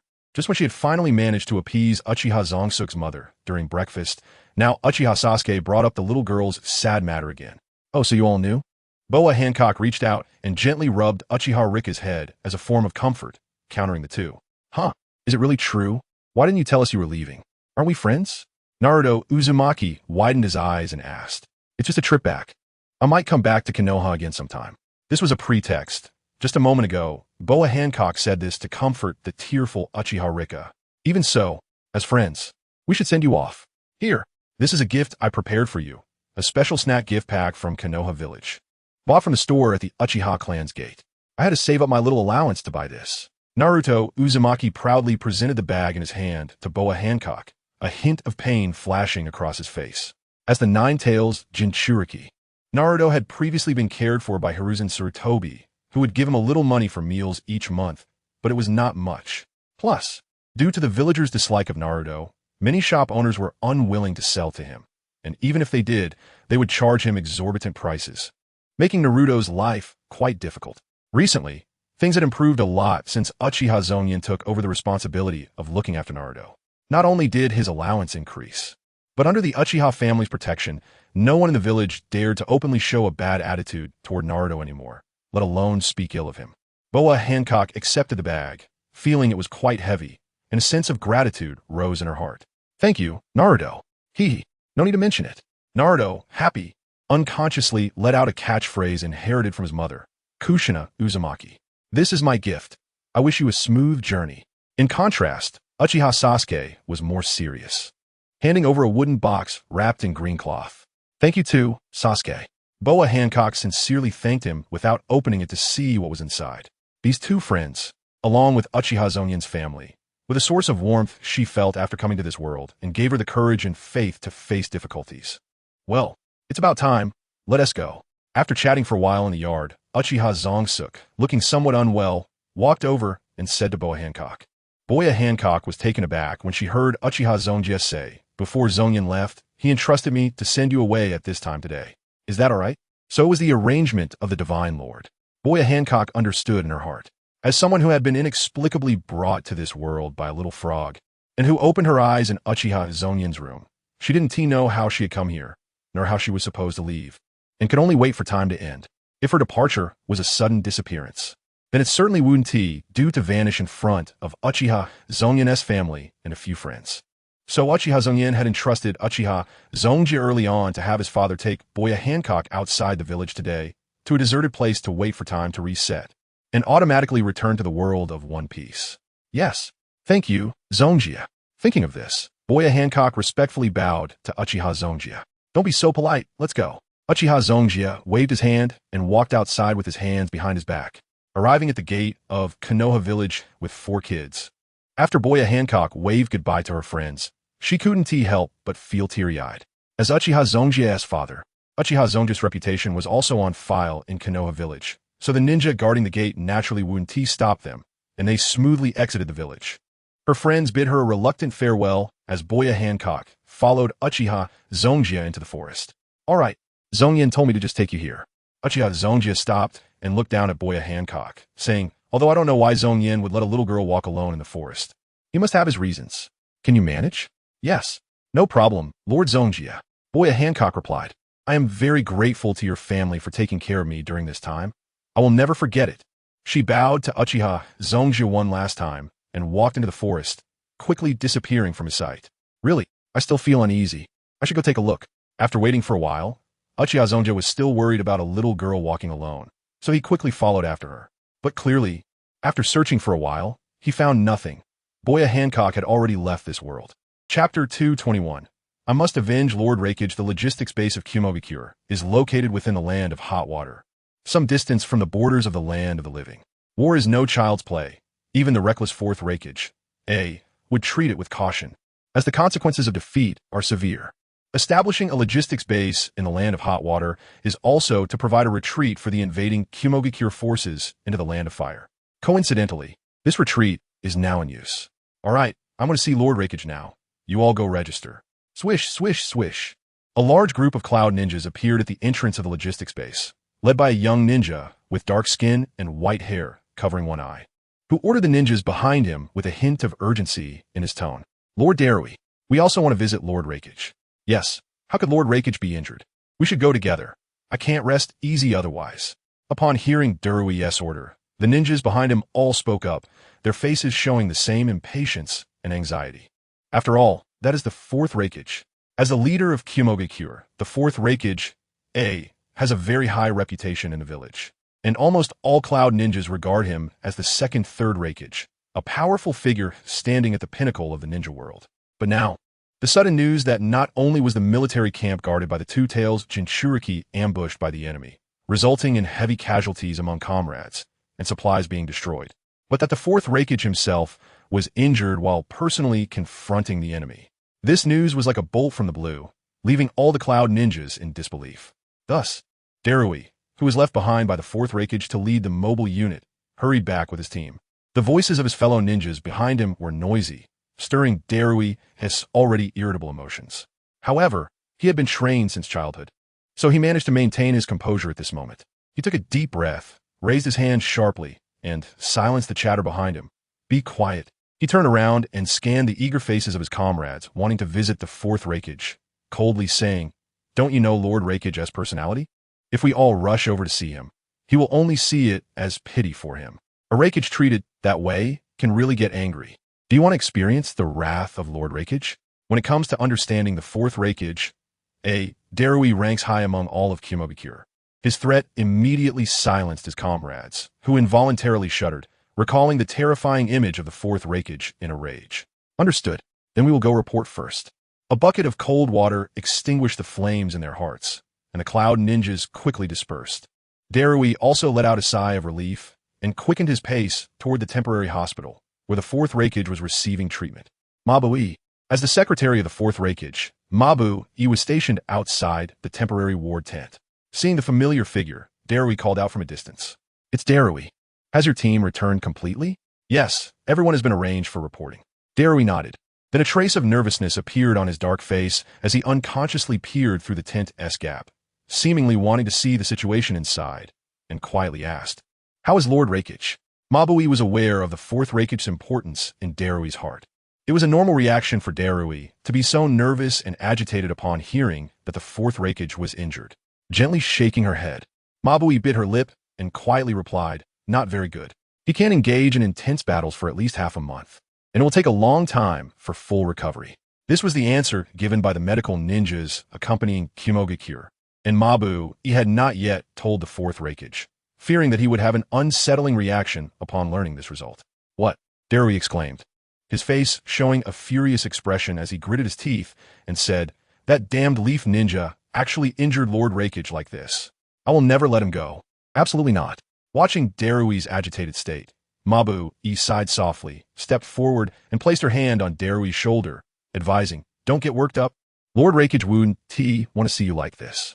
That leaf ninja is incredibly strong, far beyond what you and I can reach. Don't let anger cloud your judgment. Lord Rakage has very high expectations of you." In fact, Darui also held a prominent position in Kumobikure. As the sole inheritor of the unique black lightning of the third Rakage, and a genius boy with the bloodline limit storm release, Darui had always been valued and trained by the fourth Rakage, serving as his right-hand man. In the original story, Darui eventually taking over as the fifth Rakage had been determined long ago. He is still very young, and there is still a large part of his potential waiting to be tapped. He cannot make an irretrievable move out of momentary impulse, as that would undoubtedly be a major loss for Yunin village. I understand, I get your point.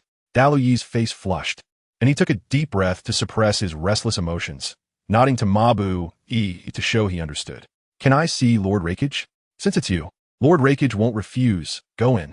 Mabu-e looked at Dalui, who had quickly adjusted his emotions, with appreciation, then stepped aside to let him through the tent door. "Bastard, shouldn't you be focusing on your work at a time like this? Why are you here?" In the makeshift hospital, the fourth Rakage AI lay on the bed, propped up against the headboard. He was still wearing that signature open chest cloak, but his waist and abdomen were wrapped in thick bandages, clearly indicating where he was injured. Bored and irritated, the fourth Rakage immediately scolded Dalu-e as soon as he saw him enter, his temper unchanged from before. "Report to Lord Rakage. The mobile unit has all returned to the camp and is now reporting for records. I currently have no other tasks at hand. Don't you find something to do if you have no work? With war looming, can you still live leisurely?" The fourth Rakage AI coldly responded to Daluyi's explanation with a snort. What do you mean? Rather than wasting time here, shouldn't you hurry to do something meaningful? The Land of Water has already agreed to prepare supplies for us again. These supplies need to be transported from nearby, and you should take the mobile unit to guard the transport and be on guard against those from Konoha. Do you understand? The strong-willed fourth Rakage AI absolutely did not want his subordinates to see his weak side. Therefore, he chose to firmly refuse Daluyi's obvious concern and immediately wanted to chase him out. Dalu-e, accustomed to the way his Rakage spoke, obediently nodded, but he did not immediately turn to leave and follow the fourth Rakage's orders. Instead, his eyes remained fixed on the bandaged waist and abdomen of the fourth Rakage. "Lord Rakage, your injury. Do you not understand what I'm saying, or what?" The fourth Rakage was already quite impatient with the bandages, and his mood had thus become irritable. Dalu-e, at this moment, brought up the very topic that ignited the fourth Rakage AI's anger. He immediately glared at Dalu-e with a furious expression and shouted, "Get out of here quickly, or you'll feel my fists. Did you hear that, bastard?" As he spoke, the fourth Rakage AI extended his right hand to show Dalu-e his fist, which was as large as a sandbag, as if he were about to punch Dalu-e in the face at any moment. Yes, Dalu-e trembled all over, instantly recalling the fear of being dominated by the fourth Rakage, and instinctively turned to walk towards the door. But just as he reached the door and lifted the curtain, he suddenly turned back and said seriously to the fourth Rakage, "Lord Rakage, I will avenge you. I will not let that Konoha ninja go. I swear on my life. Get lost." The fourth Rakage AI threw a cup from the bedside at Dalu-e as a weapon, and the latter quickly escaped outside upon seeing this. Damn it, one after another, they're all troublesome bastards. After Dalu-e left, the fourth Rakage AI's expression suddenly turned a bit ugly. He covered the location of his wound with his hand, where blood was faintly seeping out. Chapter 222. I would rather die on the battlefield. The fourth Rakage AI had never suffered such torturous injuries. Even before he became Rakage, during the Third Shinobi World War, when he fought and killed powerful ninjas from various ninja villages, he had never left such pain on his body. After all, the ninja body technique of the Rakage lineage of Yunin village would provide strong physical enhancements to its users. To put another way, the third Rakage was a prime example. This legendary figure in the ninja world led troops to ambush Iwagakure during the Third Shinobi World War, but was met with an ambush from the third Tsuchika Jinoki, who was already aware of the plan, with tens of thousands of rock ninjas lying in wait. Faced with the army of rock ninjas, the third Rakage decisively ordered the Yunin army to retreat, staying behind alone to hold off tens of thousands of rock ninjas for 3 days and nights. And most terrifying part was that the third Raikage was ultimately killed only because his chakra and stamina were exhausted. The continuous attacks from tens of thousands of rock ninjas had not been able to break through his impregnable defense. Just thinking about it shows how terrifying that level of defense was. Although the fourth Raikage AI was slightly inferior to his father in terms of raw strength and had not inherited the unique black lightning of the third Raikage, he inherited the lightning chakra mode of the third Raikage, giving him unique defensive capabilities in the entire ninja world. Even if he couldn't achieve the record of standing against tens of thousands like his father, facing 7,000 or 8,000 wouldn't be a problem. However, unexpectedly, this time the fourth Raikage fell. In the battle against Uchiha Zongyan, the opponent's terrifying long sword not only broke through his defenses, but also left injuries on his body. And his speed completely surpassed him. Even though the injuries were light, they were already quite rare in the ninja world.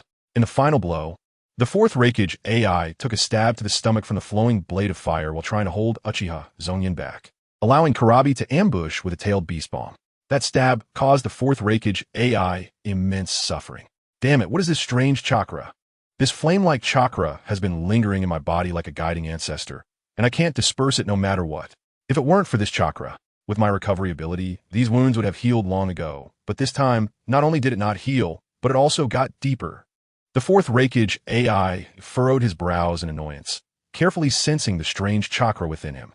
This chakra was, of course, caused by the flowing blade of fire.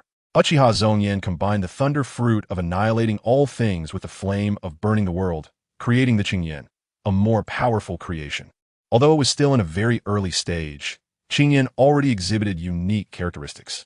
Much like the divine fire Amaterasu, once it touches the enemy's body, it will continue to burn endlessly, making it difficult to extinguish.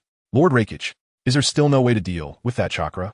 Just as the fourth Raikage was troubled, Mabuyi Yalkidin, as soon as she saw the fourth Raikage's expression and the look in his eyes directed at his wound, she understood his thoughts and immediately asked, it's just a minor injury. It will heal soon enough. Why are you worrying so much? Even facing his dedicated secretary Mabu, the fourth Raikage AI would not show a weak side and replied firmly, Lord Raikage, what I mean is, why don't you return to the village for a while? Although this is a logistics base, and there are many medical ninjas here, the medical equipment and supplies here cannot compare to those in the village. Your injuries need to be treated as soon as possible to better cope with the upcoming war, right? Mabu ignored the stubborn fourth Raikage AI and once again tried to persuade him. Shut up. Are you giving orders to me? The fourth Raikage AI instinctively glared, and a powerful and dangerous aura immediately erupted. But Mabu was already used to this situation. Her eyes even turned red. Lord Raikage, Igaway has already told me that your wounds will take at least half a month to heal, and it will take a long time for proper recovery. Otherwise, there will be serious after effects. The front line is definitely not a place for recuperation. If you stay on the front line, your injuries will never heal. So please, I beg you, go back to the village. With the transportation technique, if there's an emergency, you can be brought back immediately, right? Although the Cloud Village has a militaristic tone, the sense of community among the villagers is very strong. From the composition of the Akatsuki members, it can be seen that only the Land of Lightning has no S-rank rogue ninja absorbed into the organization among the 5 great ninja villages. This shows that the Cloud Village is indeed very united. Whether it's Mabu, Darui, or the 2 Jinchuriki, the Woodman and Killer Bee, they all respect and trust the fourth Raikage very much, and after he was injured, they were all very concerned and agitated. Mabuyi's eyes were red as she pleaded for her Raikage to return to the village to recover.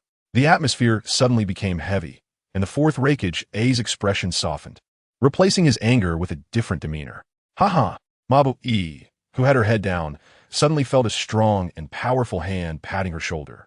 When she looked up, she saw the fourth Raikage rarely showing a smile.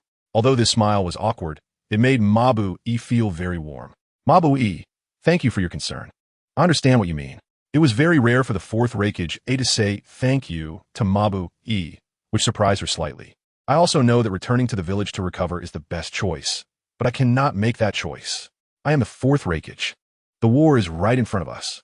As the leader, my only outcome is to either lead the village to victory or die on the battlefield until the last moment. There is absolutely no option to return to the village and wait. The fourth Raikage A's eyes momentarily lost focus as he recalled the appearance of his father. The third Raikage, Mabu-e, you must understand the importance of this war better than I do. Since the defeat in the Third Shinobi World War, the situation in the village has become increasingly dire. The daimyo is troubled by the continuous expansion of our army and the rising military expenses. And this has even caused rifts between us, making it increasingly difficult to secure military funding. Konoha, as the victor of the Third War, has attracted more people to publish missions there, a significant number of whom originally came from our Cloud Village. The daimyo's funds are dwindling, and the money we can earn is also decreasing, making it increasingly difficult to sell the village's resources. If this continues, our Cloud Village will only face chronic decline. I cannot accept this. I cannot watch the Cloud Village walk down this path step by step. At this point, the fourth Raikage's voice rose sharply, and he looked intently at Mabu-e, the light in his eyes making her tremble. So I seized the opportunity of Konoha's internal strife to instigate war. I must instigate this war. Only by biting off a piece of flesh from Konoha can we Cloud Village survive and even thrive. And to win this war as the Raikage, cannot retreat. I can only keep moving forward. If the village wins, I win. If the village loses, what difference is there between me and the dead? So even if I die on the battlefield tomorrow, that is the only outcome I can choose. Do you understand what I mean, Mabu-e? Chapter 223. The reasons for waging war. Mabu-e fell into silence. Her beautiful face was clouded, her lips tightly biting down, and her eyes revealed a hint of guilt and unwillingness. She understood the fourth Raikage's words and fully grasped their meaning. In this war that concerns the future fate of the Cloud Village, the fourth Raikage must be the man standing at the forefront. Therefore, he cannot and will not return to the Cloud Village to recuperate at this time, even though that seems to be the best choice. There are several reasons for this. First, this is just a few years after the end of the Third Shinobi World War, and the entire ninja world has not yet fully recovered from the pains of war. Whether it be the leading 5 great nations or the small ninja villages involved in the war. After the Third Shinobi World War, which was like a meat grinder, even in a warlike village like the Cloud Village, many people are fearful and resistant to new wars due to the suffering caused by the previous conflicts. This invasion of Konoha to instigate war was entirely pushed forward forcefully by the fourth Raikage, using his own prestige. Among the Cloud ninjas below, a significant portion does not understand the fourth Raikage's actions and even privately complains about the war and the seemingly impulsive fourth Raikage. This is also why, despite nearly 20,000 registered ninjas in the Cloud Village, only a 7,000 strong army was mobilized for this war. The remaining people have low morale and would become an unstable factor on the battlefield. Therefore, at this moment, if the fourth Raikage figure leaves the battlefield, who can take his place to ensure the morale of the Cloud ninjas? Who can respond to Konoha's attacks? Mabu-e believes she does not have that ability, and others like Killer Bee and Darui do not either.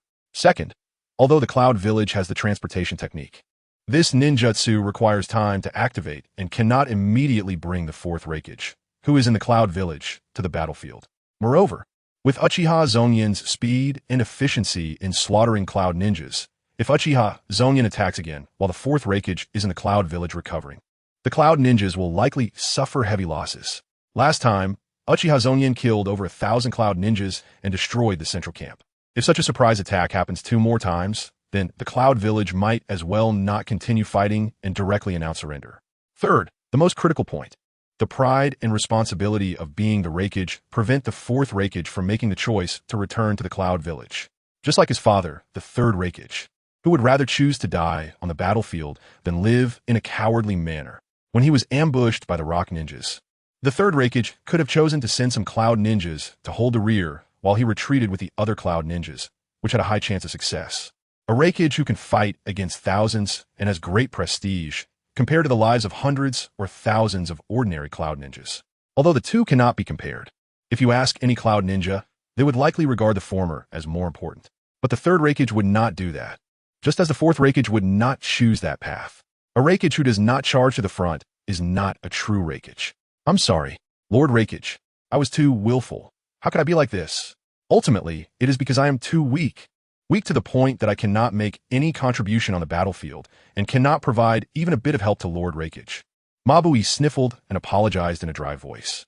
At this moment, her heart was filled with self-reproach and regret. If only she could be stronger, more useful, then there would be no need for Lord Raikage to risk his injured body. But she, whose talent cannot be considered particularly good, knows that her life's limit is just being a jounin. She cannot squeeze into the realm of top-tier powerhouses like the Fourth Reikage and Uchiha Zongyan. Naturally, she cannot help the Fourth Reikage withstand Uchiha Zongyan. This is what you call willfulness. The Fourth Reikage, smiled gently, then straightened his face and reprimanded Mabui. Everyone in a village has different roles. You, being such a clever guy, can do much more than me, who only knows how to use my fists, and your importance to the village is even greater. If everyone in the village were like me, getting angry and smashing tables when something happens, and rushing into fight whenever they see an enemy, would this village still be able to exist? The Fourth Reikage rarely affirms Mabui's abilities and value, and after saying this, Mabui couldn't help but look up, her face showing a hint of shock. What my brother said is correct. Mabui, it is precisely because there are clever people like you that the village can operate smoothly. And because of this, people like us can have enough time and energy to hone our skills and improve our strength. These two aspects must complement each other, right? At some point, the Eight-Tails Jinchuriki, Killer Bee, quietly walked in. He patted Mabui on the shoulder from behind, startling the female ninja slightly. Lord Killer Bee, you're here. Upon seeing that it was Killer Bee, Mabui quickly greeted him. Don't think too much. The value of a ninja lies in what they die for. Just like the previous Reikages, they all fought and died to protect the village and its villagers. This is the responsibility and duty bestowed upon them by the position of Reikage, and it is also the moment when their lives shine the brightest. I believe my brother feels the same way. He is also a Reikage, Killer Bee said, his small eyes behind the sunglasses shining brightly as he looked directly at the Fourth Reikage. All right, let's not talk about this anymore. The Fourth Reikage felt a bit awkward under Killer Bee's gaze and hurriedly changed the subject. What about the daimyo of the Land of Water? After the Uchiha Zongyan destroyed the central army camp, the war supplies accumulated by Kumogakure were reduced by more than half. The remaining supplies are simply insufficient to support a large-scale, long-term war for 7,000 troops.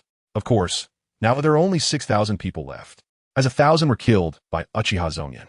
But 6,000 is still not enough. Therefore, after the Fourth Reikage, it led the Kumogakure army back to the Land of Water. The first thing he did was send Killer Bee to the capital of the Land of Water to demand supplies from the daimyo.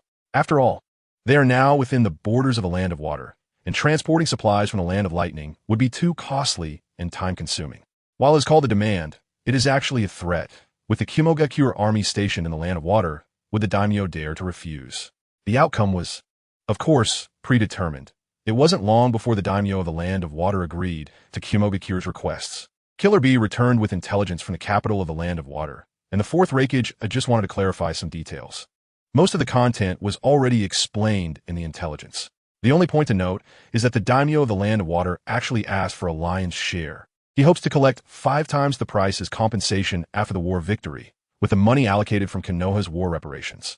Killer Bee grinned, his 2 rows of white teeth strikingly noticeable. However, when it came to the daimyo of the Land of Water, Killer Bee's tone was somewhat off, as if mocking the daimyo's foolishness. A clueless idiot. The Fourth Reikage's reaction was more direct. He snorted coldly with a grim tone.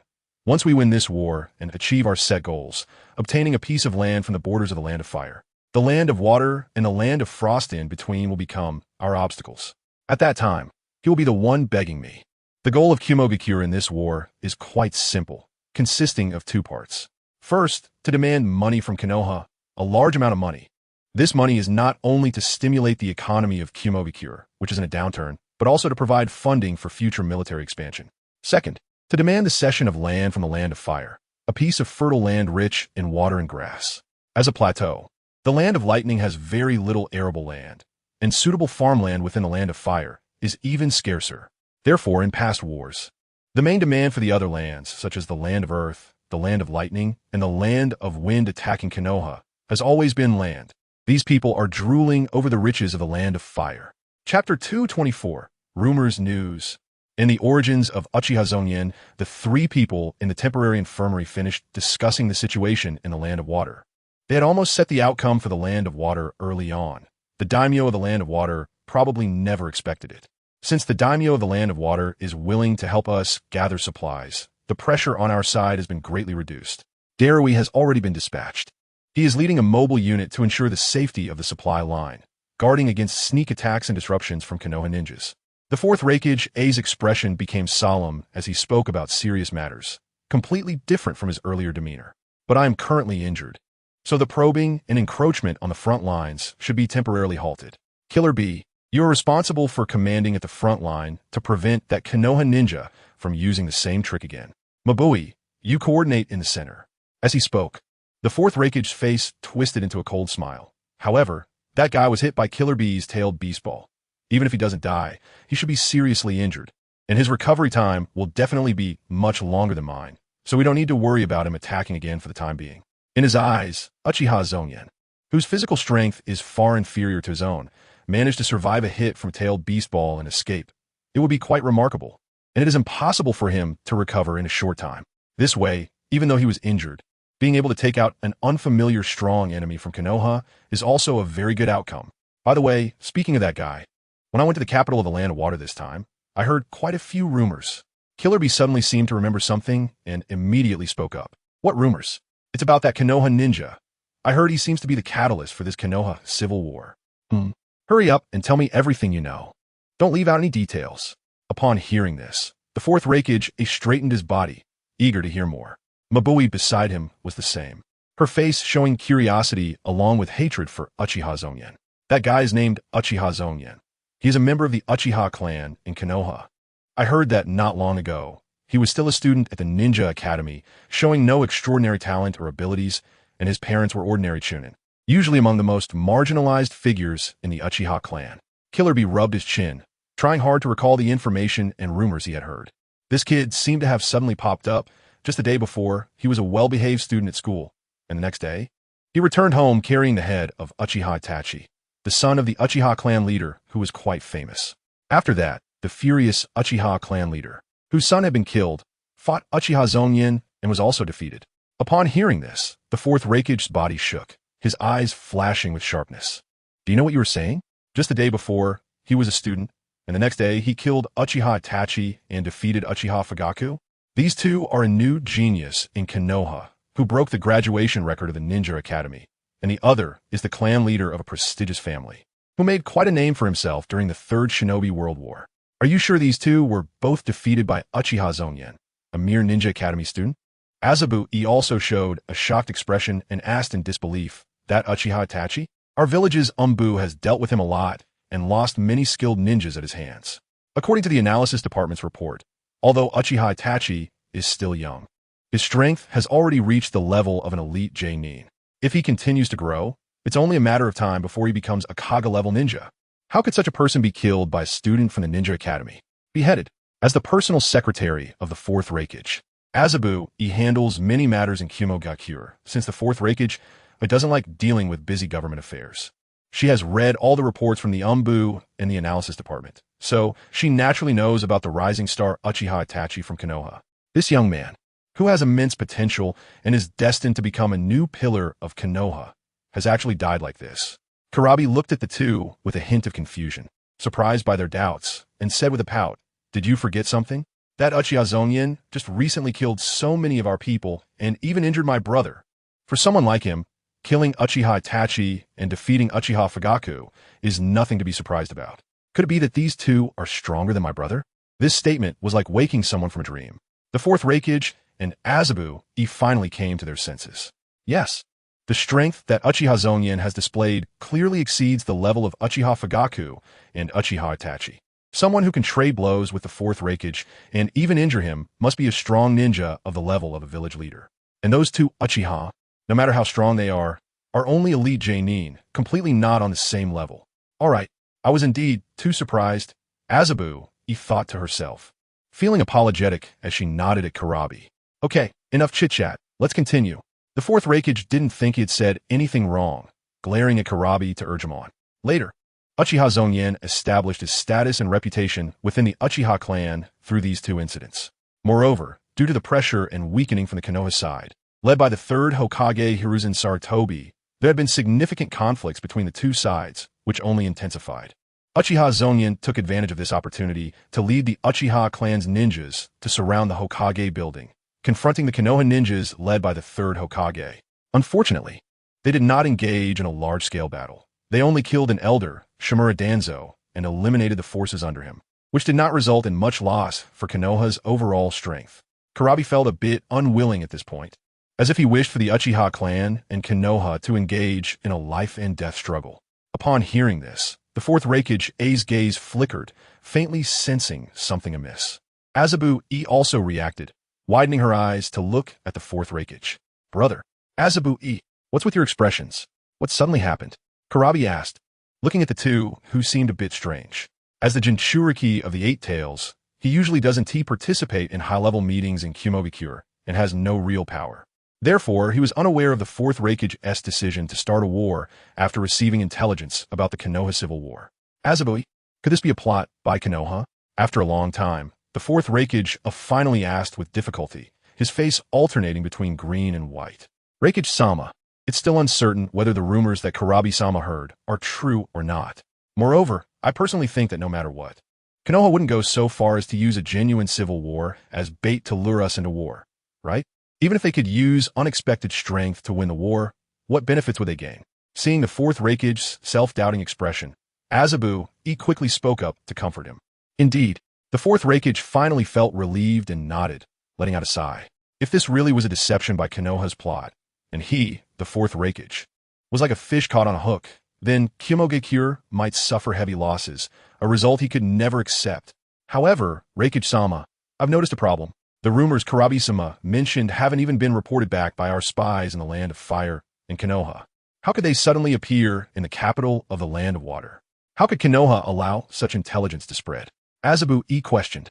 "What do you mean? If it were fabricated rumors, they wouldn't be this detailed. There must be someone behind the scenes stirring things up." Chapter 225, The Instigator Behind the Scenes. Uchiha Obito's thorn in the eye. The reason why the Eight Tails Jinchuriki Kurabi could hear about Uchiha Zongyan in the remote capital of the Land of Water, where news was tightly sealed within Konoha, was certainly because someone was pushing behind the scenes. This matter originated from the Akatsuki organization. In the original work, the Akatsuki organization first appeared during the Shippuden arc, beginning with Deidara and Sasori's surprise attack on the Sand Village in the Land of Wind, capturing the one-tailed Jinchuriki, Gara, revealing Akatsuki's goal to collect tailed beasts. However, this was not the first time the Akatsuki organization had appeared in the ninja world. Long ago, the Akatsuki organization was already born in the Land of Rain, but back then, the Akatsuki was completely different from what it is now. One of the legendary Sannin, Jiraiya, accidentally discovered 3 poor children in the Land of Rain during the Third Shinobi World War. He seemed to be pulled by the ropes of fate and took these 3 as his disciples. Later, as the 3 disciples grew up and felt the cruelty and brutality of war, they resolved to seek peace with their own strength. Thus, Yahiko, Konan, and Nagato founded the Akatsuki organization in the Land of Rain, gathering a group of like-minded companions who aspired for peace. However, the good times didn't last long. The increasingly declining Land of Rain during the Third Shinobi World War could not accommodate this emerging organization, and Hanzo of the Salamander, who had fallen from a revered figure to a paranoid and tyrannical old man, could not tolerate them either. Coupled with a troublemaker named Shimura Danzo, constantly stirring the pot, Hanzo decided to eliminate them. Using peace talks as bait, Hanzo invited members of the Akatsuki organization to discuss peace. Yahiko gladly brought his companions along, but unexpectedly, Hanzo kidnapped Konan, forcing Yahiko to commit suicide.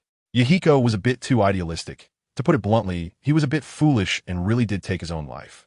After Yahiko's suicide, Hanzo immediately ordered the complete extermination of the Akatsuki organization. At this moment, the grief-stricken Nagato went berserk and used the power of the Rinnegan to rewrite the outcome. From then on, the Akatsuki organization transformed from a naive group dreaming of peace into a violent organization seeking peace through nuclear deterrence. After Nagato took over the Akatsuki organization, he completely changed its previous style and began to intervene in the wars of the ninja world. During the Third Shinobi World War, he took on contracts from the Land of Earth and the Iwagakure village, turning into a band of mercenaries. The reason for becoming mercenaries was mainly due to Nagato's ideas. On one hand, it could earn commission to sustain the organization's operations, and on the other hand, intervening in the wars of great nations would consume their strength in the meat grinder of war, which also laid the groundwork for the future. This time was no different. Shortly after the Third Shinobi World War, the Land of Thunder and the Land of Earth were looking to ignite war once again. Nagato, who has long felt disgust and anger at the reckless actions of great nations, decided to intervene more significantly in this war. Moreover, he would no longer serve a single ninja village, but act as a behind-the-scenes manipulator, continuously pushing the three great nations to invest more manpower and resources into the vortex of war. Isn't this also a way to make the great nations feel pain? Pain. The meaning of pain. Within the borders of the land of water, in the dense forest a few kilometers from the logistics base of the Cloud Village, a man dressed in black with an orange whirlpool mask stood on a branch, gazing in the direction of the Cloud Village. This man was naturally Obito Uchiha. Obito, the task you assigned has been completed. The Jinchuriki of the Eight Tails in the Cloud Village has surely received the message I spread, and has probably notified the fourth Raikage by now. An indistinct dark object emerged from the trunk beside Obito, reporting in a sinister voice. How many times have I told you to call me Madara? Obito Uchiha did not turn his head, still fixated on the direction of the Cloud Village logistics base, but sternly reprimanded. Yes, Lord Madara.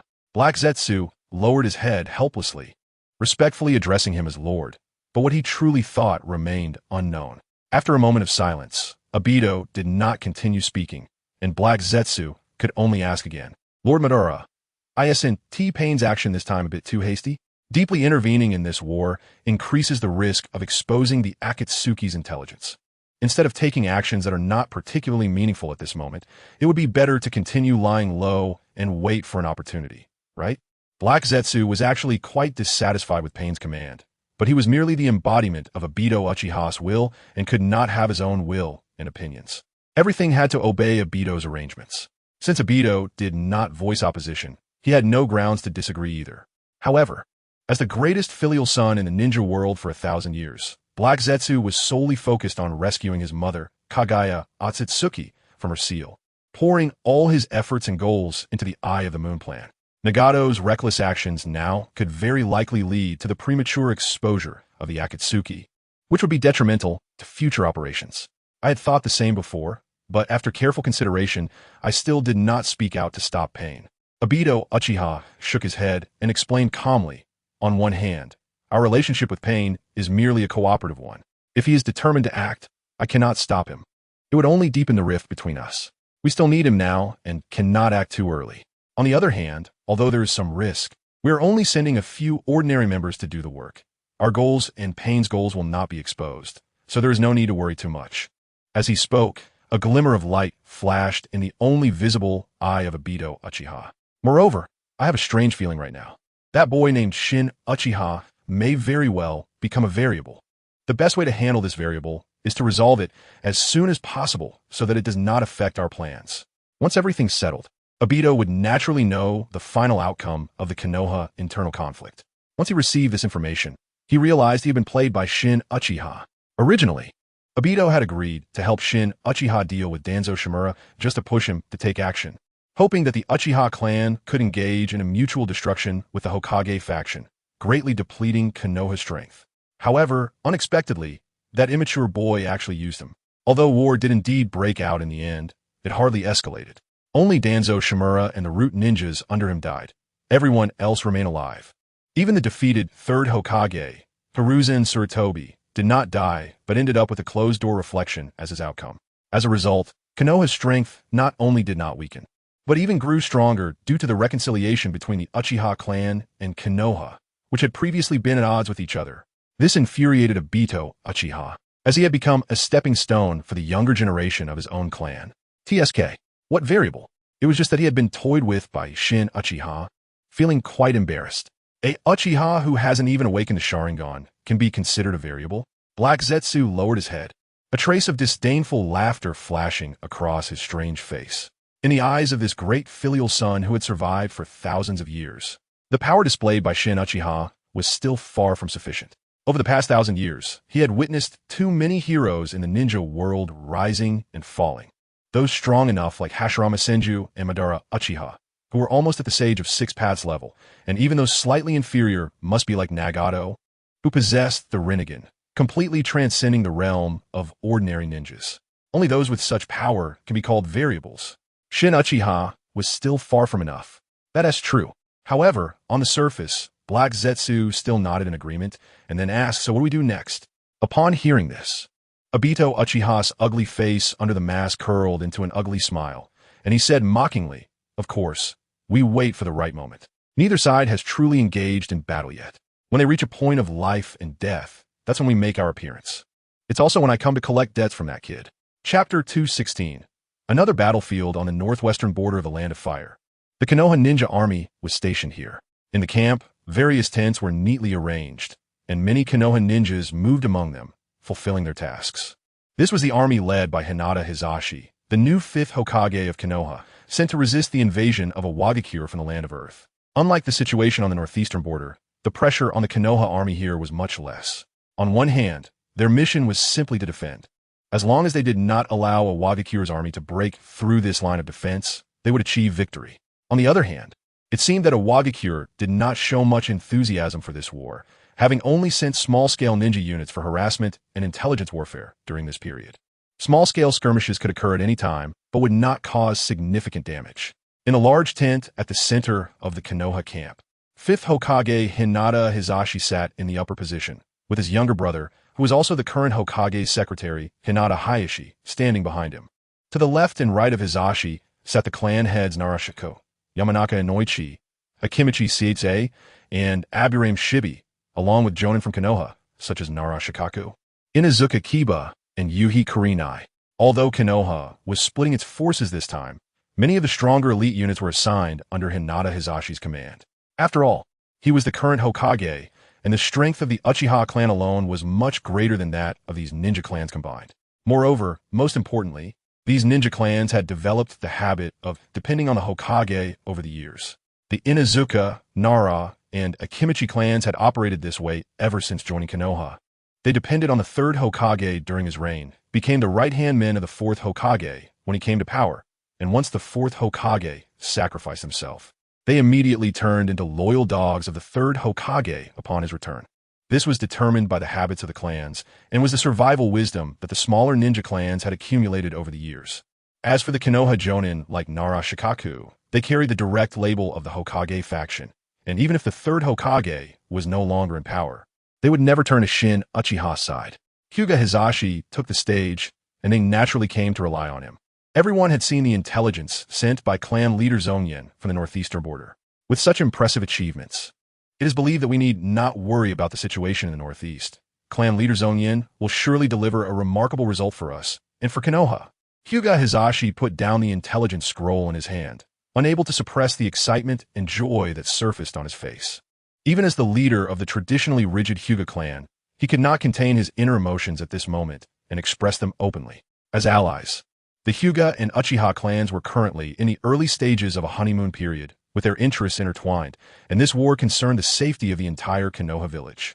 Therefore, when Hyuga Hizashi received the intelligence, he did not entertain thoughts like Uchiha Zongyan overshadowing his own brilliance. He was simply happy about it. With Hizashi so excited, the people below naturally displayed even more enthusiasm.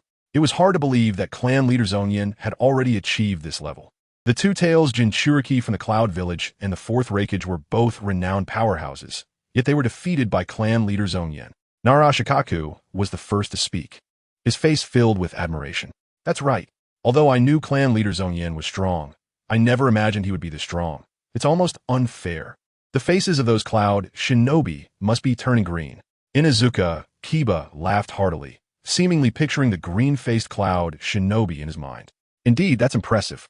Yuhi Kurenai nodded gently, expressing her admiration. This not only improves the situation in the northeast, but also greatly enhances our situation here. As the chief strategist, Narashikaku chuckled softly, his voice carrying an uplifting tone. Although everyone was happy about the intelligence, some did not grasp the meaning behind Narashikaku's words and looked at him with puzzled expressions, seeking answers. Yes, that's right. Shikaku, please explain the relationship to everyone. Hyuga Hizashi nodded, signaling Narashikaku. Yes, Hokage-sama. Narashikaku obediently stood up, slightly bowing to Hyuga Hizashi before addressing everyone around him in a loud voice. We all know that this war was initiated by the 4th Raikage of the Land of Lightning's Cloud Village, while the Land of Earth's Iwa village was the one being provoked. Although we do not know the specific terms of their agreement, it is certain that Cloud Village is the more anxious side. As Narashikaku finished speaking, everyone present nodded. This was quite easy to understand. But why do we say that the situation will improve for us if Cloud suffers setbacks in the northeast? Someone asked, playing the role of a good audience member. That's because the third Tsuchikage, Inoki, is a cunning old fox. Everyone is well aware of the recent battle situation. IWA has shown no urgency to attack, but has intentionally or unintentionally engaged in a stalemate with us, only sending small-scale troops to maintain skirmishes. Narashikaku smiled, looking quite confident. Think about it. Why would Inoki make such moves? He waiting for news from the northeastern border? I believe that once Cloud gains the initiative in the northeast, Inoki will not want to fall behind and will immediately send a large army to seize Konoha as territory. However, if Cloud finds itself at a disadvantage, Inoki will continue to observe, waiting for the right moment. Because if both sides engage in fierce warfare and Cloud is defeated, our northeastern forces will be free to support the battlefield here, putting IWA in a very passive position and ultimately paying a painful price. At this point, Narashikaku couldn't help but exclaim, "Truly impressive. Clan leader Zongyan has almost single-handedly changed the situation on both battlefields. Our chances of winning in this war have greatly increased, and clan leader Zongyan is the greatest contributor." That's right, Hyuga Hizashi immediately echoed, showing no displeasure at being overshadowed by Uchiha Zongyan. The Konoha ninjas present, whether they had already understood or were just now comprehending, could not help but smile. After all, with the situation improving, everyone's lives and power had better guarantees. Who wouldn't want to see such a scenario? So, Shikaku, what kind of response should we take next? Hyuga Hizashi asked. Let us take the initiative and strike. Clan leader Zongyan has achieved remarkable results. We can't fall behind. Someone excitedly urged. Let us maintain the status quo and wait for clan leader Zongyan to repel Cloud's reinforcements. We can easily secure victory that way, right? Someone frowned, wanting a stable victory. Hokage-sama, personally, I lean towards holding our position. In my view, the intelligence from the northeast will reach IWA very quickly, and the third Tsuchikage will definitely be more cautious and might even retract their defenses. Our advantage here lies in having a large number of Byakugan users who can monitor IWA's movements without any blind spots all day long, allowing us to respond swiftly to whatever actions they take. In this situation, there is no need for further actions. After all, our task is to hold our ground. I assent to it. Facing the murmuring crowd, Narashikaku offered his opinion. Upon hearing his view, many of the more aggressive Konoha ninjas looked at him with unusual expressions, but Narashikaku was unfazed. Shikaku is right. The best strategy is to respond to changes with steadfastness. Everyone, let us patiently wait for clan leader Zongyan to achieve a great victory over Cloud. Chapter 227. Another addition to the four Mad Laughers after being injured. The fourth Reikage refused to accept his subordinate's suggestion to recuperate in Cloud Village and stubbornly stayed at the logistics base in the Land of Hot Water, determined to better defend against Konoha's upcoming counterattack. He knew very well that at this critical moment when he, the fourth Reikage, was injured, Konoha would definitely seize the opportunity to attack. If he were to return to Cloud Village now, he might receive news of a defeat on the way or be teleported back by the Flying Thunder God technique. Reikage-sama, you should go back and rest first. With Karabi outside keeping watch, he will definitely sound the alarm if Konoha attacks. Mabui, speaking from behind the fourth Reikage, had a pleading tone. But the fourth Reikage stubbornly shook his head, tightening the coat draped over him, his gaze fixed on the distance. These past 2 days he felt anxious, sensing that Konoha's ninjas were on the way to attack. Thus, he repeatedly disregarded Mabui and the medical ninja's advice, insisting on climbing this mountain to look far into the distance. Mabui saw all of this. Although she tried to persuade him each time, she could never change the fourth Reikage's mind. Reikage-sama, Mabui shook her head slightly, about to continue her persuasion when the fourth Reikage suddenly looked up and exclaimed, "They're really coming. This aura. That kid has actually restored his combat capability so quickly." Mabui, quickly sound the alarm. Konoha's enemies are attacking.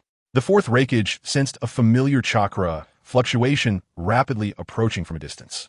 Upon closer inspection, he realized it was Uchiha Zongyan, whom he had just fought not long ago. That similar lightning chakra fluctuation quickly came from the distant sky and was now visible as a shining point of light. Yes, Mabui felt a chill in his heart, immediately responded, and quickly took out a signal flare from his ninja tool pouch and launched it into the sky. The fourth Reikage had no time to pay attention to Mabui's actions. He threw off the coat draped over him, revealing his strong physique, with the bandages around his waist still intact. Bang, bang, bang. With a leap, the fourth Reikage slammed down to the ground like a human cannonball, each step heavy and producing a deafening roar as he charged towards the direction where Uchiha Zongyan appeared. Roar! At that moment, a terrifying beast roar echoed from the outskirts of the logistics base. Then, an immense chakra surged forth, and a bizarre creature, the Eight Tails Ox Demon, with the head of an ox and 8 octopus tails, appeared in the distance, its gigantic body towering higher than the trees. Bang! Bang! The sounds of 2 signal flares exploding followed one after another, and the cloud shinobi looked up in shock, discovering that 2 flares symbolizing the invasion of a formidable enemy had exploded, one from the front outer perimeter and the other from the rear headquarters. What was going on? Why were there 2 signal flares? Where was the enemy? In front or behind? Could it be that we are surrounded by the enemy? Damn, Lord Raikage is still behind. We need to support him. That is the 8 Tails. Lord Killer Bee is completely tailed beast transformed. The enemy is directly ahead. The Cloud Shinobi were stunned by the sudden turn of events, and a cacophony of voices instantly filled the entire logistics base. This situation was extremely dangerous. Because the ninjas were unclear about the enemy's exact location, it was easy for them to panic and think irrationally. Fortunately, a powerful man descended among them. Boom! The sound of a heavy object landing echoed as the 4th Raikage jumped into the crowd from a distance, kicking up a cloud of dust and creating a large pit on the ground. Crackle!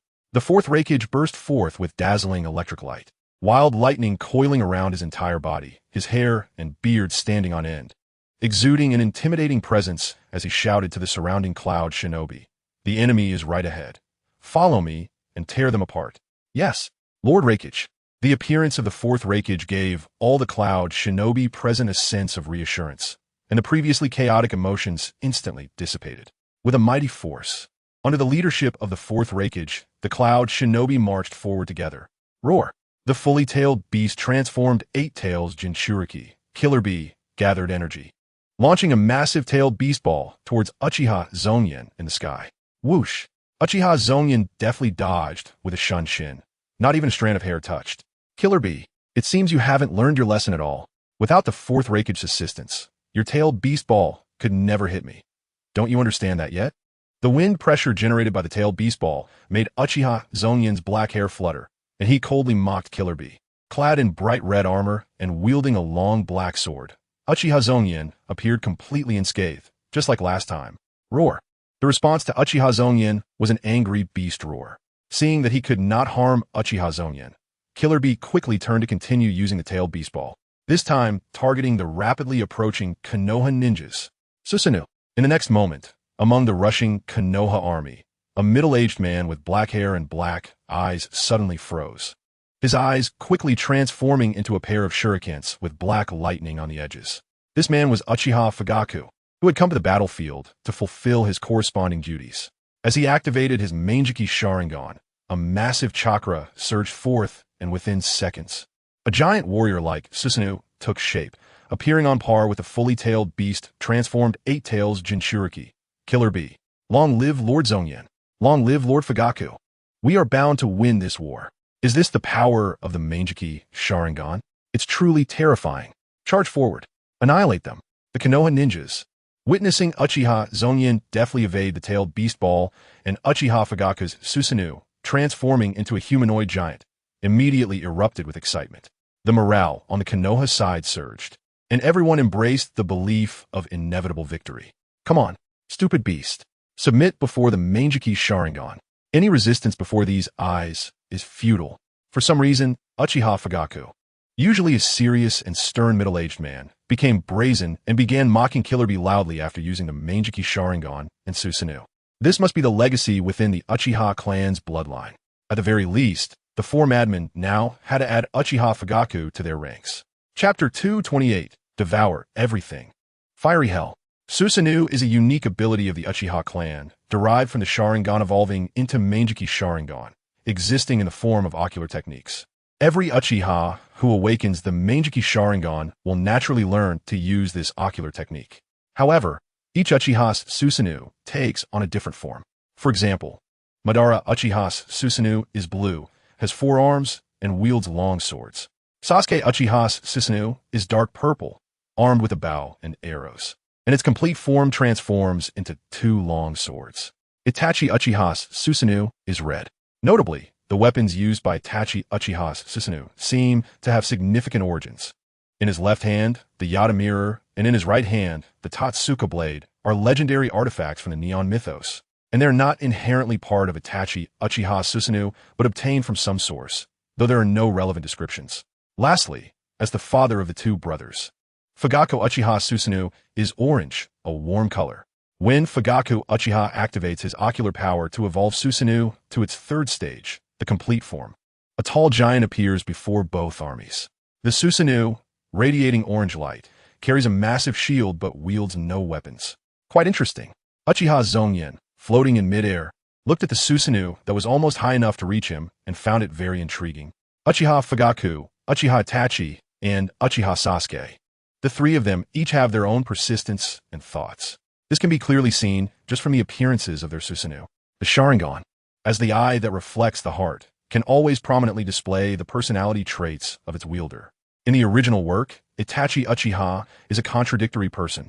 He seeks peace while brutally slaughtering his entire clan, protecting his beloved younger brother while allowing his brother, Sasuke Uchiha, to live in a cruel hell without relief. Thus, he wields a sword in one hand and a shield in the other. Sasuke Uchiha, on the other hand, has a particularly impulsive and extreme personality due to his upbringing and various abuses he endured. His Susanoo's initial form is a bow and arrow, while its complete form transforms into two long swords, both showcasing a particularly aggressive personality. However, the Uchiha Fugaku before him is entirely different. The orange Susanoo giant has empty hands, with only a large shield on his back. This reflects Uchiha Fugaku's character. He is a very conservative and fundamentally weak person who only wants to protect his small territory and is unwilling to take the initiative to strike. So in the original work, even when the third Hokage, Sarutobi Hiruzen and Shimura Danzo oppressed and marginalized him in various ways, and the radical faction within the clan constantly shouted about rebellion, Uchiha Fugaku still hesitated. In the end, when his own son came at him with a bloody knife, he seemed to breathe a sigh of relief, entrusted the boy to his eldest son, and calmly accepted death with his wife. Uchiha. Damn Uchiha. Another damn Uchiha. The Eight-Tails Jinchuriki Killer Bee, as a perfect Jinchuriki, can also remain conscious during full-tailed beast transformation. So when he saw the Susanoo giant suddenly appear before him and recognized the Sharingan in Uchiha Fugaku's eyes, he immediately understood the identity of the person in front of him. This ignited Killer Bee's anger, combining new and old grievances against Uchiha. Roar! Die, you bastard! Enraged, Killer Bee lunged at him, dropping from above and using gravity to slam an elbow into Susanoo's chest, instantly knocking it to the ground. Boom! The giant fell, and Susanoo's massive body kicked up countless clouds of dust. Damn it, it won't be that easy. Inside Susanoo's forehead space, Uchiha Fugaku shouted angrily, once again unleashing his eye power to make Susanoo move, grabbing the arms of the Eight-Tails and pushing him back. The two colossal beings wrestled together, but Uchiha Fugaku, who was using Susanoo for the second time, temporarily found himself at a disadvantage. However, their battle could not be resolved immediately, and given the high danger level of their battlefield, Konoha's ninjas did not rush to support Uchiha Fugaku, but instead bypassed the two and continued forward. Enemy attack! Enemy attack! On the side of the Cloud Village, after being alerted, the Cloud ninjas at the logistics base quickly prepared to respond, but they did not rush out to attack. Instead, they relied on the various defensive works around the perimeter of a logistics base to wait for the enemy. Although this logistics base of the Cloud Village was temporary, it was still fortified with various defensive structures and traps, all to wait for Konoha's attack, especially after the central camp was destroyed and the fourth Raikage A was injured. He anticipated this moment. Oomph, want to be a turtle? I want to see how many blades your shell can withstand. Uchiha Zongyan sneered, and the blade in his hand, flowing blade like fire, suddenly erupted, a torrent of flames surging forth, burning everything and drying the surrounding air. All things in the universe turned to ashes. Flowing blade like fire, devour everything. Hellfire. Uchiha Zongyan swung his blade, and the ground of the Cloud Logistics base suddenly began to shake irregularly, as if some terrifying prehistoric beast was about to break through from below. Enemy's attack is coming. Everyone defend. Barrier team, quickly deploy the barrier. Faster. Even faster. At that moment, the Cloud ninjas were like ants frantically trying to repair their nest under a torrential downpour, their faces filled with anxiety and panic. hurriedly using various ninjutsu and barrier techniques. Barrier. Deploy. Earth release. Strengthen rock technique. The cloud ninjas were busy, and they could clearly feel the terror gathering underground, as if it would break through and devour their lives at any moment. Bastard, it's you again. D. In the blink of an eye, a bolt of lightning flashed from the cloud logistics base, and as the lightning approached, the roar of the fourth Reikage echoed. No, we can't hold on. Damn it. Are we going to die like this? Various methods were used, and most of the shaking ground was stabilized by the various ninjutsu and barriers. But still, some leaks remained. The ground began to crack, and the scorching flames that erupted made all cloud ninjas' hearts race. Some even closed their eyes in despair, waiting for death. Boom, boom. A section of ground was completely breached, and a column of flames erupted from below. But with a roar, the fourth Reikage jumped high from a distance, and violent lightning chakra came crashing down from above. Thunderclap of wrath. The fourth Reikage lifted his foot and directly shattered the erupting flame column from above. Chapter 229. Konoha has only this much essence left. We're saved.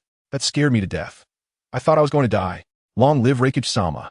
The fourth Reikage arrived just in time, using his own strength to disperse several unsealed flame columns, saving the Cloud Ninja station here. Following him, a large number of Cloud Ninjas also came to support. TCH, you came pretty fast. I said fourth Reikage, your injury isn't healed yet. Why are you so eager to come out and die? It would be better to take care of your injury first. After all, you're not young anymore and need to pay more attention to your health. Uchiha Zongyan, having failed with one strike, was not annoyed, but floated in mid-air, mocking him. Oof, you little brat from Konoha. Have you already recovered? It doesn't feel good to be hit directly by a tailed beast bomb, does it? What benefits did Konoha give you to make you fight for them so desperately? You're still so young, with a lot of growth potential ahead. Why rush to die today? The fourth Reikage rubbed his aching arm and looked up at Uchiha Zongyan, countering his remarks. In his view, Uchiha Zongyan must still be injured. Recalling the conflict between the Uchiha clan and the Konoha Hokage faction, the fourth Reikage pointedly said, I've heard that you, this little brat, recently led your clan to revolt in Konoha, not only killing Konoha Elder Shimura Danzo, but also forcing the third Hokage to step down. Such things probably only happen in your Konoha. The Cloud Village absolutely does not allow revolts to occur, let alone accept those who instigate rebellion to seize power. It's truly disgraceful. The fourth Reikage's voice was already loud, and at this moment, he intentionally raised it even more, using chakra to ensure the Konoha ninjas across from him could hear. The Uchiha clan's rebellion had just happened not long ago. Uchiha Zongyan and the other vested interests had not yet fully whitewashed the incident. After all, washing away such matters takes time to settle. Many of the Konoha ninjas who followed Uchiha Zongyan here had previously confronted him as enemies. Now, provoked by the fourth Reikage's words, although it wouldn't lead to a riot, it would inevitably stir their doubts. Who said the fourth Reikage is a muscle-brain brute? He's clearly a fierce warrior with depth. Uchiha Zongyan cursed inwardly, and his impression of the fourth Reikage was completely overturned. Enough with the nonsense. Do we need you, a Reikage from the Cloud Village, to worry about our Konoha affairs? Don't forget you are just an invader trying to take advantage of Konoha's internal turmoil to invade the Land of Fire. Uchiha Zongyan pointed the tip of his blade, flowing blade like fire, directly at the fourth Reikage, and his words finally brought the thoughts of the Konoha ninjas back on track. No matter what had happened before, this war was a patriotic war against the invaders, and they had no reason to doubt it. Torches. Without waiting for the fourth Reikage to speak again, Uchiha Zongyan transformed into a streak of lightning and suddenly dove forward, his long knife vibrating. Whoosh, whoosh, whoosh. A scorching flame formed a massive tornado that swept towards the fourth Reikage, instantly engulfing and incinerating the unsuspecting Cloud Ninjas along the way, turning them to ashes. You little brat, how dare you? Watching his subordinates suffer casualties, the fourth Reikage, felt his eyes redden and immediately flashed forward to meet him. Thunder Fury level. The fourth Reikage's hands were enveloped with violent lightning release chakra, striking downward towards Uchiha Zongyan's head. Clang! The sound of human hands clashing with a blade produced a crisp ringing as the fourth Reikage's powerful blow deflected flowing blade like fire, and he closed in. Heavy flowing burst. The lightning release chakra condensed at his elbow, the elbow tip gleaming like a point of light, crashing toward Uchiha Zongyan. ZZZZ. Whoosh. But Uchiha Zongyan's advantage was his speed, and the elementalization ability of the Thunder Fruit was like a cheat in battle, narrowly dodging the fourth Raikage's furious strike. Bang! Bang! Bang! Uchiha Zongyan and the fourth Raikage, A, were engaged in close combat, both being masters of lightning release chakra. In an instant, they moved like the wind and lightning, battling from the sky to the ground, while the Cloud Ninjas and Konoha Ninjas could only see two streaks of lightning rapidly moving, entangled, and colliding. The violent and terrifying lightning release chakra raged, making the battlefield they were in inaccessible to anyone. Listen to my command. Now that the commanding officer and the deputy commander are engaged in battle, I will take over the command. Among the Konoha ninjas, a tall, slender ninja with a high ponytail stepped forward. His name was Nara Shikaku, one of the strategists for the northeast front of this war. After all, he was from the Nara clan, known for their unparalleled intelligence and exceptional strategic planning. Therefore, Uchiha Zongyan had already instructed him before the battle that when both he and Uchiha Fugaku were caught up with their opponents and unable to command, Nara Shikaku would take over the command. Hyuga clan, sensory-type ninjas, I ask you to first identify the locations of the traps set by the hidden cloud. Following Nara Shikaku's orders, the Hyuga clan's Byakugan users and various sensory-type ninjas immediately stepped forward to begin checking the traps laid by the enemy. Uchiha Fugaku activated his souvenir, becoming a giant humanoid figure. Uchiha Zongyan flew in the sky, not touching the ground at all. Both of them were unconcerned about the existence of traps. But their ordinary ninjas, with their fragile bodies, could not withstand it. So, before launching a large-scale attack, all traps on the road must be removed. Report. Found it. The Hyuga clan members and sensory ninjas, upon receiving the order, pointed out the locations of the traps one by one, followed by various methods of destroying the traps being employed in succession. Good. Next, don't rush. We cannot directly assault the base of the hidden cloud village head-on, as that would certainly result in heavy losses and may not guarantee success. With two of our leaders holding back the enemy's core strength, we just need to proceed steadily. Nara Shikaku continuously issued commands while also reassuring the Konoha ninjas. The hidden cloud was relying on defensive fortifications to play a defensive battle, while their side was the one taking the initiative. In terms of numbers, Konoha was also at a disadvantage.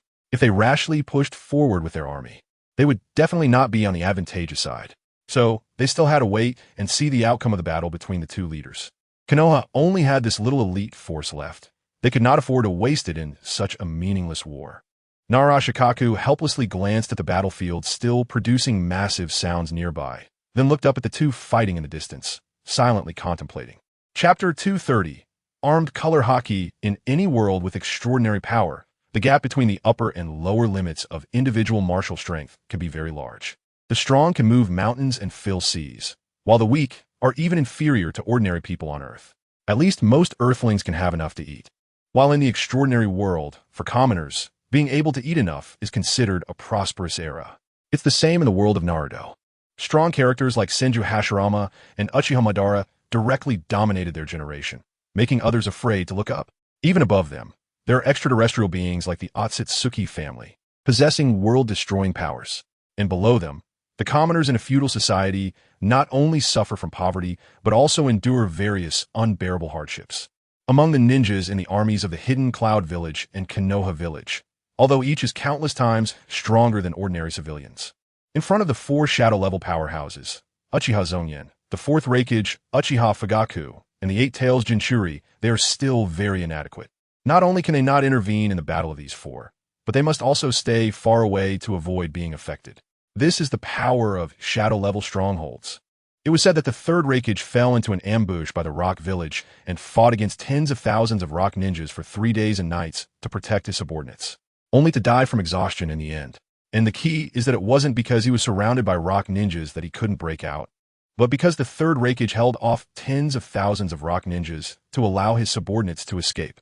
Otherwise, with his abilities, no matter how many enemies there were, he could have broken through. No one could have contained him. The gap between the strong and the weak cannot be filled by numbers. Among Uchiha Zongyan and the other three, they nearly all possess the strength of the third Raikage. In the face of their power, ninjas lacking in strength were just numbers. Torches. The azure flames formed a violent tornado, wrapping around the fourth Raikage. The scorching flames dried up the air, and everywhere the flames swept, whether it was grass or trees, turned to ashes, causing the temperature of the battlefield to rise steadily. Lightning release. Lightning plow hot knife. Bang!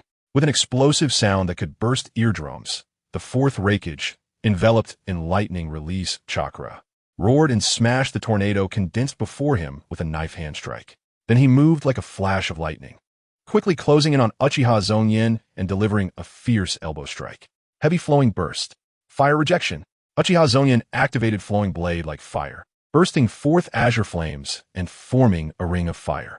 The fire ring not only emanated terrifyingly high temperatures, but also contained a repulsive force, forcing the fourth Reikage, to abandon his attack and retreat to create distance. Whoosh!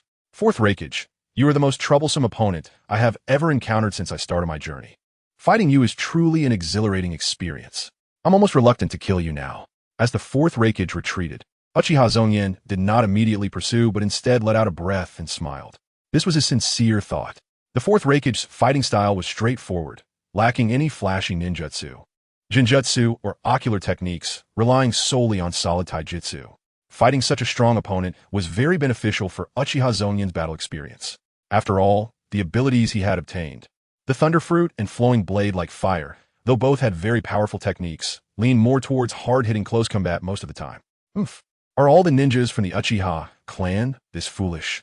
How can you, who haven't even decided the outcome yet, shamelessly claim that you don't want to kill me?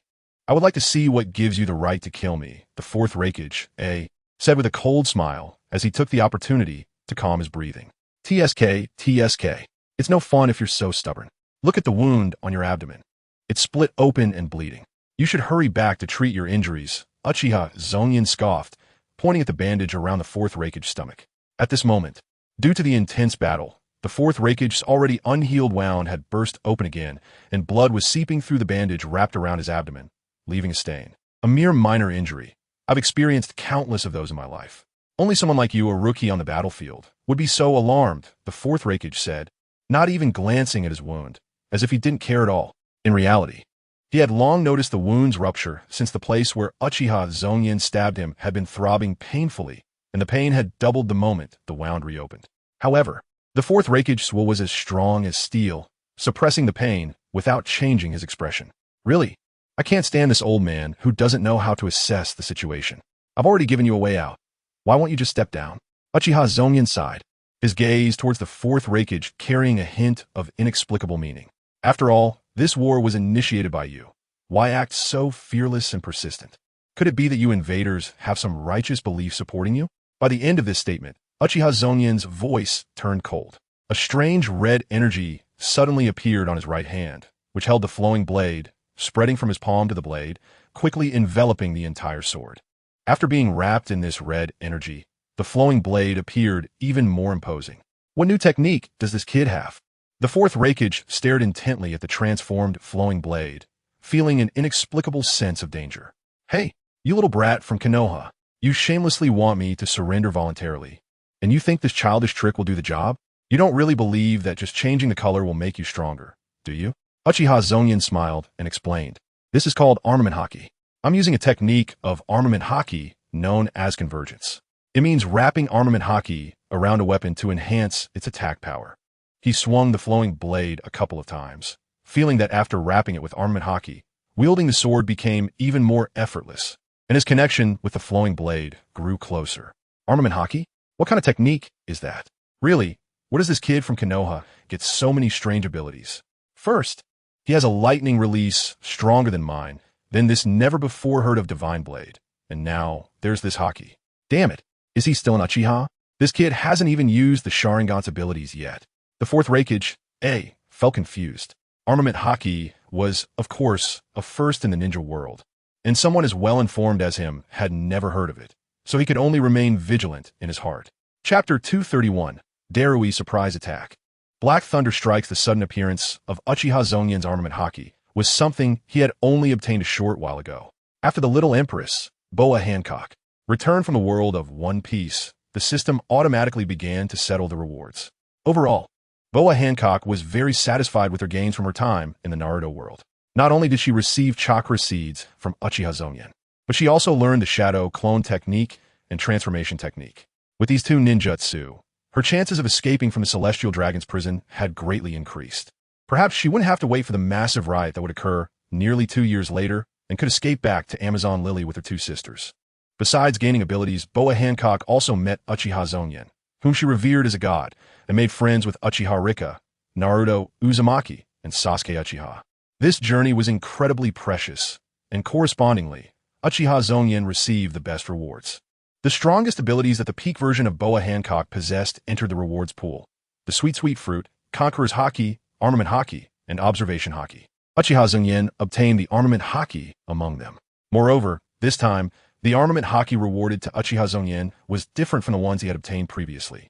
It required him to spend time practicing and mastering it to gradually become stronger. This time, the peak version of Boa Hancock's Armament Haki was directly gifted to Uchiha Zongyan, without the need for him to spend time practicing and mastering it. Therefore, he decisively ordered the Konoha army to attack the hidden cloud village. This time, Uchiha Zongyan no longer used the flowing blade from a distance. Instead, he wanted to test the destructive power of the flowing blade after wrapping it with Armament Haki. Whoosh! Zzz! Enveloped in electric light, Uchiha Zongyan dashed forward like a bolt of lightning, so fast that it was almost impossible to see with the naked eye. Here it comes. The fourth Raikage, felt a chill in his heart, clearly sensing that Uchiha Zongyan's speed had increased a bit. His speed had always been inferior to Uchiha Zongyan's, and now the gap was even more pronounced. This made the fourth Raikage, who was known for speed and power in the current ninja world, feel very uncomfortable. Previously, he would rely on his extreme speed to close in on his opponents and then use lightning release body flicker technique to tear them apart. But now Uchiha Zongyan was faster than him, and his previous combat style would require significant changes. However, just this alone was far from enough to truly defeat me. You little brat. The fourth Raikage roared, his eyes wide open. As Uchiha Zongyan's sword came down towards him, he quickly recoiled, causing Uchiha Zongyan's blade to miss his chest. Seizing this opportunity, the fourth Raikage gathered lightning release chakra in his hand and aimed it at Uchiha Zongyan's throat.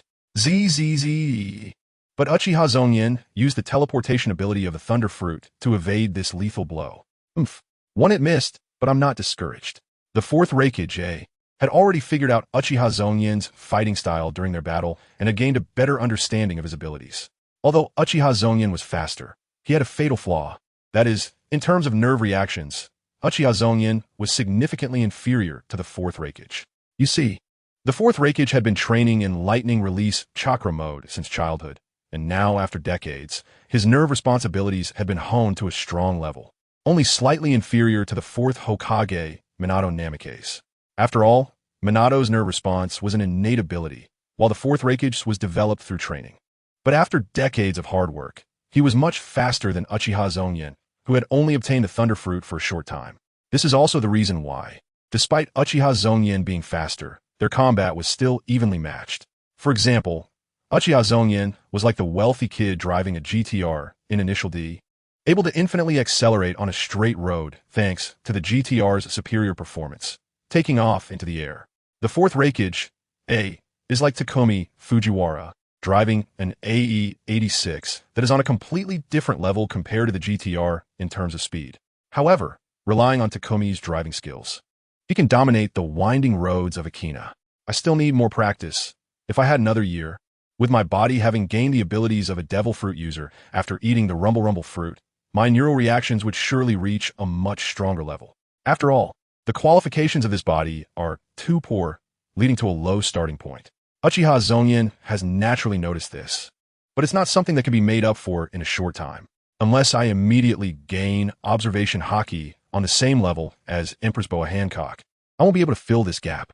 Observation Haki can enhance a person's 5 senses, allowing them to detect changes in the presence of surrounding beings, greatly improving their foresight and judgment of danger, enabling them to respond earlier.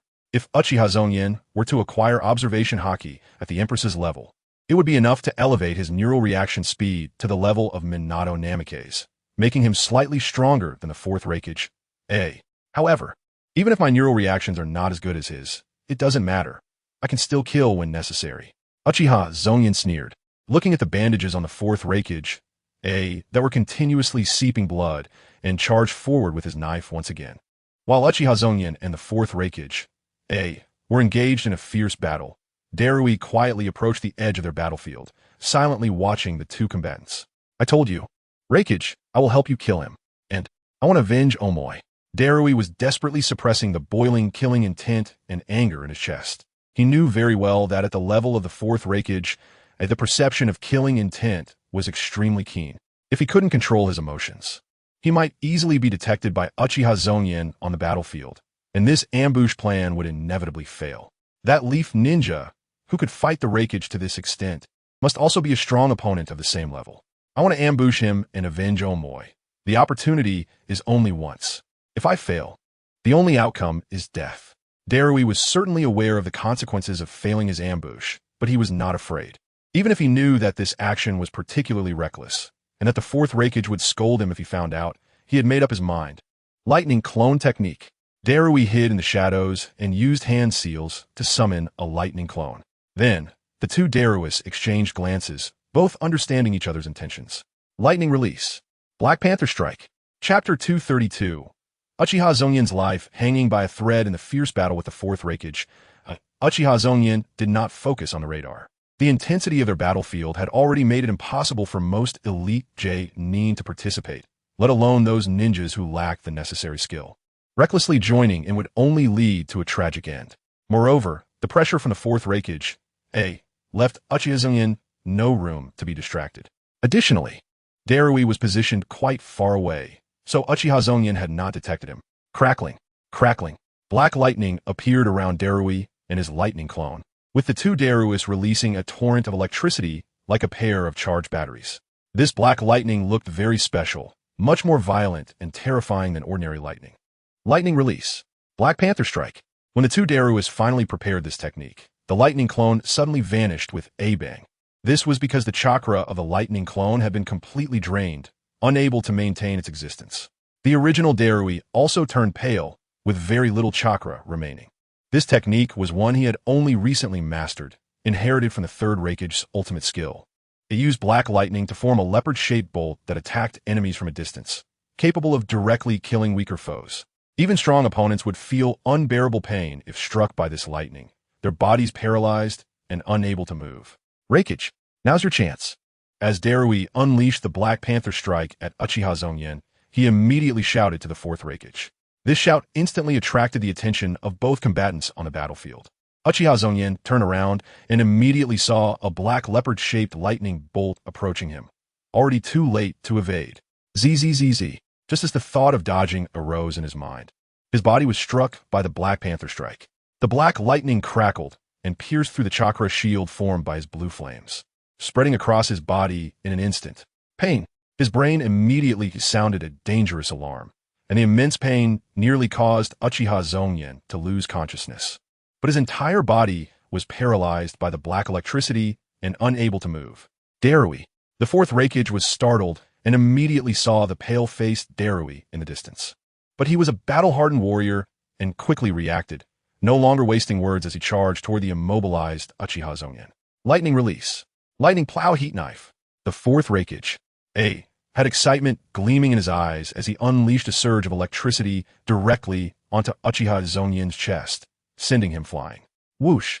In the blink of an eye, the fourth Reikage, appeared above the soaring Uchiha Zongyan, raising his foot, which was enveloped in dazzling lightning, and fiercely struck down. Lightning release. Righteous Thunder Angry Thunder Axe. This kick, carrying immense destructive power, directly struck Uchiha Zongyan, bending his body like a shrimp and causing him to spit out a large amount of blood. Boom! The powerful kick sent Uchiha Zongyan plummeting from the sky, creating a large crater upon impact with the ground. Oomph! The fourth Reikage, was relentless, determined not to stop until Uchiha Zongyan was turned into mush. This dangerous leaf ninja must be eliminated as soon as possible. Lightning release. Lightning torture level 1000 dance. The fourth Reikage concentrated the high-intensity current formed by lightning release chakra in his hand and dove down, like a bolt of lightning descending from the sky, striking fiercely toward the crater where Uchiha Zongyan lay. Armament Haki. At this critical moment, Uchiha Zongyan forced himself to focus, issuing a life-saving command in his dizzying mind, covering his entire body with armament Haki and activating hardening. This method could greatly enhance the user's defensive power. At this juncture, Uchiha Zongyan's entire body was paralyzed, his mind hazy and unable to evade, leaving him no choice but to endure. Lightning release. Lightning plow heat knife. Lightning release. Heavy flow storm. Lightning release. Lightning bomb. Lightning release. Righteous thunder, angry thunder axe. Lightning release. Lightning torture level. The fourth Reikage, launched a frenzied assault on Uchiha Zongyan in the crater, fully unleashing the techniques he had honed over decades, almost cycling through all his moves. Bang, bang, bang. With each heavy attack, the extent of the crater expanded, countless clouds of dust rising and falling, and before they could settle, they were lifted again, shrouding the area where the two were in thick smoke, obscuring Darui's view from a distance. Finally, it's successful. An attack of this magnitude from the Reikage would be unbearable even for the Eight Tails, let alone a mere ninja. Omoy, I have avenged you. Darui watched the rampaging fourth Reikage and couldn't help but let out a sigh of relief. He had approached the battlefield with a determination to die, intending to ambush Uchiha Zongyan to avenge Omoy and fulfill his promise to the fourth Reikage. Now that the mission was accomplished, he relaxed, having exhausted all his chakra, and had no strength left. Huff, huff, huff. The fourth Reikage, was panting heavily, and the figure of Uchiha Zongyan in front of him was no longer recognizable. Under the violent onslaught of the fourth Reikage, Uchiha Zongyan's body had become a bloody mess, and with such severe injuries, he was probably already dead. Yet there was still a trace of breath, truly a tenacious enemy. The fourth Reikage, keenly sensed that Uchiha Zongyan had only one breath left and immediately relaxed a bit. With injuries this grave, no one in the entire ninja world could survive, let alone counterattack or escape. Darui, you bastard. The fourth Reikage, suddenly flashed out of the big pit and rushed towards Darui. What did I allow you to come over? How dare you interrupt my battle? Are you tired of living and want to be sent to Turtle Island to guard for 10 years? Although Darui had indeed succeeded in this ambush and achieved great merit, the fourth Reikage's character was such that he would never let subordinates who dared to defy him go unpunished. So before Darui could speak, he was met with a barrage of scolding, causing Darui to lower his head and remain silent. The fourth Reikage of Kumogakure and the future fifth Reikage were embroiled in chaos, completely unaware that a beam of light had suddenly appeared in the pit where Uchiha Zongyan lay, and a yellow beam inexplicably materialized and flew into Uchiha Zongyan's mouth. Lord Reikage, since this enemy has been dealt with, shouldn't we go support other battlefields? Brother Killer Bee is still fighting. Let's help him. After being scolded by the fourth Reikage, but also being fed a soldier food pill and water, Darui's chakra recovered a bit, and he immediately changed the subject. I haven't settled the score with you yet. Hurry up and get back to the camp and wait for punishment. You are not allowed to leave a step without my orders. I will have Mabu keep an eye on you. At this moment, the fourth Reikage had already expended 7 or 8/10 of his chakra, and the injury on his abdomen was worsening, so he naturally had no ability to support immediately. Moreover, he believed in Killer Bee's abilities and did not need to worry. All right, I understand. Lord Reikage, be careful. Darui frowned, sighed, and prepared to stand up and follow the fourth Reikage back, but suddenly saw a flash of lightning in the distance, and his heart sank as he shouted. The next moment, before the fourth Reikage could react, Darui unexpectedly pushed the fourth Reikage aside. Zizi, a flash of lightning passed by, and Darui's neck was severed, his head flying into the air with an expression of disbelief. Chapter 233. Fourth Reikage. Die for me. In the future, during the time of the original work's 5 Kage Summit, Darui would appear as the captain of the fourth Reikage's bodyguard team and later become the fifth Reikage. But just like that, he was beheaded and died instantly. Moreover, because his neck was cut by the sword of Kusanagi, not a drop of blood flowed from Darui's wound. The wound was directly charred by the flames, releasing a disgusting odor. The fourth Reikage, was completely stunned. He was pushed down by Darui in a panic and sat down on the ground. At this moment, the fourth Reikage, had just vented his frustrations on Uchiha Zongyan, causing his chakra to dwindle and his wounds to bleed profusely. The bandages on his abdomen were completely soaked with blood, bright red. Darui. If one were to rank the top 3 most important people in the fourth Reikage's heart in Kumogakure, Darui would definitely hold a place. After all, this genius boy who inherited the black lightning techniques of the third Reikage and possessed wind release was one of the fourth Reikage's most promising successors.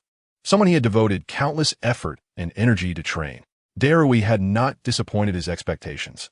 Although he had many character flaws, his strength and intelligence were commendable. But who would have thought that he would die right before his eyes today? TCH, what are you yelling about? Uchiha Zongyan spat out a mouthful of bloodied saliva and disdainfully glanced at Darui's head that had been thrown far away. What the hell? You think you're soul or something? Uchiha Zongyan now looked extremely disheveled, his body covered in dried blood, his once bright red armor now tattered. With only a few pieces of broken armor hanging on him, his black robe was also smeared with various strange colors, red blood, gray-black dirt, and scorch marks from lightning chakra. He looked utterly unrecognizable. Originally, the fourth Reikage, and Darui were right. Uchiha Zongyan was in such a state that there wasn't a single intact piece of flesh on his body, and all his internal organs were ruptured. He could only be dead 1,000 times over. But they could never have imagined that Uchiha Zongyan possessed Senzu beans from the Dragon Ball world. Eating a Senzu bean could heal any injury in an extremely short time. Because of this, Uchiha Zongyan was able to snatch back a life. You bastard! You actually dared to kill Darui. The fourth Reikage, stood up and glared at Uchiha Zongyan, his eyes filled with frenzied rage.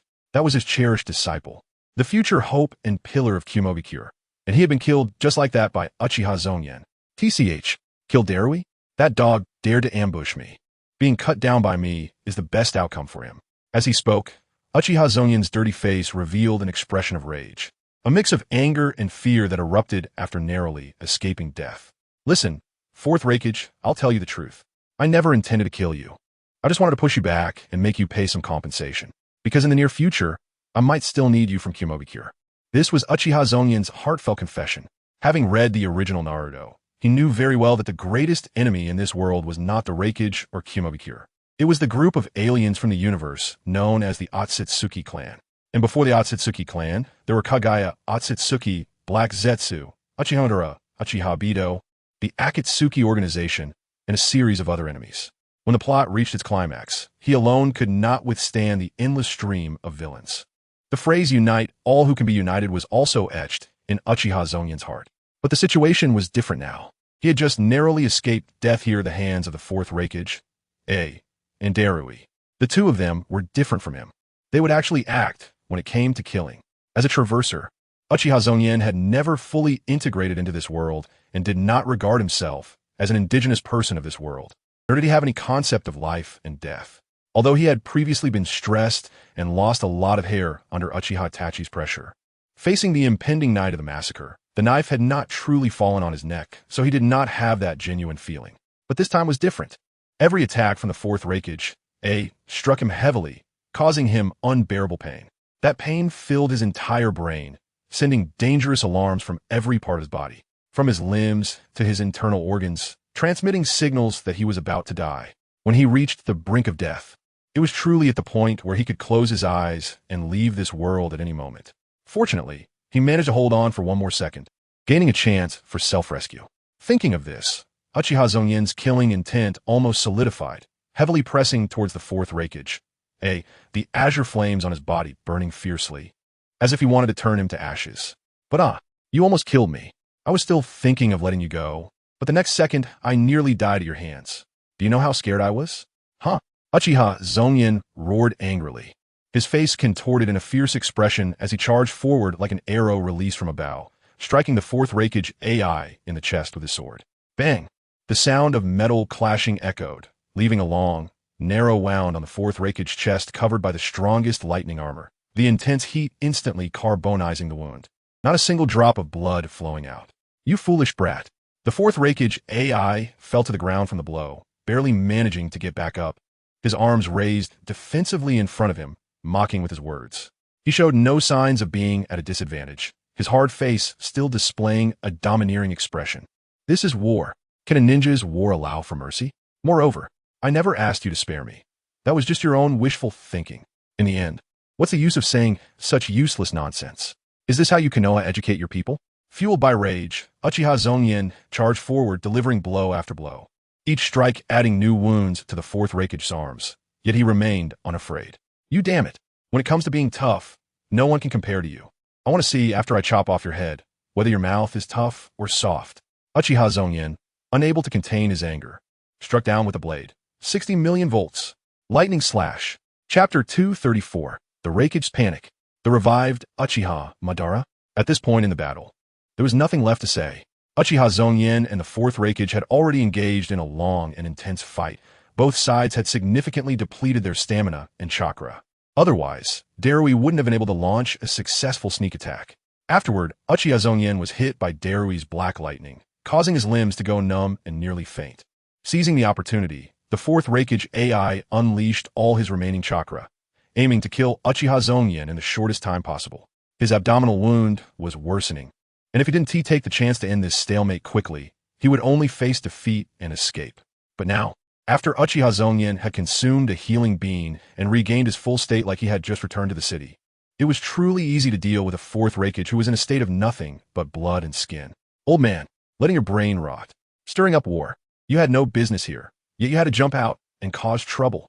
I see you're getting old and want to uphold the traditional virtue of respecting the elderly. Yet you had your subordinate sneak attack me and almost kill me. Trash. I crawled out of the abyss with great difficulty, and I almost capsized in your little gutter. With a fierce strike, he broke through the Fourth Raikage AI's defense, directly severing the arms he had raised in front of him. Thud. Finally, unable to hold on any longer, the Fourth Raikage AI collapsed to the ground. His body covered in carbonized wounds, his dark skin revealing a weak pallor, clearly the result of severe injuries and excessive blood loss. I am the Fourth Raikage, Konoha's brat. If you chop off my head, go back and collect your reward. The Fourth Raikage AI's face turned pale from blood loss, but his eyes remained sharp and bright, sneering at Uchiha Zongyan from a superior position. Step, step, step. Holding the flowing blade like fire, Uchiha Zongyan slowly approached with his long knife. I remember you asked for my name before. I'll repeat it for you now, so you must remember it even in the afterlife. My name is Uchiha Zongyan, the one who will kill you. With a whoosh, the flowing blade like fire, surrounded by blue flames, erupted in a moment of slashing, engulfing all corners within the Fourth Raikage AI's line of sight. Just as the blade of the flowing blade touched the Fourth Raikage AI, the space beside him suddenly twisted, as if a vortex had appeared. Ha ha ha, little guy, don't be so murderous. As a frivolous voice sounded, a short-haired man wearing a swirling mask stepped out, dragging the Fourth Raikage AI away at the crucial moment, avoiding the fatal blow. After saving the Fourth Raikage, the masked man looked at Uchiha Zongyan, a hint of seriousness flashing in his eyes, but he called out in a particularly comical tone. Zongyan-chan, we made a deal last time, so how about we do it again this time? You let me take this guy away, and I promise you a condition. How about that? The suddenly appearing masked man was, of course, Uchiha Bido. He had been lurking in the shadows for a few days, observing both sides of the war, waiting for the right moment. According to the orders of the Akatsuki leader Nagato, they aimed to escalate the war, ideally dragging all 5 great nations into the quagmire, maximizing the depletion of their national strength to lay the groundwork for their future plans. Uchiha Bido was not originally a formal member of the Akatsuki, but was a collaborator with the leader Nagato. However, due to Uchiha Zongyan's rise, he felt wary and took the initiative to undertake the task of waiting for an opportunity on the battlefield between Kimogakure and Konoha. His Manjiki Sharingan's ability, Kimui, belonged to the realm of space, and once he hid, very few in the ninja world could find him. Whether sneaking or escaping, it was the most useful skill. Therefore, during the previous battle, although Uchiha Bido had been observing from the sidelines, neither side had noticed him. Until the Fourth Raikage AI was finally defeated and was about to be killed by Uchiha Zongyan, Uchiha Bido knew it was time to reveal himself, thus using Kamui to save the Fourth Raikage AI. TSK, isn't that Madara-senpai? How do you have the leisure to come here and even go through the trouble of saving the leader of Kimogakure? The moment Uchiha Zongyan saw Uchiha Bido, he realized that his chances of killing the Fourth Raikage AI had significantly decreased, so he simply feigned surprise and asked curiously. Uchiha Bido's abilities were strange. If he simply took the Fourth Raikage into Kimui's space, Uchiha Zongyan would never be able to kill these two. Madara? At this moment, the Fourth Raikage AI, who had narrowly escaped death, could only perk up his ears to listen to their conversation. The suddenly appearing masked man who saved his life was someone he had never seen before, and he was filled with curiosity about that strange vortex. Hearing the name Madara clearly indicated the masked man's identity, causing him to tremble inwardly. Just casually walking around, I happen to see you all fighting here. Well, I already left Konoha a long time ago, and Kimogakure is not an enemy village to me, so I can do as I please. ISNT that okay? Uchiha Bido's mouth twitched under the mask. He knew very well why Uchiha Zongyan suddenly called him by the name Madara. Hearing this, Uchiha Zongyan nodded. adopting a respectful demeanor as he said, "Since it is Lord Uchiha Madara who spoke, then a mere fourth raikage is certainly not a problem. But what kind of condition does Lord Uchiha Madara have to propose?" Uchiha Madara? The moment the fourth raikage AI heard this name, his pupils constricted, and various deeds associated with that name immediately flashed through his mind. One of the two strongest figures at the pinnacle of the ninja world, the Shura of the ninja world, one of the founders of Konohagakure, the wielder of the Manjiki Sharingan, the man who wields the nine tails as a tailed beast. A series of titles, all backed by a string of impressive achievements. A man with such a name can overpower everyone wherever he goes. How could such a strong figure suddenly appear and even save his life? Not to mention, it's been decades since Uchiha Madara was said to be dead. How could he suddenly reappear now, wearing a mask? Various questions surged in the mind of the fourth raikage, making this somewhat dim-witted brute even more of a headache. Chapter 235, Uchiha Fugaku. Heavenly Space. Ever since Senju Hashirama and Uchiha Madara solidified the structure of the 5 great ninja villages, all the new generations have grown up hearing the legends of Senju Hashirama and Uchiha Madara. The stories of these heroic figures are as enchanting as the tales of deities and myths, especially since both are regarded as godlike figures in the ninja world. Although the fourth raikage, is now nearing middle age, he too grew up listening to such stories. So when he suddenly heard Uchiha Zongyan mention the name Uchiha Madara, the shock in his heart was no less than if he had woken up one morning to hear that Killer Bee had turned into a woman and married Darui. Oh, Darui is dead. Then it's fine. Wait, if it's that man named Uchiha Madara, how could he possibly save me? Our village has no ties with Uchiha Madara, and the one trying to kill me is also an Uchiha. The fourth raikage, sensed something was off, but the current situation made him hesitate to voice his doubts. He could only widen his eyes and watch the two conversing. Well, just say what conditions you have. I am, after all, your ancestor. It shouldn't be unreasonable for descendants to make a small request of their ancestors, right? Uchiha Obito said with a smirk under his mask, his tone dripping with sarcasm. He knew Uchiha Zongyan didn't believe he was Uchiha Madara, but still took advantage of this identity. That's an interesting statement. But you, who betrayed your clan, have long been removed from the Uchiha family tree. Now, aside from a slight blood connection, you have no other relationship with us Uchiha. Uchiha Zongyan shook his head, wishing he could stab Uchiha Obito. Enough with the nonsense. I have only one request. I hope to understand what Lord Madara has experienced over the years. After your decisive battle with the first Hokage in the Valley of the End, you were clearly killed by him. How did you come back to life and live until now? Furthermore, why has there been no news of you for so many years? The first Hokage is dead, and there is no one in the entire ninja world who can stop you from doing anything, Uchiha Zongyan asked knowingly. How could a little brat like you understand the thoughts of a great man?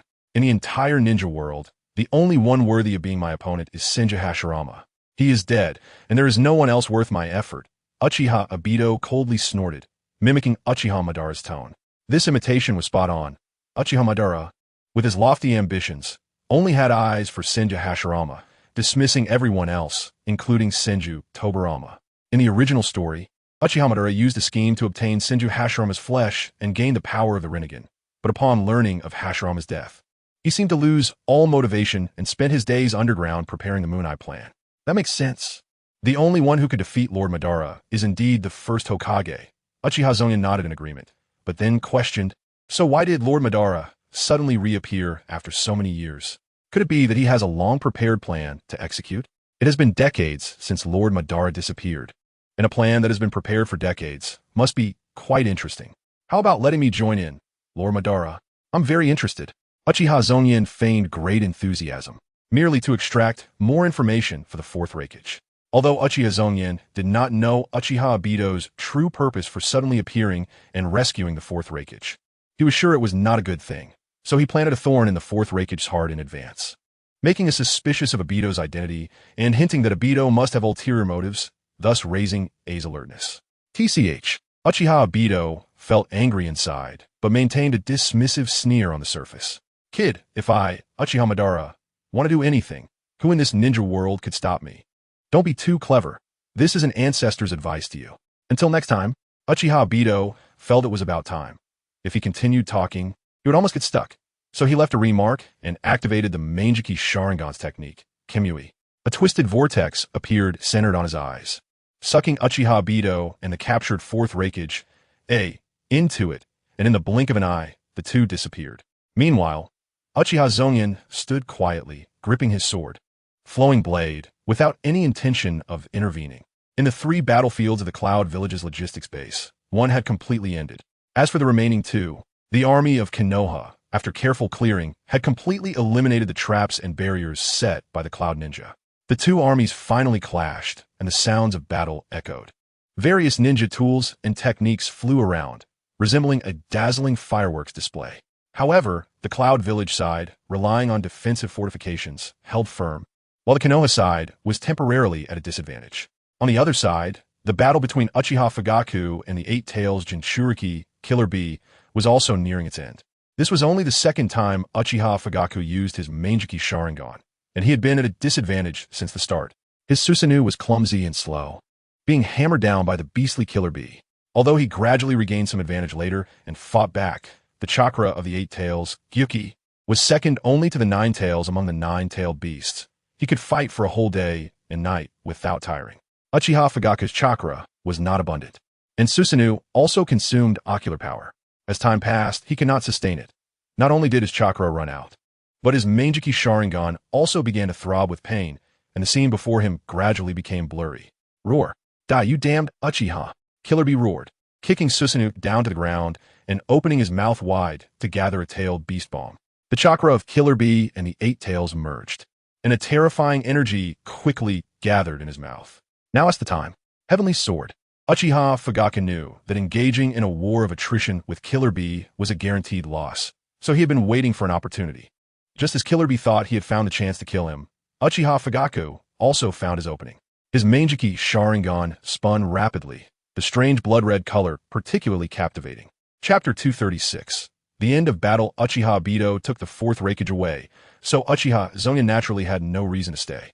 He used the elementalization granted by the sound Thunder Fruit, transforming into lightning and swiftly moving through the air, arriving above the battlefield where Konoha and Cloud were mixed in combat. It's better to end this quickly. A cold, murderous intent flashed in Uchiha Zongyan's eyes. Now that his chakra was abundant, he wanted to play a big game. Boom! As Uchiha Zongyan began to channel chakra, black clouds suddenly appeared in the sky. Despite the sunny weather, the gathering storm clouds blocked the sunlight, casting large shadows over the battlefield below. What was happening? How did it suddenly get dark? No, it's still early. How could it possibly be dark? Look up. There are large dark clouds in the sky. Could it be about to rain? The ninjas' senses were sharp, and many noticed something was off as the shadows appeared, quickly looking up to see the accumulating clouds. The Konoha ninjas hadn't figured out yet, but the ninjas from Kumogakure had already realized what was happening. Most of them were in the main camp and had witnessed Uchiha Zongyan's Jingu Raijin technique. It was the same back then. Suddenly, large dark clouds gathered, obscuring the sky above the main camp, followed by a torrential downpour of lightning like divine punishment. That's it. That guy from Konoha is back. Someone immediately recalled the painful experience from before and shouted in panic. Run, run. If we don't run now, it will be too late. If we get hit by that lightning, everyone will die. Even the tailed beast transformation of the woodman couldn't withstand such lightning. We will all die. Those who had witnessed the two woodmen get severely injured trying to block a lightning strike trembled, cold sweat pouring from their foreheads and necks, unable to help but shout with trembling voices. Wait, ISNT Raikage going to confront that Konoha ninja? Why is he not here? Where is Raikage? Some Kumogakure ninjas shouted for the fourth Raikage, their faces showing immense anxiety. Although there were many J-nin leading the charge from Kumogakure, none could truly command the situation. The fourth Raikage had been taken away by Uchiha Bido to who knows where, and the Eight Tails Jinchuriki Killer Bee was currently engaged in battle with Uchiha Fugaku and had fallen under the effects of the Manjiki Sharingan Jinjutsu. Among those who could step up, Darui was dead, Omoi was dead, and the two woodmen were severely injured.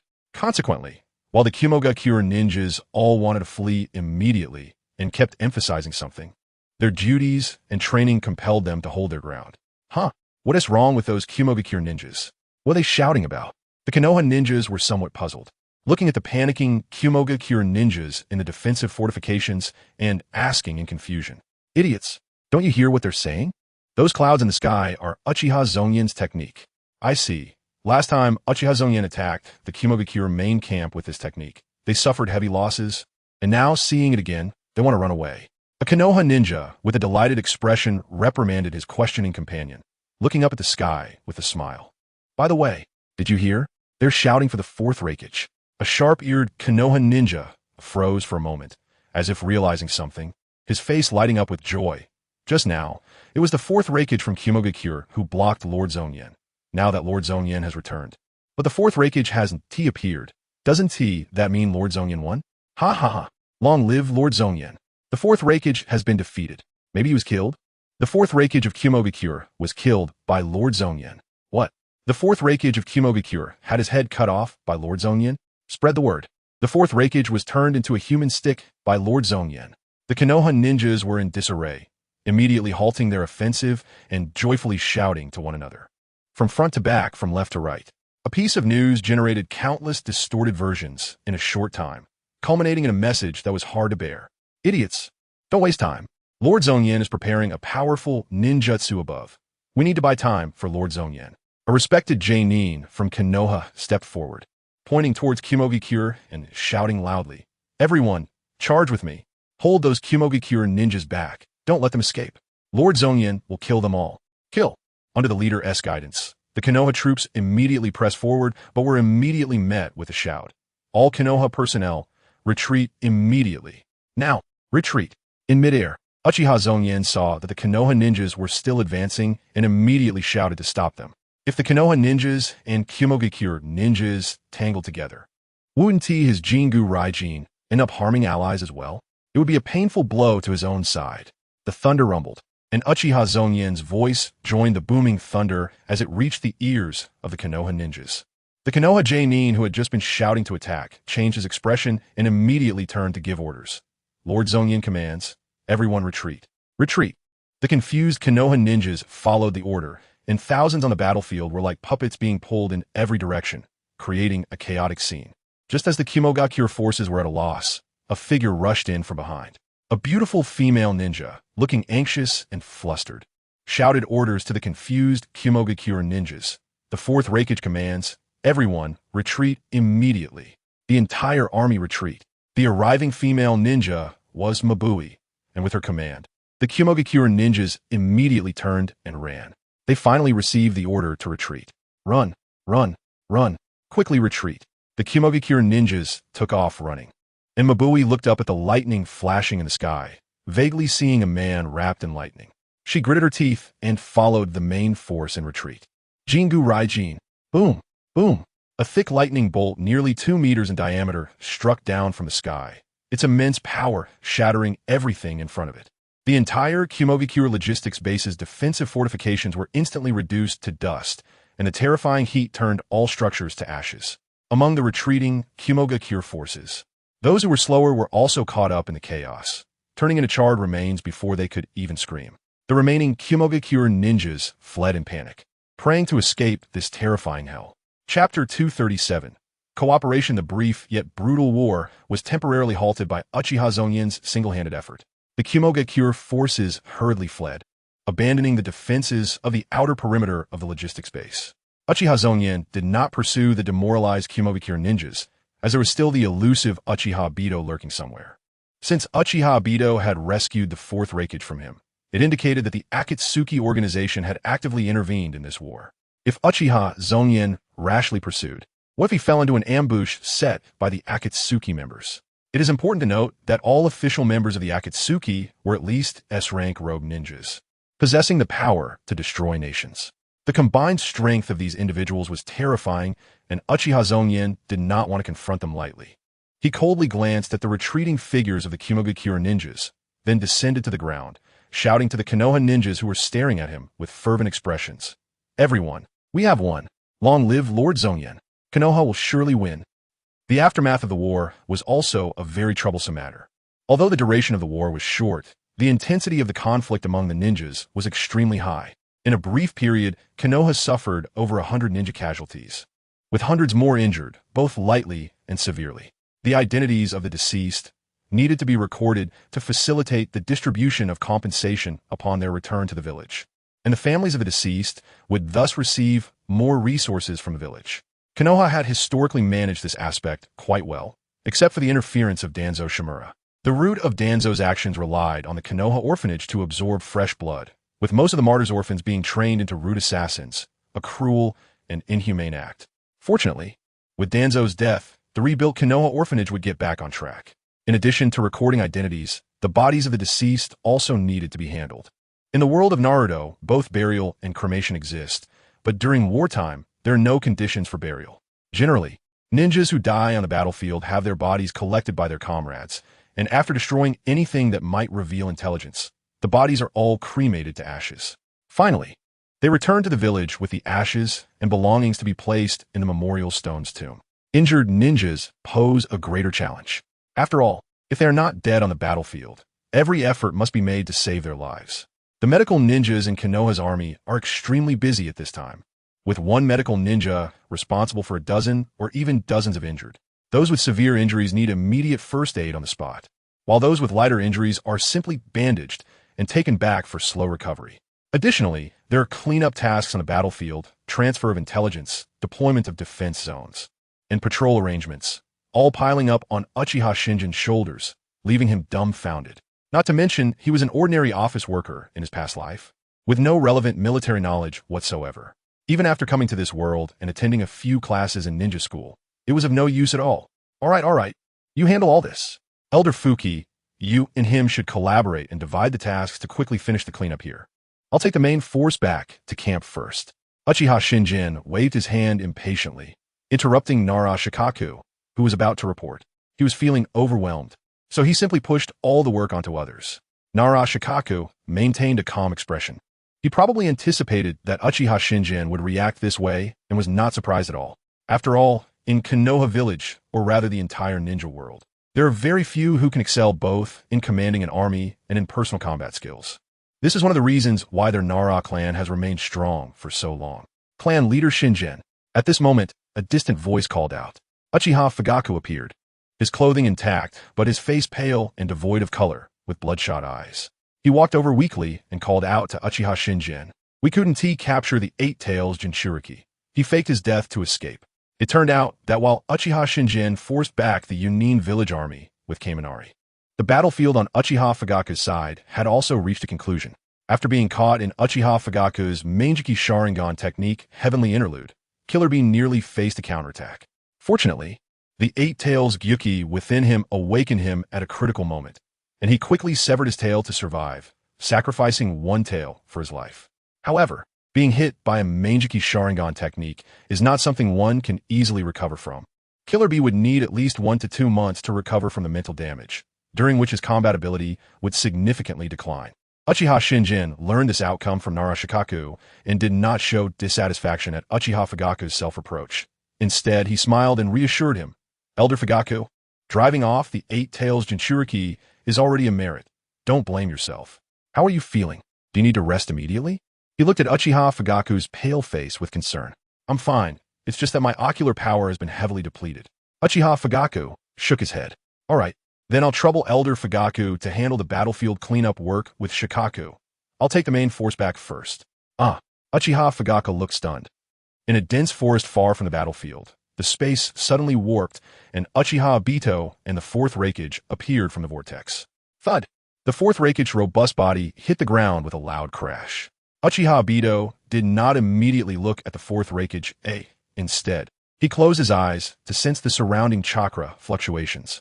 After not detecting Uchiha Shingen's pursuing presence, he let out a sigh of relief. If that guy Uchiha Shingen had been relentless, it would have caused him some trouble. Fourth Raikage, don't you have anything to say? I have a lot to say, but now is not the time for words. The fourth Raikage replied coldly. Then what do you think it would be appropriate to speak? If you return me to my subordinates now. Upon hearing this, Uchiha Obito clicked his tongue and sarcastically said, At least I just saved your life from Uchiha Shingen's blade. Is this how you speak to your savior? Savior? How ridiculous. If you had no ulterior motive, how could you possibly save me? The fourth Raikage glared at Uchiha Obito, his eyes sharp. Speak. What is your true intention? The seeds of doubt sown by Uchiha Shingen were taking effect. The fourth Raikage had many suspicions about Uchiha Obito's identity. However, the key issue was that although he had heard Uchiha Shingen refer to the masked man as Uchiha Madara, he completely did not believe it to be true. Therefore, a mysterious person claiming to be Uchiha Madara, rescuing him from the hands of Uchiha Shinjin from the same clan, must have their own agenda. What that agenda was would determine how the fourth Raikage would respond. Frowning, Uchiha Obito asked in confusion, "Is this really the time to ask that? You should know. You lost to Uchiha Shinjin. When he arrives at the front line, your Yunin will surely lose because of him and suffer heavy losses. At this time, as the Raikage, shouldn't you be asking me for help, or at least notifying your subordinates to retreat, or defending against Uchiha Shinjin? Why are you fixating on my identity?" In response to Uchiha Obito's questions, the fourth Raikage chose to reply with a cold laugh. "I trust my subordinates. They will make the right choice at critical moments without needing your concern. Furthermore, even if I were to request your help, would you agree? Even if you agreed and truly helped me fend off Uchiha Shinjin, the price I would have to pay afterward would likely be far heavier than suffering defeat on this battlefield, right? There is no such thing as a free lunch. Do you take me for a 3-year-old? After pondering for a moment, Uchiha Obito nodded. "That's true. It seems you're not as reckless and impulsive as you appear, but rather a smart person. Since that's the case, I won't beat around the bush with you. My only purpose in saving you is to negotiate cooperation with you." The fourth Raikage raised an eyebrow, asking in response, "What kind of cooperation?" "Of course, to jointly attack Konoha." Uchiha Obito replied, as if it were a matter of course. "You heard how Uchiha Shinjin referred to me just now. Uchiha Madara?" "Exactly." Uchiha Obito nodded, but the fourth Raikage's face showed a cold smile. "Don't believe me? Oomph. An old guy who's been dead for decades suddenly appears wearing a mask. Do you think I should believe him?" Obito Uchiha ignored the question and continued speaking to himself. "Back in the Warring States period, when I met Hashirama Senju, we, who were weary of endless wars, agreed to end the chaos together. With our efforts, the Uchiha and Senju clans formed an alliance, and subsequently, the Hidden Leaf Village was established in the Land of Fire." The fourth Raikage listened to the masked man recounting history in front of him, slightly taken aback, but then he closed his mouth and listened intently. What Obito Uchiha spoke of was not a secret. Many people were aware of it. After the establishment of Konoha, Hashirama Senju became the first Hokage, and he promised me that I would succeed him as the second Hokage in a few years. However, his brother Tobirama Senju strongly opposed this and secretly contacted those ninja clans that had joined Konoha to collectively oppose my succession to Hokage. Obito Uchiha wove together half-true and half-false memories and slowly said, "The position of Hokage was never my goal, nor did I care to become Hokage. But what should be mine, no one could take away. Tobirama was selfish and pushed my Uchiha clan aside, which made me very angry. But that guy Hashirama kept protecting his brother, abandoning the promise he once made to me and betraying our shared ideals, gradually allowing those ninja clans to gain power in Konoha. The Konoha that went down the wrong path was no longer the Konoha I wanted. And the Hashirama who betrayed our ideals was no longer the same Hashirama who fought alongside me. So I left the village." The fourth Raikage found that most of what Obito Uchiha said matched the history he knew. It was just that some subjective details were things he hadn't heard before. However, he didn't care about the authenticity of these details and continued to listen coldly. Years later, during my travels in the ninja world, I heard that Konoha was becoming increasingly corrupt and decadent, with Tobirama wielding all the power in Konoha under the authority of his brother, cultivating his own trusted aides. The Uchiha clan I left behind was constantly being pushed aside, turning the originally balanced situation into a dominance of the Senju clan. Not only that, but Hashirama naively wanted to distribute the tailed beasts to the other 4 ninja villages. You must know that our original intention in founding Konoha was to make the world peaceful. Distributing the tailed beasts to other ninja villages might balance their military strength. But what about the others? Those small countries and small ninja villages, or even countries without ninjas, how could they resist the large nations that possess tailed beasts? Did Hashirama intend to maintain the status of the large nations forever, treating those small countries as objects of exploitation and bullying, endlessly extracting from them? Obito Uchiha feigned anger as he spoke.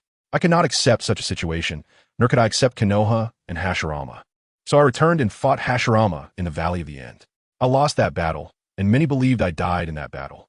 But in reality, I did not. Obito Uchiha looked at fourth Raikage with a cold smile. I was in a state of fake death, awakening a new ability that allows me to traverse between the real and the false worlds. But at that time, my power was nearly all lost, and it took decades to recover before I could return to the real world. Now, The only purpose of my reappearance in this world is to destroy the Konoha that I personally established, which has now become corrupt and ugly. And you, the Cloud Village, are naturally my allies in this war against Konoha, so I saved you. Does that reason satisfy you? The fourth Raikage, rolled his eyes internally. Not satisfied? What the hell is there to be satisfied about? Does this guy think he can deceive me just by reciting some history? It's utterly ridiculous. Treating me like a fool. You say you are the resurrected Uchiha Madara. I could also claim to be Hashirama Senju, who heard you were resurrected and came back to reality to stop you. The fourth Raikage didn't believe him at all, but that didn't stop him from thinking for a moment before nodding in agreement. Fine. Since you also view Konoha as an enemy, we are allies. Chapter 238. Nagato and Konan in the Land of Rain, Amage Cure. The sky was like being covered by a black cloth, dark and full of ominous clouds. Continuous rain poured down like a curtain of beads, with the sound of raindrops hitting the ground and buildings constantly echoing, making one feel quite annoyed. In this rain-soaked country, besides the sound of raindrops, no other sound could be found. In the center of Amage Cure stood a tall tower, where a red-haired young man sat in a wheelchair in the corridor, accompanied by a woman with long purple hair. These two were Nagato and Konan, the leaders of the Akatsuki organization. Any news come back, Konan? Nagato asked expressionlessly after silently observing the rain outside for a while. Yes, Konan nodded and slowly replied to Nagato, according to your last arrangement. The battlefield in the Land of Lightning and the Land of Fire was supposed to be handled by Sasori and Daidara's team, while the battlefield in the Land of Earth and the Land of Fire was to be handled by Kakuzu and Haiden's immortal duo. However, for some unknown reason, Uchiha Obito volunteered to take charge of the Land of Lightning side. Meanwhile, Sasori and Daidara are acting as mobile forces to support both sides. As she spoke, a frown appeared on Konan's beautiful face, and she said in a questioning tone, "What feels off to me is that Uchiha Obito suddenly stepping up to take action doesn't align with his usual style. In previous missions, he never participated directly, but instead did his own thing in the shadows. The recent internal strife in Konoha and the betrayal of the Uchiha clan were also driven by him behind the scenes. This person repeatedly takes bold actions without consulting us, acting on his own, and this time seems no different. It may very well affect your goals, Nagato." Konan had always been distrustful of the masked man who claimed to be Uchiha Madara, feeling that he had ulterior motives. However, Nagato had his own thoughts and viewed the masked man as a potential partner, leaving Konan unable to oppose Nagato's will. With the masked man suddenly stepping out again to take charge of the battlefields in the Land of Lightning and the Land of Fire, Konan felt that he was bound to cause significant trouble. If the organization had to clean up after him, it would be hard to resolve. It's fine. He knows what he should do. Nagato gently shook his head, not taking Konan's concern seriously. Possessing the Rinnegan, he had a near-divine power in the current ninja world. This also led to a change in Nagato, making him extremely confident, believing that any matter or trouble could be easily resolved as long as he took action. In fact, it had been like this for many years. No one could resist under the power of the Rinnegan. Nagato, I think you should take Uchiha Obito seriously. I always feel he has bad intentions and is not on our side, definitely brewing some conspiracy behind our backs. I know. Nagato nodded in agreement with Konan's suspicion. I have never believed in him, nor have I ever believed he is the legendary Uchiha Madara. His approach to us is precisely for my eyes. I assent it, but as long as my eyes are open, any of his conspiracies are just illusions, impossible to realize. Don't worry, I know what I'm doing. Nagato was very confident and did not take the threat posed by Uchiha Obito to heart. Konan looked at Nagato in surprise. Her mouth opened as if she wanted to say something, but in the end, she remained silent. News has arrived, Nagato suddenly said, closing his eyes and remaining silent for a moment. He was shifting his attention to the 6 paths of pain. As Nagato grew, the burden that the Rinnegan placed on his body also increased. Eventually, it even led to the loss of sensation in his lower body, and he could only sit helplessly in a wheelchair while being cared for by Konan. Therefore, Nagato created the 6 paths of pain, using the corpses of 6 ninjas as puppets, allowing him to manipulate 6 puppets simultaneously with his Rinnegan, sharing vision. Among them, the Deva path was Nagato and Konan's former close friend, the original leader of the Akatsuki, Yahiko. The Deva path received news that a war had broken out between the Land of Thunder and the Land of Fire. The outcome was very interesting. In Konan's curious gaze, Nagato revealed a slight sneer and explained. Not long ago, Uchiha Zongyan who successfully led the Uchiha clan's rebellion, has now become the commander of the northeastern army of Konoha, leading the Konoha forces to resist the Hidden Cloud village. He shone brilliantly in this war, first severely injuring the Two Tails Jinchuriki and eliminating over 1,000 from the Hidden Cloud. Then he defeated the 4th Raikage of the Hidden Cloud village twice, leading Konoha to gain an advantage on the battlefield. Now, the ninjas from the Hidden Cloud, who fear him, have given him the nickname Thunder God. A mere Uchiha can be called a god? Ridiculous.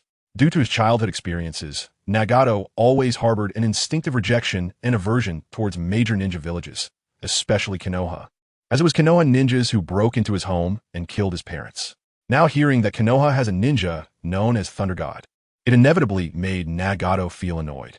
So, it was this Uchiha Zongyan who defeated the 4th Raikage and other strong opponents by his own strength, allowing them to win temporarily, right? Then how should we proceed with our plan? Conan asked. Uchiha Madara has already made his move. That Uchiha Zongyan almost killed the 4th Raikage, but was stopped at a critical moment by Uchiha Madara. He is now trying to ally with the Hidden Cloud village to jointly attack Konoha's forces. If the 4th Raikage agrees, this war will continue to drag on, eventually turning into a quagmire that will be hard for them to escape. Nagato was satisfied with Uchiha Obito's actions. This was the situation he wanted to see. Conan fell silent after pursing her lips. She knew Nagato's goal was to bog down the major nations like Konoha, the Hidden Cloud, and the Hidden Stone in war, forcing them to continually invest resources and strength until it became a war of attrition. But being inherently kind-hearted, she still felt that this approach was somewhat cruel. However, since Nagato was the most important person to her, his will was her will, so she could only bury this thought. Since Uchiha Madara has taken action, I need to urge Kakuzu and Haiden to take action as well. In the last piece of news received, the Hidden Stone and Konoha didn't show any intention of engaging, remaining stalemated. I want Kakuzu and Haiden to break this deadlock and create chaos. Chapter 239. Jiraiya comes to the rescue in the depths of a silent forest. A tall man with shoulder-length white hair was moving swiftly. He wore a linen-colored long robe with a red cloak and had a forehead protector with the symbol for oil on it. Judging by his attire, it was evident that he was Jiraiya, one of Konoha's legendary Sannin. At this moment, he was heading towards the border of the Land of Fire, where the Land of Earth was attacking, preparing to support Konoha. Unlike Tsunade, who had become disheartened and was hard to mobilize with the village leader's orders, Jiraiya still cared deeply for Konoha. Although he wandered throughout the ninja world all day, he had always been very concerned about Konoha's situation, often sending back important intelligence he collected. Whenever the village faced significant events that required his assistance, Jiraiya would unhesitatingly step forward. In the original story, from a Night of the Nine Tails to the Konoha Crush plan, and ultimately sacrificing his life to test Pain's 6 paths, Jiraiya had given a lot for Konoha. This time was no different. After receiving a plea for help from the newly appointed 5th Hokage, Hinata Hizashi, Jiraiya immediately set aside what he was doing, referring to peeping on women in the bathhouse, and rushed to the battlefield. Although he did not have a deep friendship with Hinata Hizashi, since Hinata Hizashi had become Hokage, Jiraiya would not easily refuse his orders. In the letter, Hinata Hizashi presented Jiraiya with 2 choices, to support Uchiha Zongyan or to come to his side. Both were important battlefields, leaving the choice to Jiraiya himself. However, Jiraiya did not hesitate to choose this side. Having fought against Uchiha Zongyan, he knew very well how powerful that boy-like ninja was. Having him deal with the Hidden Cloud village was clearly more reassuring than being on Hinata Hizashi's side. Boom! In the depths of the forest, an explosion echoed from afar, catching Jiraiya's attention. It seemed that someone was fighting. Could it be that Konoha ninjas were battling with the rock ninjas? Jiraiya speculated, feeling a sinking feeling in his heart as he quickly sped toward the sound. Wearing red armor, with the lower half of his face covered by a red mask and a conical hat on his head, Han, the Jinchuriki of the 5 Tails, was constantly moving through the forest. He was in a terrible mood and regretted his current situation. As a Jonin of the Hidden Stone village and the Jinchuriki of the 5 Tails, Han had made many contributions to the Hidden Stone over the years. However, his stubborn temper had led to poor relationships within the village, and one could even say that he was quite disliked. But Han did not think this was his problem. He had always acted according to his own will. Today was no different. Han was dissatisfied with the order from the 3rd Tsuchikage, Inoki, who had a balanced approach. Feeling that since the Hidden Stone village chose to initiate war, they should not remain stalemated with Konoha. He stood up during the Jonin meeting, wanting to lead a team to attack Konoha. But Inoki resolutely denied his request and firmly ordered him to stay in the camp. Han, who had long been seething with anger, could not tolerate this and immediately roared, turned around, and left the Hidden Stones camp, going out alone to clear his head. Given that his behavior was not a one-time occurrence, every time he argued with Inoki, he would storm off, and the ninjas of the Hidden Stone were used to this, ignoring him. After all, it wouldn't be long before Han calmed down and returned. But this time, it might be different. Han had calmed down, but it seemed he wouldn't have the chance to return to the camp anytime soon. Two strange ninjas in black robes ambushed him, seeking to kill him upon sight. One wore a bizarre mask, with exposed skin showing an eerie color, and upon closer inspection, some areas had stitching marks with green eyes. The other held a strange long weapon, always wearing a frenzied smile, looking like a madman. After Han fought with the two men, he found himself at a disadvantage because he couldn't grasp their details. He was almost severely injured by the opponent's strange abilities, so for the time being, he could only escape and hope that someone would quickly be sent from the village to rescue him. Wind release, pressure damage. A loud sound suddenly erupted behind him as a high-pressure wind ball swept toward him, instantly clearing all the trees in its path like a bulldozer, forming a massive vortex behind Han. Damn it! Boil release. Steam wave. A flicker of anger crossed Han's face, but his movements were not slow. He took a deep breath and then exhaled scalding steam from his mouth, forming a long wave that collided with the vortex created by the high-pressure wind ball. Boom! The collision produced an explosion, and Han used the thrust from the residual wave of the explosion to continue running forward. Haha! Kakuzu! Are you helping that Five-Tails Jinchuriki escape? Why use such ninjutsu? He asked, getting further away. Haiden, on the other hand, had no long-range attack ninjutsu, only some ordinary taijutsu that was acceptable. But his immortality and the bizarre abilities gained from worshipping the evil god were Haiden's trump cards. However, in this chase, Haiden could do nothing but follow behind. When he saw Kakuzu's ninjutsu backfire, Haiden even laughed out loud, completely oblivious to Kakuzu's murderous gaze, or rather, he didn't care if he noticed it. Shut up, stupid idiot. Kakuzu cursed angrily. If it weren't for your arrogance giving him a chance, we would have completed the mission long ago. Damn it. If your blunder causes us to fail the capture, I'll chop you into meat paste and throw you into the sea to feed the fish. Let us see if you can revive this time. Hearing Kakuzu's threat, Haiden curled his lips, wisely refraining from further mockery. Although he was immortal, being turned into meat paste to feed fish would still be a painful experience. It would take so much time to wait for revival, and he wouldn't be able to provide offerings to the evil god in time. What if the evil god blamed him for it? TCH, we are teammates. Teammates. Kakuzu, stop putting all the blame on me. I'm useful too. Just think, if you were a bit stronger, wouldn't the mission have been completed long ago? Why blame me? Kakuzu felt helpless in his heart. He had no idea how many times he had thought about changing teammates, but suddenly he saw Han, the Five-Tails Jinchuriki, stop running ahead, erupting with intense steam, and roar, "Who are you?" Chapter 240. The immortal duo, Han and Jiraiya. Naturally, it was Jiraiya who arrived after sensing the commotion. That made the Five-Tails Jinchuriki Han stop and become vigilant. Jiraiya was momentarily taken aback when he saw Han. Having participated in the Third Great Ninja War, he had seen the Five-Tails Jinchuriki Han on the battlefield and immediately recognized him, feeling a surge of wariness. The Five-Tails Jinchuriki from Awagakure? What are you doing here? Where are the Konoha ninjas? Although Jiraiya was powerful, Jinchuriki were dangerous beings, and he couldn't help but raise his guard. The scene before him instinctively made him suspect that the Five-Tails Jinchuriki Han was fighting Konoha ninjas, but now he couldn't see any Konoha ninjas, which probably meant they had been killed by Han. Konoha's Jiraiya? Is this really a plot from you, Konoha? I knew you would make a move. So I had the old man take the initiative. Han recognized Jiraiya as well, and he immediately considered Jiraiya to be an accomplice of the two ninjas chasing him. His appearance was seen as an attempt to surround him. This situation was very dangerous. Two powerful, unfamiliar ninjas, plus a renowned Sannin from Konoha. With such a lineup against him, the Five-Tails Jinchuriki, Konoha probably wanted to ensure victory. Mu King, lend me your chakra. Steam armor.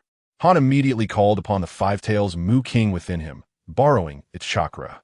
In an instant, a dark red chakra surged around Han, wrapping around him and forming a tailed beast cloak that altered his appearance.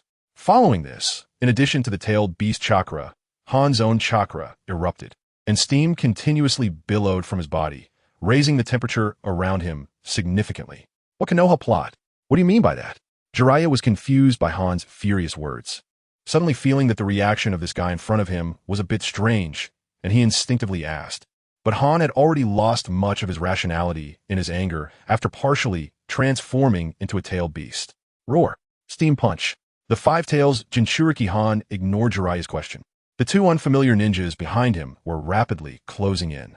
If they formed a surrounding circle, he would have no chance to escape. So Han immediately decided to take action, first to repel Jiraiya in front of him and break his encirclement to escape.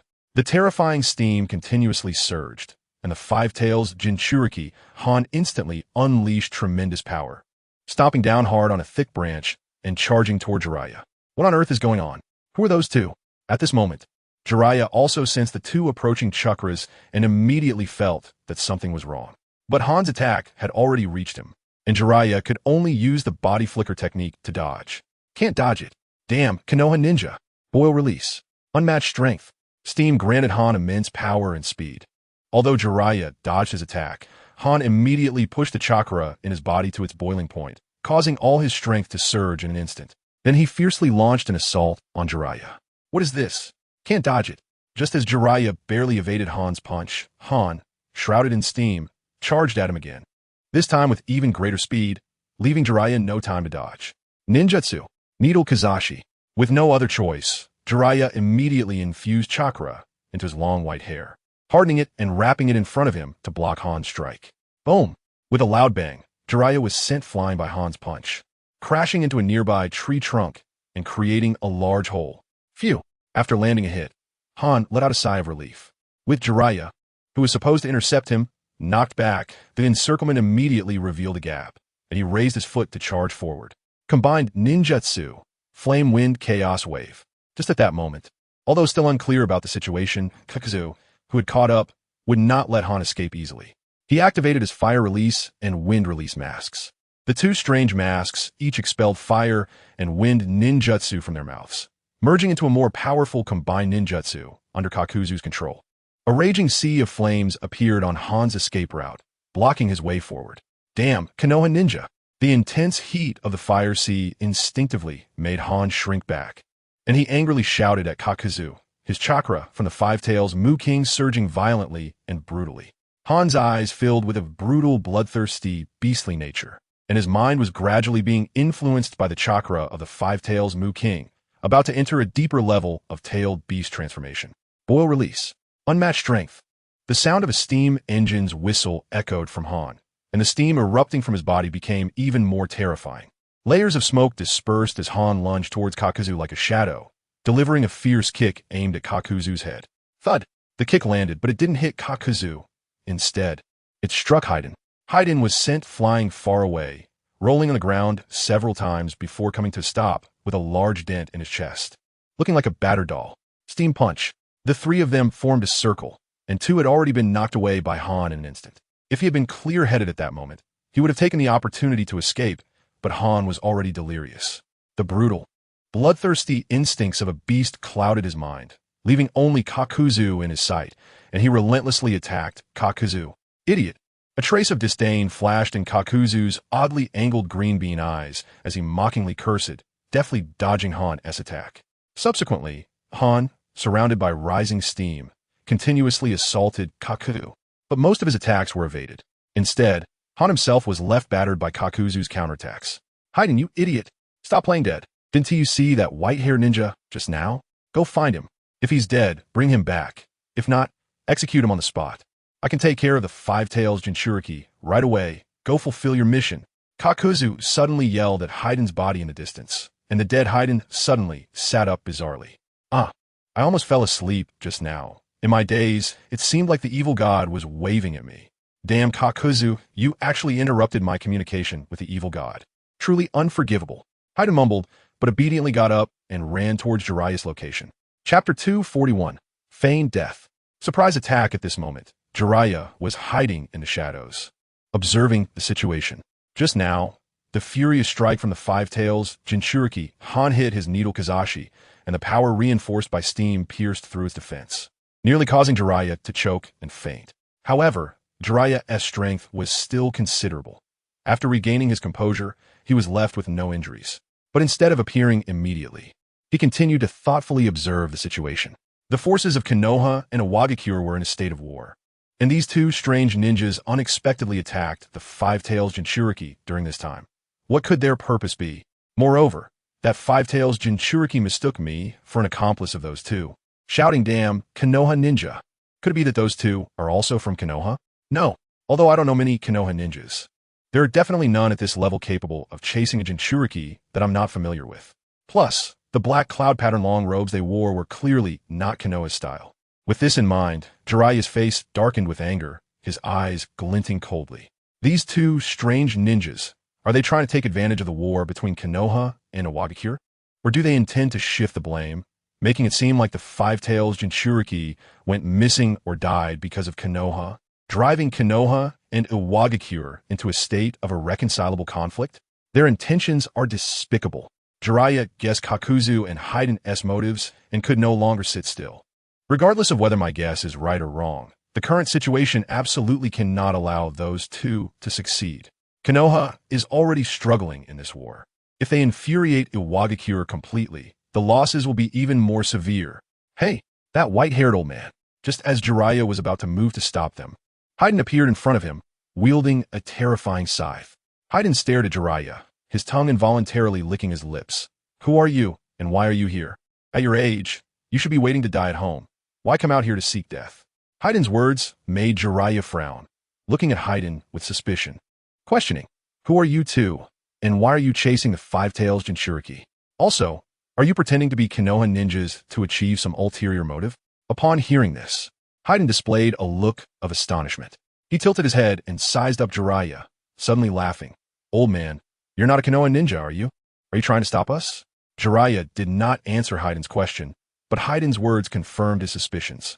The tall, white-haired man quietly stared at Hiden, an incredible aura erupting from his robust body. If that's the case, then I can't hold back anymore. Fire style. Great fireball.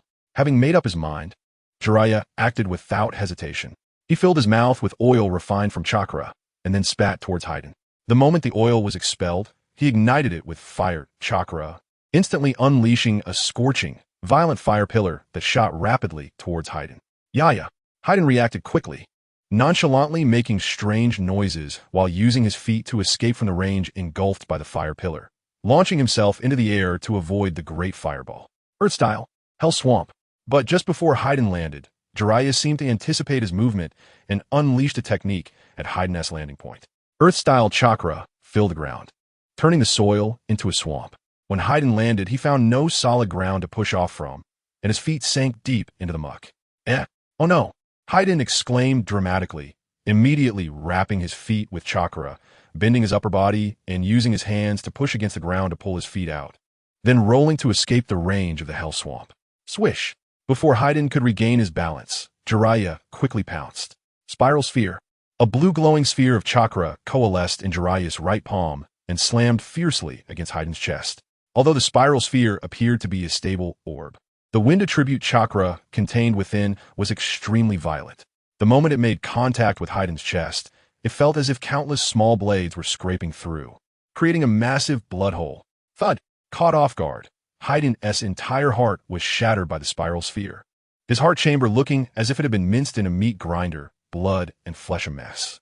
A large mouthful of blood spewed from Hiden's mouth, his expression freezing, eyes wide in disbelief. Thud!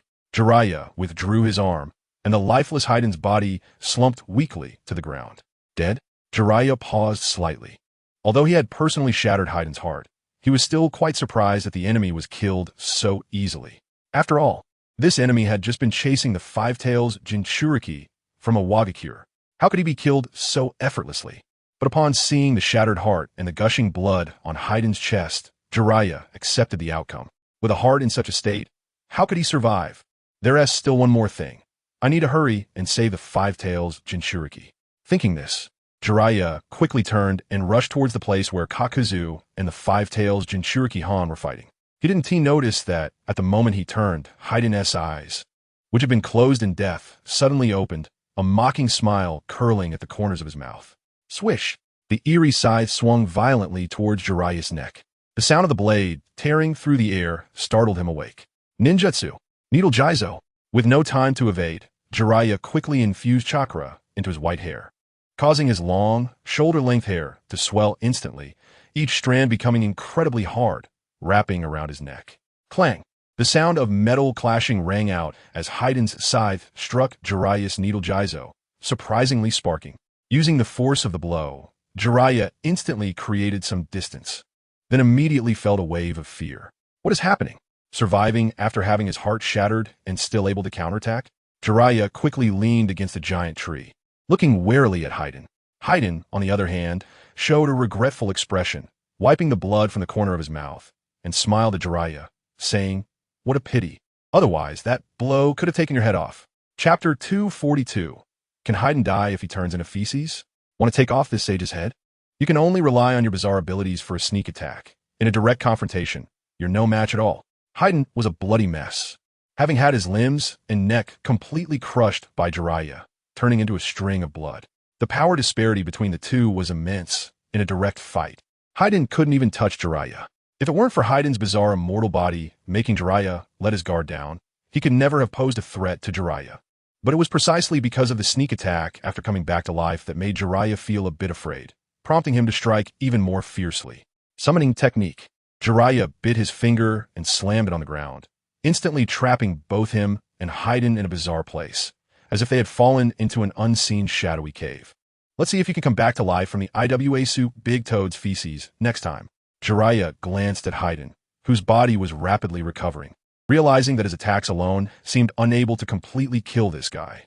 Therefore, he summoned the Iwasu Big Toad from the Holy Land of Mayaboku. This Iwasu Big Toad was enormous, the largest in the entire Holy Land of Mayaboku. Just summoning the toad's stomach created an endless cave. Goodbye if you can survive. Jiraiya waved casually at Haiden and then left the Iwasu Big Toad's stomach. Only Haiden remained, still strong, lying on the ground, waiting for his body to recover. Don't underestimate me. With the favor of the Lord of the Evil God, how could I possibly die? Damn white-haired old man. The next time I see you, I will definitely offer you as a sacrifice to the Lord of the Evil God. Haiden's neck was broken, and at this moment he couldn't even speak, only able to roar in unwillingness in his heart. Soon after, a large amount of green gastric fluid surged out, drowning Haiden. To be honest, Haiden's combat power was really quite mediocre, very lacking. Compared to his fellow immortal duo Kakuzu, he was far behind, so he was usually threatened and manipulated by Kakuzu, only able to assist him. From the original work, Haiden was at a disadvantage even against ordinary elite Nin like Asuma Sarutobi. Not to mention that after his ability was cracked, even Narashikamaru, a group of very weak ninja, could kill him. But Haiden's ability was very shameless, belonging to the most unresolvable immortal body in the Naruto world. It was said that even if he were to be torn to pieces and thrown into the sea to feed the fish, bound with heavy stones and sunk to the bottom of the sea, he could still maintain his life. This time, having angered Jiraiya and being thrown into the Iwasu Big Toad's stomach, he hoped that the toad's gastric fluid would completely dissolve Haiden's body, turning him into inorganic feces. It was uncertain whether Haiden could survive to this extent. Roar, roar, boil, release, super strength. On the other battlefield, the Jinchuriki of the Five Tails Han charged wildly at Kakuzu, steam continuously rising from his body, his face twisted in a terrifying expression. But Kakuzu had been alive for many years and was an old monster, working primarily as a bounty hunter with extremely rich combat experience. He realized that the Five Tails Jinchuriki Han had lost his rationality and could only fight on instinct, so he took a strategy of avoiding combat. He continuously dodged through the dense forest, as if toying with a raging bull. If this continued for a while longer, the chakra of the Five Tails would be exhausted. At that point, capturing him would be easy. This is too easy, using human wisdom to combat a beast. It's simply not difficult at all. While dodging Han's attacks, Kakuzu occasionally cast his gaze towards the direction Haiden had gone. That idiot Haiden doesn't even know if he succeeded. He wouldn't be lying there sleeping now, would he? Weak in strength and lazy in character. Always rambling about some evil god. How could the leader throw such trash to team up with me? However, Kakuzu seemed to recall a bit about that white-haired ninja. Had he seen that face on a wanted poster? After thinking for a while, Kakuzu couldn't figure it out, so he decided to suppress that thought for now. Once again, like a cat playing with a mouse, Han's attacks destroyed a large area of the nearby forest. Just like the technique tornado destroying the parking lot described by Black Tiger A. Fu, Han's frenzied attacks nearly flattened a forest the size of a parking lot. Everywhere were fallen giant trees, with uneven tree stumps and countless fallen leaves piled on the ground. Huff, huff, huff. After a long period of mindless output, Han's chakra was greatly depleted, and he couldn't help but gasp for breath. Fortunately, as the chakra of the five tails was consumed, his rationality gradually returned. Seeing the situation was not good, the five tails Jinchuriki Han decided to escape again. Try to run. A cold glint flashed in Kakuzu's eyes. He had been dodging Han's attacks for quite a while to exhaust him. How could he easily let the opponent escape now? You've hit me for so long, and now that I'm calling the cops, you think you could just slip away? No way. Earth grudge fear. From under Kakuzu's cloud-patterned robe, countless small black tendrils suddenly emerged. These black tendrils twisted together and then split into 5 strands, each with a white, eerie mask at the tip. This was Kakuzu's secret technique and the source of his immortality. Kakuzu had originally been a ninja from Takigakure. After the first Hokage Hashirama Senju and Madara Uchiha established Kanagakur, other forces in the ninja world followed suit, leading to the emergence of many ninja villages, large and small. Later, Hashirama and Madara selected the strongest ninja villages and gathered them for the 5 Kage Summit, distributing the collected tailed beasts to each village in hopes of achieving balance and peace. Takigakure was quite powerful, but overall it was somewhat weaker than the 5 great ninja villages, so it didn't receive an invitation, but as compensation, it received the 7 tails. This result made the high-ranking officials of Takigakure very dissatisfied, feeling that Hashirama looked down on them. Therefore, they sent their Nin Kakuzu to attack Hashirama. This led to the famous lines, "I fought Hashirama Senju," and "I threw a kunai at Hashirama's wooden clone from 800 miles away." Kakuzu's sneak attack on Hashirama naturally failed, but he was spared his life by Hashirama. After returning to Takigakure, Kakuzu stole the village's top secret forbidden technique, Earth Grudge Fear, and fled, remaining a rogue ninja to this day. Chapter 243. I'm the man who fought against Senju Hashirama in Naruto. There are not many immortal beings, but there are some. The Otsutsuki clan is one of the representatives. As long as the powerful members of the Otsutsuki clan do not want to die, they can almost avoid death. Otsutsuki Kagaya was sealed for 1,000 years, and once the seal was lifted, she immediately came back to life. The Sage of 6 Paths, Otsutsuki Hagoromo, had a decayed body, yet his spirit could maintain itself in the ninja world for over 1,000 years. His 2 sons, Otsutsuki Ashura and Otsutsuki Indra, had their chakras continuously reincarnating, residing in the strongest ninjas of each era, battling against each other for 1,000 years. This level of immortality is entirely achieved through their own power, a necessary result of being strong to a certain degree. Below that, the 9-tailed beasts also represent a similar form of immortality.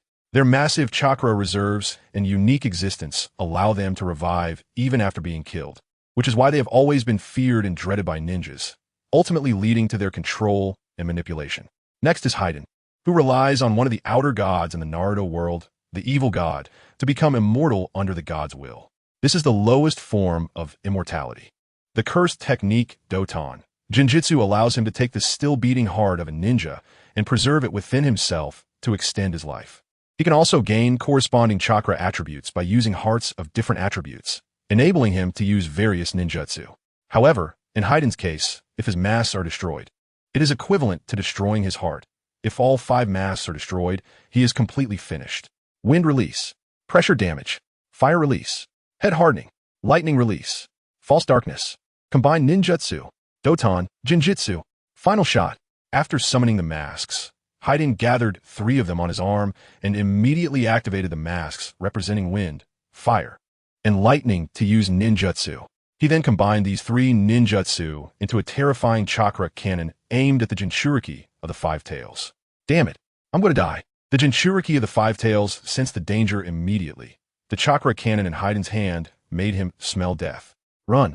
Without hesitation, he activated his boil release, and white steam rose again, allowing him to quickly distance himself from Haiden, hoping to evade this terrifying attack. Useless. Haiden shouted fiercely, and the chakra cannon shot out, crashing toward the Jinchuriki of the 5 tails in an unstoppable manner, reaching his back in an instant. Earth release. Multi-shadow earth wall. At this critical moment, Jiraiya rushed over and decisively used ninjutsu. As he formed hand seals and slapped the ground, thick rock walls suddenly rose behind the Jinchuriki of the 5 tails. These rock walls stood in front of the chakra cannon, but were quickly shattered. Bang, bang, bang, bang. In the blink of an eye, 4 earth walls were destroyed by the chakra cannon, creating a massive circular hollow in the rock wall. The next moment, the chakra cannon struck the Jinchuriki of the 5 tails, directly blowing apart half of his body, revealing his stark white bones inside. Huh? You dare to stop me? Do you want to die with this Jinchuriki? Haiden coldly glared at Jiraiya, questioning him in a chilling tone. Well, I just came to watch the fun, but I didn't expect to interrupt your battle. However, I'm really curious. Why are you dealing with the Jinchuriki of the 5 tails from Awagakure at this dangerous time and place while pretending to be a Konoha ninja? Are you trying to provoke both sides' fragile nerves? Jiraiya laughed heartily, ruffling his hair, then looked at Haiden and then at the 5 tails Jinchuriki lying on ground, whose life or death was uncertain. His expression changed, and he asked sternly, "Oh, so you're a ninja from Konoha?" "Well, sort of. Although I've been away from the village for a long time and hardly ever return, I can't ignore matters concerning Konoha's safety." Upon hearing this, Haiden looked at Jiraiya as if he had just realized something, scanning him up and down. White hair, middle-aged Konoha ninja, but has left Konoha. All this information made Haiden realize the identity of the person in front of him. Jiraiya of the legendary 3 ninjas of Konoha? That's right. Jiraiya nodded, acknowledging his identity. The reputation of the legendary 3 ninjas is still quite loud, especially since the 3rd Great Ninja War has only just recently concluded, and Jiraiya was one of Konoha's commanders in the war. No wonder. That idiot Haiden was taken out by you, right? It's only natural that he would be eliminated by Jiraiya of the legendary 3 ninjas. Haiden nodded, understanding why Haiden had not appeared for such a long time. With Haiden's strength facing Jiraiya, the result was obvious. That guy's name is Haiden? Such a troublesome and bizarre ability. I also spent quite a bit of effort to take him down. So, just because you dealt with trash like Haiden, you think you can take me down? You are mistaken. Although Haiden and I are partners, we are not on the same level of ninja. The 3 masks gathered in Haiden's hand slowly floated behind him, pulled by black tendrils, and the 5 eerie masks seemed to be staring at Jiraiya. Well, is that so? We'll have to see for ourselves. However, I really don't want to fight. I'm getting old, and continuous battles can be very taxing on my body. Why don't you just give up, so you don't accidentally die at my hands later? Jiraiya sighed and rubbed his sore shoulders, as if genuinely lamenting the passage of time. Oof. You little brat don't know the heights of heaven and depths of earth. Even the 1st Hokage of Konoha wouldn't dare to speak to me in such a manner. A man like him would give his all in battle against me. I didn't expect that just a few decades later, you juniors would become so arrogant. Haiden snorted coldly, habitually boasting about his achievements. The name of Senju Hashirama is indeed terrifying. Haiden would always say this when facing powerful opponents, firstly to establish his psychological advantage, and secondly to put psychological pressure on his opponents. I've even fought against Senju Hashirama. Who do you think you are? This psychological tactic may seem simplistic and straightforward, but Jiraiya was still shaken. You actually fought against the 1st Hokage? How is that possible? Jiraiya, who had admired Senju Hashirama since childhood, grew up listening to the legends of Senju Hashirama. Now, suddenly encountering an enemy who claimed to have fought against him, he couldn't believe it. Chapter 244.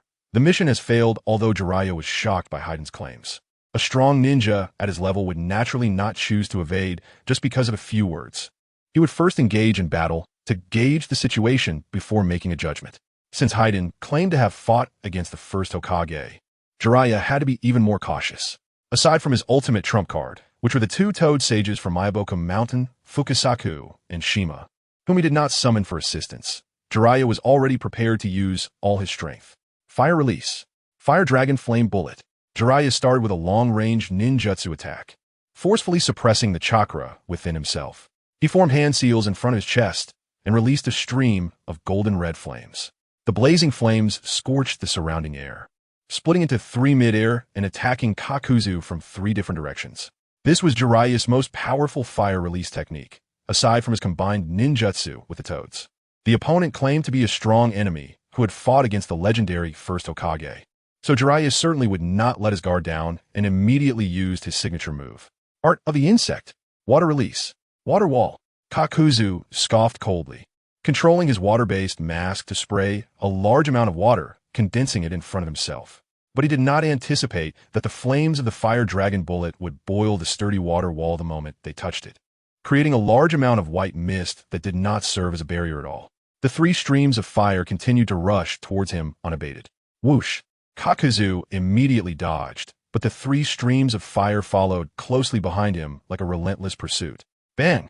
Circling around the dense forest, Kakuzu finally managed to have the three streams of fire collide with a giant tree that obscured him, but soon these ancient trees, which had survived for who knows how many years, were ignited and instantly caught fire.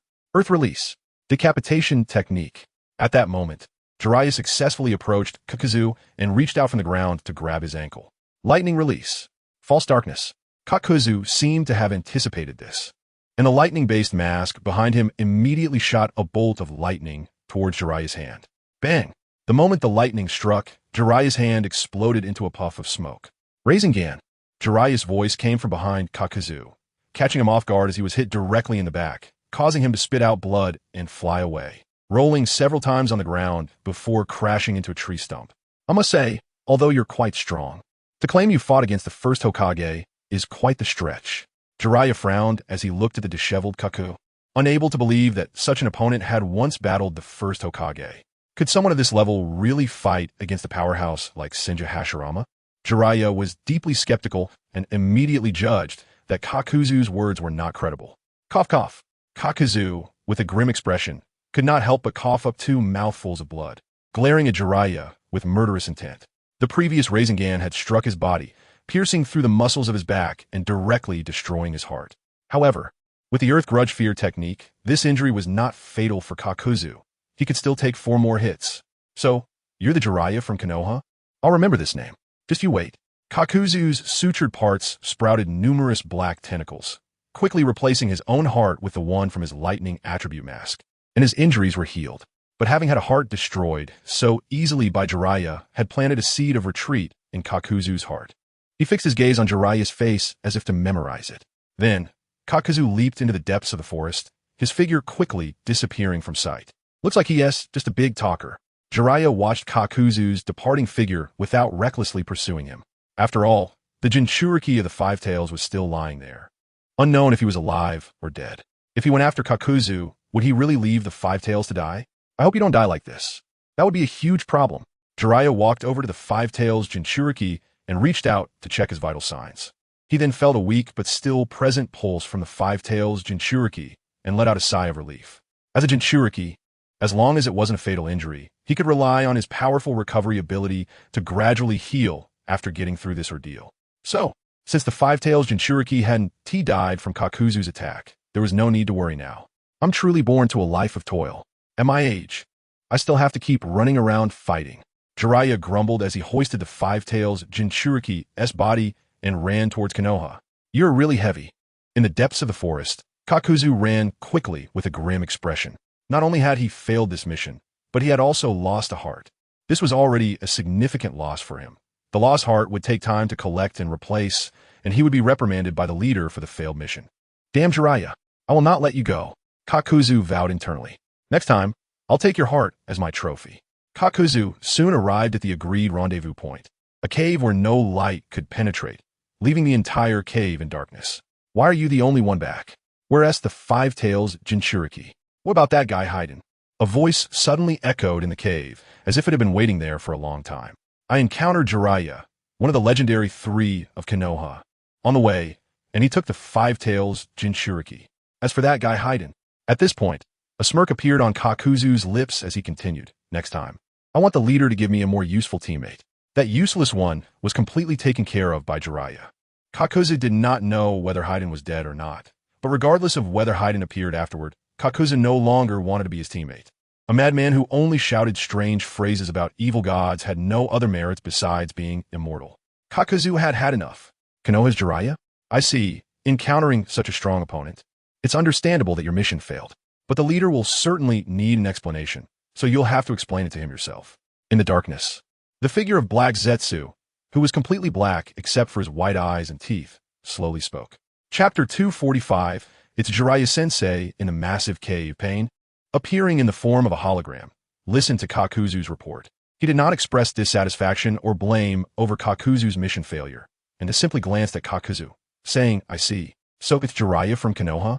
Kakuzu, with his head lowered, felt relieved at Pain's indifferent tone. Although he had been with the Akatsuki organization for a long time and was an elder with significant importance overseeing the organization's funding, he had always felt a sense of fear towards the leader known as Zero. The eyes, resembling the sage of six paths in myth, contained an incomprehensible, terrifying power that even someone like him, who had survived for many years, dared not provoke. We'll have to find out Hayden's whereabouts. He shouldn't have died so easily. For now, I want to assign you a new teammate or any missions. Take some time to rest, Kakuzu, or perhaps you can go to the exchange point to get some activity. After saying this, Pain's figure vanished, leaving Kakuzu alone in the vast cave.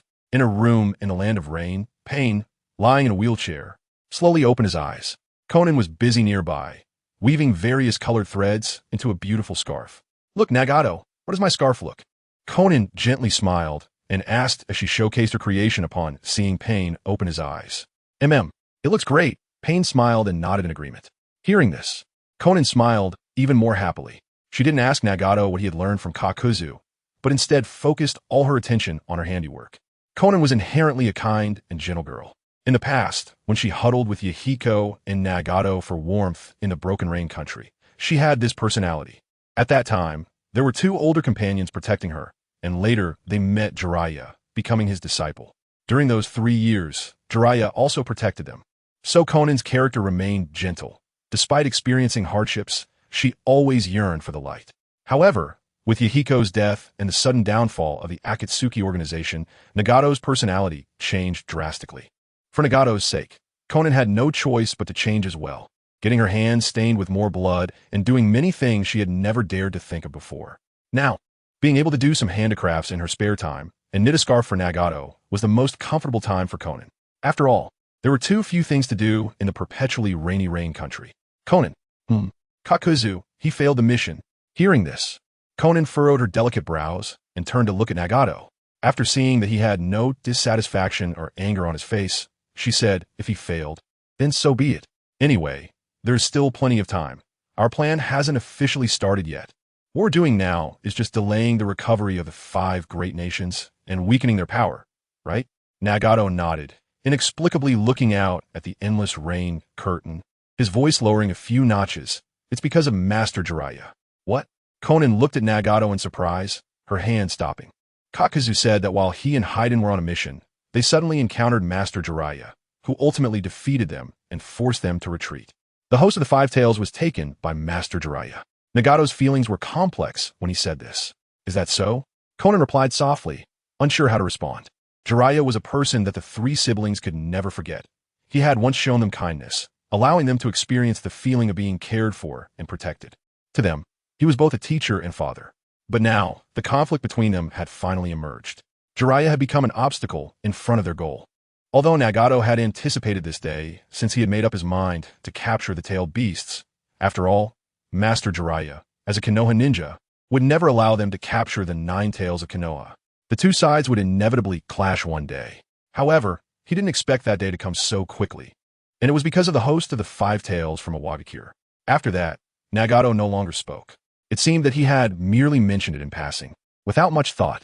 But in reality, both of them understood that not continuing the conversation was the simplest and clearest attitude. To fulfill Yahiko's dream. Even if the one standing in front of them was Master Jiraiya, it didn't matter. No one could stop Yahiko's dream. Over here, Jiraiya finally carried the host of the 5 Tails into the Konoha camp. The patrolling Konoha ninjas initially thought it was an enemy attack and even took the initiative to launch a surprise attack. Fortunately, Jiraiya was strong. The attacks from these Konoha ninjas did not hit him, and he easily dodged them. Afterward, the Konoha ninjas recognized him, and a group of them hurriedly apologized, which Jiraiya easily brushed off with a smile. After that, things went much smoother, and Jiraiya made his way into the camp. Lord Jiraiya, you finally made it. I'm very sorry to trouble you again this time. There's a serious threat, and the village lacks decisive power. Hinata Hizashi had received the report of Jiraiya's arrival early and hurriedly came out to greet him. Don't call me that. Hizashi, now that you become the 5th Hokage, you should pay attention to your authority.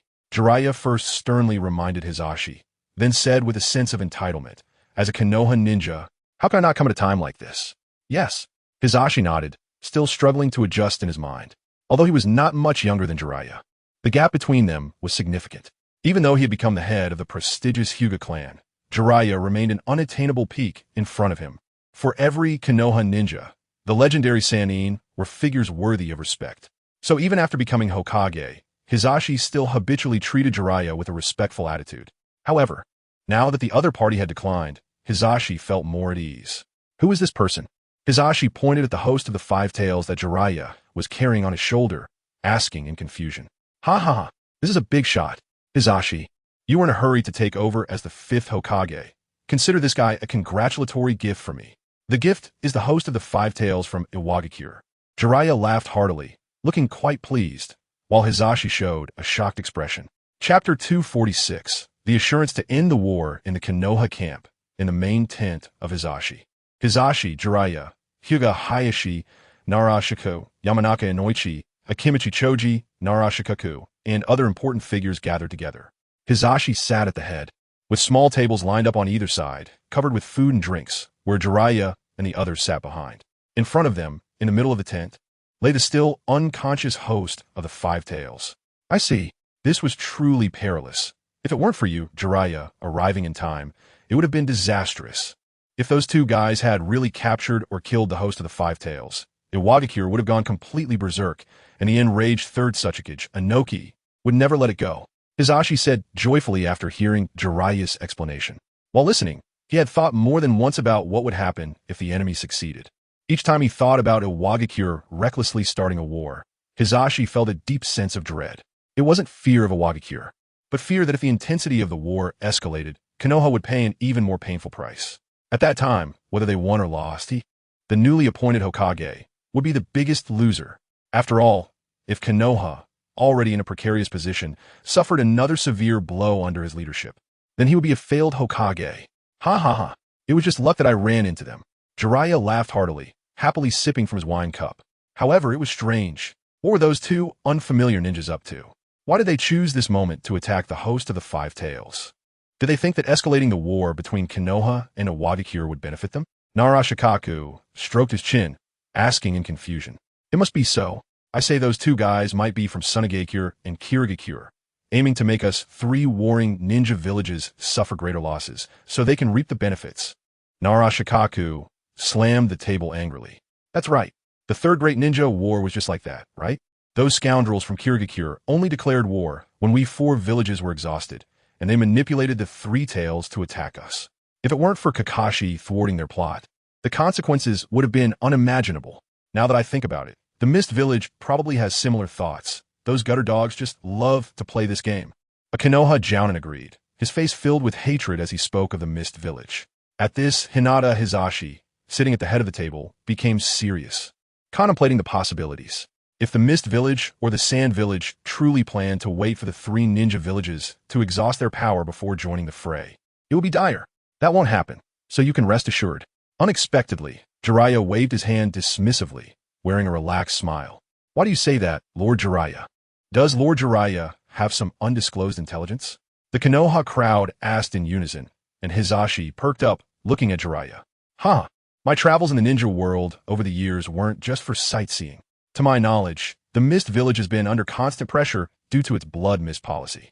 Eventually, not only the lower-level ninjas, but even the elite ninjas couldn't endure it. First, the rogue ninja Momochi Zabuza attempted to assassinate the fourth Mizukage and failed, leading to his defection from the Mist Village, followed by several disturbances. Although each was suppressed, they still caused significant losses to the Mist Village. Even now, even with a great opportunity before them, they lack the strength to participate. The Sand Village is even weaker, after losing the Third Great Ninja War. The daimyo of the Land of Wind cut their military funding. Their fourth Kazekage doesn't even have time to handle governmental affairs, busy every day mining gold in the desert to subsidize the village's finances. So, both of these villages are currently preoccupied and have no capacity to get involved, so there's no need to worry, Jiraiya stated confidently, but then he shifted his tone to remind them. However, what Kakazu just said is correct. This group must be aiming to escalate the war and inflict greater losses on us. Although we don't know who they are definitely enemies. Upon hearing this, everyone in Konoha nodded seriously.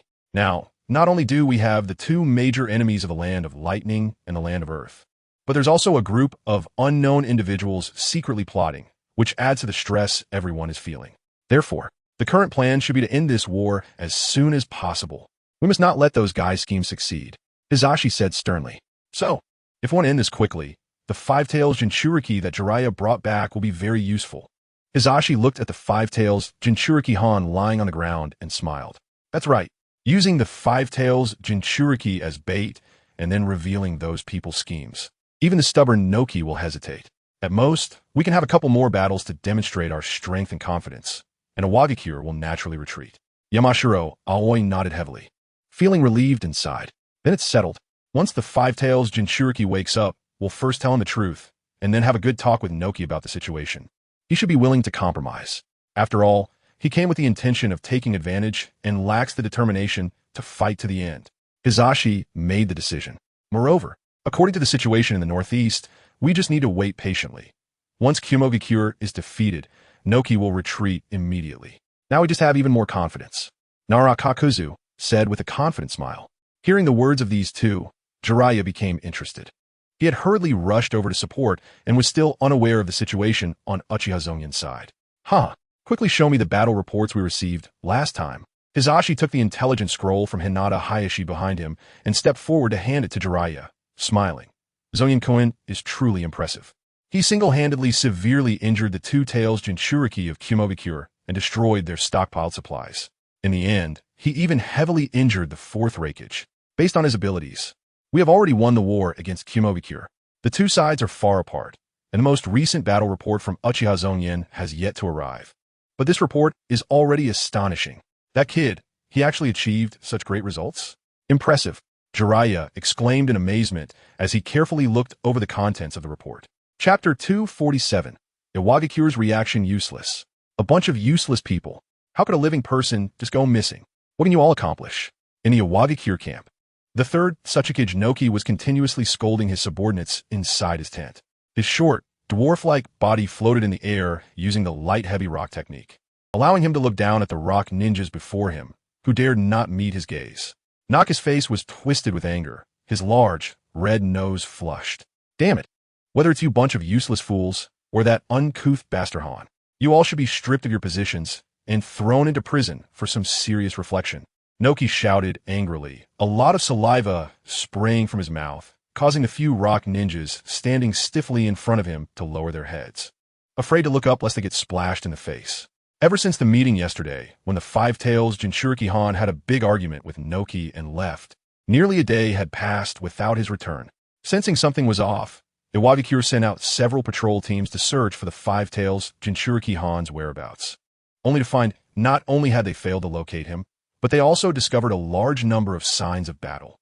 These traces likely indicated that after leaving the camp, the five-tails Jinchuriki Han encountered enemies and engaged in fierce combat. Furthermore, the fact that he did not return to the camp after the fight raises some serious concerns about the outcome. This matter was too significant. So much so that the person responsible for the camp's patrol and defense, K-Ri, did not dare to conceal it. He quickly brought along a few rock ninjas who had seen Han leave and found the signs of battle to run to report to his father, Noki. What awaited them was, of course, Naka's wrath. K-Ri, you were in charge of the camp's security. How could Han leave the camp without permission? I issued orders long ago that unless there were ninjas going on missions, everyone else was not allowed to leave the camp. Did you take my words as mere wind in your ears? Looking at his tall and sturdy son, whose personality was often overly steady and humble, Noki felt particularly displeased and coldly questioned him. In fact, K-Ri was also quite innocent in this matter. He certainly would not defy the orders personally given by his father, the third Tsuchikage, and had consistently told his subordinates not to enter or leave the camp without permission. However, his subordinates had betrayed him. Simply because of Han's status, they dared not refuse and could only let it happen. But K-Ri knew better that shifting the blame onto his subordinates at this time would not only fail to absolve him of responsibility, but would also make his father even angrier. His father, Noki, wanted a successor who could take responsibility, not a coward who pushes the blame. I'm very sorry, Tsuchikage-sama. It is indeed my subordinate's fault. Please punish me. So K-Ri immediately took responsibility without making any excuses. Do you think you can bear the responsibility for losing a Jinchuriki? Just a little J-nin. What qualification do you have to be responsible for such a mistake? Can you make up for it? Hurry up and get out of here. Seeing his son's stance, Noki was somewhat satisfied, but he still coldly ordered K due to be driven out. Yet he did not let K-Do bear the responsibility or receive the punishment he deserved. After all, he's his own son. You, explain clearly to me what the traces you saw in the forest were like. The questioned IWA shinobi immediately recounted what he had seen during his patrol. As Noki listened, his expression grew increasingly grim.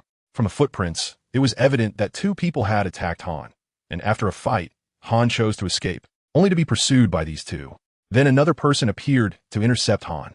In total, there were 3 people. The fact that these 3 could engage with Han, the Jinchuriki of the Five Tails, proves that their strength cannot be underestimated. Moreover, from the traces on the battlefield, there were lightning, fire, earth, and wind release techniques. And even combined ninjutsu. Combined ninjutsu is rare in the ninja world, and those who can perform it are mostly core members of major ninja villages. At this moment, the only possibility for 3 powerful ninjas to ambush Han is Konoha. Noki gritted his teeth and pronounced the name Konoha with a grim expression. Following the IWA shinobi's description, Noki logically thought of Konoha. After all, with the 2 armies facing each other, it would be normal for Konoha to suddenly attack the isolated Jinchuriki Han. The only puzzling part is that IWA shinobi did not anticipate Han leaving the camp. How could Konoha have laid an ambush so early? Could it be that there are spies from Konoha in the camp? Third Hokage. At the outermost defense unit, someone claiming to be a messenger from Konoha has arrived. He says that Konoha's 5th Hokage wishes to hold a peace talk with you, and both sides have agreed on the time and place, bringing only a small number of guards. Just as Noki was starting to feel suspicious, a guard suddenly entered the tent, lifting the curtain. Upon entering, he knelt on one knee before Noki and explained, Konoha wants to negotiate with me? I see. They have indeed captured Han. Now, they want to use Han as a bargaining chip to force us to retreat? Or perhaps they want us to pay a price in exchange.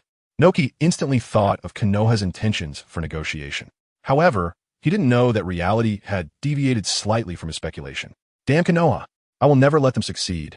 Noki clenched his fists and said sternly, even getting so angry that he was about to rise from his seated position. Crack! At that moment, an unexpected incident occurred. A sudden crack echoed from Naka's back. Just moments ago, with a face full of anger, Noki instinctively put a hand on his waist, his expression turning painful. Ouch. My back. The IWA shinobi, who were already accustomed to this scene, instinctively reacted. Some rushed to support Noki, while others ran out of the main tent to call for a doctor. This caused a small commotion. One could only say that at Naka's age, still clinging to his position despite his frailty was not a good thing.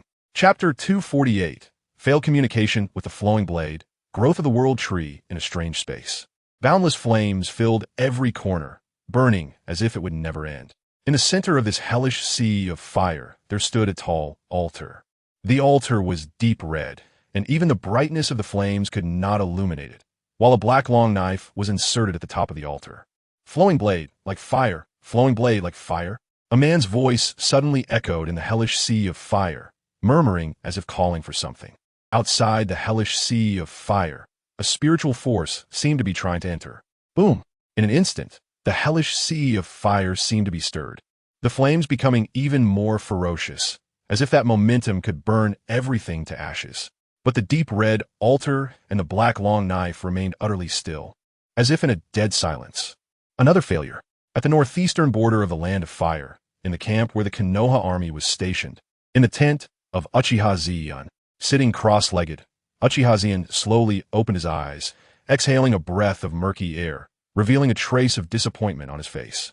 This has been I don't know how many attempts to communicate with the flowing blade like fire, but each time I received no response from it. Is it because flowing blade, like fire, does not acknowledge me as its master, or is there another reason? I remember that in the lore of the Soul Reaper, a Zanpakuto is constructed from the soul of the Soul Reaper itself. The Soul Reaper must tap into their own potential to learn the name of the Zanpakuto and communicate with it to gain power. If the flowing blade, like fire, that I have obtained is indeed the one belonging to the captain of the 13th Division of the Godai 13, Yamamoto Genre Saishikuni, then it means that the soul of this flowing blade is that of the old man himself. In that case, it would be completely impossible for me to communicate with flowing blade, like fire, let alone fully master its power and attain Bankai. Uchiha Zongyan thought to himself, feeling frustrated every time after failing despite having tried many times. After all, this is the Flame King, flowing blade like fire. The most powerful and destructive Zanpakuto in the world of Soul Reapers. In the hands of Yamamoto Janri Saishigakuni, it could destroy the entire world. If Uchiha Zongyan could fully master this flowing blade, like fire, he could walk through the ninja world with ease. Or even directly go to the moon to arrange a cremation for Kagaya Tsutsuki in advance, directly leading to the grand finale. But since obtaining flowing blade like fire, so much time has passed, and every attempt to communicate with it has ended in failure, with not even a hint of feedback. For now, I have to set it aside and think about trying to enhance my strength through communication with flowing blade like fire later. Uchiha Zongyan sighed lightly, retracting his spiritual energy from the spiritual space within his body. At that moment, Uchiha Zongyan suddenly sensed a signal coming from the World Tree Seed in his dantian. It was an urgent signal wanting to establish contact with him. Has the World Tree Seed grown again? How could it be so fast? With a hint of surprise, Uchiha Zongyan probed his spiritual energy into his dantian and connected with the signal from the World Tree Seed. A massive tree, towering into the sky, appeared before Uchiha Zongyan. The awe-inspiring feeling shook his heart. At the foot of this giant tree, Uchiha Zongyan felt like an ant. Looking up, he could only see a part of the trunk, with the upper part obscured by clouds and mist. Is this my World Tree Seed? Goodness, this is too big. Compared to this, the divine tree, created by Kagaya Tsutsuki, has become a small sapling. Uchiha Zongyan exclaimed in surprise, recalling the divine tree he had seen in the original work. The divine tree was tall and magnificent, but it was indeed astonishingly inferior compared to the one in front of him. Is this telling me to go there?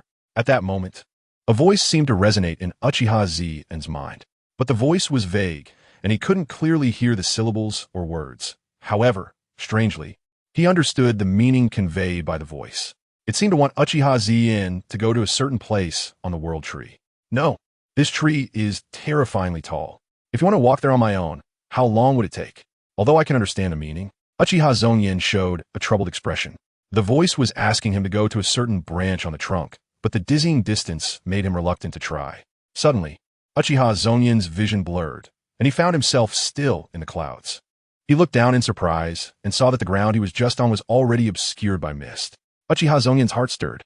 I just had a thought, and I was directly teleported to my destination. So, in this world, can I teleport to any position at will?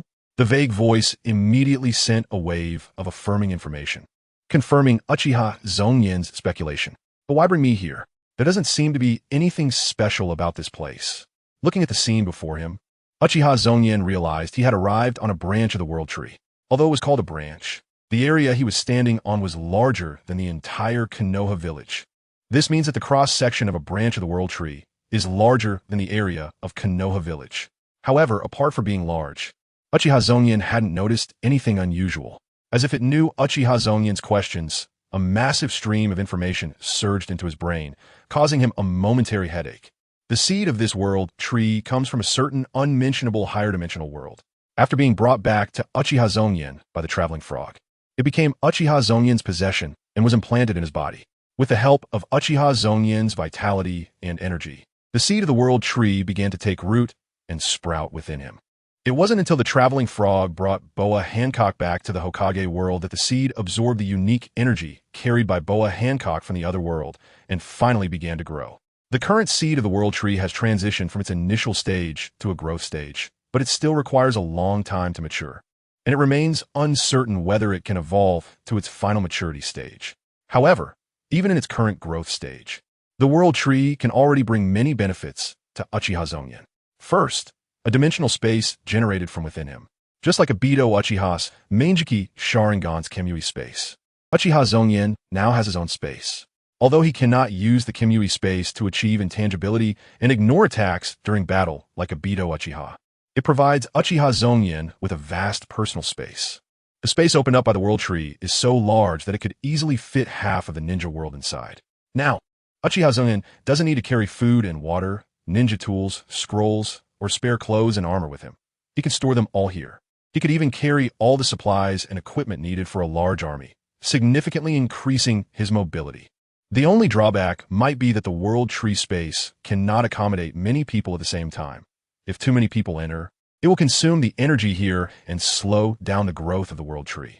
Therefore, the idea of bringing an army with him and releasing them at the right moment to perform big transformations in a vehicle full of bread people is not feasible. However, a small elite force entering for a short time is still manageable. Second, the world tree can connect to various other worlds. Just like the traveling frog can travel to different worlds and bring back souvenirs for Uchiha Zongyan, each branch of the world tree can connect to different other worlds, allowing Uchiha Zongyan to enter those worlds through the branches of the world tree.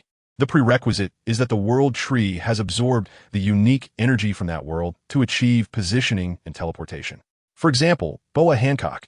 The world tree has absorbed the unique energy from the One Piece world that Boa Hancock carries, meaning that as long as Uchiha Zongyan has the intention, he can go to the One Piece world. If the traveling frog brings characters from other worlds in the future, the worlds Uchiha Zongyan can go to will continue to increase. Third, a version of a dimensional chat group created by the world tree. Any character from other worlds that has been marked after having their energy absorbed by the world tree can enter the world tree space with the consent of Uchiha Zongyan. The Master. Uchiha Zongyan can also grant these people abilities he possesses through the world tree. For example, he can grant chakra to Boa Hancock, allowing her, a character from the One Piece world, to learn ninjutsu. These three are the main functions of the world tree at this stage. In addition, there are some miscellaneous abilities that could come in handy when necessary. More abilities will only be obtained after the world tree continues to grow. TSK. I originally thought the world tree seed was the most useless souvenir I had received. It now seems to have the highest potential for growth and is the most valuable item for me. Through the stream of information infused into his mind by the will of the world tree, Uchiha Zongyan quickly understood the abilities and characteristics of the world tree. This couldn't help but make Uchiha Zongyan marvel inwardly. When he first obtained the world tree seed, not only was it unimpressive in appearance, but the system's description was also vague, which had left Uchiha Zongyan somewhat disappointed. He never expected it to grow into something like this now, with even more potential waiting to be explored.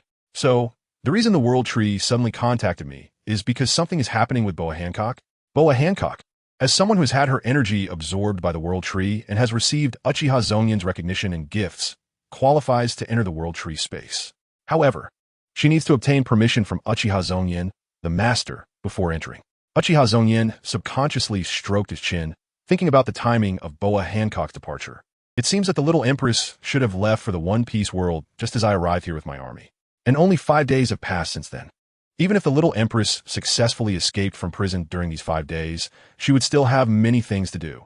How could she possibly have time to contact me?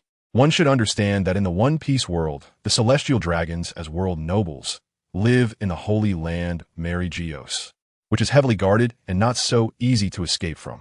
Even if Boa Hancock successfully used the ninjutsu she learned here to escape, she still has to rescue her 2 sisters and leave the holy land Mary Geos with them. Successfully returning to Snake Princess Island after leaving the holy land Mary Geos is a difficult adventure in itself. How could she possibly accomplish all of this in just 5 days? Could it be that she encountered some difficulties and wants to ask for my help? Considering this possibility, Uchiha Zongyan nodded and said, "Then let her in. I also want to know what she needs from me." After receiving Uchiha Zongyan's command, the will of the world tree immediately opened a space-time rift in front of him, resembling the twisted vortex of a Beto Uchiha. On the other side, in the world of One Piece, in a room of the little Empress Boa Hancock, it was decorated very lavishly and exquisitely. Wearing a vibrant chipao, Boa Hancock no longer looked like the malnourished figure she was when she first arrived in the Naruto world. Instead, she appeared radiant, full of life. Her body was much more rounded than before, and it seemed she had grown taller. In reality, although only 5 days have passed in the Naruto world where Uchiha Zongyan is, 5 months have already passed for Boa Hancock. In the past 5 months, Boa Hancock successfully escaped from the holy land of Mariewa with her 2 sisters, thanks to the chakra seed bestowed by Uchiha Zongyan and the ninja techniques she learned. Despite facing numerous challenges along the way, the determined young empress overcame them all and finally returned to Amazon Lily with her sisters. Now that she was back home, Boa Hancock naturally would not have to endure that cruel life anymore, nor would she have to live in constant fear and anxiety. Her frail and weak body quickly recovered. Moreover, due to long-term insufficient energy intake, although she was in her developmental stage, she had always lacked nutrition. Now that her living conditions had improved, she even grew taller quite rapidly, already resembling the stunning figure she would become later on. Great God, if you can hear my prayers, please grant my wish. She prayed earnestly. Thanks to your mercy, I was able to escape from hell, but I have never expressed my gratitude to you. If you have time, please allow me to see you once more, so I can thank you in person. Sitting in front of her vanity, Boa Hancock clasped her hands together in front of her chest, closed her eyes, and whispered her prayers. On the vanity before her was a black wooden plaque inscribed with the name Uchiha Zongyan. Ding! As she chanted her prayers, a strange feeling suddenly resonated in her mind, causing her to open her eyes in surprise. The mirror on the vanity transformed into a vortex, and a faint voice echoed in her ears, seemingly telling her that if she entered the vortex, her wish would be fulfilled.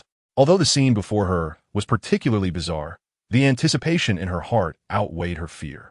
After hesitating for a moment, a glimmer of determination flashed across her small face. She gritted her teeth and reached out her hand toward the vortex. Chapter 249. Hancock's Gratitude. Long time no see, Hancock. After Boa Hancock entered the vortex, a dazzling array of colorful lights appeared before her, and a strong sense of weightlessness enveloped her, causing the young empress to instinctively close her eyes in fright. After an unknown amount of time, a familiar voice suddenly rang in her ears, prompting her to open her eyes in excitement. Sure enough, she was met with the calm smile of Uchiha Zongyan. Great God! To see Uchiha Zongyan again, my prayers from the past 5 months have finally been answered, Boa Hancock exclaimed with joy. She waved her small, delicate hands as if trying to grasp Uchiha Zongyan, her round eyes widening and her eyelids beginning to redden. All right, calm down. Did you want to see me for something important? Noticing the overwhelmed excitement of Boa Hancock, Uchiha Zongyan instinctively took a step back. He truly had no way to handle this nearly irrational little girl, and he felt a hint of fear. Thus, he quickly inquired to divert her attention. Boa Hancock sensed Uchiha Zongyan's slight retreat and immediately realized that her reaction was too intense, feeling a bit embarrassed. She then covered her small face with her fair hands. After hearing Uchiha Zongyan's question, she began to shake her head like a rattledrum. What is it? Boa Hancock wanted to explain, but was afraid of saying something strange that might upset Uchiha Zongyan. After a long pause, she still couldn't articulate her thoughts clearly. All right, don't be anxious. With a slight sigh in his heart, Uchiha Zongyan felt somewhat helpless and could only soothe the young empress's emotions. He stepped forward and gently placed his palm on her small head. Boa Hancock slowly calmed down. Do you feel better now? Yes. Thank you, great God. Boa Hancock took a deep breath. The redness on her face faded significantly, and she returned to a calm demeanor. Thanks to the blessings of the great God, I successfully escaped from the holy land of Mariewa with my sisters after returning to that world, and we made it back to our hometown, Amazon Lily. The priest said I have the potential to become a king, providing me with better treatment, and my sisters and I are living better lives now. But I know in my heart that all of this comes from the great God. If it weren't for your grace, I would have been trapped in the celestial dragon's prison for the rest of my life, eventually dying quietly. Therefore, I want to repay the great goddess kindness. I am willing to do everything I can. I pray to the great God every day, hoping to see you again, and unexpectedly, today it finally came true. Boa Hancock babbled on, her small face filled with seriousness. In reality, Boa Hancock's fate trajectory had been changed by Uchiha Zongyan. According to the original plot, about a year later, Captain Tiger the Sun Pirates would come to the holy land of Mariewa to free the celestial dragon slaves. Boa Hancock and her 2 sisters, Boa Sandersonia and Boa Marigold, would then get the chance to escape and later return to Amazon Lily with the help of Joel D., Roger, Rayleigh, and Shaki. However, this time, due to Uchiha Zongyan's intervention, Boa Hancock and her sisters were rescued more than a year earlier, likely never meeting Joel D., Roger, Rayleigh, and Shaki. Whether they would still become the Empress of Amazon Lily, as in the original story, and accept the world government's invitation to join the Shichibukai remained unknown. Uchiha Zongyan was aware of all this, so he felt a bit embarrassed about Boa Hancock's sincere gratitude. It's fine, as long as you all managed to escape. There is no need to thank me too much. After all, Uchiha Zongyan only contributed a bit of chakra in time, while he gained the armed color haki of an adult empress. He benefited significantly from this deal and didn't he want to shamelessly think of himself as having done a favor for the young empress. No. Who knew that Boa Hancock would shake her head firmly, looking seriously at Uchiha Zongyan. Are you doubting my sincerity, great God? Although I'm still very young and my abilities are lacking, after I returned to Amazon Lily, the priest examined my body and said I have the qualifications to become a king. I have been diligently practicing and training for the past 5 months, and I have gradually gained the attention of the priests. I believe that as long as I'm given a little more time, I will have enough status and power. When that time comes, whatever Amazon Lily has, I can offer it to the great god. Whether it's minerals, resources, warriors, or women, although Amazon Lily is barren, I can provide everything for you. This is my meager repayment, and I just hope the great god can fulfill my wish. Boa Hancock said earnestly, but Uchiha Zongyan was taken aback by the information revealed in her words. 5 months? Wait a minute. Hancock, did you just say that 5 months have passed on your side? Uchiha Zongyan couldn't help but raise his hand to interrupt Boa Hancock, asking in confusion. That's right, specifically, it has been 5 months and 7 days. It took almost a month to sail back to Amazon Lily after I left the holy land of Mariehua with my sisters. Boa Hancock was momentarily stunned by Uchiha Zongyan's question, but quickly answered. I just spent 5 days here. Has 5 months already passed in the world of One Piece? The time flow between the two worlds is surprisingly different. Uchiha Zongyan stroked his chin, a hint of surprise flashing across his face as he pondered in his heart. Because the World Tree absorbed the energy from Boa Hancock, he could use the World Tree to access the One Piece world. I originally thought that there were so many troubles in the ninja world that I wouldn't have time to wander around. But now it seems that there is quite a bit of time available. A day in the ninja world can pass like a month. So looking at it this way, it really is a bit promising. In the world of One Piece, strong characters abound. And aside from those affiliated with the Navy and the Four Emperors of the Sea, there's really no need to be cautious of anyone else. Unlike in the Naruto world, where reaching the level of a Kage usually means having a powerful background, either from one of the 5 great ninja villages or the Akatsuki organization. Uchiha Zongyan finds it somewhat constrained when looking for someone to fight, fearing that one action might provoke a chain reaction. However, in the world of One Piece, aside from the Navy and the Four Emperors, there are basically no forces that Uchiha Zongyan needs to be wary of, allowing him to act freely. Not to mention that in the One Piece world, he's just a passerby with nothing to worry about and no need to be overly cautious. Good. Hancock, if I have time, I will visit you. When the time comes, I hope you can properly host me as a guest. After Uchiha Zongyan figured this out, he looked at Boa Hancock with a more serious gaze and said with a smile, Huh? Uchiha Zongyan, who had just appeared indifferent, now seemed to be looking forward to it, which surprised Boa Hancock, but she quickly reacted and happily nodded. Yes, I will definitely make Lord God satisfied. Chapter 250. A new souvenir. In fact, the war between the land of fire and the land of lightning has reached this point, which feels rather strange. From the perspective of the reasons for the war, the Cloud Village of the land of lightning is completely taking advantage of the turmoil within the Leaf Village. Their plan was to take advantage of the great opportunity presented by the heavy losses in Konoha to recruit more allies and share the delicious cake that is Konoha. However, this goal felt somewhat unsteady right from the initial preparation stage. The Land of Wind and the Land of Water did not respond to the Fourth Rakeage request for an alliance, instead retreating into their homes and deciding not to come out. The only one that responded, the Rock Village of the Land of Earth, was actually a long-standing enemy of Cloud Village, having previously surrounded and killed the Third Rakeage. Moreover, Inoki's cunning is well known among ninjas, so Cloud Village had little expectation for this ally and prepared to go it alone. They did go ahead, but immediately faced a heavy blow. Not long after stepping into the territory of the Land of Fire, before they could even fully achieve their initial strategic goals, Uchiha Zongyan arrived. His first strike severely injured the Two Tails Jinchuriki, destroying the supplies and military resources Cloud Village had painstakingly prepared, and finally, he clashed with the arriving Fourth Rakeage, resulting in both sides suffering heavy losses, forcing Cloud Village to retreat back to their logistics base in the Land of Hot Water. This was like having their leg broken as soon as they extended it, and Cloud Village's already low morale took a significant hit. When Uchiha Zongyan came again, he brought the forces of the Leaf Village with him. In this clash, Cloud Village suffered heavy losses. The Fourth Rakeage nearly died, the Eight Tails Jinchuriki was severely injured, and the designated next Rakeage was beheaded.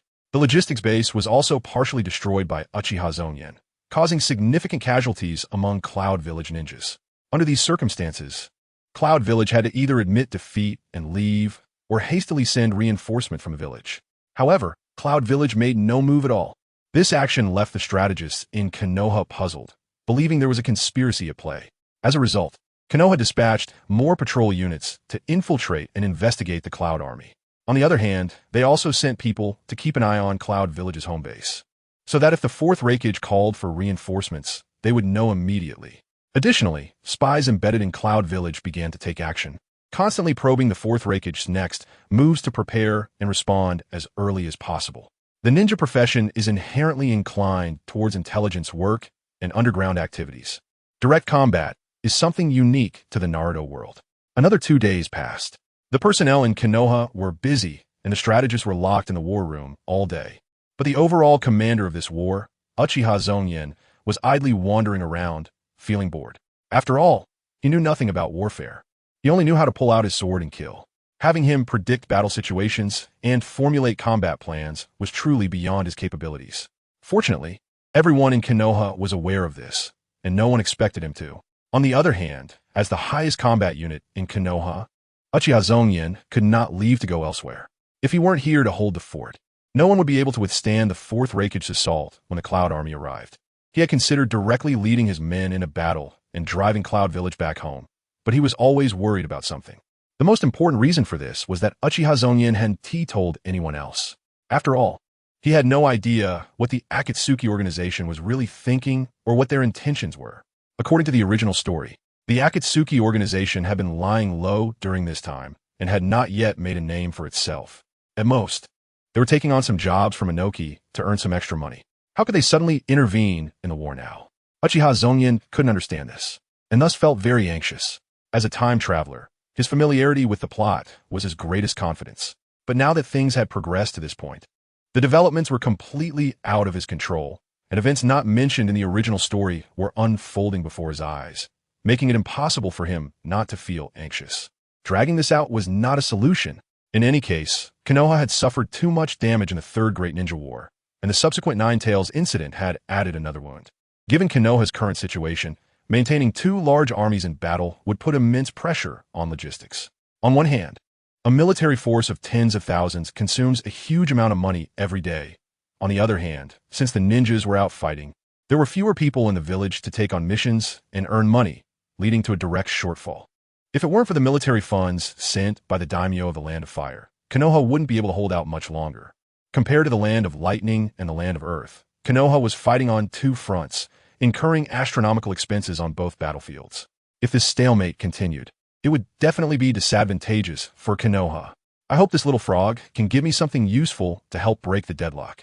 Another new week has begun, and it has been 7 days since Boa Hancock returned to the One Piece world. According to the system's rules, today is the day for the traveling frog to return. Uchiha Zongyan, filled with anticipation, waited silently. Ribbit, while sitting cross-legged on the bed, refining chakra, Uchiha Zongyan heard the croak of the frog and immediately opened his eyes.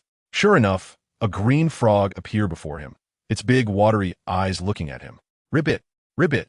The little frog waved its hand at Uchiha Zongyan and croaked twice as a greeting. However, Uchiha Zongyan did not respond, but looked left and right. He then got off the bed and began to search around the entire tent, even bending down to check under the bed. Ribbit, seeing the scene, the little frog showed a human-like expression of confusion, tilting its head as it looked at Uchiha Zongyan. He eats nothing. Uchiha Zongyan awkwardly smiled after searching for a long time without finding anything. The moment he saw the green frog, he thought of the time when Boa Hancock came, and instinctively wondered if the little frog had brought someone back, so he hurriedly looked around. Of course, he found nothing. So what did you bring back this time?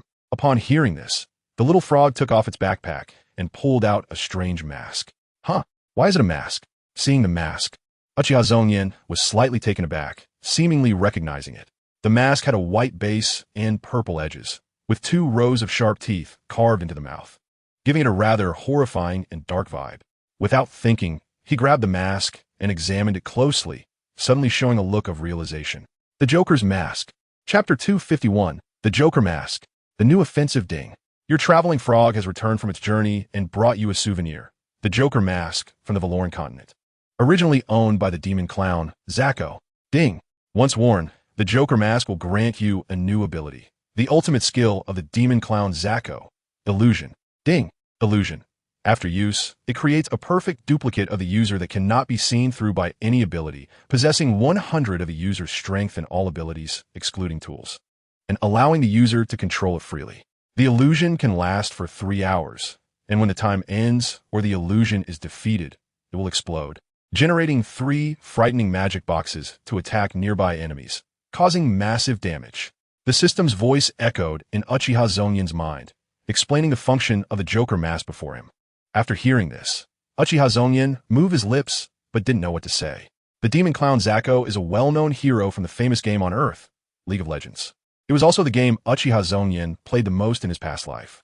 He was very familiar with the appearance of this mask and the skills of the demon clown Zako. He never expected to obtain the demon clown's mask and possess his ultimate move. Goodness, do you want me to be a sunny boy? Who the hell plays the clown without some psychological issues?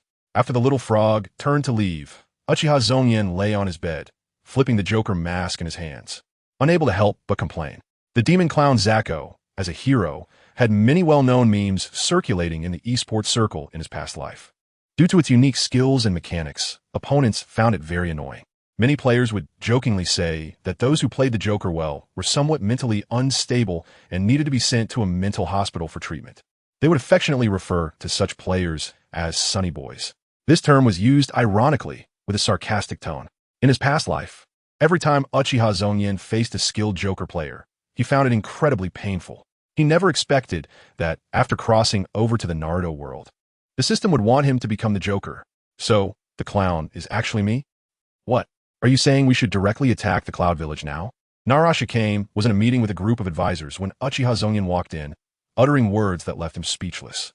Clearly, they had entered a strategic stalemate phase, and Konoha was at a loss against the retreating Cloud Village. Their advisory team was trying to figure out the Cloud Village's intentions. But the commander had directly ordered an assault. No, Lord Zongyan, we haven't clarified the intelligence on the Cloud Village yet. Recklessly sending troops could easily lead us into a trap. That's right, the Cloud Village has been quiet these days. They must be brewing a conspiracy. Just wait a bit. Lord Zongyan, the troops heading to the Cloud Village will arrive soon, and then we'll understand their troop movements and know what cards they have up their sleeves.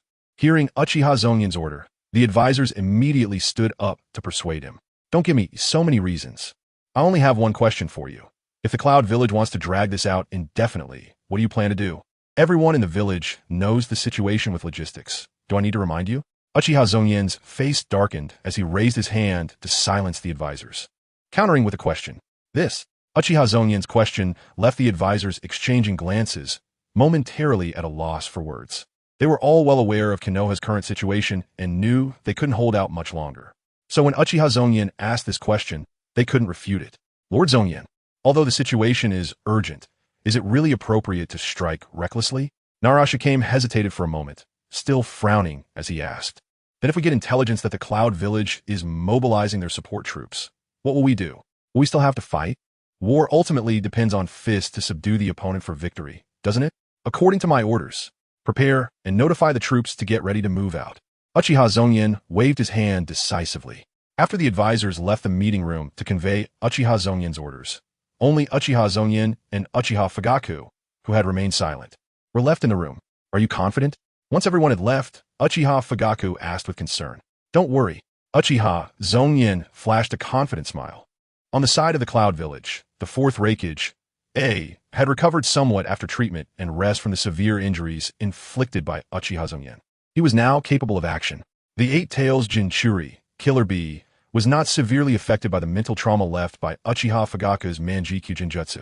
It wasn't the kind of injury that would be fatal, but the psychological damage was difficult to treat and would require a long recovery.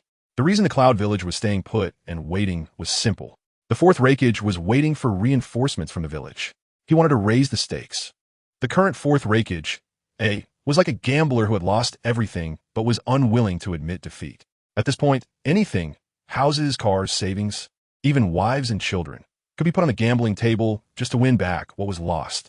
Thus, the fourth Raikage, disregarding the opposition within the Cloud Village, stubbornly mobilized 5,000 Cloud Ninja to the battlefield and called in some strong Jonin who had remained in the village to hold the fort. To avoid being detected by Konoha, the fourth Raikage ordered these reinforcements to take a concealed route. This also caused the reinforcements to arrive at a slower pace. Uchiha Madara, where are the people you promised? It can't be just you. In the fourth Raikage's tent, he asked a man in a black cloak who had his back turned to him. Since being saved by Uchiha Obito, the fourth Raikage, although skeptical of the man's identity as Uchiha Madara, ultimately chose to ally with him. Everything was to defeat Konoha. You'll see them soon. They are all powerful ninjas. Although the numbers are small, their strength is definitely not low. Uchiha Obito smiled, not minding the fourth Raikage's shrewdness. Just then, a cloud ninja rushed into the tent, loudly reporting to the fourth Raikage. Raikage, our forward troops have detected that Konoha's army is advancing towards us. It seems like the entire army is mobilizing. Upon hearing this, the fourth Raikage and Uchiha Obito exchanged glances. Chapter 252, Battle against the AB combination since Uchiha Zongyan first ambushed the Cloud-Hidden Village camp. This has already been the third confrontation between the two countries in the Land of Thunder. However, this war is vastly different from previous ones, almost entirely dissimilar. Since the start of the First Great Ninja War, wars between major ninja villages have been prolonged and drawn out. Both sides often stretched the battlefield exceptionally long, calculating the gains and losses of each city and territory. The ownership of important strongholds advantageous to the war situation would determine the final outcome of the conflict. For instance, during the Third Great Ninja War, the Wind Country and the Fire Country fought over the Kaiki Mountain. The team led by Minato Namikaze risked their lives to sever the Kemonerabashi Bridge, and so on.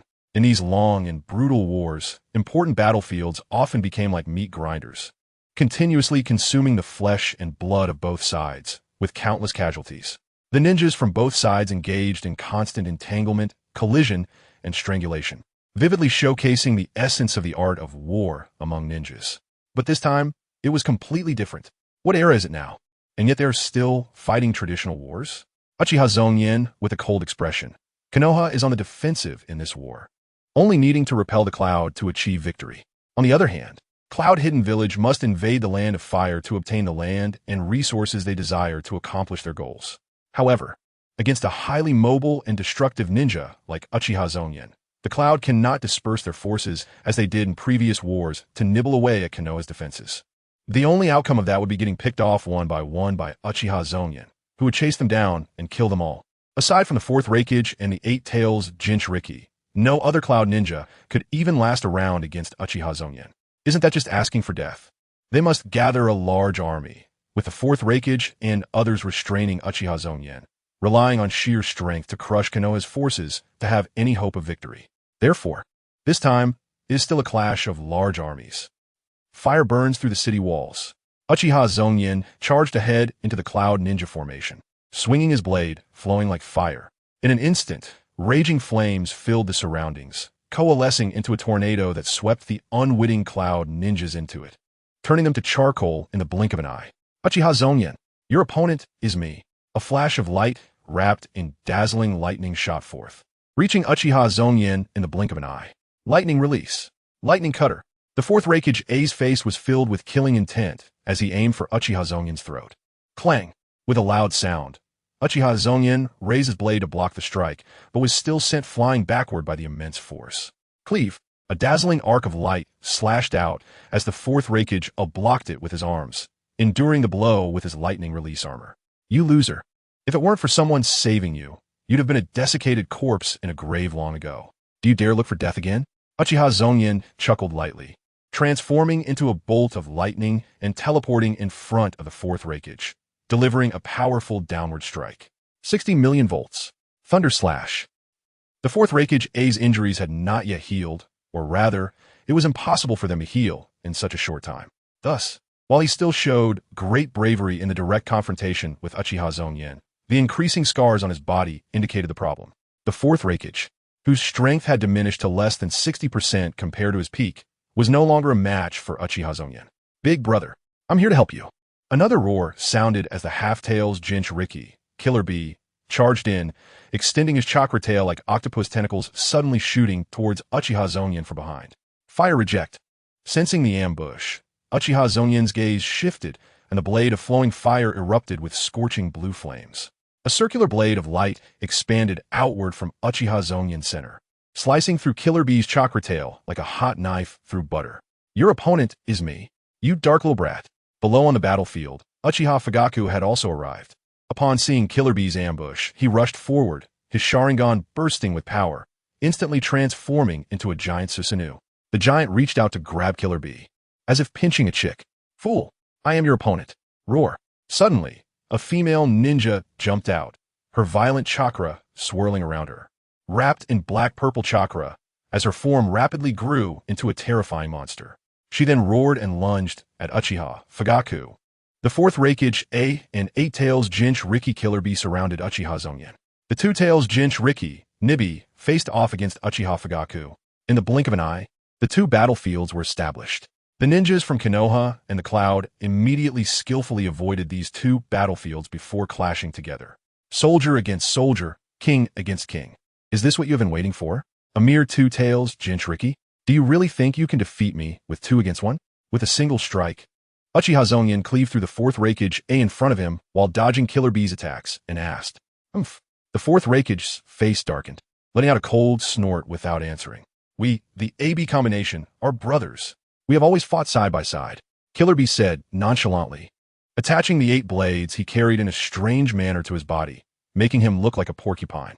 This is Killer Bee's unique 8-blade style, which looks quite flashy. But in the eyes of true, strong ones, it's not worth mentioning.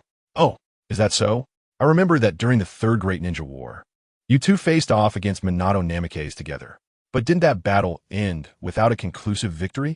Killer Bee's 8-blade style was filled with killing moves, with blades all over his body.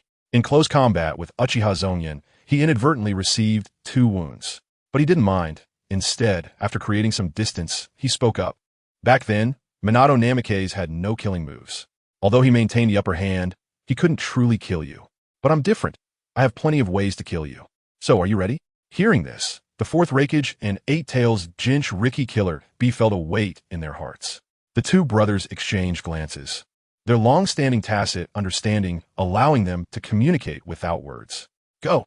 The fourth Reikage shouted, activating his lightning release chakra mode to the maximum, charging forward with sparks and lightning to attack Uchiha Zongyan. "Yes, Tail Beast Bomb." Killer Bee, fully aware, knew the fourth Reikage was creating an opportunity for him. So he immediately entered full-tailed beast transformation, brewing a purple-black chakra ball in his massive mouth. Chapter 253, Susanoo vs. Two Tails Jinch Riki that damned Uchiha Zongyan. Under the combined assault of the Reikage and Killer Bee, is bound to be defeated. This time, we in the Cloud are sure to win. The task given to me by Lord Reikage is to entangle you, but I don't want to do that. Dressed in a bright red-tailed beast coat, with 2 massive tails wildly thrashing behind her, the voice of Nibi, who had transformed into a massive beast resembling a small mountain, echoed coldly from within. After fully transforming into a tailed beast, Nibi radiated a violent and terrifying chakra wave, yet she could speak calmly like a human, which made Uchiha Fugaku's heart sink. Last time it was the 8 Tails Jinch Riki, and now it's the 2 Tails Jinch Riki. Can both of the Cloud's major Jinch Riki maintain their sanity even in full-tail beast form? How do they do it? It's terrifying. Uchiha Fugaku was born during the Second Shinobi World War and led the Uchiha clan to repel the forces of the Hidden Mist Village during the Third Shinobi World War. However, it was only when he faced the Hidden Cloud Village that he truly witnessed what a perfect Jinchuriki was. A tailed beast with human wisdom, experience, and skills is undoubtedly extremely dangerous. This type of Jinchuriki was something Uchiha Fugaku had never encountered before. Even the deceased former Nine Tails Jinchuriki, Uzumaki Kushina, was not a perfect Jinchuriki. Uzumaki Kushina merely suppressed the 9 tails within her using the sealing techniques of the Uzumaki clan, forcibly seizing the 9 tails chakra. Uchiha Fugaku felt a sense of caution in his heart, controlling the giant Susanoo's hands to hold the shield in front of him, staring intently at the 2 tails. "I want to tear you apart with my claws.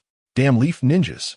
Even if I can't personally kill Uchiha Sawan for revenge, killing Uchiha members like him and slaughtering the leaf ninjas would be a satisfying revenge. The last time I was severely injured by Uchiha Sawan, I almost lost my life. I survived thanks to the self-rescue of the 2 tails and the timely arrival of the 4th Reikage and the 8 tails Jinchuriki. During this time, the 2 tails had been lying in the battlefield hospital recovering, relying on the Jinchuriki's extraordinary healing abilities to return to the battlefield in such a short time. This grudge had always been in the heart of the 2 tails, and now it was finally time for revenge. Here it comes. Uchiha Fugaku keenly sensed the aura of the 2 tails enveloping him, and his heart tightened. Suddenly, the ground trembled as the massive limbs of the 2 tails exerted force, causing what felt like a minor earthquake. In the next moment, the scarlet beast claw obscured Uchiha Fugaku's vision. Bang! The terrifying beast claw was blocked by Uchiha Fugaku's shield, and the collision of their powers produced a tremendous roar. Roar! The 2 tails let out a beastly roar, the sound immense like an ancient ferocious beast. The first strike was blocked by the shield, and the two tails took the opportunity to claw towards Susanu's neck.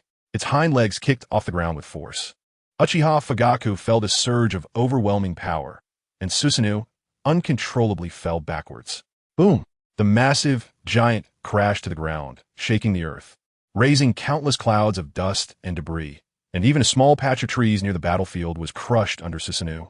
Fireball! The two tails pinned Susanu down and opened its beastly mouth to spit out a gigantic fireball aimed at Susanu's face. This was a unique ability of the two tails. Although it couldn't compare to the destructive power of a tailed beast bomb, it still held considerable might. Donji! Uchiha Fugaku's face changed as he desperately urged Susanu to evade the imminent damage, but unfortunately, he was restrained by the massive body of the two tails and couldn't move. The raging flames rolled out, too close for Susanu to dodge. Bang! The fireball hit, and a portion of Susanu's head, formed by Uchiha Fugaku's Sharingan power and chakra, was instantly burned away. Fortunately, Susanu wasn't a physical entity, and the damage to its body could be repaired with chakra. It was just a significant drain on Uchiha Fugaku. Roar! Seeing the damage done to Susanu's face, the two tails let out a triumphant roar. When she faced Uchiha Sawan before, she had been completely overwhelmed, unable to fight back at all, and now she finally felt a sense of relief. Just as the two tails was celebrating, she suddenly locked eyes with Uchiha Fugaku inside Susanu. She saw the blood-red pupils and the strange black pinwheel in Uchiha Fugaku's eyes. Jinjutsu, magic shackles technique. Taking advantage of their eye contact, Uchiha Fugaku immediately activated the Uchiha clan's secret Sharingan Jinjutsu. In an instant, the two tails was shocked to see four enormous wooden stakes flying towards her from four directions. But she had no ability to evade. Hood. The sharp ends of the stakes pierced the limbs of the two tails, violently nailing her to the ground. Intense pain surged into the two tails' brain, making her instinctively want to scream, but no sound came from her throat. Two tails, wake up. You've fallen under the enemy's Jinjutsu. Snap out of it. The two tails beast, sensing the disturbance in her chakra due to the Jinjutsu, immediately reminded her in the mental space. But Uchiha Fugaku had already seized the opportunity while the two tails was under control, prying apart her beastly claws, and stood up from the ground. Foolish beast. Even a perfect Jinchuriki is still just a beast. An ordinary Jinjutsu can take you down, and your abilities are limited to that. Uchiha Fugaku coldly stated, controlling Susanu to grab the two tails by the neck and slam her down to the ground. Boom! The massive red cat demon crashed into the ground, creating a huge pit. Uchiha Fugaku then lifted his foot and stomped heavily on the cat demon's head. Bang! Bang! Bang! Each stomp of Susanu was so heavy, pushing the cat demon's head deeper into the ground. At this moment, the two tails was like Stephen Chow in a kung fu movie, with her head being smashed into the ground. Whoosh! However, this was a battle between a tailed beast and Susanu, not something ordinary ninjas could resolve in an instant. With the help of the two tails managed to break free from the Jinjutsu and was immediately fueled by the immense pain. Her anger flaring up as the two tails behind her pierced the air and wrapped around Susanu's giant foot, struggling to pull her head out of the ground. The two tails' head had already become deformed, and the crimson-tailed beast chakra rapidly began to heal her injuries, gradually restoring her to her original form. Roar! The blood-red cat demon roared in fury, her beastly eyes filled with murderous intent and bloodlust. Chapter 254. The ever-burning Amaterasu Fire. The battle between the two tails and Uchiha Fugaku continued. The prolonged fight continuously drained both side stamina and chakra, and Uchiha Fugaku also had to use up his Sharingan power. However, battles between monsters of this level tend to be complex and troublesome. Both sides lacked a decisive means to deliver a fatal blow, so they could only engage in a war of attrition. The opportunity for victory would come when one side could no longer hold on and displayed a flaw. Both sides were waiting for that opportunity. Roar! Whipping her two long tails, the two tails, aside from her crimson-tailed beast coat, was also wrapped in a layer of azure flames. This was the unique ability of the two tails. Just as Shikaku's specialty was wind, the two tails' specialty was fire. The red and blue cat demon suddenly lunged at the giant Susanu, angrily swinging her massive beast claws. The beast claws tore through the air, creating a chaotic airflow that stirred up dust and debris. An impressive display of power. Bang! Uchiha Fugaku's Susanu simply used its double shields to block the attack. The beast claws struck the shield, instantly producing a tremendous roar that echoed across the battlefield. It must be said, although one was fully transformed into a tailed beast and the other was piloting a giant, both their powers increased exponentially with their size, and the destructive force of their every move also grew exponentially. But correspondingly, it was like a flexible zombie. Despite being powerful ninjas with rich experience and skills, the battle was far from simple. Ordinary ninjas can throw around ninja tools and ninjutsu during battles, darting here and there. But at this moment, it resembles a child's fight. You hit me, I hit you. Or like two shrews fighting in the street, both holding onto each other's hair tightly, rolling on the ground. It's a contest of willpower and stamina. Truly troublesome. It's no wonder they're tailed beasts. Their chakra seems inexhaustible, and their stamina is so abundant. The previous 8 tails Jinchuriki was like this, and now this 2 tails Jinchuriki is the same. If this continues, I fear I won't be able to hold on. Inside Susanoo, Uchiha Fugaku felt the depletion of chakra and ocular power and had to face reality. If this entanglement continues, he might collapse first. Although his Jinjutsu worked well against her and almost always succeeded, on one hand, his offensive methods were limited. Even if he controlled her with Jinjutsu, he couldn't inflict effective damage in such a short time. On the other hand, although she was easily caught in Jinjutsu, she could quickly break free. Was it because the tailed beast inside her was helping? Uchiha Fugaku pondered. After the first hit of the illusionary shackles technique, Uchiha Fugaku instinctively used Jinjutsu multiple times. Each time it succeeded. The fully tailed beast 2 tails, Jinchuriki, seemed to have no resistance to Jinjutsu at all, let alone Jinjutsu from the Manjiki Sharingan. Yet after each hit, the 2 tails Jinchuriki could quickly awaken with the help of the 2 tails and break free from the Jinjutsu. And Uchiha Fugaku himself was just a large shield, severely lacking in output. That's why the battle was so difficult. In fact, the Manjiki Sharingan has a special effect against tailed beasts and Jinchuriki. Just like Uchiha Obito in the original work, he easily controlled the 3 tails Jinchuriki, Yagura. Even further back, Uchiha Madara controlled the 6 tails Jinchuriki, the 3rd Mizukichi. Logically, Uchiha Fugaku should be able to do the same. But on one hand, Uchiha Fugaku did not know this. Although he was once the head of the Uchiha clan, he had never seen similar descriptions in the clan's texts. Uchiha Madara, who had distanced himself from the clan, and Uchiha Obito, who was already a traitor, certainly wouldn't kindly inform him of this. On the other hand, the 2 tails Jinchuriki and Killer Bee, both from the Cloud Village, fundamentally differ from other Jinchuriki. The 4th Mizukichi, Yagura, although also called a perfect Jinchuriki, achieved this effect by suppressing the tailed beast inside him through brute force, like Uzumaki Kushina. However, the perfect Jinchuriki from the Cloud Village indeed passed the mental test on Turtle Island and reached an understanding with the tailed beast. The difference lies in that after Yagura was controlled, he would not help the 3 tails, nor would the 3 tails help him. There was a barrier between the Jinchuriki and the tailed beast, making it easy to take them down one by one.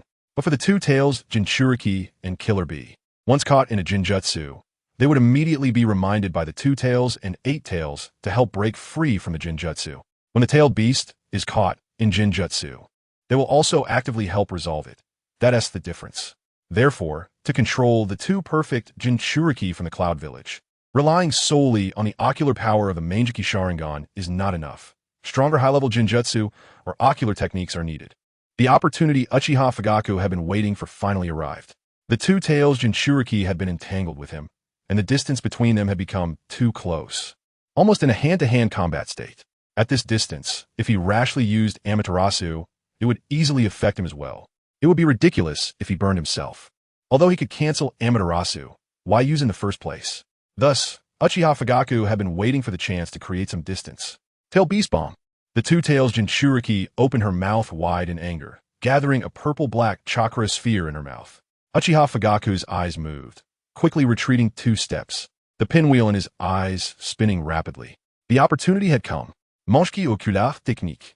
Amaterasu. Suddenly, a point of black flame appeared out of nowhere on the 2 tails Jinchuriki's body. Subsequently, the black flame spread rapidly across her body like cancer cells, expanding from a small point to engulf her entire form in the blink of an eye. The terrifying high temperature scorched every inch of her skin, and every cell in the 2 tails Jinchuriki sent out signals of pain. Roar! The process of gathering the tailed beast bomb was interrupted, and the 2 tails Jinchuriki couldn't endure it and let out a painful howl. her voice piercing. In just a short moment, a large portion of the tailed beast cloak draped over the two tails Jinchuriki was devoured by the flames of Amaterasu, showing a trend of deepening. Stop struggling. This is Amaterasu, the flames from hell that won't extinguish until you are turned to ashes. Uchiha Fugaku watched the two tails Jinchuriki struggle and roll on the ground, trying to extinguish the flames of Amaterasu on her body, and couldn't help but reveal a cold smile. This battle is mine. Chapter 255. Uchiha Obito in the shadows under the siege of the fourth Raikage A and Eight Tails Jinchuriki Killer B. Uchiha Zongyan appeared to be at ease. The three's battle continued, and the terrifying fluctuations were frightening. In a certain place outside the battlefield, a short-haired man in a black robe quietly observed the three in combat. Wearing a mask shaped like a whirlpool, with blood-red pupils and three Tomo-like shapes visible in his only exposed eye. Obito-kun, are you not planning to make a move? A dark, plant-like object emerged from the ground, looking like a pitcher plant, asking Uchiha Obito. It's still early. Uchiha Obito replied. What a terrifying genius. Obito-kun, you Uchiha always possess a talent and ability favored by heaven, making others both jealous and fearful. Clearly so young, yet you can already engage with the renowned fourth Raikage and Eight Tails Jinchuriki, and it seems you are not falling behind at all. This reminds one of the golden flash of Konoha, Minato Namikaze, during the Third Shinobi World War, who suppressed these two with 1 against 2 and earned a huge reputation. Given time to grow, he might even be able to stand shoulder to shoulder with Lord Madara. Kurizetsu gazed at Uchiha Zongyan, who was recklessly fighting in the distance, and said with a glint in his pea-like eyes, as if sighing, it's still far too early. The fourth Raikage and the Eight Tails Jinchuriki had sustained significant injuries, and their combat power had greatly declined. Otherwise, with just the two of them working together, Uchiha Zongyan wouldn't win. Not knowing what he was trying to refute, Uchiha Obito instinctively snorted coldly. However, you are right about one thing. If this guy grows up, he will be quite a troublesome threat. It would be better to eliminate him early. Clearly, when they first met, he posed no threat to me. Yet now he is already worthy of my attention. This was a thought Uchiha Obito did not verbalize, but his gaze was already cold enough, seemingly filled with killing intent. Indeed, an undeveloped genius is just a genius. They are still far from being a true powerhouse. Kurizetsu agreed, adding, from the perspective of someone like me who has lived for over 1,000 years. The talent exhibited by Uchiha Zongyan is impressive, but his actual combat power and strength are still lacking. After all these years, countless strong figures have emerged in the ninja world, but those who can truly dominate an era are powerful beings capable of destroying the heavens and the earth. Like Hashirama Senju and Madara Uchiha. People like Uchiha Zongyan are merely stars that pale in comparison under the brilliance of the sun and moon. In the era of Hashirama and Madara, they could only serve as supporting characters. However, Obito, didn't you promise the fourth Raikage to find a few helpers to help him crush Konoha? Why haven't I seen you looking for anyone? Aren't Sasori and Deidara just sitting idle? Why not call them over to join? Kurizetsu recalled something and asked in confusion. Idiot. Don't forget what our goal is. Obito Uchiha glanced at Kurizetsu. We have never been helpers to either side. We are merely pushing both into a more brutal vortex of war. If I really called Deidara and Sasori over, not to mention the consequences of exposing their identities, even if they did help the Cloud Village defeat Konoha and achieve victory in the war, what benefit would that bring us? So you have just been perfunctorily deceiving the fourth Raikage? Kurizetsu understood and said with a sinister smile. Of course. Obito Uchiha's goals are not aligned with those of the fourth Raikage. He has his own calculations. And the fourth Raikage A himself does not trust him much. The biggest reason for cooperating with him is simply not wanting to admit defeat. A gambler caught up in the excitement still wants to go all in for the last hand. Tail Beast Bomb. The Eight Tails Jinchuriki Killer B enters full-tailed beast transformation, his blood-red chakra covering his entire body, turning into a terrifying monster with his mouth open. Brewing a purple-black chakra sphere. Lightning release. Violent level. The fourth Raikage lunged forward, wanting to employ the same trick to bite down on Uchiha Zongyan and prevent his escape. Idiot. The same move is useless against the Saint Seiya. Uchiha Zongyan was enjoying the thrill of battle under the siege of the two powerful figures, having entered the unique berserk state of the Uchiha clan. Armament Haki. 60 million volts. Star Shatter. The black armament Haki wrapped around the blade, a flowing blade like fire. And in an instant, sparks flew, with crackling sounds echoing across the battlefield. Get lost.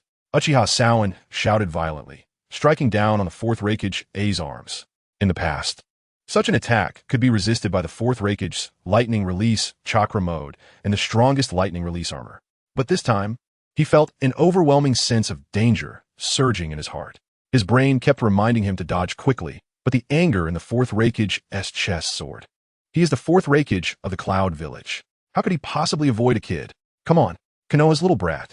The strongest lightning release armor, exhausting all the chakra within his body. The lightning release armor wrapped around the fourth Reikage shone even brighter as the silver snakes danced wildly. And two bolts of lightning collided, producing a terrifying sound. Boom! The two massive forces collided, and the fourth Reikage was instantly sent flying. Big brother. The eight-tails Jinchuriki killer bee looked anxious, immediately chasing after the fourth Reikage after unleashing the tailed beast bomb. Ha ha ha! Try a little harder. Try a little harder. Please me. Uchiha Zongyan laughed wildly, his originally handsome face twisted into a grotesque expression, showcasing the traditional facial expressions of the Uchiha clan. Kamui.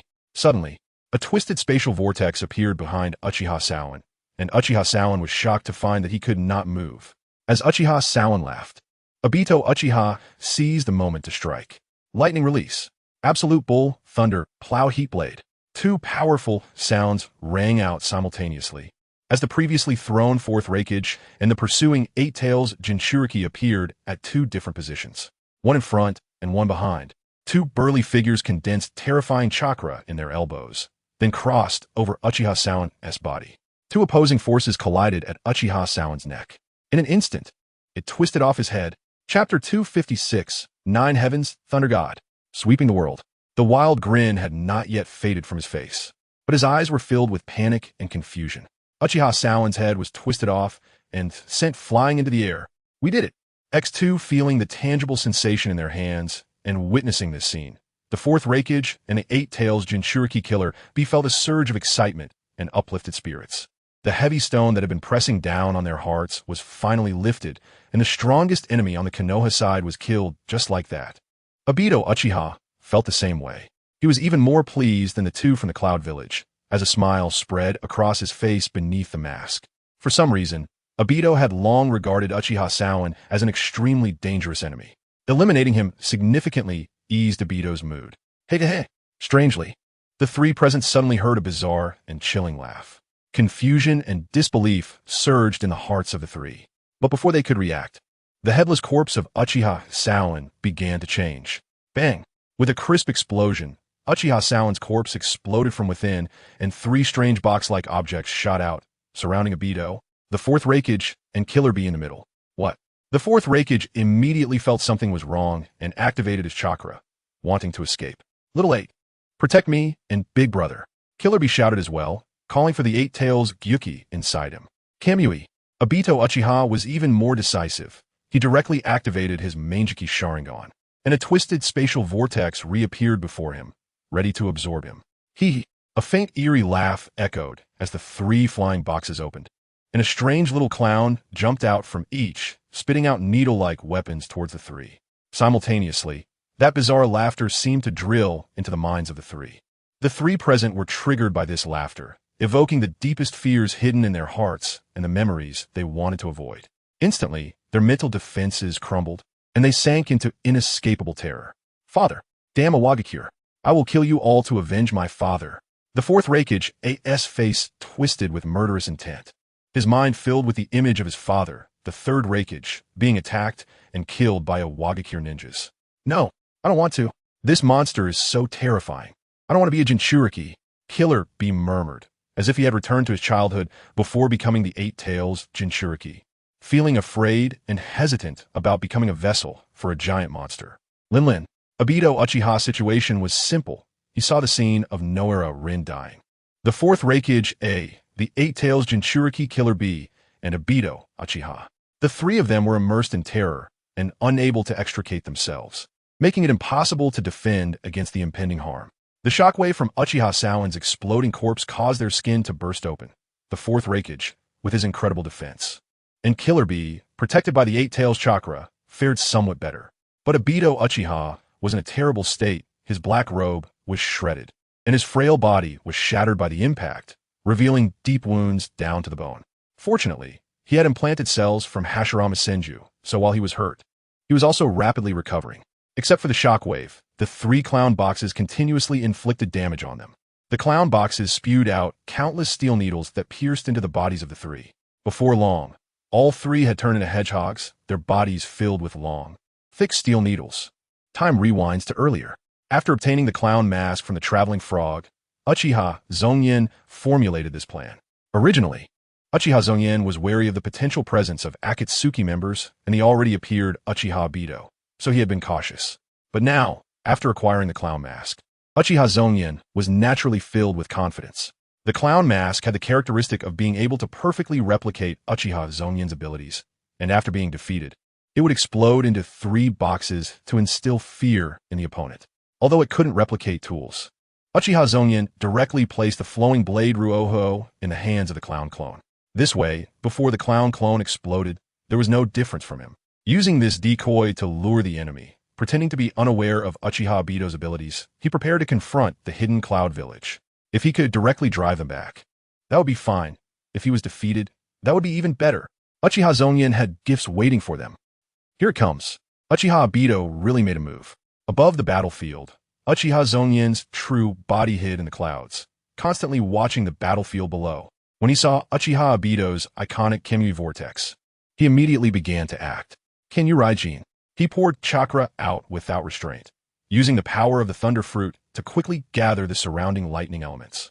Dazzling electric light spreading out from his body. Silver snakes danced wildly and thunder roared. As the decisive moment of battle began below, no one paid attention to the sky above.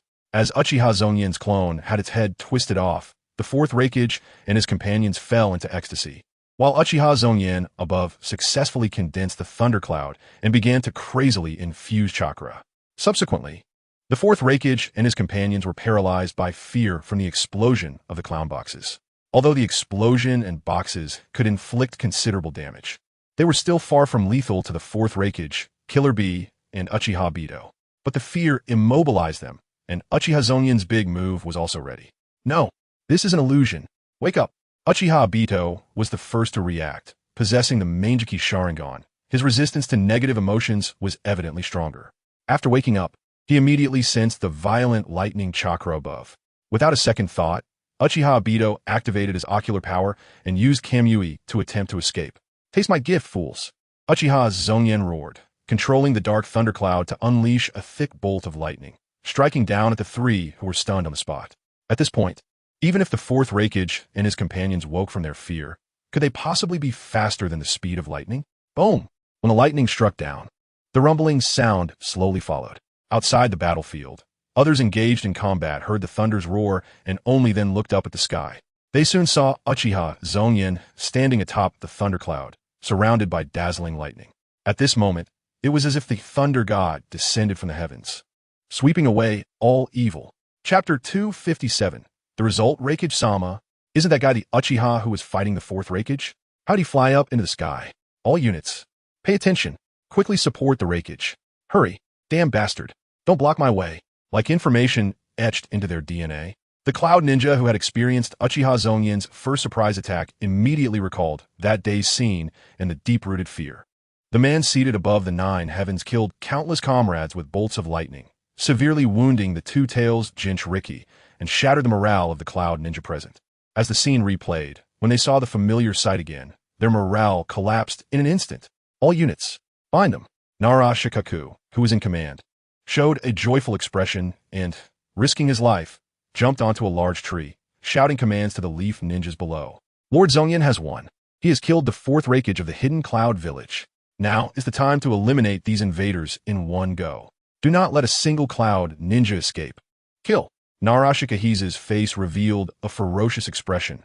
This was a long-awaited opportunity. Kill. Lord Zongyan has won. Long live Lord Zongyan. Long live the Uchiha. Long live the Leaf. Many Leaf ninjas, still unclear about the situation, became excited after hearing Narashikaku's explanation. The moment to end the war was right before them. Whether they were civilian ninjas from the Hokage faction or clan ninjas from the Uchiha family or other small and large ninja clans at this moment, they all charged towards the defeated Cloud Ninja with ecstatic expressions, their morale soaring. Meanwhile, on the other side, the battle between Uchiha Fugaku and the Two Tails Jinchuriki the wooden man, was also nearing its end. After being hit by Uchiha Fugaku's Manjiki Sharingan technique Amaterasu, the two-tails wooden man continuously let out painful roars. The flames of Amaterasu, like a bone-burrowing curse, wrapped around the body of the two-tails Jinchuriki, continuously spreading to every part of his body. The burning flames caused immense pain, making even the seasoned veteran like the two-tails wooden man unable to endure. However, as a perfect Jinchuriki, the two-tails wooden man could rely on the power of the two-tails inside him.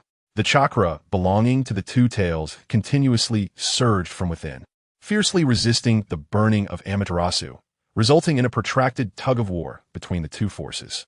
Uchiha Fugaku gasped for breath, having nearly exhausted himself in the recent battle. Whether it was stamina, chakra, or the ocular power of the Manjiki Sharingan, he was on the brink of danger. So at this moment, Uchiha Fugaku couldn't even manage to deliver a fatal blow to the two-tails wooden man. He couldn't even maintain his Susanoo giant. The Manjiki Sharingan forcibly closed. Uchiha Fugaku slumped to the ground, drenched in sweat. Zongyan won. However, at this moment, he sensed a strong chakra fluctuation from another battlefield. And Uchiha Zongyan's figure appeared in the sky. With certainty in his heart, Uchiha Fugaku knew that this war was truly on the verge of ending. The thunder produced by Kanyu Raijin struck the ground. The overwhelming power violently created a massive pit in the ground. What was once a lush green meadow had now turned into a desolate land filled with smoke and dust. Uchiha Zongyan waved his hand to disperse the surrounding lightning elements and quietly descended into the large pit. Surrounding me? Setting a trap for me? Uchiha Zongyan sneered dismissively, his face full of mockery. Flowing blade Rohuo, he softly called out, and a firelight suddenly flew out from the pit, landing in the palm of Uchiha Zongyan. This was the blade that the clone had used to confuse the opponent. Now that the clone had exploded, it naturally returned to the original body. Let's see how many this lightning killed. He casually swung the blade a few times and stepped forward into the smoke-filled pit. The shockwave from the explosion sent a massive amount of dust and debris into the air, enveloping the area and obscuring the vision. Uchiha Zongyan's Sharingan could not see clearly, but he had the radar from the Thunder Fruit. According to the radar's sensing ability, there were still 2 life signs beneath the pit. TSK, TSK, TSK. As an important supporting character driving the plot forward, how could Uchiha Obito escape? Kamui is truly unreasonable. Walking into the big pit, Uchiha Zongyan finally saw what was in front of him. The 4th Reikage AI and the 8-Tails Jinchuriki Killer Bee were present, but Uchiha Obito was nowhere to be found. Since he disappeared, it proves that Uchiha Obito probably dodged the final fatal blow and escaped using the Manjiki Sharingan. Of course, it's also possible that the hidden Kagaya saved him, since Uchiha Obito is an important tool for Kagaya in splitting mountains to save his mother.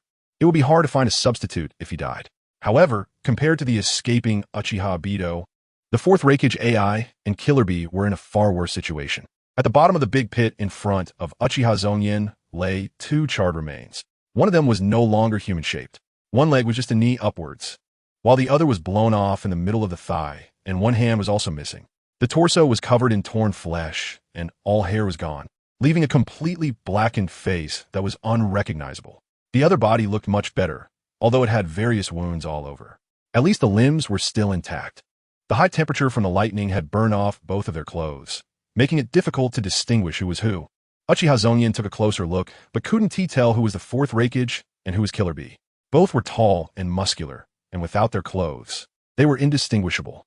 I clearly didn't want to kill you, but you insisted on coming to seek death. What can I do? Shouldn't I just let you have your way? Uchiha Zongyan sighed slightly. He really didn't want to go too far at first. From the plot perspective, the 5 great nations would eventually form an alliance to fight against Uchiha Obito, Uchiha Madara, Kagaya, and the series of behind-the-scenes bosses. But that doesn't mean Uchiha Zongyan could tolerate the other party's provocations. If you insist on seeking death, then I can only send you to die. Otherwise, it's hard for me to proceed. Let's see if your lives are tough enough. Taking a bundle of rope from his ninja tool pouch, Uchiha Zongyan quickly tied the 2 brothers together, preparing to bring them back to Konoha. Chapter 258. The 4th Reikage on the brink of death. The outcome of the war was, of course, a great victory for Konoha. Several key forces from the Cloud Village were defeated in battle against Konoha's forces. The 4th Reikage AI and the 8-Tails Jinchuriki Killer Bee were left in an unknown fate, taken as spoils of war by Uchiha Zongyan. The two-tails Jinchuriki Nibi was severely injured by Uchiha Fugaku as Amaterasu and ultimately chose to sever its tail to escape. With several leaders defeated, the morale of the Cloud Ninja troops naturally plummeted. Some wanted to support the Fourth Raikage, while others panicked and sought to flee. On Konoha's side, Narashikaku decisively commanded the army to press forward, fighting at the rear of the Cloud Ninja army and causing significant casualties, with less than half of the surviving Cloud Ninjas escaping. This was truly a devastating blow. It should be noted that the Cloud Village had dispatched 7,000 ninjas for this war, all of whom were elite forces above the CH9 level. In Uchiha Zongyan's first raid, nearly 1,000 were injured. In this defeat, half of them were lost again. In the end, less than 3,000 Cloud Ninjas made it back, marking a complete and thorough defeat, leaving no chance for regrouping and counterattacking. Lord Zongyan, in Konoha's encampment, the temporary battlefield hospital tents were placed in the center. A Konoha medical ninja walked out of the tent expressionlessly. Upon seeing Uchiha Zongyan waiting outside, he immediately bowed respectfully and even showed an expression of admiration. Uchiha Zongyan was already used to this kind of attitude, not to mention Uchiha Zongyan's own strength and status. Just relying on the fact that he had almost single-handedly defeated the powerful Cloud Village and captured the Fourth Raikage and the Eight Tails Jinchuriki was enough to make all Konoha ninjas regard him as a deity.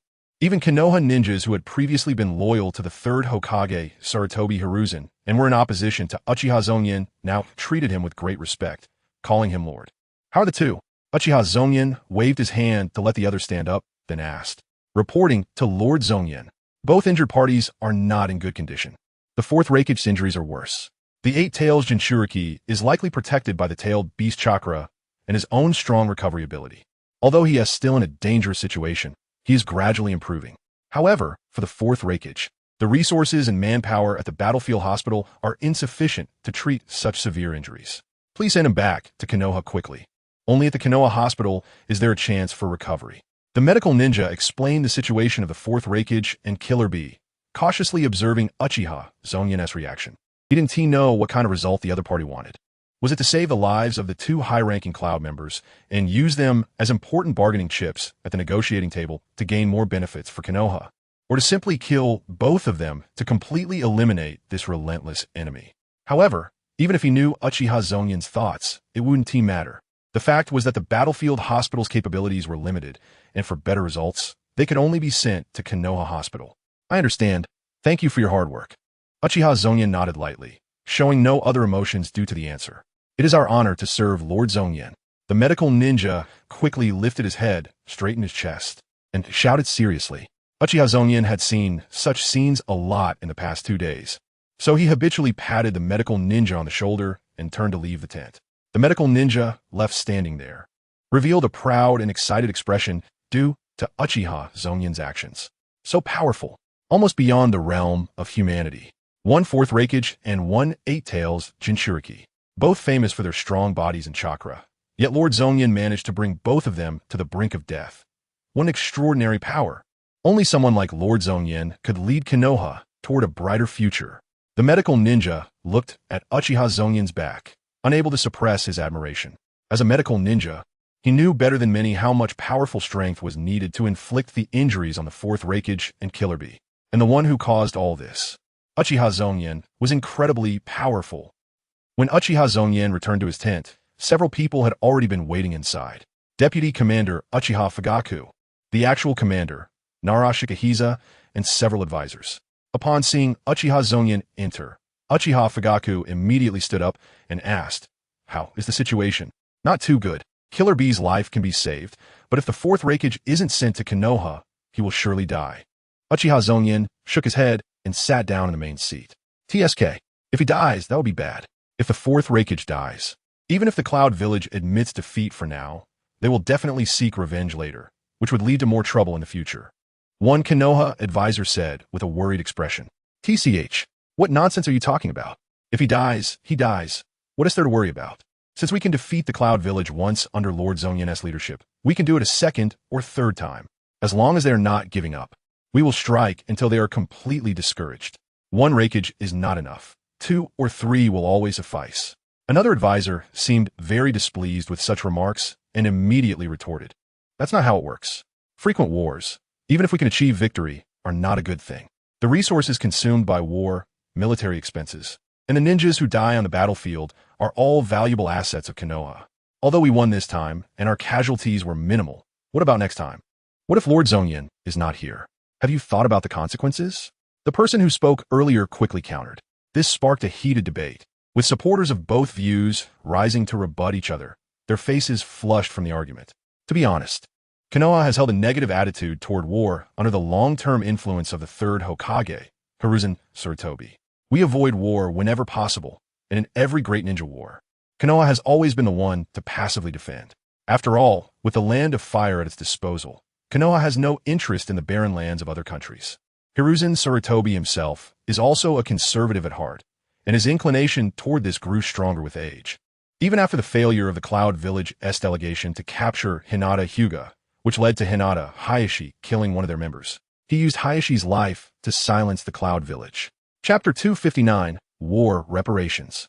1 billion Ryo Narashikaku was originally sitting upright, but when he saw Uchiha Zongyan becoming impatient due to the argument below, he immediately slammed his palm heavily on the table, drawing everyone's attention. Bang! You guys should tone it down a bit. This is not a war conference room where you can argue freely. In front of Lord Zongyan, it's better to act more composed. Narashikaku was the head of the advisors this time, and he had invoked Uchiha Zongyan's name. This immediately silenced the arguing advisors, and their gazes turned to Uchiha Zongyan. In fact, I don't care whether the Cloud Village has thoughts of revenge afterward, Uchiha Zongyan said indifferently, his expression calm. As the earlier speaker said, if I can defeat them once, I can do a second and a third time. Moreover, the Cloud Village has already suffered heavy losses in the Third Great Ninja War, and now they have lost over 4,000 ninjas in one go. We have brought back more than 1,600 captives. Such a level of loss means that the Cloud Village will absolutely not be able to recover in a short time. They can only hide at home and lick their wounds. Zongyan's words brought a smile to the face of the hawkish advisor from earlier, who seemed pleased. However, I personally still think the fourth Raikage should not die. Because of the money, Uchiha Zongyan tapped rhythmically on the table with his fingers, a cold smile appearing on his face. A living Raikage is worth much more than a corpse. I don't know how you operated during the third Hokage's time, but this war's leader is me. The defeated Cloud Village will not get to go back nicely unless they offer enough benefits. Uchiha Zongyan's words resonated with those present. Perhaps due to past wars, Konoha, as the victor, had never demanded reparations in a victorious manner because of Hiruzen Sarutobi's desire for peace, which led to Konoha being seen as a pushover, allowing the other four great nations to repeatedly infringe on Konoha's dignity. Now, finally, someone was stepping up to do the right thing. Narashikaku arranged for a few people to send a message to the Cloud Village, and the others in the tent calmed their emotions. I have a few things to instruct you all, Uchiha Zongyan continued. Due to the fourth Raikage's severe injuries, I need to send him back to Konoha for treatment. Otherwise, if he dies, we won't get any money. Secondly, during my absence, I will leave a shadow clone here to oversee things, so you don't need to worry. This clone is a unique jutsu of mine, possessing my full strength. Even if the Cloud Village attempts a surprise attack, I can easily send them to hell. Lastly, I ask you all to quickly arrange for various preparations to return. We won't be staying here much longer. As mentioned before, the fourth Raikage's injuries must be treated at the Konoha Hospital. The resources and manpower of the field hospital are insufficient. To extort money from the Cloud Village, Uchiha Zongyan decided to personally take the fourth Raikage back. After all, with the speed of his Thunder Fruit, it wouldn't take long for a round trip. Moreover, thanks to having the clown mask, Uchiha Zongyan could leave a shadow clone in the camp to hold the fort. At a critical moment, he could use the shadow clone to activate the clown mask and create a false body. Even if the Cloud Village launched a massive attack, he wouldn't be afraid. The final point was also out of necessity. Uchiha Zongyan had decided to launch the decisive battle due to the logistical issues of the Konoha army. Having emerged from the Third Great Ninja War, Konoha could not withstand the consumption of war in all aspects. It had to end as soon as possible. Moreover, the Cloud Village had basically lost any chance of a comeback, so he instructed Narashikaku and others to prepare for the army's return. Yes, Narashikaku and the others replied in unison. Is there anything else? After discussing the urgent matters, Uchiha Zongyan asked, Lord Zongyan, the battle report has already been sent to the 5th Hokage. We wanted to ask, since we have already won here, should we go to support the 5th Hokage? Narashikaku bowed his head and asked solemnly. That is indeed a question. Uchiha Zongyan nodded, beginning to think. According to the intel and analysis we received before we set out, the third Tsuchikage Onnoki of Iwagakure was taking a wait-and-see approach, right? Once our results are sent out, Iwagakure will probably retreat immediately, right? Uchiha Fugaku suddenly said. That is indeed the case. Previously, Lord Jiraiya also went to support there and encountered two unknown ninjas chasing the Jinchuriki of the Five Tails from Iwagakure. He ultimately repelled them and saved the Jinchuriki. The fifth Hokage used this as a reason to negotiate with the third Tsuchikage, but it seems that the third Tsuchikage has no intention of letting it go easily. Narashikaku said in a serious tone, I see. I will head there after I send the fourth Raikage back to Konoha. The main force doesn't need to be sent for support anymore. The logistics really can't hold up. Uchiha Zongyan nodded knowingly. As a powerful figure who can influence the outcome of the war by himself, Uchiha Zongyan's personal arrival, there is already a strong signal. Once Iwagakure receives this information, they will have to accept the result obediently, unless they want to face the same fate as Kumogakure. Chapter 260, No matter what. We must rescue Lord Raikage. No matter what, we must bring Lord Raikage back. A woman's frantic voice echoed, causing everyone else in the conference room to fall silent. This was a meeting room at the logistics base of Kumogakure. The participants included the secretary of the fourth Raikage, Mabui, elite Jonin with relatively high status in the Kumogakure army, as well as some Jonin who had been dispatched to support the front lines by the fourth Raikage sorters. Unfortunately, by the time they arrived at the front lines, the defeat of Kumogakure had already been determined. Even the two most important figures, the fourth Raikage and the Eight Tails Jinchuriki, had been taken away by Konohagakure, and their fates were still unknown. So the discussion at the meeting was about how to handle the current dire situation and try to wrap things up as best as possible. Among them, Mabui, who was already devastated by the capture of the fourth Raikage by Uchiha Zongyan, set the tone for the meeting first. Her once beautiful face had turned grim, and she scanned the crowd with a cold gaze. It seemed that anyone who dared to stand up and oppose her would be met with immediate action. Of course, Lord Raikage is the most important. Mabui's words were echoed by Swikobi, who had led the supporting forces of the Kumogakure ninjas. He appeared quite aged with short, graying hair and deep wrinkles on his face, yet his body still looked robust and strong. As a seasoned Jonin of Kumogakure who had survived the Second and Third Shinobi World Wars, he was trusted deeply by the fourth Raikage, which is why he was chosen to lead the reinforcements to the front lines. Now, with Mabui in a fit of rage, the others in the conference room were too intimidated to speak up. Only Swikobi could stand up to speak at this moment. He first agreed with Mabui's opinion, but then shifted his tone, saying, however, with our current strength, it is probably impossible to force Konohagakure to hand over Lord Raikage and Kurabi through military means. I think everyone is aware of this. Originally, there were 7,000 troops when they set out, but now there were less than 3,000 left. Moreover, these 3,000 Kumogakure ninjas had suffered consecutive defeats and had no morale left. Swikobi highly doubted whether sending these people to battle would lead to an immediate collapse. The reinforcements he brought were only 2,000 people, which wouldn't play a critical role. So in this situation, Swikobi could only speak honestly. What Swikobi said is correct. Our troops can no longer continue fighting.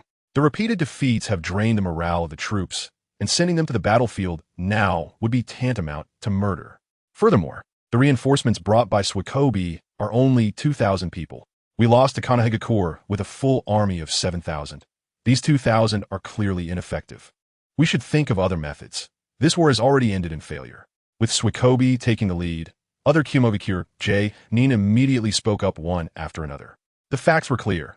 Although the ninjas of Kumogakure were all hot-blooded fighters, they were not brainless fools. They certainly were unwilling to do something that was clearly a death sentence. Mabui immediately flew into a rage, standing up abruptly from her seat, pointing at everyone, and loudly questioning, are you still Kumogakure ninjas? How can you say such things? Have one or two failures shattered your pride? Or are you so frightened by the ninjas of Konohagakure that you only want to tuck your tails and run back? That is Lord Fourth. He is currently trapped in enemy territory, and you don't even have the courage to save him? Damn it. Having people like you in Kumogakure is the root of our failures. After angrily scolding the Jonin below her, Mabui then turned her wrath towards Swikobi, the first to speak against her. Previously, Mabui had respected Swikobi, but her attitude had clearly changed now, as she scolded, Swikobi, how can you say such things? Do you not remember that your life was given to you by Lord Third? If it weren't for Lord Third sacrificing himself, you would have long since died at the hands of Iwagakure. Moreover, Lord Fourth trusts you immensely and entrusted the village's affairs to you before leaving. Is this how you repay Lord Fourth's trust? Tell me. Swikobi had followed the then Third Reikage to launch a surprise attack on Awagakure during the Second Shinobi World War. It was in this battle that the Third Reikage achieved the feat of facing tens of thousands alone. And Swikobi was one of those fortunate enough to escape because the Third Reikage had sacrificed himself to cover their retreat. Aside from Swikobi, there were several others in the conference room who had also participated in that battle, all of whom turned red-faced and bowed their heads in silence due to Mabui's scolding. Only Swikobi remained calm, speaking in a calm tone. Don't be anxious, young lady. Given his nearly 60 years of age, calling Mabui young lady was not an exaggeration. Let's think calmly. Do you think Kanehagakure benefits more from killing Lord Fourth or from keeping him alive? If Lord Fourth is not killed immediately, Kanehagakure will definitely do everything possible to save him, because a living Fourth Reikage is what allows Kanehagakure to exchange for the benefits they want from us. Just wait. I believe the envoys from Kanehagakure will arrive soon. Swikobi's words doused Mabui's anger like a bucket of cold water. Mabui realized she had acted out of urgency and quickly responded after being reminded by Swikobi. You're right. Lord Reikage will definitely survive, no matter the cost. I will bring Lord Reikage back. Mabui's eyes reddened slightly, her fists clenched at her sides, as if she were trying to convince herself. However, the village's situation was too dire. Was the cost to redeem the Fourth Reikage too? Shut up. Akimogakure J. Nin spoke up softly, seemingly reluctant to part with the anticipated exorbitant ransom. Hearing his words, Mabui was about to explode, but someone was faster than her. Swikobi rushed to the J. Nin who spoke, his strong arm gripping the man's neck and lifting him off the ground. Cough, cough. The J. Nin, being choked, immediately turned red in the face, weakly flailing his hands but unable to break free. Remember what I said. Kyomogakure absolutely cannot lose the Fourth Reikage, no matter the cost. If you dare to say such things again, I will kill you on the spot. With cold, killing intent in his eyes, Swikobi threatened the Kyomogakure J. Nin in a chilling tone. Chapter 261. What can Kyomogakure use to pay off the debt? The envoys sent by Kanehagakure soon arrived at Kyomogakure's logistics base. When they heard the envoy state that Kanehagakure demanded Kyomogakure to pay 10 billion ryo as war compensation to redeem the Fourth Reikage, the Eight Tails Jinchuriki, and 1,600 captured Kyomogakure ninjas, the expressions of the J. Nin from Kyomogakure collapsed. Some even instinctively wanted to jump up and refuse, but immediately saw the threatening gazes of Swikobi and Mabui and instantly backed down. Although Ryokobi and Ajibu both desperately wanted to rescue the Fourth Reikage and others, the astronomical figure of 1 billion ryu was not something that could be decided by just one or two people. Therefore, they could only let the Konoha messenger return first and then send an urgent message to Kyomogakure. Whether they could come up with 1 billion ryu for compensation and whether this money should be used to rescue the Fourth Reikage and others still required waiting for news from Kyomogakure. And it even depended on whether the daimyo of the Land of Lightning would be willing to part with his money. This back and forth would take some time, but everyone could only wait. Before the final conclusion came out, both sides of the Thunderfire had to maintain a stalemate. Finally arrived. The speed of the Thunderbolt fruit is unparalleled in the ninja world, but it still takes a considerable amount of time to run back to Konoha from the Land of Water. Moreover, Uchiha Zongyan was also carrying a burden, the unconscious Fourth Reikage. Lord Zongyan. When Uchiha Zongyan appeared at the Konoha village gate, the outer perimeter Konoha ninja also noticed him. Initially, these Konoha ninjas were startled, thinking someone was taking advantage of Konoha's internal turmoil to attack the village. But when they discovered it was Uchiha Zongyan, they immediately felt relieved. Each of them respectfully bowed and said, "Thank you for your hard work. I need to rush to Konoha Hospital immediately. Please help me notify the Umbu Minister Hataki Kakashi, the Uchiha clan elder, and the former Hokage Sarutobi Hiruzen. Tell them to wait for me in the main conference room." Most of Konoha's heavyweight ninjas were out participating in the war, and very few remained in the village. After mentioning the two names, Uchiha Zongyan hesitated for a moment, but still asked the Konoha ninja to find Sarutobi Hiruzen. Understood. After giving these instructions, Uchiha Zongyan transformed into lightning and flew towards Konoha Hospital. How was the situation? Upon arriving at Konoha Hospital, the Fourth Reikage, it was immediately taken into the operating room. Uchiha Zongyan asked the Konoha Hospital director who came to receive him. The patient's condition is very critical. Such severe injuries are almost impossible to recover from, especially his 2 legs and 1 arm. The wounds have already become infected, and he may even require further amputation. with no possibility of reattachment. Moreover, there are many inflammations inside him, the bespectacled director explained calmly. But halfway through, he was interrupted by Uchiha Zongyan raising his hand. I don't want to know those details. I just want to know if he can survive. Yes. The director was taken aback by Uchiha Zongyan's question, but immediately nodded. That's good. Please do everything you can to save his life. The other injuries don't matter. After receiving the director's assurance, Uchiha Zongyan breathed a sigh of relief, leaving the director momentarily stunned. But before the director could figure out how to respond, Uchiha Zongyan turned and left the hospital. In the #1 conference room of the Hokage building, where the last Upper Ninja Conference was held, Umbu Minister Hitaki Kakashi, Uchiha clan elder Uchiha Shurjino, and 3rd Hokage Sarutobi Hiruzen had come here immediately after receiving the news. Sarutobi Hiruzen even questioned the authenticity of the news when he first heard it. After all, it was Uchiha Zongyan who had forced him into seclusion. During this time, aside from Mito Kazuma and T.G. Koharu, who kept visiting his house trying to stir up trouble, Sarutobi Hiruzen had been cooped up at home, feeling increasingly relaxed. When he suddenly received notification from Konoha Ninja that Uchiha Zongyan had returned to the village for a meeting, he almost thought there was something wrong with his ears. Creak. While lost in thought, Sarutobi Hiruzen heard the conference room door open, and a young figure walked in. Everyone, long time no see. Uchiha Zongyan entered with a faint smile. Greeting the three. Lord Zongyan. Hitaki Kakashi stood up calmly. Zongyan. Uchiha Shurjino looked at Uchiha Zongyan with a radiant smile, his eyes filled with pride. Zongyan, why have you returned this time? Sarutobi Hiruzen asked with a complex expression. Did something go wrong on the battlefield, and you need support from the village? This was Sarutobi Hiruzen's guess. Otherwise, there would be no reason for Uchiha Zongyan, who was commanding the war, to return to the village. I brought back the 4th Reikage. Uchiha Zongyan casually dropped the bombshell, and the effect was astonishing. The three's expressions all showed shock, and Sarutobi Hiruzen's old eyes widened in disbelief. So that's it. No wonder you brought back the 4th Reikage. It was to save his life. Uchiha Shurjino felt immensely relieved, once again shaken by Uchiha Zongyan's achievements, a smile spreading across his face.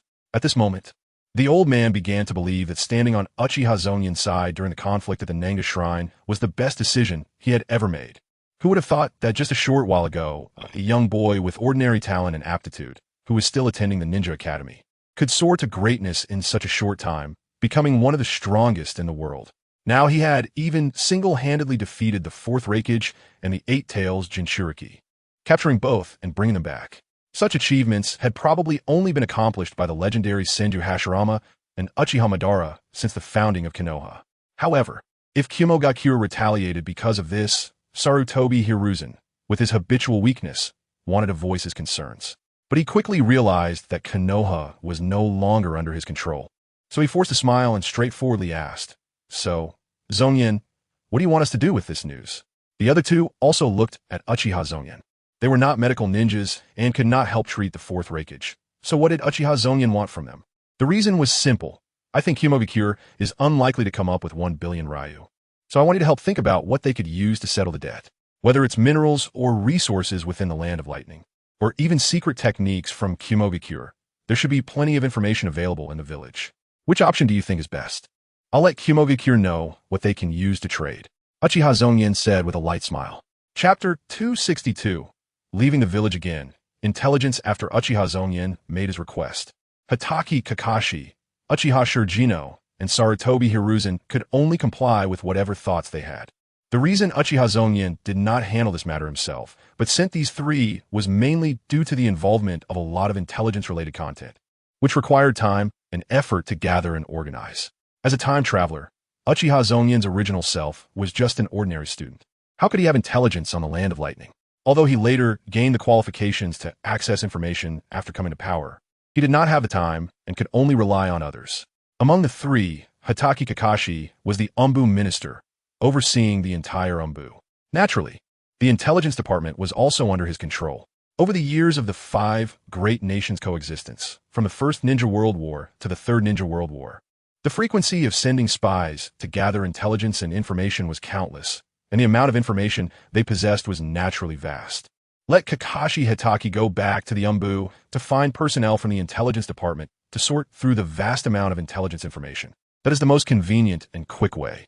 Sarutobi Hiruzen, as the previous Hokage, would have seen all the intelligence that came to Konoha during his term, and he possesses the most information in Konoha. Uchiha Zongyan, as a living fossil active in the ninja world since the first Hokage era, will also play his part. After assigning the task, Uchiha Zongyan did not stay in Konoha any longer. Collecting and organizing intelligence takes time, and analyzing the resources and things within the Land of Lightning is what Konoha needs, which requires Kakashi Hitaki and the others to continue their analysis and discussions. Meanwhile, the fourth Raikage, A, is still struggling on the brink of life and death, and it will take a long time before he is out of danger. Therefore, there is no point for Uchiha Zongyan to stay in Konoha. However, before leaving, Uchiha Zongyan returned home and had dinner with his family. At the dinner table, Uchiha Zongyan casually narrated the events of the war to his family, without mentioning the dangers and brutal truths of the battlefield. At heart, Uchiha Zongyan still hoped his family could live ordinary lives safely, without getting involved in such dangerous matters. Brother is so amazing. I heard the adults say that brother fought those bad guys on the battlefield until they were bloodied and even captured the worst leader. Little Uchiha Rika was very excited to see her brother after a long time. She couldn't focus on eating, with rice grains sticking to the corners of her mouth, and she kept pestering Uchiha Zongyan, shouting and calling out. For a little girl of her age, having a brilliant brother greatly satisfies her small sense of pride. Whenever she hears someone outside praise her brother Uchiha Zongyan, she beams with pride. Naturally, the news of Uchiha Zongyan capturing the fourth Raikage and bringing him back to the village spread quickly, whether among adult ninjas within the clan or outside of it. Everyone praised Uchiha Zongyan, elevating him to the skies. Hearing these praises, Rika was naturally overjoyed. Rika, let your brother finish his meal before talking. Usually, if Uchiha Rika was this noisy during dinner, their mother would have been angry long ago. But now, she only shot a glance at Uchiha Rika as a warning, indicating that her mood was quite good. You've worked hard, Zongyan. Only Uchiha Zusuke, as a ninja father, understood the difficulty and danger of this war and couldn't help but sigh. It's okay, the war will end soon. Uchiha Zongyan smiled and shook his head, reaching out to pat his sister's head. After dinner, two small figures appeared in the yard. Upon hearing the news of Uchiha Zongyan's return, Naruto, Uzumaki, and Sasuke Uchiha couldn't contain their excitement and ran over. As their half-master, Uchiha Zongyan spent some time explaining the problems they encountered in their training. Then he quietly left Konoha. In the battlefield in the northwest of the Land of Fire, inside the tent of the fifth Hokage, Hinata Hayashi. Having just received intelligence from the northeast front, Hinata Hayashi hadn't yet summoned others. He immediately impatiently opened the intelligence and began to read it carefully. Ha ha ha. Truly worthy of Zongyan-kun. The war has already been won. Upon seeing the intelligence, Hinata Hayashi couldn't help but laugh heartily, praising aloud. Lord Hokage, did the northeast side win again? You look so happy. It must be quite a harvest, right? Hinata Hizashi, standing behind Hinata Hayashi, though possessing Byakugan, did not peek at the contents of the intelligence on the table due to the taboos, but instead asked Hinata Hayashi. That's right. It's indeed a very important victory. So important. Hizashi, go and invite everyone else here. Hinata Hayashi nodded with a smile and instructed Hizashi. With this, the war will indeed come to an end. The fourth Raikage and the eight tails Jinchuriki have been captured, and the Cloud Village, fearing repercussions, dare not act rashly. The massive casualties have drained their war potential, leaving them unable to support large-scale campaigns. We have won. By the time Jiraiya, Narashika, and other high-ranking officials gathered in Hinata Hayashi's tent, each one looked somewhat ecstatic after reviewing the intelligence. Narashikaku was especially beaming, confidently declaring that the end of the war was just around the corner. That's right. Although the third Tsuchikage, Inoki, refused our peace talks last time, he has been holding back since then, clearly still very hesitant. We have the Five Tails Jinchuriki in our hands. Inoki will definitely not give up. He is merely waiting for the results from the other battlefield. Now that the Cloud Village's situation is dire, I believe Inoki will make a rational decision. Hinata Hayashi slightly restrained his smile and nodded. It's truly remarkable. Uchiha Zongyan has actually achieved this level. Jiraiya couldn't help but cross his arms and sigh. The AB combination of the fourth Raikage and the eight tails Jinchuriki couldn't even be subdued by Minato during the Third Shinobi World War. Now that these two have matured and become stronger, they were defeated by Uchiha Zongyan alone.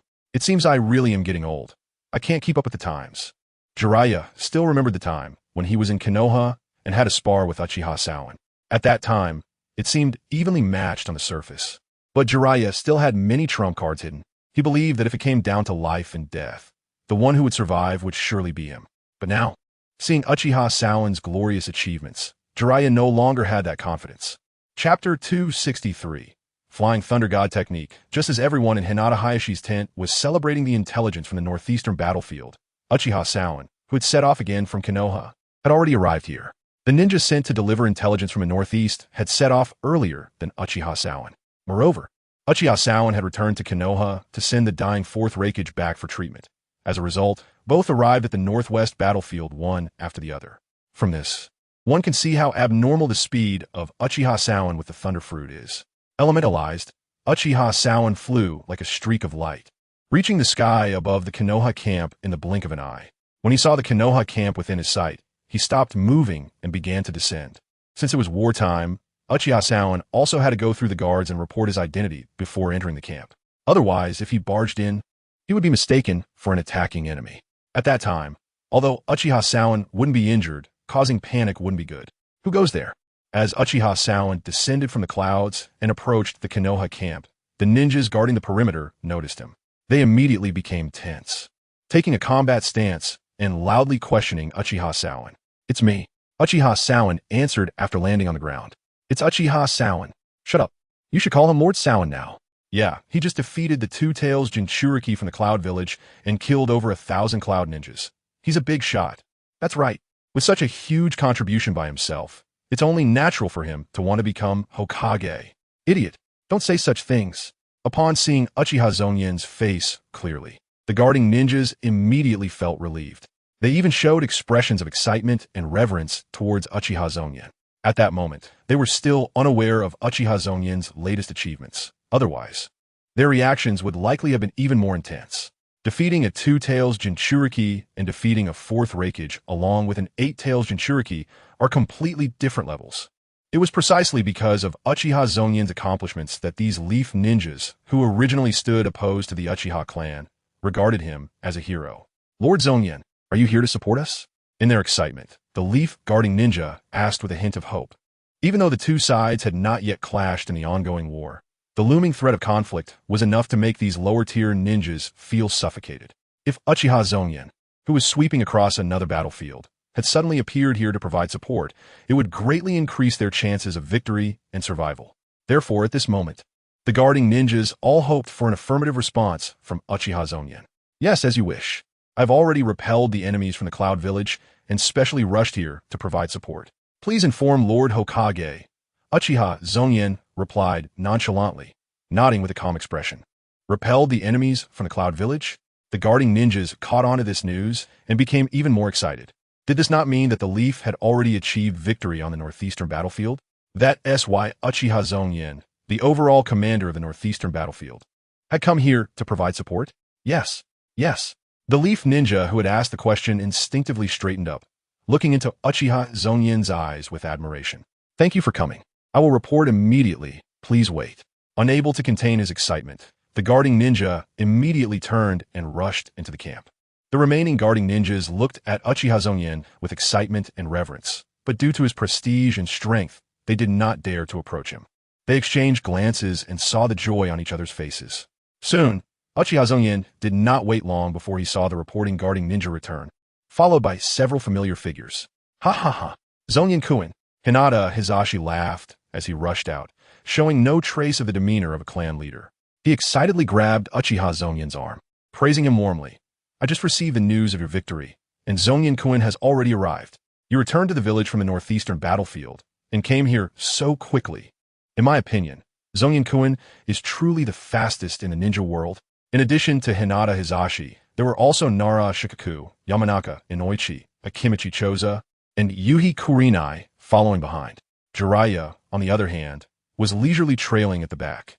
He had not had much of a relationship with Uchiha Zongyan and had instead had some friction due to Naruto Uzumaki. Moreover, with Jiraiya's status, he did not need to show excessive enthusiasm towards Uchiha Zongyan, so he was taking his time. "Lord Hokage, you flatter me.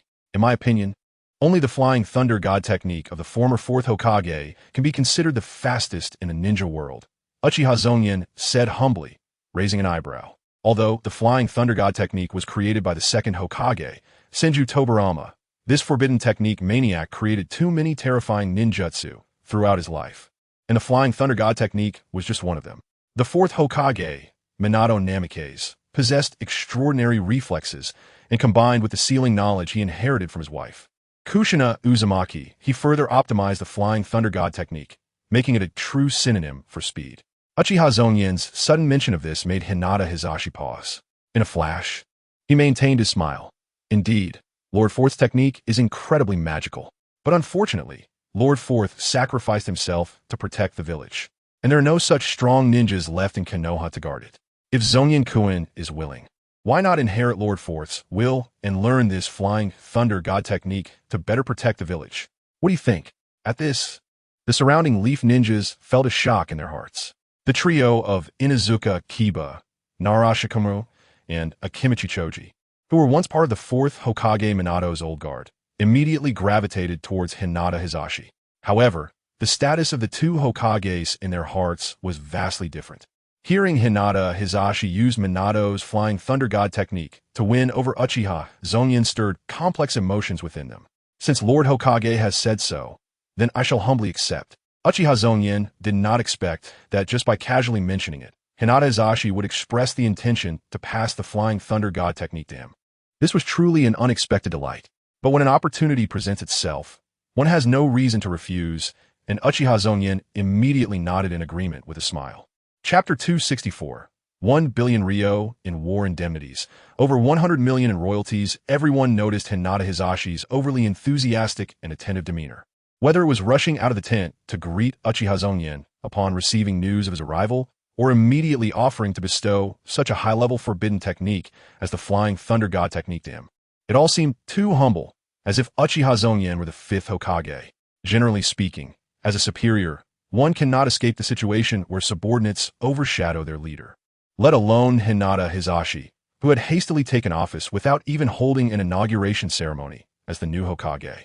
With Uchiha Zongyan's brilliance becoming more and more dazzling, his status and authority as the fifth Hokage could potentially be overshadowed by the other party, even reduced to a supporting role. Any superior with a bit of ambition and initiative would often find it intolerable to have such subordinates exist, even if the current situation did not allow it. One should not behave so humbly. In this regard, Narashikaku and the others exchanged glances, seeing a hint of doubt on each other's faces. However, they did not know that Hinata Hisashi had already thought it through. As Uchiha Zongyan's strength grew, his performance on the battlefield and importance to Konoha village were also increasing. In this situation, Hinata Hisashi could not suppress him.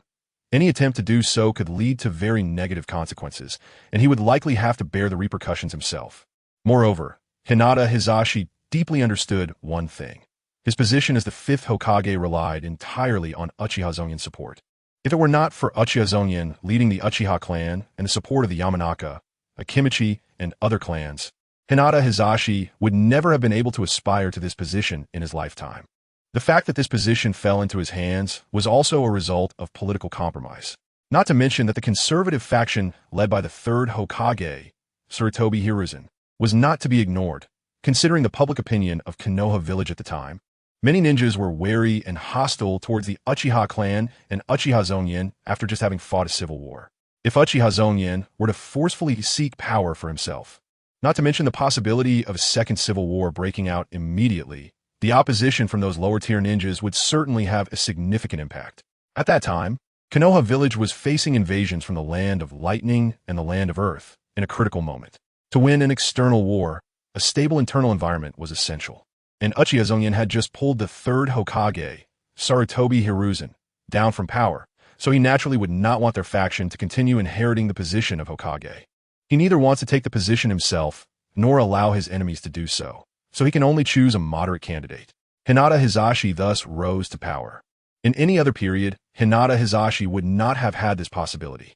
Both his personal strength and the uniqueness of the Hinata clan do not permit him to become Hokage. From a strength perspective, due to the limitations of the Byakugan and Gentle Fist, Hinata Hisashi's maximum potential is only that of an elite Jonin. A person of his strength could very likely be defeated in seconds by true powerhouses like Uchiha Sauen. Moreover, the Hinata clan's branch family and main family have always been looked down upon and rejected by the village's ninjas.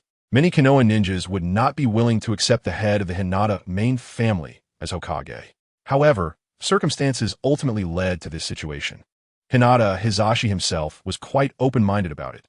Being able to become Hokage was already satisfying to him. As long as Uchiha Zongyan did not come out to overthrow him, he was willing to meet Uchiha Zongyan's demands. Not to mention just a flying Thunder God technique, he would even allow Uchiha Zongyan to freely browse the entire sealing book. Moreover, given that the northeastern battlefield was almost solely reliant on Uchiha Zongyan to severely damage the Cloud Village, such a terrifying achievement was hardly compensated with just a flying Thunder God technique. No need for pleasantries, Hokage-sama. Under Hinata Hizashi's lead, Uchiha Zongyan followed him into the tent.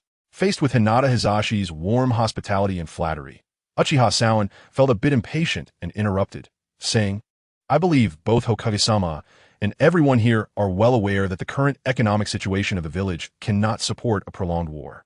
With a large number of ninjas fighting outside, the village's financial resources cannot be replenished, making it even harder to sustain. Therefore, we must resolve this quickly. I specifically came here to drive back Awagakure as soon as possible." Uchiha Zongyan then outlined his plan to demand 10 billion ryo in war reparations from Awagakure, leveraging the fourth Reikage, the 8 Tails Jinchuriki, and over 1,000 Cloud ninja captives. The Konoha high-ranking officials present were visibly excited, their faces lighting up with enthusiasm upon hearing this. 10 billion ryo? Did I hear that right? My goodness. From the First to the Third Shinobi World War. Although Konoha has won every war, we have never received war reparations, meaning we have always suffered losses. Can we actually profit from this? This is fantastic. This could greatly alleviate the village's difficulties. The Konoha higher-ups excitedly whispered to each other, all particularly yearning for the 10 billion ryo mentioned by Uchiha Zongyan. Even Hinata Hizashi was the same. He was initially shocked, but then turned excited. Zongyan-kun's method is highly feasible, given the importance of the fourth Reikage and others. Awagakure would have no choice but to accept. Though he said this, Hinata Hizashi was thinking of something else. He had just taken on the Hokage position and already won an external war, bringing in 10 billion ryo for the village. This was an achievement that previous Hokages had never accomplished. Wouldn't this highlight his capabilities as the 5th Hokage? Surely, he would have a significant entry in the history books of Konoha. Therefore, Hinata Hizashi looked at Uchiha Zongyan with even more fervor. He had already made up his mind to cling tightly to Uchiha Zongyan's strong support. Wow, what a big deal. 10 billion ryo. My intimate paradise sells so well, and the royalties are only a little over 1 billion. Jiraiya sighed, unable to help but admire this. But his words left others momentarily dumbfounded, some speechless. Are you kidding? After all the effort to win the war, capturing the Reikage and Jinchuriki of one of the 5 great nations, plus so many ninjas, they could barely manage 10 billion ryo in war reparations. Meanwhile, you're just idly peeping into women's baths and making over 1 billion with little effort. Which is truly more impressive. Is money really that easy to make these days? Even Uchiha Zongyan was speechless, and after a moment of silence, he said, "So what we need to consider next is how to quickly drive back Awagakure. I wonder if Hokage-sama and everyone have any opinions on this?" Chapter 265, Information on the Akatsuki Organization. The final wrap-up upon hearing Uchiha Zongyan's question. Hinata Hizashi revealed a wry smile. "To be honest, Zongyan-kun, we have already tried this before. Unfortunately, it did not succeed." He then recounted how Jiraiya encountered 2 unfamiliar ninjas chasing the 5 Tails Jinchuriki Han on his way to provide support. After Jiraiya killed one and drove off the other, he saved the 5 Tails Jinchuriki. Konoha realized that the situation was not right. These suddenly appearing figures clearly wanted to take advantage of the chaos during the war between the Fire and Earth nations to target the 5 Tails Jinchuriki and might even try to frame Konoha for it. Not wanting to continue the war, Hinata Hizashi immediately contacted Awagakure's 3rd Tsuchikage Inoki, hoping to use this opportunity to end the war, with the 5 Tails Jinchuriki serving as a bargaining chip from Konoha. However, to his surprise, Inoki hesitated for a long time before ultimately rejecting the proposal. Oof. That old man Inoki is all bluster, but lacks resolve.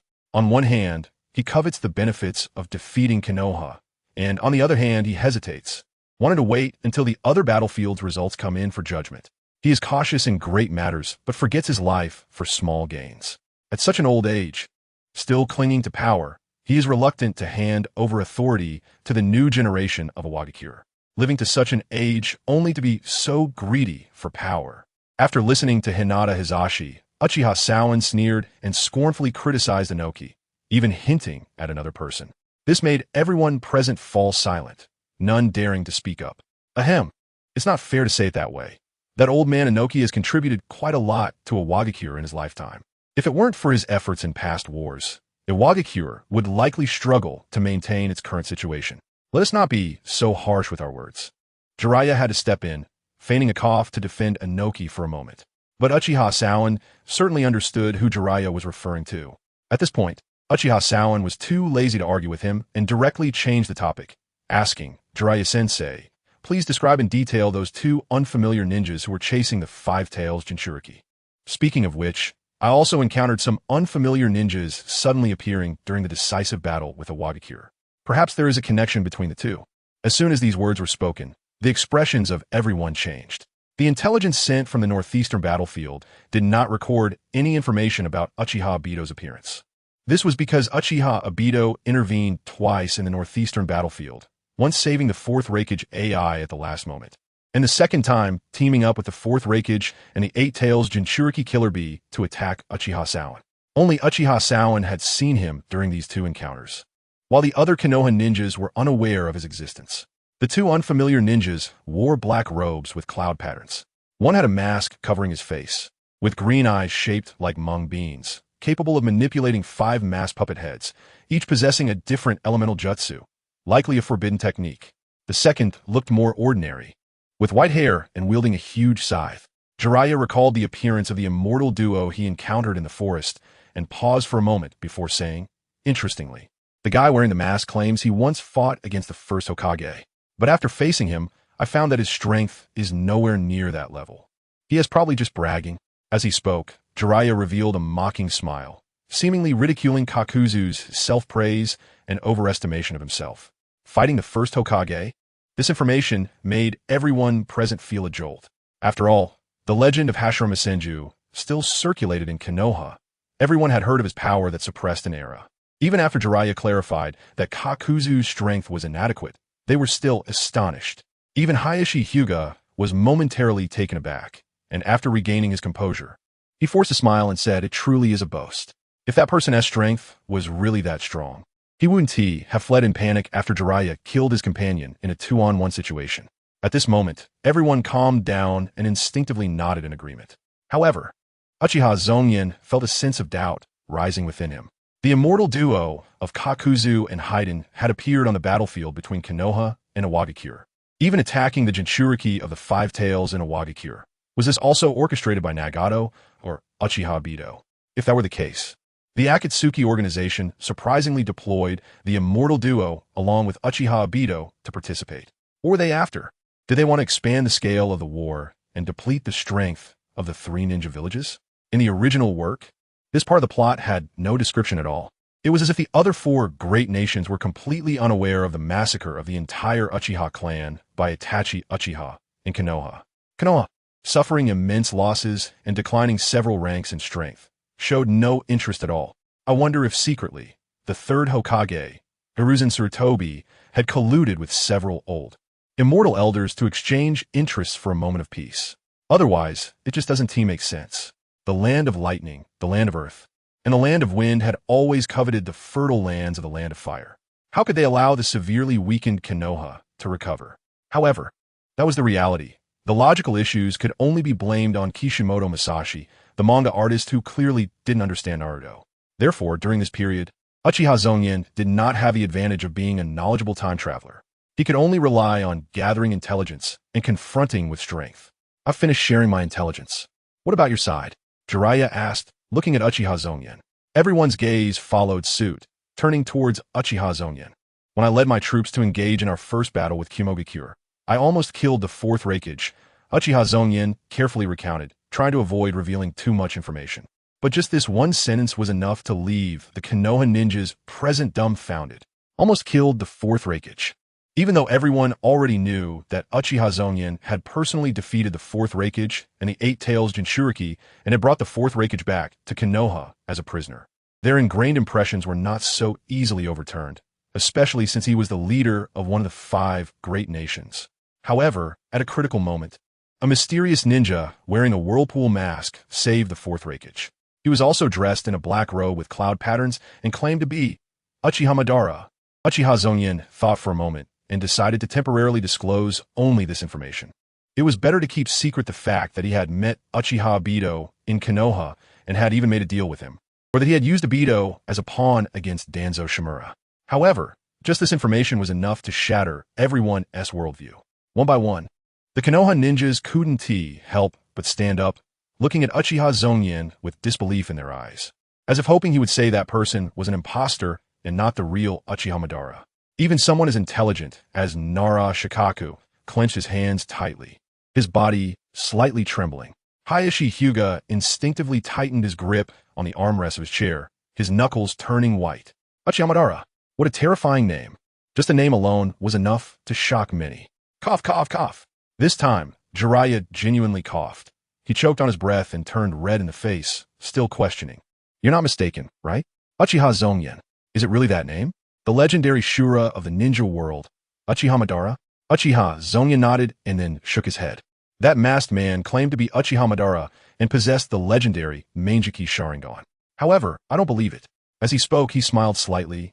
If he were really Uchiha Madara, how could I, standing opposite him, still be alive in front of you, let alone have won that war? The matter of Uchiha Obito impersonating Uchiha Madara was like an inflated balloon. It could be popped with just a poke, because their strengths were completely mismatched. As soon as Uchiha Obito made a move, he would immediately be exposed. At this stage, Uchiha Obito relied on the Manjiki Sharingan's abilities to create illusions. Other abilities, such as would release, could be considered useless. At best, he was at a General Kaga level, far from the level he claimed to be Uchiha Madara. It wouldn't be an exaggeration to say the gap was larger than that between a human and a dog. Therefore, not only Uchiha Zongyan, as a time traveler who had read the original work, but even those within the Akatsuki organization, one by one, did not believe it. After hearing Uchiha Zongyan's explanation, the tense atmosphere in the tent finally thawed. The Konoha members, who had previously looked pale, regained their senses, and a sense of relief flashed in their eyes. According to the stories they had heard since childhood, the combined strength of the 5 great nations wouldn't be enough to take down Uchiha Madara. If the enemy were Uchiha Madara and they had no one as strong as Hashirama Senju to counter him, it would be better to simply surrender. 15 just like that. Huh, that really scared me. Thankfully, it's not true. Sage of 6 paths above. I never want to hear such terrifying news again. Uchiha Madara. Just hearing that name makes my legs tremble, let alone facing him on the battlefield. The Konoha ninjas, who seemed to have come back to life, exclaimed one after another. At this moment, Hayashi Hyuga also relaxed his body, letting out a light sigh. Zen-kun, next time, please finish your words in one go. It's too much for our nerves to handle when you mention a strong person who fought against the first Hokage and claims to be Uchiha Madara. Uchiha Zongyan ignored this remark and continued. In the final battle, the masked man claiming to be Uchiha Madara launched a surprise attack on me, but I was already prepared. So, I won that battle, and the outcome is known to everyone. However, that masked man's ability is very strange, resembling space ninjutsu. He likely survived. Looking at Jiraiya, I noticed a serious expression on his face. I had my suspicions about this masked man's intentions, and, combined with the information from Jiraiya-sensei, I speculate that these individuals might come from the same organization, as the identical black robes with cloud patterns serve as their mark. Their interference in 2 battlefields clearly indicates they do not want the war to end easily. Perhaps they want to see our countries mired in war until blood flows like rivers before they are satisfied. As soon as these words were spoken, Hayashi Hyuga also realized the problem at hand. Whether it's the immortal duo impersonating Konoha ninjas to hunt down the 5-tailed Jinchuriki Han, or Uchiha Obito saving the 4th Reikage at a critical moment and then helping him to besiege Uchiha Sanosuke, the Akatsuki organization's purpose has become clear. So, it turns out that there is such a powerful and dangerous organization hidden within the ninja world. We had never heard of it before. It's truly terrifying. Hyuga Hizashi's face darkened. Upon hearing this, Uchiha Sanosuke glanced at the silent Jiraiya and decided to drop another bombshell. I also have information about this organization. They call themselves Akatsuki. As soon as Uchiha Sanosuke finished speaking, Jiraiya was completely stunned. He almost lost his composure, but fortunately, his strong self-control helped him maintain his expression. It's actually Akatsuki. This name brings back so many memories. The blood-soaked rain country, the orphans displaced by war, being humiliated under the name of Konoha's legendary 3 ninjas by Hanzo of the Salamander, and the child of prophecy he once thought was mentioned by the great sage Fukusaku, Nagato with the Rinnegan. However, just as he was about to lose his composure, a flood of thoughts flashed through his mind. Jiraiya managed to hide his emotions and pretended to be unaffected. Akatsuki? The people of Konoha echoed, their faces filled with confusion. Wait, I've heard this name. It seems to be a mercenary organization from the Rain Country that was hired by the Iwagakure during the Third Shinobi World War to participate in the conflict. After a moment, a Konoha ninja stood up in realization, excitedly saying, Rain Country? Mercenaries from Iwagakure? Is Inoki digging his own grave? The organization he hired actually targeted their 5-tailed Jinchuriki? Someone asked suspiciously. This is too strange. What exactly is going on? Someone complained in confusion. All right, stop arguing. In any case, when we meet Inoki, we will naturally get answers. Hyuga Hizashi finally displayed the demeanor of a Hokage, raising his hand to stop the discussions in the tent. Now that Sanosuke has also provided support, if Iwagakure still does not intend to back down, we can only take action to drive them back to their lair and make them pay for their greed. What do you think, Sanosuke? Facing Hyuga Hizashi's fiery gaze, Uchiha Sanosuke smiled lightly and nodded. That should be the case. Chapter 266. The war ends. Return home as one of the 5 great nations, and even allied with Kyomogakure. Iwagakure is, of course, always monitoring the situation on the Eastern Front. Moreover, the third Tsuchikage Inoki chose to maintain a stalemate with Konoha in order to await the results from the Eastern Front. The cunning Inoki did not want Iwagakure to suffer significant losses, engaging Konoha in a direct war of attrition, vying for who could expend more lives, was something he was unwilling to accept. Therefore, following the Konoha ninja who rushed to relay information, the Iwagakure side also received reports. Are you messing with me? A mere teenager from Konoha actually influenced the outcome of a war? Are you still half asleep? Defeating the 4th Reikage and the 8-tailed Jinchuriki single-handedly and capturing them. What is this kid? Uchiha Madara reborn. After reading the information sent by the Iwagakure ninja in his tent, Inoki's first reaction was one of utter absurdity. Then came the anger from feeling deceived and tricked, making his large nose turn red. According to the records in the information, Uchiha Sanosuke, a name he had never heard before, appears to be just a young Konoha ninja. He actually single-handedly defeated Kyomogakure and captured the 4th Reikage and the 8-tailed Jinchuriki. This was tantamount to completely determining the outcome of the Eastern Front. Inoki had never heard such a ridiculous story in his life. Could it be that this Uchiha boy is the reincarnation of the once dominant Uchiha Madara? So instinctively, Inoki doubted the authenticity of the information and angrily glared at the kneeling Iwagakure ninja, his dwarf-like body unexpectedly exuding a terrifying aura. Reporting to Lord Tsuchikage, the information is absolutely true. I assure you that I did not lie. I personally witnessed Uchiha Sanosuke defeat the 4th Reikage. At that time, he used a very terrifying ninjutsu, flying in the air and summoning powerful thunder, which instantly defeated the 4th Reikage and the 8-tailed Jinchuriki. The entire Kyomogakure army then rapidly collapsed and was pursued by Konoha ninjas.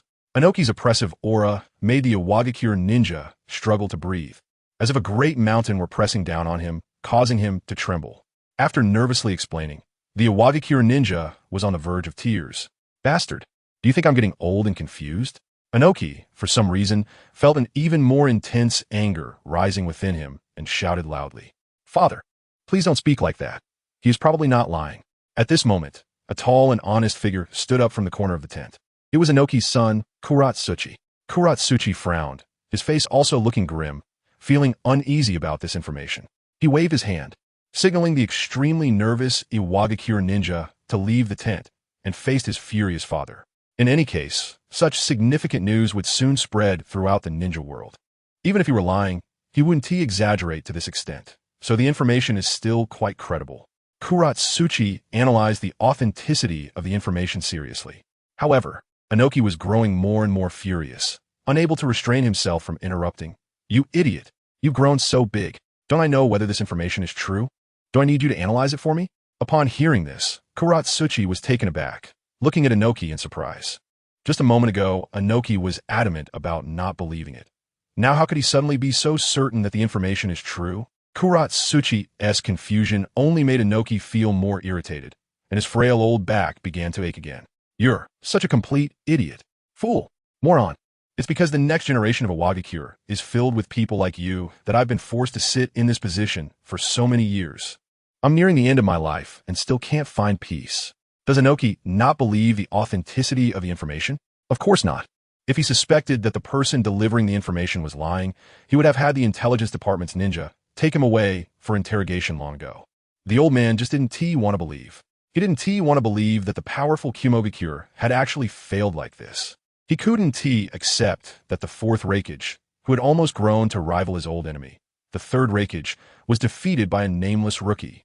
The information contained in this simple report, the implications behind it, was what Inoki found difficult to accept. So, old man, you should tell me what you're thinking. Otherwise, I want to understand what you mean, and if I say something, I'll get scolded by you. It's really hard for me too. Kuratsuchi scratched the back of his head innocently, speaking in a troubled tone.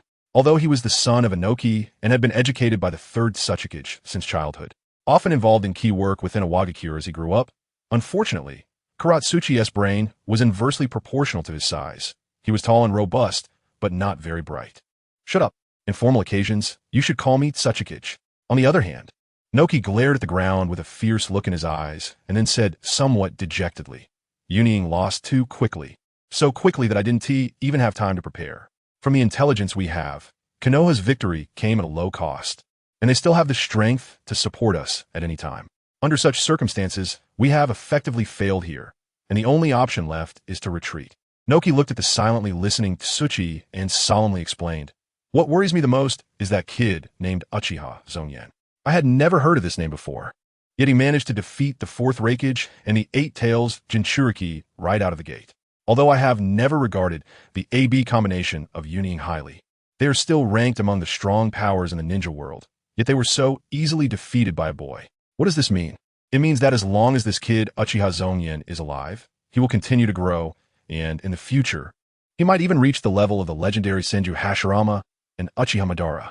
It means that as long as that kid exists, the ninja world will be dominated by Konoha, and the other four great nations, including our Earth country, will have no chance to rise. Inoki, who was already quite old, had experienced the era when Senju Hashirama and Uchiha Madara suppressed the ninja world during his youth. At that time, even the strong first Tsuchikage Ishikawa, who founded Awagakure, and his teacher, the second Tsuchikage, had to bow their heads before those two from Konoha, or they would die. Back then, Konoha was like the rising sun, illuminating everything.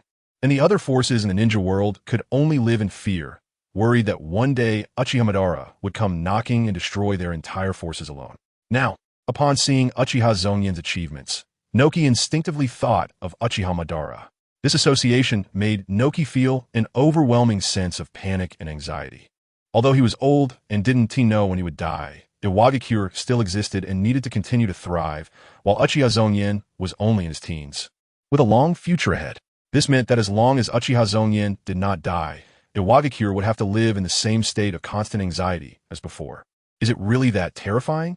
Yes, just a teenager.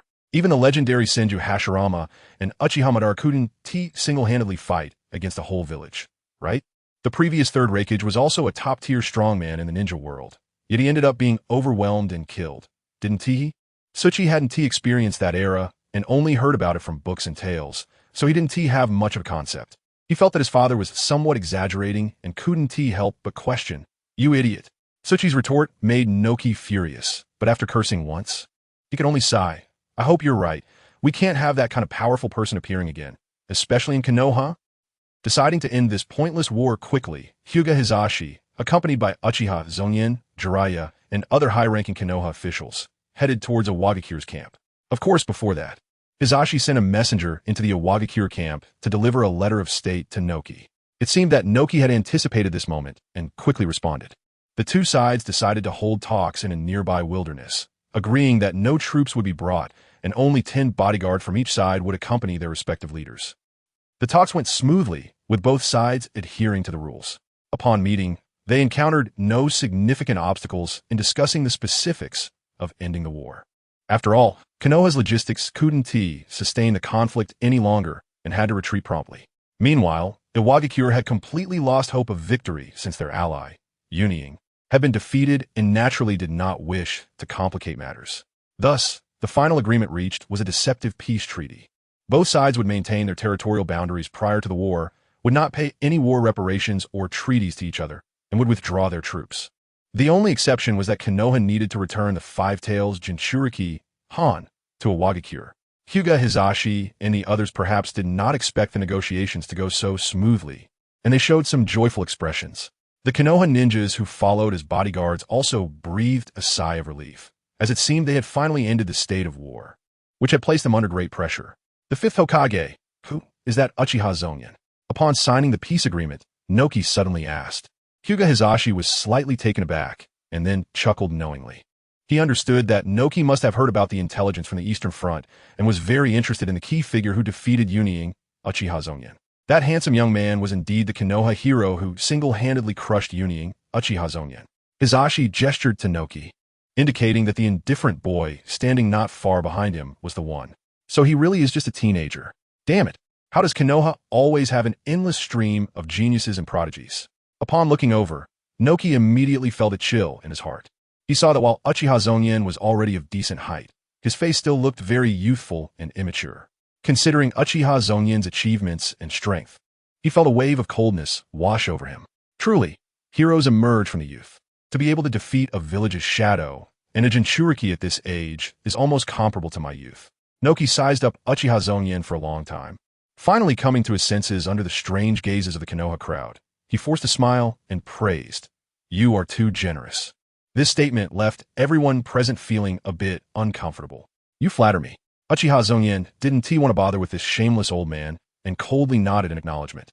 "Since that's the case, I hope that in the future, our two countries can adhere to this hard-won peace and resolve disputes in a more peaceful manner." "How do you feel about that, fifth Hokage?" After hitting a wall with Uchiha Zongyan, given Naka's fiery temper, he would usually retort with some sarcastic remarks about respecting elders. However, fearing Uchiha Zongyan's achievements and worried he might actually take action, which would put him in a difficult position, Noki pretended not to hear and shamelessly said to Hyuga Hizashi, "Hee." Hyuga Hizashi involuntarily twitched his mouth, unsure how to respond internally, but he nodded in agreement. "I think so too, and I hope this time we can create lasting peace." After signing the peace agreement, both sides left cautiously, seemingly wary of each other, as if afraid the other had ambushed a large army waiting in the shadows. After all, this was something that had happened before. When the second Hokage, Senju Tobarama, went to Yunying to sign the agreement, he was immediately surrounded and killed by the rebel forces led by Kin Kaku and Ginkaku. In the end, when Hyuga Hizashi and his group returned to the Konoha camp, they finally breathed a sigh of relief. Finally, it's over. I can give the village chief an explanation now. Hyuga Hizashi sighed, looking relieved. He was not without pressure. Taking over as Hokage during the war, if they had lost, it would have been truly embarrassing. Thank you all for your hard work, especially you, Zongyan. If it weren't for your brilliant performance, we would have had to pay a heavy price this time. Uchiha Zongyan did not modestly deny it, but lightly nodded instead, saying nothing. The matter is settled, so I won't be going back with you. I have important things to attend to. Jiraiya's trip here has been quite exhausting, and now that he has exhaled a sigh of relief, he plans to leave and continue searching for his prophecy child. Thank you for Lord Jiraiya's assistance. While they were exchanging pleasantries here, the Leaf ninjas in the camp outside were already impatient. The war has finally ended, and everyone is eager to return home. It's unclear who started it, but a wave of voices grew louder, eventually echoing throughout the entire Leaf camp. Let's go home. Home. Chapter 267. After the war, a war once again established the untouchable prestige of the Leaf Village. Even after the end of the Third Shinobi World War, the Leaf Village, despite being so weak, was able to defeat one and repel another when faced with the joint invasion of the two great nations, the land of lightning and the land of earth. Such a result was both unexpected and yet reasonable. But one can believe that, at least for a long time to come, no one or any force in the shinobi world would dare to provoke the wrath of the Leaf, for the consequences would be extremely brutal. As a result of these two wars spread throughout the shinobi world, not only was there news of the change in the Hokage position, with the Hyuga clan leader Hyuga Hizashi becoming the fifth Hokage, but there also emerged a powerful figure, rising like a comet, who is expected to dominate the shinobi world for many years to come. Titles such as Flame Demon, Thunder God, and Hell's Messenger of the Leaf were all bestowed upon the same person. This person is, of course, Uchiha Zongyan.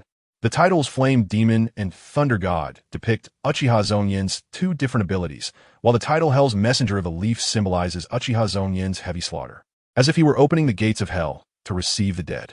In addition, due to Uchiha Zongyan's brilliant achievements on the Eastern Front, the renowned Fourth Raikage of the Cloud Village, the Two Tails Jinchuriki, and the Eight Tails Jinchuriki all became his defeated opponents.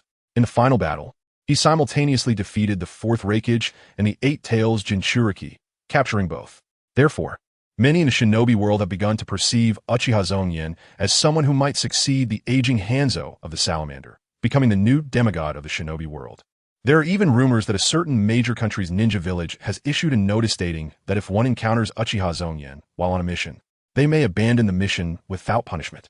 Various rumors have nearly elevated Uchiha Zongyan to the top position in the shinobi world.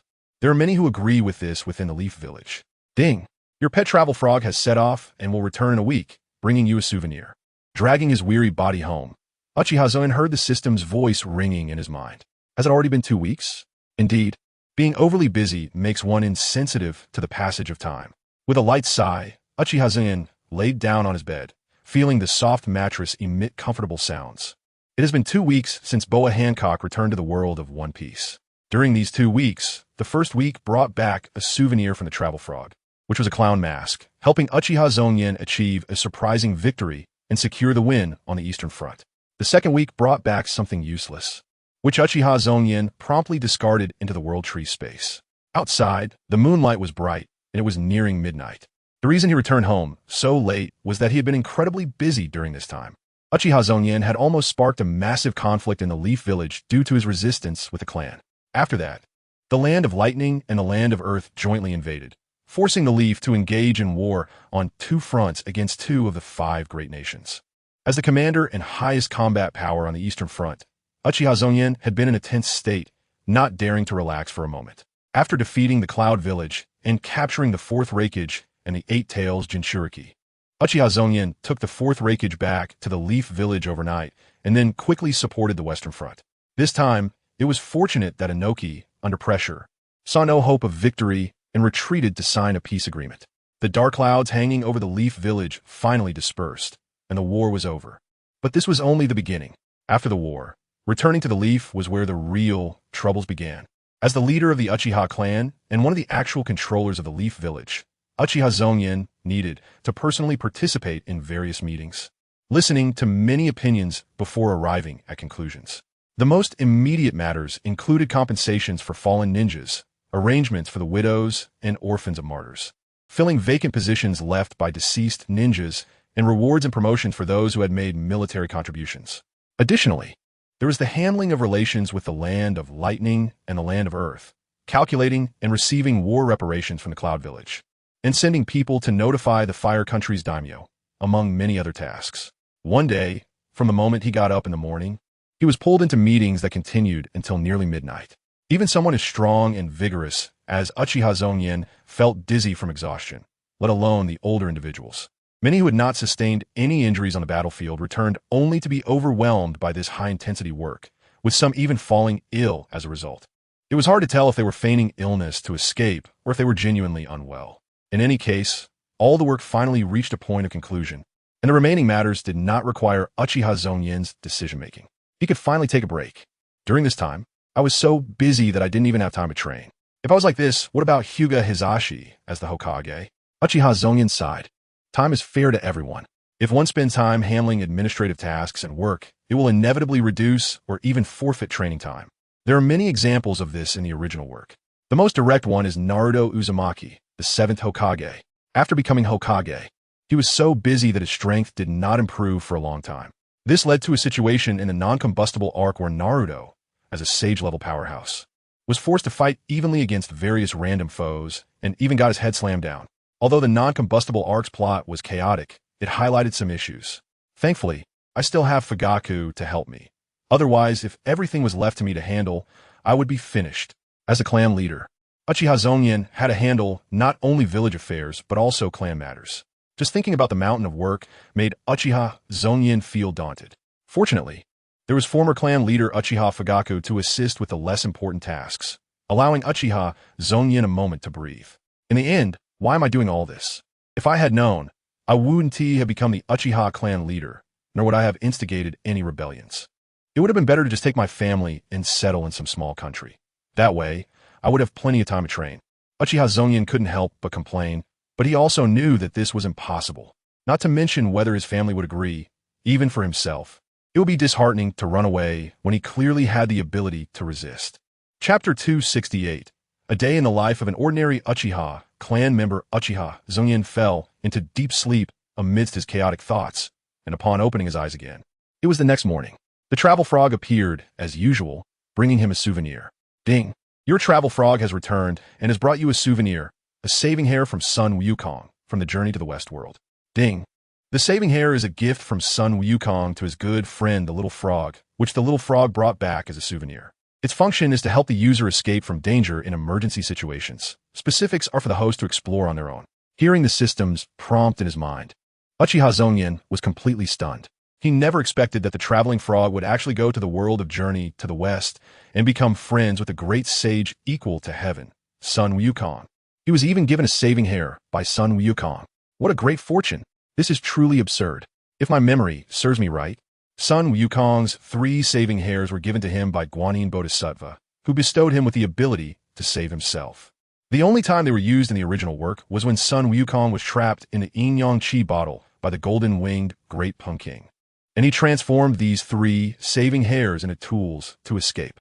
In the text, it states, 1 turned into a diamond drill, 1 into a bamboo piece, and 1 into a cotton rope.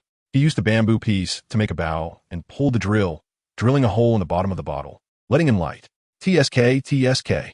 I wonder if the great sage gave a saving hair to the little frog before or after passing through Lion Turtle Ridge. If it was before, I hope he won't be unable to escape from the Yin Yang Qi bottle later. Uchiha Zongyan thought for a moment, marveling at the situation. However, he soon put aside his worries because all the trials and challenges in the plot of Journey to the West were prearranged.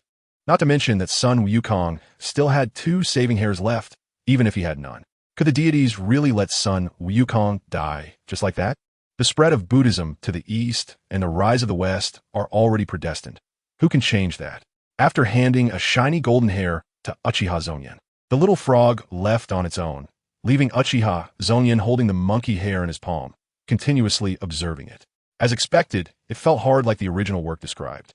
Uchiha Zongyan squeezed it, feeling the hard texture like a steel needle, and suddenly didn't know where to put it.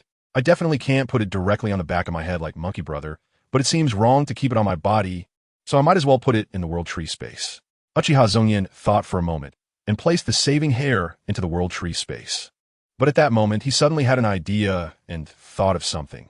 When I obtained the World Tree seed, the system described it as an unknowable, unspeakable world, which seemed to be a world of particularly high level. However, Journey to the West should also be considered a high-level world. Yet the system did not describe it that way, but simply stated it outright.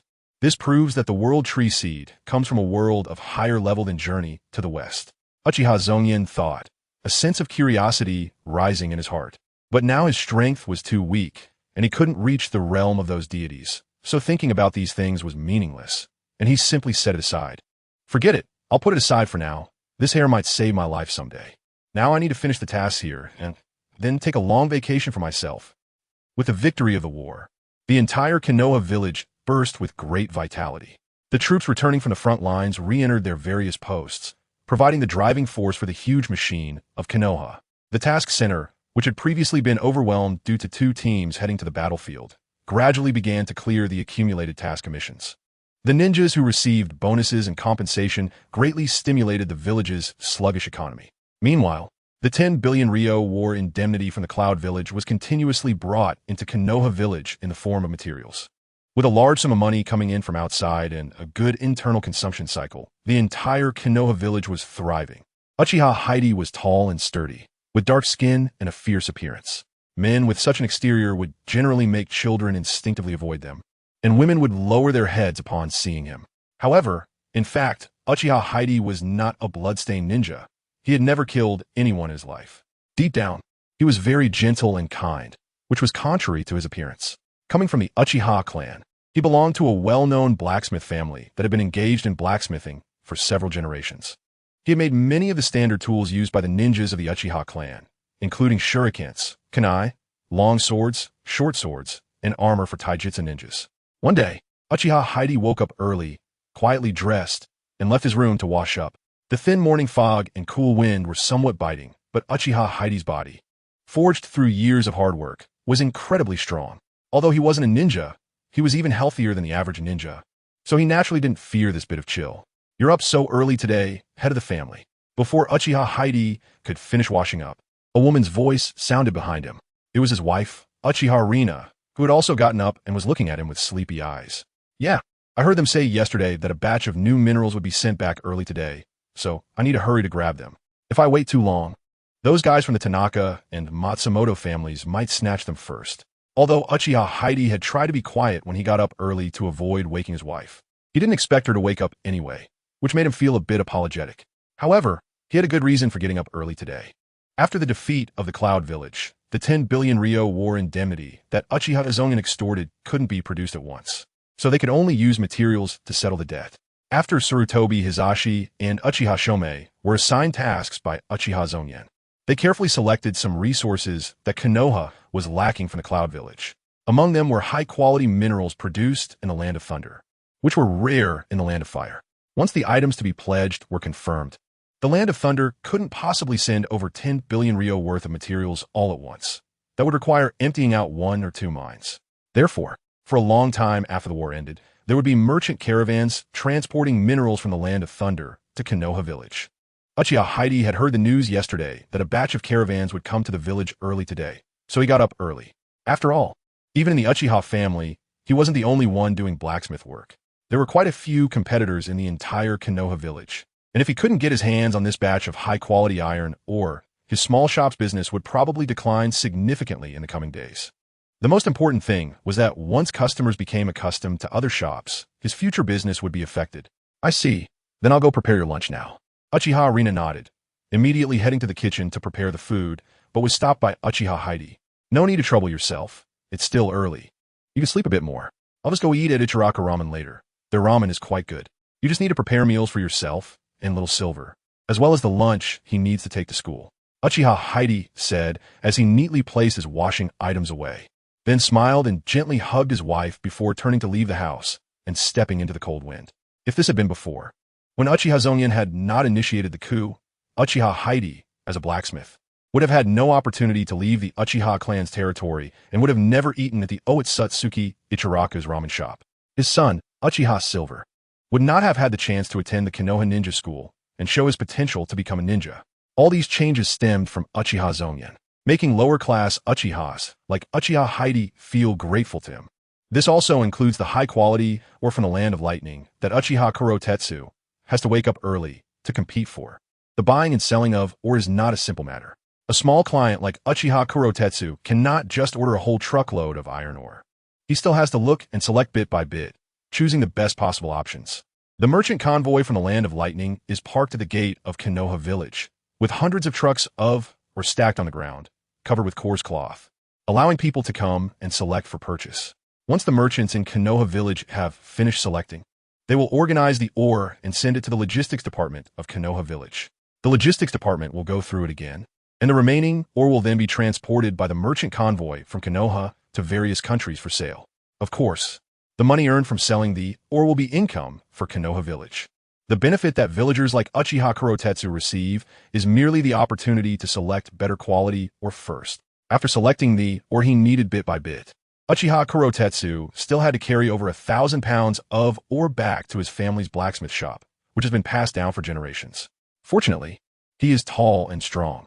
Although he is not a ninja, as a member of the Uchiha clan, he possesses chakra. However, by the time everything was completed, it was already past 11 in the morning, nearly noon, having set out from home at 5 in the morning. At this time, families in the Uchiha clan were either preparing to eat or already eating. Uchiha Kurotetsu smelled the aroma of food and couldn't help but swallow a few times, hesitating as he looked toward his home. Finally, remembering that he had told his wife, Uchiha Rina, in the morning that he wouldn't be back for lunch, he shook his head and walked out of the Uchiha clan grounds instead of bothering her to cook again. After all, the Uchiha clan is a prominent family, and regardless of their status, the clan members have rules that are deeply ingrained. Eating early is one of them. But the villagers of Konoha Village are different. Each family has its own schedule. So when Uchiha Kurotetsu walked into the streets of Konoha, the streets were still bustling with people, appearing extremely lively. A strong man like Uchiha Kurotetsu, resembling a black iron tower, always attracted attention among the pedestrians. Children instinctively avoided him, and women instinctively lowered their heads. However, Uchiha Kurotetsu paid no mind, even letting out a friendly chuckle. He knew very well that his treatment now was completely different from before. Before Uchiha Zongyan launched the coup and won 2 wars, a person like him, wearing clothes adorned with the Uchiha clan's fan emblem, would have to endure all sorts of strange looks when leaving the clan grounds. Looks of vigilance, disgust, hatred, and indifference. Many villagers in Konoha would see him and immediately retreat, whispering and pointing at him in groups. In comparison, the current situation was simply too good. Aside from children and women, male villagers would even stop to greet him friendly. Boss, a bowl of tonkatsu ramen, add 2 eggs, and another bottle of sake. Entering the familiar Ichiraku ramen shop, Uchiha Kurotetsu lifted the door curtain and called out to the owner. Kurotetsu-kun, long time no see, please take a seat. I am. Quickly bring Kurotetsu-kun some pickles. The owner of Ichiraku Ramen smiled and greeted Uchiha Kurotetsu upon seeing him. The still young Ayam was already helping her father. Upon hearing the call, she hurriedly brought Uchiha Kurotetsu a serving of pickled vegetables and a bottle of sake, smiling sweetly at him. That's great. Ayam-chan has grown a lot since the last time I saw her. Pouring himself a cup of sake and savoring a sip, followed by a bite of the side dish. Uchiha Kurotetsu showed a satisfied expression, then pointed at the busy Ayam and smiled. Indeed, but at this stage, children eat more than adults. Sometimes I worry that the shop's income can't support her. He joked while kneading the dough. Dad, Ayam, who was being teased, blushed and scolded him. This elicited friendly smiles from several other customers, including Uchiha Kurotetsu. Hey, I'm serious. During the recent war, the village had no one and no money. My shop could hardly get any customers in a day, and I was really worried. He waved his hand, a bit fearful as he spoke. That's right. Our family was the same. We were so scared we didn't know what we would eat tomorrow. When I heard the news of victory, I drank a whole bottle of sake to celebrate. I heard that Lord Zongyan is still quite young, yet he has such strength, driving the Cloud Village into retreat and even capturing their rakeage and Jinchuriki. Thanks to Lord Zongyan. Otherwise, how could we live now? One of the customers remarked, recalling the difficult days and fear they had experienced. One customer, whose face was flushed as if he had drunk quite a bit, noticed Uchiha Kurotetsu's clan emblem and turned to ask about Lord Zongyan's age. As soon as he spoke, his companion's expression changed dramatically and pulled him back. Don't say such nonsense. How can you ask about Lord Zongyan's matters? For these ordinary villagers, Uchiha Zongyan was like the scorching sun in the sky, both respected and feared. It's nothing serious. I heard Lord Zongyan is only about 12 years old this year. Uchiha Kurotetsu observed the villager's fear and casually waved his hand, indicating not to worry about it, and spoke. Uchiha Zongyan is not the type to care about such discussions. Hearing this, the customer who had just spoken and his companion breathed a sigh of relief. The owner also looked at Uchiha Kurotetsu, and the 2 older men exchanged knowing glances, both seeing the smile in each other's eyes. It's great to have Lord Zongyan. Chapter 269, The World of One Piece. Wow. Where's this? Shouldn't the World Tree Passage send me directly to Amazon Lily? Why am I emerging into an endless sea? How am I supposed to find it? In the world of One Piece, Uchiha Zongyan appeared dressed in black training clothes against the backdrop of the blue sea and sky. Finally, after completing all the post-war summary work, Uchiha Zongyan finally had some leisure time. Without hesitation, he handed over the internal affairs of the Uchiha clan to the elder Uchiha Shomei and the second elder Uchiha Fugaku. Then, he took a half-month leave under the pretext of going into seclusion. Anyway, in Uchiha Zongyan's view, one day in the Naruto world is equivalent to 1 month in the One Piece world. Therefore, a half-month vacation allows him to stay in the One Piece world for a full year and 3 months. With so much time, whatever Uchiha Zongyan wants to do is more than enough. It's just a pity that after arriving in the One Piece world, the traveling frog also went on vacation. Otherwise, spending over a year in the One Piece world would be enough to refresh nearly 70 CDs. It would be like exploiting a bug. With a slight sigh of regret, Uchiha Zongyan felt quite disappointed about not being able to take advantage of the system. This vast sea, asking me to find an island like Amazon Lily all by myself is quite difficult. I senti it. Moreover, the One Piece world doesn't have any sea charts. I must rely on a permanent pointer to accurately find a route to my destination. Not to mention recording a permanent pointer for Amazon Lily. I don't even have a single sea chart. Uncertain of where he currently is, Uchiha Zongyan, after elementalization, flies in midair, overlooking the vast blue ocean below.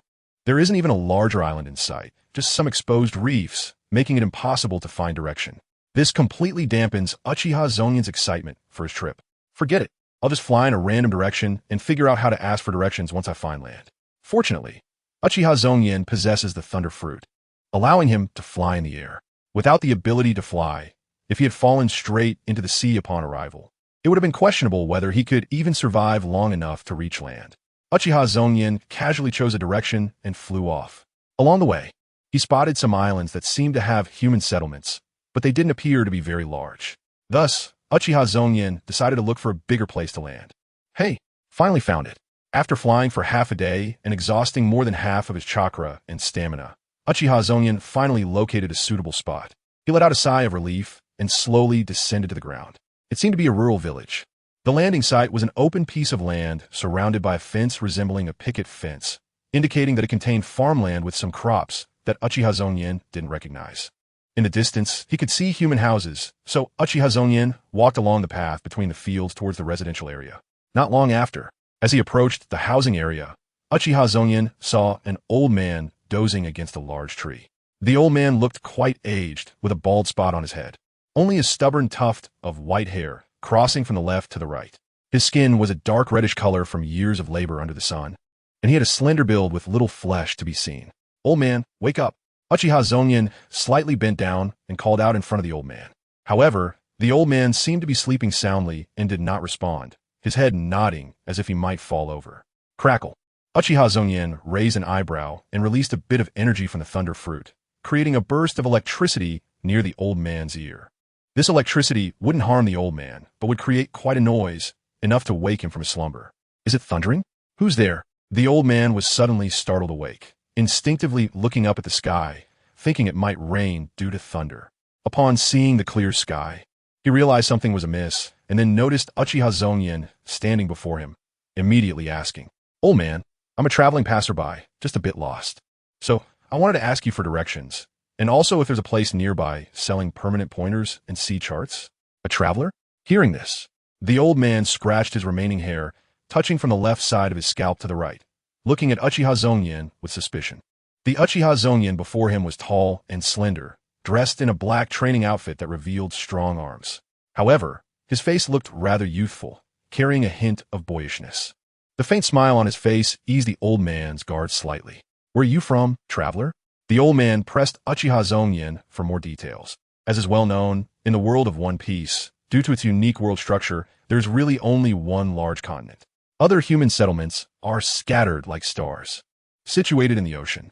Therefore, in the world of One Piece, as soon as one leaves their island, they must travel by sea, which has led to the flourishing of maritime trade. Against this backdrop, the number of pirates in the world of One Piece has always been vast.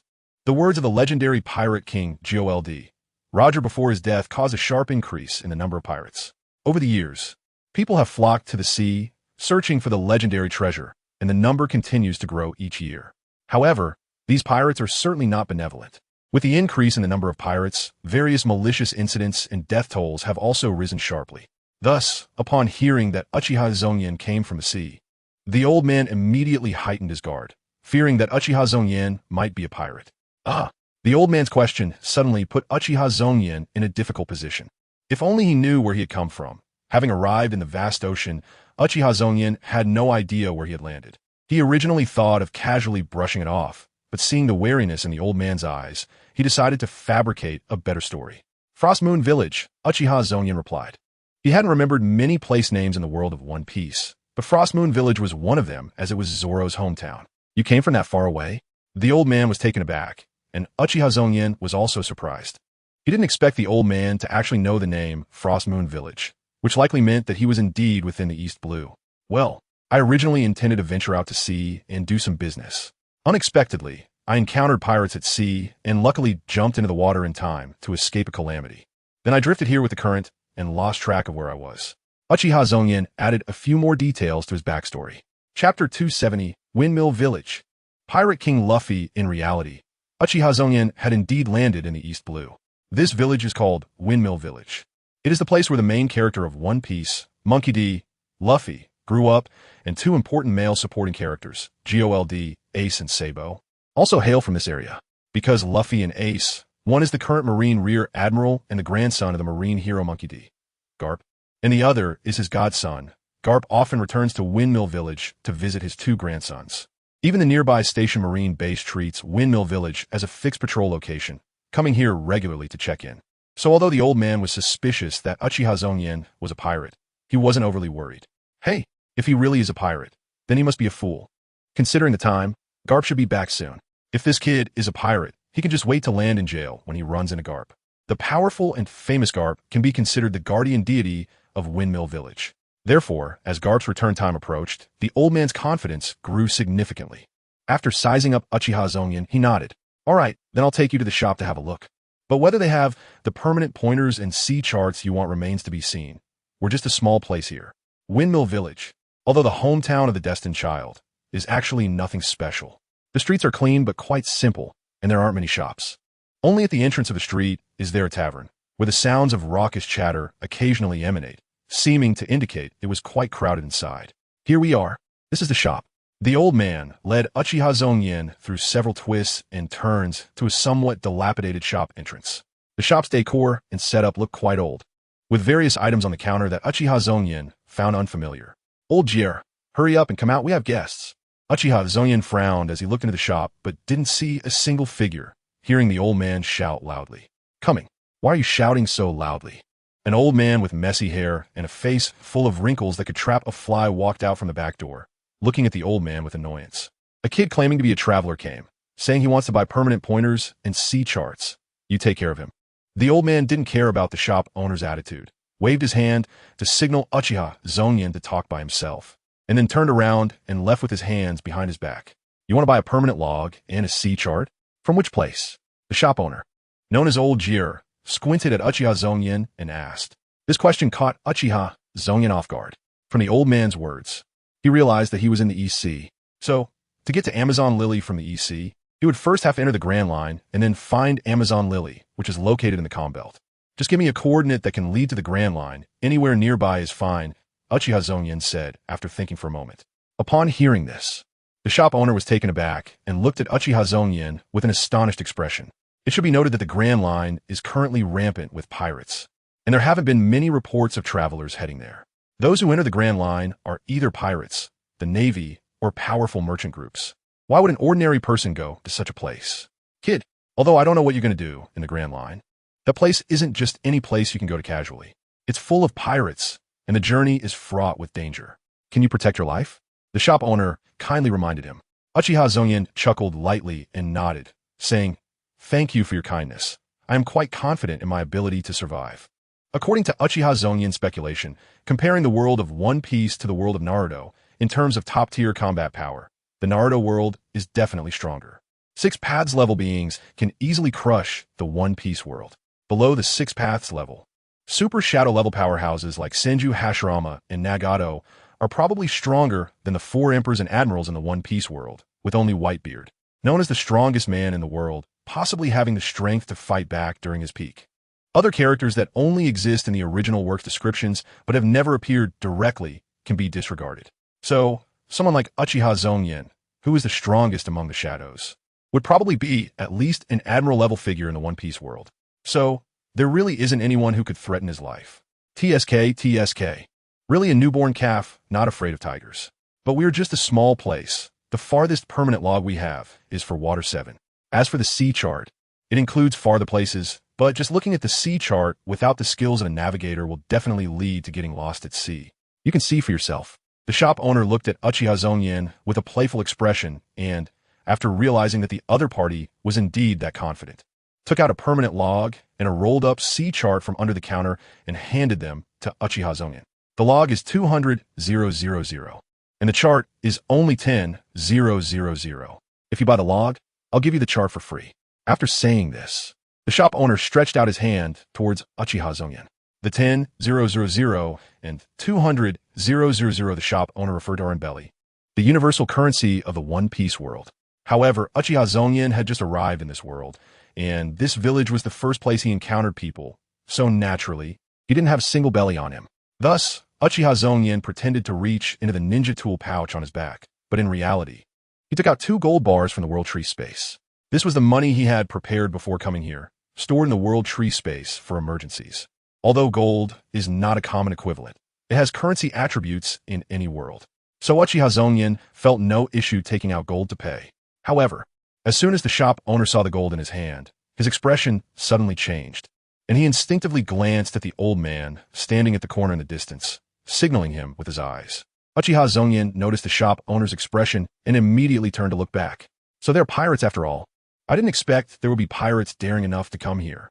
Is it that black-haired kid? He looks quite handsome. How could he think of becoming a pirate? Step aside. Step aside. Women and children, move to the side. It's dangerous here. A group of villagers approached aggressively, and the old man who had led Uchiha Zongyan in just now was speaking darkly to a burly woman among them. This woman had curly yellow hair, a face full of flesh, and her whole body seemed like a barrel. She made noise as she walked and came to Uchiha Zongyan, glaring at him and asking, "Which pirate group are you from? How dare you come to our windmill village? Do you know this place is under my protection?" Chapter 271, Sun God Nika vs. Moon Goddess in the world of One Piece. What is the main job of a pirate? Is it like Luffy and his crew, always playing the good versus evil game wherever they go? Of course not. The main job of the pirate is to plunder, to rob. Uchiha Zongyan originally had an unknown background, and the fact that he immediately asked to go to the Grand Line upon entering the shop made him even more conspicuous. In the end, when it came time to pay, he didn't even take out any money, but directly pulled out gold bars to pay the bill. Isn't this classic pirate behavior? Who would carry gold bars to pay for things? Only pirates who have seized gold bars would do that. So the shop owner, who had already made eye contact with the old man, immediately confirmed Uchiha Zongyan's identity as a pirate and summoned the villagers who had been watching to surround him. Meanwhile, he himself took the opportunity to slip out the back door of the shop while Uchiha Zongyan turned around. Wait, it's all a misunderstanding. I'm definitely not a pirate, just a passing traveler. The gold bars are mine. I don't need belly because it sank to the bottom of the sea with the ship during a shipwreck. Uchiha Zongyan frowned and sincerely explained. He didn't want to be enemies with these villagers, even though he could easily flatten the entire village with just a casual move. Still trying to argue. Beat him up, capture him, and hand him over to the Navy. Then we'll be clear whether he's a pirate or not. The burly woman didn't give Uchiha Zongyan a chance to explain and charged at him with a large stick in her hand. The villagers behind her immediately followed suit. Bang! A terrifying aura erupted from Uchiha Zongyan's body, knocking all the villagers rushing at him to the ground. These people either had weak legs and trembled all over as if they had seen something extremely dangerous, or some, who were already timid, fainted on the spot. What is this?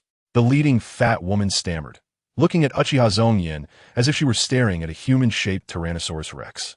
The old man with the Mediterranean hairstyle had already leaned against the wall, foaming at the mouth. Ah, this is Conqueror's Hockey. Don't worry, none of you are in danger. I held back. Seeing everyone down, Uchiha Zongyan casually replied. He then placed the 2 gold bars on the counter of the shop, packed the permanent log and sea chart into his ninja tool pouch, and said, "It was just a misunderstanding today. I was only here to buy some things.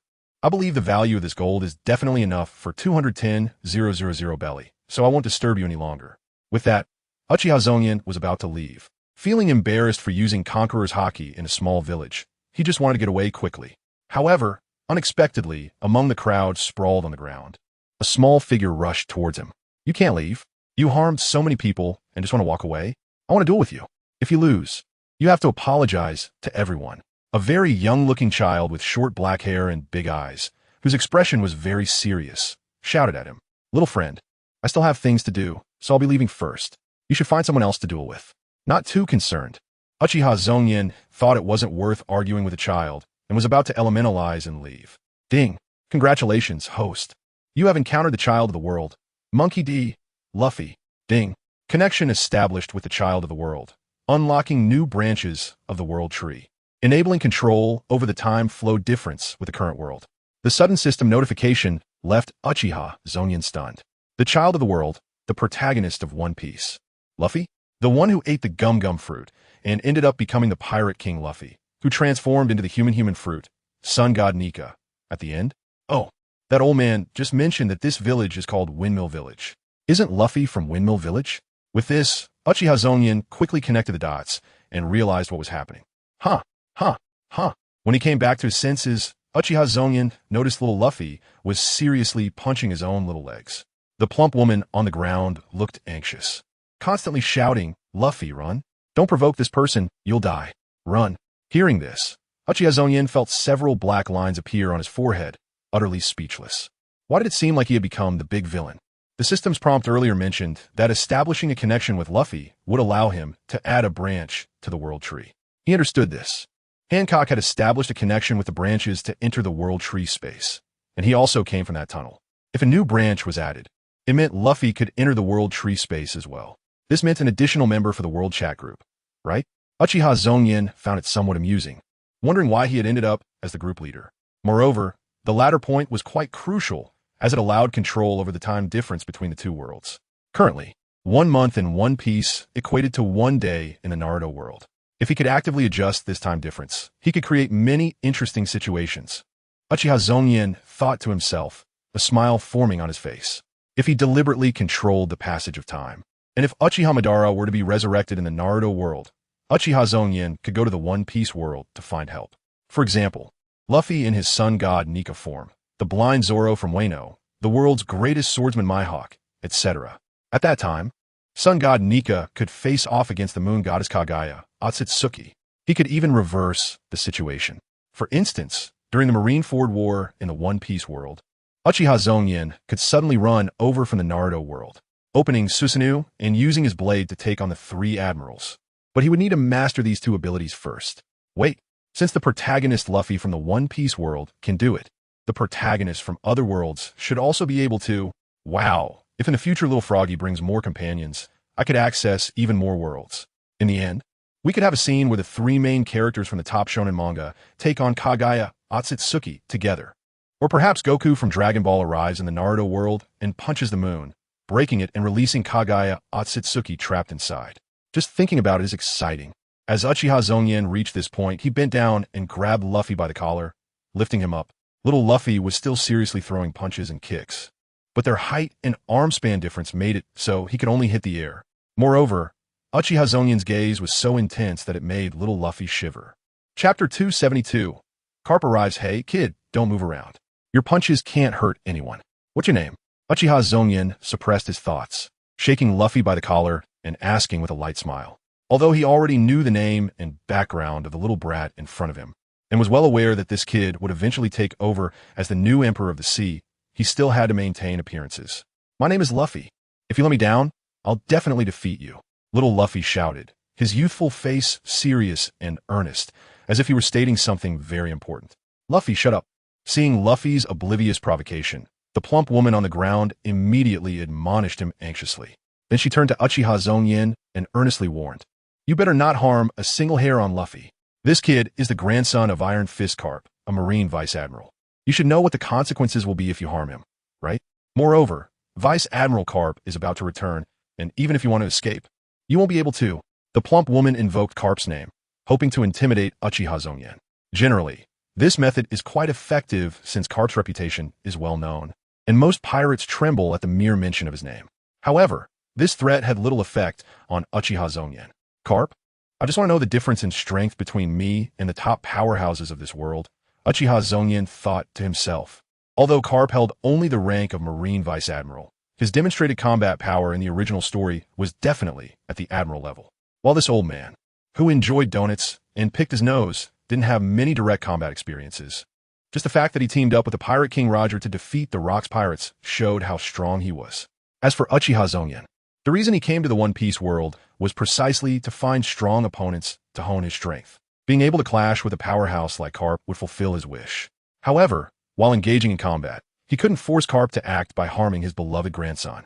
Moreover, after receiving the system prompt, Uchiha Zongyan had already included Luffy as a member of his future team to tackle the Kaguya Otsutsuki dungeon. There was no need to harm him at all. I say, which eye of yours saw that I wanted to harm him? It's this brat who's been punching and kicking me, all right. Uchiha Zongyan rolled his eyes and retorted, then looked at Luffy and said, I told you your punches are useless. You can't hurt anyone like this. I have to fight. I want to protect everyone in Windmill Village. Little Luffy gritted his teeth. the tiny kid showing the standard earnest face of a passionate anime protagonist. Damn it, he really is worthy of being the destined protagonist, isn't he? Ha ha. Who might you be that has come to Windmill Village? Why didn't you greet me first? At that moment, a hearty laugh echoed from afar, followed by a voice quickly approaching the group. With gray short hair, dressed in a sharp suit, and draped in the Navy's distinctive justice cape, it was none other than Marine hero Carp. Today was Carp's scheduled visit to Windmill Village to see his two grandsons. That's why the old man outside had the guts to bring Uchiha Zongyan in. While Uchiha Zongyan used a hint of Conqueror's Haki to subdue the attacking villagers of Windmill Village, Carp, who had just docked, sensed the residual pressure. Windmill Village is located in the weakest of the four seas, the East Sea, with many marine bases stationed nearby. Pirates are so rare here that they might not encounter one for several years, let alone a pirate with Conqueror's Haki. How could a pirate of that caliber be in the East Sea, especially in Windmill Village? With such questions in mind, Carp rushed over, disregarding his subordinate marines on the ship. He initially expected to see a brutal scene of pirates wreaking havoc, but instead, the sight he encountered relieved him. Although Luffy was being held by a strange pirate, he clearly still had plenty of energy as he struggled. The villagers lying on the ground showed no signs of injury. So Carp held back his impatience and asked first, Marine Vice Admiral, Iron Fist Carp? Obito Uchiha looked at the newcomer, sensing the intimidating pressure emanating from Carp, and asked with a hint of excitement. That's right, who are you? A pirate with Conqueror's Haki has no reason to linger in a place like the East Blue. At that moment, Luffy also spotted his grandfather and immediately pointed at Obito Uchiha, shouting, Grandpa, quickly defeat this guy. He just knocked everyone down somehow. Although Luffy had been enduring Carp's education of love through his iron fists, he was still very attached to Carp at this age. Ha ha ha, it's fine, kid. No one was hurt. Carp laughed heartily. So this kid is your grandson, then I'll return him to you. Although his punches have no power at all, he's quite annoying with all that chattering. Obito Uchiha released his grip on Luffy's collar, causing him to fall to the ground and land on his backside. After shooting an unhappy glare at Obito Uchiha, little Luffy quickly made a run for it, but he didn't run towards Carp. Instead, he headed for the fat lady from earlier. Is everyone okay? Little Luffy struggled to pull the fat lady and others up, but his strength was far from enough. That's true. This kid has received too little education. His punches lack power. He needs to increase his strength in the future. Carp surprisingly nodded in agreement. First, let me explain. I am Obito Uchiha, a traveling visitor. I entered this village only to buy a permanent log and a sea chart, and I am not some foolish and despicable pirate. He continued. Secondly, I had no intention of hurting anyone. I was just defending myself when they attacked me. After showing Carp the permanent log and sea chart in his hand, Obito Uchiha explained. Nonsense. If you're not a pirate, then why did you pay with gold? The shopkeeper suddenly popped his head out from the store and shouted back. Is there a rule from the world government that says only pirates can't use gold to buy things? Obito Uchiha countered. But, the shopkeeper was momentarily at a loss for words, unsure of how to respond. Haha, so it was just a misunderstanding. Carp's hearty laughter rang out again, and at this time, the Marines who had followed him also arrived one after another. Help those lying on the ground get up, and let the medic check if they are injured. Yes, with Carp's command, the Marines looked at Obito Uchiha with wary and suspicious eyes, but immediately carried out the order. Even though it was just a misunderstanding, what you said about my grandson's punches lacking power made me lose face. How about trying my punches and see how powerful they are? That would be just perfect. Seeing Carp provocatively showing off his gleaming white teeth, Obito Uchiha replied with pleasure. Chapter 273. Obito Uchiha versus Carp. Obito Uchiha's purpose in coming to the world of One Piece was to challenge strong enemies. Therefore, he willingly accepted Carp's challenge. Carp's reason for inviting Obito Uchiha to fight was mainly due to his excitement at encountering a person with observation haki in the East Blue, the weakest sea, especially in Carp's hometown of Windmill Village. It was indeed a strange coincidence. On the other hand, while the conflict between Obito Uchiha and the villagers seemed to be a misunderstanding, there was also a possibility that Obito Uchiha was truly a pirate, and that he had shown mercy because he sensed Carp's arrival. The most important reason was that Carp's grandson was being held like a puppy by Obito Uchiha. Being mocked about his punches being too soft made Carp feel a bit embarrassed. After Carp issued the challenge, and Obito Uchiha accepted, the Marines who had come with Carp were astonished. They looked at Obito Uchiha as if he were a fool. After all, this was Iron Fist Carp, the man whose reputation suppressed the entire sea. No matter how vicious a pirate was, the first reaction upon encountering Carp should be to flee. How could someone willingly walk into the mouth of danger? Meanwhile, some of the villagers of Windmill Village had regained their strength and were slowly getting up from the ground, watching Obito Uchiha with glee. Although Obito Uchiha had not used his full strength, being intimidated by Conqueror's haki was not a pleasant experience. And now they could finally see Carp giving this outsider a good beating, which could relieve their frustration. Since they're going to fight, we need to find a suitable venue first. Carp was concerned that his destructive power would destroy the entire village if they fought in Windmill Village. So he led Obito Uchiha to the beach where they landed, while the other Marines and villagers kept their distance to watch. Beat him. Punch him hard, Grandpa. Sent him flying with a solid punch. Little Luffy cheered excitedly while riding on the fat lady's neck. Young man, you should go first, to avoid missing your chance to strike later. The sea breeze blew, causing Carp's Justice cloak to flutter, and he smiled widely, revealing his big white teeth. All right, then I won't hold back. Obito Uchiha nodded with a smile, then quickly adjusted his breathing. His gaze fixed intently on Carp. His dark pupils suddenly turned blood red, with 3 tomo swirling around his pupils. Huh, why did your eyes change? What ability is this? In the world of One Piece, there were no ocular techniques like the Sharingan, so Carp was momentarily taken aback by Obito Uchiha's Sharingan. Rubbing his chin covered with short, needle-like hair, curiosity appeared in Carp's eyes. All things in the world become ashes, flowing blade like fire. As Obito Uchiha softly recited the release incantation, a burst of black flames erupted, coalescing in his right hand into a black long sword. The ability to materialize energy into weapons. Is it a devil fruit? Carp speculated as he witnessed this scene. In the next second, the appearance of the flowing blade like fire ignited a massive amount of flames, sweeping in from all directions like a rising tide, encircling both Obito Uchiha and Carp in the middle. The extremely high temperature of the flames roasted the air, causing the temperature in the space to rise rapidly. Interesting. This is really interesting. Carp felt the heat, which made his skin feel as if it was being roasted, and his excitement grew brighter in his eyes. Initially, he had regarded Obito Uchiha as a minor character to toy with for a bit before ending it. Now he realized that this seemingly obscure character had transformed into an opponent he needed to take seriously. After the flowing blade like fire appeared, the astonishing aura that Obito Uchiha unleashed thrilled Carp immensely. Good kid, now you're talking. I'll get serious too, Carp shouted excitedly, shaking off his Justice cloak and causing his whole body to crack with the sound of bones. Ha ha ha, then let us get serious. Slash. Obito Uchiha also felt the enormous pressure coming from Carp, every inch of his skin experiencing a mountain-like pressure that excited him as well. He swung his right hand fiercely, and the blade of the flowing blade like fire emitted a scarlet blade light as he slashed towards Carp. Come on, Kapu shouted loudly, not dodging or avoiding the incoming slash, as his fists were instantly covered with purple-black haki. He smashed a powerful punch towards the blade of light. Bang! With a loud explosion, the blade was knocked away by Kapu's iron fist, and Kapu himself was forced back a step. The clash of the 2 top-level powerhouses at sea created an astonishing vibration and sense of oppression. The roar from the collision of slashes and haki made the onlookers in the distance tremble. Is this too incredible? Does this kid actually possess such strength? The Navy under Kapu looked dumbfounded. As Kapu's subordinate, his strength was naturally not weak, and he could see the intensity of the battle between the two. However, he never expected that a stranger casually appearing in the East Sea would have such powerful combat abilities.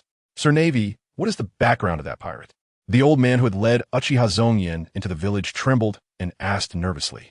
He was frightened by the slash created by Uchiha Zongyan and instinctively thought that if Uchiha Zongyan attacked like that earlier, probably no one in Windmill Village would survive. You ask me, who should I ask? The Navy stared intently at the battlefield, helplessly saying, Go for it, Grandpa, go for it.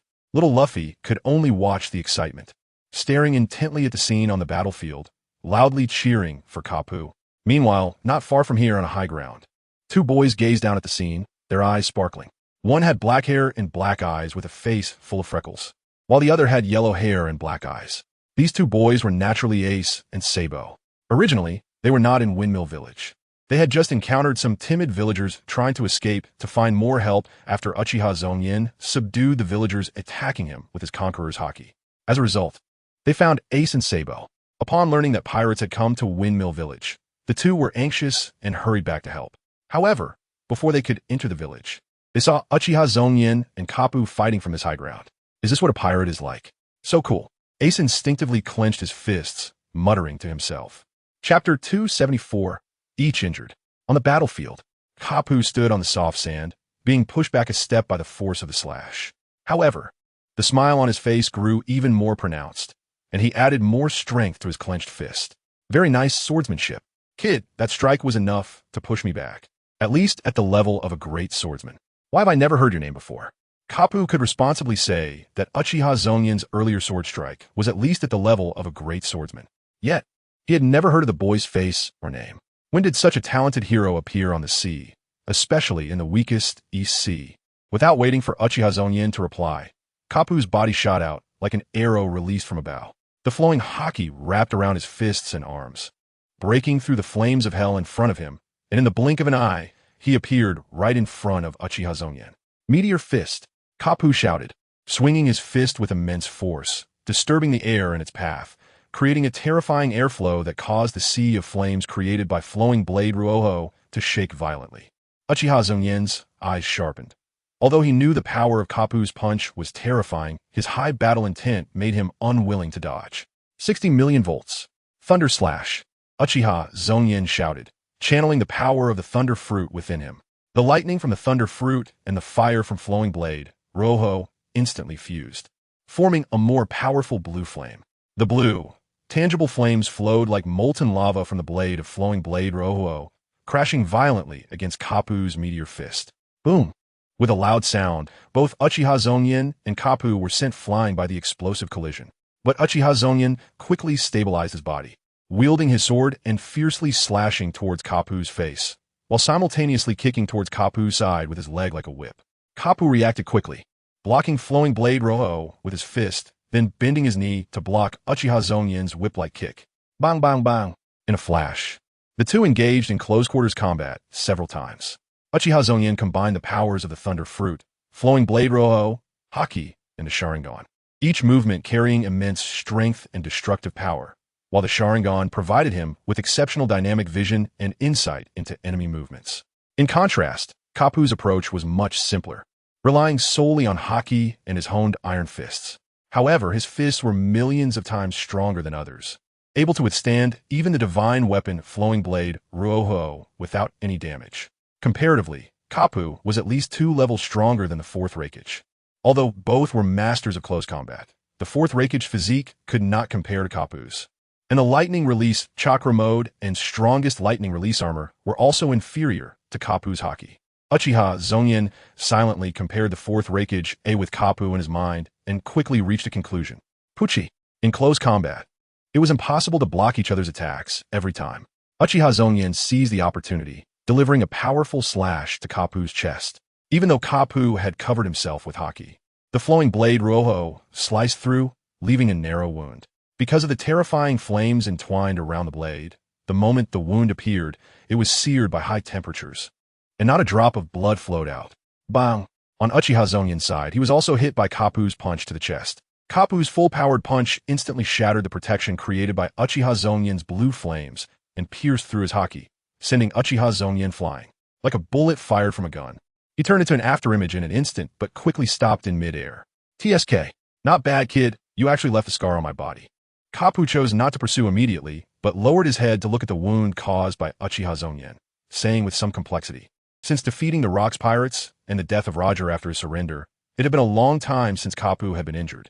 He didn't expect that during this visit to his hometown to see his 2 grandsons, he would end up with a terrifying new wound.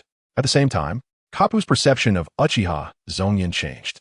Initially thinking he was an interesting kid, he later discovered that he was a formidable, great swordsman, and finally realized that he was a strong opponent who could fight him with all his strength.